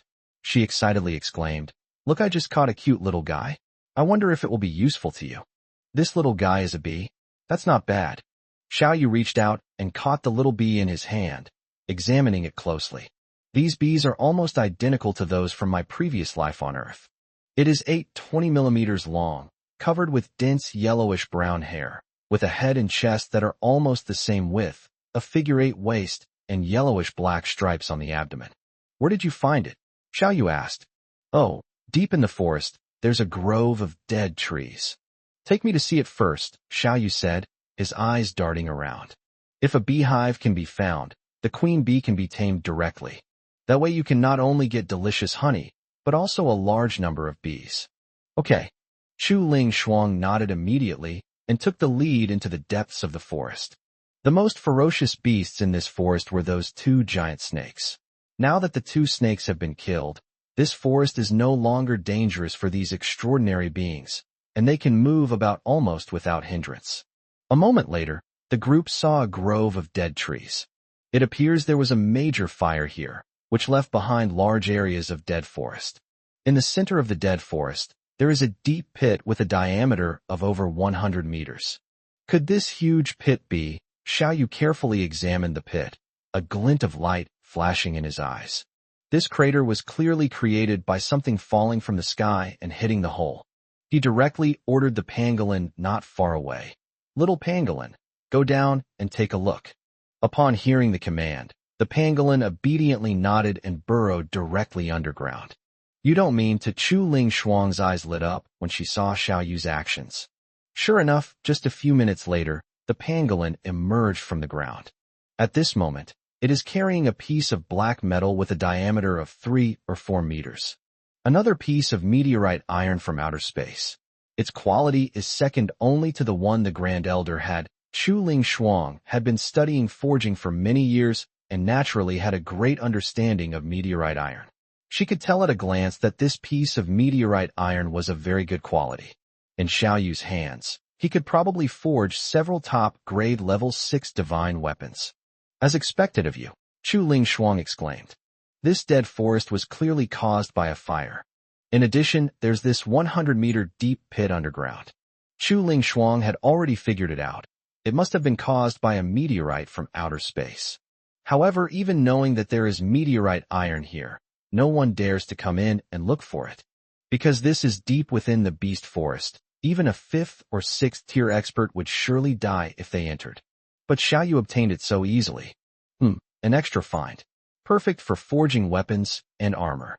Xiao Yu smiled with satisfaction and nodded, saying, "Let's keep looking." He hadn't forgotten that he had come to find the queen bee. Directly utilized the talent of energy perception. Instantly, I sensed a large surge of life energy not far away. "Found it." Xiao Yu flashed and appeared at the entrance of a huge tree hole. There, swarms of bees were flying around the entrance to the tree hole. Inside the dark tree hollow, a beehive appeared faintly in the distance. At the same time, I also smelled a rich honey aroma. "Come here." Xiao Yu simply reached out and beckoned. The beehive flew close and reached out to touch the queen bee. System. Tame. Ding. 1 taming point consumed. Queen bee successfully tamed. Ding. Consuming 11,110 energy points. The queen bee has advanced to tier 5 and gained the innate poison sting talent. Buzzing. The queen bee, who had just been captured, was still struggling violently. But the next second, it was instantly enveloped in a golden light. In the blink of an eye, the queen bee, which was originally only 2 or 3 centimeters long, grew to the size of a child. The transformed queen bee, apart from becoming larger, is almost identical in appearance to an ordinary bee, yet she resembles a work of art, her entire body golden, with a very sharp stinger at the end of her abdomen. Ding! Copying the queen bee's poison sting talent. Fusion in progress. Fusion complete. As a familiar warmth flowed through his body, Xiao Yu instantly understood. With a thought, he shot out a sharp, 1 centimeter long poisonous stinger from his fingertip. In an instant, the poisonous stinger flew dozens of meters away, piercing through a tree that a person could hug. Is it really that powerful? Xiao Yu was somewhat surprised by the power of the poison stinger. After all, by understanding the talent's abilities, he discovered that this poisonous stinger was not known for its offensive capabilities. Rather control. If it hits the target, it can instantly paralyze the enemy. If the venom is then injected into the stinger, it can directly destroy the enemy's mind and turn them into a puppet. Of course, this venom consumes the queen bee's vital energy, making it extremely precious and not to be used indiscriminately. This venom is quite potent. Xiao Yu pondered carefully, a thought stirring within him. Basically, it can attack enemies within a 100-meter range, directly paralyzing them. Its attack power is very strong, and its range is very long. This control ability is already abnormal. The only drawback is that it can only control those weaker than itself. It cannot control those who are too strong. Let's go, it's time to go back. Xiao Yu glanced at the sky. The sun was setting. It was time to go home. Judging by the time, the 3 beast-eared girls should be back by now, having been gone for so long. Sure enough, as soon as the group walked out of the depths of the forest, they saw 6 joys, 6 months, and 7 kills. 3 beast-eared girls were already waiting here. How's the situation? Have you found your companions? Xiao Yu asked. He also wanted to find his 3 beast-eared female companions as soon as possible and persuade them to join Dragon City. Only in this way can Dragon City's intelligence department be fully established. Moreover, anything could go wrong if things get complicated. What if those orcs get captured by the humans? Found them. June nodded, her expression grave. Wu Weier said that during their escape, they found out the whereabouts of the city of 10,000 beasts and said they wanted to take their companions there. The city of 10,000 beasts. Chu Ling Shuang asked in surprise upon hearing this. You know this place? Xiao Yu asked in surprise. June 4th, the 7 killings, and the 3 women all looked over with hopeful expressions. They had been on the run for years and had heard some legends about the city of beasts. But nobody knows where the city of 10,000 beasts is or how to get there. The signal left by Wu Weier only indicated a direction, without specifying the exact location. Furthermore, they said the journey to the city of 10,000 beasts was treacherous, and we absolutely must not take the same route as them. Chapter 135 Trap. Another healer skill. Yes, there are often traveling merchants coming and going from Divine Weapon City. I've heard the legends of Beast City. Chu Ling Shuang nodded, carefully recalling the legends about this place. It is said that it is a very mysterious place, seemingly deep in a mountain, where 6th and 7th tier ferocious beasts are everywhere, and it is even said that 9th tier ferocious beasts have appeared. Upon hearing this, everyone gasped in shock. No wonder humans love hunting orcs so much, yet no one dares to go to the city of 10,000 beasts. Because there are too many ferocious beasts there, and they are too powerful. Even an 8th level expert would surely die if they entered such a place. Your companions are going there, but they'll probably all be dead before they even find the city of 10,000 beasts. Black Soil City, at the city gate. The 3rd leader had just returned to the city when he ran into the 4th leader, Poison Madman. At this moment, there are only a few days left until the trade conference. Xiao Tian, representing Yen City, and Lu Ruyan, representing Hurricane City, have both set off. The 4 leaders, Poison Madman, were sent to the trade fair by the Lord of Black Soil City. Oh, isn't this the city lord's 3 trusted leaders? The 4th leader awakened the ability to use poison. His upper body and face were covered with black poison spots, making him look extremely disgusting, hence the name Poison Madman. He looked at the 3rd leader with a mocking expression. Didn't you boast that you would definitely take down the young city lord of Divine Weapon City? Why did you return to the city looking so disheveled? Poison Madman held the three leaders in utter contempt. Despite being far less capable than himself, he rose to the top rank thanks to his sister, who was ranked one place higher than him. Poison Madman, don't be so smug. The three leaders were not to be outdone. He glanced at Poison Madman and sneered. Although we don't get along normally, we're colleagues. So I'm giving you a piece of advice: be careful at the trade fair. Especially don't mess with Dragon City. Otherwise you'll definitely die there. After saying that, he turned around and strode into the city. TCH. Is this still the arrogant and domineering third leader? He's actually scared into this cowardly state. Watching the third leader's departing figure, Poison Madman became even more disdainful. Immediately, his cold pupils contracted, and he sneered, "Huh? Dragon City, huh? A newly established force, daring to repeatedly thwart the plans of my Black Earth City. What a show of power." He's heard that name many times in the past few days. And each time, it ruined a major event for Black Earth City. The news coming back from the outside world exaggerated the power of this force to an extreme degree. Let's go to the trade fair. And while we're at it, let's check out this Dragon City. With a wave of his hand, the four leaders, Poison Madman, immediately dispatched over 100 people. Did you manage to spread the intelligence about the city of 10,000 beasts? Don't worry, for chiefs. The news is spread and the orcs should have received it. Excellent. Now let's wait for these orcs to take the bait. A few handsome and powerful orcs, along with a group of strong orc warriors, those big cities will definitely love them. Dragon City, City Lord's Mansion, under the glowing tree. Everyone, come and try this new delicacy from Longchum. Xiao Yu scraped honey from the honeycomb and shared it with the women. Wow, it smells so good. It smells delicious.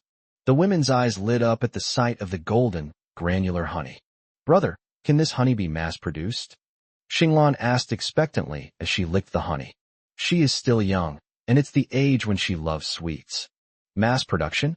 Let me ask, Xiao Yu said, looking at the queen bee. Honey, with its incredibly delicious taste, was a delicacy on Earth in its previous life. The plants in this world are all natural, and their taste is even more delicious. Xiao Yu naturally wanted to mass-produce it. At this moment, the queen bee had to rebuild the nest because she had grown too big.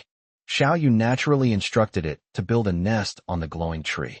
After all, the glowing tree is big enough now, and the more animals that inhabit it, the safer the city lord's mansion will be. Buzzing. Upon hearing Xiao Yu's meaning, the queen bee immediately sent a message. Basically, its egg-laying efficiency is now far greater than before. Given enough time, it can produce tens of thousands of worker bees. Among them, even the third and fourth order worker bees can produce dozens of offspring. If the owner wants to drink honey, it sends these worker bees to collect nectar. After all, there are plenty of forests in the wilderness, and there are many places to collect honey. That's a great idea, Xiao Yu exclaimed with delight. In this way, Longcheng has gained another top-quality delicacy. At this moment, it finally got dark. The glowing tree began to slowly emit light, and the light grew brighter and brighter. Xiao Yu, on the other hand, looked at the mulberry tree and bamboo under the tree. These are the ones they just planted. As the glowing tree emitted light, the mulberry and bamboo trees, which had just been transplanted and were barely alive, instantly straightened up.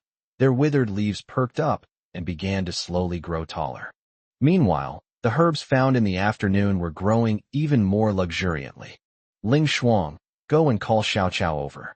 The herbs she requested have been cultivated, and it's time to prepare the enhancement medicine, Xiao Yu said to Chu Ling Shuang. Previously, due to a lack of medicinal materials, it was impossible to prepare enhancement medicine. But now it's time. We should strive to boost the warrior's strength before arriving at the trade fair. Half an hour later, the numerous seeds planted under the glow in the dark tree germinated and grew leaves rapidly. The mulberry trees and bamboo have grown quite a bit. As the glow of the luminous tree gradually dimmed, Xiao Yu placed his hand on the mulberry tree. System. Tame. Ding. Successfully tamed the mulberry tree by consuming one taming point, gaining the talent energy replenishment. Ding. Copying mulberry tree talent energy replenishment. Fusion in progress, fusion complete. A surge of emerald energy descended from nowhere. The mulberry tree, which had already grown to over 2 meters tall under the catalysis of the luminous tree, now shot up to over 3 meters, its lush foliage making no rustling sound. Energy replenishment. Xiao Yu looked up at the mulberry tree.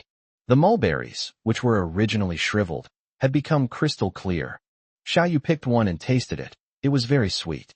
It seems that after being domesticated, the mulberry tree has completely transformed, and even the mulberries have become delicious fruits. Moreover, as soon as I ate this mulberry, I felt a faint surge of energy flowing into my body. I see. At that moment, Xiao Yu understood instantly. Mulberries, as a traditional Chinese medicine, have excellent blood-nourishing effects. It seems that he enhanced this effect after taming the mulberry tree. Previously, he had obtained healing power from the Bodhi tree. Now, it has also replicated the mulberry tree's energy replenishment talent, which allows people to quickly restore their mental and physical strength. Xiao Yu couldn't help but sigh. Another healer skill. If this continues, as long as the other person hasn't stopped breathing, he can revive them with full health. With this in mind, he no longer hesitated and placed his hand on the mulberry tree trunk again, a thought forming in his mind. Chapter 136, Selecting Archers. System. Evolve the mulberry tree for me. Ding. Consuming 11,110 energy points. The mulberry tree has advanced to the 5th tier, and its talent has been upgraded to HP replenishment. Ding. Copying mulberry tree talent health replenishment. Fusion in progress, fusion complete. Instantly. Rustling. A sound of leaves rustling through the leaves rang out. The 3-meter-tall mulberry tree grew rapidly at a speed visible to the naked eye. In the blink of an eye, it grew to over 100 meters tall. At this moment, the mulberries that were originally only the size of cherries have grown to the size of eggs. There are hundreds of fruits on the entire mulberry tree. They all radiated a blood-red glow, looking extremely tempting and delicious. Everyone, please try this. It's a new fruit from launching. Xiao Yu reached out, and several mulberries flew down from the mulberry tree. He handed one to each of the women and looked at Xiao Qiao, saying, Xiao Qiao, try this and see if it can be used as medicine. Yes, thank you, Lord City Lord. The little grass, with its slightly thin body, nodded gently, reached out to take the mulberry, and put it in its mouth. The moment she ate it, the dark circles under her eyes, caused by her frequent late nights, faded quickly. Xiao Qiao's eyes lit up instantly, and she exclaimed excitedly, Lord City Lord, the effects of these mulberries are amazing. I haven't slept for 3 days, but after eating just one, my energy has almost completely recovered. Adding a mulberry to the enhancement potion would likely increase its effectiveness by 30–40%. Oh, it works that well. Upon hearing this, Xiao Yu's eyes lit up. When Xiao Qiao was in Divine Weapon City, she was considered a divine healer. Therefore, Xiao Yu naturally had no doubts about what she said. He just didn't expect that a single mulberry would have such an effect.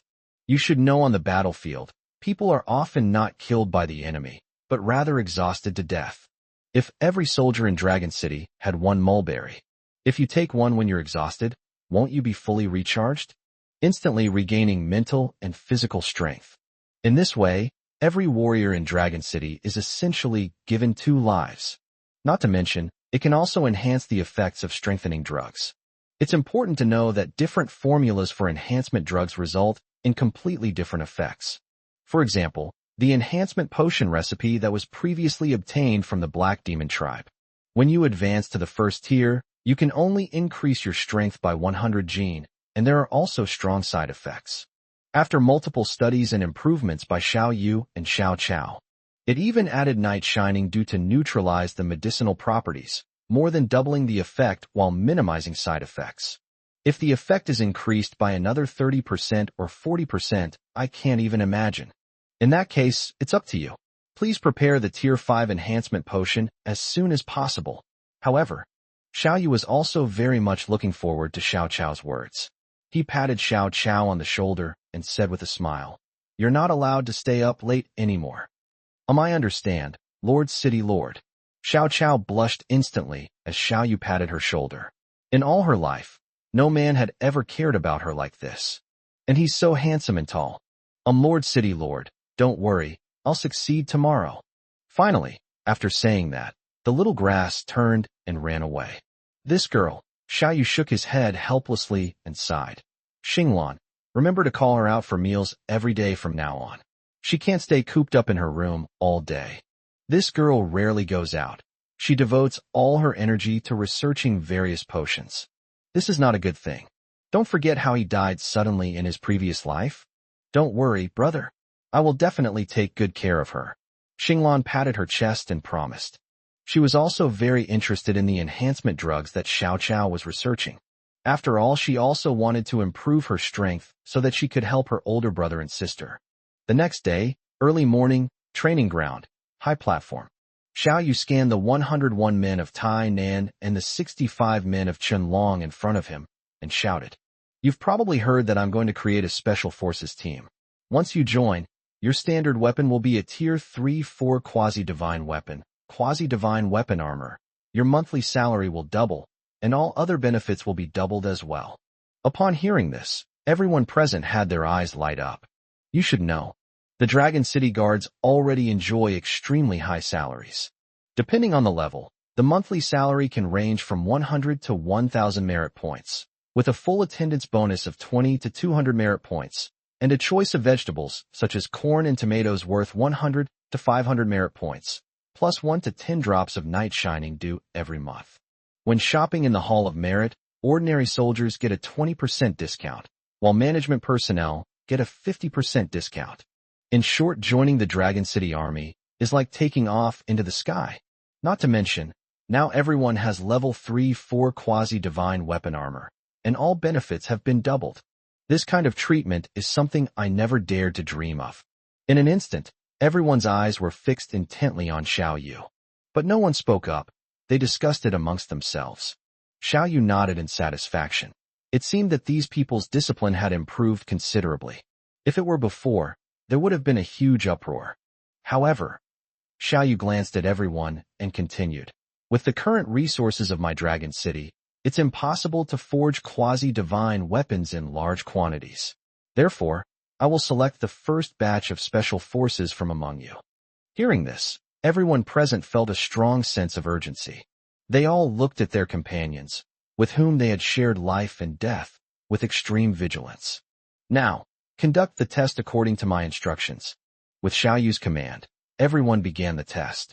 The first thing he had to be tested was his qualification to be an archer. No matter how strong you are in combat, if someone shoots you dead with a long-range arrow, nothing you say will matter. Therefore, in the era of cold weapons, archers were definitely a deadly weapon on the battlefield. When selecting archers, the first thing to look at is arm strength. The stronger the arm strength, the stronger the attack power, and the farther the attack range. Xiao Yu used the power of the earth to compress a bunch of training equipment. For example, a rock the size of a fist weighed 100 pounds, and a rock the height of a person weighed 1,000 pounds. In short, there are various training equipment on the training ground, some of which were compressed by Xiao Yu. The other part consists of the metal equipment he drew up and had Tetsuo and others build. On the training field at this moment, everyone is fully demonstrating their strength.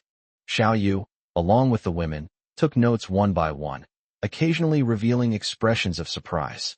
This Li Chun is quite good. At the second level, his strength already exceeded 1,000 jin. He's a promising talent. There are also Zhang Shan, Li Si, and a few others, all of whom are very strong and can lift a boulder weighing 1,000 caddies. Under normal circumstances, even among those at the same level, there are vast differences between enhancers, mutants, and awakeners. The strength of the enhanced individuals is 100-199 jin, while that of the individuals with mutated strength is 200-400 jin. Those who awaken their power start at 500 jin, 250 caddies. For example, Chu Ling Shuang's single arm strength was 750 jin when she was at the first level. Back then, Xiao Yu reached an astonishing 800 jin at the first level. Therefore, among those of the same level, the greater the strength, the more astonishing the potential. Chapter 137 Another Full Moon Night. Over several hours, Xiao Yu not only tested everyone's strength, they also taught everyone how to draw a bow and shoot arrows, testing each person's accuracy and 5 senses, etc. Xiao Yu discovered that Tainan's 101-person team truly lived up to their reputation as the most outstanding blacksmiths. Due to their long-term blacksmithing experience, their physiques far surpassed those of their peers, with each person's single-arm strength exceeding that of their peers by 150-300 gene. Despite not being an awakened one, their power is no weaker than that of an awakened one. So these people are not only excellent blacksmiths, but also promising archers. Looking at Shenlong and the other 65 people, their strength also exceeded that of others of the same level by 5,200 gene. However, this is only because they have bathed in the life light of the night shining tree multiple times and consumed night shining dew, which has strengthened their physique several times. In reality, their talent and physique are far inferior to the 101 blacksmiths.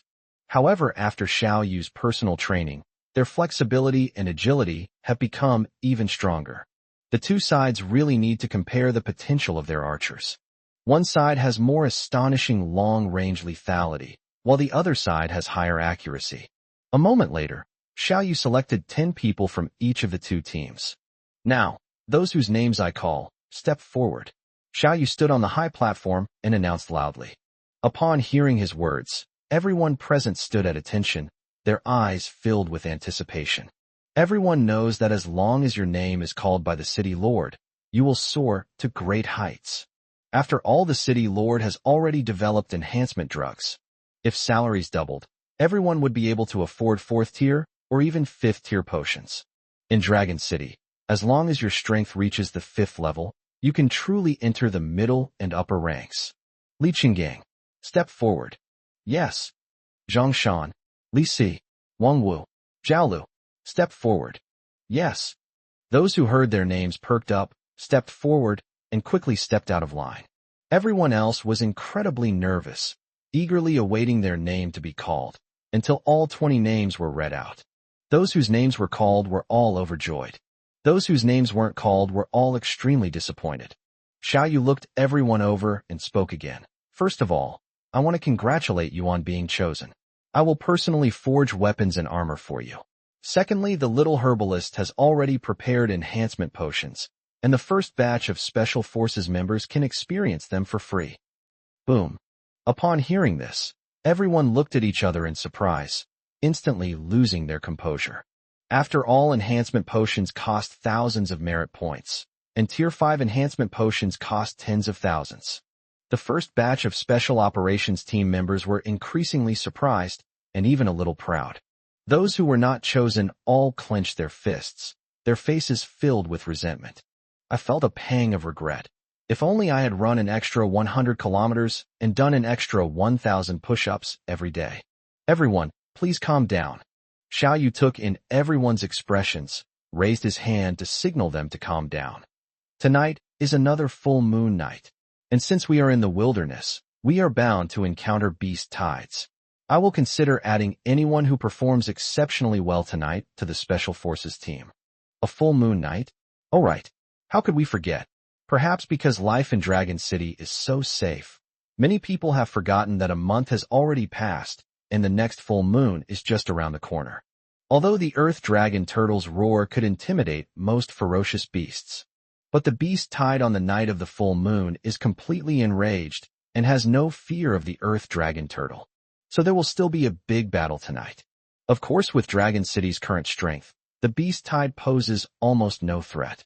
It can only be considered as giving the soldiers an opportunity to hone their combat skills. That's right. Tonight is our chance. At this moment, everyone's hope was rekindled. It's decided, I must fight desperately tonight to kill the ferocious beast. When they returned to the city lord's mansion, it was already noon, and Xinglan had already prepared a meal and was waiting for them. Lord City Lord, the potions are ready.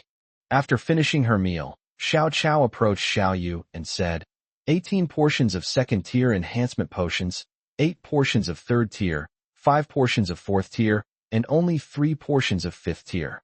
As he spoke, he brought over several ceramic jars, which were filled with a rich medicinal aroma. The method of preparing the enhancement potion is similar to the method of decocting Chinese medicine in my previous life. A large amount of herbs can only be boiled down to a serving size for a few people. The potions that Xiao Xiao has prepared now represent the sum of all the herbs in the entire Dragon City. To brew new enhancement potions, we need to cultivate herbs on a large scale again. Xiao Yu tasted the potion and sensed its energy, and then he roughly understood what it was. These enhancement potions are even more effective than expected, 3 times more effective than ordinary enhancement potions. You did a great job, Xiao Yu said with satisfaction. Seeing the dark circles under the girl's eyes, he immediately understood that she must have stayed up all night again, brewing herbs. He couldn't help but reach out and pat the girl's head, saying, "You've worked hard these past few days. Go back and rest for a while." Xiao Yu originally intended to use his qi and blood to restore Xiao Qiao's health. But after thinking about it, I decided against it. Rather than letting the girl recover immediately, it would be better to help her develop the habit of getting proper rest. Xiao Qiao nodded in a voice barely audible, then walked out feeling dizzy and unsteady. She thought to herself, "The city lord is so good to me. I must develop a 6th-tier enhancement drug as soon as possible. Next, I should also fulfill my promise." After having some free time, Xiao Yu went to the forge to forge weapons and armor for the archers. According to his idea, the newly selected archers were divided into 2 groups. One group guarded the outer city walls, and the other group guarded the inner city. The archers guarding the outer city walls were all selected from among the blacksmiths, and were the most powerful. Even the weakest of them has a strength of at least 1,000 caddies. The strongest even weighs 2 or 3,000 jin. They mainly stayed in the watchtowers above the city gates or in the arrow slits in the city walls. Under normal circumstances, one would not encounter the enemy head-on. However, they are the first line of defense for Dragon City and are extremely important. Therefore, Xiao Yu crafted Tier 4 armor for them, making them practically armed to the teeth. The downside is that it moves a little slower. The bow and arrow are 4th-tier quasi-divine weapons, with a greater emphasis on lethality. The archers in the inner city, on the other hand, were much more agile and nimble. The armor was rather thin, only protecting vital areas such as the head and chest. The archers in the inner city are more like elven archers, favoring speed and accuracy. If it were anyone else, it would take at least 1 or 2 months to forge so many high-level weapons and armor. However, Xiao Yu finished almost everything in just 1 afternoon. As expected of something I crafted myself, its power and quality are absolutely top-notch. After finishing crafting the weapon and armor, Xiao Yu carefully inspected it and felt very satisfied. These weapons and armor were all made from extraterrestrial meteorite iron and materials from 6th-order ferocious beasts. Although it cannot be forged into a 5th-tier divine weapon due to being too diluted and dispersed. However, it is absolutely the best among all Tier 4 quasi-divine weapons. Chapter 138: The Secret in the Wilderness. Since they are the first batch of special forces, I'll give them a few more buffs. Xiao Yu stared at the armor, then suddenly thought of something. With a thought, he summoned 2 colorful butterflies. "Help me spit out some silkworm silk." 2 butterflies fluttered their wings twice and immediately began excitedly spinning silk. The owner is too busy every day and rarely has time to spend with them. A moment later, another layer of colorful silk appeared on these already incredibly defensive armors. Heavenly silkworm silk is formed by the 5-colored spirit butterfly consuming a certain amount of its primal power. Its toughness is such that unless it is a divine weapon, it is absolutely impossible to break through. Of course, because there are so many suits of armor, there aren't many silkworm threads on each suit. However, the already incredibly defensive armor has now reached an even higher level of defense, comparable to the most ordinary Tier 5 divine weapon armor. Equipped with these near-divine weapons, the Dragon City Special Forces will absolutely sweep aside their peers. Whoa! Suddenly, a beast's roar echoed across the wilderness. It was as if a switch had been turned on. Then, several more roars of beasts rang out. Moreover, the beast's roar was getting louder and louder. Upon hearing the beast's roar, the earth dragon turtle seemed to be enraged and suddenly roared to the sky. A dragon's roar soared into the sky, instantly resounding through the heavens. Instantly, the clouds surrounding the earth dragon turtle were shaken apart and turned into raindrops. Is it already dark? Xiao Yu was taken aback and turned to look outside. He was so powerful that he could see in the dark, so there was no difference between day and night for him. So, he only noticed that it was already dark when the moon rose. Passed down the order. Everyone prepare for battle. Xiao Yu took to the air and flew out of the city lord's mansion, shouting loudly in midair. The sound instantly spread throughout the entire dragon city. Yes, I will obey the city lord's order. The guards of both the outer and inner city responded in unison. Everyone was armed and ready to fight at any moment. Yin City, city lord's mansion, on the city wall. Is it another full moon night? Xiao Ting looked at the slowly rising full moon, his brows furrowed. The moon has grown larger again, its color a deep, blood red, and the black aura of the Black Wind Forest is even denser than before. Judging by the time, the 100-year period isn't far off. Feng Morong also came out, her face full of worry. Alas, if we can't make it through this time, then Tianer and you are. No matter what, we must break through to the 9th rank before that calamity arrives. That way there might still be hope of protecting them. In the wilderness, inside a hidden cave. Quickly, extinguish the campfire immediately. Seeing the bright moonlight outside the cave, Lu Ruyan frowned and shouted. Don't be afraid, Sister Ruyan. I'm here. Seeing her looking like she was facing a formidable enemy, Xiao Tian reassured her. If we really encounter a beast tide, I will definitely protect you. The trade conference is of great importance. Therefore, both Flame City and Hurricane City sent out 7th-tier experts. With a group of 6th and 7th level experts around, they wouldn't be afraid at all even if they encountered a beast tide. What do you know? Lu Ruyan glared at Xiao Tian and said coldly. This time is different. She used to be just like Xiao Tian and Xiao Yu, and she didn't understand any of these things at all. The true secrets of the wilderness are unknown even to many city lords of various bases. But before she left this time, her father specifically reminded her that the wilderness was about to descend into chaos. On the night of the full moon, you must never fight the beast horde head-on. Otherwise you will surely die. You have no idea what's in there. Lu Ruyan gazed into the depths of the wilderness, where a large amount of black gas seemed to surge out like a tide from the depths of the forest. The thought of the secrets my father had mentioned. Looking at these most common black energies again, a hint of horror flashed in Lu Ruyan's eyes. This was the first time she had ever heard of it. It turns out, this world is so dangerous. On the other side of the wilderness, the elders of the Divine Weapon City were Wu Chigo, the Grand Elder, and several other elders, as well as 2 figures hidden under black cloaks, the 2 envoys from the temple. Seeing the full moon hanging high in the sky, they all hid in the caves and dared not continue their journey. Everyone looked up at the moon, their brows furrowed. The moon has gotten bigger again. I need to hurry. There are many similar scenarios. All the major powers were more vigilant than ever before upon seeing the full moon. Even with the city walls in place, they felt no sense of security. Those traveling in the wilderness were all on high alert, hiding in caves and daring not to show themselves.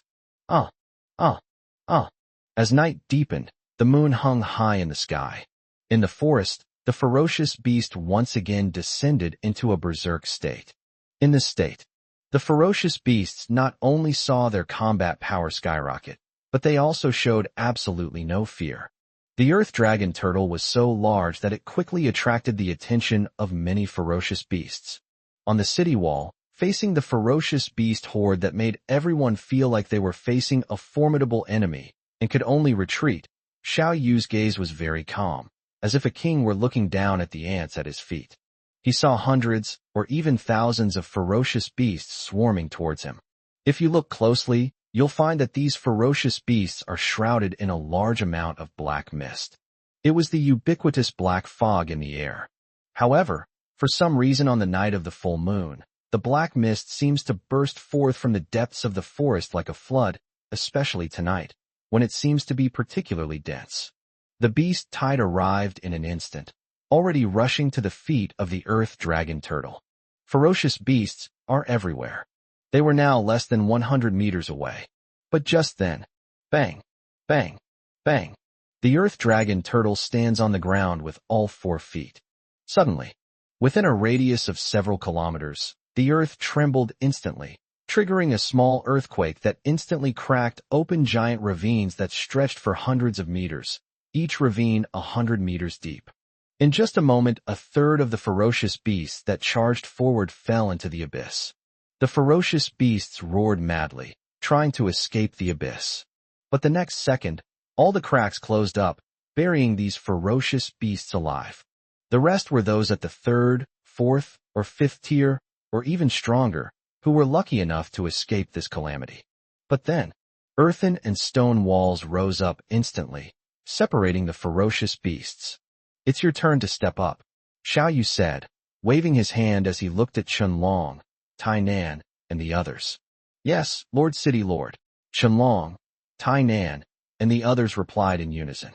The group immediately marched in unison and strode into the rising stone house. "Brother, let us go too," Honglian said to Xiao Yu. "Yes, how could we miss such a grand event?"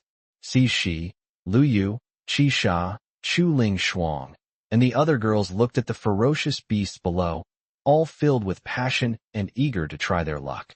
"All right, let them all go and gain some experience." Xiao Yu nodded. Chapter 139, Sweeping Away the Beast Tide. The women were dressed in dragon armor and celestial silkworm armor, providing double protection, making them difficult to harm even for those at the 6th or 7th rank. Moreover, all the women possessed combat power at level 5, and each also had a level 5 mount, the 3-colored chicken. Especially for Chu Ling Shuang. As soon as she joined Dragon City, Xiao Yu personally crafted dragon armor and heavenly silkworm armor for her, and also taught her the chaotic cloak hammer technique. Chu Ling Shuang already possessed a mid-grade 6th-tier divine weapon, whose power was terrifying.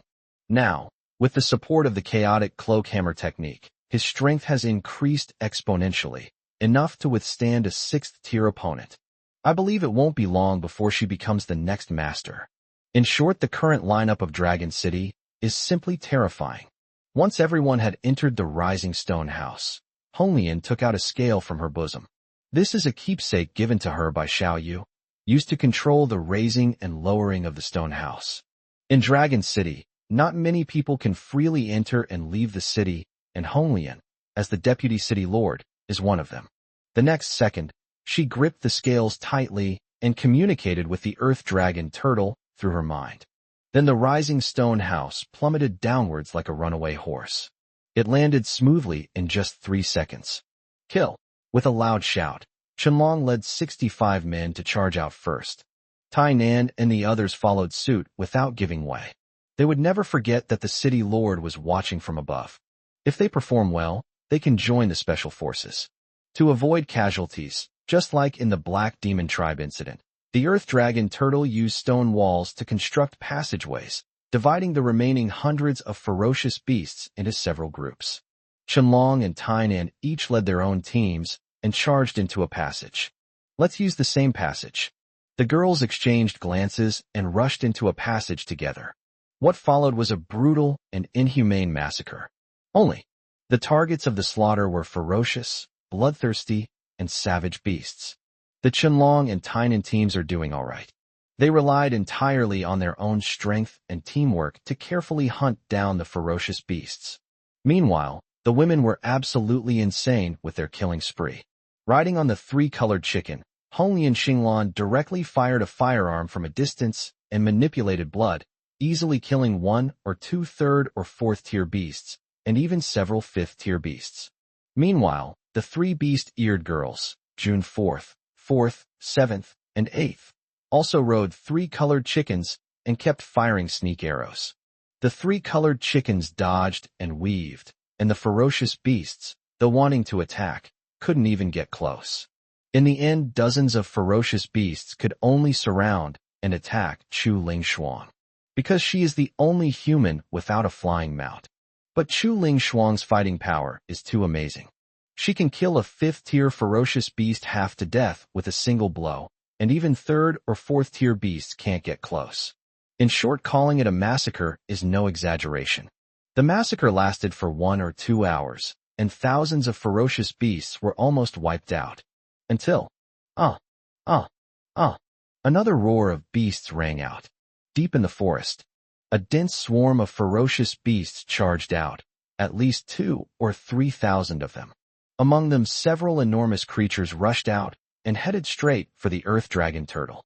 If it were other forces, faced with this surging tide of beasts, they would likely be easily annihilated. But for Longqing, finally, a 6th-tier ferocious beast has appeared. On the back of the Earth Dragon Turtle, seeing a group of 6th-tier ferocious beasts, Xiao Yu is actually quite excited. But why are there so many? And these monsters have an even denser black aura. It's a bit eerie. Whatever, the more the better. Xiao Yu glanced at the several enormous creatures and immediately realized that these ferocious beasts were no ordinary beings.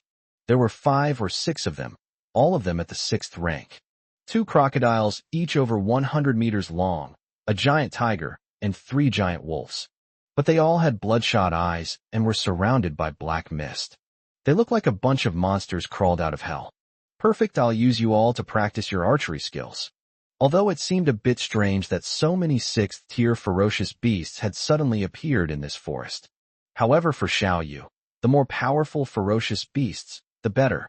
He immediately took out a level 7 divine bow and began to knock and fire arrows. Swoosh, swoosh, swoosh. Until 3 minutes later, Xiao Yu had already fired more than a dozen arrows. Phew, we finally got them all. Keep in mind that Xiao Yu is currently standing on the back of the Earth Dragon Turtle, 1,000 meters in the air, more than 3,000 meters away from those ferocious beasts. He needs to aim for a long time before shooting down each of them. However, the successive killing of these 6th-tier ferocious beasts also greatly improved his archery skills. Xiao Yu is confident now. My archery skills have officially reached the master level. Within a kilometer, the hit rate is as high as 50%. After Xiao Yu shot down several of the leading 6th-tier ferocious beasts, the remaining 2 or 3,000 ferocious beasts all became like headless flies, charging straight ahead. Unfortunately, they encountered the Earth Dragon Turtle. Just like before, another major earthquake struck. Hundreds upon hundreds of ferocious beasts were buried alive. Several hours later, the battle finally came to a complete end, and the battlefield was cleaned up. Even all the ferocious beasts that had been buried alive by the Earth Dragon Turtle were dug out. In this great battle, apart from a few seriously injured and dozens slightly injured, none of the more than 100 people from Dragon City died.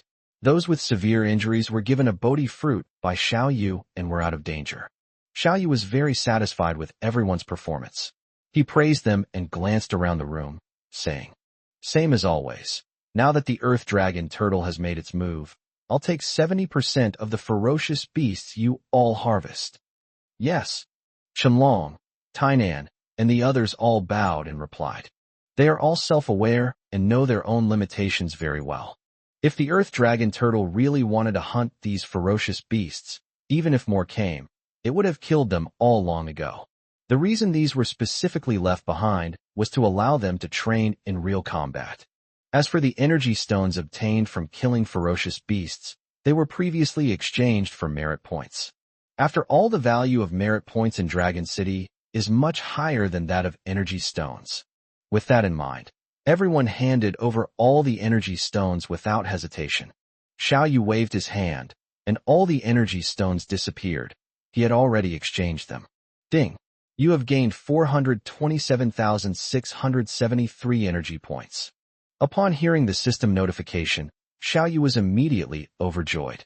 On this night of the full moon, the number of ferocious beasts slain by Dragon City was many times greater than that of the Black Demon tribe before.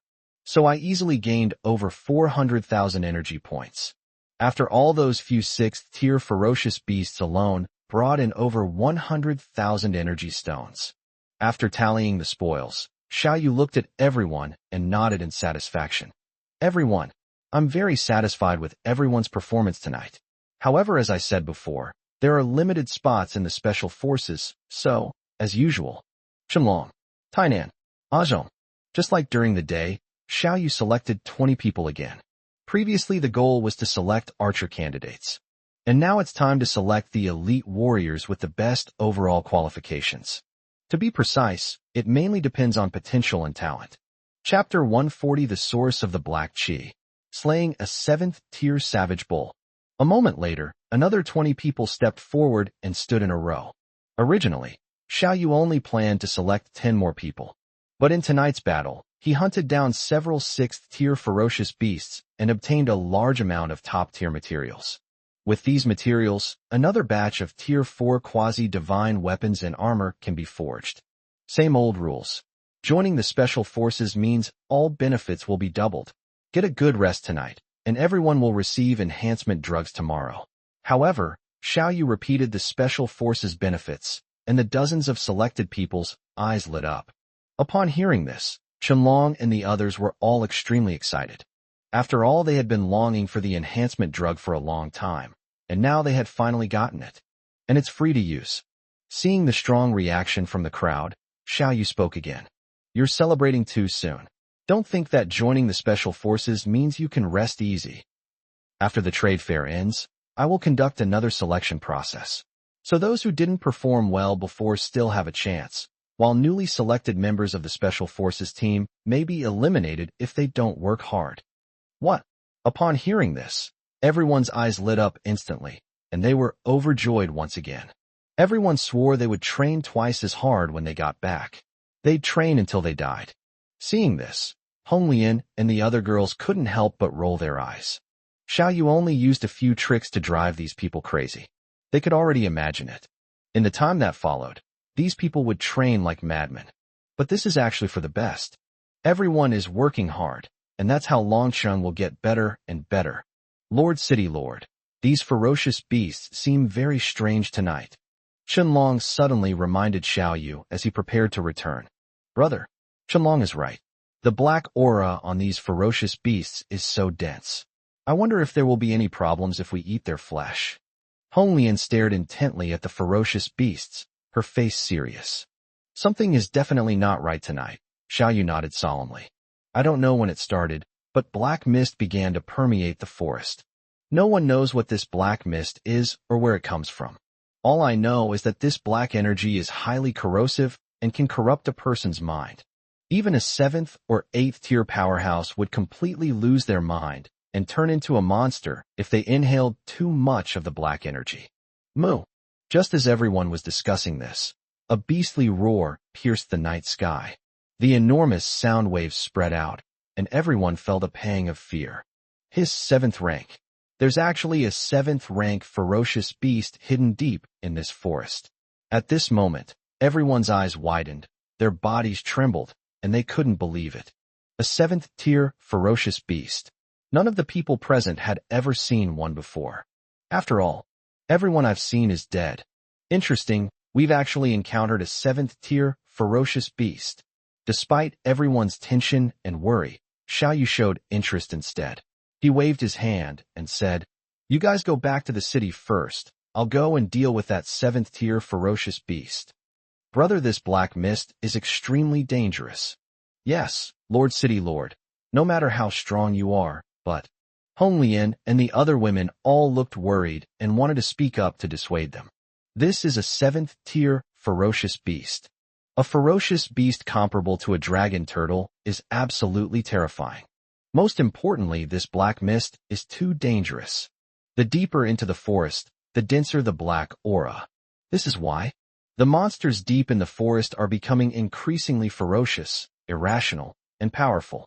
It's because it was severely corrupted by the dark energy. Don't worry, it's just some black energy. Xiao Yu waved his hand again. With that, he took off and flew straight into the depths of the forest. These black fumes were like some kind of poison, and their effect on him was negligible. After all possessing the lightning sable's highly venomous talent, he was already immune to all poisons. Moreover, killing a 7th tier ferocious beast would cost at least tens of thousands of energy stones. And its entire body covered in scales and fur. Moo! After flying more than 10 miles into the depths of the forest, Xiao Yu finally saw the true form of the ferocious beast. This is a giant bull that is over 10 meters tall and more than 20 meters long. Its entire body was gray, shrouded in dense black energy, and its eyes were bloodshot. It had completely lost its mind. Xiao Yu glanced around and frowned slightly. His body was immune to all poisons, but he still felt extremely uncomfortable after entering this place. It's because the black mist here is like the night sky, completely enveloping the entire forest. Moreover, that giant bull was only a kilometer or two away from him. Xiao Yu could only see its shape, but not the whole bull. This shows just how dense the black aura was. Moo. Upon seeing Xiao Yu, a human, the giant bull roared and charged forward. These horns are quite impressive. Xiao Yu's eyes lit up when he saw the giant bull. Since ancient times, ox horn has been the best material for making bows. Without hesitation, Xiao Yu took out an arrow from behind his back and shot it. Uft. They were less than a kilometer away, yet their size was enormous. The bull had no way to dodge or escape. Its abdomen was instantly pierced by a jet-black arrow, leaving a wound the size of a wash basin. Immediately, blood gushed out. The seventh-tier bull stumbled and fell to the ground. But at that moment, the black mist seemed to come alive, frantically pouring into the bull's mouth and nose. Then that gruesome wound, the size of a wash basin, began to heal rapidly at a speed visible to the naked eye. How is this possible? Xiao Yu frowned slightly upon seeing this. A human expert at the 7th or 8th level who is hit by this arrow will definitely die. But now, this was the first time he had ever discovered that the ferocious beast could actually heal its injuries by inhaling this black energy. What the hell is this thing? At this moment, the bull seemed to have been aroused and charged forward at full speed. Since that's the case, let's try again and see how many arrows you can withstand. Xiao Yu's eyes sharpened. Seeing that the bull had already charged within a few hundred meters, he slammed his hands on the ground. The power of the earth is activated. Instantly, the ground turned into a wave like liquid. The bull's massive body sank rapidly, and in the blink of an eye, only its head remained. The bull was incredibly strong, but the more it struggled, the faster it sank. Xiao Yu drew another arrow and instantly aimed it at the bull's head, piercing it through with a single shot. Immediately afterwards, with a stomp of his foot, a rock giant over 10 meters tall rose from the ground, wielding a massive stone sword formed from solidified stone, which he then brought down with a swift motion. The bull's head was severed, and it remained completely still. Phew, that was close. Thank goodness it was me. This was Xiao Yu's first time fighting such a high-level ferocious beast, and such a bizarre scene occurred. Even he was taken aback. If he didn't have many tricks up his sleeve, he might have really been caught off guard and suffered a crushing defeat. However, he was also somewhat exhausted from using powerful killing moves in succession. After taking a deep breath, Xiao Yu took out the bull's energy stone. System, redeem energy points. Ding. Redemption successful. You have gained 210,000 energy points. Chapter 141, The Truth of the World, An Entrance to Another World? 210,000? Haha, another big profit. Upon hearing the system notification, Xiao Yu was overjoyed once again. Tonight's beast tide is a nightmare, a disaster, for other factions. But for Longsheng, it was purely a purchase. That one night he amassed nearly 700,000 energy stones. And this wild bull is a treasure trove from head to toe. Xiao Yu carefully examined the giant monster, a satisfied smile appearing on his lips. The pair of giant bull horns, each 5 or 6 meters long, are made of top-quality forging material. If used to forge bows and crossbows, they would probably be of even higher quality than his Tier 7 divine bow. And this bull has completely transformed, its body covered in dark scales, making it absolutely impervious to blades and spears. If Xiao Yu hadn't used a level 7 divine bow, it would have been very difficult for him to injure his opponent. It's a bit of a pity Xiao Yu used the ability of the ivy, and vines grew from his palms to entangle the giant bull, preparing to drag it out later. The only pity is that he slaughtered all the 6th and 7th tier ferocious beasts in the vicinity. For a short time this forest became a no-man's land. A forest that can gather so many ferocious beasts must contain many good things. The problem is that the black mist deep in the forest is too dense, making it impossible for others to enter. The forest is so vast that he alone couldn't find much. Sigh. I can only use my perception to investigate. Xiao Yu shook his head and immediately activated his perception to explore the depths alone. Fortunately, as his strength improved, his perception range reached 1,500 meters. At the same time, he also has the talent to replenish qi and blood, and his physical strength and mental strength are also increased several times. Even if energy perception is activated for an extended period, the burden on oneself is negligible. A few wild fruit trees, apple trees, or pear trees. After a thorough investigation, Xiao Yu discovered several fruit trees that were 5 or 6 meters tall. However, he didn't recognize the wild ones and just dug them up. The Dragon City Lord's mansion now has several kinds of fruit trees, including hawthorn and cherry trees. In another month or two, these fruit trees will be fully mature. Then we'll be able to eat those delicious fruits from our previous life on Earth. No, the black energy here is getting thicker and thicker. Even I can't stand it anymore. As soon as Xiao Yu stepped into the darkness that resembled the night, he felt somewhat unwell. These black energies, like maggots clinging to bones, desperately tried to burrow into his body and erode his mind. It seemed to be whispering in my ear, "Absorb this black energy, and you will become stronger, incomparably powerful." However, Xiao Yu knew very well, any living being that absorbs this black energy will lose its mind. Look at these ferocious beasts, they're examples. Therefore, he could only resist with his mental power. The back and forth struggle between the two sides caused Xiao Yu's breathing to become rapid. The deeper you go, the more rapid your breathing becomes, and the greater the pressure becomes. Moreover, in places where the black energy is too dense, even mental perception is greatly interfered with. No, we can't go any deeper. Sensing the growing threat from the black energy, Xiao Yu decisively gave up.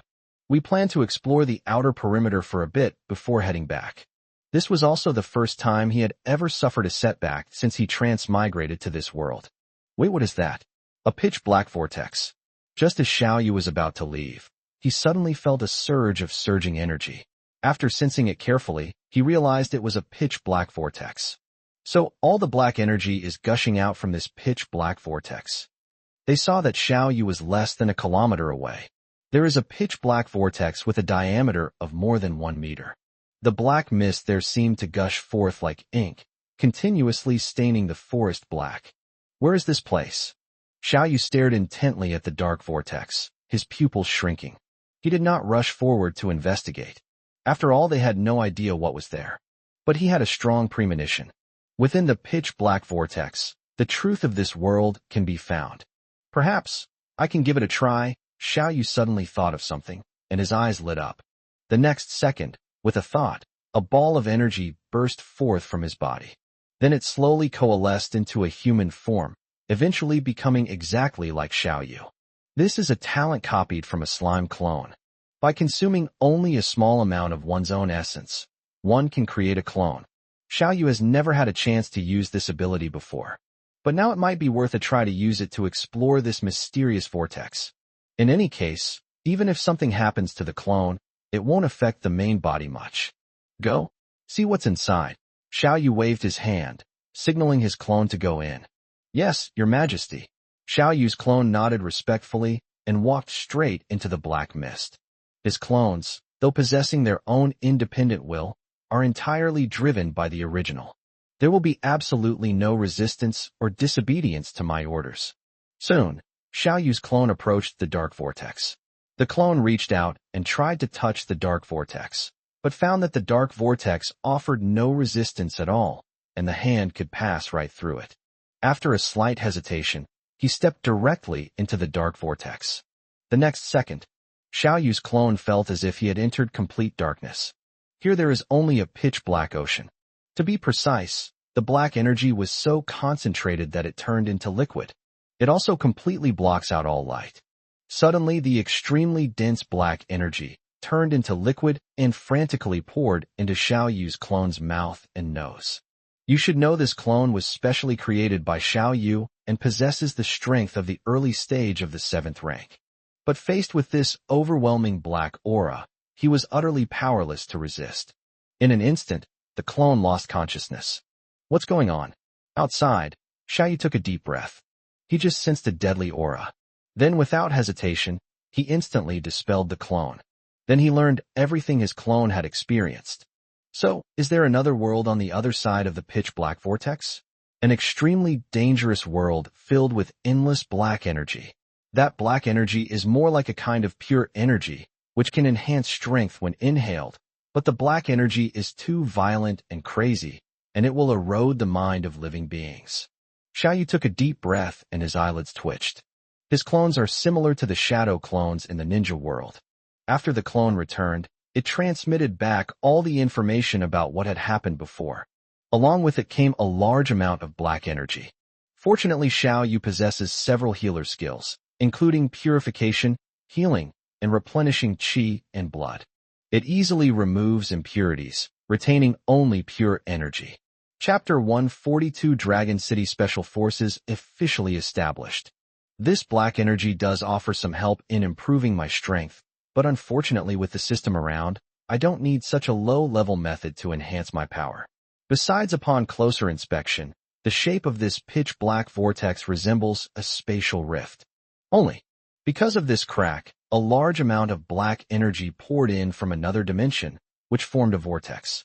Xiao Yu felt fortunate that his true self hadn't rashly barged in. Otherwise, they might have already been corrupted by the black energy, lost their minds, and turned into monsters. No matter what's inside, it's beyond my current ability to resist. Although Xiao Yu was even more certain that everything in that other world was closely related to Earth. Perhaps the reason Earth is in this terrible state is related to that other world. But no matter where it is, it's too dangerous. He's still too weak. He can't touch him yet. He must become stronger. Only by being strong enough can one protect oneself. At the same time, we have the ability to protect everything we want to protect. An hour later, it was dawn. When Xiao Yu returned to Dragon City with the carcass of a giant bull, a dozen fruit trees, and various vegetables such as wild chili peppers, potatoes, and carrots, everyone was overjoyed. "Brother, I'm so glad you're home safe and sound." Hissed the city lord. Killed that terrifying 7th-tier beast and was completely unharmed. Everyone gathered around, their eyes filled with both joy and boundless admiration. A moment later, after everyone had left, Xiao Yu looked at Hong Lian and asked, "What are the plans for tomorrow?"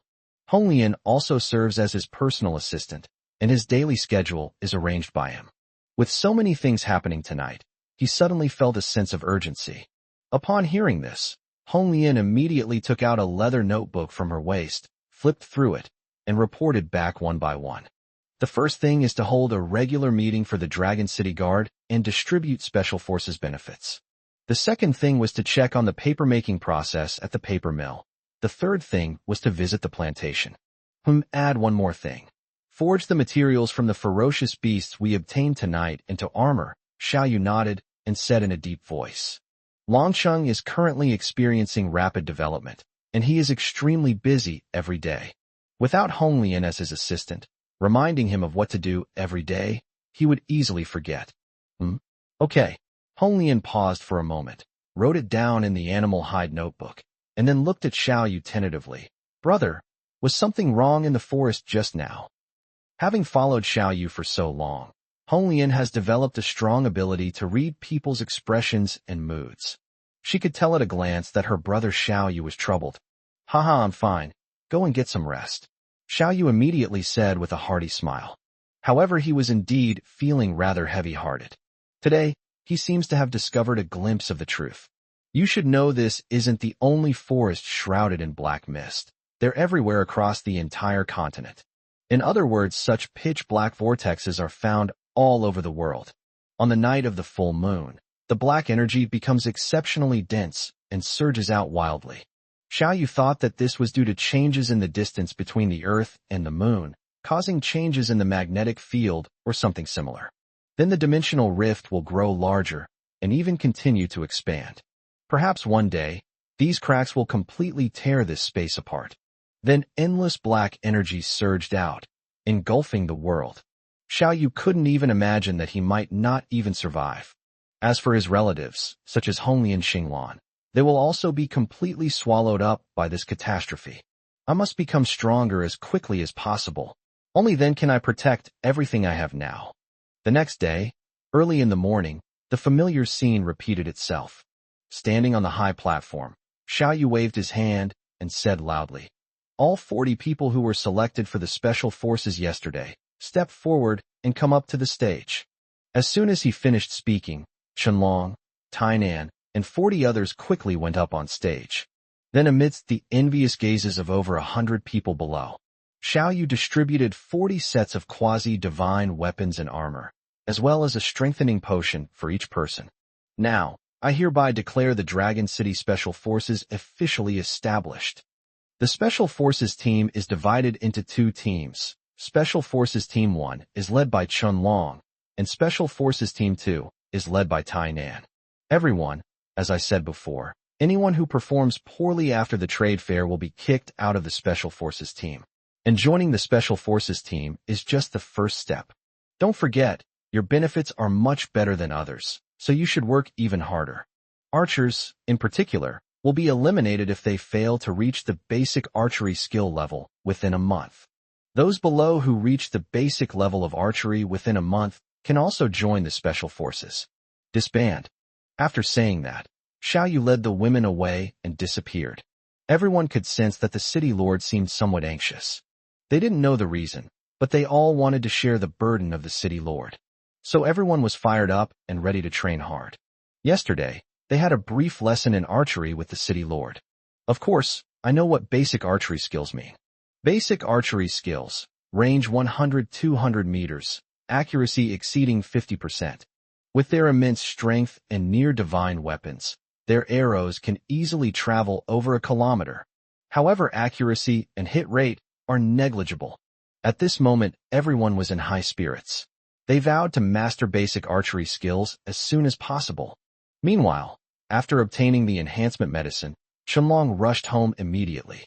Look, wife, I finally got the 5th tier enhancement medicine. I can finally break through to the 5th tier. The moment Chunlong, this burly and tall man, saw his wife Xiao Yu, his eyes instantly welled up with tears. Yes, you really did it. Xiao Yu smiled with relief, looked at her husband gently, and wiped the corner of his eye. As her husband's bedmate, she knew very well. How much pressure has Chunlong been under since hundreds of people from Divine Weapon City joined Dragon City? As the original commander of the Dragon City Guard, he was too weak, while several of the more than 100 new recruits were stronger than him. Naturally, they were unhappy that he was the commander of the Dragon City Guard. Moreover, the dragon also represents the expectations of the former Maple Leaf tribe and the city lord. It's easy to imagine how suffocating the pressure Chunlong faced from all sides. Fortunately, all the hard work finally paid off. Once Chunlong successfully advances to the 5th rank, everything will be different. Honey, I owe everything I am today to you. Thank you. Chunlong suddenly hugged Xiao Yu tightly and excitedly spun her around. He knew very well that he didn't actually have any talent. He was able to remain in the position of commander of the Dragon City Guard thanks entirely to the guidance of his wife, Xiao Yu. All his success and glory outside is thanks to his wife, Xiao Yu. Alright, that's enough. I need to get back to training and maximize the effects of the enhancement drug. Chapter 143, A New Invention in Dragon City. Papermaking. Unlike the enhancement drugs used by other factions, the enhanced medicine that Xiao Yu and Xiao Chao improved is for both internal and external use. One dose of medicine is taken internally, and the external application involves a medicated bath. To better enhance the drug's effects and boost overall strength, it requires intense training to unleash your full potential. So for the next period of time, Chunlong began to train like crazy. Sprint at top speed for 100 kilometers. Like a pile driver, do 1,000 push-ups. 1,000 sit-ups. The same applies to others like Chunlong who received the enhancement drug. Everyone was training like crazy, pushing their limits to the limit. Meanwhile, Xiao Yu, accompanied by Chuling Shuang, was heading to a workshop in the inner city. After all, the Hall of Merit is very busy right now, and Honglian and Xinglan both have to help out there. Upon learning that the special forces were training intensely, Xiao Yu smiled with relief.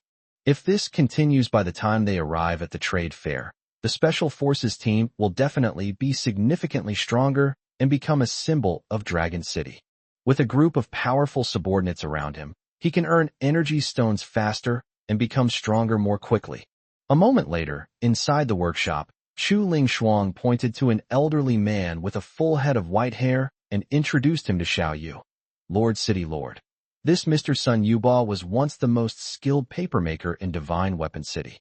This old man greets your lordship. The old man, Sun Yuba, was busy with his work when he heard that Xiao Yu had arrived. He was immediately excited. "Lord City Lord, I have successfully tested the paper you requested." "Oh, so fast. Let me see." Xiao Yu was delighted to hear this. In his past life, he browsed a large number of popular videos on Bilibili every day.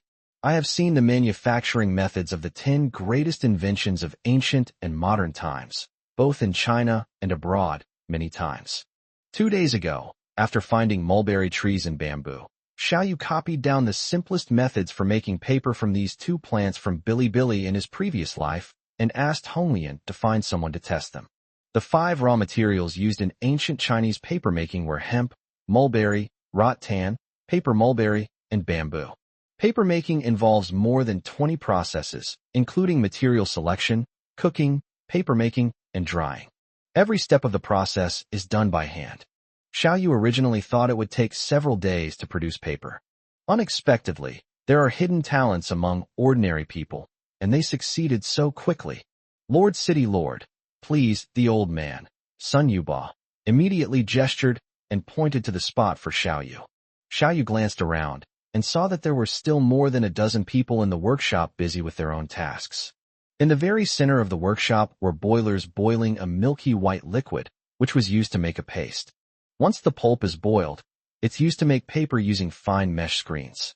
Along the walls surrounding the workshop, there are rows of 3 or 4 tiered wooden shelves, on which are sheets of freshly made paper being dried, the final step in the papermaking process. "Not bad. Very well done." Xiao Yu nodded in satisfaction. Once the process is done correctly, mass production is just a matter of time. "It is our honor to serve the city lord." Upon hearing Xiao Yu's praise, the old man's son Yuba grinned, his old face beaming like a chrysanthemum. When Chu Ling Shuang joined Long Cheng, many outstanding talents who had received the master's favor took the initiative to follow her. And this white-haired old man named Sun Yuba was one of them. His son was the master's bodyguard and later died a heroic death in battle. The master and his wife had always taken good care of Sun Yuba and his daughter-in-law, so when they learned that Chu Ling Shuang was leaving, Sun Yuba immediately took his daughter-in-law and left with her. Now, life is so good in Longcheng. He was grateful to the former young city lord Chu Ling Shuang, but even more grateful to the city lord himself. Sun Yuba was naturally very happy to be able to help the city lord. Moreover, after trying the papermaking method taught by the city lord, he was utterly astonished by the other party's erudition. The old man pointed to the shelf in front of him, took down a few sheets of paper, and handed them to Xiao Yu. "Lord City Lord, mulberry leaves and bamboo are different materials, so we have made 3 kinds of paper. Please take a look." "3 kinds?" Xiao Yu examined and felt everything one by one, and was immediately delighted. There are 3 types of paper that Sun Yuba invented. The first type is made from mature bamboo, which is the cheapest, but relatively rough and grayish-yellow in color. The second type is made from tinder bamboo, which costs more than twice as much and is relatively smooth and even. The third type is made from mulberry leaves. It is white, soft, and smooth, but extremely expensive. To produce the same size sheet of paper, the cost of the third method is more than 3 times higher than that of the first method. "Lord City Lord, which type of paper would you prefer to produce?" Sun Yuba asked. The paper mill has just opened, and papermaking is a technical skill. The people working in the mill now are all apprentices trained by Sun Yuba. They already have some papermaking experience, so they can get started right away. However, even if other newcomers come to apply, they cannot learn the skills in a short period of time. Therefore, paper mills are severely understaffed and can only prioritize the production of one type of paper. "Let's start mass-produce the first type," Xiao Yu said without much hesitation. "Of course, we also need to manufacture a small quantity of the second and third types." He knew very well that the first method had the lowest cost because bamboo grows quickly. However, the second and third types of paper cannot be abandoned either. They can be supplied as special items to the city lord's mansion. The second type was used to issue announcements and other documents from the city lord's mansion. The third type was used as toilet paper. "I'll prepare the materials as soon as possible," Xiao Yu said before leaving the workshop. A moment later, he arrived at the planting area. Lord of the city. Upon seeing Xiao Yu arrive, Ingzi immediately came over to greet him. She and Xiao Yu conduct the morning and evening training sessions for the various parks every day. However, Sakurako still prefers to stay in the planting area. Looking at these lush green plants makes me feel good. Growing these vegetables and plants yourself is like watching your own child grow up little by little, which is very fulfilling. Is it your shift today? Xiao Yu asked with a gentle smile. Upon learning that Sakura was Tetsuo's wife and could read, he promoted her to one of the managers of the planting area, second only to Tama in rank. Like Chunlong and his wife, the couple had successfully risen to the middle and upper ranks of Longqing. Oh, it's not my shift. Sister Xiao Yu's husband is preparing to use the enhancement drug, and she has to take care of him, so I'm covering for her, Ingzi explained with a smile. After Xiao Yu's man obtained the Tier 5 enhancement potion, he was training like crazy to improve its effects. Meanwhile, her man Tai Nan was already Tier 5. Even if he received a Tier 5 enhancement potion, it wouldn't be of much help to him, and he couldn't break through to Tier 6. Therefore, Iron Man gave his last dose of enhancement medicine to someone else. Chapter 144 Ice-type Pets. The City Lord also promised that once the 6th tier enhancement potion is successfully prepared, the first batch will be given to Tai Nan. Of course, a Tier 6 enhancement potion is worth at least 100,000 merit points. Xiao Yu will only deduct 10,000 merit points from him according to this benefit. The rest still needs to be purchased with money. However, Sakurako felt that this was already a great deal. Take me to see the newly planted mulberry trees and bamboo, Xiao Yu said with a smile. Yes, Lord City Lord. This way, please. Sakura nodded quickly and led the way. A moment later, the two arrived at a more secluded part of the planting area. Although mulberry trees grow slowly, the bamboo grows incredibly fast. Xiao Yu surveyed the grove, nodding in satisfaction. 2 days ago, he planted a bunch of mulberry seeds, which sprouted into more than a dozen mulberry trees. A bunch of bamboo plants were also catalyzed together. But now, 2 days later, the dozen or so mulberry trees are all less than 2 meters tall. The dozen or so bamboo stalks have already grown to over 10 meters tall. After 2 more catalytic treatments from the luminescent field, we can start mass-producing paper, and then we can begin literacy education. Xiao Yu calculated in his mind. The main reason for developing the paper industry was that the future development of Dragon City required more capable people, so literacy education had to be implemented first. Only when the overall strength of Longqing improves can his strength improve as well. Take me to the warehouse next. According to Chu Ling Shuang's estimate, it will take about 3 or 4 days to arrive at the trade fair venue. So Xiao Yu needs to check first how much stock is in the warehouse, and whether it's enough. If that's not enough, he'll have to catalyze the vegetables again. Lord City Lord, this way please. Led by Ingzi, Xiao Yu walked into the depths of the dark cellar. This is a specially designed, dry, and enclosed space for storing food. At the entrance to the cellar, Sakura found a leather notebook used for recording things. After flipping through it, she reported to Xiao Yu. According to Sister Xiao Yu's statistics, after multiple catalytic reactions by the luminous tree, the corn inventory has exceeded 31,000 heads. Tomatoes 109,000, cabbage and more than 150,000 ceramic jars. Iron pots, iron knives, iron armor, etc. It is estimated that the total output will increase by 30% to 40% upon arrival at the trade fair. Is that all? It's worth at least tens of millions. Upon hearing Ingzi's report, Xiao Yu was immediately excited. The value of just these ordinary goods from Longqing exceeds 10 million. If we also add some higher quality eggs, such as those from tricolor chickens. Or perhaps it was the divine weapons and armor he personally crafted. He's sure to make a fortune at this trade fair. These goods need to be replenished. They're all fresh and can't be kept for too long, especially the cabbage. If the cabbage hasn't sold after 7 days, we'll make it into pickles. Xiao Yu thought for a moment and then reminded him. Corn and tomatoes can be stored in an airtight container for a few more days. But cabbage is different. It will definitely wilt after 7 days. However, Xiao Yu will have Xiao Yu take these vegetables that have been stored for a long time and sell them to the residents at a low price, at 10–30% of the original price, depending on their freshness. This approach not only helps to mitigate losses in time, but also gives all residents the opportunity to enjoy these delicious foods. But pickling vegetables requires a lot of salt. Ingzi said with a conflicted expression after hearing Xiao Yu's words. Salt is indeed a problem. I'll figure something out. Xiao Yu rubbed his temples. The storage of salt and vegetables are both major issues. The salt that pangolins can find underground is barely enough to sustain the basic expenses of Dragon City. This ensures that everyone can replenish a small amount of salt without developing any health problems. However, it's obviously impractical to use a lot of salt to pickle vegetables. I hope I can buy a lot of salt at the trade fair, Xiao Yu thought to himself. This is why all factions participate in the trade fair. Dragon City has many good things, but it lacks even more, such as salt. Also, there's the issue of food storage. It would be great if we could tame an ice-type pet. After returning to the city lord's mansion, Xiao Yu went into the forging room. Last night's battle against the Beast Tide yielded a large amount of ferocious beast materials for Dragon City. There are over 100 4th and 5th tier ferocious beasts alone. The hides, scales, and armor of these ferocious beasts are all high-quality materials, enough to forge 3rd or 4th tier quasi-divine weapons. Moreover, there are also the hides and scales of several 6th or 7th tier ferocious beasts, which are top-tier materials.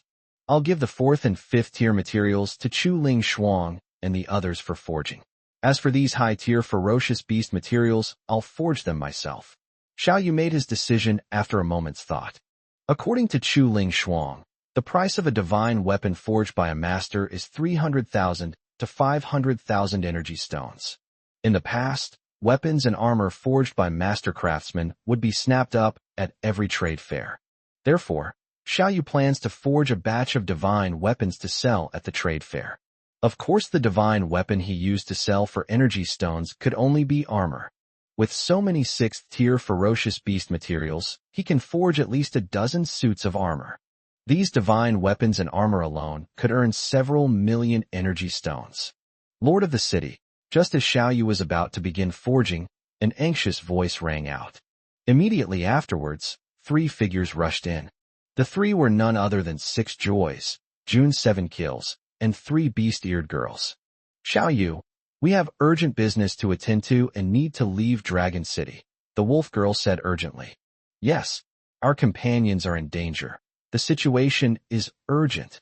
The rabbit-eared girl also looked anxious. Xiao Yu, I'm sorry. The Catwoman's eyes were filled with worry, and she seemed somewhat at a loss. What happened? Xiao Yu looked at the 3 beast-eared girls and asked in confusion. Here's what happened.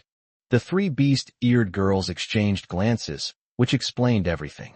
During this time, in order to find their companions, the 3 women would go hunting with Chunlong and the others every day, and also search for their companions' whereabouts. Just now, the 3 women found the signal left by their companion again. The text states that they have been tricked and have been ambushed by the Black Earth City. 2 of their companions were captured by Black Soil City, and the rest of the group decided to go and rescue them. How do they plan to rescue people? Xiao Yu asked, frowning. Wu Weier's abilities are the most unique among us. Catwoman thought for a moment and then said. Before the Catwoman could finish speaking, a fierce glint flashed in the wolf woman's eyes, and she said in a cold voice, the person who captured them is the 2nd leader of Black Earth City. He had been relentlessly pursuing us before and even killed one of our companions. This time, he captured another of our companions. I will absolutely not let him go. Previously, they definitely couldn't beat each other. But now the 3 of them are no longer the same as before, and perhaps they have a chance to take revenge. Even if we can't get revenge, we must at least save our comrades. Chapter 145 Wu Weier's Scheme. Lord of the City, I know this request is excessive, but we really need the dragon armor. The rabbit-eared girl bowed repeatedly to Xiao Yu, begging him to let them wear the dragon armor to rescue their companions.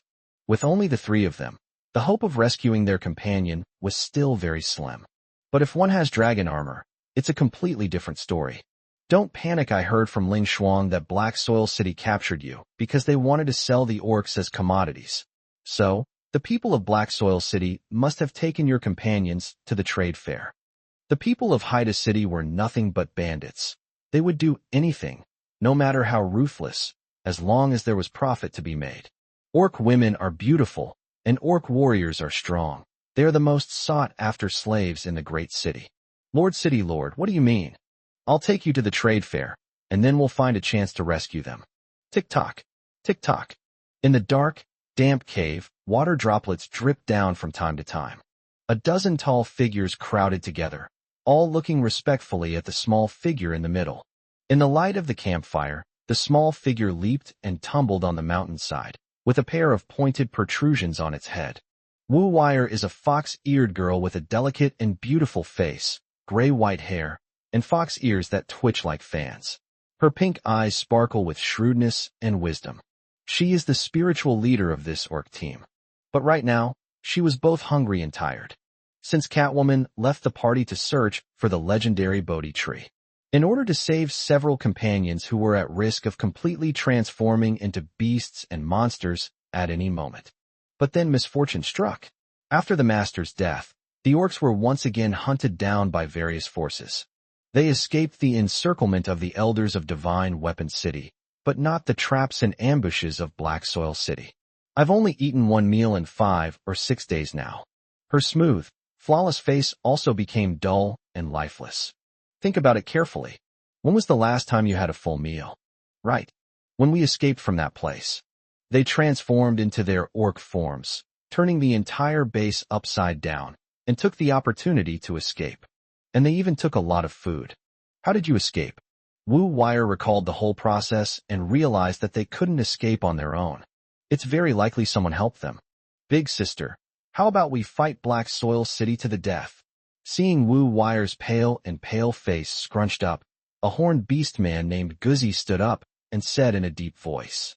As he spoke, he even showed off his impressive biceps. Yes, boss. Let's all go together. We can definitely rescue Ling. Another wolf-eared beast man stood up as well. The two are 1.9 meters tall and 1.8 meters tall, respectively. Even sitting down, he's taller than Wu Wire. Now, when I stand up and look at Wu Wire, it's just like an adult looking at a child. Looking down at her from the two men, Wu Wire raised her delicate eyebrows. She wondered why she had brought these guys along in the first place. A bunch of brainless idiots, morons. After all, they are a group of people who crawled out of hell. To survive, one must stop at nothing. If she only brings Arya, Cixi, Luiyue, and Qixia, for people will be enough. These 4 individuals are not only highly skilled in combat, but also adept at escaping and tracking. With the 4 of them by my side, we should be able to survive in the wilderness. But now, because they have a bunch of burdens with them, they are slowing them down and can hardly move an inch. Seeing the dozen or so figures standing up one after another, Wu Wire also remembered. At that time, after they climbed out of the iron cage, they saw a group of orc children, around 10 years old, in another iron cage, staring at them expectantly. Their little eyes had long lost the light of childhood, leaving only weakness, pitifulness, and helplessness. They looked like a group of hungry little animals, which was very endearing. They were all orphans from a young age. The organization said they were all abandoned by their parents. Having never known the meaning of family affection since childhood, they were touched by those eyes. At the time, Wu Wire said, they are second-generation orcs, and they will all grow into powerful warriors in the future. If we take them with us, they can be our henchmen in the future. Okay, we agree. These words were immediately agreed upon by Arya, Cixi, and Luiyue Qixia. According to the talent levels of humans, Enhancer, Mutant, Awakener. The strongest are the Enhancers, the slightly stronger are the Mutants, and the strongest are the Awakeners. And these first-generation orcs have the strongest talents, even surpassing most awakened ones. But similarly, their fates were almost always the same. They were corrupted by bestiality and turned into bloodthirsty monsters. However, the second generation of orcs was completely different. They were born from the union of the first generation of orcs and humans. It could be said that they were the most perfect creatures created by that organization. They retained more of their humanity and also gained powerful talents second only to the original orcs. In summary, the talents of the second-generation orcs fall somewhere between those of mutants and awakened ones. Look at this Minotaur dog. He's only 14 years old, but he's over 1.9 meters tall and weighs over 300 pounds. Despite being only at the second tier, his single arm strength exceeds 1,000 gene, even surpasses that of some third-tier mutants. This shows that once the second generation of orcs grows up, they will become extremely powerful. How terrifying will it become when we're fully grown up? With such a powerful group of subordinates, I can live a better life in the wilderness. But now, isn't it time to abandon them? Wu Weier's pink eyes swept over all the orcs without leaving a trace, and she began to make plans in her mind. This orc squad has been closely watched by Black Earth City. There were too many of them. It was impossible for them to escape with everyone. We have to make some choices. Sit down, all of you. Suddenly, a delicate voice rang out. Yes, boss. The group of orcs instinctively sat down obediently. Both the horned beastmen and the wolf-eared beastmen instinctively shrank their necks and obediently sat down. All the orcs stood upright, their hands on their knees, their eyes fixed straight ahead. Even if it's time to die, it's not your turn. A bunch of big idiots.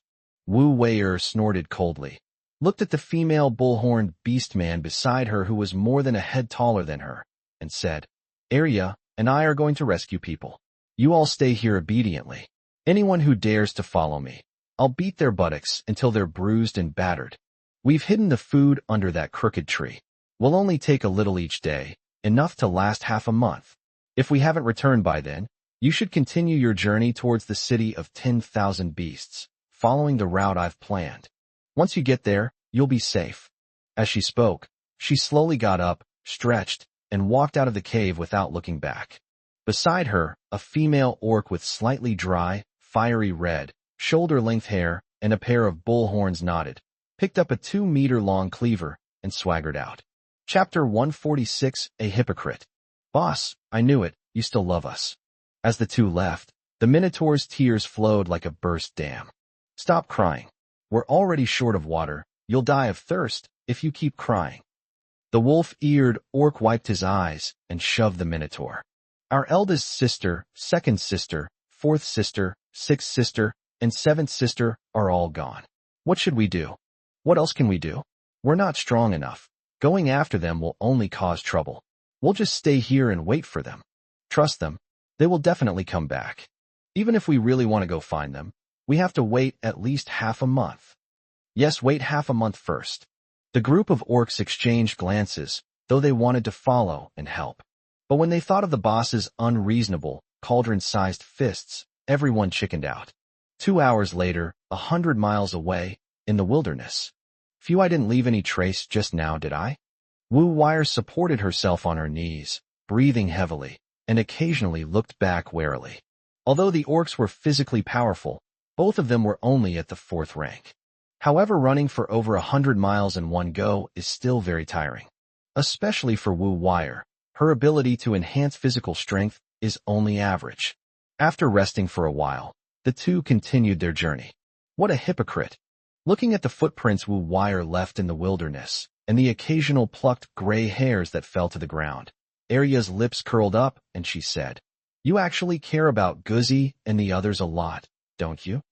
Previously, to avoid being tracked down, the fox-eared girl was very careful not to leave any trace. But now they've deliberately left behind many traces, clearly to lure Black Earth City into a trap. We're far away from Guzzi and his group now. If Haida City chases after them, they'll definitely be led astray.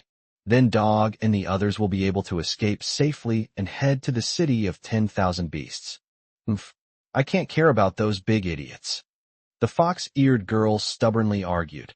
If I really abandon them, when the cat-woman, rabbit-eared girl, and wolf-woman come back, they'll hate me to death.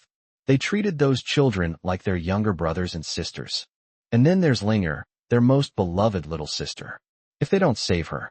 Anyway, we'll all turn into monsters soon, and we'll be used to save those children's lives. As she said this, a flash of crimson suddenly appeared in her pink eyes.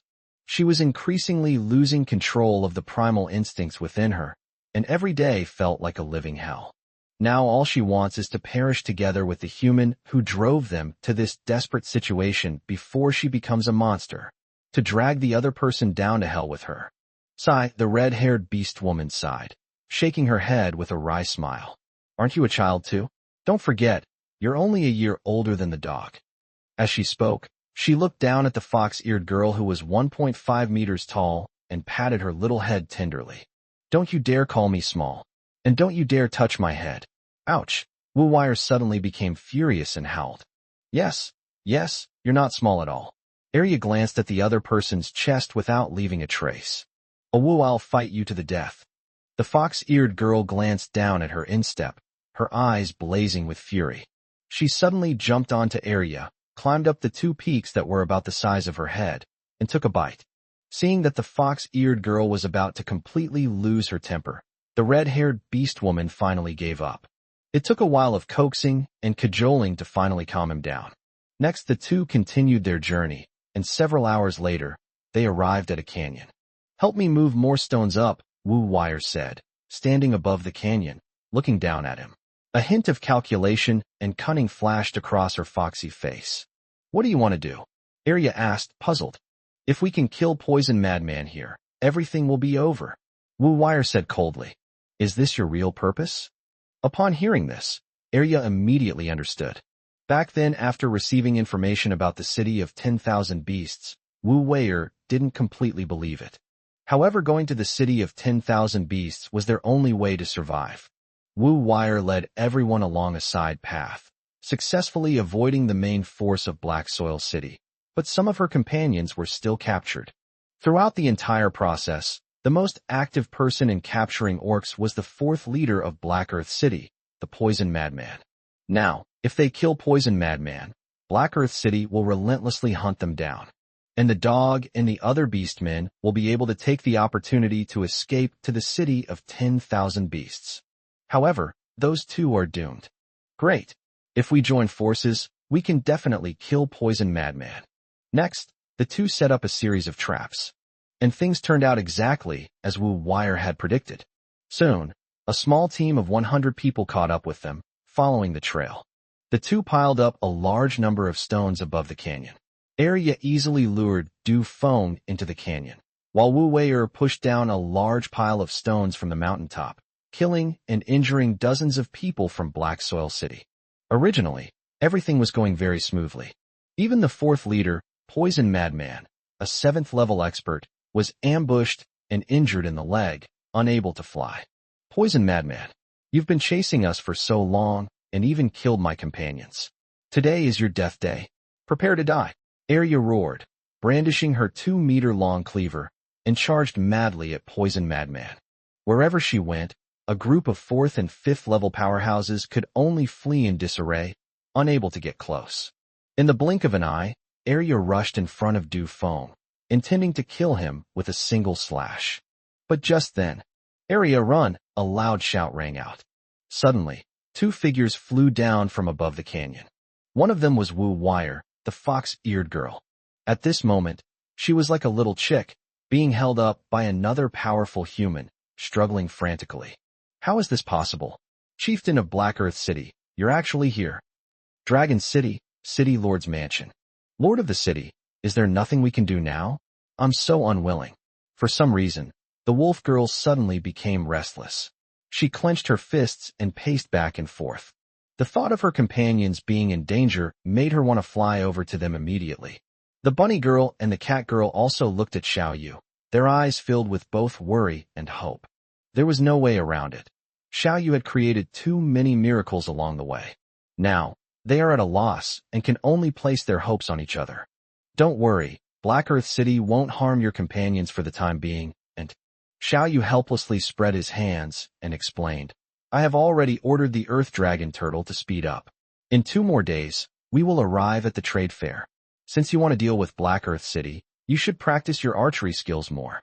The stronger you are, the better your chances of winning will be. He can help the beast-eared girls get revenge, but revenge is something he has to do himself to truly feel satisfied. That's right. There's no use in just worrying like this. Let's go practice archery, the rabbit-eared girl said, her eyes lighting up. Although the 3 of them increased their strength several times over during their time in Dragon City. However, they were about to face the 4 leaders of Black Soil City, a peak 7th tier expert. Even if the 3 of them joined forces, they were still far from being a match. But what if your archery skills reach an intermediate level, and you have a level 5 divine bow at your disposal? Within a range of 500-1000 meters, it can accurately hit the enemy. No matter how powerful the poison madman was, he couldn't withstand their divine arrows. Let's go now. The Catwoman and the Wolf Woman exchanged a glance and nodded. The three women then went to the training ground. They need to practice archery relentlessly, hoping to make a breakthrough when they arrive at the trade fair. The trade fair is almost here, and I should hurry up. After all, I need to forge more than 10 divine weapons this time, which is too many. It will take me several days to do it all by myself. Thinking about the upcoming arrival at his destination, Xiao Yu felt a sense of urgency and began forging again. Let's ask Chu Ling Shuang for help. She can mentor her. Chapter 147, Watching a Beautiful Woman Forge Iron. The scene is too beautiful. Lord City Lord, will you personally teach me forging? Upon hearing Xiao Yu's words, Chu Ling Shuang's beautiful eyes immediately lit up. The day has finally come. She had wanted to ask Xiao Yu for advice for a long time, but he was always too busy to have any time. Yes, your talent is already very high, and you've just learned the chaotic cloak hammer technique and forged a divine weapon. You should be able to do it soon. I'll teach you step by step later, and I'll try my best to help you forge a divine weapon yourself before we arrive at the trade fair. Xiao Yu smiled and nodded, offering some encouragement. No problem, I will definitely do my best, Chu Ling Shuang said, waving her fist with high spirits. Xiao Yu had already discussed this with everyone. What projects will launching be open to the public during the trade fair? One of these measures is to recruit apprentice blacksmiths. So, as soon as Xiao Yu said it, she understood instantly. Although the city lord can forge 6th tier and even 7th tier divine weapons, he cannot personally teach others. But what if Chu Ling Shuang could personally forge a divine weapon? When she displays the divine weapon, even more people will want to learn forging from her. In that case, let's begin. As Xiao Yu spoke, he picked up his forging hammer and prepared to forge. To make forging easier, he also forged a tier 6 divine weapon giant hammer. Once the meteorite iron was heated and placed on the anvil, he began to perform the chaotic cloak hammer technique. Watch closely. This is how you swing the hammer. As Xiao Yu explained, he frantically swung his hammer. Each of his hammer blows is executed by causing the hammer to spin a full circle the instant it bounces back after striking the target. Utilize the rebound force generated by the collision of the hammer and metal to power your next strike. Each subsequent strike will be more powerful than the previous full force attack. By using this technique to strike 81 times in succession, you can forge a piece of pig iron into the shape you desire. As expected of the hammer technique created by the city lord. Truly exquisite and unparalleled. Although it wasn't the first time Chu Ling Shuang had seen Xiao Yu use his hammer technique, it was the first time she had heard him explain it in detail, and she was instantly stunned by the mystery behind it. Moreover, Xiao Yu demonstrated his hammer technique while explaining it, leaving her utterly dumbfounded. At the same time, she was filled with many insights. He himself was also carrying a large sledgehammer and gesturing wildly. Next, you try it. After forging a piece of meteorite iron, Xiao Yu handed the newly fired meteorite iron to Chu Ling Shuang. Yes, Lord City Lord. Watch me. Chu Ling Shuang boldly threw off her black cloak and picked up her large hammer. She recalled the scene of Xiao Yu wielding the hammer and began to imitate his every move. Then, he began to swing the iron hammer wildly, unleashing the chaotic cloak hammer technique. In the past, Chu Ling Shuang had her own forging room, and she wore less clothing to make it easier to forge iron. Today, she was so excited that she forgot all about it. At this moment, I was only wearing tight-fitting clothes on my chest and lower body. Her skin was tanned and almost completely uncovered. Xiao Yu couldn't help but sigh. No wonder he's a power awakener. He has a well-built physique with 8-pack abs. Not only are her features sharp and defined, but she's also very sexy. Watching beautiful women in bikinis wielding giant sledgehammers and hammering iron. Wow, this scene is a bit too beautiful. Therefore, Xiao Yu was completely stunned. He felt as if 2 enormous objects were constantly swaying in front of his eyes, making him dizzy. Chu Ling Shuang naturally didn't notice that someone was staring at her bare, because at this moment, she was overjoyed. You should know that when she first learned the chaotic cloak hammer technique, she could only unleash a dozen or so of the 81 strikes. After stacking a dozen or so forces, she couldn't hold on any longer, and the hammer would fly away. After several days of training, she was able to unleash more than 20 hammer blows in one go. Now, after receiving guidance from Xiao Yu, she directly unleashed more than 30 blows. Not bad. To have successfully unleashed 34 hammer blows in such a short time is already very impressive. In the end, when Chu Ling Shuang unleashed the 34th hammer blow, she could no longer control the power, and the hammer flew out of her hand. Fortunately, at the last moment, Xiao Yu regained consciousness and reached out to catch it. However, Xiao Yu was indeed very satisfied with Chu Ling Shuang's performance. Originally, she was a 5th-tier peak power awakener with a strength exceeding 5,000 Jin.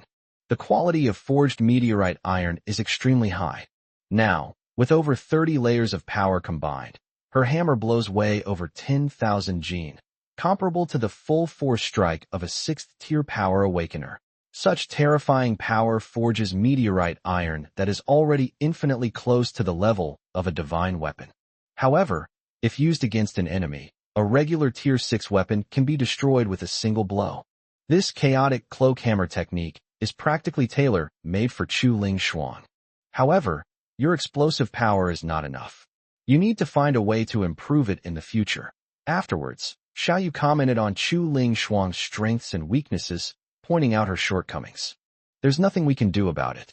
Power-type awakeners are mostly incredibly strong, but their speed is a clear weakness.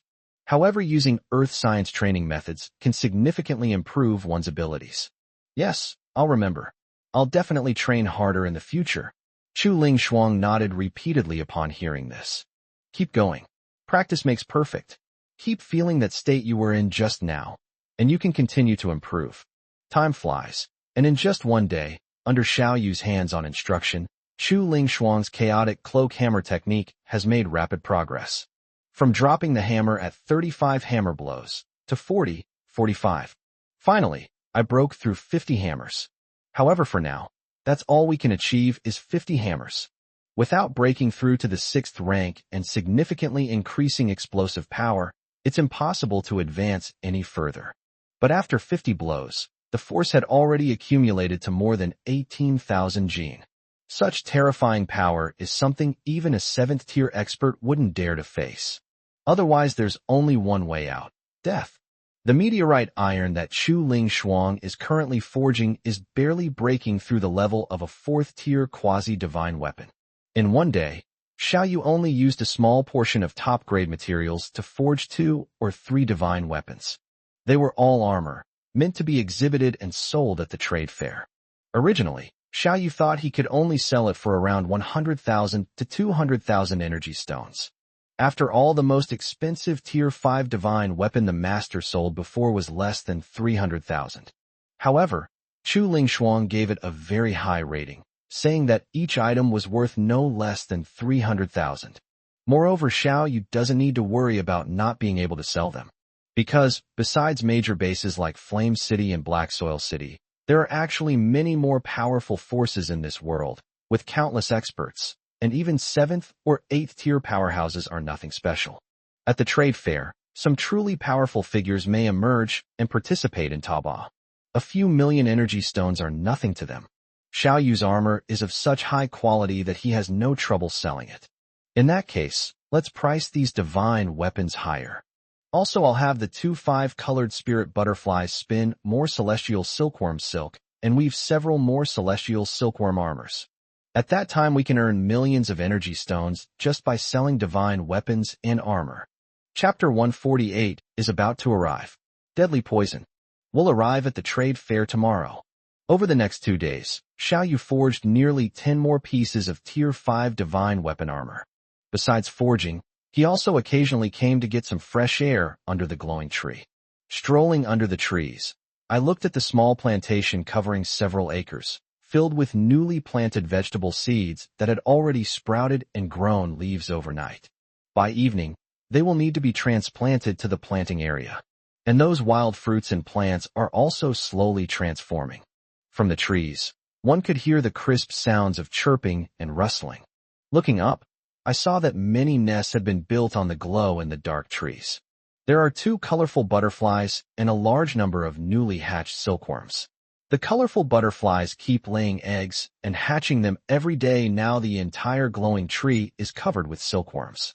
They are like crystals, radiating a crystal clear, multicolored light. And the 3-colored chicken, the Mount of Shi and June, who killed 3 women. They all built their nests in the glow in the dark trees, and when they weren't on missions, they would stay in the glow in the dark trees. In addition, the newly domesticated queen bee also built her own hive in the glow in the dark tree. 3 or 4 days later, it had already bred a large number of worker bees. Among them, there are several 3rd and 4th order worker bees leading the team.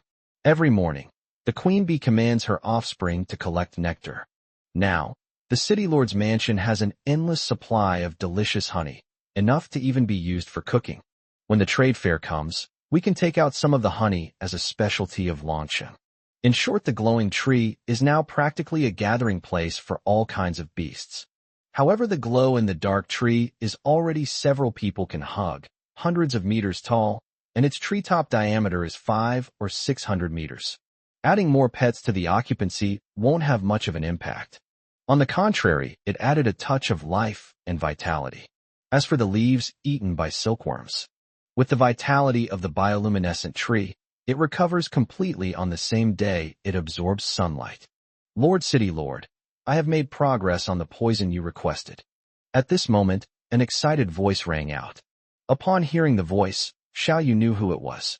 Turning my head, I saw a head of messy, frizzy hair and familiar dark circles under my eyes. Who else could it be but a little grass obsessed with studying herbs? You. Xiao Yu sighed helplessly, reached out and smoothed the girl's hair, brushing away the messy strands that covered her face. Only then did I realize that the girl had a small face, with very delicate features. Turns out she was a natural beauty. Lord of the city, Xiao blushed instantly. All right, go ahead and say it. Seeing the girl's shyness, Xiao Yu stopped teasing her and said seriously, well, I've tried all the poisons you gave me before, and I've achieved some small successes. As soon as she mentioned her area of expertise, Xiao immediately regained her composure, and a hint of pride flashed in her eyes. You actually did it? Xiao Yu's eyes lit up when he heard this. Currently, among his pets are several such as the lightning ferret, the ivy, and the queen bee, all of which possess deadly venom or paralyzing toxins, with astonishing power. Previously, Xiao Yu extracted some venom and gave it to Xiao for research. I wanted to see if I could apply it to arrows to increase their lethality.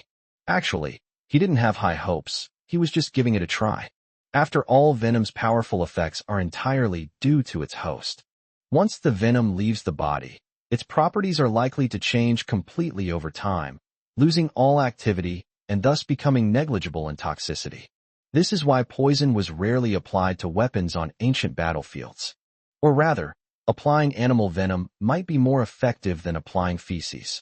But Xiao Yu didn't expect that the little grass would actually succeed. Lord City Lord, simply extracting the venom from the ferocious beast reduces its toxicity by more than half in less than a day. However, following your idea, I have combined several poisonous herbs and drugs to enhance the duration of the venom's activity. For now, I can maintain the activity of this toxicity for 5-7 days. What? It's been that long. Upon hearing this, Xiao Yu's eyes lit up again. 5-7 days. This has been going on for a very long time. After all, a battle only lasts a few days. And what about the results? It can probably retain about 20-30% of its toxicity, the little grass pondered carefully before answering. According to my recipe, 1 part of lightning sable venom can make 3-5 parts of poison. The poison is applied to the arrows. Once an enemy is hit, their limbs will be paralyzed, and they will lose consciousness within 2 or 3 seconds. However, because it is a diluted poison, it is only effective against those below the 4th rank. Its effect is halved against ferocious beasts and people with strong physiques, and it is even weaker against those with strength above the 4th rank. Because of the limited amount of herbs, I have only been able to make about 50 servings so far. That's already very good. Well done. You're amazing, Xiao. Xiao Yu excitedly ruffled Xiao Cao's hair a couple of times, making the girl's hair even more messy. This effect is already incredibly impressive. He has several highly venomous pets, and his base venom is more than he can use. As for the herbs, he'll catalyze more of them later. At that time, coating every warrior's weapons and arrows with poison will be a nightmare for the enemy. What the hell? Her hair was a mess, and the girl pouted, looking somewhat aggrieved. Unfortunately, Xiao Yu had already gone far away and didn't notice at all. Afterwards, Xiao Yu went to the workshop area again. There are now more and more workshops in Longcheng, including pottery workshops and papermaking workshops. And there's his newly built, large textile factory. Because during this period, the silkworms that hatched earlier have grown up and started spinning silk.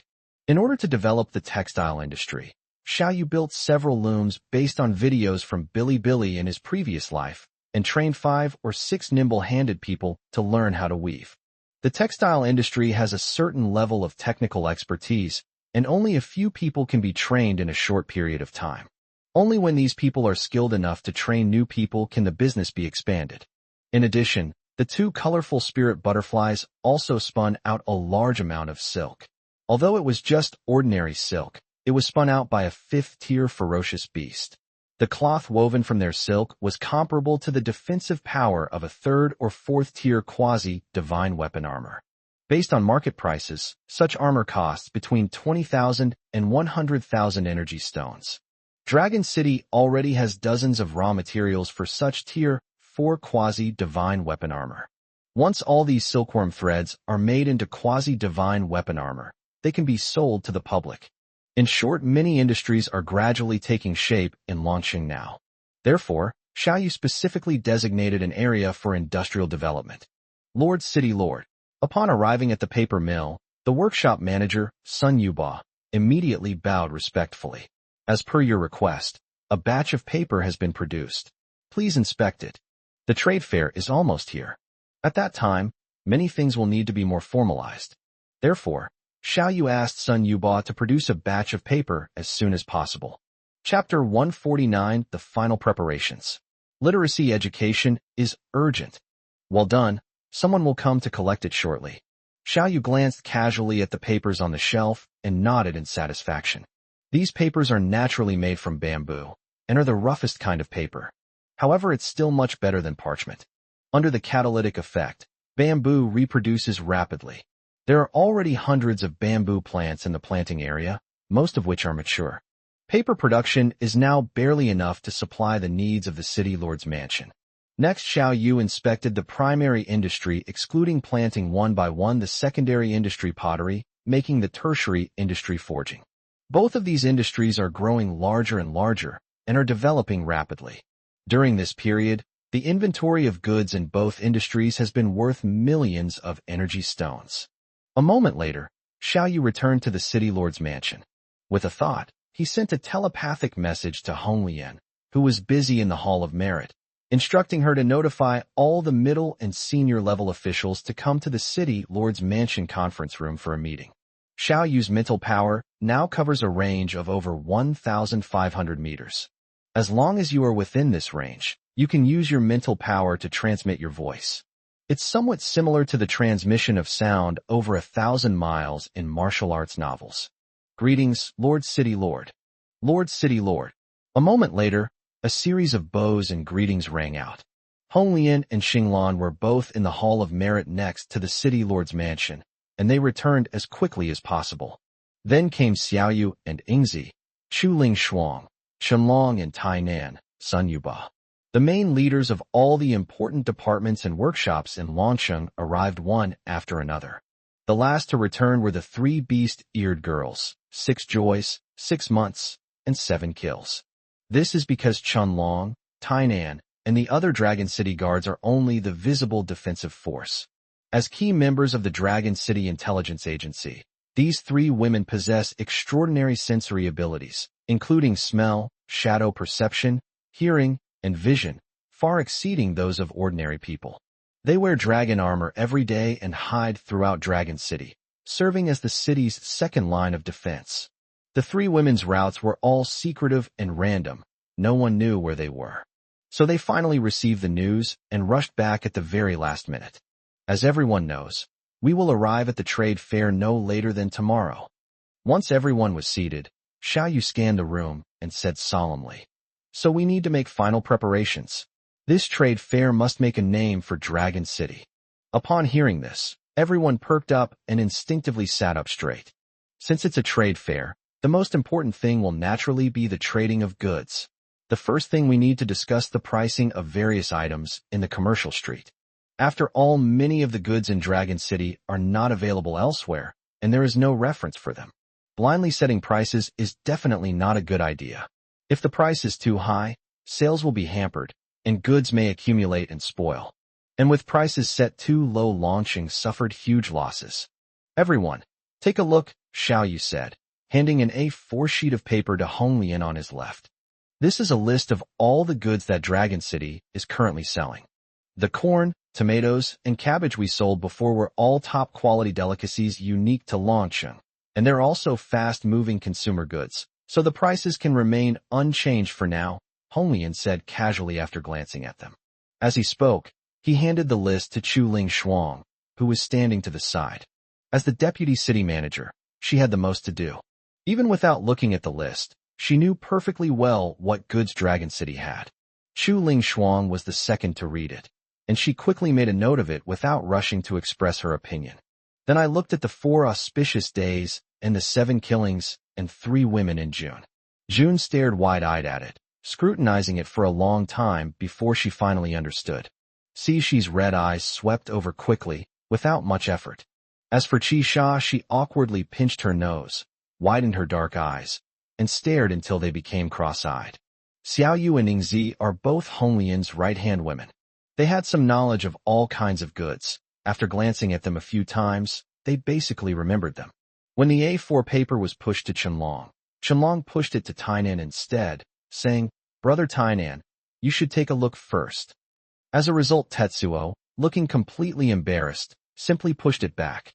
The two were deliberately shoving each other, but the old man, Sun Yuba, took it and examined it carefully. Xiao Yu watched all this and silently rubbed his forehead. He realized that half of the high-ranking officials at his table in Longcheng were illiterate. Hong Lian and Chu Ling Shuang were the most educated, while Xing Lan, under her sister's supervision, could barely be considered a beginner. June is a jack of all trades. Cixi is the smartest of the 3 girls, and as for 7 killings, let's not even mention them. Xiao Yu was quite pleased with Xiao Yu and Yingzi, as they were considered capable assistants. As for Qianlong and Tainan, these 2 grown men have always let their fists do the talking. Sigh, Xiao Yu sighed inwardly. Literacy education in Dragon City is urgently needed. All right, everyone has finished watching. The goods in my Dragon City are currently divided into 3 main categories according to their type and purpose. Food products such as tomatoes, corn, and cabbage, daily necessities such as water, iron pots, and cloth weapons. I've divided the commercial street into 3 sections: a food street, a daily necessities street, and an arms section. Now let's all share our thoughts. Next, everyone engaged in a heated discussion. The final draft was not completed until late at night. I still have hundreds of thousands of energy points to prepare for the upcoming trade fair. Late at night, after everyone had left, Xiao Yu looked at the system panel. He had obtained hundreds of thousands of energy stones on the last full moon night. At the trade fair, Dragon City had so many treasures, and they were all incredibly valuable. Just in case, Xiao Yu decided to use up these energy points. Give your pets a boost. With that in mind, he issued the command directly through the system. Ding! 100,000 energy points consumed. Queen Bee advances to Tier 6. Ding! Copying the Queen Bee's talent, Mind Control, Poison Sting. Fusion in progress. Fusion complete. Ding! Consuming 100,000 energy points. The 5-colored Spirit Butterfly has advanced to Tier 6. Ding! Copying the 5-colored Spirit Butterfly talent, Energy Perception. Fusion in progress. Fusion complete. Ding! Consumed 100,000 energy points. The 3-colored Chicken Bloodline has undergone a transformation, evolving into a Tier 6 Phoenix-tailed chicken. Talent gained 100 Feather Flying Knife. Ding! Copying the Phoenix Tail Chicken talent, 100 Feather Flying Knife. Fusion in progress. Fusion complete. Next, a series of system notification sounds rang out. One by one, the pets began to transform rapidly, their strength increasing several times over. Half an hour later, a queen bee, 2 colorful butterflies, 3 tricolor chickens, and a Bodhi tree and a mulberry tree. There are a total of 8 pets, all of which have evolved to the 6th tier. Chapter 150, Raising a Nest of Phoenixes. After the queen bee, 2 colorful butterflies, and 3 phoenix-tailed chickens were upgraded to the 6th rank. Their size only increased by 2 or 3 times again. They were all slightly larger than an adult, and since they were all flying creatures, their wingspan was no less than 3 meters. Carrying 2 or 3 people on your back is no problem at all. If Dragon City is attacked, these flying pets can carry people to provide support in various locations. Of course, their own combat capabilities have also been greatly enhanced. For example, previously, the attack range of the queen bee and the tricolor chicken was only about 100 meters, but now their attack range has nearly doubled to 200 meters, which is their strongest attack range. As for the transformation of the tricolor chicken, it was a pleasant surprise. Although phoenix-tailed chicken is still a chicken, adding the character Phoenix to its name makes it completely different. The 100-feather flying knife is an upgraded version of the previous feather knife, capable of controlling hundreds of feather knives at once. In addition, after the tricolor chicken mutated, it became the phoenix-tailed chicken. It trails a long, colorful tail behind it, which really does look like a phoenix's tail. This also reminded Xiao Yu of the myths and legends of his previous life, in which all birds were offspring of the phoenix. If it continues to evolve, it might really transform into a phoenix. Imagine raising a flock of phoenixes and having them recognize you as their master. And if these chickens transform into phoenixes, will they be reborn from the ashes? Will they possess immortality? In short, Xiao Yu's pets are now terrifyingly strong. Just thinking about it is exciting. Even with these powerful talents, neither 7th-tier enhanced individuals nor mutants would fare well against them. As for the Bodhi tree and the mulberry tree, the fruit from these 2 trees has 2 uses. One is for healing, and the other is for replenishing physical strength and energy. In critical moments, it's used to save lives. It's also indispensable. After advancing to the 6th rank, both trees underwent significant changes. The Bodhi fruit tree had grown to over 200 meters tall, with lush branches and leaves, exuding a rich life force. Originally, you could only collect 12 fruits at a time, but now you can collect 15 at a time. The efficacy of Bodhi fruit is also significantly enhanced by 1-2 times, making it a veritable life-saving remedy. Even for fatal injuries, eating a few more can save lives. For ordinary injuries, just half a pill is enough to heal them. Xiao Yu also discovered that brewing tea with Bodhi tree leaves can prolong life and improve mental and visual health. As for mulberry trees, it used to be 100 meters tall, but now it has grown to more than 300 meters. The original few hundred fruits have increased to over 1,000. The mulberries, about the size of eggs, had grown even larger, becoming even more tempting and delicious. Great! There are more and more silkworms and chicks hatching recently. Now that we have these 2 towering trees, we have more places to play and live. Xiao Yu looked at the 2 trees, which were hundreds of meters tall, as if watching his own children grow up little by little, and a gratified smile appeared on his face. Take a look at my profile panel. He suppressed his joy, and a thought struck him. Host, Xiao Yu. Realm, 7th rank. Taming points, 13 refreshes daily, can be accumulated. Energy points, 51296. Talents/skills. Level 7 Earth Power, Level 7 Petrification, Level 7 Night Glow Domain, Level 6 Regeneration, Level 6 Neurotoxin, Level 6 Poison Resistance, Level 6 Iron Consumption, Level 6 Speed, Level 6 Teleportation, Level 6 Iron Consumption, Level 6 Water Power, Level 6 Split, Level 6 Healing Power, Level 6 Hallucinogenic Powder, Level 6 Silk Spike, Level 6 Energy Perception, Level 600 Feather Throwing Knife, Level 6 Poison Needle. Lifespan, 21 years/17,261 years. Pets, Earth Dragon Turtle Tier 7, Glowing Tree Tier 7, Ivy Tier 6, Slime Tier 6, Pangolin Tier 6, Lightning Sable Tier 6, Bodhi Tree Tier 6, Queen Bee Tier 6, 5-Colored Spirit Butterfly Tier 6x2, Phoenix-Tailed Chicken Tier 6x3, Mulberry Tree Tier 6, Phoenix-tailed chicken tier 5x8.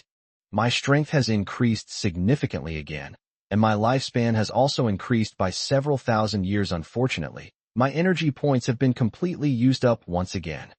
Xiao Yu sighed as he looked at the amount of energy points. Originally, he wanted to raise another 1,000,000 to evolve the IV to the 7th tier. But now, in order to ensure we have enough strength to deal with the trade fair, this is the only way. The next day, early in the morning, the sun shone brightly. Brother, we are hundreds of miles away from the mountain range where the trade fair is located, Hong Lian excitedly reported. She, the deputy city lord, was extremely busy preparing for this trade fair. Now it's time to reap the rewards. Okay, I understand. Xiao Yu nodded calmly. However, I was still a little excited inside. According to Chu Ling Shuang, the trade fair was held in a desolate mountain called Sunset Mountain Range. There are no forests there, and no ferocious beasts gather around, making it the perfect location for the trade fair. Given the speed of the earth dragon turtle, it arrived at its destination in the afternoon. It's time for us to do the final test. A moment later at the Dragon City training ground, on the high platform, a familiar scene has played out once again. Everyone, we're almost at our destination. Let me see the results of your training. Xiao Yu waved his hand and began the assessment again. The most important test, of course, was archery. It turns out that he only wanted to give it a final push and didn't have high hopes. But unexpectedly, there are actually 3 people who have reached the beginner level of archery. Xiao Yu looked at the 3 warriors with surprise. It seems that the previous encouragement has driven many people to train like crazy, which is why they have made such rapid progress. Of the 3, 2 had already been selected to join the special forces. The third person was Yi Xian, who performed only so-so during the special forces selection. But unexpectedly during the next assessment, his strength suddenly increased dramatically. All 3 of you performed exceptionally well. Yi Xian, you have reached the beginner level in archery. I hereby declare that, starting today, you are officially a member of the Special Forces, with your benefits doubled. In addition, during the transaction period, the 2 of you will be responsible for guarding the outer city walls. Your benefits will be increased by another 50%. Xiao Yu thought for a moment, then spoke again.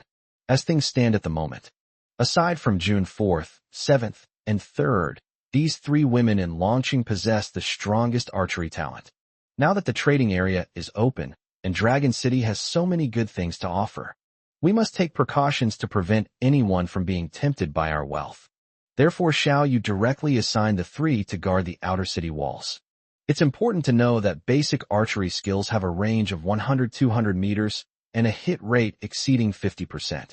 With such skilled archers, simply standing guard on the city wall would be enough to intimidate the entire trading area. Not to mention, Xiao Yu had just distributed all the poisons that Xiao Chao had researched. With the limited supply of poison, it is naturally prioritized for archers and special forces. After the arrows and weapons are coated with poison, the attack power of the special forces will increase by at least several times. Have all the sales clerks in the commercial street completed their training?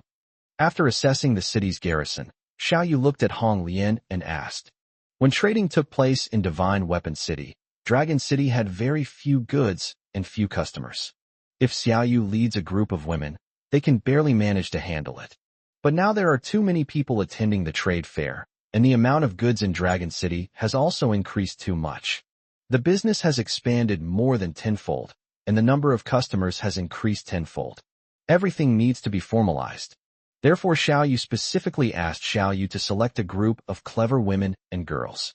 They were tasked with guiding customers and explaining things to them in various stores. Lord City Lord, Xiao Yu and the others are ready and can be inspected at any time. A moment later, Xiao Yu arrived at the commercial street and saw a row of women standing neatly in uniform, all with smiles on their faces. There were also several pretty and pleasing to the eye young girls as greeters.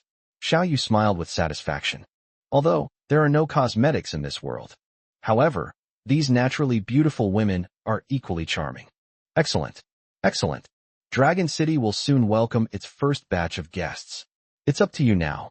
Chapter 151, The Overbearing Poison Madman. This is a scorched, barren land.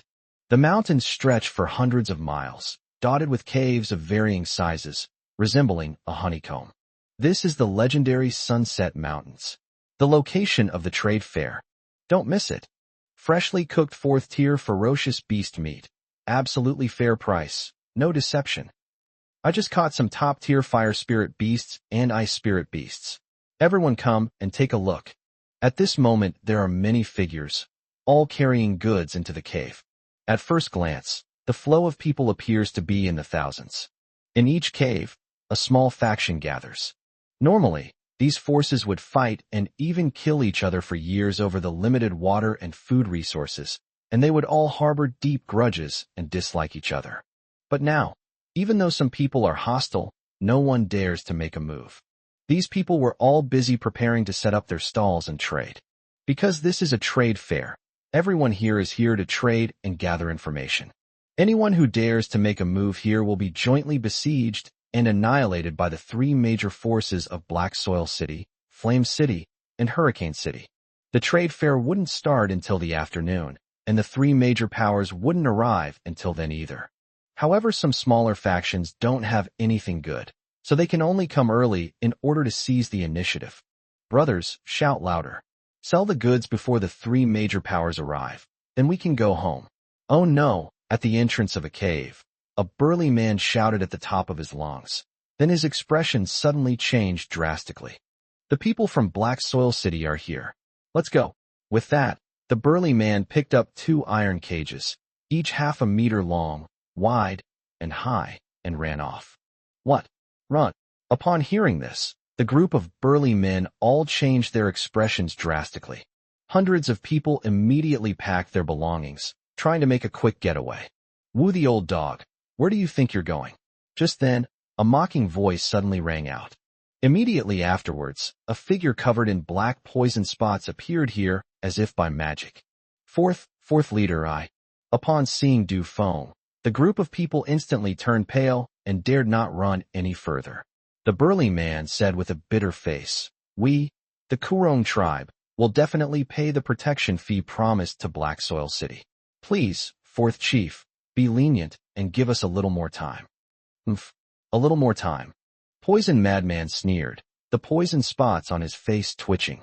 Suddenly, his gaze fell on the 2 iron cages carried by the burly man, and his eyes lit up as he said, "Hand over these 2 ferocious beasts, and that will be your protection fee for this month." The 2 iron cages contained 2 ferocious beasts, which were clearly not ordinary creatures. A small dog flaming. The other one is a snow-white fox that exudes a chilling aura. What? On what grounds? Upon hearing this, the expressions of everyone in the Kurong tribe changed. Everyone's eyes were filled with anger. Most ferocious beasts are only physically powerful, with strength and speed far exceeding that of humans, but they do not have any special abilities. Only those who reach the 4th, 5th, or 6th rank in strength can awaken special talents. Such naturally powerful beasts are called legendary spirit beasts. Not only do they have strong bloodlines, but they are also highly intelligent and have a chance of being tamed by humans. Once tamed, with the powerful talents of spirit beasts, they will become formidable combat forces in the future. Therefore, in the Wasteland world, a powerful spirit beast is even more valuable than a divine weapon. Moreover, the Kurong tribe sacrificed more than a dozen of its members to capture these 2 spirit beasts, 1 fire and 1 ice. How could they possibly hand them over? If you don't hand it over, the people of the Kurong tribe will all die here. Poison Madman's eyes turned cold. Upon hearing this, not only the Kurong tribe, but also the other small tribes all changed their expressions drastically. On sight, many tribal settlements were within the territory ruled by Haida City. Black Soil City has long collected exorbitant protection fees, threatening to exterminate any clan that refuses to pay. Unexpectedly, they dared to make such harsh remarks at the trade conference. Everyone looked grim, but no one dared to defy Black Soil City. A small, withered tribe dared not resist. In the end, the burly man had no choice but to grit his teeth and hand over the 2 spirit beasts. Snort. Upon arriving at the trade fair, Du Feng was overjoyed to have acquired 2 rare spirit beasts. He left triumphantly, leaving behind a group of vengeful Kurong tribe members, as well as people from other factions. Everyone looked at Poison Madman with resentment. At the trade fair, Physical violence is strictly prohibited, and indiscriminate killing is absolutely forbidden. This is an ironclad rule jointly established by the three major powers. The purpose is to ensure the smooth operation of the trade fair and to defend against humanity's common enemy, the ferocious beasts. After all, in recent years, the moon has been getting bigger and bigger, and it feels like it's getting closer and closer to the mainland. Perhaps that's why the dark aura in the forest is becoming more and more intense, and it's even spreading outwards. It felt as if a huge mountain was pressing down on everyone's hearts. The smaller factions all hoped to take advantage of the trade fair to acquire weapons, resources, water, food, and other items that could enhance their fighting capabilities. Only in this way can they lead their people to survive in the face of possible disasters to come.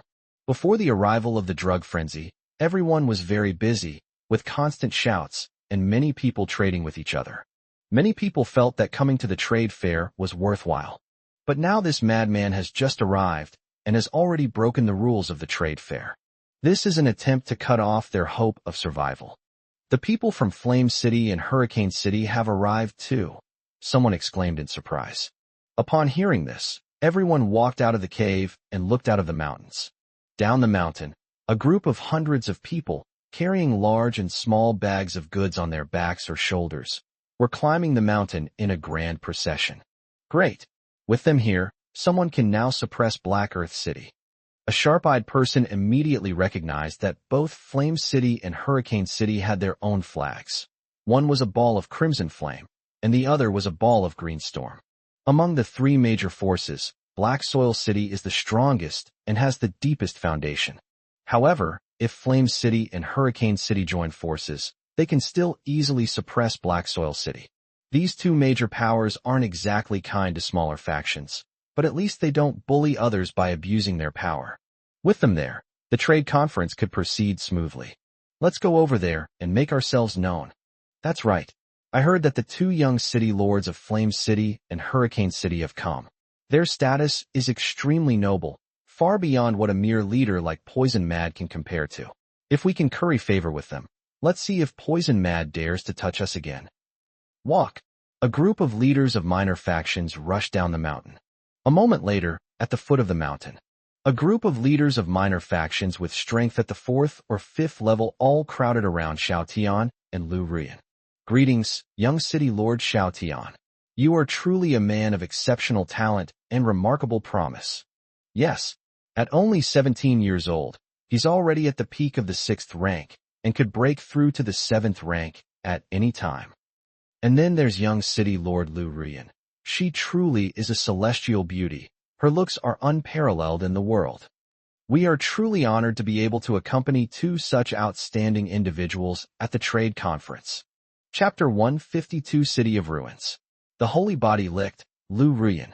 A group of 4th and 5th rank leaders, all carrying large and small bags around their necks, grinned smugly and bowed repeatedly to Xiao Tian and Lu Ruyan, their attitude extremely humble. No problem at all. You're too kind. Faced with everyone's praise, Xiao Tian's smugness was harder to suppress than an AK. After all, what these people are saying is all the truth. Xiao Tian, at less than 17 years old, was already a peak 6th order expert.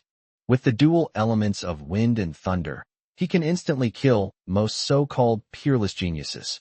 Once he finds enough herbs at this trade fair, he can concoct a 7th tier enhancement potion, breaking through to the 7th tier in one fell swoop. At that time, with his strength, he will be a true powerhouse even in the entire Wasteland world. With his dual talents in wind and thunder, that kid Xiao Yu is no match for me at all. By the way, let me introduce you all. This is the young city lord of the City of Ruins. After exchanging pleasantries with everyone for a while, Xiao Tian seemed to remember something, gestured to his companion beside him, and said with a smug smile, "My best friend and brother, Shui Donglai." What? This is actually the legendary young city lord of the City of Ruins? Hiss! Upon hearing Xiao Tian's words, everyone gasped and looked at Xiao Tian's side in shock. He was a young man in white, with clean and neat short white hair, very handsome, and with elegant manners. It's obvious at a glance that it comes from a truly powerful force. No wonder the young man had a noble air about him that made people afraid to approach him. What is the City of Ruins? Many people looked puzzled. A bunch of bumpkins. Hearing these questions, someone in the crowd scoffed and began to explain. Legend has it that in ancient times, there was a vast city inhabited by hundreds of millions of people. However, due to a terrible natural disaster, that enormous city was buried deep underground. In the later Wasteland era, some people found many relics from ancient times in those ruins. Relying on the legacy of ancient civilization, they built a new and vast city, which they called the City of Ruins. If you still don't understand the greatness of the City of Ruins, then all you need to know is that the city lord of the City of Ruins has 4 or 5 people at the 8th rank, and he himself broke through to the 9th rank decades ago. I see. In that case, the 3 major powers combined are probably far inferior to the City of Ruins. At first, the people didn't quite understand how powerful the City of Ruins was. But when they heard that the city lord was actually a 9th rank official, everyone gasped. Brother Shui, did you see that? Seeing everyone's immense shock upon learning about the City of Ruins, Xiao Tian felt even more smug. He looked at Shui Donglai and said, even though the City of Ruins is thousands of miles away from the 3 major powers, the people here still hold it in the highest esteem. I, Xiao Tian, am truly honored to be friends with Brother Shui. In the future, I will need Brother Shui's guidance and support. As you know, my brother always puts me down. As Xiao Tian spoke, a bitter smile and a sense of grievance appeared on his face. Ha, don't worry, Brother Xiao. The white-haired youth, Shui Donglai, laughed heartily and immediately patted his chest to assure him. We're good brothers. If your brother dares to suppress you again, I, as your older brother, will definitely stand up for you and teach him a lesson. Besides, with Brother Xiao Tian's exceptional talent, once he finds enough herbs and concocts a 7th-tier enhancement medicine, he'll break through in one fell swoop. Your brother is nothing but a fart in front of you. At that time, I'll be the one who needs your help. As Shui Donglai spoke, he patted Xiao Tian on the shoulder in a hearty manner, looking like they were good buddies. Brother Shui, you're too kind. Hearing these words, Xiao Tian was overjoyed, although he boasted of his unparalleled talent. However, compared to Shui Donglai, the young city lord of the City of Ruins, their status and position were completely incomparable. Even though Xiao Tian could tell that Shui Donglai was coveting his fiancée, he didn't dare to say anything. He was overjoyed that the other party valued him so much. At this moment, everyone was shocked again by the conversation and interaction between the two. My goodness! Young city lord Xiao Tian is so young, yet his talent and strength completely surpass all of ours. Now he's even befriended the young city lord of the City of Ruins, becoming his close friend. Wow, he truly has a vast network of connections. His future is limitless. Yes, compared to young city lord Xiao Tian, his older brother is far inferior. At this moment, when everyone looked at Xiao Tian again, their expressions changed. Feeling the admiring gazes of the crowd, Xiao Tian curled his lips into a wicked smile. Especially since many people are saying that Xiao Yu is far inferior to him, which makes him even happier. So, according to you, isn't young city lord Lu Ruyan even more powerful? Yes, didn't you see? Young city lord Shui Donglai seems to be extremely caring towards her, showering her with concern and trying his best to please her. But look, Lu Ruyan doesn't give young city lord Shui Donglai a single kind look. His terrifying. Terrifying indeed.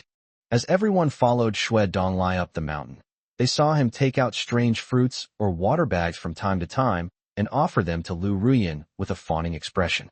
Although Lu Ruyan accepted them, she did not give him a friendly look. However, Shui Donglai smiled happily and became even more attentive. Seeing the relationship between the three, everyone present shook their heads and marveled. Everyone praised young city lord Lu Ruyan is truly unparalleled in charm. Shui Donglai heard the discussions but ignored them. He simply felt that Xiao Tian had exceptional talent and was worth befriending. Lu Ruyan was stunningly beautiful, perfectly matching his aesthetic standards.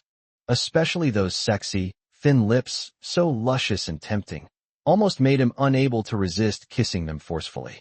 He naturally disdained to pay attention to this group of lowlifes. Miss Ruyan, what are you looking for?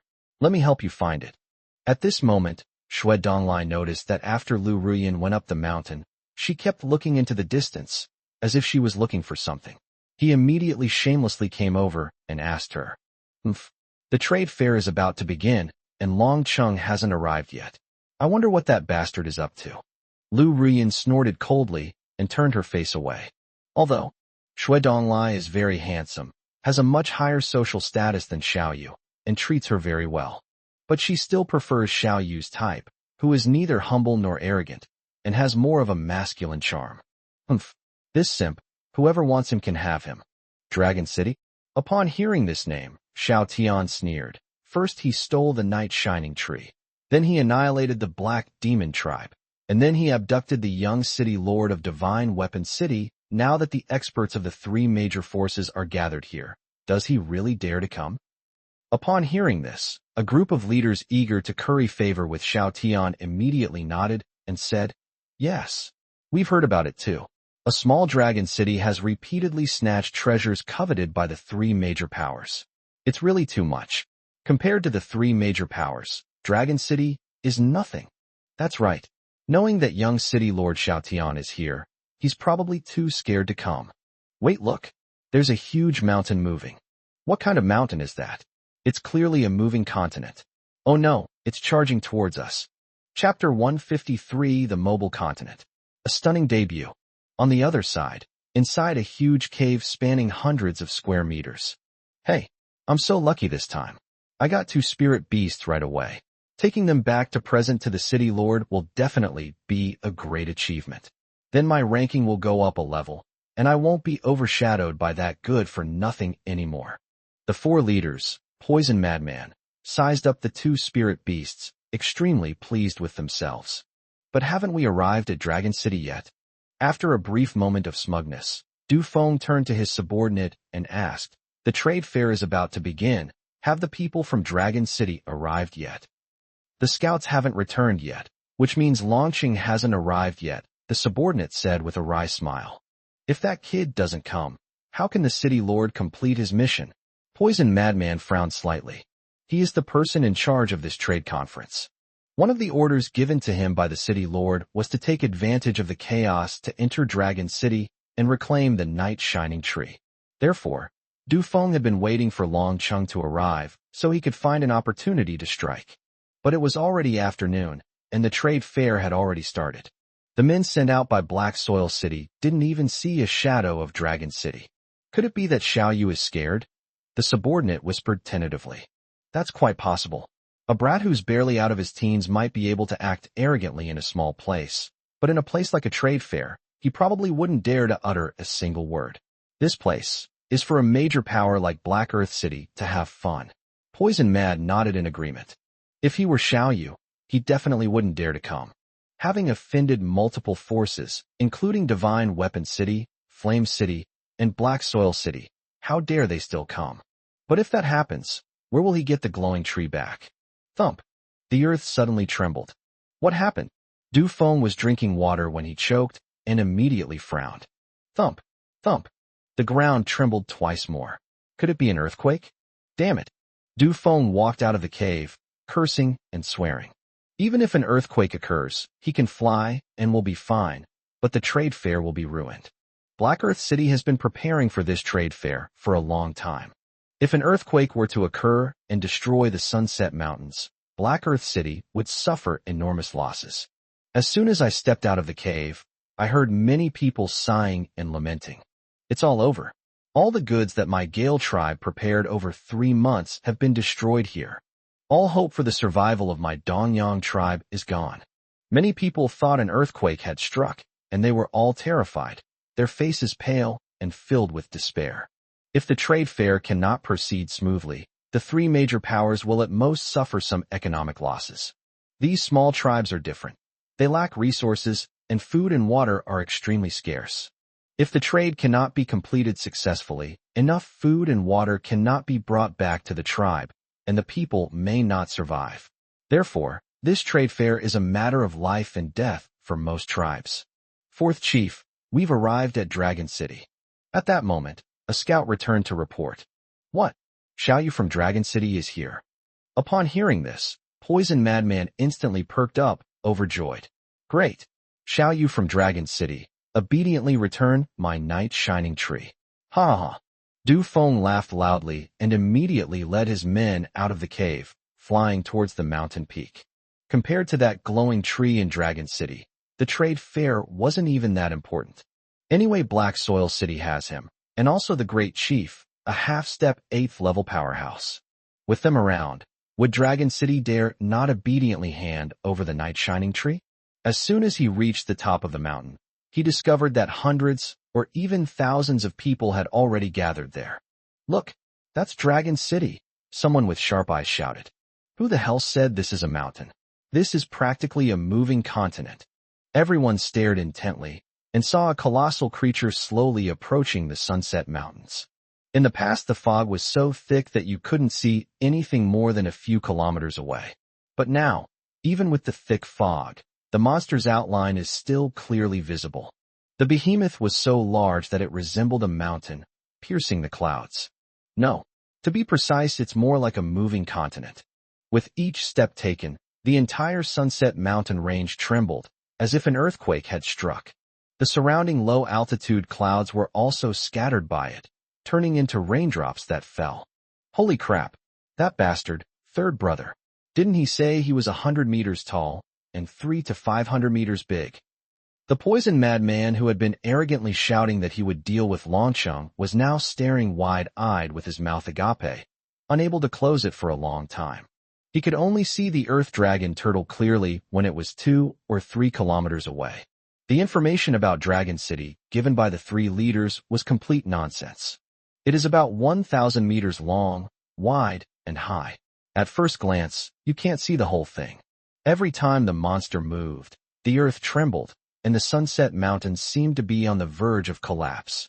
The powerful figures standing atop the mountain were all trembling with fear, their faces turning pale. Elder, is this the Dragon City you spoke of? On the other side of the mountain peak, 2 women shrouded in black robes stared at Elder Wu Chigo with hostile eyes. This Dragon City is at least 10 times larger than you described. The Grand Elder's eyes widened, his mouth agape, and he was covered in cold sweat.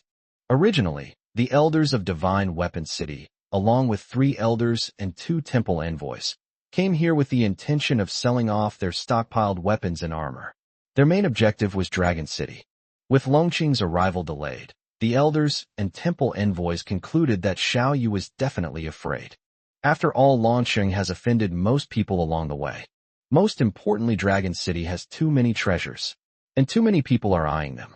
But now, I remember when Dragon City left Divine Weapon City, it wasn't this big, was it? The first elder looked at the second and third elders, seemingly to confirm. Yes, it's definitely not that big. The 2 elders nodded repeatedly. If this monster had been this big before, they wouldn't have dared to even approach it. How did it grow so big in just half a month? What did this monster eat to grow so big? Brother Xiao Tian, is that monster really your brother's?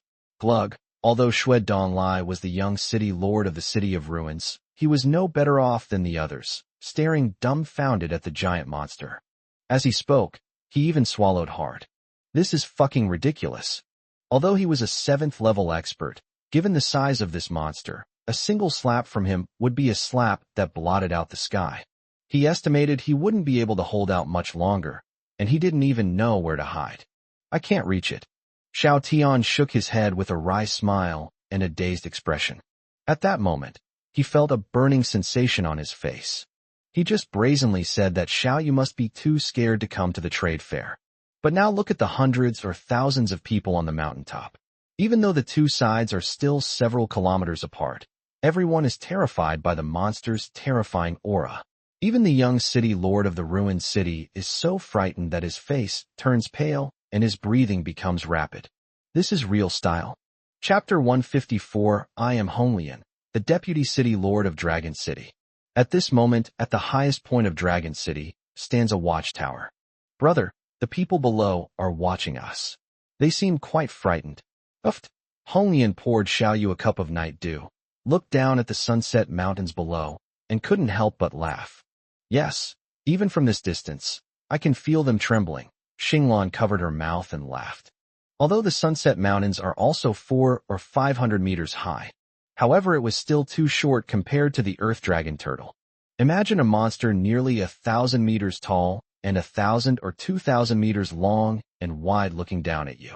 If they were standing below, they would probably be terrified and their legs would go weak. These are all our honored guests. We can't frighten them. Xiao Yu took a sip of the night glow dew and smiled faintly. Have the Earth Dragon Turtle slow down and stop a kilometer away. As he spoke, he telepathically conveyed commands to the Earth Dragon Turtle. The Earth Dragon Turtle understood and slowly stopped its rapid forward charge.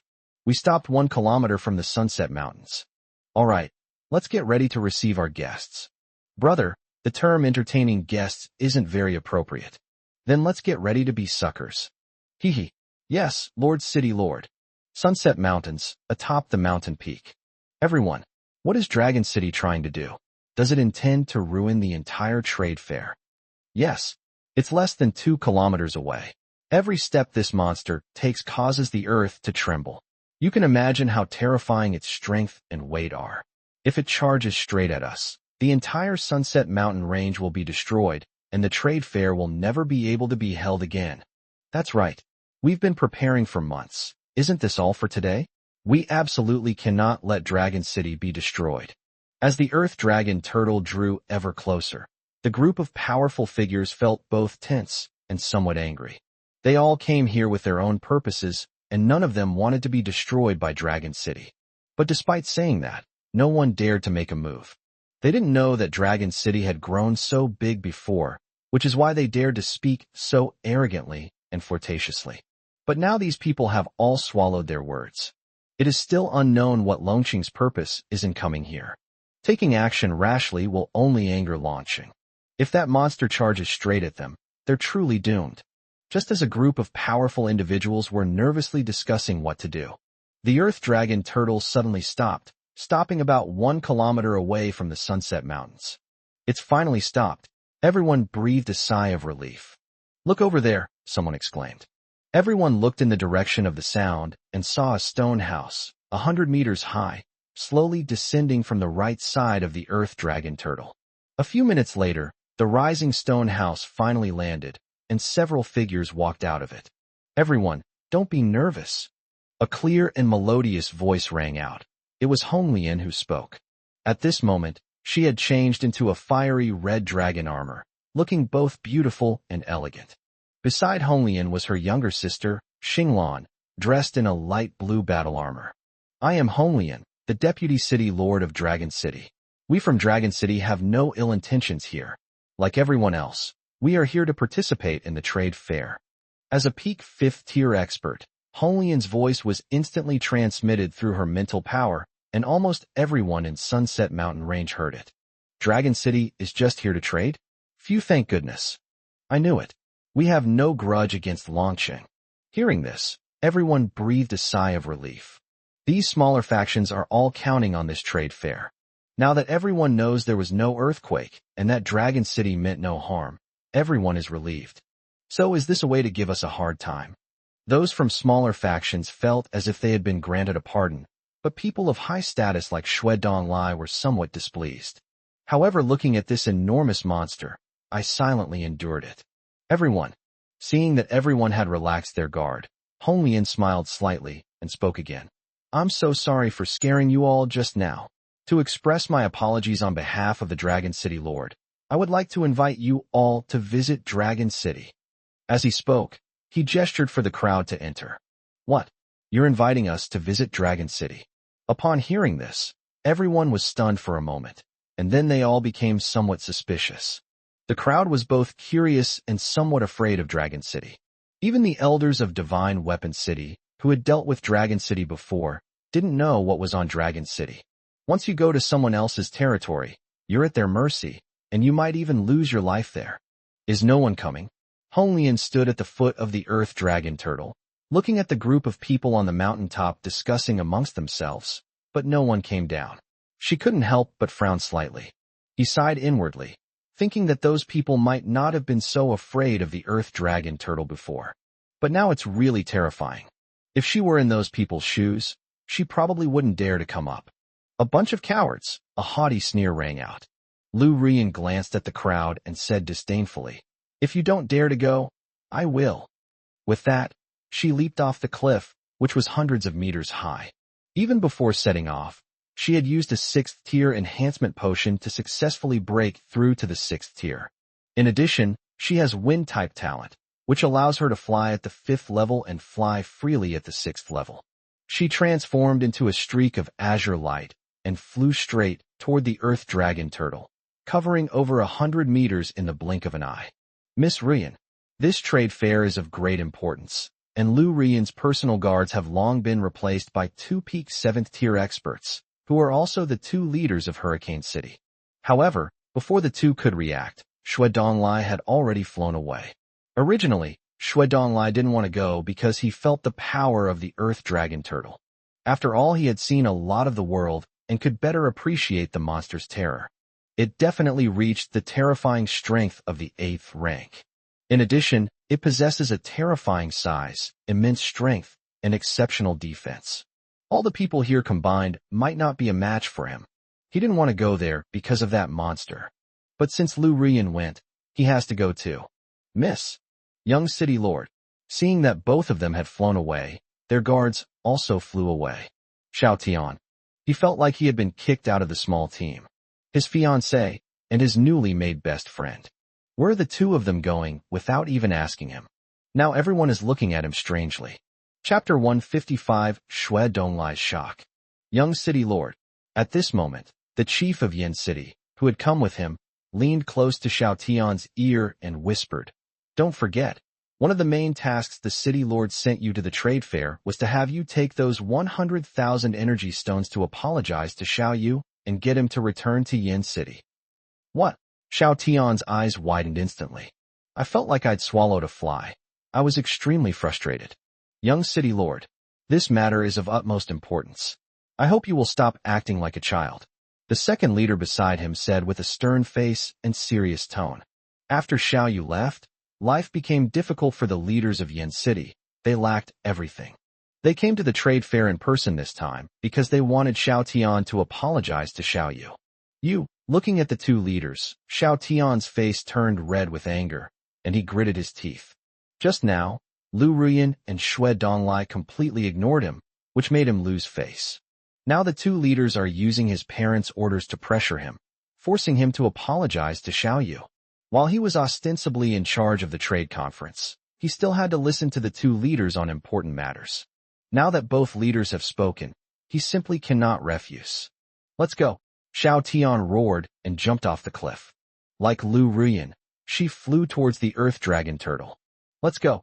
At the foot of the Earth Dragon Turtle, Lu Rian glanced at Honglian, swaggered into the rising stone house, and said in a somewhat arrogant tone. At this moment, she was incredibly excited and longed to see Xiao Yu even more. She planned to use the energy stones she had prepared to kill the other party. She wanted to make this man kneel before her again, groveling before her like Xue Donglai had. However, Honglian completely ignored her and waited for Xiao Tian to arrive before asking again. "Excuse me, is anyone else going up?" "Humph." Lu Rian snorted inwardly, feeling ignored. She thought that once she became the city lord's wife, she would definitely make Xiao Yu drive this woman away. At the summit, the group looked at each other and shook their heads. "2 messengers, shall we not go up? The person you are looking for should be up there." "No rush, this city is not simple. Let's observe it first." On the Divine Weapon City side, the 2 temple envoys shook their heads, unmoved. "We definitely need to go to Longsheng, but we have to wait for those people to come down first." The Grand Elder sighed inwardly. He was both wary and curious about Dragon City. He was very curious to know what a mobile city built on the back of a giant monster would look like. In Black Soil City, the 4 leaders, poison mad, looked into the crowd. The chief hidden among them shook his head. Poison Mad could only shrug and give up the idea of going to Dragon City right now. It's best not to act rashly before understanding Dragon City's intelligence and true intentions. If these major powers don't dare to make a move, then naturally the smaller powers won't step in. Is no one coming?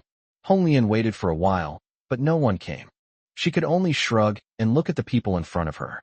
The 3 leading men and women all exuded an air of grandeur, and one of them was an acquaintance. The three should be of equal status, all of them being of noble birth. Judging from their clothing and positions, the remaining 6 people were the three's bodyguards. But they were all 7th-tier experts, and their status was also very high. However, no matter how noble your status is, it's useless in front of Long Chung. With a smile on her face, Honglian said neither humbly nor arrogantly, "Please be seated, everyone, let's go up now." As she spoke, she pointed to the chairs fixed to the floor in the hall, gesturing for everyone to sit down. Then he channeled a wisp of power into the scale in his hand.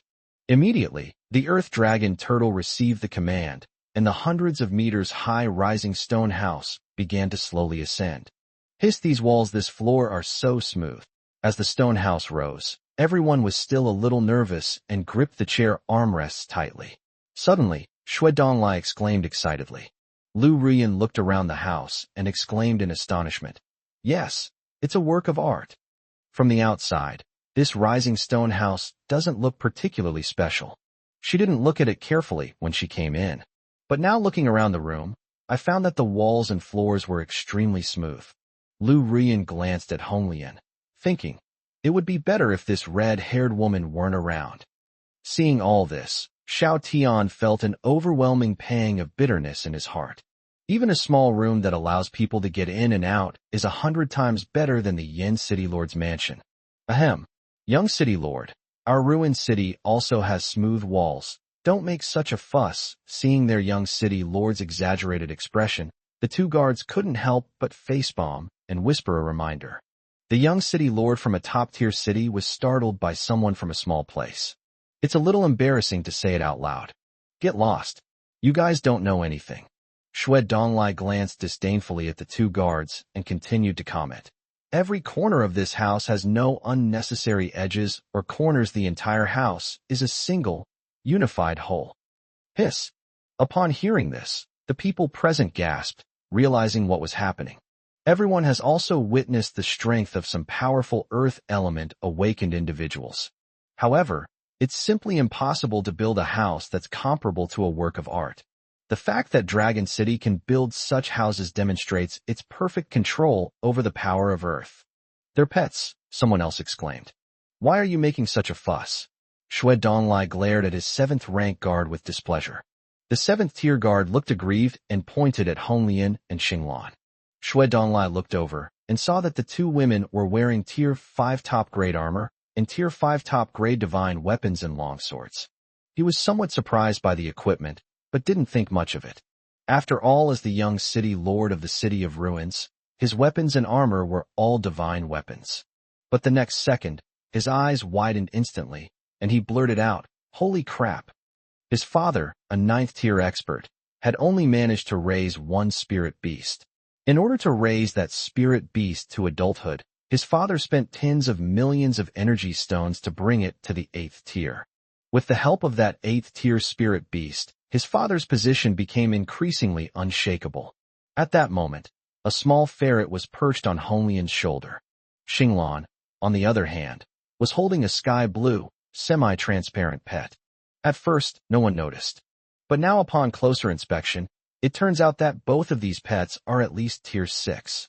Judging from the liveliness in their eyes, they are clearly special spirit beasts with strength comparable to the 7th rank. No wonder Dragon City only sent 2 little girls to pick them up. It turned out that there were 2 powerful spirit beasts accompanying them. 2 spirit beasts comparable to the 7th rank are worth far more than 2 7th-rank experts. This Dragon City is indeed extraordinary. Shui Donglai and his men exchanged glances, realizing that Longcheng was no ordinary place. Xiao Tian became increasingly jealous and even wanted to possess it. The 2 leaders of Yin City looked at the house and the spirit beast, their eyes turning somewhat red. Xiao Yu used to respect them a lot, addressing them as uncle or elder brother. As long as Xiao Tian obediently bows his head and apologizes, Xiao Yu will return to Yin City. Then, Xiao Yu will build them an even bigger house than this, and give each of them a spirit beast to play with. Chapter 156, Xiao Tian gets beaten up. Then, each person fell silent, each with their own thoughts. A few minutes later, everyone noticed that the stone house began to slow down and eventually came to a stop. Distinguished guests, we have arrived.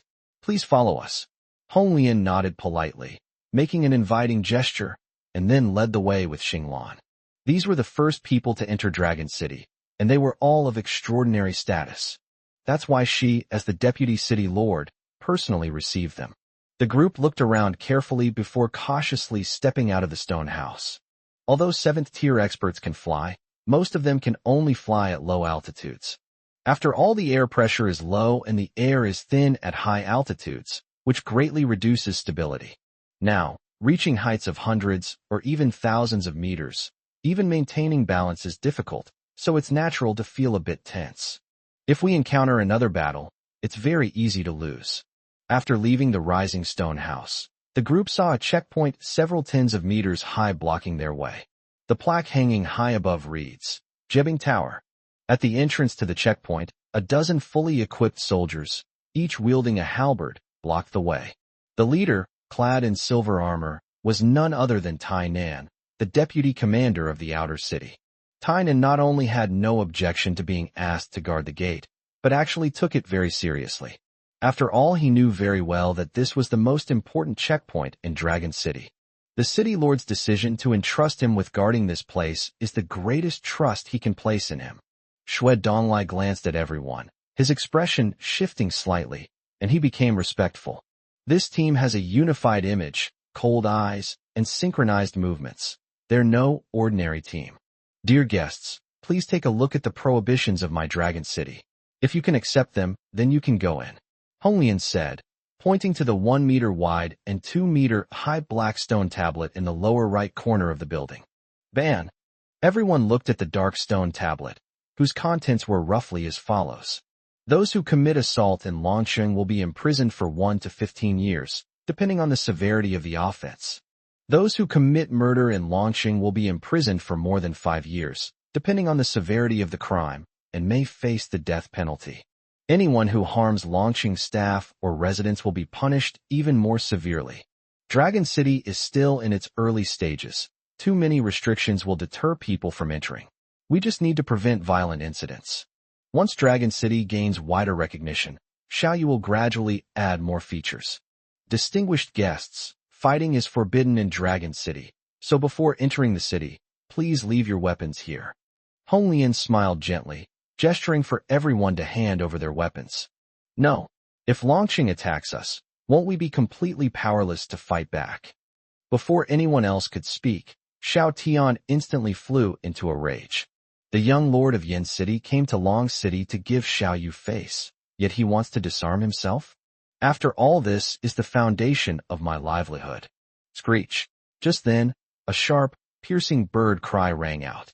When everyone looked up, they discovered that a 6th-tier ferocious beast was crouching atop the checkpoint. The aura emanating from its body was no weaker than that of a 7th-rank cultivator, and it also trailed a long, 5-colored phoenix tail. At first glance, it even bears a striking resemblance to the phoenix from mythology. Hiss, another powerful 6th-tier spirit beast. Everyone was shocked. Slap. A crisp slap rang out, and Xiao Tian received a slap on the back of the head. Lu Ruyan said impatiently, Stop talking nonsense. Hand over your weapon obediently. As she spoke, she casually took the long sword from her waist and tossed it to the soldiers of Jibingla. This is your weapon identification tag. Please keep it safe. You will need it to retrieve your weapon when you come out. Seeing that Lu Ruyan cooperated obediently, the soldiers in charge of collecting weapons immediately registered the weapons and put them in the dense cabinets on the wall. They then took out a wooden number tag, confirmed that the number was correct, and handed it to Lu Ruyan. Lu Ruyan took it and saw that it was a small wooden plaque about the size of a thumb, with the character E1 carved on the front and Dragon City carved on the back, wrapped in a circle about the thickness of a wrist with a semi-transparent silk thread. Under the soldier's guidance, she put it on her wrist. Seeing this, Xue Donglai also handed over his weapon and quickly followed. In the end, he could only silently lay down his weapon. He obediently followed behind the two of them. Even the young lord of the ruined city has laid down his weapon, so what is he still insisting on? Moreover, the two leaders had been stabbing him in the back, trying to get him to hand over his weapons. If you don't hand it over, the two of them will start to rob it. Dear guests, welcome to Dragon City. Once everyone had laid down their weapons, Iron Man waved his hand. More than a dozen goalkeepers raised their halberds in unison. At the same time, a soldier flipped a handle on the door. Then came the sound of chains and gears grinding together. A stone gate, 3 meters wide and 5 meters high, was slowly hoisted up, allowing everyone to enter. Wow, that's amazing! Everyone's eyes widened again. Lu Ruyan and Xiao Tian sighed inwardly, realizing that their city gate was just an ordinary stone gate. It was extremely difficult to turn on and off each time. It took several strong men to push it open with all their might. And launching? It opens automatically, just by someone gently turning the handle? Shui Donglai's family wasn't much better off. He had seen this kind of switch in ancient books. However, this technique has long been lost. Everyone looked at the open stone door, filled with anticipation. We've already seen so many surprises before even entering the city. How many treasures are still hidden in the real Dragon City? It's so cool. The air is so fresh. Upon taking their first step into Dragon City, everyone sensed a different aura. It was extremely hot outside Longqing, with daytime temperatures reaching over 40 degrees Celsius. However, once inside Dragon City, it instantly became very cool. If the Wasteland had air conditioning, everyone would feel like they were in an air-conditioned room. After all, with the glow in the dark trees there, even if they don't glow during the day, they still emit a cool, minty scent, making the people living here feel very cool and comfortable. Even those who work in Longqing rarely sweat from the heat. This way, esteemed guests, after everyone had entered, Honglian introduced, "This is the outer city of my Dragon City. Let me show you around the commercial street." Outer city? Everyone frowned slightly and subconsciously held their breath. Isn't the outer city just a place where lowly commoners live in cramped conditions? Where excrement and urine fly everywhere, and the stench is unbearable. People of such high status would only visit a few times in their entire lives. However, after looking around, all they saw were 4 thick walls, each 15 meters high. Moreover, we actually saw 2 more 6th-tier phoenix-tailed ferocious beasts like the ones we saw before. There were still many figures moving around on the city wall, which shows how heavily guarded the area was. Their current combat strength alone is no weaker than that of their team. We still don't know just how powerful that mysterious Dragon City Lord really is. At this moment, even Xiao Tian, a spoiled young master, was so frightened that his face turned slightly pale. And at this moment, in front of them were 3 clean and tidy streets. Each street has dozens or even hundreds of houses, neatly arranged. It looks as if it's spotless. Chapter 1, 57 Energy Drinks. Wow, is this Dragon City? This is truly an eye-opener. Shui Donglai looked around and couldn't help but sigh. The so-called City of Ruins only possesses a small amount of ancient legacy, making it stronger in terms of overall strength and foundation. In essence, it is not much different from Yin City and Black Soil City. The scale of Dragon City is far inferior to that of the City of Ruins. However, Dragon City's technology and valuable resources are no less than those of the City of Ruins. Seeing the shocked looks on everyone's faces, Lu Ruyan's lips curled up slightly. Just wait. In a while, she will be the mistress of this city. Everything here will be hers. Honglian took in everyone's expressions and introduced with a smile. Dear guests, my Longqing commercial street has 3 streets. The food street, the residential area, and the weapons area. They have lots of great stuff inside, and since it's their first day of business, everything is 20% off. But everyone must be hungry after such a long journey, so I'll take you to try some of Longqing's delicious food first. Honglian originally intended to take these people shopping. There are so many good things in Longqing, we're sure to rip them off. But Honglian just heard someone's stomach growl. I'm starving. Who would want to go shopping? Okay, let's go. Lu Ruyan was the first to raise her hand in response, because she had already smelled it. The familiar corn on the cob, with its soft, sweet aroma. That's why her stomach was rumbling. Now, the food street smells even better. Her tummy was already protesting. Smell, it smells so good.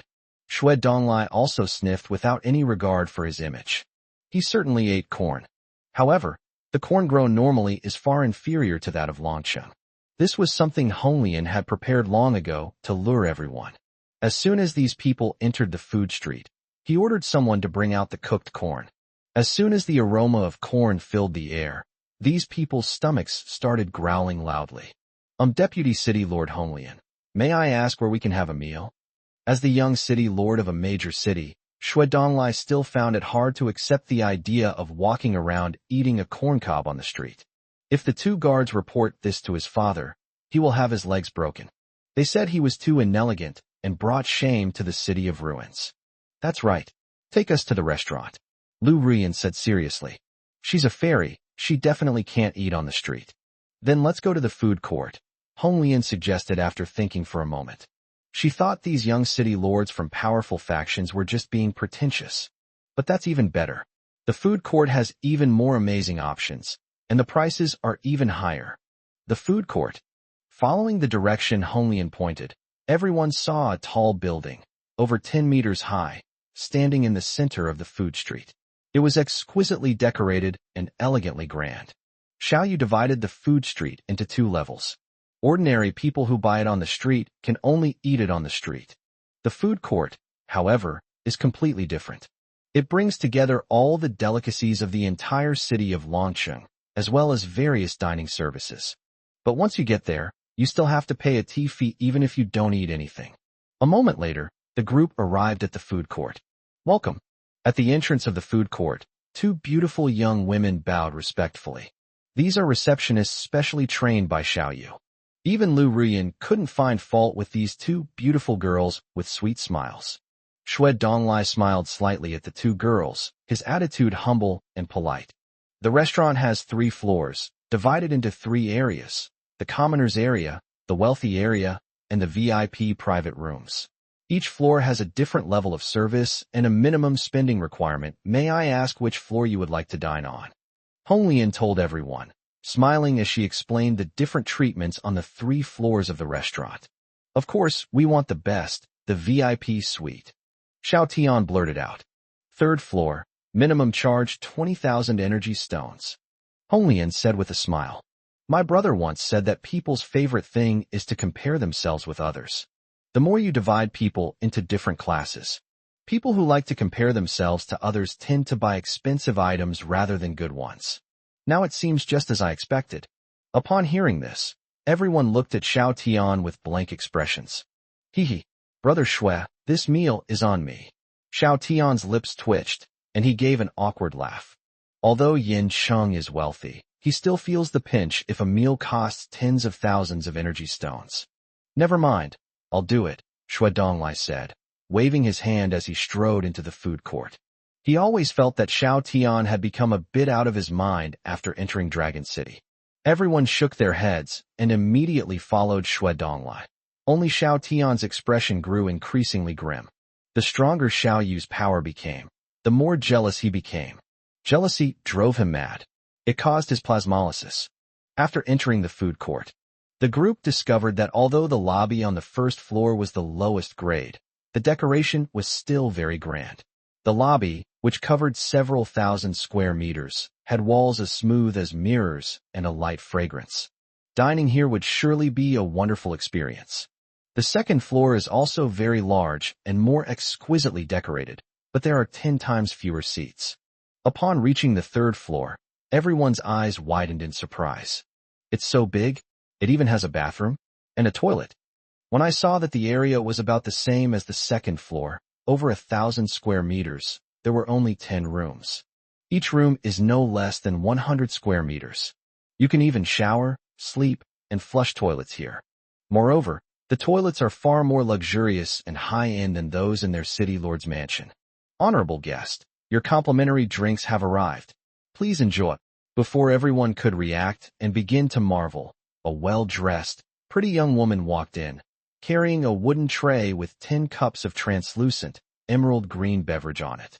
The moment the drink was seen, everyone's attention was immediately drawn to it. They all stared intently at the drinks. The beverage has a bright green glow and a faint fragrance. One sip and you'll feel refreshed. This is a unique energy drink from Longcheng. All the VIP rooms on the 3rd floor will receive 10 complimentary cups, Hong Lian explained with a smile, gesturing. Everyone must be tired from your journey. Before enjoying the food, please have a drink to soothe your throats. Please, You need to whet your appetite before you can eat more. Okay, thank you. Shui Donglai was the first to pick up a glass, and then the others followed suit. Young city lord, the old city lord. A guard had just taken a sip, but the next second, his eyes widened and lit up as if he wanted to say something to Shui Dong. Shui Donglai's eyes also flashed with shock, but he reached out and pressed down on the guard. Chapter 158 Xiao Tian driven mad by jealousy. At this moment, everyone else had tasted the drink, and they were all utterly astonished. Originally, they traveled a long distance to the Sunset Mountains. Even with their formidable strength, everyone was somewhat exhausted.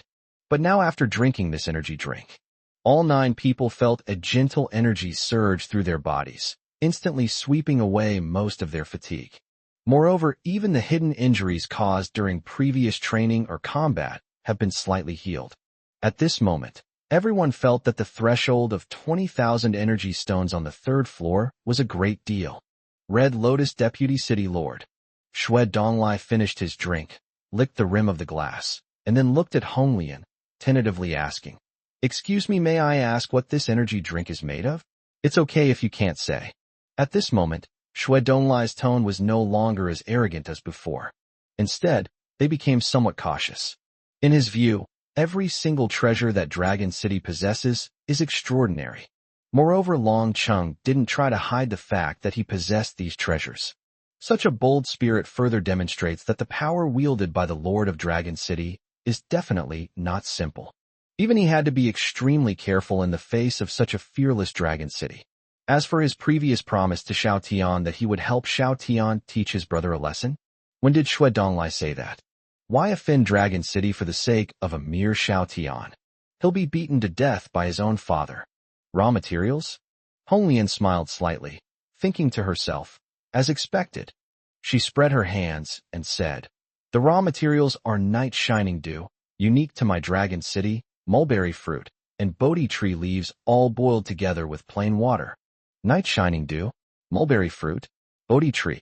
Everyone present was either a young city lord or a 7th level expert, and they immediately realized it. The glow-in-the-dark tree and the Bodhi tree are both legendary magical plants. Surprisingly, Longcheng has them all, and they seem to be thriving. "Please have your meal first, then we can stroll around the shopping street later. There are many good things there." Seeing that they wanted to ask more questions, Honglian interrupted with a smile. "All right, we can talk about anything that interests us later." This energy drink was concocted by the pharmacist Xiao Chao and is a special beverage supplied to the City Lord's mansion. The drinks served at the City Lord's mansion don't contain any plain water. The main ingredient is night shining dew. The drinks given to these people were diluted hundreds of times. Using only 3 drops of luminous dew, half a mulberry fruit, 3 Bodhi tree leaves, and a jar of water. To outsiders, both the night-blooming dew and mulberries are like treasures. But for Longcheng, these materials are as plentiful as hairs on a cow, inexhaustible. Naturally, they would try to find a way to obtain energy stones. Of course, such truly exceptional items must be priced high enough. Only those with high social standing and sufficient wealth can afford to buy it. Okay, Shui Donglai nodded, temporarily suppressing his excitement. After finishing their drinks, everyone started ordering food. When I saw the menu that Honglian brought, the paper was as exquisite as a work of art. In addition, the menu features a variety of dishes, including steamed corn and meat soup, tomato and egg soup, scrambled eggs with tomatoes, stir-fried cabbage, honey, and more than 10 other dishes. The corn is sweet and soft, the tomatoes are juicy and flavorful, and the cabbage has a refreshing aroma. Honey, sweet and smooth, thick yet transparent, and boiled eggs. A delicacy beyond compare. Exquisite food. Ha ha ha, I've truly had my eyes opened. Even Shui Donglai, the young city lord of the City of Ruins, was stunned the moment he tasted these delicacies. Although every type of food is very expensive, the group of 9 ordered only 7 or 8 dishes, yet it cost them over 20,000 energy stones. But it must be said that all of these dishes are absolutely superb. Even for the young city lord, it's rare to eat this well all year round. At that moment, a bold idea suddenly came to Shui Donglai's mind. If only I could eat these exquisite delicacies every day. Of course, knowing how powerful Dragon City was, he wouldn't dare to rob it. Miss Rian, are you full? Let me accompany you to stroll around the shopping street again. After finishing the meal, Shui Donglai immediately put on a sycophantic smile and looked at Lu Ruyan. There are clearly still many good things in Longqing, so there's no rush to buy anything. Humph. Lu Ruyan snorted and swaggered out of the room. Shui Donglai immediately followed. A moment later, the group returned to the commercial street. I just finished eating. The group only glanced at the food street before heading to the residential and weapons sections. There are so many smooth fabrics, and they're all so colorful. And the weapons in the weapons section are far superior to those in Divine Weapon City. Next, the group saw mountains of water, exquisite iron pots and fine cloth, as well as various well-forged weapons. As a woman, Lu Ruyan naturally paid more attention to the colorful silk fabrics. There aren't many silkworms that have grown up yet, and they don't produce much silk. The weaving industry is still in its infancy. Therefore, silk fabric is extremely rare. But every piece of silk woven into the fabric is exquisite and incredibly smooth. No woman can resist this beautiful and incredibly comfortable fabric. Soon, all of these will be mine. At this moment, Lu Ruyan's eyes were fixed on these exquisite fabrics, and her heart was filled with longing. In order to win over Xiao Yu as soon as possible, she was very generous and bought a lot of fabrics and various goods, spending a total of over 100,000 energy stones. However, Lu Ruyan did not feel any heartache at all, because she believed that soon, Xiao Yu would once again submit to her. He obediently spat out the energy stones and did everything she asked. The two leaders of Yin City shared similar thoughts. They were even more eager for Xiao Tian to admit his mistakes and repent, to be forgiven by Xiao Yu, and to return to Yin City. Both of them could imagine how Xiao Yu would show his respect to them. However, the other person was not so lucky. Damn it, Xiao Yu, why are you so much better than me in every way? I'm clearly the son my parents love the most. I'm the chosen one. Looking at everything in Dragon City, Xiao Tian roared furiously in his heart. One of the tasks his father gave him was to go to the Divine Weapon City to buy weapons. After all, the quality of weapons from Divine Weapon City is guaranteed. But now, he saw that the weapons in Dragon City were clearly much better. Even the most ordinary iron weapons and armor are noticeably thicker and harder. The lethality is even more astonishing, and the defense is even more astonishing. Even a fool would know which one to choose. Xiao Yu, that bastard, was born a few years earlier than him. He's always been one step ahead of him in everything since childhood. Now that he's left Yin City, the pressure is even more suffocating. Why? Chapter 159, discussing a big deal. Does your Dragon City also sell divine weapons? Shui Donglai ignored the two men's bizarre ideas. At that moment, he was carefully examining the various weapons in the weapons section, nodding in approval from time to time. The weapons section was just a blacksmith shop covering several hundred square meters. Various weapons, such as knives, spears, swords, and halberds, are displayed or hung at the entrance as samples. Below each weapon hangs a palm-sized wooden plaque with information about the weapon, including how to use it, suitable users, price, etc. Inside the shop, several level 1 and 2 blacksmiths were hammering and tinkering. On the other side of the blacksmith shop was a 3-story stone building that was over 10 meters tall. The stone house's main gate plaque is engraved with 3 large characters, Divine Weapon Pavilion. It goes without saying that this magnificent stone house is the shop where Dragon City trades divine weapons. Yes, the guest is right. But, upon hearing Shui Donglai's question, a blacksmith smiled and nodded, explaining, the Divine Weapon Pavilion will not open for another 3 days. At that time, we will auction off divine weapons and armor personally forged by the Lord of Dragon City. Oh, was it forged personally by Xiao Yu, the city lord of Dragon City, at the auction? Shui Donglai traveled a long way to come here, partly to search for treasures and talents. On the other hand, he actually came out to seek refuge because something had happened in the City of Ruins. He had already learned this from Lu Ruyan.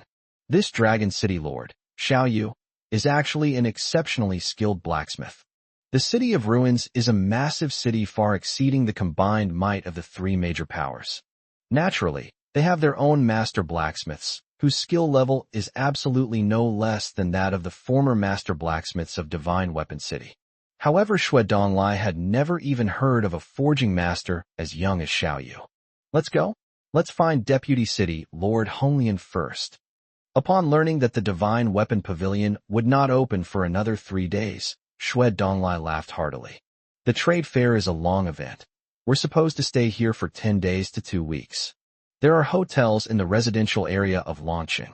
A few of us visited them, and the environment was comfortable and elegant. I happened to be staying here during the trade fair. Moreover, he needed to learn more about Dragon City. Perhaps this place will be his opportunity. Soon, the group found the Deputy City Lord, Honglian, again. You want to see our city lord? Upon hearing Xue Donglai's request, Honglian glanced at Lu Ruyan, who was looking expectantly beside her, and frowned as she refused. Our city lord is very busy. If you have anything to discuss, you can talk to me directly. As I said before, although these people are of extraordinary status, but this is Dragon City, and everyone is equal here. As the deputy city lord, she had to help her brother keep unnecessary people away, especially someone like Lu Ruyan, who covets her brother. There's also Xiao Tian, that unfilial younger brother, and 2 people from Yin City. My brother probably doesn't want to see these people. The young city lord of a city of ruins should be giving him face by seeing him, yet he refuses to see him? Originally, Xiao Tian was already insanely jealous of Longqing's increasingly prosperous situation. Now that Xue Donglai wanted to see Xiao Yu, but Xiao Yu still refused to show up, Xiao Tian thought he could take the opportunity to sow discord between the two. Result: shut up. Xue Donglai's pupils shrank, and he shouted coldly. The 2 guards from Xue Donglai also looked at Xiao Tian with indifferent expressions. Obviously, Honglian didn't give them any face, which made them all a little unhappy. However, his request to see Xiao Yu was merely a test. If the Lord of Dragon City is wary of the City of Ruins, they might take drastic measures. Even outright robbery is not out of the question. In the Wasteland, you need strength to possess treasures. Dragon City, lacking any real strength, doesn't deserve their respect at all. However, Longqing didn't take them seriously at all and treated them without discrimination. This suggests that Dragon City may have more hidden strength. Deputy City Lord Honglian. I am the young city lord of the City of Ruins. I represent the City of Ruins to discuss a major deal with your city lord. Seeing Honglian's firm attitude, Xue Donglai had no choice but to reveal his identity. Even a powerful dragon can't suppress a local snake. Not knowing the strength of Dragon City, he naturally wouldn't act rashly. The young city lord of the City of Ruins? Upon hearing this, Honglian also glanced at the other person in surprise. She had heard of the City of Ruins, but knew little about it. However, after being yelled at, Xiao Tian, though his face was full of anger, dared not say another word. This shows that even Xiao Tian doesn't dare to provoke this young man in white. Thinking of this, Honglian's attitude softened slightly, and she said, "Please wait a moment, young city lord." A moment later, she returned and said to Xue Dong, "Young city lord, please come with me." Then, the group followed Honglian through the outer city gate. Originally, Honglian did not want Lu Ruyan and Xiao Tian to follow. However, these 2 were persistent and insisted on following us, even saying they wanted to apologize. Honglian did not deliberately stop her. My brother said these are all suckers who came to deliver energy stones. Xue Donglai and his group thought the outer city was good enough. But when I stepped through the outer city gate, I realized how ignorant I was. Along the way, hundreds of people were busy in the tall buildings. The endless green fields are planted with tens of thousands of corn, cabbage, and other plants. Hundreds of houses, like works of art, stand guard around a tall building. Hateful. Looking at everything in the inner city, Xiao Tian, the young city lord of Yin City, was so jealous that his eyes turned red. A bunch of lowly people, what kind of class do they have, living in a better place than him? Unlike the outer city, the inner city appears to have significantly fewer defensive forces. However, everyone noticed that there was a huge ivy in the inner city, which almost covered half of the inner city. The ivy vines, which were as thick as giant pythons, had vines that danced like dancers from time to time, giving people an extremely dangerous feeling. In addition, 3 female warriors wearing dragon armor, wielding divine weapons, and riding tricolor chickens. And there are two little pets that accompany Hong Lian and Xinglan. Therefore, even though the group consisted of 7 seventh-tier experts, they were still somewhat nervous. And this feeling, upon arriving at the city lord's mansion, the peak was reached. There's actually a group of 6th-tier ferocious beasts. As the city lord of Dragon City, Xiao Yu naturally couldn't go out to receive guests. He directly received the group at the city lord's mansion. Moreover, Shui Donglai came from a very large city. Xiao Yu was also thinking about whether he could establish a long-term trade relationship with the other party directly. In this way, each transaction involves millions of energy stones. The moment they stepped into the city lord's mansion, Shui Donglai and his group felt a chill run down their spines. 2 giant butterflies hovered overhead. A gigantic, ferocious queen bee. A pangolin, over 10 meters long, covered in steel like scales. They were all level 6 spirit beasts, at least comparable to level 7. Thank goodness I didn't act rashly just now. At this moment, Shui Donglai and Xiao Tian were both secretly wiping away sweat, thankful that they hadn't acted impulsively. Otherwise those mere 9 people would have been dead long ago. Chapter 160 Lu Ruyan, who is willing to pay anyone, Xiao Tianhong, in 1. Respected Lord of Dragon City. I come from the City of Ruins. It is a pleasure to meet you. Upon seeing Xiao Yu, Shui Donglai bowed slightly. Xiao Yu's aura wasn't as strong as his father's, but it was at least at the 8th level. Moreover, it's only a matter of time before he builds Dragon City on his own and reaches the 9th rank. Such an exceptionally powerful individual must not be offended lightly. You are welcome. Xiao Yu waved his hand casually and led Shui Donglai into the reception room. During this time, Lu Ruyan tried to come up and cause trouble, but she was frightened by the several ferocious beasts around her and could only follow the others to the waiting room to wait. You've come from afar. Please have some tea. I heard from Hong Lian that you want to talk to me about a deal. Tell me about it. Xiao Yu said in a friendly tone, indicating that the other party should have some tea first. Thank you. This tea, it's excellent. Shui Donglai picked up the tea on the stone table, took a small sip, and his eyes lit up. The tea had a slightly bitter taste at first, but after a while, it had a hint of sweetness and also helped with digestion and refreshment. Shui Donglai was shocked once again. He had a feeling anything produced in Dragon City was a treasure. Lord of Dragon City, I won't beat around the bush anymore. I want to buy Night Shining Dew. Oh, you want to buy Night Shining Dew? Upon hearing this, Xiao Yu's lips curled up slightly, his heart stirred, and he smiled. Night Shining Dew is a treasure of my Dragon City. Even the people of Dragon City don't have enough to drink. I can pay more. After spending 500,000 energy stones in my Dragon City, you can buy from me 100 energy stones per drop. No problem. As long as the Lord of Dragon City is willing to sell, I'll pay you 1,000,000, let alone 500,000. Shui Donglai quickly agreed to the conditions proposed by Xiao Yu. Therefore, the conversation between the two parties was very straightforward and naturally very fast. Young City Lord, why did you come out so quickly? Did the talks break down? When they saw that Shui Donglai had only gone in for a short while before coming out, the two guards rushed up and asked anxiously, what a great opportunity. Are we just going to miss it like this? We've reached an agreement. Shui Donglai said with a hearty smile. What? Really? Both guards were overjoyed. If we can obtain that magical luminous dew, this journey of thousands of miles will not have been in vain. Of course, we're going to select the goods now, Shui Dong said, striding towards the outer city. Seeing Shui Donglai come out, Lu Ruyan rushed in like a gust of wind. Since she had the rare opportunity to see Xiao Yu, she was determined to seize the chance to win him over. What are you doing here? Upon seeing Lu Ruyan barge in, Hong Lian immediately tried to drive her away. Xiao Yu's expression also darkened, showing some displeasure. Xiao Yu, don't treat me like this, I'm really sad. Lu Ruyan instantly showed a wronged expression, her eyes reddened, and she squeezed out a few small tears. As she spoke, she showed her snow-white jade arm to Xiao Yu, as if she had suffered a great injustice. Oh, Xiao Yu scoffed, and said, you didn't say that when you abandoned me.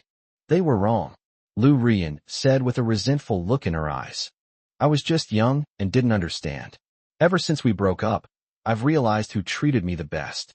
I've been thinking about you every day these past few days. Look how thin I've gotten. As she spoke, she suddenly leaned forward, trying to throw herself into Xiao Yu's arms. She was as beautiful as a fairy, and had been able to easily control Xiao Yu before. Now that I'm taking this initiative, I'm sure I can win this guy over. Meanwhile, in the waiting room, young city lord, you should go in and apologize quickly. Seeing Xue Donglai and Lu Rian go in one after another, the two leaders of Yin City urged them, their tone very serious. Can't we not go? Xiao Tian was pushed and shoved by the two men as if he were being led to the execution ground, and he almost fell to the ground. He could only say this reluctantly. Young city lord, what do you say? Are you going to disobey the city lord's orders? Seeing that Xiao Tian was unmoved, the chieftain sneered, his tone leaving no room for argument. Young city lord, if you don't apologize, when you return to Yin City, the city lord and his wife will blame you. The second leader said coldly. Now, neither of them showed Xiao Tian the slightest bit of the politeness they used to have. Fine, I'll go. The stronger Dragon City became, the less Xiao Tian wanted Xiao Yu to return to Flame City. Because Xiao Yu went back, and his position became unstable. Unfortunately, nobody cares about his thoughts anymore. Xiao Tian roared and stormed into the reception room. As a result, he saw his fiancée trying to rush over and hug Xiao Yu. You shameless woman, get out of my way. At this moment, Honglian, who was standing to the side, was completely red-faced. She shouted and condensed a large fireball in her hand, which she then threw at that annoying face. She's never been this close to her brother before. This woman is shameless. You crazy woman. Lu Rian screamed, her beautiful hair singed. Fortunately, she has a wind-type talent and can run fast, otherwise she might have been disfigured on the spot. Sister Rian. Yu Xiao Tian blushed instantly upon seeing this scene. Lu Rian was the woman he had his eye on since childhood. Now that she's finally become his fiancée, he hasn't even touched her hand. Now that Lu Rian has actually taken the initiative to throw herself into Xiao Yu's arms, how can he tolerate it? Xiao Yu, I'll fight you to the death. Xiao Tian roared and rushed over, wanting to fight Xiao Yu. But, the next second, Xiao Yu unleashed his power, sending Lu Rian flying, and Xiao Tian's sprawling face first into the ground. Xiao Yu, stop lying to yourself, you still love me. Let me go? At this moment, Xinglan, Lu Sishi, and Qisha rushed in from outside. Seeing Lu Rian's actions and the lip print on Xiao Yu's face, they were all filled with hatred, their eyes bloodshot. The women grabbed Lu Rian and, ignoring her violent struggles, dragged her out. Wait, Xiao Yu, your parents sent us. They said it was hard for you to build your own power, and they even sponsored you a large sum of energy stones. Seeing that Xiao Yu was about to make a move, the two leaders of Yin City quickly explained. The chieftain spoke with a broad smile, then shoved Xiao Tian again. Xiao Tian reluctantly pulled out a fist-sized animal skin bag. This is from your parents. With that, he gritted his teeth and casually tossed it to Xiao Yu. 100,000 energy stones. Are you trying to fetch beggars? Xiao Yu scanned the area with his spiritual power and immediately let out a cold laugh. With a wave of his hand, the animal skin bag was thrown out. Seeing this, the two Yin City residents' expressions instantly turned ugly, while Xiao Tian remained flushed and roared. We've already humbled ourselves to come to you. What more do you want? Before Xiao Tian could finish speaking, he was slapped on the back of the head.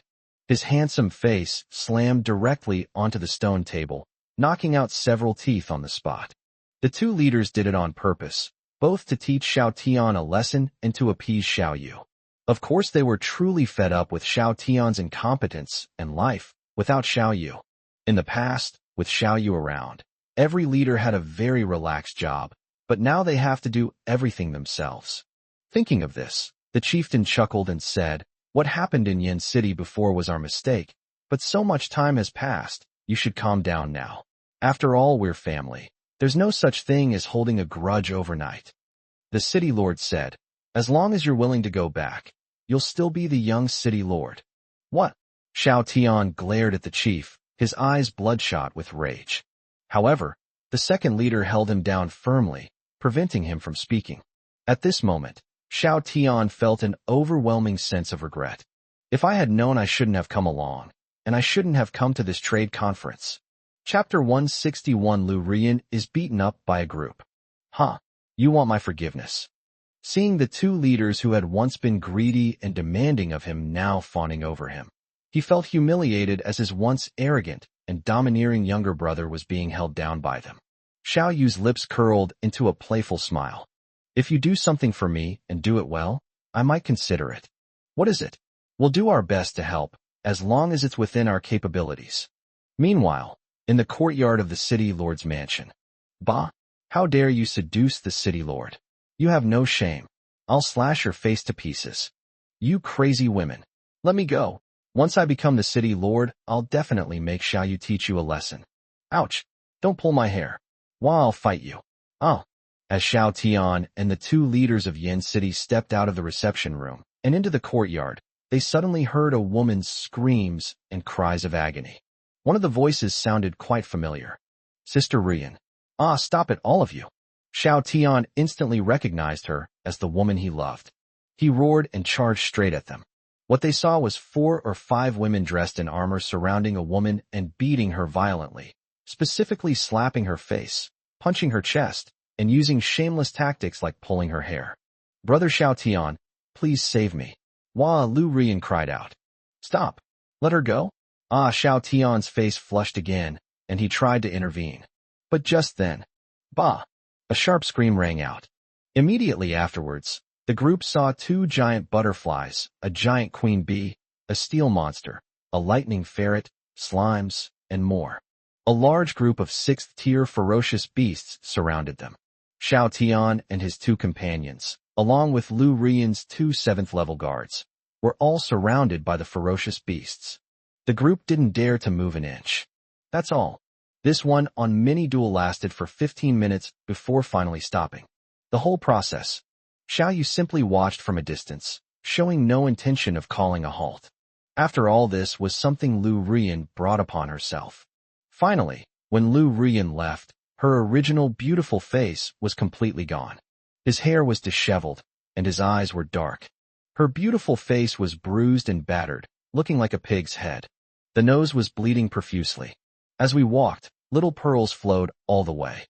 Fortunately, the women were sensible and did not tear their clothes in public. Otherwise it might get banned directly. Lu Rian glared at Xiao Yu with her eyes narrowed to slits, her face full of resentment. But the light in her eyes seemed to shine even brighter. Xiao Yu, you just wait. I will never let you get away with this. Seeing Lu Rian's burning gaze, Xiao Yu couldn't help but shudder. Could this woman have awakened some strange attribute? Brother, are you really going to forgive them?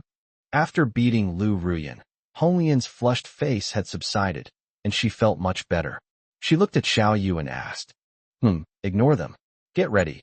We'll have a lot of customers coming in soon. Sunset Mountains, atop the mountain peak. Most people had already left, busy with their own things for the trade conference. Look, someone's coming down, someone exclaimed. Upon hearing this, everyone looked in the direction of the voice and saw Xiao Tian and the 2 leaders of Yin City coming down. Previously, we took a lift-up stone house to go up. Now we're taking a stone house down. Young City Lord Xiao Tian, what happened? Where are Young City Lords Xue Donglai and Lu Rian? Everyone looked around, and, not seeing Xue Donglai and Lu Rian come down, their expressions tightened. Especially the 2 leaders of Black Soil City, the elders of Divine Weapon City, and the temple envoys. After all, they all had their own purposes and needed to go to Dragon City. However, before entering Dragon City, we must gather more intelligence to avoid being caught off guard and losing our lives.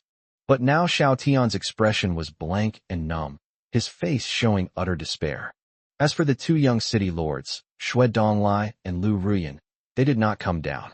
Could they have been detained? Xiao Tian and the 2 leaders of Yin City were spared by Long City because they were from Yin City. Everyone, you've all misunderstood. There's a large commercial street in Dragon City with lots of delicious food and fun things to do. Young city lords Xue Donglai and Lu Rian were eating, drinking, and having fun on the commercial street, and when they got tired, they rested at the inn up there. Seeing everyone's expressions, the great chief of Yin City quickly explained. Xue Donglai had reached some deal with Xiao Yu and wanted to stay a few more days to wait for the divine weapon auction. As for Lu Rian, She was beaten so badly by those women that she was too ashamed to show her face.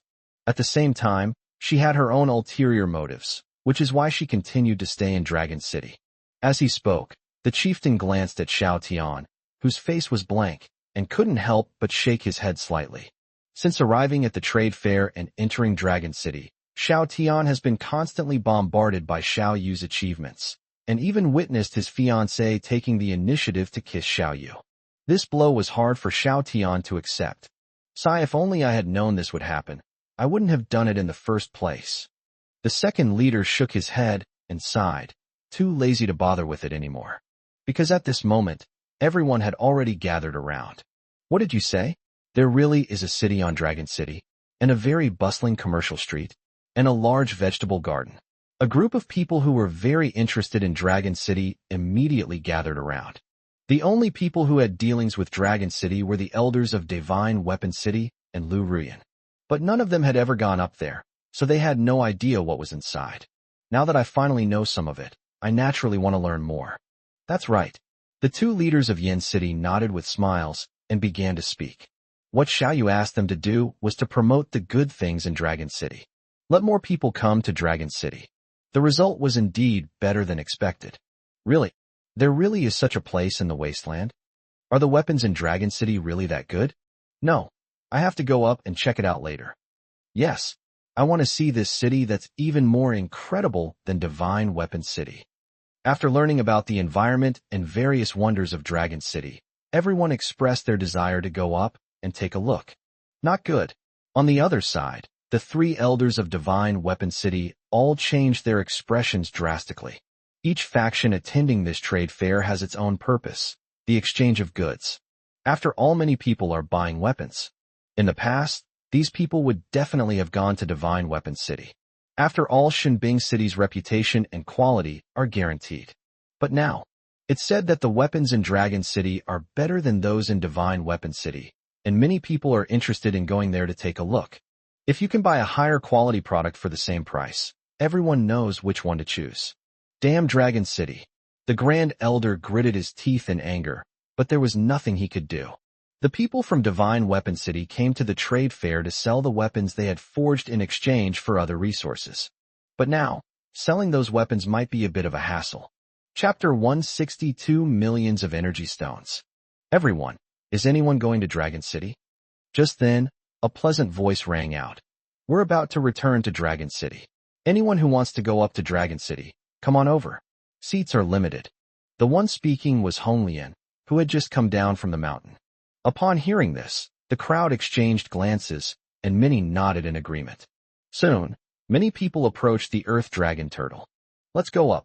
On the Black Soil City side, the fourth leader, Poison Mad, looked at the chief hidden in the crowd, asked him a question through telepathy, and then the two of them followed and rushed towards the Rising Stone House. Let's go too.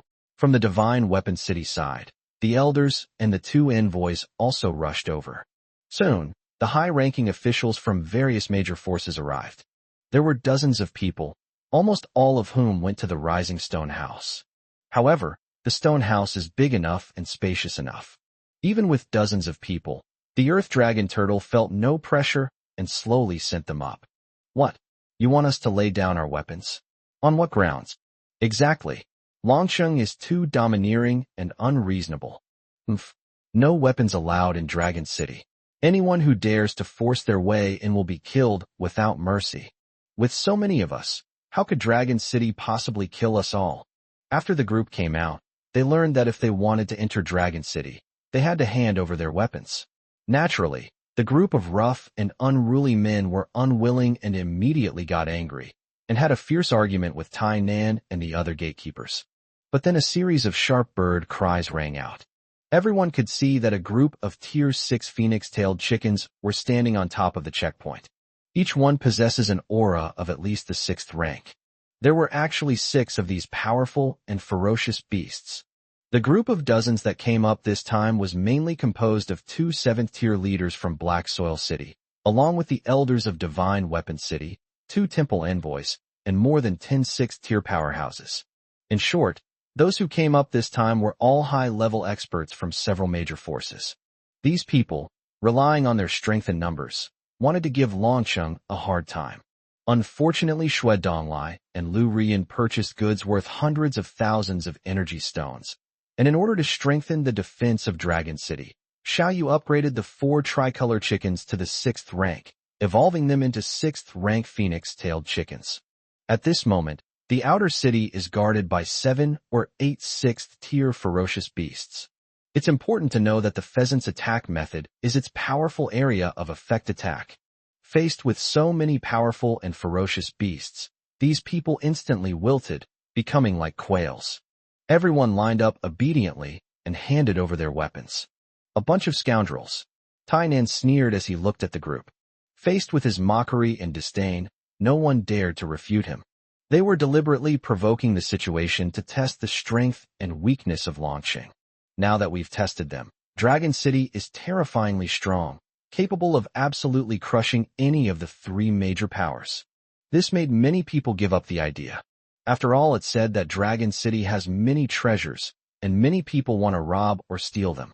But facing such a powerful force, the risk is too high. What do we do now? The 4th leader, Poison Mad, asked the 1st leader. Let's go in and take a look first, then act when the opportunity arises, the chief said in a deep voice.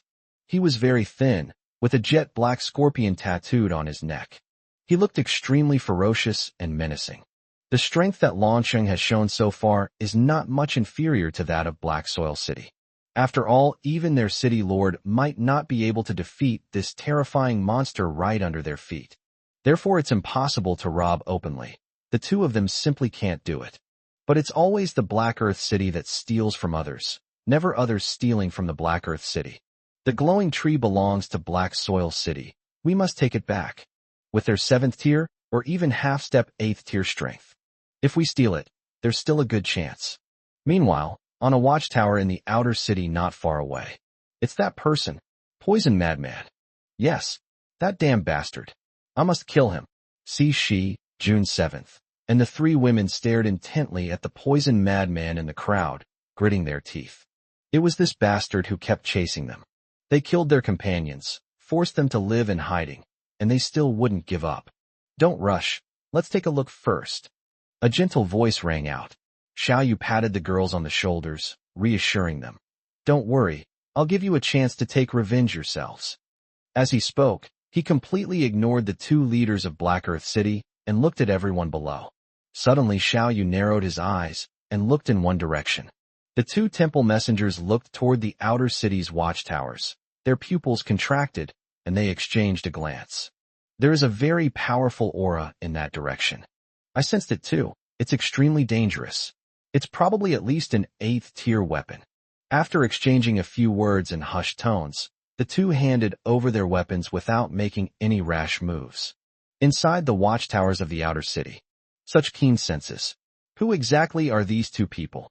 Xiao Yu's gaze pierced through the crowd, scrutinizing the 2 women wrapped in black cloaks with some curiosity. He came specifically to see who was attending the trade fair. Xiao Yu didn't take the 4 leaders of Black Earth City, Poison Madman, and the great leader Poison Scorpion, seriously at all. But those 2 women in black cloaks caught his attention. Because even though he's only at the 6th rank, his aura far surpasses that of most 7th rank individuals. Moreover, the equipment on the 2 of them included a level 6 golden longsword and a level 6 suit of armor. Such top-quality equipment is 10 times more advanced than any of the city lords of the 3 major powers. Xiao Yu was a little curious. Just who were these 2 people? All the treasures of Dragon City. Here I come. Ha ha ha. A 6th level expert put down his weapon, registered, and swaggered into the stone gate, heading straight for the commercial street. I just heard what the 2 leaders of Yen City said. Dragon City boasts tens of thousands of vegetables and plants, sophisticated weapons, and energy drinks that can cure hidden ailments. He was very interested in all of these. If all of this is true, he must try it. Take more of those water sources and vegetables back to the tribe. Many others share similar thoughts, and everyone is excited. My God, it's really true. Even the air in Dragon City smells wonderful. Yes, it's unbearably hot outside, but once you enter Longcheng, it's incredibly cool. Isn't the most important thing that the whole street is full of good stuff? Longsheng has so many wonderful things, each one captivating and irresistible. Upon seeing the dazzling array of goods lining the street, their stomachs growling with hunger, and they all pulled out their energy stones to buy food. Those with money go straight into the food court, even to the second or third floor, just to sample the energy drinks. These are all high-quality customers. Chapter 163, The Powerful Wu Wire. Mind Control. These are all high-quality customers. On the balcony of the watchtower, Xiao Yu looked down at the people below with a smile on his lips, as if he were looking at a mountain of energy stones. A 6th-tier expert starting value is 100,000. A 7th-tier expert starting value is 1 million. There are so many 6th and 7th level experts here, which amounts to millions of energy stones. Now that these people have come, Xiao Yu will find a way to squeeze all the energy stones out of them. Both leaders of Black Soil City have already entered the city. Xiao Yu thought of something and looked at June 3 girls and said, "Now, the stronghold in Black Soil City must be at its most vulnerable." But the 3 women instantly understood Xiao Yu's meaning. They looked at the dozens of people who had just entered the city and said worriedly, "These people are all quite strong, and they all have their own ulterior motives. Their companions have been captured by Black Earth City, and they must go to rescue them.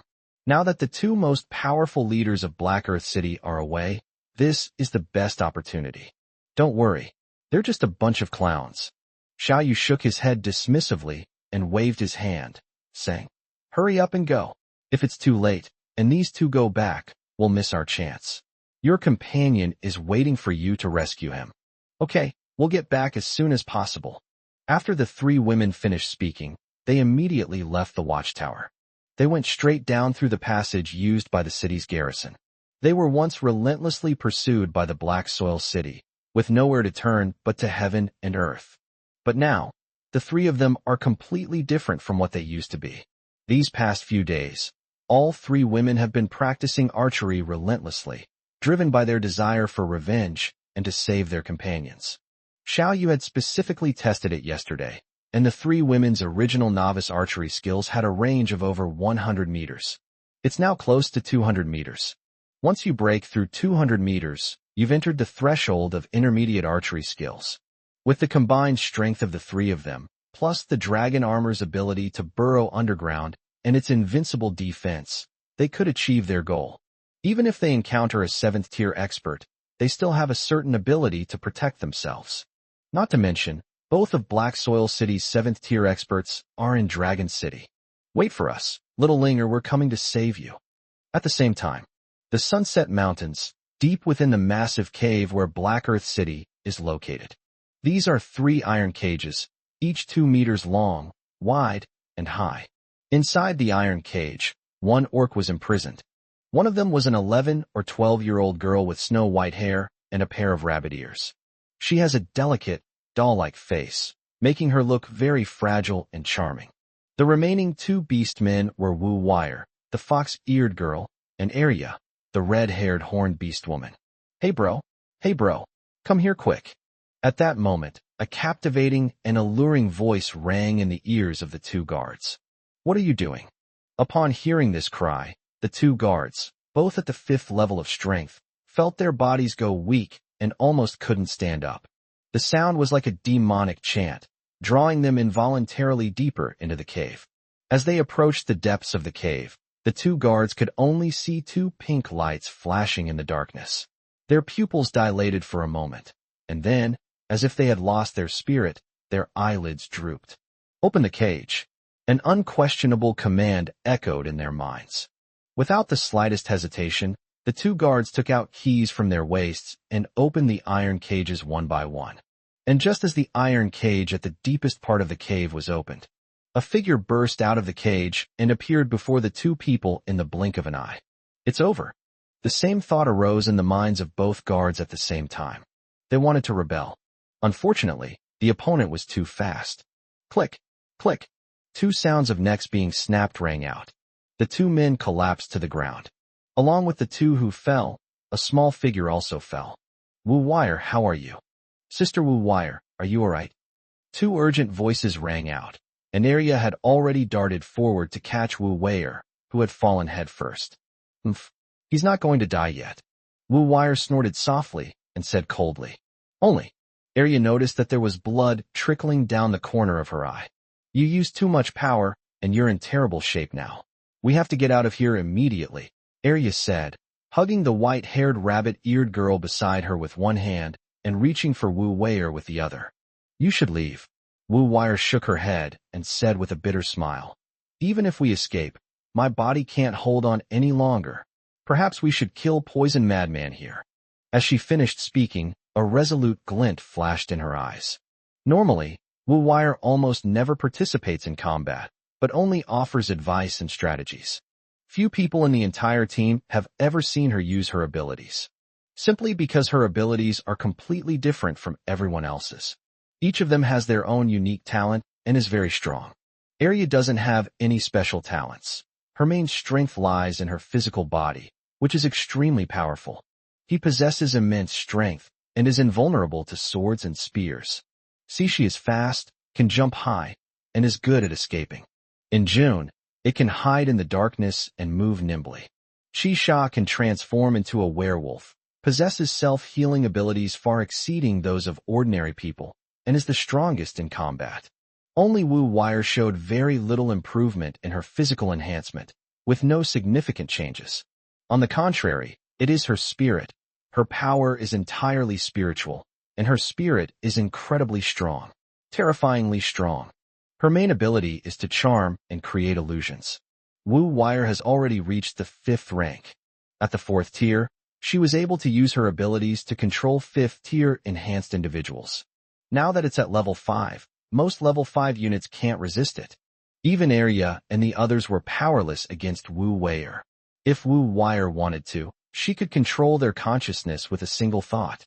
But Wu Wire's body is very weak. These powerful spiritual energies did not belong to her.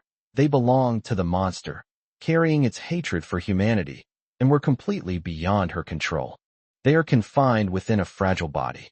Every time Wu Wire uses her abilities, these mental energies go into a berserk state. It wants to break free from its body. She was like a piece of porcelain that could break at any moment. "I have splitting headaches every day. It feels like I'm living a life worse than death." Wu Wire desperately wanted to live, but she was in so much pain. "Living is too tiring." "Wah, I'm so sorry, Sister Wu Wire. It's all my fault." Seeing the blood trickling from Wu Wire's eyes, the little bunny-eared girl Linger burst into tears and tried to wipe it away with her little hands. However, the more I wiped, the more blood appeared. The more abilities Wu Wire used, the more pain she experienced. Controlling ordinary people has almost no impact. However, she had just used her abilities to control 2 5th-tier guards, which naturally consumed a great deal of her energy. She is in so much pain now that she feels like she's living a life worse than death. Da-da-da. Just then, a series of rapid footsteps sounded. Clearly, someone outside the cave noticed the commotion. After all, for this trade fair, Black Earth City had brought over 100 people with just its 4 leaders, including Poison Madman. Not to mention, the great leader, Poison Scorpion, has countless powerful figures hidden behind the scenes. Although both leaders went to Dragon City, those who remained were still numerous and powerful. "You guys go. I'll hold them off." Puffed. Wu Wire had just finished speaking when she spat out a mouthful of blood. "We'll go together." Arya picked one up in each hand and ran off. Before leaving, they also took the energy stones from the 2 guards. Chapter 164 Dragon City. Indeed a good place. "Damn orcs. Stop." As Arya and the 2 women ran out of the cave, they were met by more than a dozen guards. Most of these people are at the 3rd or 4th rank, and the weakest are at the 2nd rank. However, Arya completely ignored her and rushed straight over. At this moment, all she wanted was to get her 2 sisters out of here. Therefore, it instantly unleashed tremendous power and terrifying speed. When those people came at her with knives, Arya blocked them all with her body. She herself was completely impervious to knives and spears and was unharmed. She also protected Wu Wire and Xiao Linger on her shoulders and finally knocked more than a dozen people away. What the hell is this monster? The dozen or so people who were thrown into the air stared wide-eyed in disbelief. The group of people could only watch helplessly as Arya escaped from the cave, unable to stop her at all, until two sixth-tier powerhouses arrived. Seeing the mess at the scene, he was furious. A bunch of good-for-nothings. Get the chase on them. With that, he led his men straight out. The three orcs haven't gone far. We must catch them. Otherwise, the two leaders would definitely blame him. Arya, don't worry about me. I'm beyond saving. Put me down and let me fight them. As long as I can kill Du Feng, you won't be hunted down anymore. Wu Wire pleaded as she carried Arya on her back. She had just forcibly used her ability, and now she had a splitting headache, feeling like her brain was about to explode. Now all she wants is to find that bastard, Poison Madman, and die together with him. However, Wu Wire did not struggle violently, as this would cause Arya to fall while running. Moreover, her struggles were futile against Arya's immense strength. Shut up, Arya roared. There must be a way. Even if Wu Wire is on her last breath, even if she dies, I will still bring her back. They're all monsters who can't be tolerated in this world. If we're going to die, we'll die together. It's no big deal. Well, Wu Wire lay quietly on Arya's back, sighing silently. You really are a stubborn ox. So incredibly stubborn. Fine with your strength, you can't escape from here. We might only be able to go somewhere. Where? Arya's eyes lit up immediately. There. Wu Wire pointed to the giant tortoise at the foot of Sunset Mountain Range. Previously, when the people of Black Soil City were discussing it, they said that there was a very large city on the back of that monster, and that the treasures of Black Soil City had been stolen by the monster, but they didn't dare to take any action to steal them. If we can hide our orc identities and sneak in, even if they escape the Sunset Mountains, Black Soil City will not let them go. Therefore, the only place they could go was Dragon City. Dragon City is not only very powerful, but it is also an enemy of Black Earth City, as long as we conceal our orc identities. Okay, let's go to Dragon City. Arya's gaze fell on the giant tortoise, and she couldn't help but swallow hard. But then her eyes became incredibly determined. Just then, the rising stone house also landed. Before Black Soil City was even discovered, Arya rushed straight in. The three women breathed a sigh of relief when the stone house began to rise. A moment later, the stone house door opened, and the three women immediately blended into the crowd and quietly slipped into the city. Strange? Those people looked familiar. Now, the number of people entering and leaving Dragon City is gradually increasing. The guards, including Tai Nan, are very busy and have been divided into several groups, making it impossible for them to see each person's appearance clearly. Moreover, all three women wore hoods and kept their heads down the whole time, without looking at Tetsuo. In short, everything went very smoothly, and no one discovered their orc identities. The three women, who had only met Tai Nan once before, did not recognize him either. It must be an illusion. After the three women entered Dragon City, Tai Nan shook his head with amusement. There were so many people guarding the pass that everyone looked alike. Phew. At that moment, in a corner of the commercial street, Arya, Wu Wire, and Xiao Linger looked at each other and smiled, all letting out a long sigh of relief.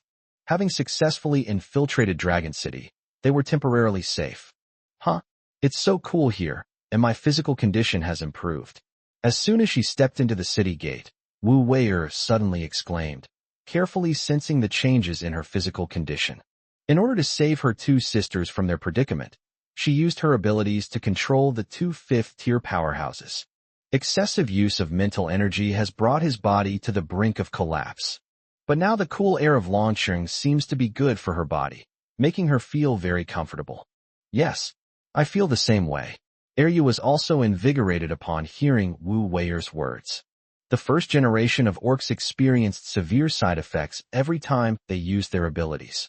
Although Arya's physical body was invincible, but it's also very painful.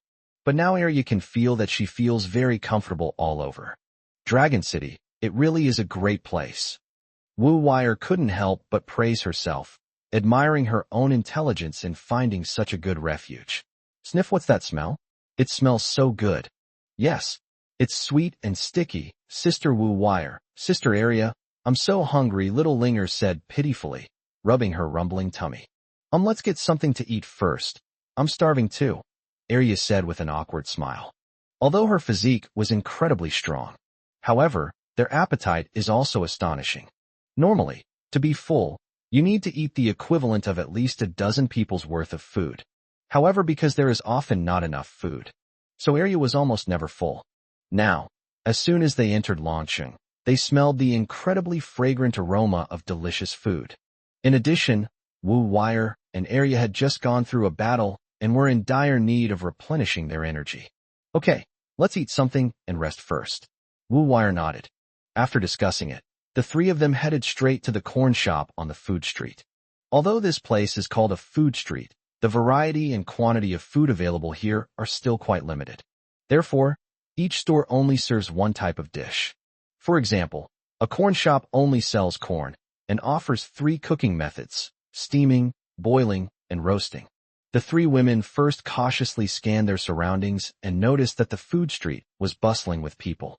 Many people were holding food in their hands and eating it, or carrying large and small bags of various foods. Nobody paid any attention to them, and nobody would lay a hand on them. Seeing this, the three women breathed a sigh of relief and went to the entrance of the corn shop. "Excuse me, what is this? How much does it cost?" The three girls stared longingly at the large pile of corn displayed on a steamer outside the corn shop, steaming and emitting a fragrant aroma that made their mouths water. It's just too tempting. Wu Wire almost couldn't resist using her abilities on the salesperson. But the sales clerk always had a smile on her face, which was really heartwarming. "Ladies, welcome to our shop. Our corn is only 200 energy stones apiece, and 1 piece is enough for 3 people. Would you like one?" Chapter 165 Treasure Hunt. In the Wasteland, I've never seen anyone smile so sincerely at a stranger. The three women stared at each other, somewhat stunned, suddenly feeling healed by that smile. "3 little girls, what's wrong? Here, eat while it's hot, you must be starving." Seeing that the three women were somewhat stunned, the saleswoman waved her hand in front of them, held up 3 wooden skewers, and handed one to each of them. "Oh, okay, thank you." Wu Wire realized what was happening and nudged Arya with her elbow. Arya quickly took out her animal skin bag, counted out 600 energy stones, and handed them over. Those 2 fifth-tier experts had quite a bit of wealth. Each person has several thousand energy stones, and the 2 of them together have over 10,000. So delicious. "Sister Wu Wire, Sister Arya, you should try some." As soon as she got the corn, the white-haired rabbit-eared girl took a bite, and then, with a look of pure delight, she couldn't help but let out a sigh. The 2 women exchanged a glance, licked their dry lips, and immediately began to eat. "It's so delicious. The natural sweetness is unforgettable. Hee, if I could eat this kind of good food every day, I'd be laughing in my sleep." Just as Wu Wire, Arya, and Xiao Linger were in Longcheng, enjoying their corn and feeling content. Meanwhile, at Sunset Mountain Range, the cave where Black Soil City is located, 3 figures quietly emerged from the ground. "7 killers, have you found them?" Sishi asked in a low voice. "I'm still looking. It's strange. I can clearly smell their scent, but why is it so faint?" Chi Sha sniffed carefully in the cave, sometimes nodding and sometimes shaking his head. "It's not here. Let's go to the next cave." As he spoke, Chi Sha used his earth-burrowing ability to burrow underground. They headed towards the next cave. "Let's go." Sishi and Lu Yue exchanged a glance, then could only shrug and follow. Soon, the 3 of them arrived at the depths of the cave. "Look, there are 3 iron cages here. The smell I smelled earlier is here. It's Xiao Linger's, and Wu Weier and Arya's. They were also locked up here before." She had vaguely smelled Wu Wire and Arya's scent before, but she wasn't quite sure, because they didn't expect that they would be arrested too. But now they're not here at all. Where are they? What happened? The rabbit-eared girl looked around the cave and suddenly became a little anxious. After finally getting everything ready, they lost their companion again. "Who are you? How dare you trespass on the territory of my Black Soil City? Surrender now." At this moment, an angry roar rang out. Immediately afterwards, the 3 women saw a group of people rush into the cave. It was a few 6th-tier experts left behind in Black Soil City, along with a group of 4th and 5th-tier experts. "Tell me, where are the orcs? Where did they go?" However, at this moment, Shi, Lu Yu, Chi Sha, and San Nu were protected by the dragon armor and the heavenly silkworm armor, and each of them also had 2 divine weapons protecting them, so they did not take these people seriously at all. Even if you can't win a fight, you can just burrow underground and run away. Without hesitation, the 3 women simultaneously drew an arrow, each aiming at a powerful figure. Locked onto by arrows, everyone in Black Earth City felt a chill run down their spines. They weren't afraid of ordinary bows and arrows because of their slow speed and weak power. But the bows and arrows of these 3 were clearly not simple. The moment the 3 men drew their bows and knocked their arrows, the people of Black Earth City sensed a deadly threat. Outside, they can use their speed to dodge. But this is an incredibly narrow cave. There's nowhere to hide. They've already run away. We haven't found them either, the weakest 5th-tier warrior said tremblingly. The next second, June decisively released the arrow. Since this person is no longer of any use, it is only natural to kill him directly. Whoosh! An arrow shot out rapidly, instantly piercing the head of a 5th-tier expert. Upon seeing this, the other 2 6th-tier individuals acted swiftly. At that moment, Shi and Shisha also released their arrows simultaneously. Whoosh! Whoosh! A piercing sound of something cutting through the air rang out. Shi was already a 5th-tier cultivator, and with the blessing of a divine weapon at such a short distance, the arrow instantly pierced through the chest of a 6th-tier cultivator, blasting a bloody hole. The 6th-tier expert's internal organs instantly turned into a puddle of mush, and he was dead beyond any doubt. The arrow from 7 kills was dodged by the 6th-ranked opponent, only grazing his abdomen without causing much damage. Clearly, all 3 men's archery skills had improved significantly. However, the bunny-eared girl, with her superior hearing and vision, undoubtedly receives the greatest boost. Not to mention, she is already a 5th-tier expert, and her attack power is astonishing. Damn it! Charge over there. Kill them. The 6th-tier deputy leader, who had narrowly escaped death, roared as he felt a burning pain in his waist and abdomen. Just as a group of 4th and 5th-rank soldiers rushed over, intending to surround and kill the 3 women, they run. An arrow was shot out. The 3 women exchanged a glance and decisively used their earth-burrowing ability. The next second, the 3 of them instantly burrowed underground and disappeared. A moment later, the 3 women had crawled far underground and escaped the encirclement. Wait, let's search around here. Shisha suddenly spoke from underground. She was still somewhat unwilling, even though her best friend was right in front of her. Yes, keep looking. Besides, Poison Mad has been chasing us for so long. If we've entered his headquarters, we must have taken something back with us. June suddenly remembered the incident when she met Xiao Yu, and they stole from the Black Demon tribe's old home. Okay, Shi and Shisha both nodded. From then on, the 3 of them stopped fighting Black Earth City head-on. Instead, they searched through caves one by one. Previously, after the 3 women used their earth-burrowing ability in front of the people of Black Soil City, the bandits of Black Soil City had already spread out their men, trying to find their whereabouts and kill them. And now, in order to find the location of the madman's cave, the 3 women frequently went to one cave after another. They even captured several bandits, dragged them underground, and interrogated them about the treasure cave where the madman hid his treasure. Thus, the 2 sides engaged in a farcical game of whack-a-mole. Quick! They're there, kill them. Wait! They're in this cave, come quick. There aren't any here. Next one. Let's go. Faced with the siege of Black Soil City, the 3 women were too lazy to continue the fight. The most important thing is to find the drug kingpin's treasure trove and empty it. Huh? There are 2 strange, ferocious beasts here. A moment later, as the 3 women disappeared into another cave, Shisha suddenly said with a look of surprise and uncertainty, "Look, these 2 ferocious beasts, one can breathe fire, and the other exudes a chilling aura. This is a spirit beast." June and Sishi exchanged a glance, their eyes flashing with surprise. "We've found the treasure." Spirit beasts are treasures to any power. For Xiao Yu, it was an absolute treasure, because Xiao Yu can further enhance the power of spirit beasts and acquire their power. Oh no! Someone has broken into the 4 leaders' cave. Suddenly, a cry of alarm rang out. The 3 women had just appeared in the cave when the 2 guards spotted them. But then, in the next second, whoosh, whoosh, whoosh. 3 arrows shot over like lightning. Puff, puff, puff. The sound of 3 arrows piercing a throat rang out. 2 fourth-level guards fell straight to the ground. In their final moments before losing consciousness, the two were filled with immense regret. If I had known I shouldn't have been so dedicated. Why was I shouting like that? Ha ha ha, finally found it. Yes, this really is the madman's treasure cave. Let's empty this place quickly. Chapter 166, Emptying the Treasure Vault. They're nearby? The wolf girl was the tallest. She held an iron cage in each hand, ready to retreat at any moment. Meanwhile, the Catwoman and the rabbit-eared girl began searching around the cave. Ha ha ha, found it. So many energy stones.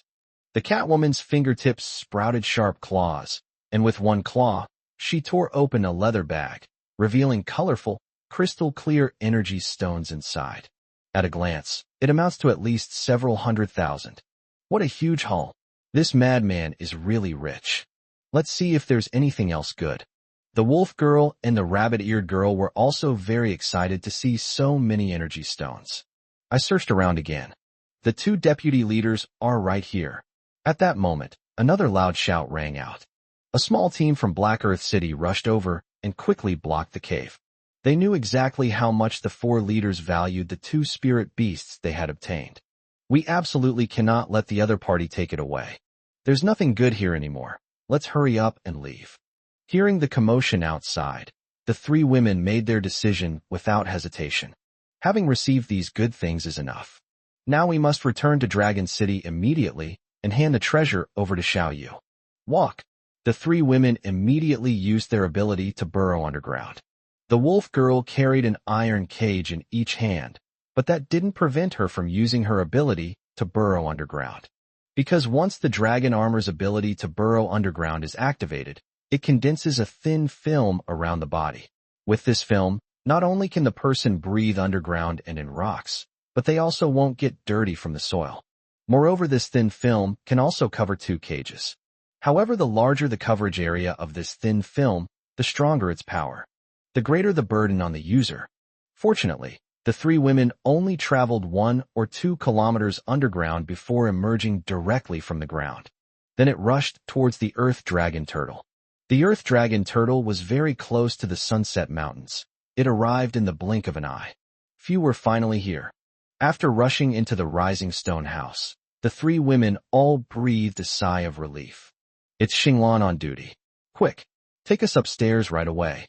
Upon seeing Xinglan, who was in charge of greeting customers, June 3 girls hurriedly greeted her and briefly explained the situation. You actually managed to snatch a huge treasure from the Black Soil City stronghold? That's amazing. Upon hearing what the 3 women said, Xinglan's eyes lit up instantly, and she chuckled. She squeezed the yellowish-brown scales in her hand tightly, infusing them with a trace of power. The previously empty stone house immediately rose up.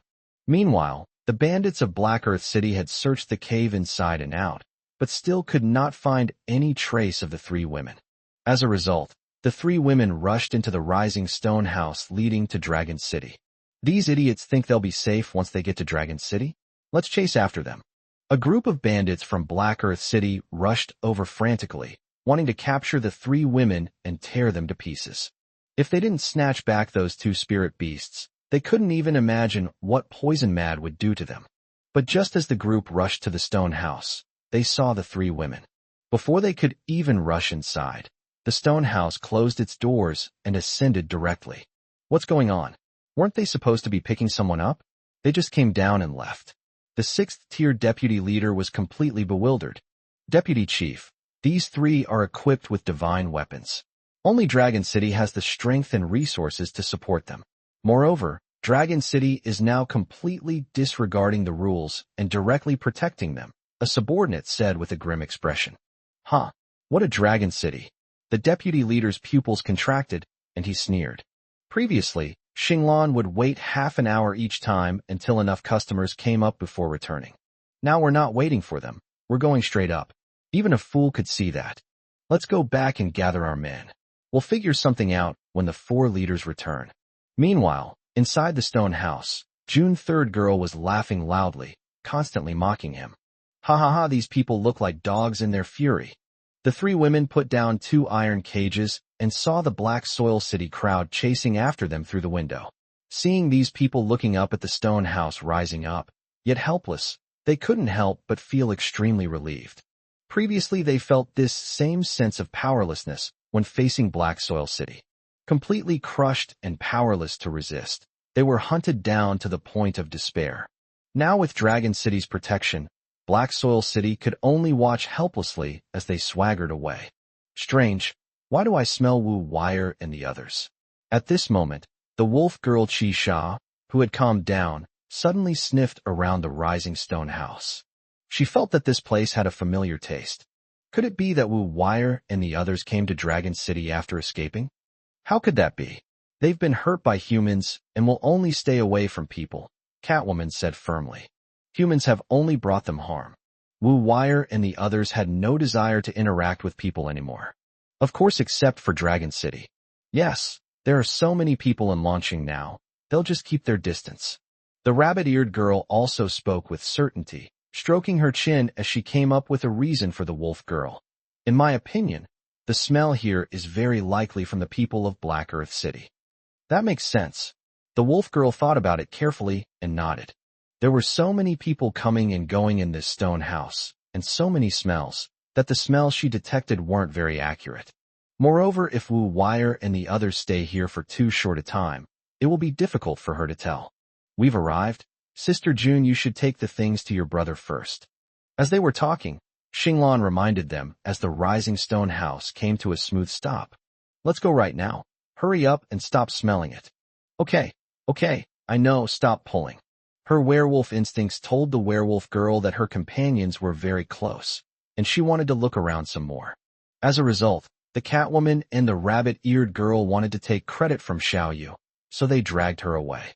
The wolf girl smiled wryly and could only be dragged and pulled through the inner passage into the inner city. Meanwhile, outside the corn shop in the outer city, Wu Wire suddenly looked towards the inner city, her eyes narrowing slightly. Suddenly, she sensed a trace of the presence of her orc companion. But then, that aura vanished instantly. Is it just my imagination? Wu Wire smiled wryly, looking up at Arya. Are you full? Both of them needed to replenish their energy due to the excessive energy expenditure from the previous battle. And this corn was so delicious that the two of them bought 10 ears in one go. Wu Wire, with her small frame, only ate 2 sticks, Xiao Linger only ate 1, and the rest were eaten by Arya. Hee, I'm only half full. Arya touched her slightly protruding belly and laughed awkwardly. These corn cobs are as thick as an adult's arm. 2 of them would be enough to fill an average person up. However, as her strength increases, or as she expends energy in battle, her appetite will continue to increase. She'll need to eat at least 100 ears of corn to recover from that fight. Chapter 167, The Shocking Beast-Eared Girl. We still have some energy stones left. Let's go to the food court and eat slowly, Wu Wire suggested. Although just a short while ago, the 3 of them spent 3,000 energy stones. Fortunately, the 2 fifth-tier guards still had several thousand energy stones left, which should be enough for Arya to eat her fill. After all, Arya is their main fighting force right now. In case of danger, Arya can only fight. Once she's full, her fighting power will definitely increase significantly. And they really stand out. Arya is nearly 2 meters tall. When Wu Wire and Xiao Linger are next to her, they look like little children. The trio's long meal on the street attracted a lot of attention. Just now, 2 greasy, fat men came over to say hello and offered to treat them to something. Wu Wire could tell from the sight of those people that they were not good people. If they continue eating on the street, Longcheng will eventually find out about it. After discussing it for a while, the 3 of them went straight to the food court. I knew it. The energy drinks on the 3rd floor are amazing. They're absolutely top-notch. Yes, after drinking that energy drink, my back and legs don't ache anymore, and I have more energy to walk. My headaches, which I've had for years, have improved a lot. As Wu Wire and her 2 companions approached the entrance of the food restaurant, they were greeted by a rich aroma of food. There was a steady stream of people coming and going, and many were praising the food as being of the highest quality. The conversation among the group instantly attracted the attention of Wu Wire and her 2 companions. Wu Wire. Arya's eyes lit up immediately, and her eyes even turned a little red. As her best friend, she was very aware of Wu Wire's physical condition. The immense spiritual power within her body felt like countless steel needles, constantly piercing her mind and tormenting her spirit, causing her excruciating headaches and bringing her to the brink of collapse. This kind of pain is perhaps more painful than all of them combined. Every time she saw Wu Wire being tortured to the point of wishing she were dead, she wished she could take her place. The energy drinks those three mentioned might be very helpful for Wu Wire. She never expected to find such a treasure in the food court. She was determined to get her hands on it. Yes, I know. Let's go in and ask first. Wu Wire suppressed her excitement and said calmly. She was also looking forward to it. But such a treasure must be extremely valuable, and they probably can't afford it. Welcome to the food court. At that moment, the hostess's pleasant voice rang out, and she looked at the three women with a warm smile. The three beast-eared girls, who had endured countless hardships and suffering, once again felt a touch of human warmth. Thank you. The three women thanked the waiter gratefully and went inside. Good day, ladies. The waiter gave the three women a strange look, then smiled and suggested, how about I find you a quiet place on the first floor? The two girls were half a head shorter than her, and the remaining one was a head taller than her. Such a combination is rare even in the wilderness, making it hard not to arouse her curiosity. However, the three women were all wrapped up tightly, with only their pretty faces showing. This suggests that the three women probably don't like being disturbed. No, we're going to dine on the third floor, Arya said firmly, because those people said that the energy drink was only available on the third floor. You want to go to the third floor? It's very expensive up there, the waitress kindly advised. Although taking guests up to the third floor for dining earns her more merit points. But the three girls were dressed very poorly, looking like they were refugees, which was already quite pitiful. It's estimated that even making a purchase on the first floor would be difficult. That's why she didn't introduce the services on each floor, to avoid embarrassing the three girls. But we want to drink that energy drink. How can we get it? Arya asked anxiously. If we don't go to the third floor, how can we get that drink and relieve Wu Wire's pain? She made up her mind. If the waitresses dared to say they couldn't go up, she would beat them up. At worst, I'll just kowtow and apologize to them later. I'm sorry. The minimum charge on the third floor is 20,000 energy stones. It's too expensive there and really not suitable for you. The waiter explained apologetically, trying to persuade you again. 20,000 energy stones. The three women looked at each other, their pretty faces falling. Are you kidding me? The admission ticket costs 20,000 energy stones? Even if you sold them, they still wouldn't be able to get in. Let's go to the first floor. Please lead us to a corner. Finally, Wu Wire gave a wry smile, patted Arya's hand, and said, Don't worry, I'm fine. I can still hold it in. Hee. As she spoke, she pulled Arya back from her attack, suggesting they find a corner to eat first. Hey, three little sisters, we meet again. Just then, a short and fat figure, laughing strangely, blocked the three people's path. This person is about the same height as Wu Wire. Her face was covered in pockmarks, and she had a huge belly that looked like she was 10 months pregnant. The fat man's own strength is very weak, only at the second level. However, there were 4 people standing behind him, all of whom were 3rd or 4th tier powerhouses. It's obvious at a glance that this person is not simple. He's probably a high-ranking member of a small power group. Hee. 3 little sisters, would you like to dine on the 3rd floor? I can take you there. Upon seeing Wu Wire and the other 2 girls, the fat man chuckled lewdly. This person is standing in front of the corn shop. Seeing that Wu Wire and her 2 companions were very beautiful and innocent, the person who invited them to dinner said, Please show some respect, guest. Before Wu Wire and her companions could react to the greasy fat man's lewd remarks, the waitress rushed over, standing between them and giving the fat man a cold look. Fighting and injuring others are strictly prohibited in Dragon City. Otherwise you will bear the consequences. Upon seeing this, both Wu Wire and Arya's pretty faces changed color. The greasy, fat man harassed them several times, which annoyed them. The 3 women were very grateful to the waitress for protecting them.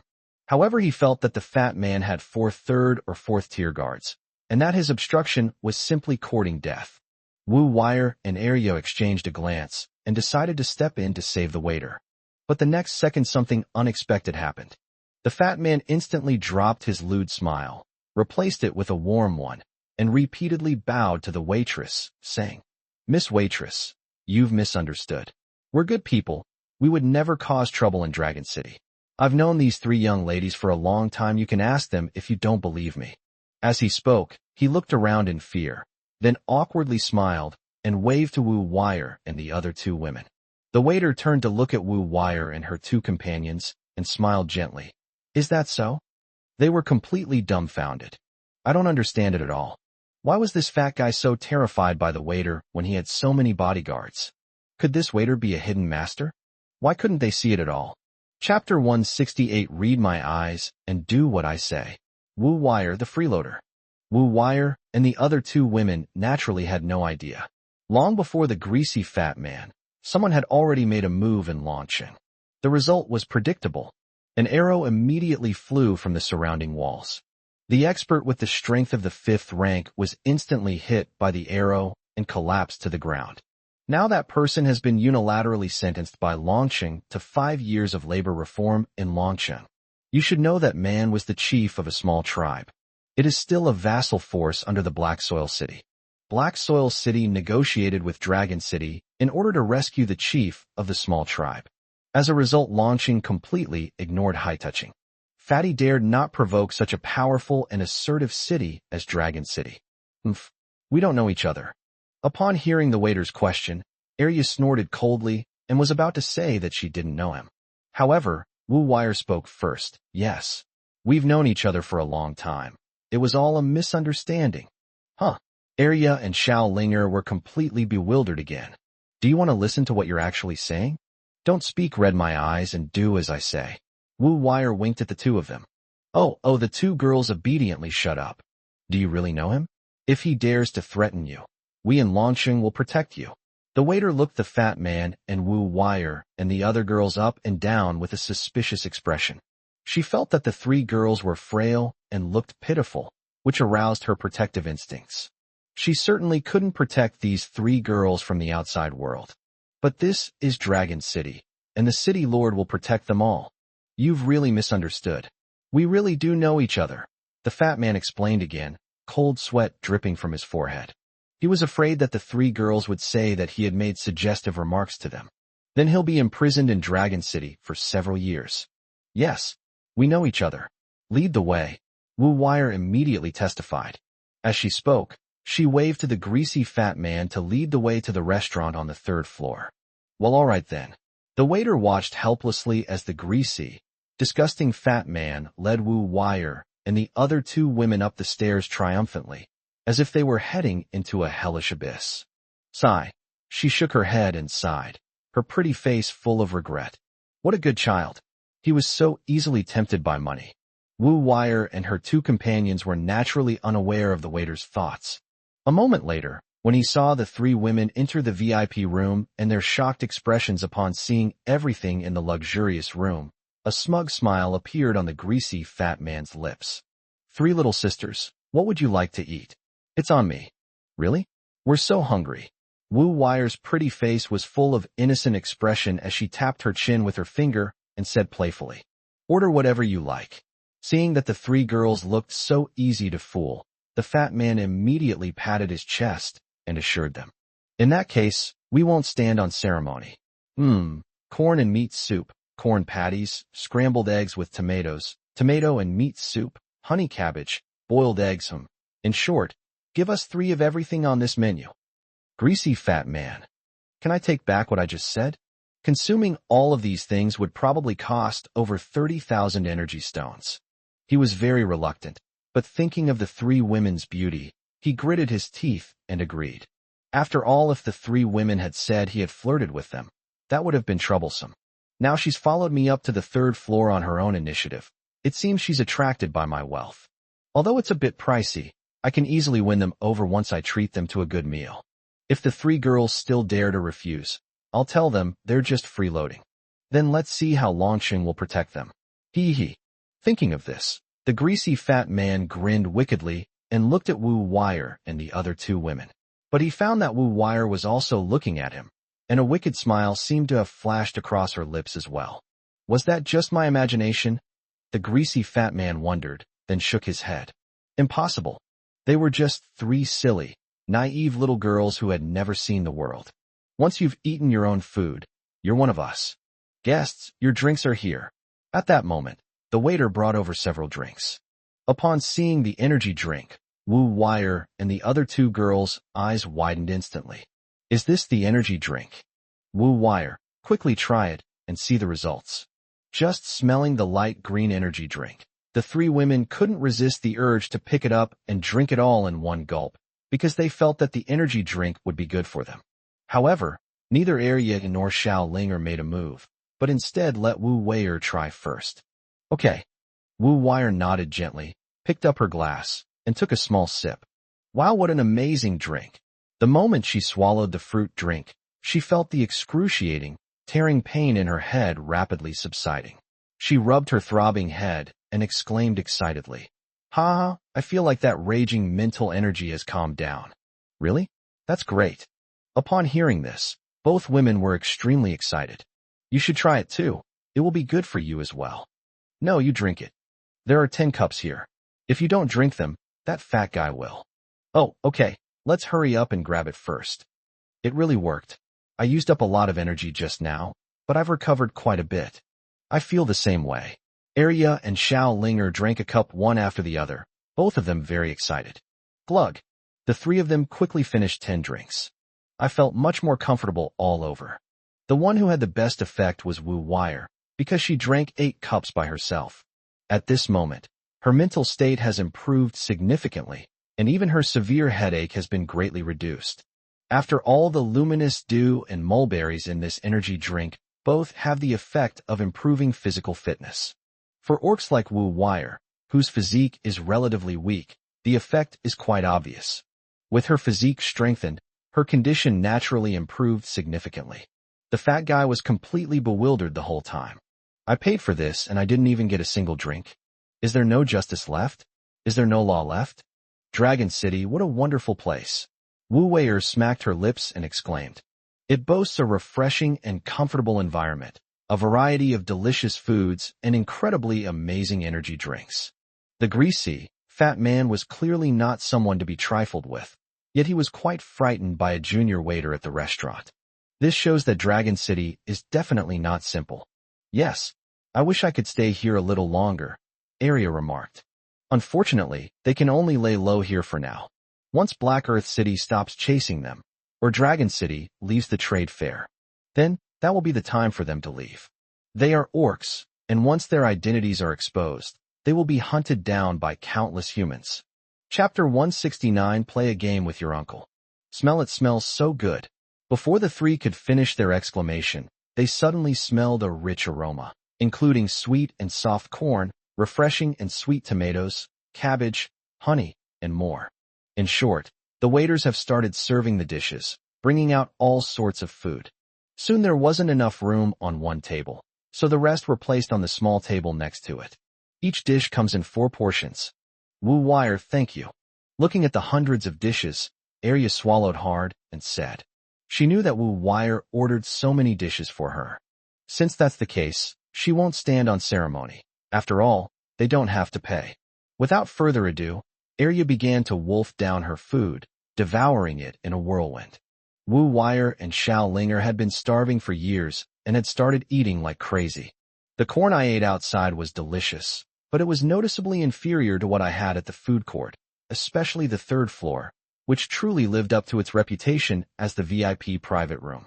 Every dish here, regardless of its main ingredients or side dishes, is absolutely made with the best. In the corn and meat soup, soft and sweet corn is simmered with savory beast meat.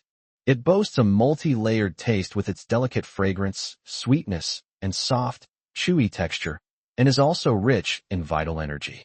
Wu Wire guessed that the beast meat in the soup was at least a 4th or 5th tier beast, and its price was extremely high. One bite of honey, and the sweetness seeps into your very bones, as if all the bitterness you've endured over the years has vanished. There are also tomatoes and cabbage, sweet and delicious. They help to remove any fishy or oily taste. In short, every dish was unforgettable and left you wanting more. The three women simultaneously felt that this was the true meaning of life. Hee, eat slowly. Nobody's going to take it from you. Seeing the three beautiful girls eating without any regard for their image, the greasy fat man completely dispelled his doubts and confirmed that they were three naive young girls. Taking them down would be a piece of cake. A few moments later, all the dozens of dishes had been devoured by Wu Wire and her two companions. However, the three women only had a slight bulge in their lower abdomens. The greasy fat man was stunned. He was very curious about how the three girls could eat so much food. However, the fat man didn't care about any of that. He rubbed his hands together excitedly and said with a lecherous look, "Hee, three little sisters, come with uncle to the room to play a little game, okay? It's a lot of fun." "Oh, playing games? Sure, I'll go first." With that, Wu Wire got up and went into the bedroom, beckoning to the greasy fat man with her finger. The greasy fat man immediately rushed into the bedroom, leaving several guards outside. However, as soon as the greasy fat man entered the bedroom, Wu Wire slammed the door shut. The next second, two pink lights flashed, and the greasy fat man instantly lost consciousness. A moment later, the three women walked out of the restaurant. Wu Wire now had another animal skin bag in her hand, containing 50,000 energy stones. Her abilities are extremely powerful, but when used on strong individuals, they have severe side effects. However, ordinary people have weak mental strength, and their mental resistance is negligible. For ordinary people, Wu Wire has almost no side effects. However, her powerful mental abilities can cause psychological trauma to people. Therefore, unless absolutely necessary, or against an enemy, Wu Wire will never use her abilities lightly. But this greasy fat man harassed them several times, tricking them out of some energy stones as a lesson. "Hee, we can stay in Dragon City for a few more days. Yeah, we can go to the VIP room tomorrow and drink those kinds of beverages." The three women smiled smugly and strode away. After they had eaten and drunk their fill, they needed to find a hotel to rest. As for the greasy fat man, he was still immersed in the illusion woven by Wu Wire, unable to extricate himself. A moment later, Wu Wire and her two companions walked to the end of the commercial street. This is a large building that is over 10 meters high and hundreds of meters long. Looking up, you can see dozens of windows facing the street. "Welcome to Dragon Gate Inn." A gentle female voice rang out, accompanied by the warm smile unique to Longqing. As it is the only inn in Longqing, it is of a high standard. The city lord directly named it Dragon Gate Inn, and the manager of the Dragon Gate Inn is none other than Honglian's capable assistant, Xiao Yu. After all, many of the guests at this inn are important figures, and the price is not cheap. Ordinary residents of Dragon City simply couldn't handle it. Apart from Honglian, only Xiao Yu could manage these matters. Of course, to ensure Xiao Yu's safety, Xiao Yu specially sent a tricolor chicken to guard her. "Hello, we need to stay here." Arya looked down at Xiao Yu and gave her a friendly smile. Wu Wei is the strategist of the orc team. She makes all the important decisions. However, when speaking to outsiders, it is usually Arya who speaks, because she is tall and has a more imposing presence. Alright, Dragon Gate Inn has 3 types of rooms: the commoner's area, the rich's area, and the supreme VIP suite. May I ask which type of room you 3 would like to stay in? Although a giantess stood before her, and a very beautiful one at that, which gave Xiao Yu, who was also a woman, a strong sense of pressure, she still appeared neither humble nor arrogant when she looked up at her. Previously, Shui Donglai, the young city lord of the ruined city, Lu Rian, the young city lord of Hurricane City, Xiao Tian, the young city lord of Flame City, and many other leaders of smaller forces all lived here with her. Xiao Yu was in charge of receiving all these people. She had already become quite skilled at it. Moreover, she has officially joined the middle and upper ranks of Dragon City, and can now purchase Night Glow Dew and enhancement potions at half price. To commend her, the city lord personally rewarded her with 5 drops of Night Glow Dew. During this period, she exercised with her husband and also consumed a lot of Night Glow Dew. Xiao Yu has now used a first-tier enhancement drug and become a first-tier powerhouse. She possesses a certain degree of self-defense ability, coupled with the aura of a strong woman, making her no less capable than Arya. Are these the three price ranges for consumption and launching? Upon hearing Xiao Yu's introduction, Arya couldn't help but make a sarcastic remark. She looked at Wu Wire, and seeing that the other shook her head, she said directly, "Give us the most ordinary room in the working class area, a quiet one, and it must have a window." Following Wu Wire's advice, Arya explained her requirements one by one. In the past, when orcs lived in the wild, they slept on the floor and rarely had the opportunity to sleep in a bed. So, the environment doesn't matter, as long as it's habitable. Oh, let me think. Xiao Yu paused for a moment, finding the request a bit strange, but didn't pay much attention to it. She naturally didn't know that Arya insisted on having a window so that she could easily escape at any time. This is the experience that the orcs have accumulated over many years of wandering the world. No matter where you go or what you do, you must first prepare an escape route. I've got it. Xiao Yu searched through a clean, white sheet of paper, found a room number, and said to Arya, "I'll take you there now." As he spoke, he opened the counter door and led the three women into the long corridor. Chapter 170 on the methods of eating 7th order ferocious beasts. Actually, Arya's rant just now was pretty good. Longqing's current business model is very simple. Whether it's a restaurant or an inn, they are all the same, divided into 3 floors to distinguish the 3 social classes. The first floor is the working class area.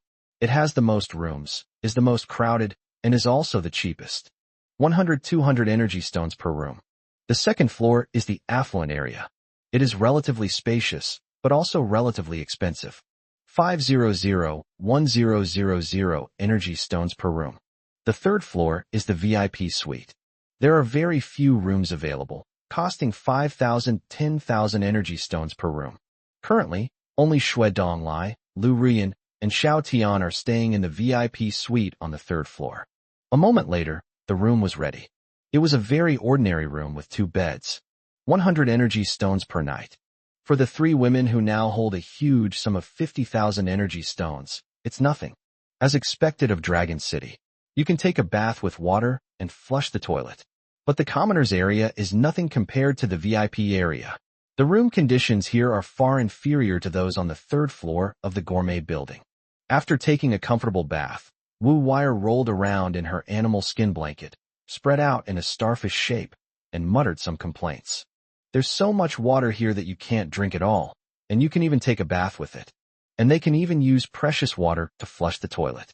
With a comfortable animal skin blanket, it will be very warm at night. However, in comparison, the rooms on the 3rd floor of the food court were incredibly spacious and comfortable. Upon hearing this, Arya's lips twitched violently. Don't forget our companions are still freezing in the cave. And June and the other 2 have been missing for so long. We don't even know if they saw your signal. If they did, it'll be worse. They might come looking for us. They're probably still hungry and have no water to drink. Yes, poor Sishi, born in June with 7 killings. He's probably hiding somewhere eating dirt. Dragon City, Inner City, City Lord's Mansion. Humph. Suddenly, all 4 of them sneezed. The 3 women exchanged glances, all looking bewildered. What's wrong? Have you caught a cold? Do you need me to help you cure it? Seeing that the 3 girls were sniffling and looked rather cute, Xiao Yu asked with a smile. Previously, the 3 women rushed back to the City Lord's mansion and handed over the energy stone and 2 spirit beasts to him. The energy stones they brought back were exchanged for more than 560,000 energy points. Not to mention, there are also 2 elemental spirit beasts, 1 fire and 1 ice, which are absolutely priceless. Xiao Yu naturally wanted to reward the 3 women properly. We're fine, but we don't know where Wu Wire and the others are. They might still be being hunted down by Black Soil City. See, she was a little anxious when she thought about Wu Wire and the others' current situation. Yes, let's hurry up and go find them. Qi Sha and Lu Yu said anxiously. The 3 women, without even resting for a minute, were about to rush out. They wanted to find their lost sisters, Arya, Wu Weier, and Xiao Linger, before nightfall. Stop right there, Xiao Yu said domineeringly, his tone leaving no room for argument. The 3 girls were startled and, like 3 quails, obediently remained motionless. Xiao Yu shook his head with amusement and said reassuringly, "You've just gone through an intense battle against an enemy of a higher level, and your physical and mental strength are greatly depleted. You need to rest. Being too hasty can easily lead to mistakes, and you could easily die. Don't get yourself killed before you even find your comrades. Have you forgotten what I taught you? Calm down. Everyone eat a mulberry first. As he spoke, he reached out and beckoned, and 10 purplish-black mulberries automatically fell from a mulberry tree 100 meters away, flying into Xiao Yu's palm. With a wave of his hand, 3 mulberries flew into the mouths of the 3 girls. Xiao Yu did not intend to stop the 3 women from searching for their companions. Instead, they felt that Wu Wire, whom the 3 women were talking about, was not simple. He is far superior to the 3 women in both intellect and strength. It's impossible for him to get into trouble easily. If Wu Wire can't handle it, the 3 women rushing in blindly would just be throwing themselves away. We understand. It's delicious. The 3 women stuffed a mulberry the size of an egg into their hands and enjoyed it with satisfied expressions. Then, 3 more cups of milky white liquid flew into their hands. It was the night dew that Xiao Yu had just condensed. After eating the mulberries, I drank a cup of night shining dew. All 3 women felt a surge of pure energy flowing through their bodies, and their battle fatigue was almost completely restored. Now, even if they face a 5th or 6th tier powerhouse again, they can easily handle it. The 3 of them were able to escape because Wu Wire must have used her powers again. She must be in a lot of pain right now. If we find them sooner, we can alleviate her pain. The 3 women exchanged glances, all thinking of the same thing, and their faces showed worry. Normally, Wu Wire would never take action, because she has to use most of her energy to suppress her volatile mental energy. But this time, the 3 of them were arrested at the same time and imprisoned in Black Soil City. It must have been Wu Wire who made the move.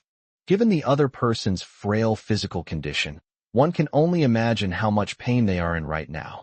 Dragon City has Bodhi fruits that can suppress animalistic instincts, mulberries, and even luminous dew.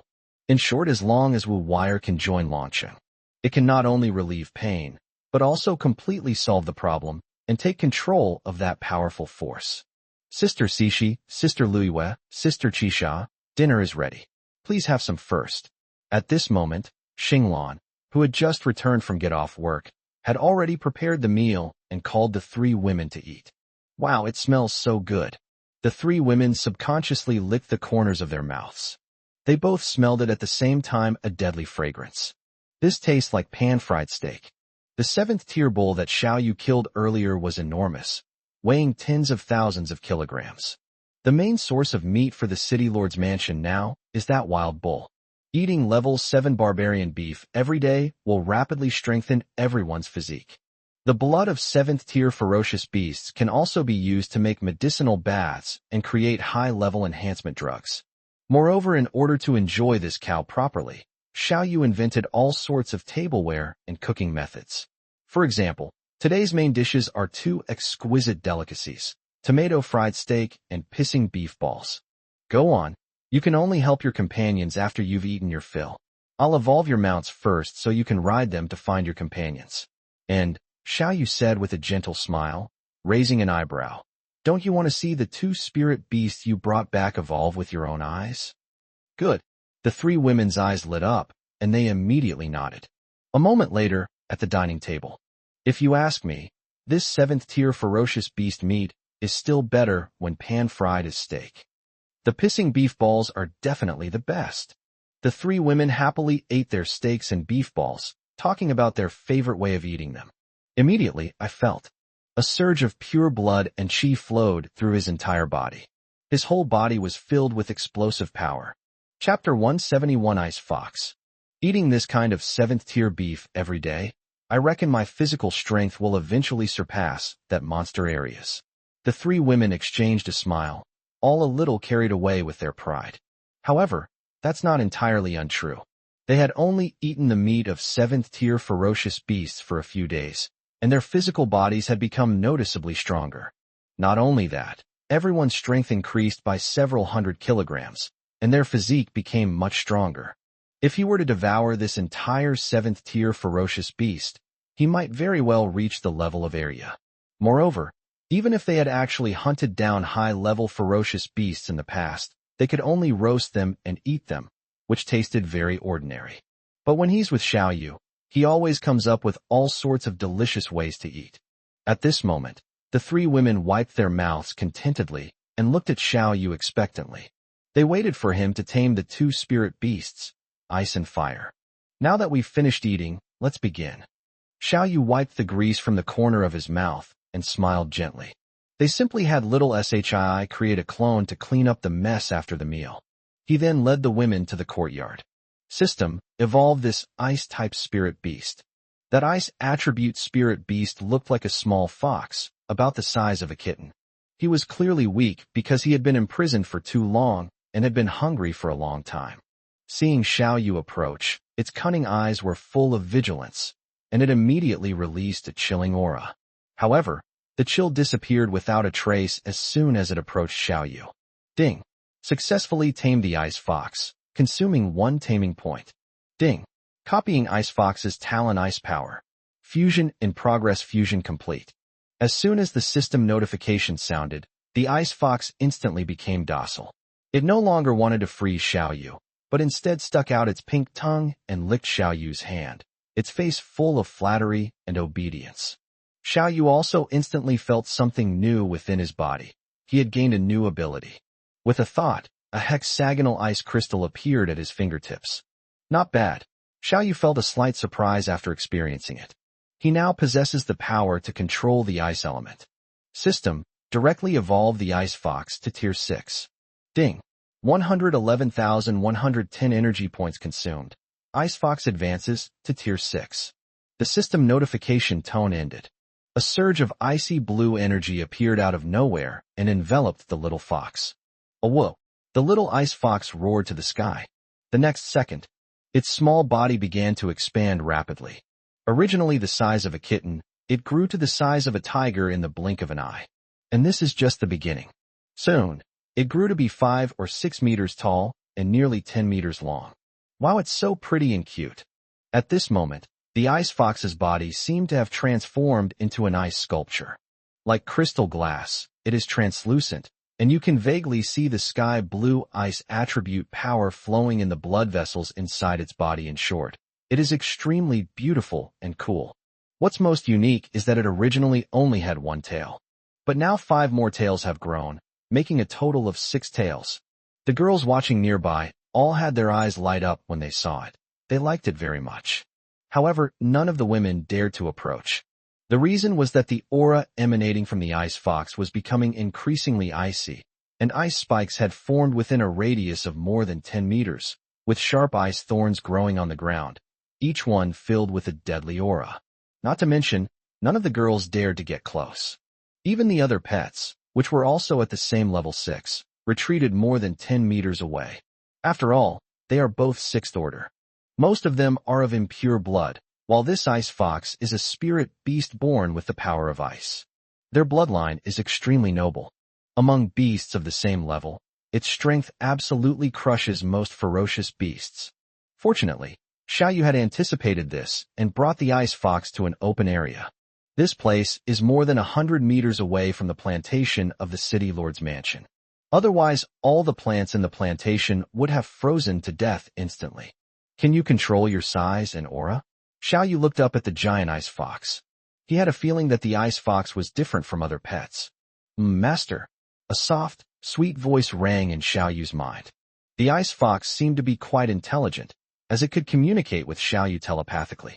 It crouched down, rubbing its huge head against Xiao Yu's face in an extremely affectionate manner. This human caused its life to evolve, and its strength also underwent a tremendous change. From this day forward, I will be its master, its only one. To everyone's astonishment, the ice fox's figure slowly shrank, until it shrank back to the original kitten size. At the same time, the powerful ice energy on the surface of the body also receded back into the body. Its beautiful, dazzling, glass-like body slowly returned to normal. The only thing that remained were the 6 tails. At this moment, it is casually draped like a palm leaf fan. Wow, that's amazing. The surrounding chill vanished, and the sharp icicles on the ground disappeared without a trace. The girls no longer felt the cold and gathered around, rubbing and kneading the little ice fox, growing increasingly fond of it. Having the ability to freeze food means I can help them freeze food from now on. And its size can change. It's amazing. Try your abilities. Xiao Yu didn't rush to fuse with it, but let the little ice fox demonstrate first. Wah, the little ice fox nodded obediently and flew directly into the air. The next second, one of its tails twitched, and then it started snowing. However, these snowflakes are completely different from ordinary snowflakes.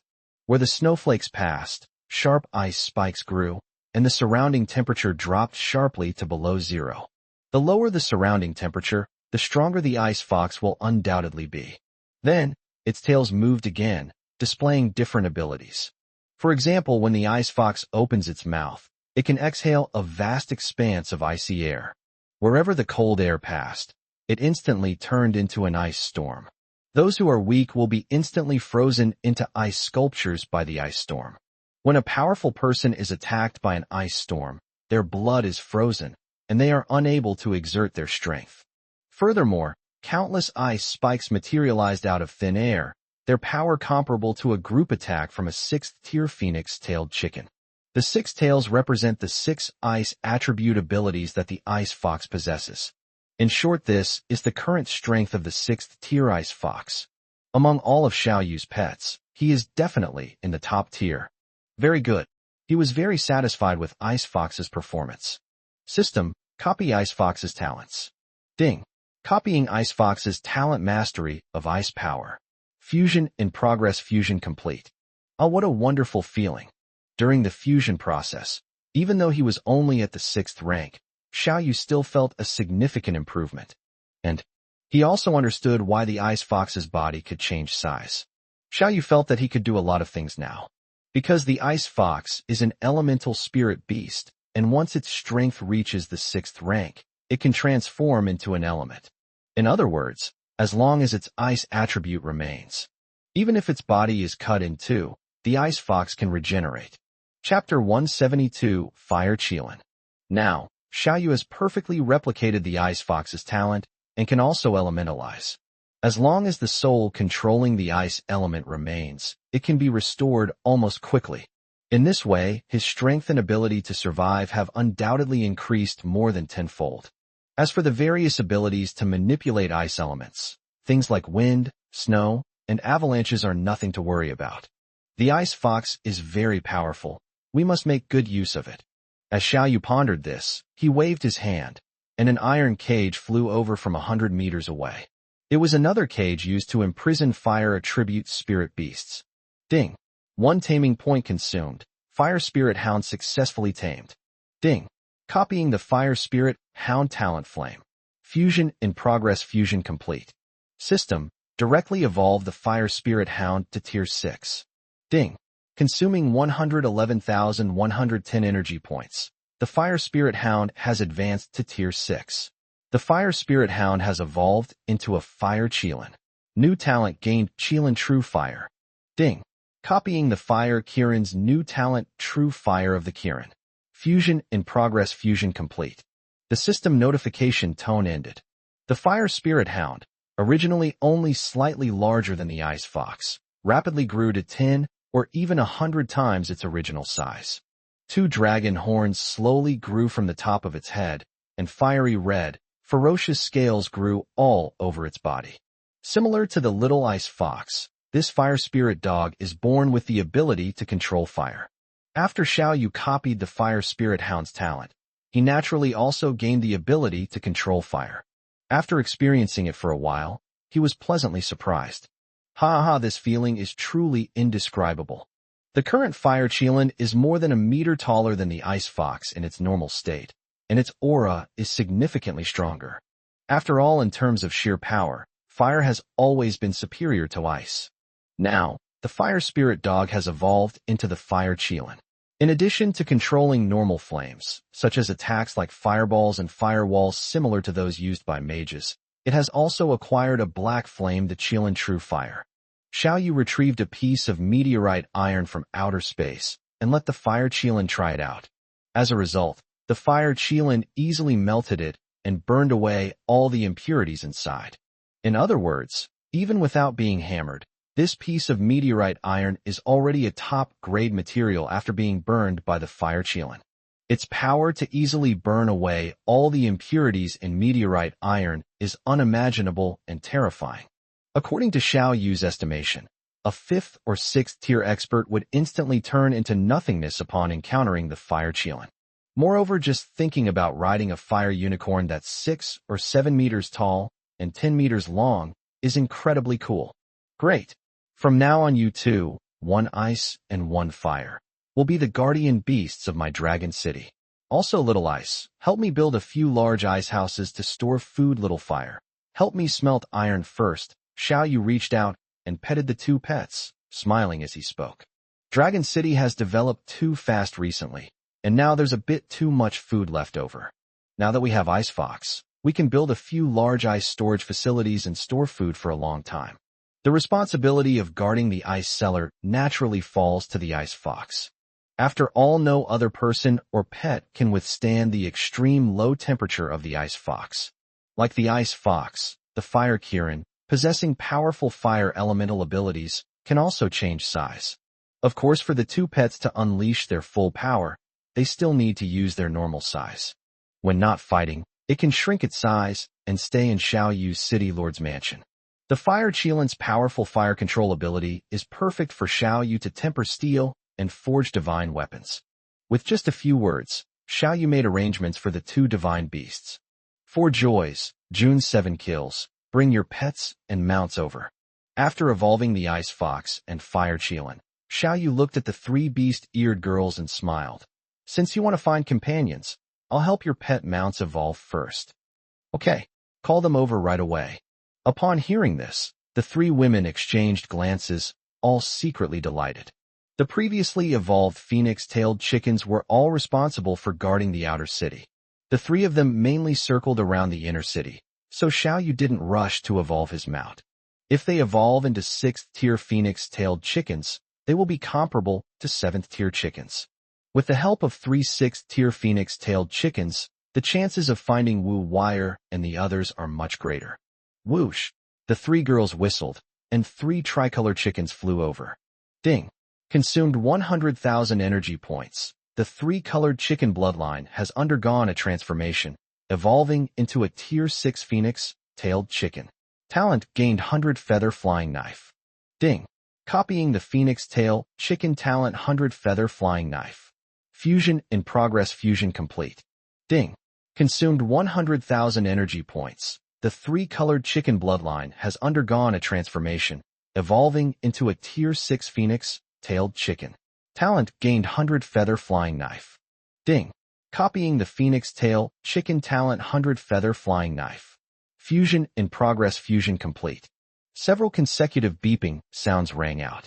The originally somewhat ugly and thin tricolor chickens all reached the 6th level and successfully transformed into phoenix-tailed chickens, becoming all strong and majestic.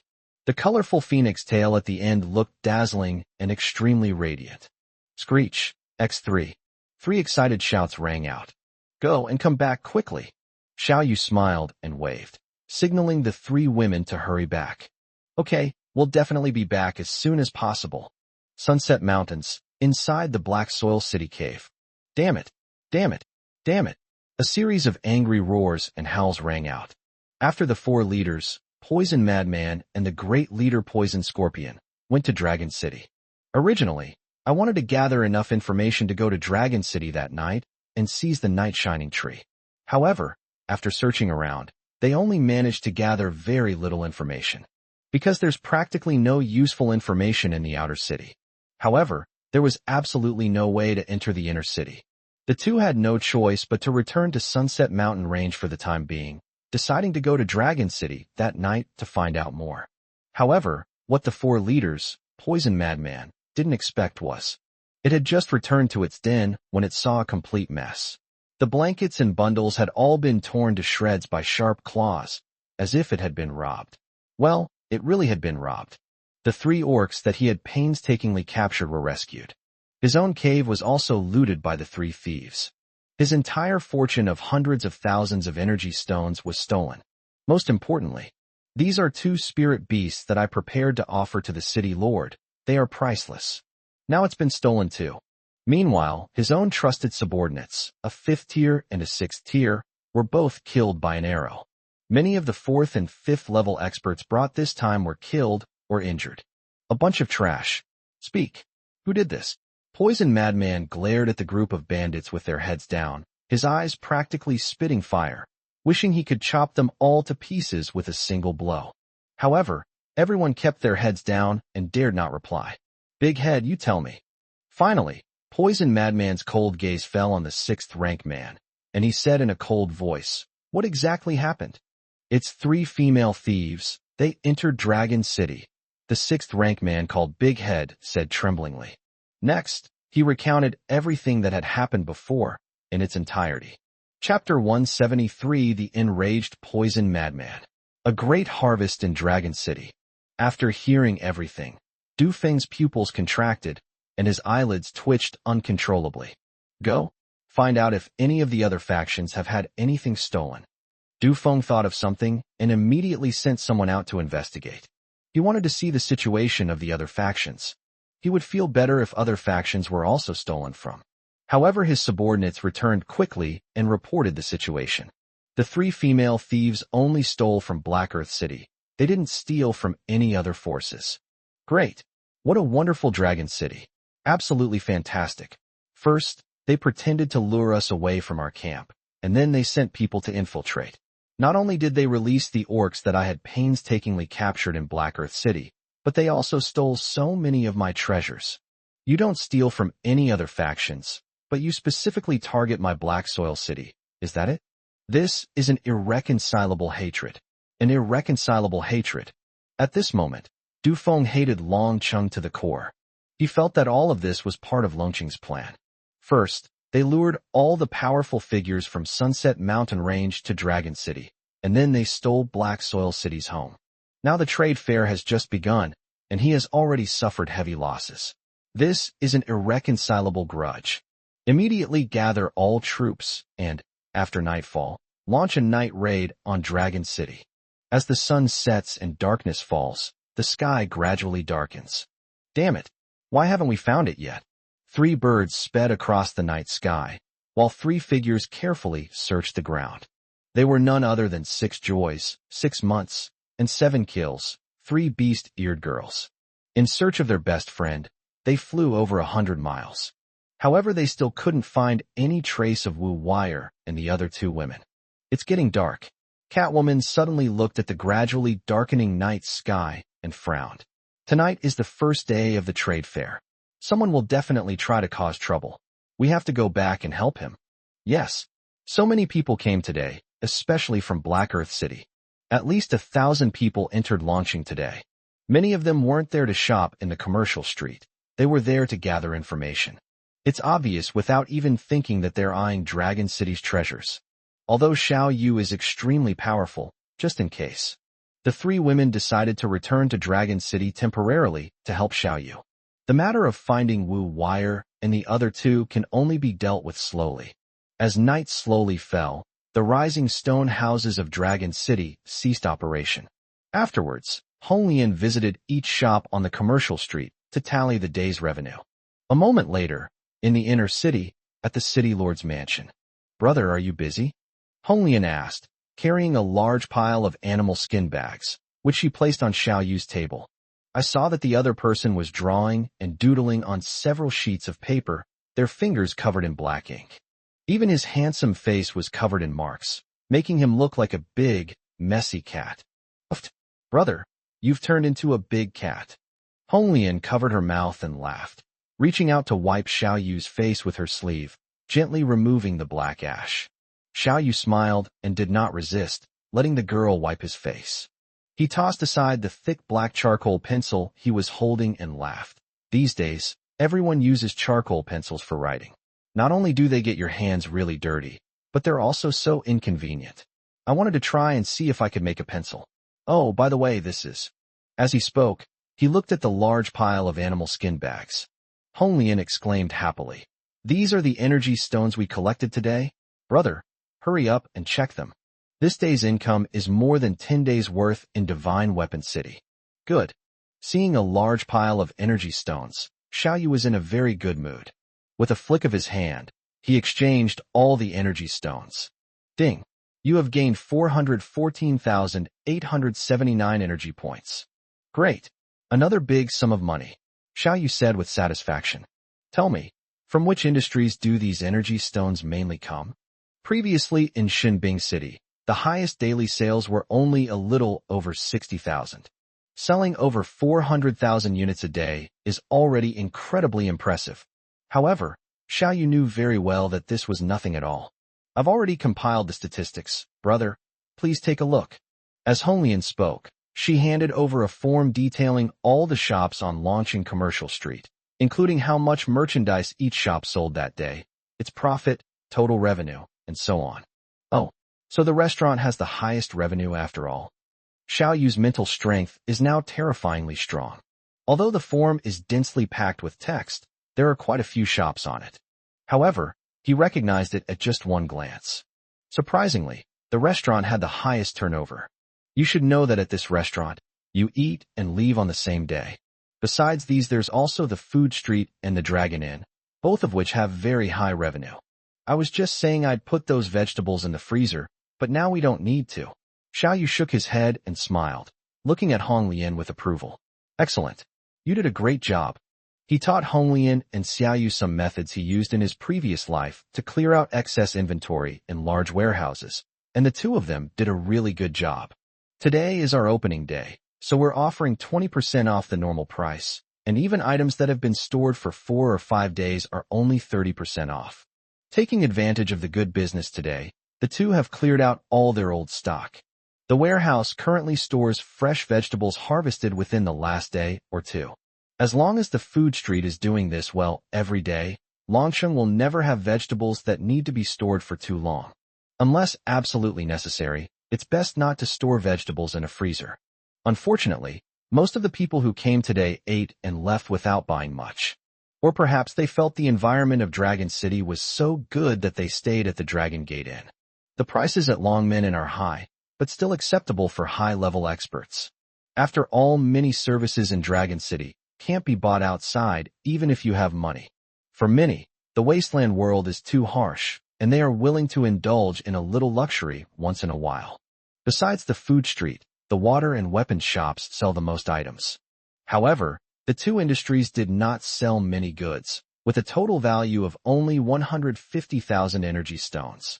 Of course, Xiao Yu also knew very well that it wasn't that things in Dragon City were too expensive or too plentiful. There are plenty of places with water and goods that are more expensive and of much lower quality than those in Longsheng. Those goods are usually all sold out at the trade fair, because supply can't meet demand. So many people came today, and so many of them are wealthy. The reason why the number of goods sold was not large. On the contrary, the Food Street and inns are doing the best business. The reason is actually quite simple.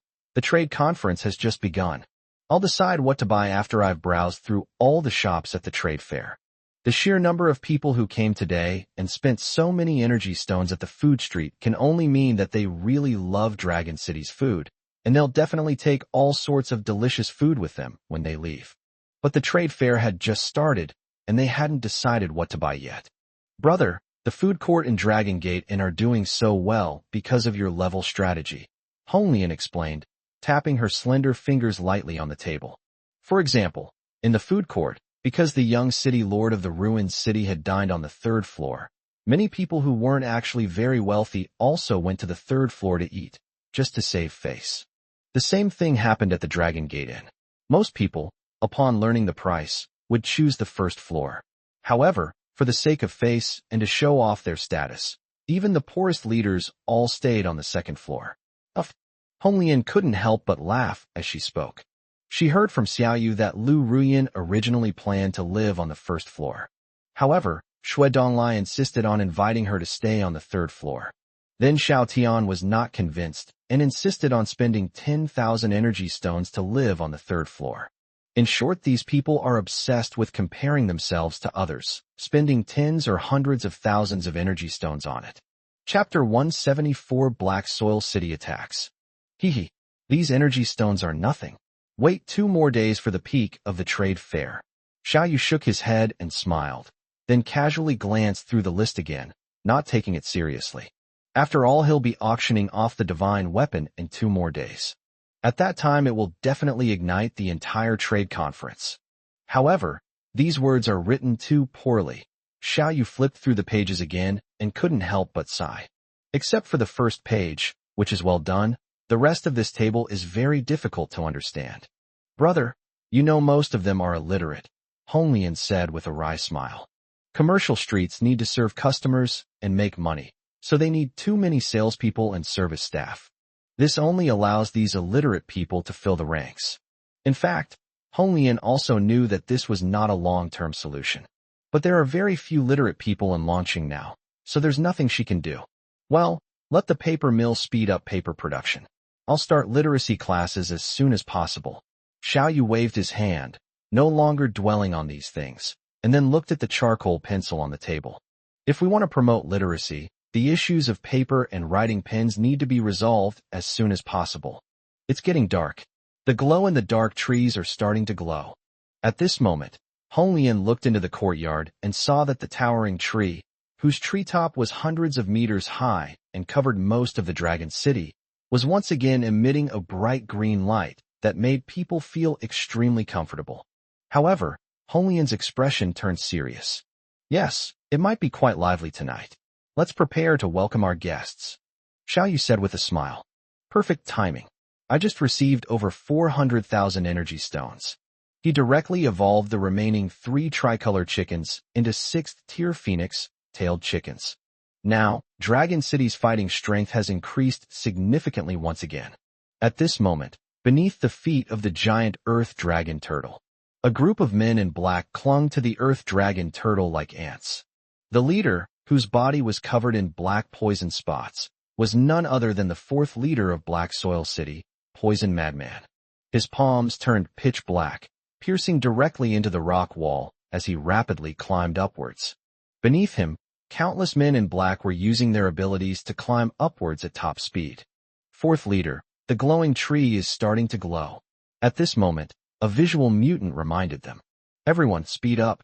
We must climb the walls of Dragon City before the glowing trees are at their brightest. Poison Madman immediately ordered, urging everyone to hurry. As he spoke, he turned his head and glanced in a certain direction in the darkness. There was a dark figure in the shadows. It was none other than the great leader, Poison Scorpion. Seeing the chief nod, the 4th chief quickened his pace and climbed up. Although launching stole hundreds of thousands of energy stones from Du Feng, as well as 2 rare spirit beasts, Poison Madman wished he could slaughter every single person in Dragon City. However, Poison Madman is not stupid. Dragon City's strength is probably greater than Black Soil City's. He has absolutely no chance of stealing the glowing tree from Dragon City on his own. However, this is the trade fair, and the great leader, Poison Scorpion, is a half-step 8th level expert. He is the strongest among all the trade fair leaders except for those from Dragon City, and also the strongest one sent by Black Soil City this time. With the Grand Leader backing us up, we should have a good chance of seizing the glowing tree. Even if they ultimately fail, the great leader should be able to save himself. Next, the group went all out and quickly approached the city wall of Dragon City. Hundreds of dark figures were all lying on the city wall, observing everything in Dragon City. At this moment, as the moon slowly rose, the glow of the luminous tree grew brighter and brighter. The emerald green light radiated outwards, its reach expanding to include the surrounding city walls. Everyone be careful. Conceal yourselves immediately. The 4th leader quickly reminded his subordinates, and he swiftly withdrew his head and pressed his subordinates' heads down. The people of Black Earth City immediately concealed themselves to avoid being illuminated by the light. Remember, in half an hour, the glow of the glowing tree will quickly disappear. At that time, that will be the darkest moment in Dragon City. That will be the time for us to make our move. As we all know, the glow in the dark trees start to glow as soon as it gets dark. However, the glowing trees emit light in a regular pattern. Initially, the light can only illuminate a very small area. Then it gradually expands its range, and when it covers the entire Dragon City, that's when it shines the brightest. The brightest period lasted for half an hour. Being bathed in the moonlight at this time makes one feel incredibly comfortable and improves one's physical well-being. However, after half an hour, the light will dim rapidly. As the darkness deepened, it was as if the people of Longsheng had suddenly lost their sight. That will be the perfect opportunity for the people of Black Soil City to infiltrate Dragon City. Dragon Gate Inn, second floor, balcony. At this moment, the area was already packed with people, all of whom were leaders and high-ranking members of various factions. Is this the glowing tree you mentioned? On the second floor balcony, two temple emissaries, still shrouded in black cloaks, stared at the glowing tree in the inner city, their gazes unfathomable. Yes, Lord Elong, Lord Bayan. It has only just begun to glow, and its light will grow brighter and brighter. When the moon rises to the middle of the sky, it will be at its brightest, Elder Wu Chigo reported respectfully. When Dragon City went to Divine Weapon City last time, the elders had already observed the glowing pattern of the night shining tree.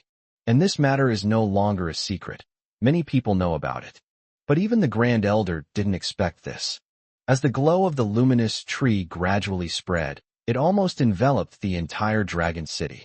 Although these people lived in the outer city, far from the night shining tree. However, as long as you are enveloped by this emerald light, streams of warm energy will flow into your body. The feeling was as if I were in my mother's womb, and some of my hidden ailments improved. He was amazed to find such a magical plant in Dragon City. If he could, he would love to stay there permanently. This glowing tree can actually suppress that power. It's incredible. At this moment, the temple messenger, who was slightly shorter and named Bayan, suddenly had a burning look in his eyes and was full of excitement. The powerful energy within them requires special medicine to suppress the pain. Unexpectedly, the effect was improved simply by being illuminated by the glowing tree. Previously, the two of them didn't rush to find the city lord of Dragon City, wanting to observe more. I never expected to have this result. They had seen similar magical plants before, such as the glow in the dark tree. But I've never seen anything so powerful and with such a wide range. With a swift movement, Bayan flew out and hovered in midair. In this way, you can absorb more of the luminous essence. It's truly amazing. Upon seeing this, the tall envoy Elong also flew out. In an instant, many powerful individuals took to the air to receive the glow of the night sky up close. Meanwhile, on the third floor, in a VIP private room, young city lord, this glowing tree is indeed useful, exclaimed one of Xue Donglai's guards. Haha, our lord is saved, another guard exclaimed, his eyes filled with tears. Hehe. Yes. Night shining dew. Is it formed from the rich life force of the night shining tree? Father, perhaps there really is hope. Xue Donglai stared intently at the night shining tree, his eyes filled with greed and longing. Chapter 175 Dragon City Riot. A joint robbery of Dragon City? Dragon Gate Inn, first floor. This feels so good. At this moment, Wu Wire, Arya, and Xiao Linger all closed their eyes and were bathed in the moonlight. The greatest suffering for orcs is mental torment. The monsters will constantly seek to destroy their minds, then take over their bodies, turning them into mindless monsters. The Arya style, which focuses on physical strength, is considered relatively good. Those like Wu Wire, who are physically frail but mentally incredibly strong, suffer the most. But now enveloped in the glowing aura, she felt incredibly relaxed. The splitting headache has subsided considerably. Wu Wire had a feeling that if she stayed in Longsheng for a longer period of time, her physical body would gradually improve.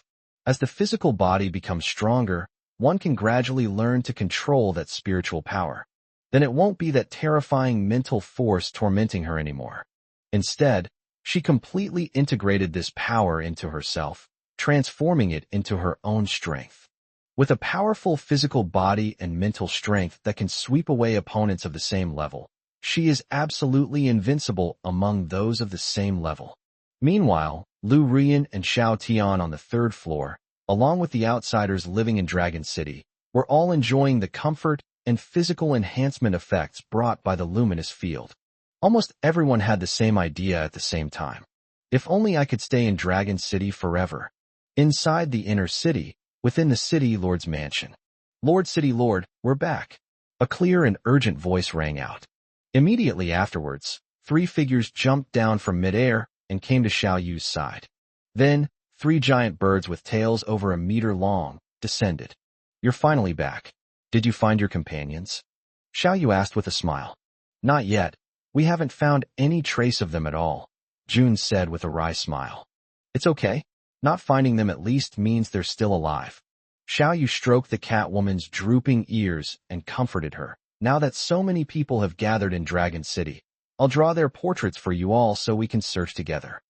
Upon seeing this, both the rabbit-eared girl and the wolf girl twitched their ears. For some reason, they had a feeling of wanting to switch places with Catwoman. But the next second, the 2 women shook their heads, dispelling the strange thought. By the way, when we came back just now, we saw a lot of people lying on the city wall. Judging from their clothes, they should be from Black Soil City, the rabbit-eared girl said, her eyes filled with murderous intent. Those bandits in Black Earth City really won't stop until they've done something bad. If there were fewer people, they would have shot them all down with arrows long ago. But there were too many people, as densely packed as locusts. I knew it all along. I let them in on purpose, Xiao Yu said with a smile. It was precisely because there were too many enemies that killing them one by one would be too slow. Why not let them all in first, and then shut the door and beat them? Longqing is quite big now, but it's not actually that big either.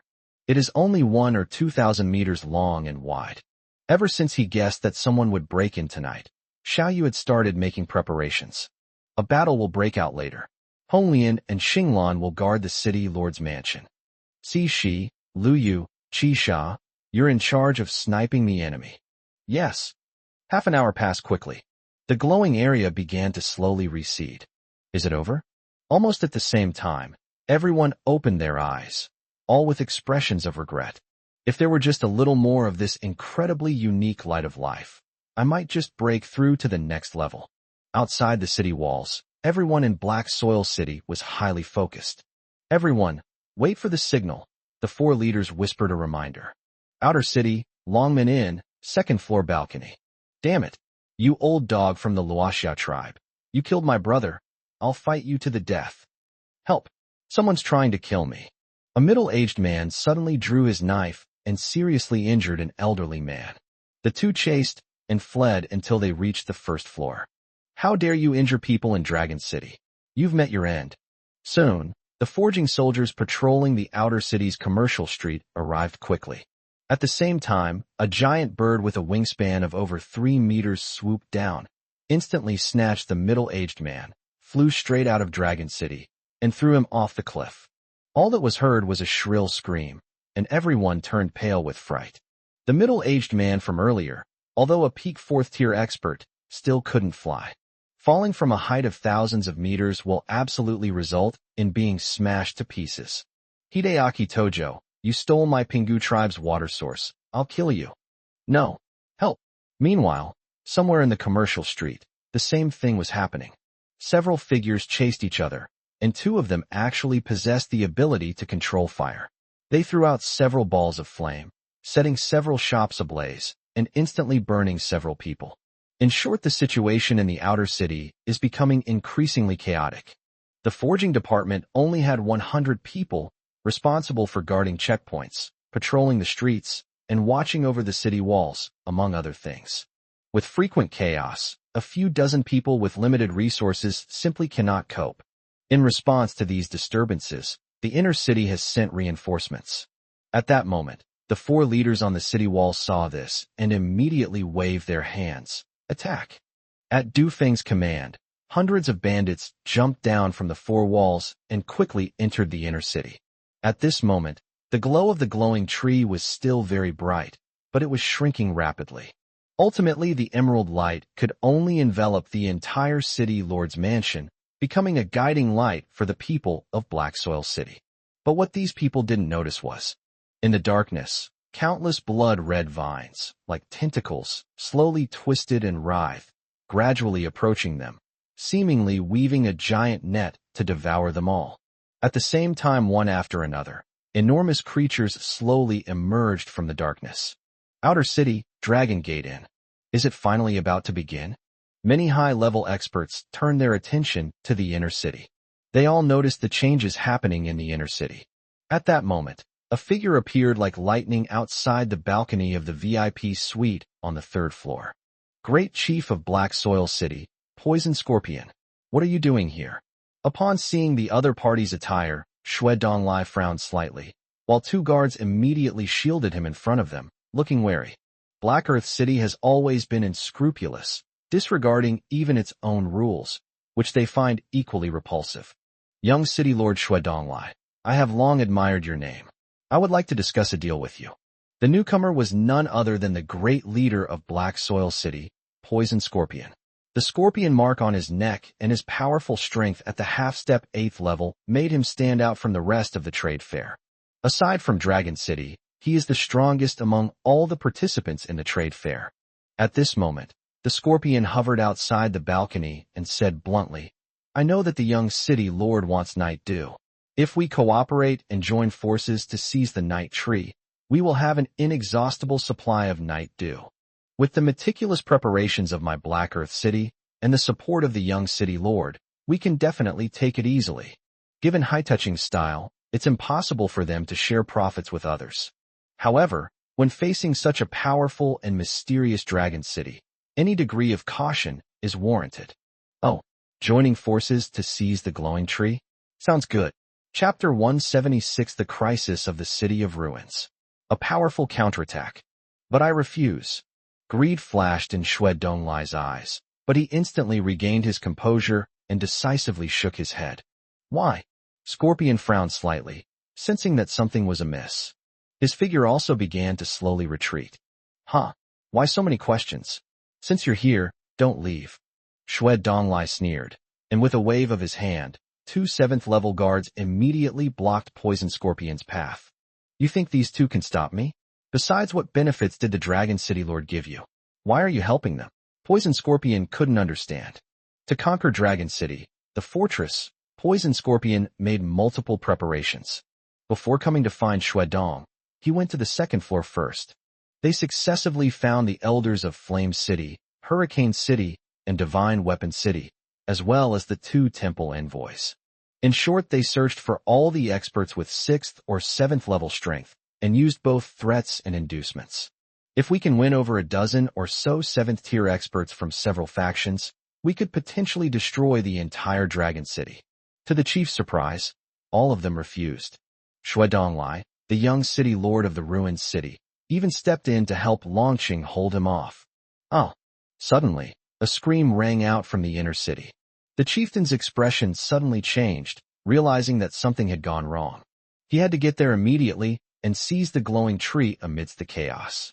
Uncles, don't let him cause trouble in the inner city. Xue Donglai shouted. Don't worry, young city lord, we've got it covered, the 2 guards said confidently.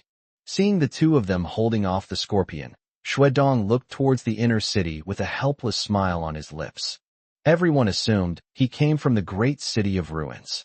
He is the young city lord of the city of ruins, with a noble and unapproachable status. But the truth is the current city lord of the ruined city, whose father, the city lord of Xiao, has accumulated many hidden injuries due to years of fighting and killing. After my father turned 50, various hidden injuries erupted, and his body nearly collapsed. As a result, the situation in the city began to become turbulent. Powerful external forces covet the city's industries, while internal rebels lurk. The city of ruins is now in grave danger, so his father has no choice but to send him out of the city. Originally, Xue Donglai was already somewhat desperate and could only try to make connections with outstanding figures everywhere and make further plans. However, he was utterly astonished when he experienced the healing effects of that energy drink. If father can drink this energy drink, is there any hope of him recovering? Even a small recovery would at least ease the tension in the city of ruins. If the city of ruins were at its peak, Xue Donglai might have joined forces with Black Soil City out of greed and taken strong measures against Dragon City, either by robbing or stealing. But now he has reached an agreement with Xiao Yu.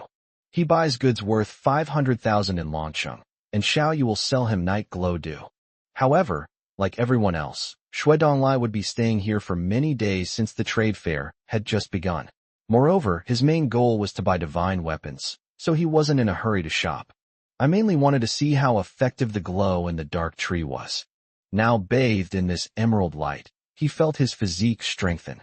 With his sharp eyesight, he could clearly see that drops of dew had condensed at the brightest point of the glowing tree. That must be the real luminous dew. If one could drink that dew, the effects would surely be incredibly potent. This treasure, capable of improving physical condition and healing old injuries, is absolutely priceless. Let alone spending 500,000, even 5 million would be worth it. If a problem can be solved with money, then it's not really a problem.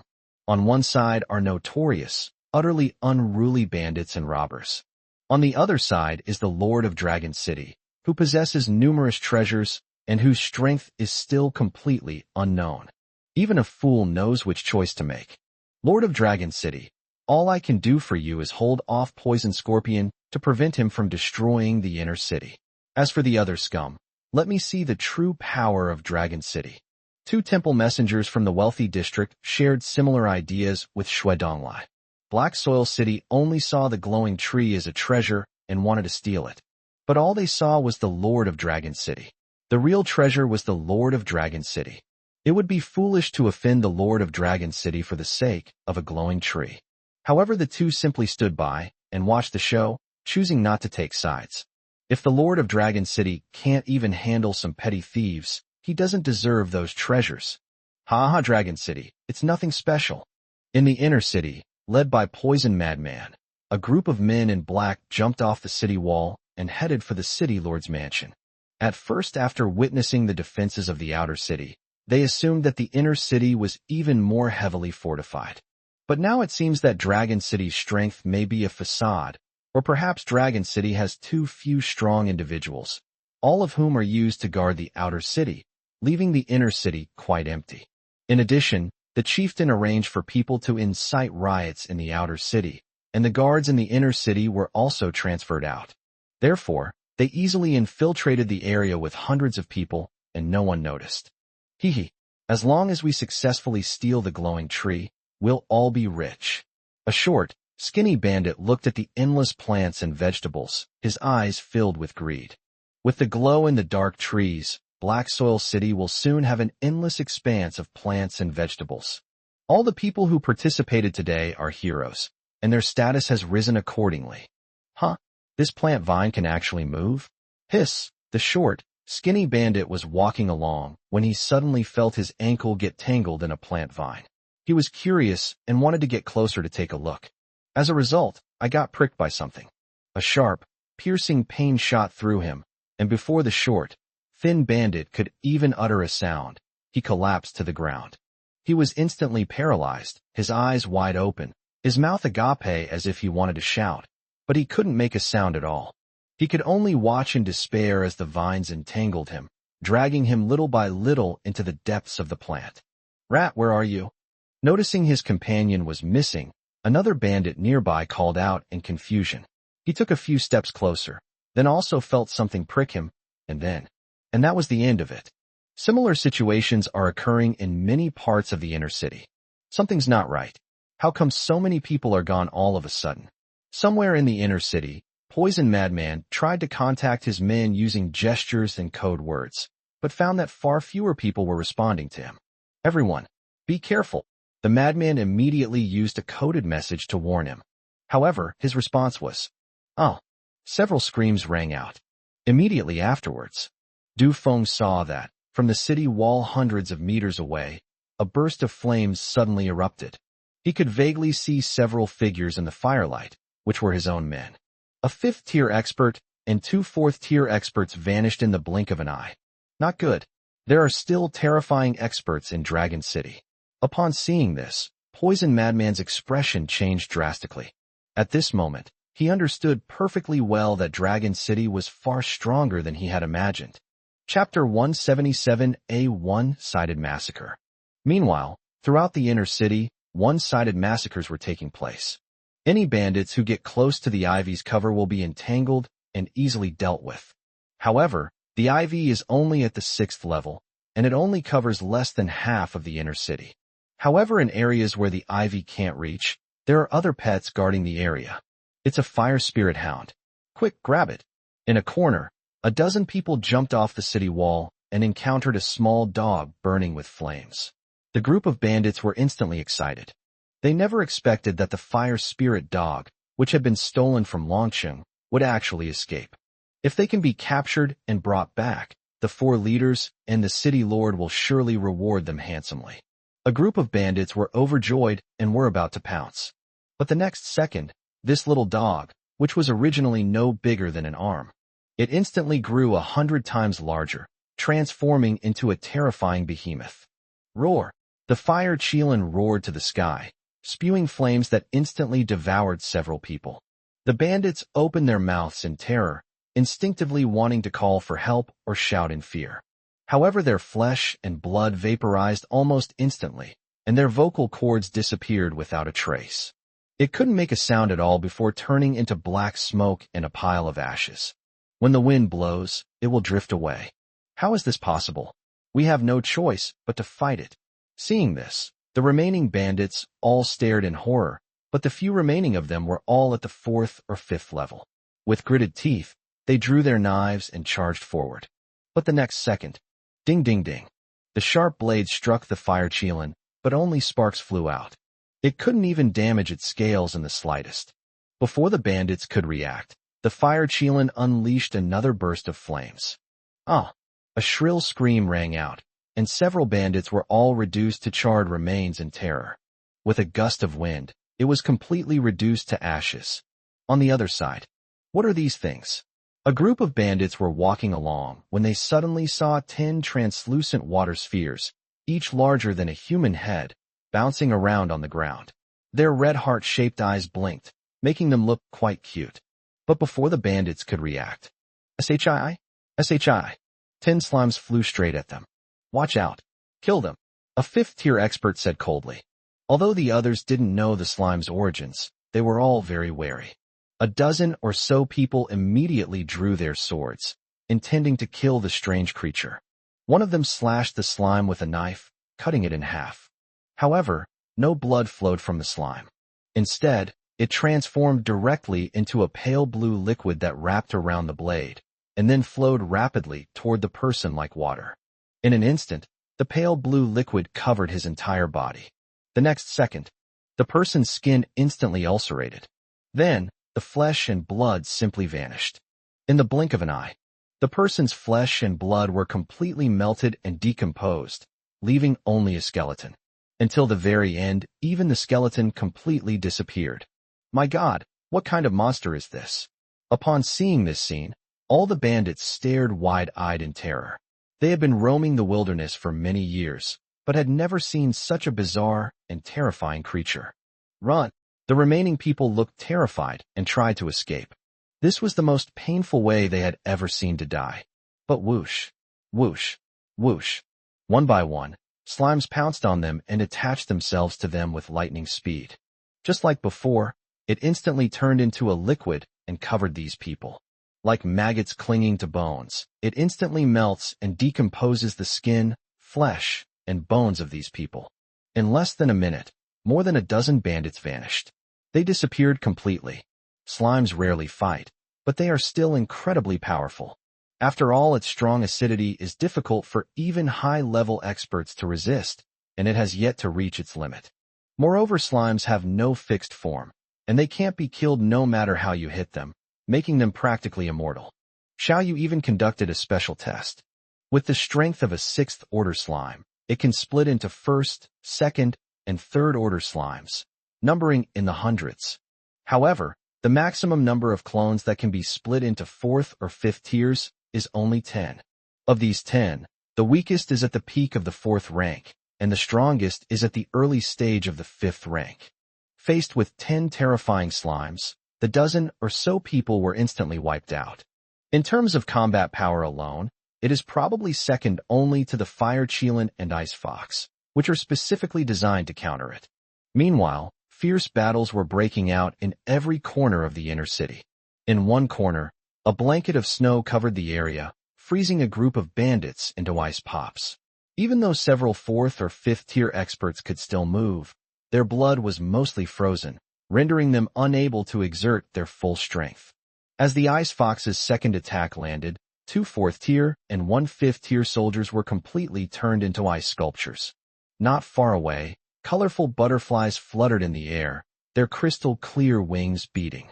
With each drop tiny, dreamlike specks of colored powder were sprinkled down.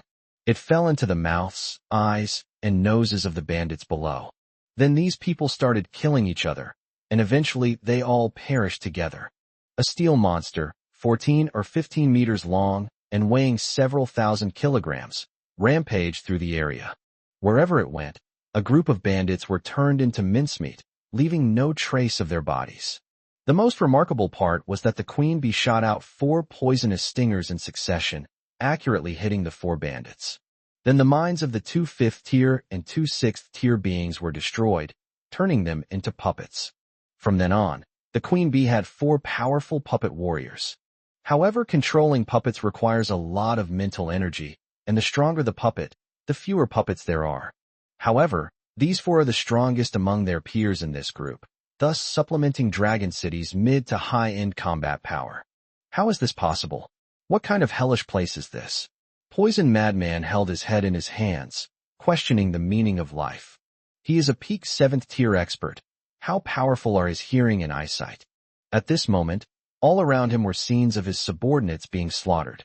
Furthermore, there were piercing screams, each one more shrill than the last, sending chills down one's spine. At this moment, he finally realized the true power of Dragon City. It was terrifying.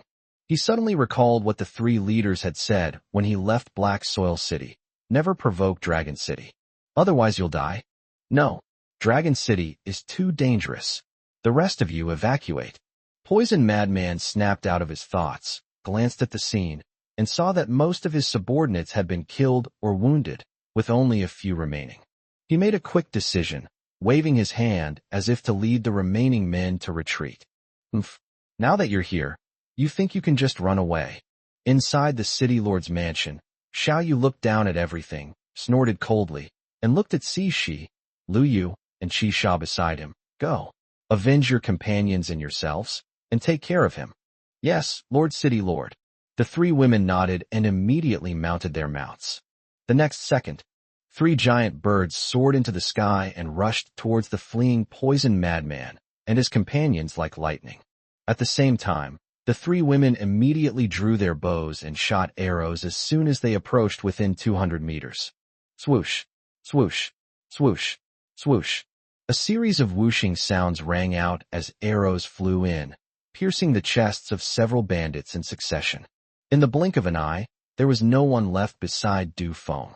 Damn it, Dragon City, I'll never let you get away with this. Poison Madman glanced at his 3 fallen men, roared, and took to the air, intending to fly away.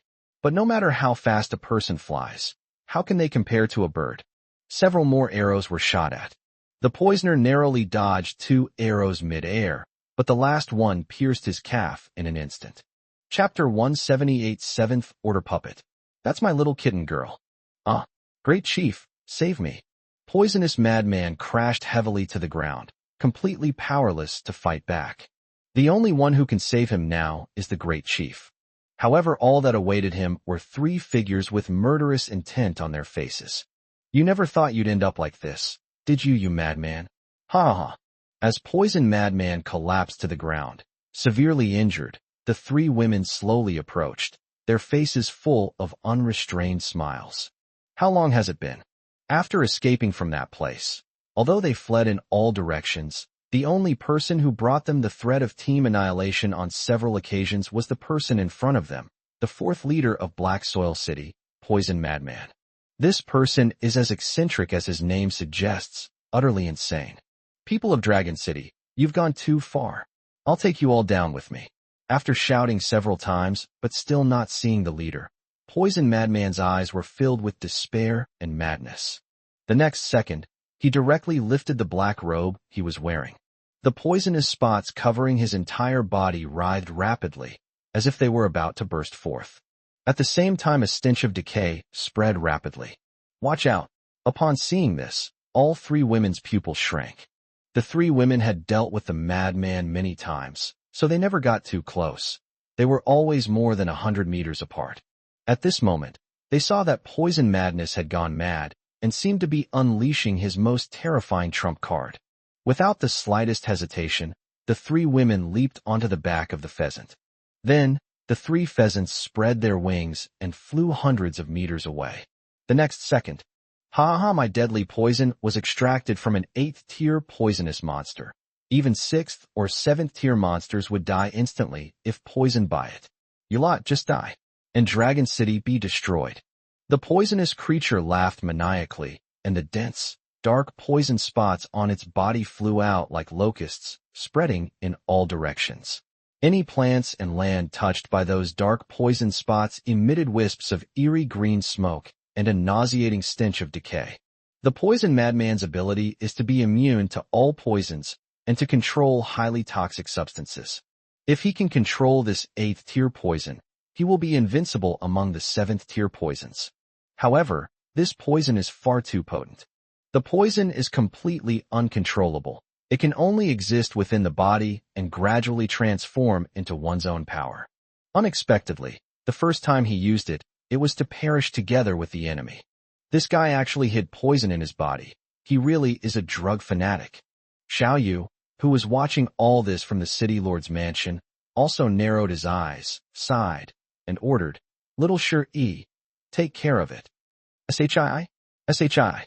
Upon hearing Xiao Yu's command, Xiao Shi instantly appeared in front of Du Feng, its size expanding hundreds of times, transforming into a giant water sphere with a diameter of over 100 meters, directly absorbing all the poisonous spots in the sky into its belly. And then that was it. How is this possible? The terrifying poison that I've been trying to control for years has been neutralized just like that. Poison Mad looked at the slime's rapidly shrinking body, which was completely unharmed. His eyes widened, his face filled with terror and disbelief. He had just unleashed a terrifying attack, and the little monster had easily neutralized it. Damn it, Dot. Seeing that the poison spots on the surface of the poisonous man's body had disappeared, the three women knew that he had completely lost the ability to resist. However, they did not approach within 100 meters. Instead, he drew his bow at a distance of 100 meters, intending to shoot the opponent with an arrow. Wait, don't kill him yet. Just then, a voice suddenly rang out. Why? Lord City Lord. The wolf girl looked at Xiao Yu, somewhat puzzled. The bunny-eared girl and the cat girl also looked puzzled, wondering if Xiao Yu would let the intruder go. Heh. Killing him like this would be too easy on him, wouldn't it? Have you all forgotten the Queen Bee's abilities? Xiao Yu looked at Poison Madman and grinned. He's a 7th-tier expert, after all, and he has powerful poison control abilities. Wouldn't it be better to destroy his mind and turn him into a puppet? Great idea. Lord City Lord, this is a wonderful idea. Yes, we all agree. No, you devils. Just kill me already. That's not up to you. He. Outer City, Dragon Gate Inn, 1st floor. Someone has broken into the inner city. Wu Wei'er stood on tiptoe and looked towards the inner city. Unfortunately, with a wall more than 10 meters high separating them, and her height of only 1.5 meters, she couldn't see anything at all. However, the battle above the inn and the commotion coming from the inner city have already explained everything. June, that one riding the big bird, doesn't that look like Catwoman?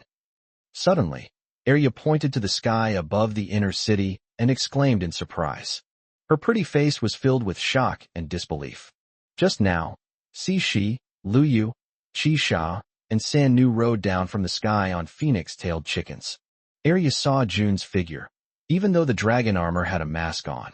Arya didn't see June's face, but she felt that it was her cat girl.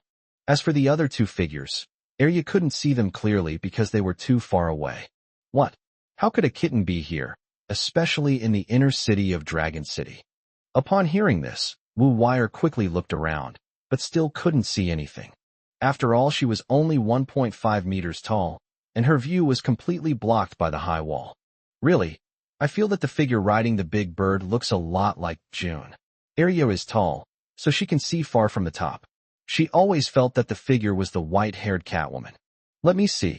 Wu Wei'er jumped onto Arya, climbing onto her shoulder with practiced ease, like climbing a mountain. She looked around and said with a disappointed expression, "Where's the kitten? It just flew down."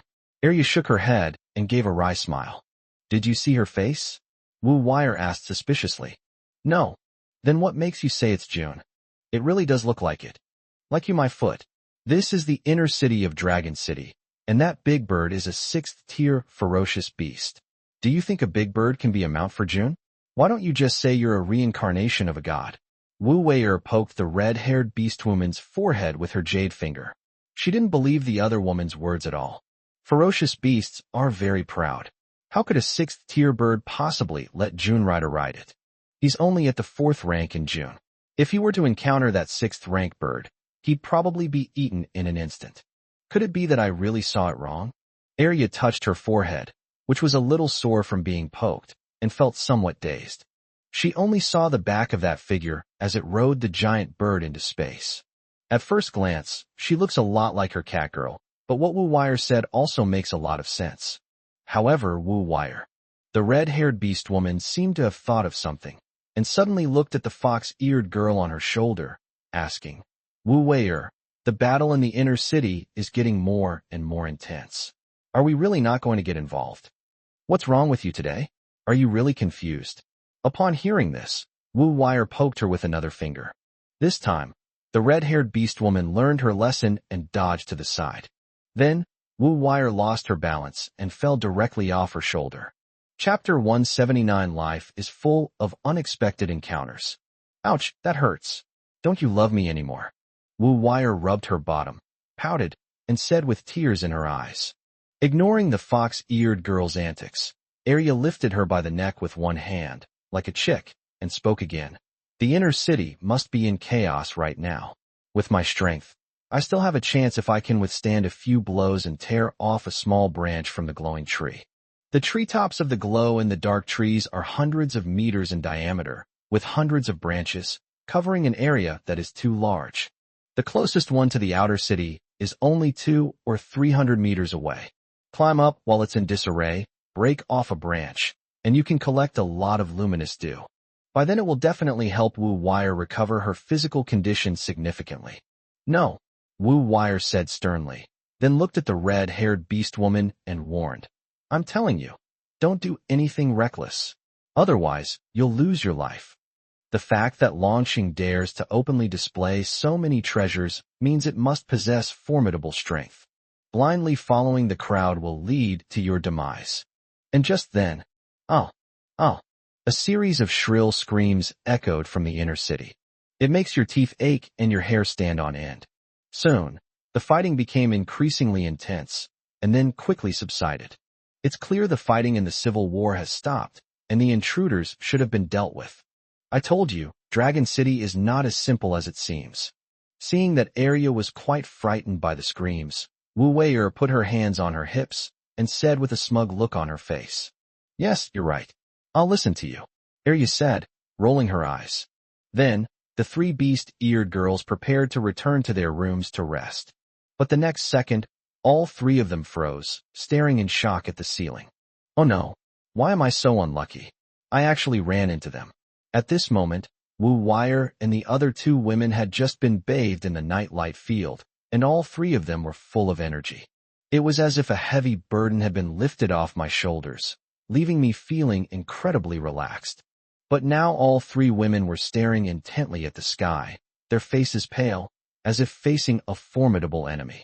As the luminous field receded, the 2 temple messengers, suspended in mid-air, also saw the 3 figures on the first-floor balcony, who were among their targets. Arya, you have to listen to me this time. Seeing that the 2 women's gazes were fixed on the 3 of them, Wu Wire's eyes flashed with pink light, and she was more vigilant than ever before. I'm in better shape than ever right now.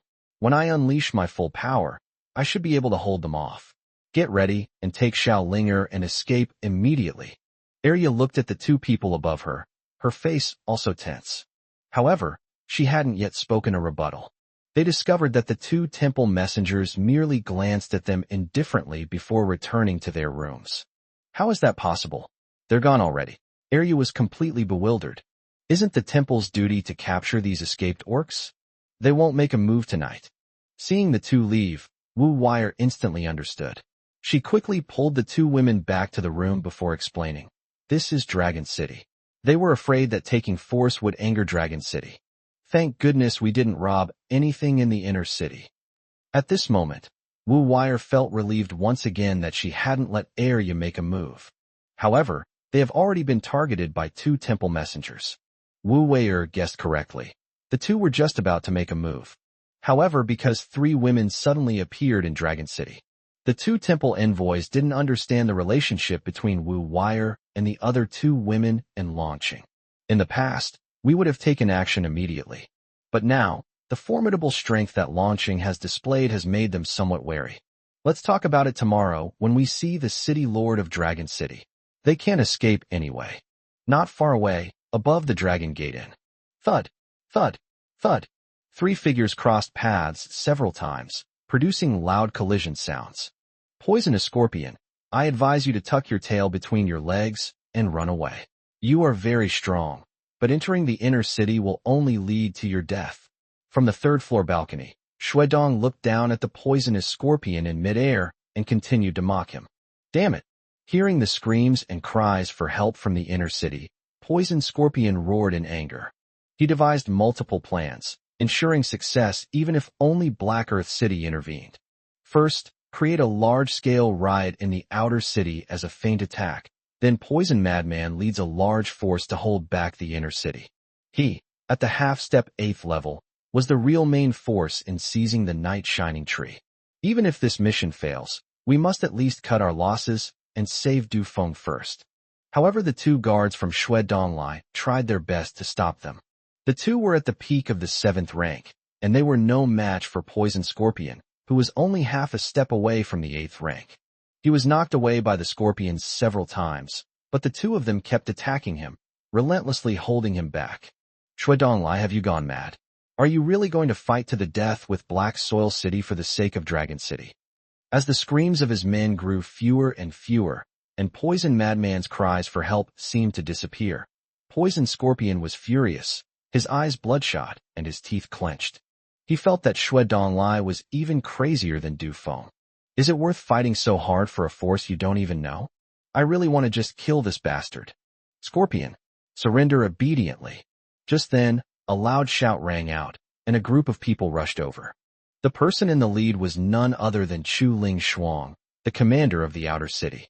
Previously, Poison Scorpion sent people to create chaos everywhere, but fortunately, Chu Ling Shuang led a flock of phoenix-tailed chickens and dozens of people to put out the fires in time. Because of her timely intervention, the outer city did not suffer any damage. Now that we've cleared out the minions, it's time to deal with the Poison Scorpion, who's almost at the 8th tier. Carrying a massive Tier 6 hammer, Chu Ling Shuang dashed between the houses, rapidly approaching the Dragon Gate Inn, while simultaneously beckoning the phoenix-tailed chickens to come and hunt down the poisonous scorpions. Hey, that tall figure looks so familiar. As Chu Ling Shuang approached the Dragon Gate Inn, she saw a tall figure slip into a guest room. Looking at his back, he resembles a good friend I used to know. A pitiful girl possesses power no less than hers. The 2 have very similar approaches. Therefore, their relationship is naturally quite good. Let's go back and take a look. After noting down the room number, Chu Ling Shuang looked at the scorpion in midair again. The battle tonight is not over yet. After all, the most dangerous person hasn't been dealt with yet. If a half-step 8th level cultivator were allowed into the inner city, the damage would be immense. Fortunately, Shui Donglai stepped in to help and held off the enemy. A bunch of lowly lackeys, trying to keep me here. Scorpion completely ignored Chu Ling Shuang's threats. In his eyes, a peak 5th tier opponent might not even be able to withstand a single move. However, that group of 6th tier phoenix-tailed chickens were clearly very powerful. One is nothing, but if he were surrounded by a flock of pheasants, it would be difficult for him to escape. Thinking of this, Poison Scorpion unleashed 2 powerful palm strikes, sending the 2 7th level guards flying. Then he flashed and flew straight out of Dragon City, heading straight for Sunset Mountain Range. Scorpion, you can't escape. Chase after me. Chu Ling Shuang shouted and flew away on a phoenix-tailed pheasant. Behind her, several archers rode on phoenix-tailed pheasants and charged towards Sunset Mountain. Meanwhile, Those who had dealt with all the bandits in the inner city also arrived one after another. Let's give chase. How dare they come to my dragon city to steal treasure? We can't let this go. Chapter 180 The Great Chief from the Heart. They dealt with the intruders so quickly. Fortunately, we chose to stand by and didn't let the chief of Black Soil City persuade us to get involved. Yes, getting involved in these things would just be throwing away lives for Black Soil City. At this moment, many people at the Dragon Gate and were looking towards the inner city, their faces filled with shock. The unrest in many parts of the outer city, and the great chief of Black Soil City fighting against two 7th-tier beings, were all witnessed by them. It's clear how intense tonight's invasion was. Level 5 and 6 monsters were everywhere. But even such a major undertaking as Black Earth City only lasted such a short time? It's been less than half an hour since they left the glowing area, and it's already over?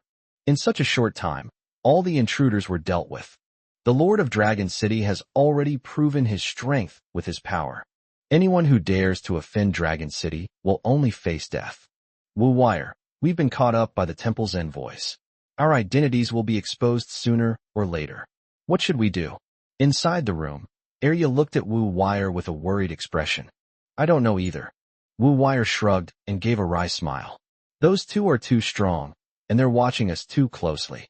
If we don't shake them off, we won't be able to escape. Fortunately, they're probably wary of Longsheng and won't make a move easily, so we still have a chance. Same as always, I'll keep watch for the first half of the night, and you'll do the second half. Prevent them from launching a sneak attack. Good. Sunset Mountains, the cave where Black Earth City is located.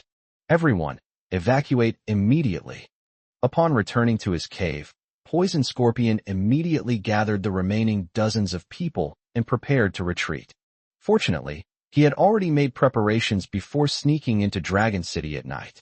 Regardless of success or failure, they will withdraw from this trade conference. Now, at his command, everyone immediately set off. However, just as the group of dozens of people rushed out of the cave, they heard a loud shout. Scorpion, do you think you can escape?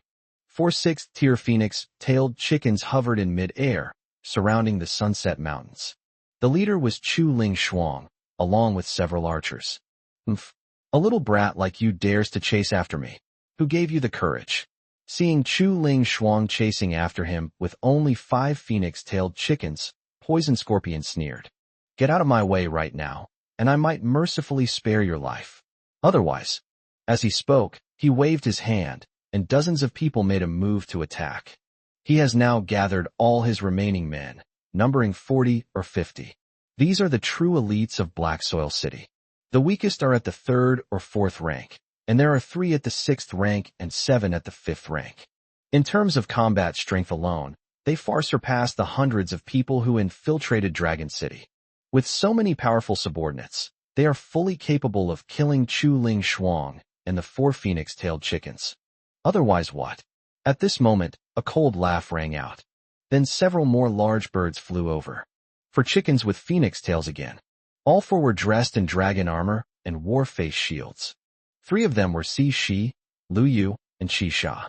The remaining person, judging from their build, was a man. Upon seeing these people arrive, Scorpion's pupils instantly contracted. The man's figure looked very familiar, but something was clearly wrong. 4 joys, June 7 kills, you've finally arrived. That's great. Upon seeing the 3 women arrive, Chu Ling Shuang smiled with delight, feeling much more relaxed. She did feel some pressure when facing the Scorpion just now. But if she doesn't chase after him, the Scorpion might have already escaped. Kill them. See, she waved her small hand, giving the order like a female general. She is the only Tier 5 member in the 3-person team, and the strongest. Therefore, it was Xiao Yu who sent the team leader to handle this matter. At Si Shi's command, the others either drew their bows and arrows, or drew their swords. Why are you all so aggressive, determined to wipe us out? Seeing that the group wanted to attack as soon as they arrived, Poison Scorpion sneered. This time we admit defeat. I, the leader, am willing to compensate Dragon City, and we can call it a day. What do you say? Tonight's mission has failed, and we have also lost a 7th-tier peak leader. Scorpion was furious with Dragon City and wanted revenge. But he knew very well that doing all this was completely pointless. Cutting his losses is the most important thing for him right now. He didn't care about Chu Ling Shuang and the 4 phoenix-tailed chickens at all. But judging from their equipment, the few people who have arrived now are all only slightly inferior to Chu Ling Shuang. Adding these 8 6th-tier phoenix-tailed chickens, it's equivalent to having 8 7th-tier powerhouses. Once a fight breaks out, even if he manages to kill all the enemy, he will have very few men left. Fighting a battle that offers no benefit is meaningless to Scorpion. Snort. The bunny-eared girl's icy red eyes swept over the crowd in Black Earth City, and she sneered. One price, 1 million energy stones. Let's call it a day. 1 million? Why don't you just rob someone? Before the Scorpion could even utter a rebuttal, a 5th-tier warrior roared in anger. But the next second, the man who had just been riding on the back of the pheasant suddenly jumped down. Then, his figure seemed to vanish into thin air. When he reappeared, he was behind this 5th-tier player. Uft! A human head suddenly flew off. Things happened so fast. Before anyone could react, their eyes widened in surprise. Those are the 4 leaders, Poison Madman. Suddenly, one of the bandits pointed at the man and exclaimed in surprise. That figure and the black poison spots surging on the opponent's sword blade. It's clear he's a poison madman. What? He's the poison madman. Upon hearing this, everyone in Black Earth City looked over. The man was clad in earthen yellow armor, wielding a long sword, and exuded a powerful aura. The Scorpion stared at the man, its eyes wide with disbelief. But soon, he realized that poison madness was being controlled by Dragon City. Wait, that's a Tier 6 Supreme Divine Weapon. Then, the Scorpion looked at the longsword and sensed a powerful aura. That longsword was incredibly powerful and terrifying. It was definitely a divine weapon, the highest level divine weapon he had ever seen. It's far superior to the City Lord's Tier 6 low-grade divine weapon. Poison Scorpion and the others guessed correctly. This person was none other than Poison Madman, who had just been controlled by Xiao Yu using the Queen Bee's abilities. However, the Queen Bee's control is extremely hardcore. She directly destroys the target's entire mind with her venom, turning the target into a walking corpse. Controlling her requires a lot of mental energy. However, Xiao Yu's mental strength is much stronger, and his control over it is more exquisite. He can destroy most of the person's mind and erase their past memories. At the same time, it plants an inescapable mark on the soul of the madman. Now, Poison Madman has become Xiao Yu's top henchman, utterly loyal. A peak 7th-tier expert, covered in deadly poison, and given a set of dragon armor and a top-grade 6th-tier divine weapon. In any case, a Tier 6 divine weapon is completely unnecessary for Xiao Yu now. Previously, the main attack method of the poison frenzy was to release poison from a distance, which was already terrifying. But now, wielding a top-tier level 6 divine weapon, even an 8th-tier weapon can be severely injured if he gets close.